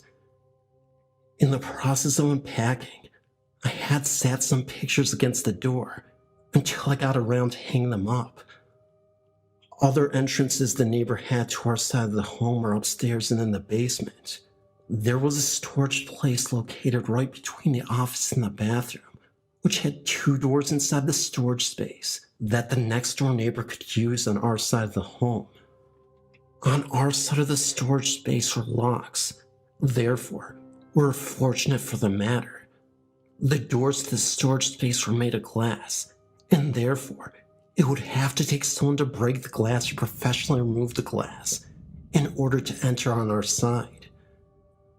As for the basement, the neighbor would have to break the chain on our side to come up the stairs on our side.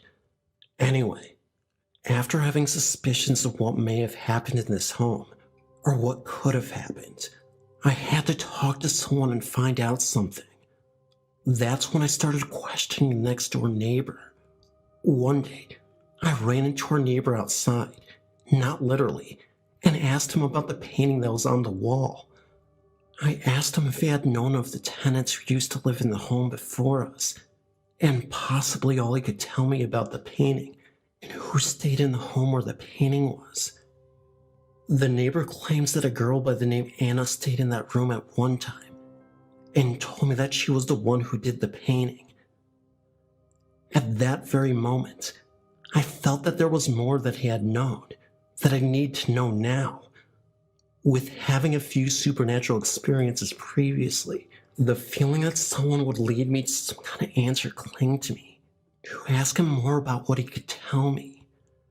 He told me that Anna was about the same age as me, and knew that she had been involved in many serious circumstances with others dealing with Gothic rituals, practicing witchcraft, and had camped out with others in the back of the house at a campsite where most of the rituals are being performed. He offered to take me back to the campsite one day, although I never was able to get around to it. Thereafter, I insisted on letting him take a look at the painting himself, as well as the poem from Keats that was written on the door in the room. We also went to the attic to look at the stain that was on the floor. He could not agree with me that it looked like anything like a blood stain. I showed him the names engraved into the carpet on the stairs to the attic. He couldn't make a vision of what I had been seeing. Therefore, he wasn't able to discuss that matter with me. As far as the blood in the room on the floor of the room with the painting, he did in fact agree with me that it appeared to be bloodstains. However, he could not give me any explanation of why or how it got in there. The neighbor explained that he rarely paid any attention to anything in the home, and hadn't been in the home but a few times to do some work to it. I didn't agree with that theory at all. I knew there had to be a lot of info missing that he wouldn't tell me then. The neighbor insisted on finding someone to come look at the painting. I told him that it would be a good idea for someone to come out to take a look at everything I'd seen, and to examine the home in case there was any signs of supernatural crisis. When the neighbor left, I assumed that what he intended to do was not going to happen only because I felt that he knew more than he was willing to tell me at that time. I left the matter alone long enough for me to stumble across anything else that seemed unusual to me. The day after, my fiancé and I, along with our son, left the home to take care of some business, and when we had returned to the home that evening, we saw the neighbor coming out of our house with a cooking pot. It was quite unusual to us knowing that the home had been locked up, and could not understand how he had gotten into the home without having a key. My fiancé and I got out of the car, and the neighbor walked over to us, explaining that he went into the house. He told us that we made him quite nervous about the discussion with the painting as well as everything else we talked about. Therefore, he decided to speak with his cousin on how to bless the home. The neighbor explained that he blessed the entire home using some ancient herbs that were given to him, and told us that he was trying to help us out because he felt that it would resolve the situation. After his explanation, he continuously explained that he would not go back into the home without us knowing about it first. We left this incident alone, being as it was a first-time offense, and he said he was trying to help. When we walked into the home after speaking with him, we could smell the scent of the herbs he used all through the home. It was a very strong and painful scent, almost as if it was the smell of marijuana. The smell was in a long stretch throughout the home. I was more concerned for my son. We had to leave the house for a few hours more in order to escape the smell and painful irritation of our eyes. Finally, once we returned to the home, the smell settled and we could breathe again. I wasn't actually pleased for the matter that he had came into the home uninvited and blessed the home with no knowledge of what he was doing. Still, I left the matter alone, believing that he would not do it again. In order to concentrate on other things, I used my time trying to unpack my things and cleaning one room to the next. It wasn't until the next few days later I had an incident of my own. It was in the middle of the night.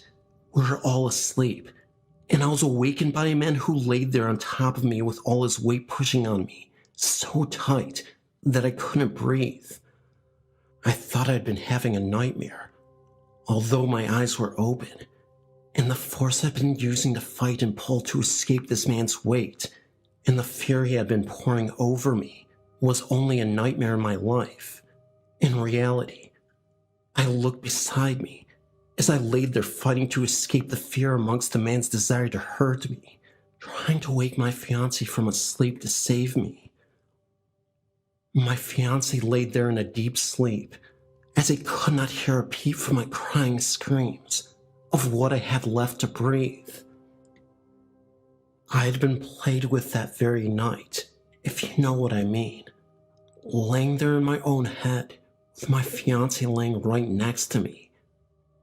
With one heroic scream, I used all my weight to escape this man's arms and pushed him off of me. Frightening, all I could see was his brown hair and his back that turned to my face as he walked away with not even 2 seconds and disappeared. I sat up in my bed next to my fiancé, waiting there, holding my body, hoping he would be awake and hold me. I could not make sense of this, not then and not now. Even after, I knew it wasn't over. I couldn't even call the police because, let's face it, I wouldn't be able to explain to them of such an incident. Even so, they wouldn't be able to believe me. Amongst other things, they would turn it on my fiancé, and I would not take that route. Not then, and not now.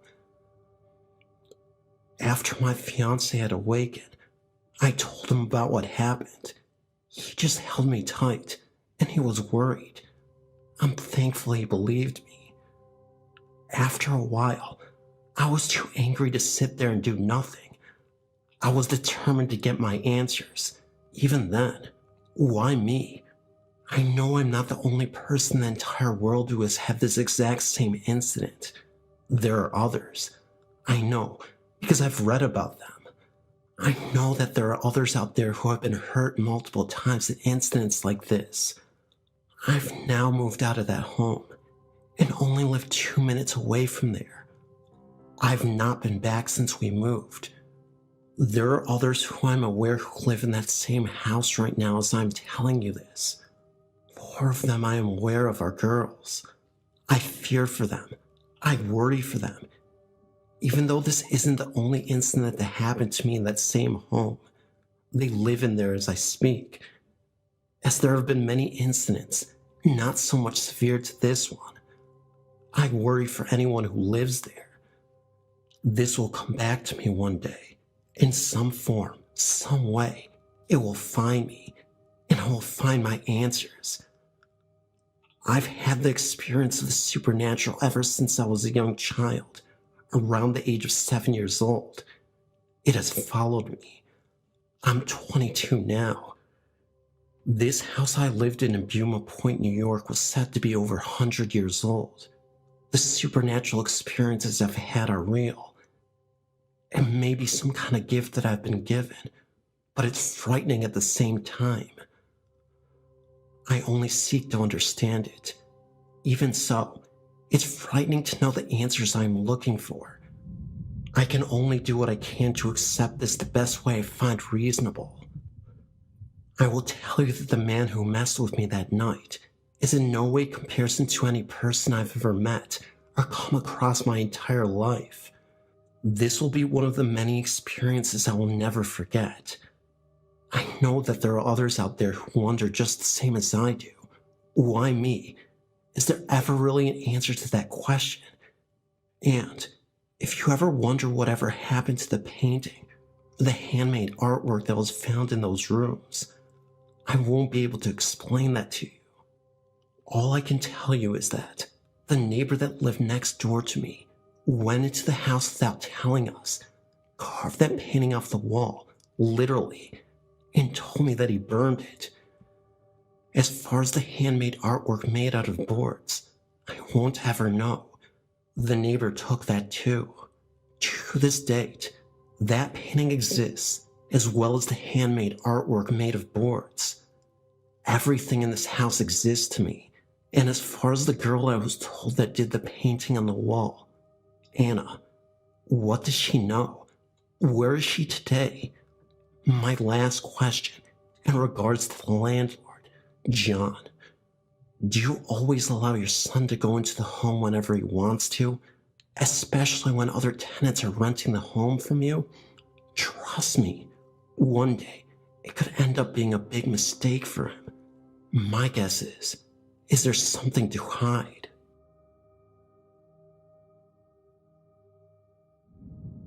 I live in Arlington, Washington. When I moved into my house, the forks started bending. Now when I'm there by myself, I can hear people walking upstairs. When I'm upstairs trying to sleep, I can hear people or things running up and down the stairs. If I get up and look down the stairs, I can't see anything, but I can still hear it. Soon after we started moving into this home, our pets started disappearing. One of our cats came back, covered in what looked like blood. He was gone about an hour after he came back. All of our pets were inside pets. My aunt saw a little girl in my yard, and in the house with blonde hair. Nobody I live with or live near has even blonde hair. When my mom lived with me, she saw her too. My sister loved to listen to her stereo, but then the stations started changing by themselves. We could actually watch the bar move back and forth across it. Recently, my dad's stereo started doing that too. I got an iZone sticky film camera for my birthday one year. I took a picture, and there was an orb in the corner of it. When I'm home alone, it can totally be silent. I'll be reading a book, and my dog will start barking. I can get her to calm down, but as soon as I sit down again, she starts barking again. My cousin and I got really big chills right before we hear any of the noises upstairs. We look at our attic doors, but every morning the lock is unlocked and sometimes on the ground. Sometimes at night, I can even hear faint talking. I had a friend stay with me once, and she tried to get out of bed, but she said she felt something heavy on her. There was nothing that I could see on her. My dad went into the kitchen in the middle of the night to get a glass of water, and the freezer was wide open. This all started in '88. My aunt even had someone come and bless the home. I guess it didn't work, because it is still happening.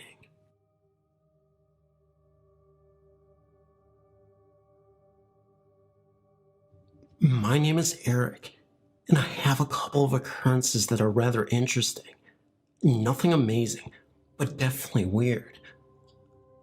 I've always been interested by dark things. Like to dress in black, and I like to listen to extreme metal and such things like that, so I've always kept an open mind on such things.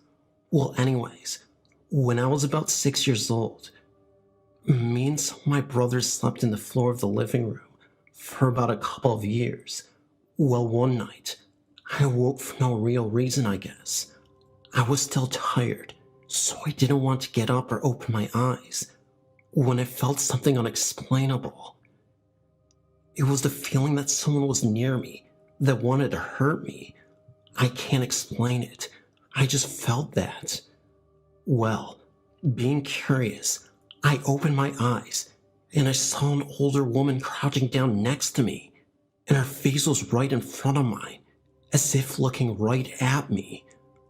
I closed my eyes again in sheer terror, but I was still curious to see if it was still there, so I looked, and the woman's face was still there. I didn't actually see her body. I just assumed she had a body or something. I closed and opened my eyes several times, and she was still there. I was more scared than heck, but somehow I went back to sleep. It never happened again, and I never told anybody because I really thought it could have been my imagination. But I know what I felt, and I'll never forget that terrible feeling I got. Another interesting experience I had was the same year, a few months later. I woke up for no real reason, and when I opened my eyes, I saw an older looking woman standing on the base of my brother's feet that slept next to me. I didn't close my eyes because I wanted to see if it was real. At one moment, I felt that same threatening feeling, but not for myself. But I actually feared the well-being of my brother. I went to sleep again, and it never happened again after. I never told anybody for the same reason as last time, because I'm skeptical, so it could have been either a real apparition or just my stupid imagination. I guess I'll never know. I've been looking at your website for the last couple of weeks, and I've read some of the experiences people had with the supernatural. I've had several experiences in my life. The first one that I can really remember is when my grandmother died. I was 16 years old and lived most of my life with my grandma. The night she passed away from cancer, I was devastated since I never got to say goodbye to her. But the night she passed, she came back to say goodbye to me. I remember being in that state between awake and asleep.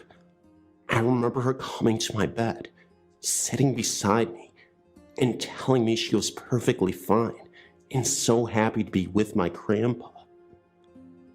I told her I loved her, and she left. The second thing that happened was about 2 months after I had my third child. We moved into a beautiful home in Northwest Ohio. It had been totally remodeled, except for one room upstairs, in which we made into a toy room for the kids.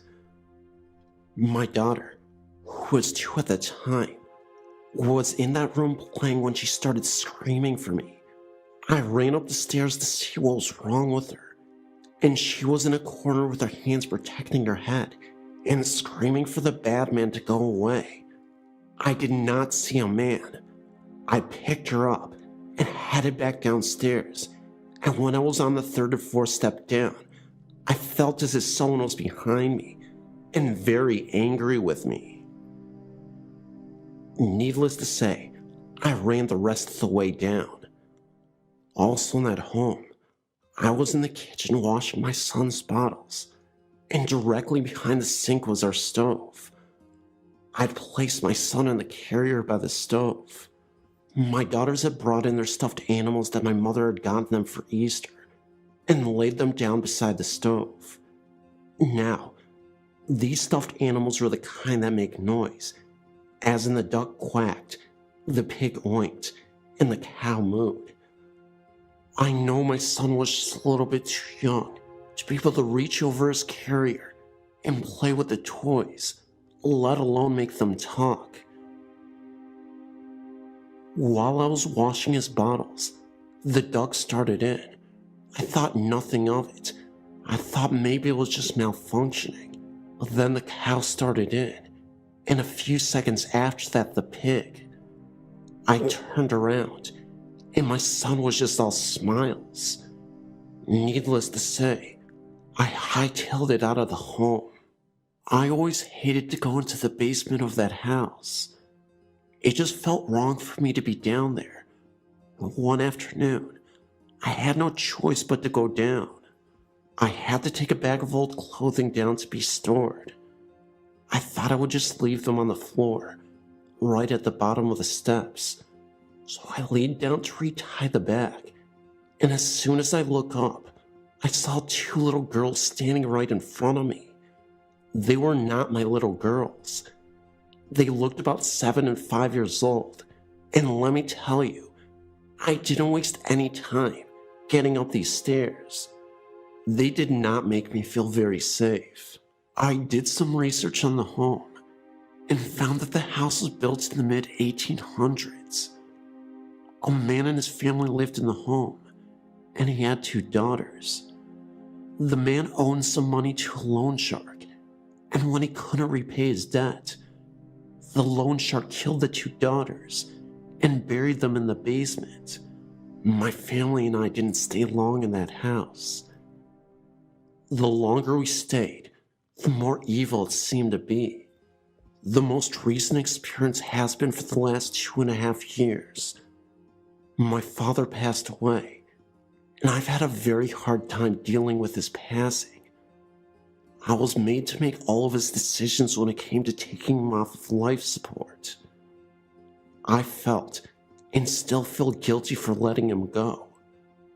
I know that my dad comes to visit me, and I hope he never stops visiting. I don't let anyone smoke in my home, and my dad hated it. He hated to go outside in the garage. He was always on my case about it. Well, now that Dad has passed away, there are many nights and even days that you can smell cigarette smoke so plainly, like it's right next to you. I know it's my dad, and I tell him to take it to the garage, and he does. I know that he's looking out for me and my family. I just wish he would show himself to me just one more time. Thank you so much for your website. It's a comfort knowing that I'm not alone, and definitely not crazy.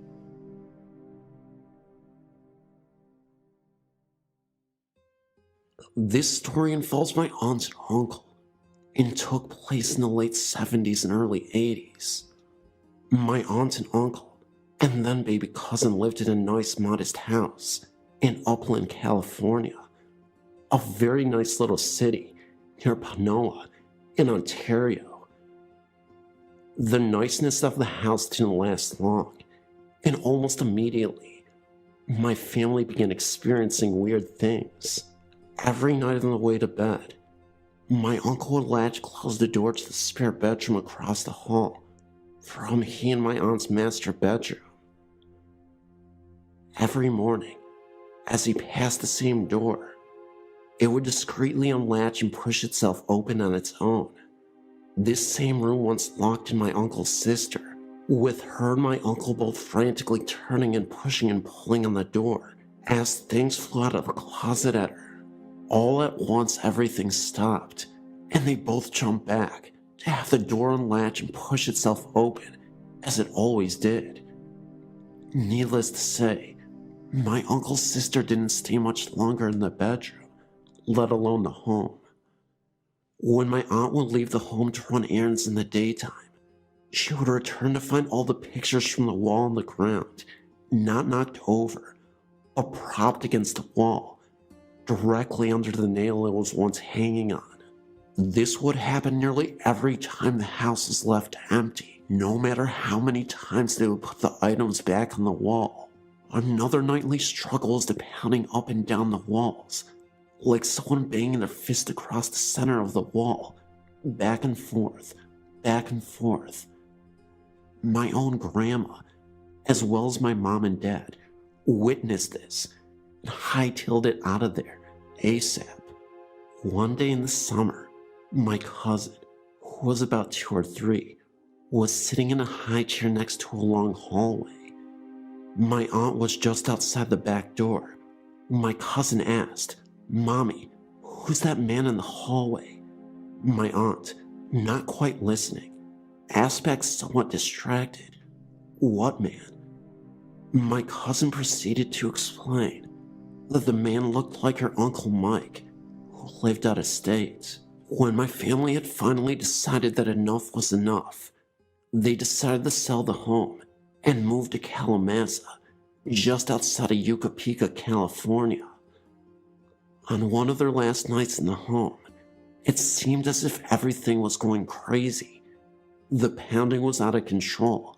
There were loud bangs and unusual noises everywhere, and their dog was at the front door, its hair on end, and growling out the front porch. My aunt and uncle looked outside to the wraparound driveway and saw their van rocking back and forth as if people were inside jumping around. Within seconds, everything had stopped. Once my family had moved out, they eventually learned that their house was built over an old Indian burial ground. I've tried to ask my aunt more about this story, but she'll rarely talk about it, and I think is subconsciously trying to block it out.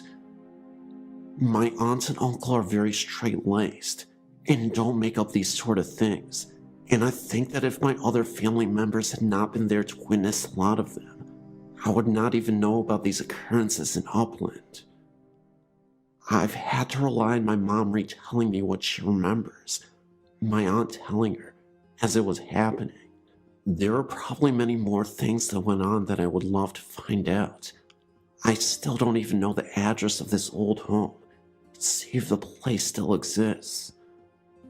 As for the significance of Uncle Mike, my cousin's Uncle Mike had long, black flowing hair with darkly tanned skin and often wore a leather band across his forehead. Think 70s rocker fashion, looking somewhat like an Indian perhaps.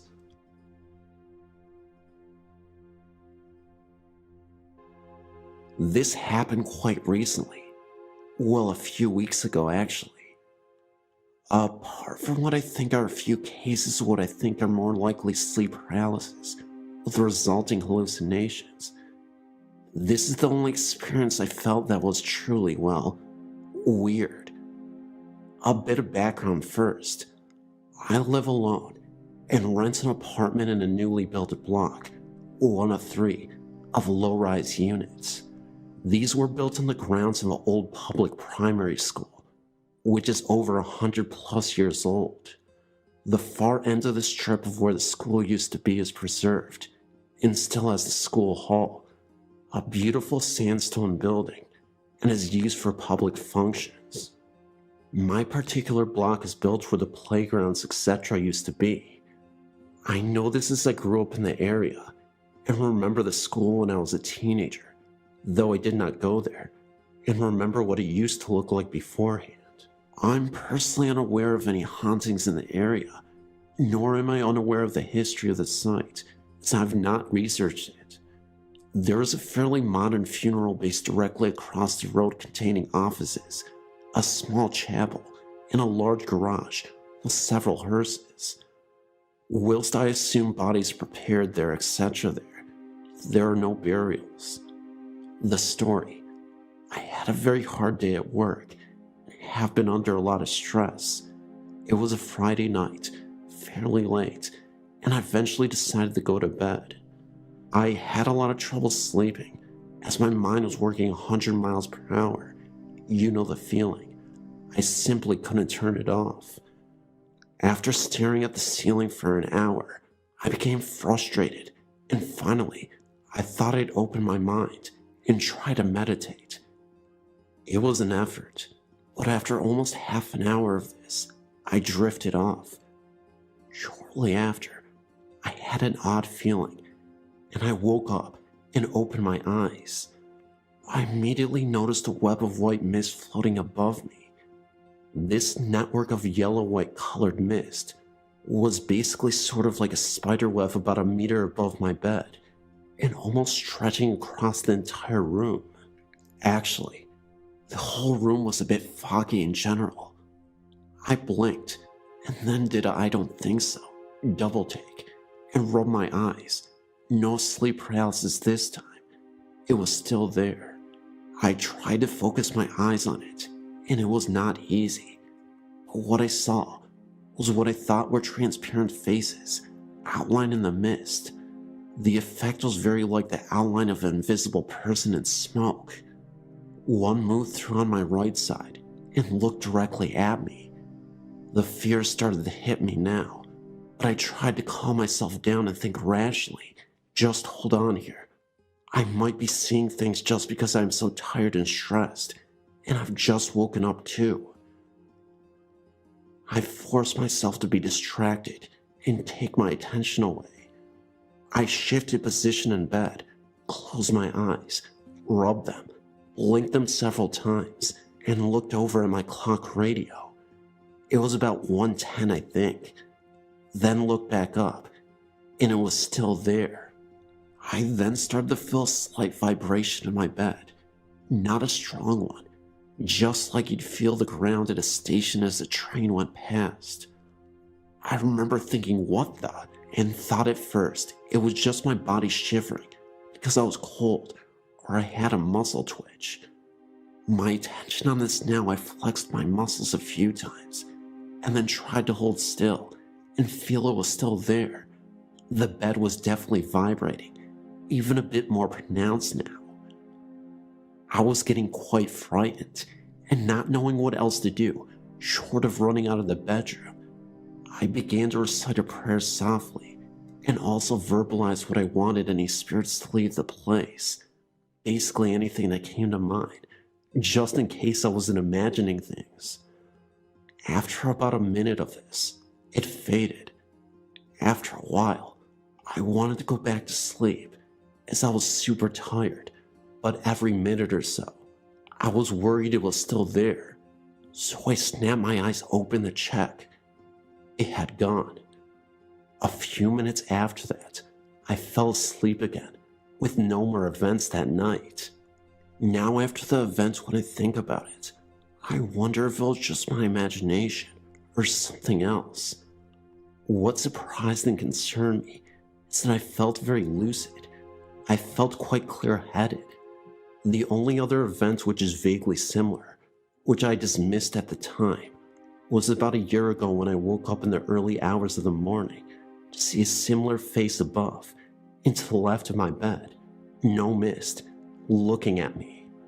I rather sheepishly recall in the shock yelling and then punching it.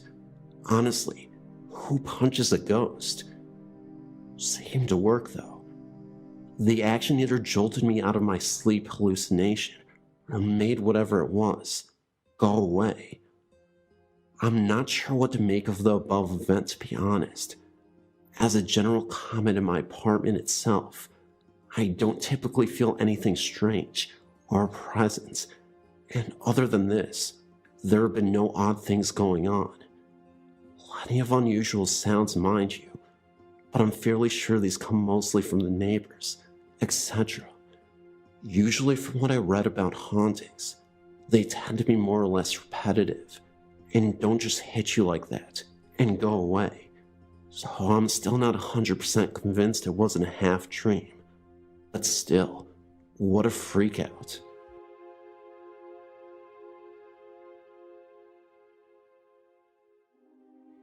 I now believe that I officially have a poltergeist in my home. At first, my live-in boyfriend thought I was nuts. Now, he believes it too. The first day I moved in, I was doing laundry in the basement. My cats both began acting strangely and circled me whenever I was in the basement. I thought they were just hungry and trying to get my attention. But when I waited out to go upstairs, I had this terrible feeling that someone was standing behind me, staring right through me. The 12-year-old inside me told me to run up the stairs like I did when I was a kid, and I did. Then, one day, I was looking for my favorite tank top. I couldn't find it anywhere, and could swear that I brought it to this new house. I dismissed it as having it left somewhere. The third day we lived in this house, I broke my ankle playing softball. I ended up having to sleep on the couch in the living room. Throughout my 2-month stay on the sofa, I could swear I heard someone going up and down the basement steps, cold breezes, etc. I just thought that the pain medication was kicking in, and that my mind was playing tricks on me. After I could walk again and venture into the basement to do the laundry, I still had the same feeling that someone was standing behind me and staring at me. One night, I was getting ready to fall asleep in the bedroom when my boyfriend was out of town fishing. I had both dogs in the room, one on the bed, and the cats too, and the dog on the floor next to the bed. Out of nowhere, I heard a loud thump, like a book had just fallen off a bookshelf and onto the hardwood floor. Well, I don't have any bookshelves in the bedroom, nor was anything on the floor, except for clothes, when I turned the light on. Just this last week, I came home to discover the bed neatly made, pillows stacked just so, and the blankets pulled up neatly and turned down. When I thanked my boyfriend for making the bed, he just stared at me. He said, "What are you talking about?" And I said that I didn't know what got into him to make the bed so nice, but it was a nice thing to do. He said though that I came home on my lunch hour and made the bed. He had been gone all day and didn't come home until I was already home. The basement lights continually go on and off. The light switches don't work, and the light bulbs are new. The circuits have been checked and everything is fine. I never know when they will work. The other night, the toilet handle in the bathroom jiggled for 10 minutes straight at 3 a.m., and we both heard it. The night before last, my boyfriend witnessed a light come on in the hallway outside our bedroom and had heard the light switch flip. The light faded, and later when he got up to go to the bathroom, the kitchen light was on, which had been off when we went to bed. Last night, I saw a light come into our bedroom from the hallway and then fade. I also heard a very loud thump at the foot of my bed. When I got up, only my tennis shoes were in the floor, hardwood floor, and nothing else had fallen off or was out of place. It was so loud, I physically jumped when I heard it. My boyfriend was sound asleep. I am convinced that someone or something is totally screwing with me. This is a very personal story to my family, but I think your readers might find it as fascinating as I do. My mother grew up in an infamous mental institution in Massachusetts, now closed, and I won't name the facility for privacy's sake. She was placed in state custody in 1948 at 6 years old because my grandmother, a Portuguese gypsy immigrant and closet psychotic, claimed she was mentally disturbed. In actuality, my grandmother was just not capable of raising her, so she successfully pawned her off on the state. My mother was not only a beautiful and innocent child, but was totally mentally capable and 100% sane. In those days, there was no system in place to accurately assessing a child's medical condition. They simply took the parents' word for it. After living at various orphanages and state facilities, she ended up at this institution just outside of Boston. The place is notorious for paranormal activity, even on the outer grounds where some of the buildings once stood. She was about 12 when she got there. She said that there were many physically and mentally incapacitated young people there, and the stories she told us about the school or institution were both heartbreaking and terrifying. There were mental abuses, deprivations, beatings, medical experiments on patients, and cruel punishments galore.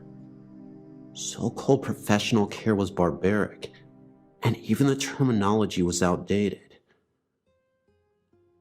My mother's own records, which I've seen myself, showed her mental assessment as moron, even though she said she was never really tested by any mental health professional. When she was around 13, she began helping the patients whenever she could. She would bandage their injuries, break up fights, and speak to the matrons on behalf of those who could not speak. This created enemies among the staff, who knew she wasn't handicapped and who felt she was a threat to their employment. Therefore, whenever they could, they punished her severely. One such punishment led to a horrifying encounter with the supernatural. One dark, stormy afternoon, Mom had words with a matron, trying to tell her that certain handicapped children were frightened of the thunder and that they should not be forced to go outside to exercise that afternoon. The matron appeared to give in, then asked my mother to please go down into the cellar of the building to get to the rain gear for those who wanted to go outside. Mom was terrified of that cellar, and the matron knew it. There was this long, steep, narrow, and rickety stairway, ending at a long, dark hallway with no windows, and just a tiny yellowish light bulb in the ceiling. At the end of the hallway, there was a cabinet that contained raincoats, boots, etc. When my mother hesitantly stepped onto the stairway, the matron slammed a door, bolted it shut behind her, and shut off the light. My mother screamed and pounded on the door for an hour, only to be laughed at by matrons who had been instructed to let her spend the entire night down there. The stairs being steep and dangerous, she decided that she would rather creep to the bottom and at least huddle on the damp floor. As she descended, she noticed a dim light coming from the long hallway beneath her. She came to the bottom of the stairs and looked around. She said she saw a man in a dark jumpsuit about 20 feet from her, leaping against a wall and just smiling at her. She thought he must have been a custodian, so she walked towards him, asking him to please let her out. But as she approached him, he kept getting further away. She realized he was not a sullen being, and that the dim light seemed to be coming from his outline. The light began to fade, and she found herself screaming again, only in the total dark of the dingy basement. She was disoriented and stumbled forward until she bumped into the cabinet which held the rain gear. As she squinted in the dark, she began to make out shapes forming on either side of the cabinet, what appeared to be a pair of detached hands forming a clawed shape were each coming from around opposite sides of the cabinet and heading for her. She turned and ran, faint with terror, until she tripped on the bottom step. Frozen with fear, she could only sit at the bottom step and cover her face with her hands. After a minute or so, she peeked through her fingers down the hallway. The strange dim light was back. She chanced to look down, and what she saw filled her with horror. One of the smoky floating hands were reaching for her skirt, as if to pull at it. She again screamed and ran back up the stairs, tripping and falling several times in the dark, convinced she was being chased. The air was cold, and she heard a strange rustling sound behind her as she frequently climbed.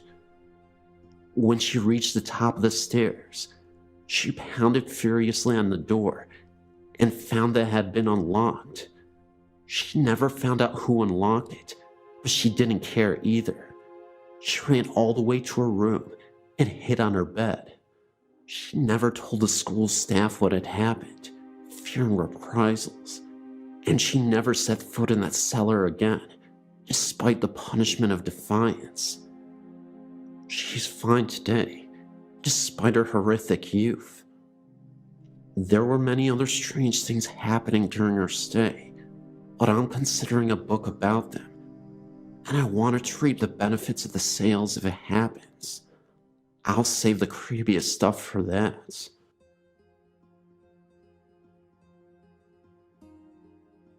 I've had many paranormal experiences since I was a young child. At the age of 4, my mother and grandmother would visit the graves of my father and grandfather, staying all day. I would play with the little girl there, while my grandmother and mother sat and talked. They believed I had imaginary playmates. Both are now dead themselves. I decided to check the records of the cemetery, and had little trouble since it is a small place. I found one girl that could have been the one that I played with. Her name was Mary Jane Walker, and she died in 1866, at the age of 9 years of age. My husband and I decided to see if we could find the girl's grave. I told him to check the back of the cemetery because that was where we played. He found the grave. I asked Mary Jane if I could take her picture. I took 3 of the grave, and one of my husband, sitting on a tree stump not far away. I had the pictures developed. All the pictures were normal, except for the one of my husband where there appears to be a vortex in it. I've looked for all the usual problems, but can find no rational explanation for this. I now feel that I have proof of my friend's existence. My husband and I rented a home in southwest Detroit in the 1980s that was very haunted. The first thing that happened was when I was waiting for the gas company to come turn the gas on. I felt as though there was someone watching me, and I smelled pipe tobacco. I figured, okay, I'm alone in a strange place. I also thought that maybe the people who lived in the front part of the house used pipe tobacco. I found out later that these people were from India and were visiting that country. They moved out within a week of returning to the US. All the problems in the house seemed to originate in the attic. There was a log cabin built up there for children to play in. It was complete with glass in the windows and a drawstring latch for the door. I was only in there once, but the feeling of uneasiness I felt was real. We never allowed our children to play in it. The attic door had no lock, but my 5-year-old daughter got locked in and was screaming for us to let her out. Although you could hear any noise from upstairs, we never heard her. The door opened on its own. I started to dream about an old Indian woman with a pockmarked face. Since this was a dream, I never told anyone about it. One day, a woman I had become friendly with asked me if my mother was visiting. I told her I sure hope not, since my mother was dead. She said that she saw a woman with long black hair in my bedroom window. This sort of freaked me out, since I was dreaming of that Indian woman, and she had long black hair. One day this friend was visiting me, and we were sitting in the kitchen having coffee and talking about nothing really. She seemed to go into a daze and was starting to go up to my attic. In fact, she was insisting that she was going. I got her back to the table and sitting down when something punched her head hard enough to leave a red mark. She left and refused to come visit anymore. My husband and I had cleaned out the basement, but yet my kids found a Ouija board down there. They showed us where it was, and we got rid of it right away. We don't mess with that thing. Things seemed to quiet down for a couple of weeks when the apartment in front of us was rented to a young couple. They started to have problems right away. The keys hanging on the wall would begin to sway. The rocker in the front room would start rocking by itself. At first, things only happened at night, but people decided to contact this thing, and things got bad from then. She would get phone calls, and when she answered, no one would be on the line, except one time. She told me a voice told her to get out. We are Christians, and decided enough was enough. We had to have help. I turned on the radio to listen to evangelical echoes and called a prayer line for suggestions on what to do. This program wasn't on yet, but another one was, and someone on that program was praying in the spirit. Suddenly from the basement came an unearthly howl. Needless to say, this woman and I got out of the house and waited on the front porches for our husbands to get home. While all this was going on, my husband never noticed anything. One night, my nephew was spending the night, and while he was praying, this thing shot from our apartment to the other one, banging things in its haste to leave. My nephew refused to stay another night. One night, my husband was in bed sleeping, and I was on my way up when I asked the man in the next apartment to go wake him up and tell him to come sleep on the couch. He asked me what was wrong, and I told him I could see my husband in pieces. He did, and the couch was occupied that night. The only thing my husband noticed was that one night we were watching TV, and it sounded like a dresser was being dragged down the stairs. He heard that. We moved from there, and the next place was no better. Whatever was there caused arguments. My nephew and his then girlfriend were constantly fighting, and it got so bad that my husband and I started fighting as well. This was something we normally didn't do. We had the normal arguments that married people usually have, but this was getting serious. Even one of my children was being affected by this thing. It was appearing to her as a little girl talking to her. At first it was nice to her, but as time went on, it was starting to get mean. We had bought this one house, and it might sound silly, but the best thing that ever happened was that an arsonist burned us out, and we had to move. We have had no problems since. I don't believe this was a ghost, but rather a demon, and why it hasn't followed us, I have no idea, but I thank God that it hasn't. I have more stories, but I've taken up enough time as it is. I'm glad that I can finally tell this story without fear of people ridiculing me.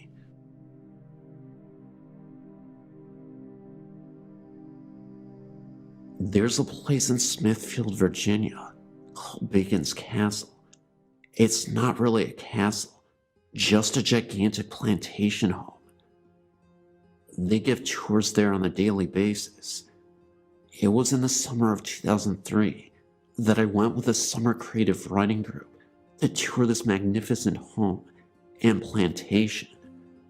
As we toured the home, the tour guide told us all of the kinds of stories of happenings, and how the house was shifted from family to family. When we went up the stairs, we were greeted by a sudden draft. As my friends and I sauntered through the home, it didn't get warmer. In fact, it got colder. The best part was when we reached the room where the woman and her husband would have stayed. There was also a small cradle in the center of the room. The tour guide spoke of a woman during the Civil War who stayed in the room for months after her baby was born because something went wrong with the birth, and the child was terribly sick. When the child died, the woman wouldn't leave the cradle. She remained there, convinced she had to rock her to sleep. She wouldn't eat or sleep, and eventually, she too died. As I stared into the room, I didn't notice anything. My friend Crystal had asked me if I felt a breeze. When I said I didn't, she said she didn't either, and pointed at the cradle, which was swaying back and forth noticeably. I didn't really think much of it, and after everyone left, I took a picture and then followed my friends up the stairs to the attic. A few weeks later, I was looking through my pictures, and something caught my eye in the picture of the room with the cradle in it. Sitting in front of the cradle was a woman dressed in Victorian-style dress. She was transparent, and a wispy hand had gripped the cradle. I looked even closer, and it looked as though she was smiling.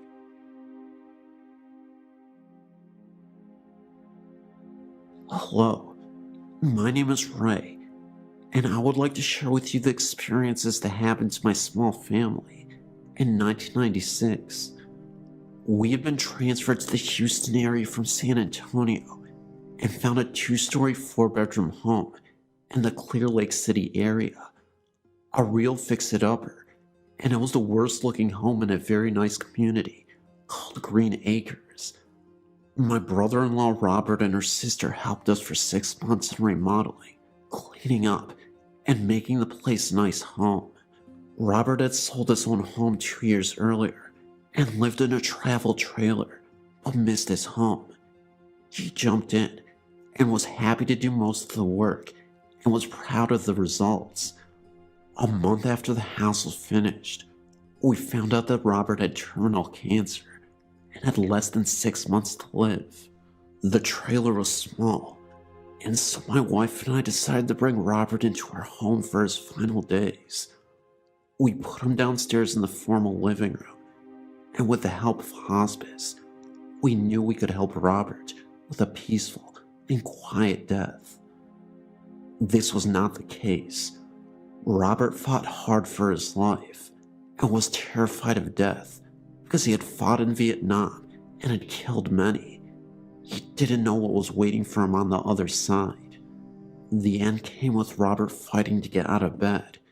The look on his face was one of horror.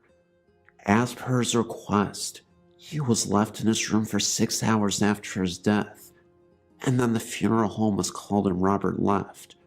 Or did he? The week after the funeral, things started not being right. Odd bumps and sounds from downstairs. Late at night, our dog would not go downstairs after dark, and furniture being moved. One morning, the living room sofa was standing on end with all the cushions still in place. Dining room chairs would be taken and lined along the living room wall, and mirrors would vibrate. We called the hospice minister to the house, and he blessed every room, but Robert still didn't leave. We did. The house stood vacant for a while, and new people moved in, but their stay was short. Neighbors say 2 families came and left. It has been 8 years now, and just a while back I was in the area and went by the home. It sits vacant again with a sales sign in the front yard, standing in front of the window of the room in which Robert died. As I stood there, remembering our last few months at home, a chill ran down my back, and I quickly got into my car to drive away.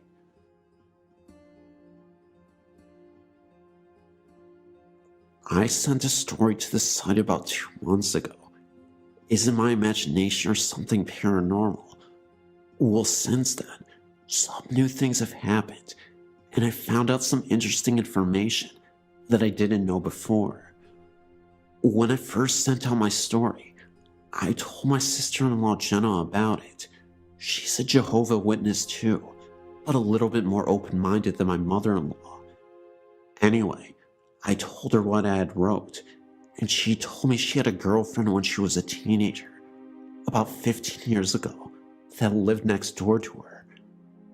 The side where I heard the whispering, in the house where the old couple had died.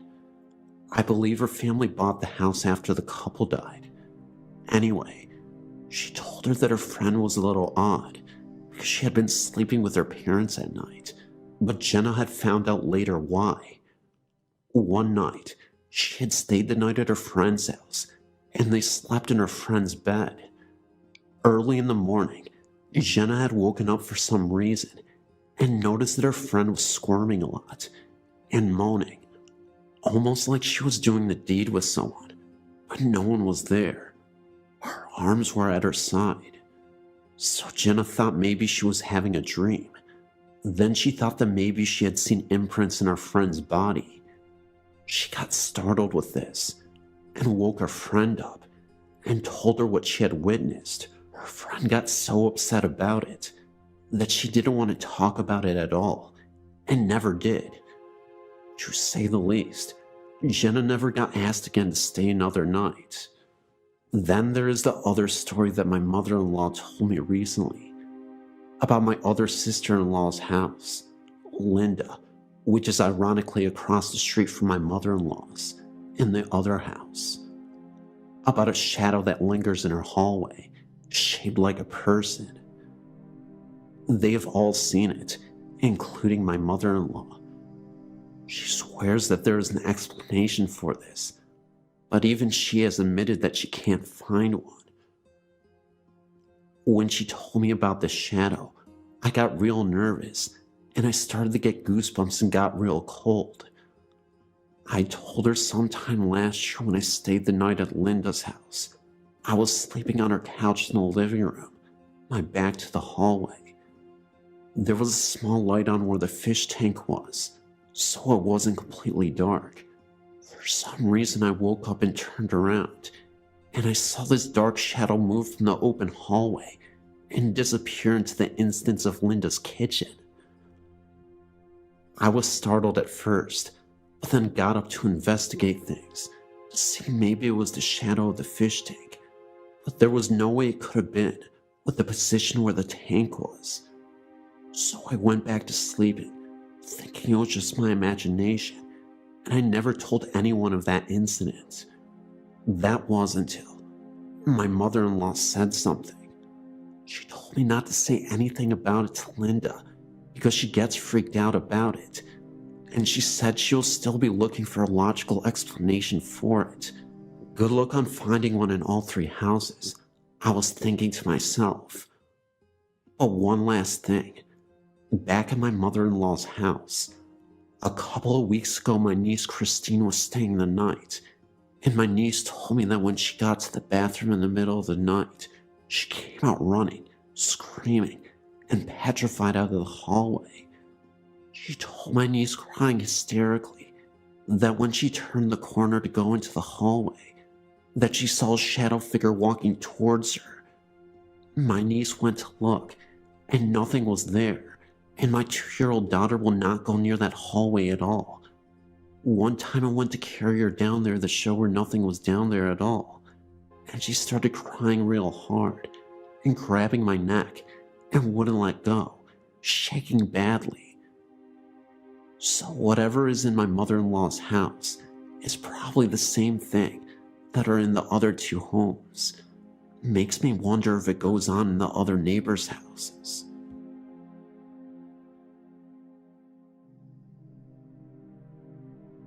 I was doing some just for fun ghost hunting with a couple of my friends one night in a cemetery on an old gravel road.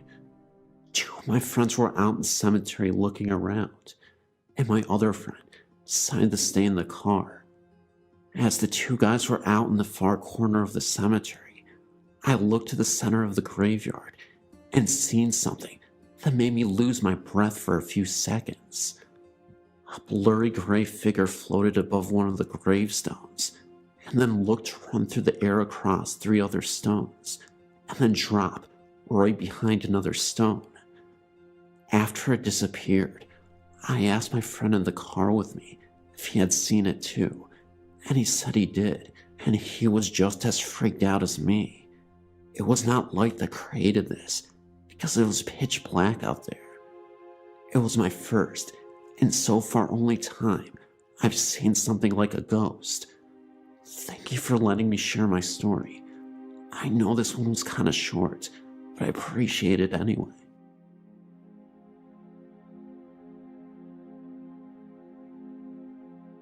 Hi, my name is Louise, and I live in Oxfordshire, England.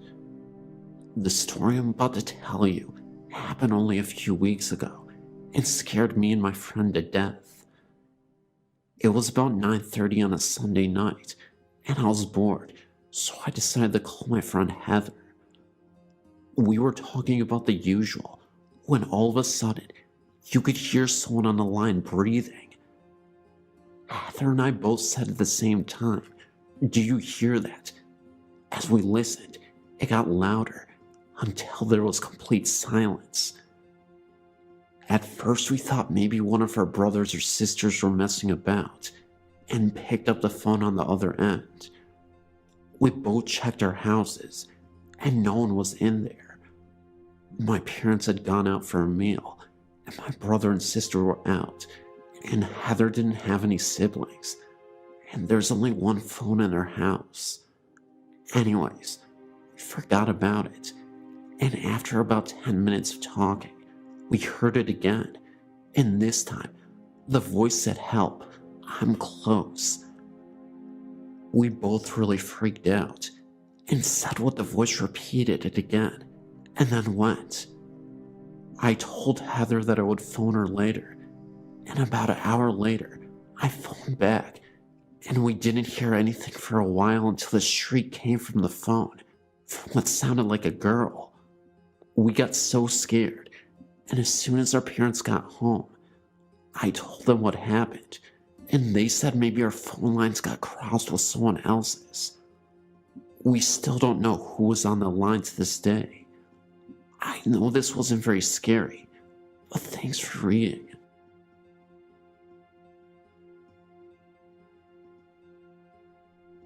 Well, I've been a ghost hunter for quite some time now. I've submitted a few areas under the California section of the haunted places. I recently moved to Arkansas and bought a home in April. 3-in-1 rock house with a huge pond on 1.6 acres in Boonville, Arkansas. I fell in love with this house as soon as I saw that it said "For Sale by Owner" sign right in front of it. I called the number, and they were selling it for $48,000. I thought, my God, this is cheap for such a beautiful home. I moved in. I have a 9-year-old son and 1 cat. About the end of July, I started hearing and seeing things. To begin with, I was laying in bed one night, and my 9-year-old and 6-year-old, who was visiting from California, were asleep in their rooms. All the lights were out. My bedroom door meets the living room. I was lying on my left side looking out into the black of the living room, and I heard what sounded like someone walking in it. Now, my sons sometimes wake up in the middle of the night and come sleep with me, so naturally I thought it was them. I called out their name. No answer. Then I thought maybe it was my cat, but then I noticed her laying at my feet on the bed. It really sounded like someone was walking from the kitchen and the living room entrance towards my room. Second, my television is hooked up to the stereo because the speaker on the TV is blown. Well, when I have to be at work at 11 p.m., I usually take a shower around 9:45 p.m., and my 9-year-old goes over to his father's house. One night, I turned my stereo on and put a disc in it, 5-disc CD changer. It was on disc 4, song number 11. There were 2 songs, and it should have switched to disc 5 after I was done with song 12. I took my shower and had the stereo loud enough to where I could hear it. All of a sudden, I didn't feel the vibration of the music anymore. I thought, well, maybe it's at a quiet part. When I got out of the shower, I still heard nothing. I put my ear to the door. Nothing. I went out and looked at the stereo, and it was not on CD anymore, but on FM radio on 100.1. And that is not a station at all. It's just fuzz. There was no one else in the house but me and my cat. That was on a Friday night. 2 days later, on a Sunday night, my son and I were watching television around the same time, between 9:45 and 10 p.m., in the middle of television. The radio goes from auxiliary to FM radio, 100.1, fuzz. My son says, "Mom, what did you do? I was watching that." I told him I didn't do anything. On a Saturday, my son was at his father's, and I was there alone with the cat, and she started going crazy. At one point, she was standing in the doorway of my room in the living room, looking at me. She meowed and took off like crazy into the back bedroom belonging to my youngest son. She came racing back into the living room. Just then I heard a loud boom coming from the room, like something fell.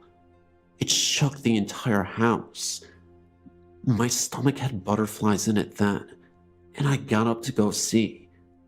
My son won tall dresser with small bionicle toys on it, but they were still all on there. There wasn't anything else that could fall from any place. I have always heard pipes rattling under the house since I moved in. Out of the corner of my eye, I always see things dart quickly about. I haven't seen it fall on, but I know it moves quick. I haven't took pictures of my home yet, or of it for that matter.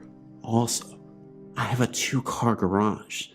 Sometimes when me and my son pull up from school, both garage doors are closed.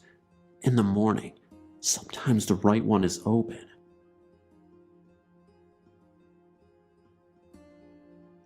I've never really been a great believer, but for the past 8 or so years, since me and my mom moved from our old flat to our new house, I've experienced numerous experiences. The first one I was about 6. My bedroom is the box room, and so it's small. My bed touches each side of the room with the door to the left. I was laying in bed waiting for my grandma, who was babysitting, to bring me water. I looked up at the wall and saw a strange shadow. It was like a side profile of someone's head. I could see the nose, mouth, and hair clearly. It could have been my own shadow, since the only light came from the ceiling, and I was lying down in bed. I watched it for a few seconds, then it seemed to fade before my eyes. I thought it was just because I was tired, and so I ignored it. I had no further experiences until 7 years later, in 2003. I was laying in bed once again, the light off about 12 o'clock at night. I was really tired and was trying to fall asleep. My bedroom had been rearranged so that the door was opposite my bed, and one side of my bed was pushed against the wall. I had my back to the wall and was staring into the darkness when I felt a cold breeze on the back of my neck. Thinking it was just a drought, I rolled over the face of the wall. On the wall, probably 3 inches from my face, was another face. I could tell it was a man, and he had a black hood up. All I could see of his face was a pair of cold eyes, and what I can only describe as green paint, a face paint on his cheek. I closed my eyes for a few seconds, thinking I was just seeing things. And when I opened them again, the face was still there. I don't know how long I stared at it, but in the end, I fell asleep, and in the morning, could find no trace of what was there the night before. These sightings carried on for weeks, always appearing on the wall at night. I didn't tell my mom about the face, but asked if I could move my bed back to the original place. We moved it, and I slept peacefully that night. The following night I went to bed about 2 o'clock, since I'd been up watching a movie on television. I got in bed as usual, and rolled over to face the radiator, like I'd done for years, but the face was there again. This time, however, it was more vivid and real. It seemed to be sneering in the dark, and more threatening than before. I rolled over so my back was to the wall, but I could feel the cold breeze that I had felt the last few weeks whenever the face appeared.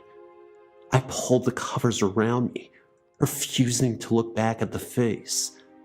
The incidents got less frequent over the weeks, and I believed that the face was going.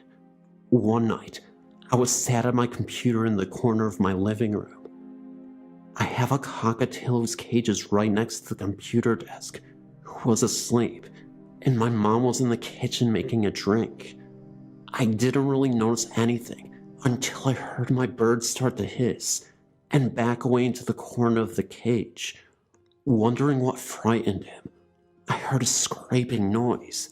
I looked to the side of the computer to see my glass moving towards the edge of the desk. There was no way it could be moving, because of our house being set on a rise, because it is where it should be sliding the other way. I lifted my hand to stop the glass from falling off the desk. When I touched it, the glass was cold, even though I hadn't had a cold drink in it. The strangest thing was when I went to push the glass back, I couldn't. Something was trying to push the glass. I had to shove it quite hard before I could get the glass to move. When I did, my bird came back to the front of the cage and looked as though nothing had happened. I'd gone to bed earlier than my mom that night and must have been asleep when she came up. Once again, the face was there, but this time, the presence was really strong. My bedroom was icy cold when it normally is the hottest room in the house. Almost 1 o'clock, I wake up shivering and could feel something gripping my arm, but as I come to, it released its grip. I rolled over to see the face once again, but it looked different. The smirk had gone, and it looked more angry than anything else. I didn't sleep that night, and I couldn't sleep in the room, so I spent the night sat on my sofa with the lights on downstairs. When my mom came down in the morning, she was shocked to see me up, but I just said I had woken up early and came down. I didn't want her to know. Later that afternoon, we were having dinner when she asked if I had a nightmare last night. I couldn't recall anything but the face and cold hand, so I asked why. She said she had heard me talking in my sleep, which I had never done before that. She said I was telling someone to get away and don't touch me over and over. Then after about 5 minutes, I was quieter and mumbling things like, "Why are you doing this?" and "just go away." When I asked her what time, she said it was about 12:30, just before I woke up with a hand gripping my arm. I haven't seen the face or had any strange experiences since that night, and I'm not quite sure what happened after. I don't know if I did something to make it all go away, and that was why the man's face looked so angry, but I'm glad they're gone. I still expect to see the face every night, but so far I haven't. I finally told my mom about it all, and she asked if I wanted to have the house blessed, but I said no. Although the scary face did no harm to anyone, and it's gone now anyway. I just emailed you a ghost story about my boyfriend's death, and the orbs related to it. If you haven't read it yet, basically I saw orbs of my boyfriend hovering around me every night after midnight. I have no idea why this even happens at this time, but anyway, to continue my story, my friend stayed in her music throughout the night and did not feel welcome to stay in his room. She is familiar with ghosts, and I have not been well since his death. I have grieved so hard I became a threat to myself to the point in which I was thinking of doing the unthinkable. I am just now coming to grips with the situation with my boyfriend. Well, maybe I hold him here, if you know what I mean. I want him to pass through and find some peace so we can go to the light, but I'm not sure what I should do to help. I am so distraught over this. He has visited me and also 4 people I know by dream. He even visited my 5-year-old to tell him he loved him, and that he had to go to heaven now, and his nephew had a dream with some of our memories in it. He told him to take my wife, meaning me, and said God bless you at the end. My friend dreamt of him where he walked through, and said sorry, I don't know why I'm here, and my uncle had a dream with my boyfriend urging him to remind me to let him go, so I could move on. But it is really tough when someone has become a huge part of your life, and has played a major role in it for so long, and to have that person vanish before your eyes and be gone is just unconscionable to me. We used to have long talks about mortality, about how one of us couldn't last if one of us were to depart, and it just kills me to know that we can't have just one more conversation, or that we won't be able to live to see my son grow up, get married, and be successful. I swore I was going to marry this man. I did have a dream where someone I believed to be him was trying to walk me through a mist. It's kinda hard to explain, but the dream was foggy and his face was partially obscured by the mist or fog, but the outline of his body was the same as my boyfriend's, and I could make out his hair. He reached out his hand to me without saying a word, and when I did, I awoke, and just like that, he was gone again. I must admit I've been on meds, but still, I felt like it was him. The coroner said that what he did to himself was accidental, but he just took it too far. Maybe he just didn't understand his own limits and did something to himself without thinking. But it's the way that he took care of himself that was too suspicious to be accidental.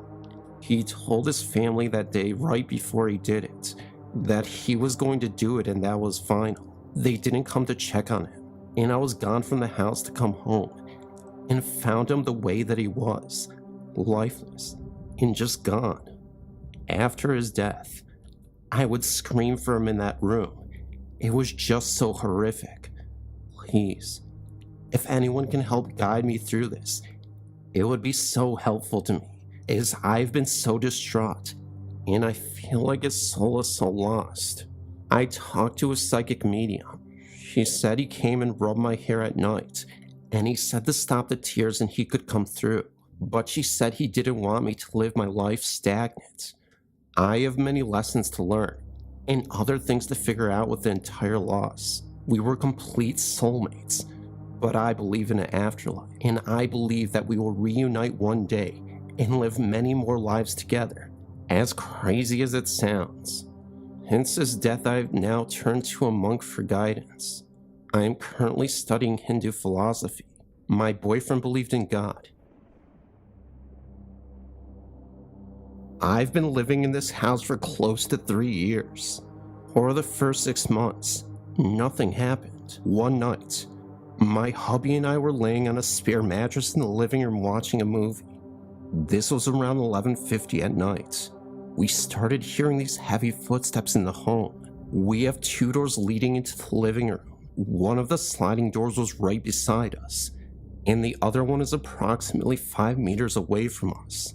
We heard footsteps in the hallway outside the door furthest from us.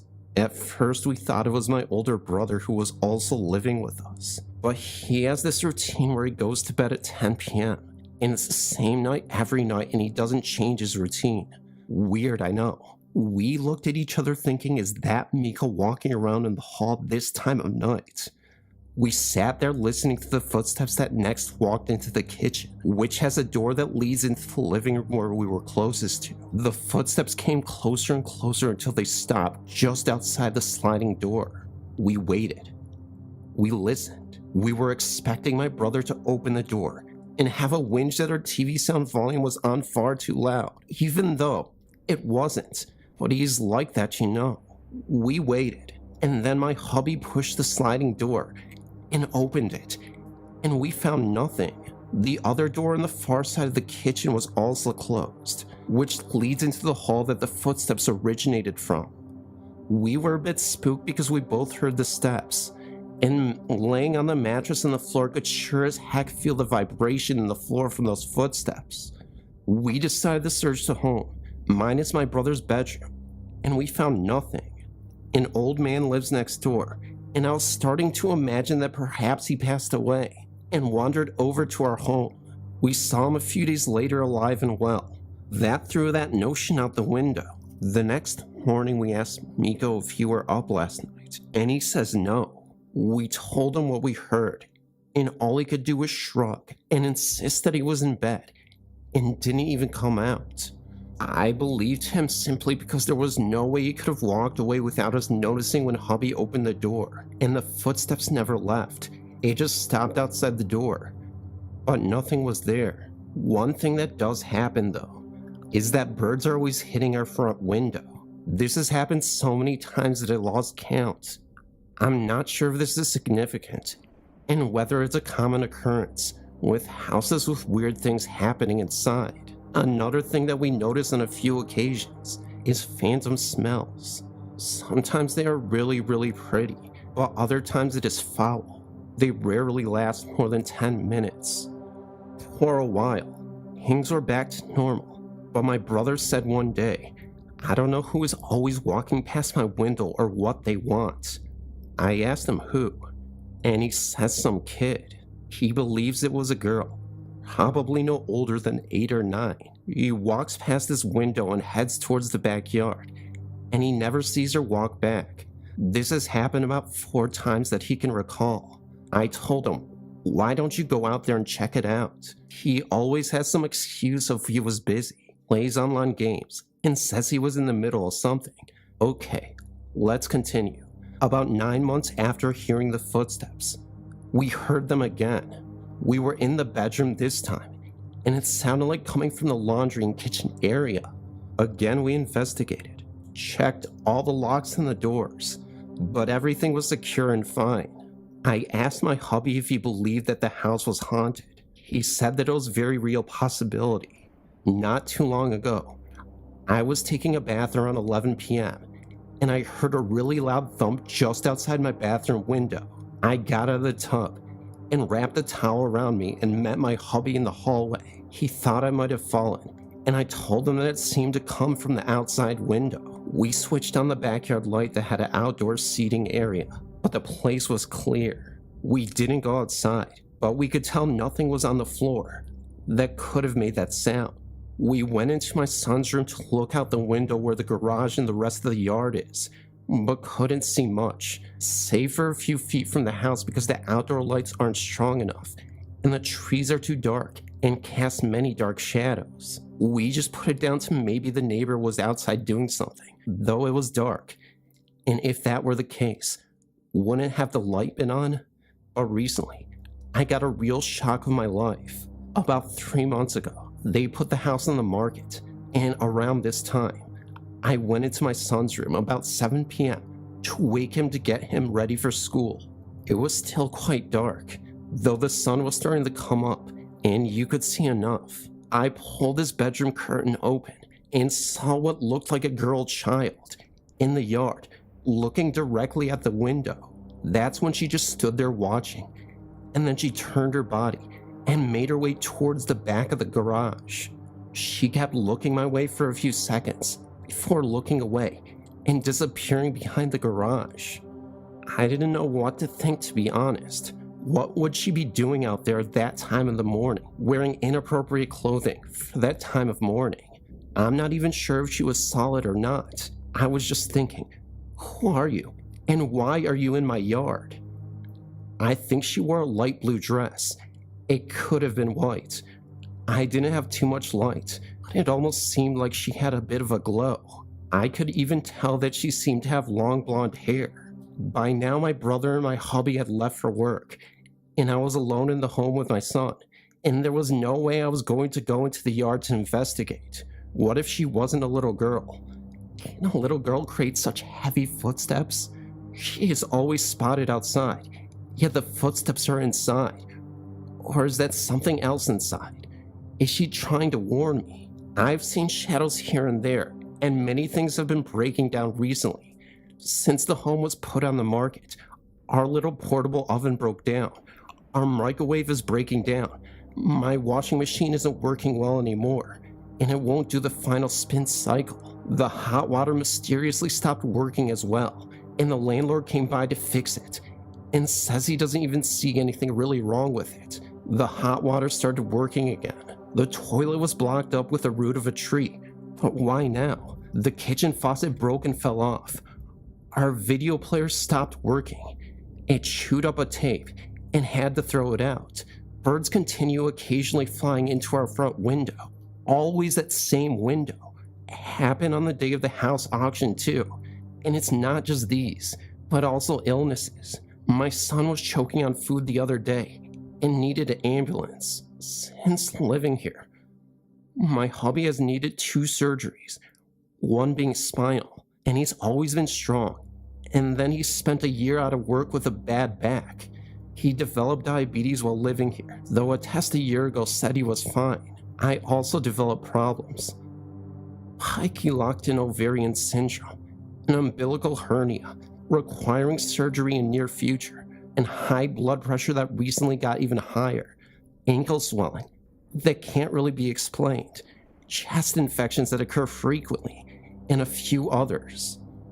Before living here, we were fit and healthy, and it's like being here is making us sick. And it could be a coincidence, but you can't help to think about these things.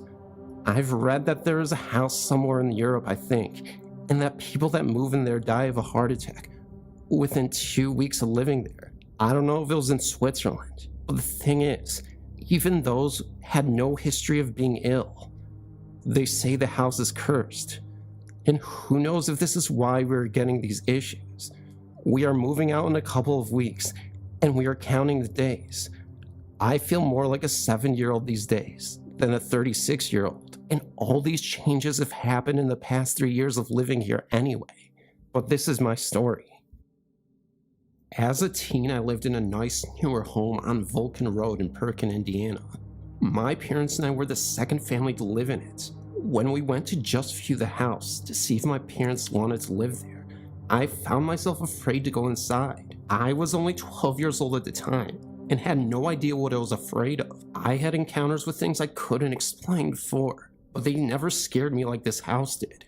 My parents talked me into going inside. I wasn't happy, and actually I cried, but went in anyway. It had 3 bedrooms and a large basement and a yard. My dad and mom decided it was perfect for us and started with the purchase plans. Inside the house, the back bedroom, which faced the woods behind, and on the side of the house, truly was only part of the whole place that made me feel very uneasy. I made mom promise that I would be put in there to sleep, and she agreed that I would get the larger of the 2 bedrooms in the front end of the house. The problems didn't start right away for me anyways. My parents took the room that I refused. My dad was away a lot for work, and so my mom got the first experience. She kept them a secret from me till my last day of school. That year we had gotten new bedroom suits, and I was put in that room. Not for long enough. Not many 17-year-olds sleep with their moms, but after waking to see a woman sitting on the side of my bed one night and disappearing before reaching the foot of my bed while walking away, I slept with her every night afterwards. She was a dark figure with no real features to me, but I could tell it was female.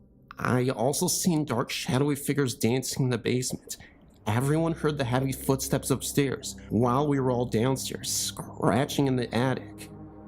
We moved back to Kentucky when I graduated in '86, but even though the house had its issues, It was the only place I'd ever called home.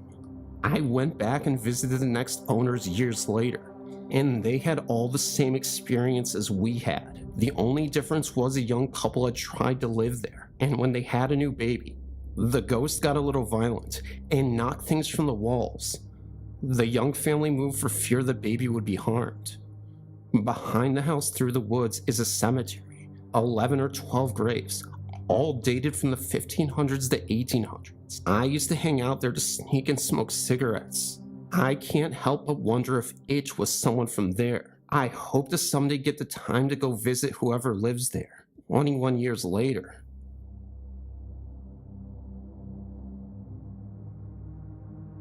There's a story on here about a house in Mudlick Hollow in Hardy, Kentucky, known to those who live there, or remembered by those who lived in the Sharondale, Kentucky area.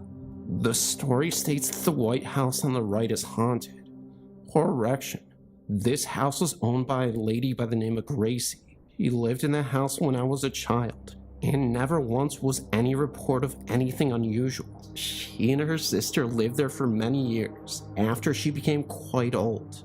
These stories might have happened since her death. Across from her home in the old stomping grounds, there were many stories of ghosts of American Indians. It is reported that glimpses of these Indians can even be seen during the day. This was known as an Indian burial ground. I can verify this because I was one of the children who actually saw what appeared to be an Indian. The Indian seen was wearing what appeared to be hides and carrying a spear, or something that might have been a spear. I was not the only child who saw this during the day it happened. There were many of us there playing ball during recess from the grade school, and we all saw it. But there are many other hauntings in this area, and none of them mentioned here, such as the graveyard that was up on the mountain across Highway 119. This graveyard had been in disrepair even back in the 1950s. I used to play in that area as a kid, and know that there have been unusual happenings since even before that time. The train trestle that used to cross Old Highway 119 from the upper part of Sharondale coal camp to the side where the coal was loaded into the train car. That trestle was the one place for dares as a child. There were a few children who were injured there taking those dares. To this day, nobody knows what the real story is about the old trustee. The trestle is now gone, but the stories remain. There was also a house that was used for storage along those tracks. Part of the house was used for storage things for repair to the homes of the coal miners in the upper and lower coal mining camp homes. That particular home was rented to a couple with one child. The mother often came across the road to another home, completely frightened by things that happened in the home. She stated that the light bulbs were burst, even when there was no reasonable means of explaining it. Many stories of hauntings in the home still abound. Note, the homes are now gone. The highway programs that took the area for a larger highway. Miners whose lives were taken in coal mining accidents still roam that area. A woman who was killed by a big cat up on the mountain, whose shrill screams can still be heard during both day and night. Different areas in the mountain where soldiers were killed. Mines that were closed are also rumored to be haunted. The same area is known to have different stories of men who were killed by reveners back in the early 1900s. Men killed by reveners, some whose bodies were found, and others who just went missing. I have an experience to share with all of you. When my grandfather died, we went to my grandmother's house to check on her. She had a clock that when my great-great-grandmother died, it stopped ticking then. When my grandpa died, it started again. It had not ticked for a long time, for about over 100 years. My grandpa had always wanted to hear it too. Maybe it was him that did it, or just a coincidence. My gym basement at my school, when I went to the bathroom in gym class, my friend came too. It used to be a locker room for a high school. We were about halfway down the stairs when the lights started flickering on and off. Then the water at the sinks turned on, and the stall door slammed. Then we turned to run up the stairs, and in the corner, we saw a boy that you could see through, and he had a hunter green shirt with black dress pants. We screamed and ran up the stairs where most of our class was there, and no one believed us. but we knew what we saw. Me and my other friend, we went down there and had to use the bathroom, and she was scared to go by herself. Oh, I ended up going down there with her. We were standing at the bottom of the stairs, noticing how freezing it was, and it was so cold. Oh, she went over to the first stall, then she started to open it. Then I screamed, and then she said, "What?" I said, "Turn around," and that's when she did. What we both saw was a girl wearing a dress with bright red eyes, with a black outline of some sort. He had a possessed smile. That's when she said, "Leave." The way she looked into our eyes when we saw her was straight evil, and my friend and I had nothing to say.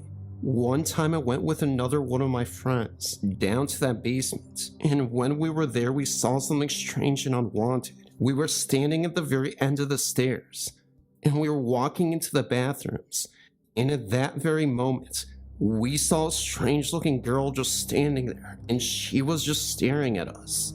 Now, keep in mind this used to be an old school that was at least 90 to 95 years old. Oh, me and my friend just stood there for a moment and stared at her. Then we suddenly saw her eyes were plain black. It was so scary. Then me and my friend slowly walked away. But as we were going up the stairs, we noticed that she was following us. We looked back. I mean, we wanted to, but at the same time we didn't. And there she was. It was truly freaky. This was so freaky that she was right behind us, reaching for us and wanting to touch us. So we ran. We thought no one would believe this horrible, frightening incident, but luckily quite a few people did. And that's why many people didn't like to go into the basement anymore. One summer, my 3 children, my sister-in-law and I were traveling to my hometown in South Carolina. We live in New York. Oh, it is a pretty long way to go. It was foggy that morning, and my car had been experiencing trouble. We broke down near Pennsylvania and found ourselves sitting on the side of the road, maybe about 8 hours from home. A police officer pulled up behind my car. My youngest was 2 months old. He was screaming very loudly, but when he saw this policeman, he started smiling and laughing. Dressed in an older style police uniform, it looked to be a style from the 70s. He had the most beautiful face and voice. He walked around my car and then laid his hands on my car. My car started to back up. Then he just disappeared. I can't explain it. I looked up from the dash seconds after I saw him standing in front of the car, and then he was gone. No policeman car. No police car. Nothing. No one. We didn't even see him leave. As a matter of fact, we didn't even see him pull up. I thank God for that angel in disguise. We made it home safely. I grew up in a house that was always open to everyone and warm, but it did have its secrets. When I was very young, and the house was empty, I would hear my name being called, and I would run from room to room, thinking someone was home. My brother said this also happened to him on Saturday mornings, when everyone was asleep and he watched cartoons. One night as a 12-year-old, I was sleeping in the upstairs hall while my room was being finished. I was sleeping with my face to the wall, and softly my shoulder was being pushed, thinking someone in my family was wanting something. I turned around to face the room. There in front of me was a small couple, a man in a suit and a 1930s hat, and a sweet-looking woman with a pillbox-like hat. I think they liked what they saw because they looked at each other, then smiled, and then turned around to go down the stairs. I never saw them again. Many years later, in a conversation with my mother, she told me the small house with the low ceilings and low working areas was built for a couple in 1939, and before they could move in, they died in a fatal car accident. I guess they were just checking up on their home.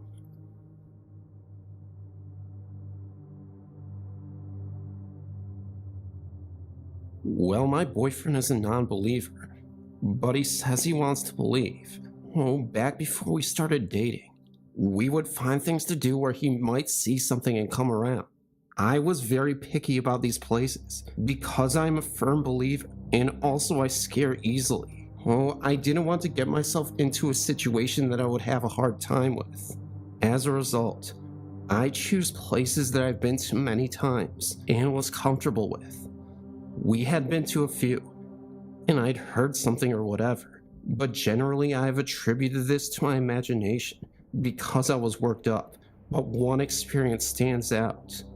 We were on the USS Constellation, known for hauntings, but I had taken him there more as a glimpse of my own past. As a native Baltimorean, or Baltimorean, as my father likes to say, and a lover of history, I practically grew up on it.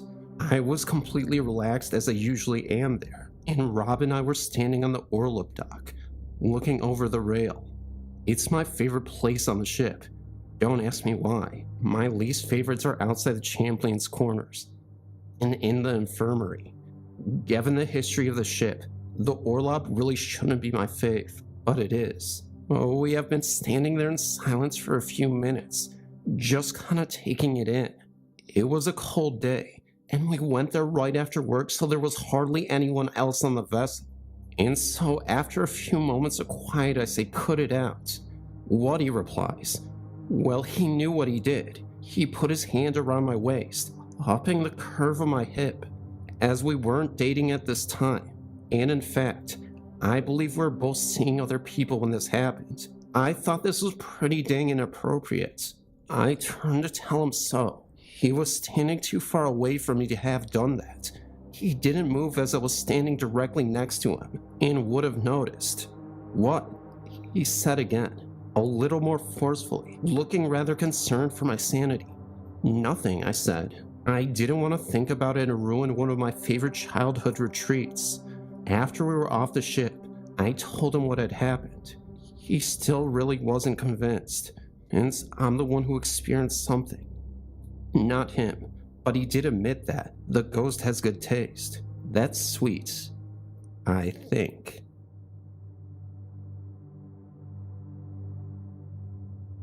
I just want to say that I love your website and couldn't help but to share my story with you.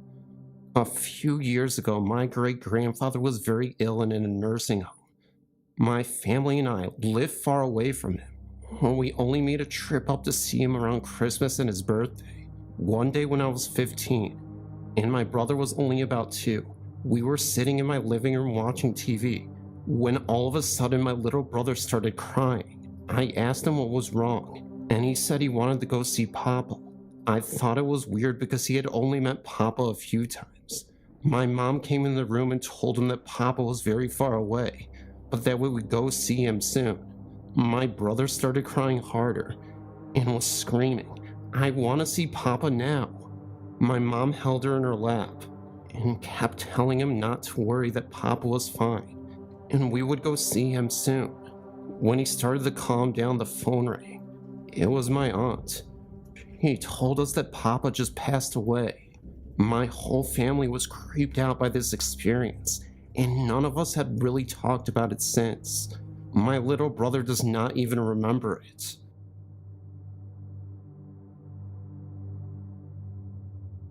This took place in 1993, and I have 2 separate stories, same place and year. When I was about 16, I was living with some friends in Cleveland, Texas. I was attending school there with my best friend Mary, and living with her and her family. We had a couple friends that we went to school with. One girl was very strange, shall we say. We will call her Claire, and there was the other friend named Barbie. We lived almost at the end of a long, narrow, dead-end dirt road. There was only about 6 houses on the road, and we were surrounded by woods. We lived in the next to last house on the street, and Claire lived in the house that marked the dead-end road, and her family rarely came out in the daytime. They were more night creatures, if you will, and they had about 6 stray cats just hanging around the house. Mary and I decided to stay the night with Claire one night, and in the nighttime when it all got very weird, Claire was talking about witches and witchcraft and sorts, when suddenly I saw right behind Claire that there was a witch's head just hanging from the ceiling. I mean, it was staring right at me with big bulging red eyes, and it seemed real. When I told Claire it was right on the ceiling, she looked, and there was nothing. And to this day, I have no idea if I was hallucinating or if I really saw something evil.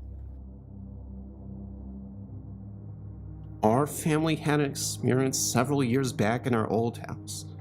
I tried to submit the story a few years back, but I don't think it ever was posted.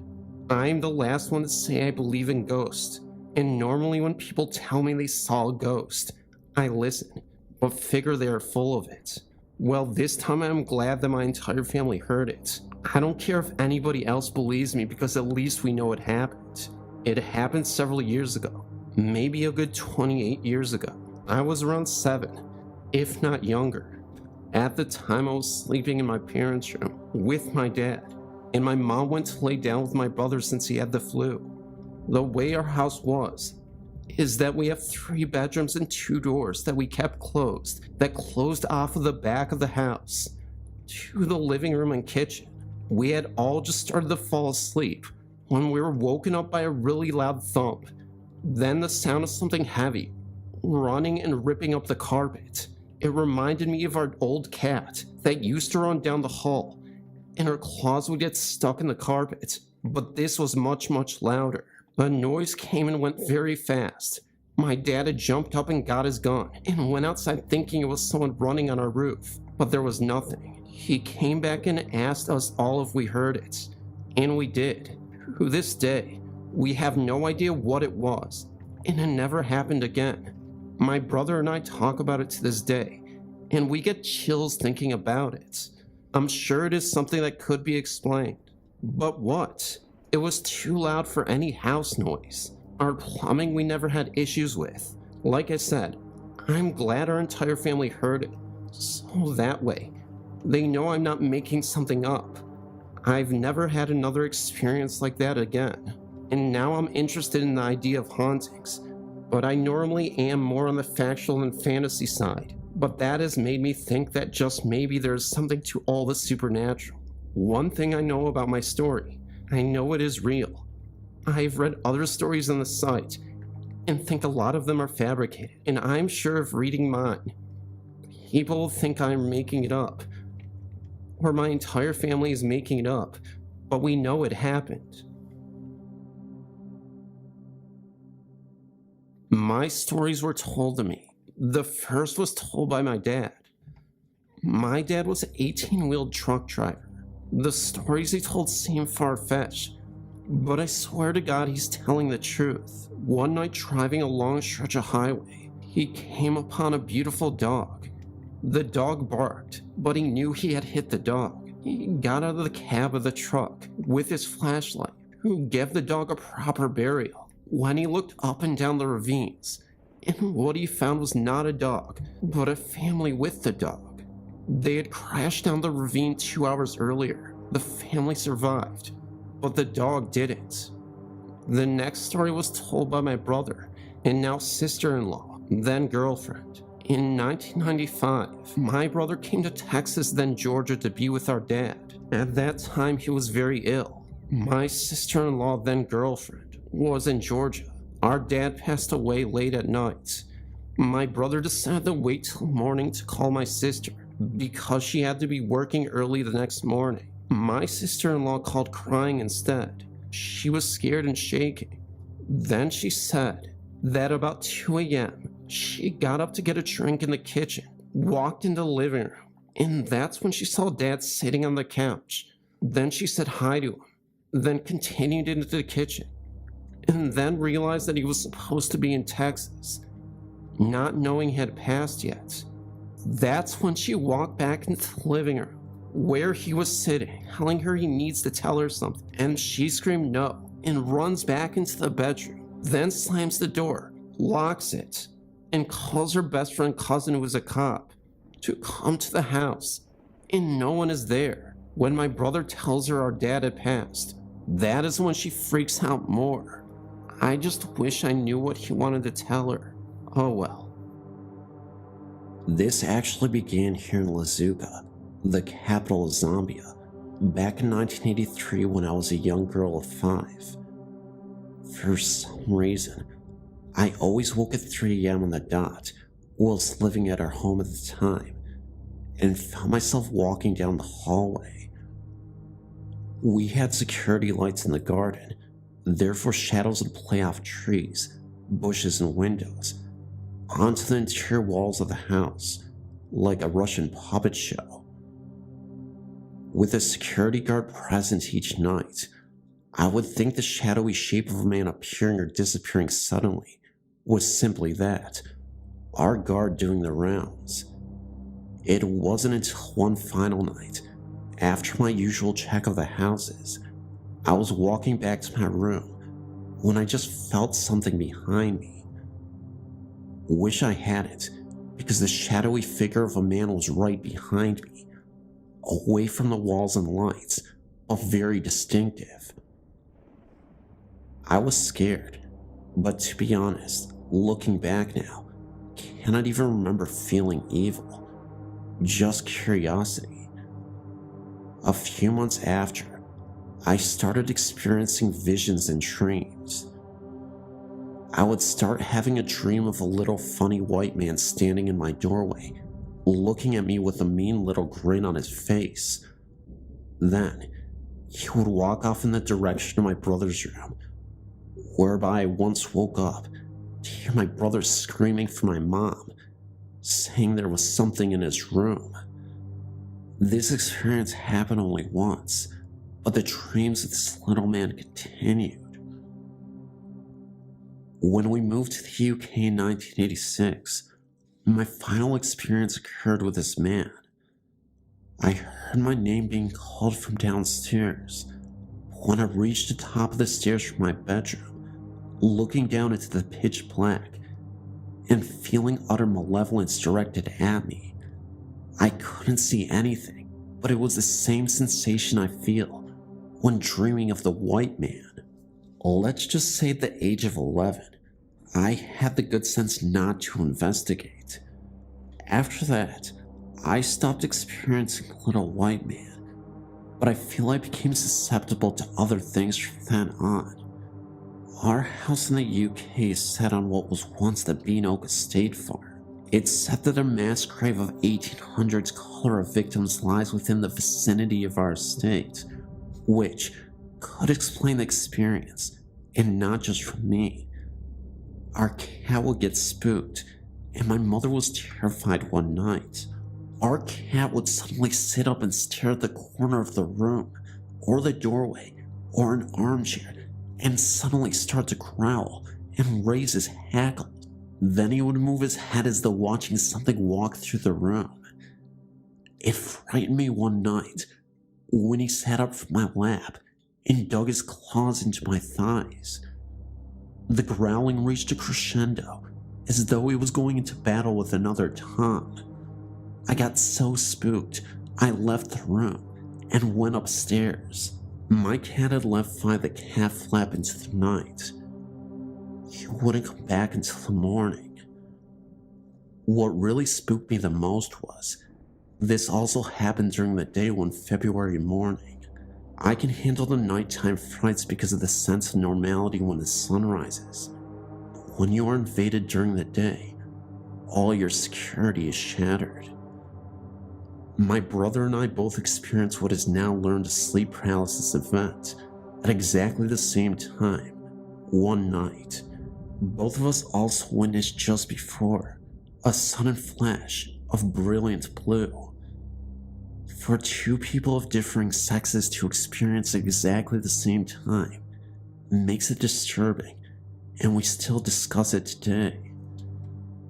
My other experience of sleep paralysis was when I was fully awake. Lying on my tummy reading a book on my bed, I suddenly had the overwhelming terror swamp me from my feet upwards, and I couldn't move. Then, at the foot of my bed, I could feel as though someone was taking a step onto the mattress between both feet. When I could finally move, I turned around to see an indentation of a foot where the sensation was. Thank you for taking your time to read my experiences, for that is all I can call them. I did have one other experience, but it's too terrifying to write down and causes me fear, even to this day. When I was 6 or 7 months pregnant with my son Anthony, I had a terrifying nightmare. I believe this nightmare was a portal to the afterlife, that what I saw was in fact a ghost trying to communicate with me. Every night I would sleep with the bedroom door half open and also had the hallway light on, just because of the weird and bizarre events that would occur in this old home. I'd always thought I'd hear laughter during the day, sounds of doors opening and closing, and other little things that made me convinced my house was haunted. One evening, I swore I saw a small dark shadow figure float into the kitchen from my bedroom. It happened so fast, I didn't have much time to process it. My nightmare was very similar to this experience. I was convinced that I woke up in my bed before. At least at the time I thought I was conscious. I was glued to my bed, couldn't move at all, virtually paralyzed. I started hearing strange noises, like a gargling coming from the hallway outside of my room. I remember struggling to open and close my eyes. All of a sudden, I was able to focus my eyes and move my head where I could see that the door was open. I saw this little girl standing in my doorway. She was a black shadow from 5 feet away from my bed. She approached closer to me, all while I was still paralyzed and couldn't move. The black shadow whispered, "Don't be scared, I'll be home soon." That's when I woke up, sweating and screaming. Even after realizing it was a nightmare, I could still feel the presence of the shadow in that house. The same girl from my nightmare. I thought it was a bit ridiculous, because I knew at that point, my mind had just conjured this up in my head, even with all the previous signs of ghostly activity. What's even weirder, a few days after I received a call from my sister, she was very emotional because she announced to me that she was having a child. The reason why my sister was so emotional was because she had tried for years and years to have children, and she was never able to. Her doctor even told her that she was never going to be able to produce a child. I bet you the shadow from my nightmare came back as her living child. I was never able to find out the history of this house or who lived there, but I can bet you that the little girl used to, and she told me that she was coming back to life.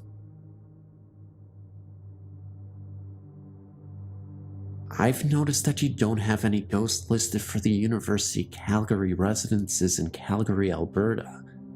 I had a strange experience in the residence tower called Randall Hall. I'll give you some brief information. There are 2 identical towers, plus some apartment-style residences that were built in the late 1960s when the university was founded. They are both 7 stories tall, with a central communal lounge and 3 hallways radiating out like spokes. Each hallway has 11 rooms and a bathroom. Originally, they were built as a female dorm and a male dorm. I spent 3 years of my university living in Randall Hall. The room that I shared with my roommate was in the co-ed hallway of the 6th floor of Randall. This kind of applies because we shared all facilities with guys. Toilet stalls, urinals, sinks, and showers were all communal. Think Ally McBeal. And we often had guys hang out in our room. Let's just say that there were quite a few of us engineers on that floor.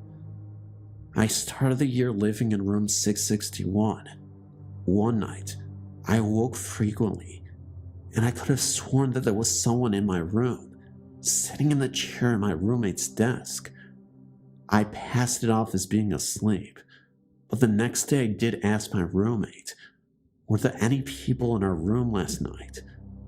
All she said was, yeah, I thought that one of the guys had come in during the night. Weird. Anyway, a little later in the year, I moved into room 557 on the same side of the hallway, 2 doors down. We started noticing that in the common room, which was a large open area in the center of the spokes, one of the elevators would often come up to our floor on its own accord, open, close, then go back down to the main floor. Sometimes it would stay on our floor with the door open for almost an hour before going back down. My real experience came during reading break. I guess your guys' equivalent to spring break, only we have ours in early to mid-February, and most people leave because the skiing's awesome in the Rockies, only a few hours away. In our hallway, the only people not gone was me, my roommate, the girls across the hall, and the girl at the end of the hall, on our side by the fire escape. To start my real story, I'll give you guys a little explanation about how our room was laid out. If you walk into the door from the hallway, there's a closet on each side that extends about 2 feet into the room, that goes all the way to each wall. No doors in the closets. The room is approximately square. My roommate's bed was against the left wall, with her desk against the window, directly across the door, and the chair between her headboard and the desk. My bed was against the window, with the headboard against the right wall, with my desk along the right wall. I awoke one night because I swore that the door to our room had opened, and that one of the guys from the guy's wing had come in. He had gone on a date that night and was a close friend. I looked over at my roommate's bed, and it looked like this guy was whispering something to her.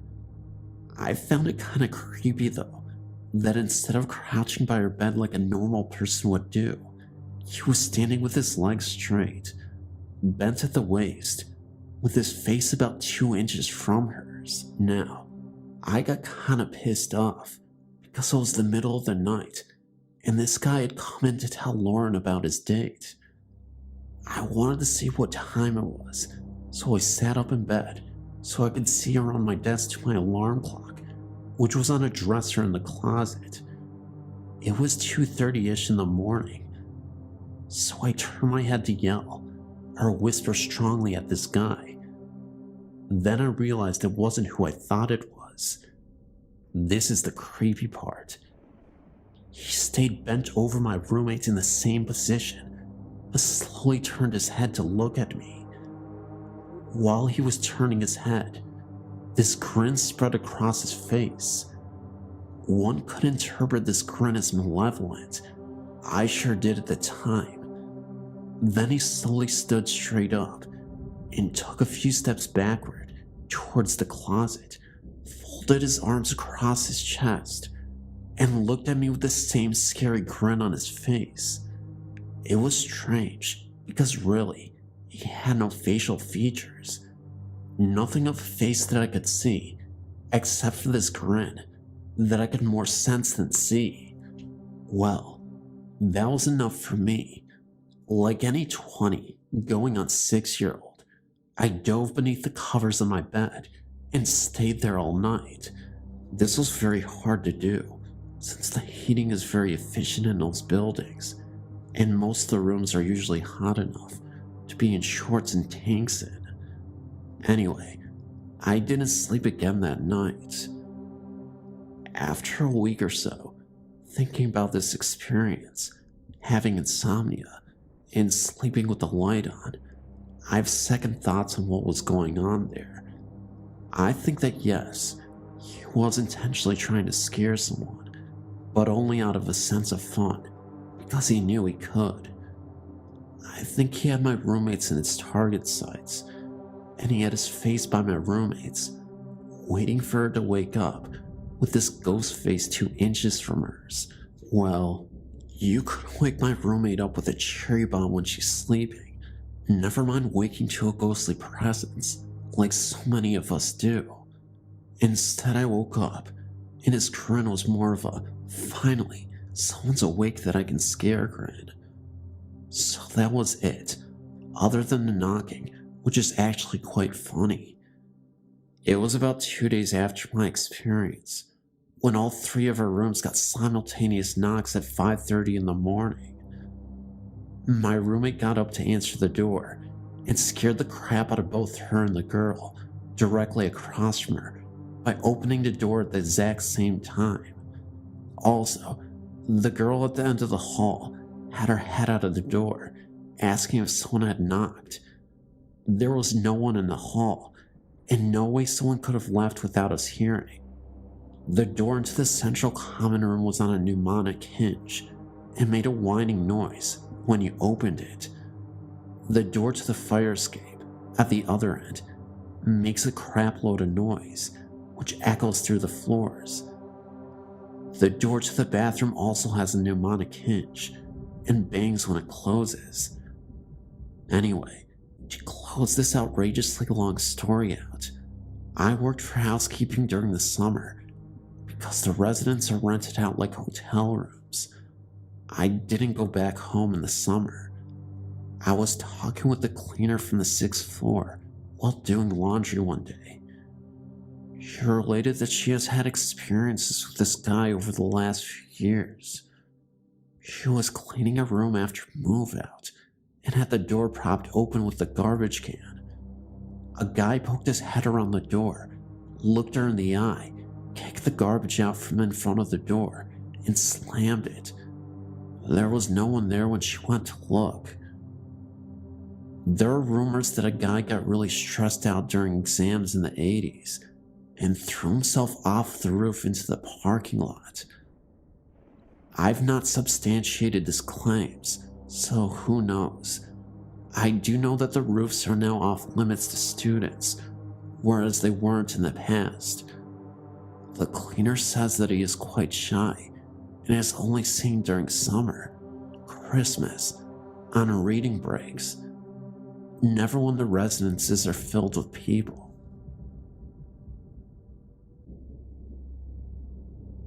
This isn't the first time I've told someone this. Normally people don't believe me because I'm only 14, but I swear that everything I'm about to say is the honest truth. My first experience happened 6 years ago. My friend was sleeping over at mine. We couldn't sleep, so we were just talking in the dark. Well, it wasn't that dark because I had the curtains open. I remember it being a few minutes past midnight. I also remember thinking my friend had stood up because there was a shadow on the wall opposite us, but she was still lying down. But she too had seen the shadow. It had no features and was only head and shoulders. It was where my light switch was. We both looked outside to see if anyone was there. Nothing. So we started to really freak out and close the curtains as quick as possible, and when we reopened them a few seconds later, it was gone. I have no explanation for this. I definitely wasn't dreaming, and neither of us had imagined it. Later on that year, I was alone in the house watching a video. I stopped the video to get something to eat downstairs. When I came back, the video had been took out from my video player and was on my bed. My next experience happened maybe about 5 or 4 years ago. I was on the computer, and I was the only one in the house, as my brother was out, and my mom and dad were out working. I didn't have any music on at the time, and the TV wasn't on either. Basically, things were silent. I heard this voice coming from downstairs calling my name. It was definitely a woman's voice, maybe in her late 20s. I wasn't sure at this time. I really started to freak out. It lasted for around 5 minutes, and then it stopped. The next couple of times I heard it really scared me. The last time I heard it, I was home alone again. The TV was on mute, and I was on the computer again. The voice came from right next to me. It shouted my name into my ear. It shocked me so badly that I actually screamed so loud that the people next door heard me. Since then, I haven't heard it, but recently, I've been hearing music playing in and outside of my house. Also recently, things keep happening in my room. Like I keep feeling cold spots, and a lot of the time, I feel like I'm not the only one in the room. It's really scary. Plus, my TV has been on mute or changed channels when I'm nowhere near the remote. It scares me a lot. It shook me up so bad that I hate being alone in the house.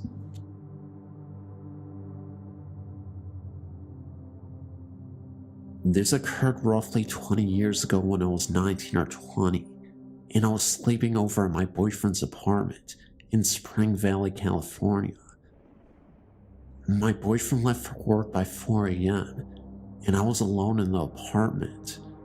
This one morning after he left, I awoke on my back to a heaviness in the room. It was still dark, but becoming dawn. I looked to my right, and standing next to me by the bed was this tall black shrouded shadow entity. I was terrified. I could feel its presence surrounding me. Then, it spoke.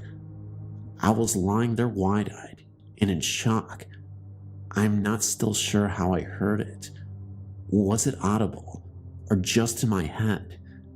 The voice was deep and gruff, and asked, "What are you doing here?" I'm familiar with some experiences with the paranormal, just never had it been so terrifying. I closed my eyes and began the Lord's Prayer. By the last words, "Deliver me from evil. Amen." The room had cleared. I felt the change immediately, and when I reopened my eyes, all was normal again.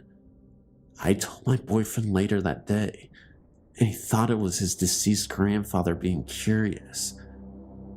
My boyfriend's grandma was recently staying with him, and she would tell him stories of the grandfather visiting her. Possible, I guess, but I still wonder what the black shrouded entity was, and what its intentions were.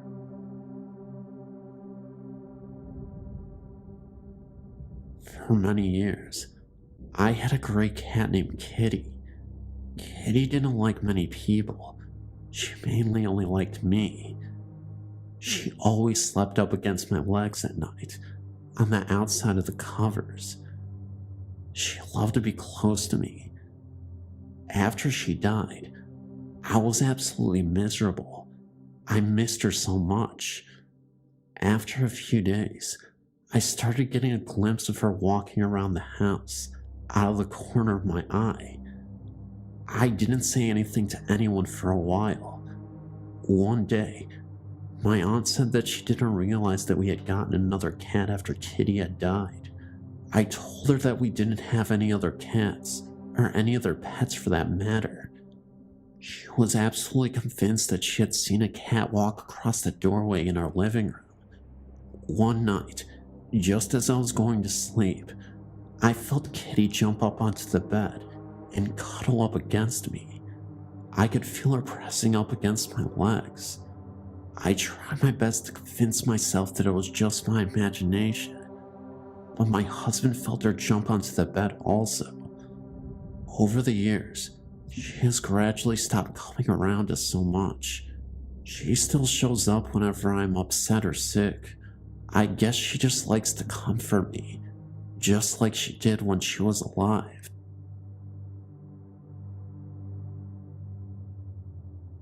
Hello. I grew up in an old apartment building in the Fordham Hills section of the Bronx.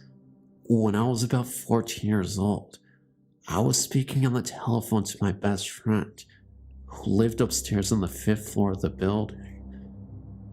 My apartment was on the second floor. My friend said that she was going to go down to my apartment in a few minutes. As soon as I hung up the telephone, there was a knock on the door. I wondered how my friend could have possibly made it down 3 flights of stairs so quickly.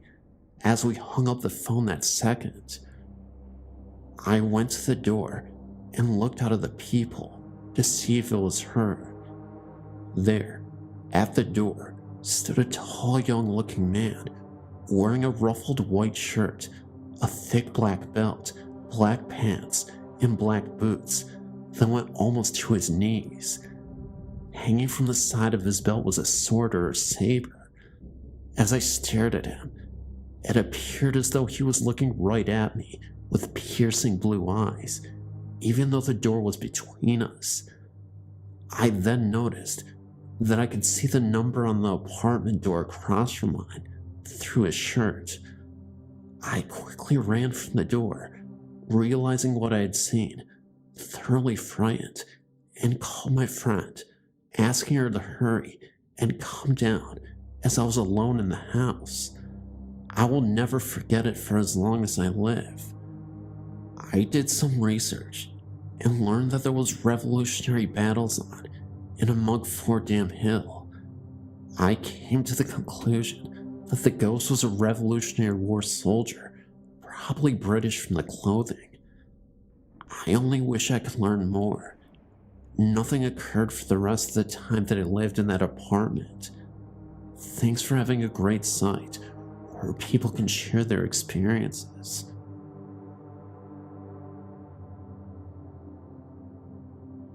Like a lot of people, I've had friends and family members pass away. One of my best friends was John, who died from pancreatic cancer while still in his early 30s.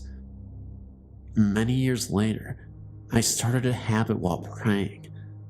I asked God to help me always remember my friends and family who have passed away, who influenced me, and who are a big part of my life.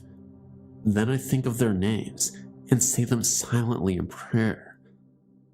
About a year ago, our friend and family priest passed away, and I attended the funeral mass. As I was kneeling in the pews, I felt someone beside me. I looked to my right, and there, plain as day, was John. He was there for only 2, maybe 3 seconds, and then disappeared. I shook my head and looked again, but he was gone. I hadn't thought about John at all that day, and I may never know why he decided to show himself. I know that God puts people into your life for a reason, and I know that even after they are gone, they're always with you. I love you, brother. Thanks for the visit. First of all, I wanted to thank you guys for reaching the end of this video. 2023, here we go. We're going to wrap up the holiday season with more videos like this. So if you like long, scary story videos, including ghost stories, hauntings, everything, I appreciate you, and I would really appreciate you if you give a like, share, and subscribe, especially so you can support the channel, because I'm a small channel and we don't get that much traction, and I love you guys. I'll see you next video.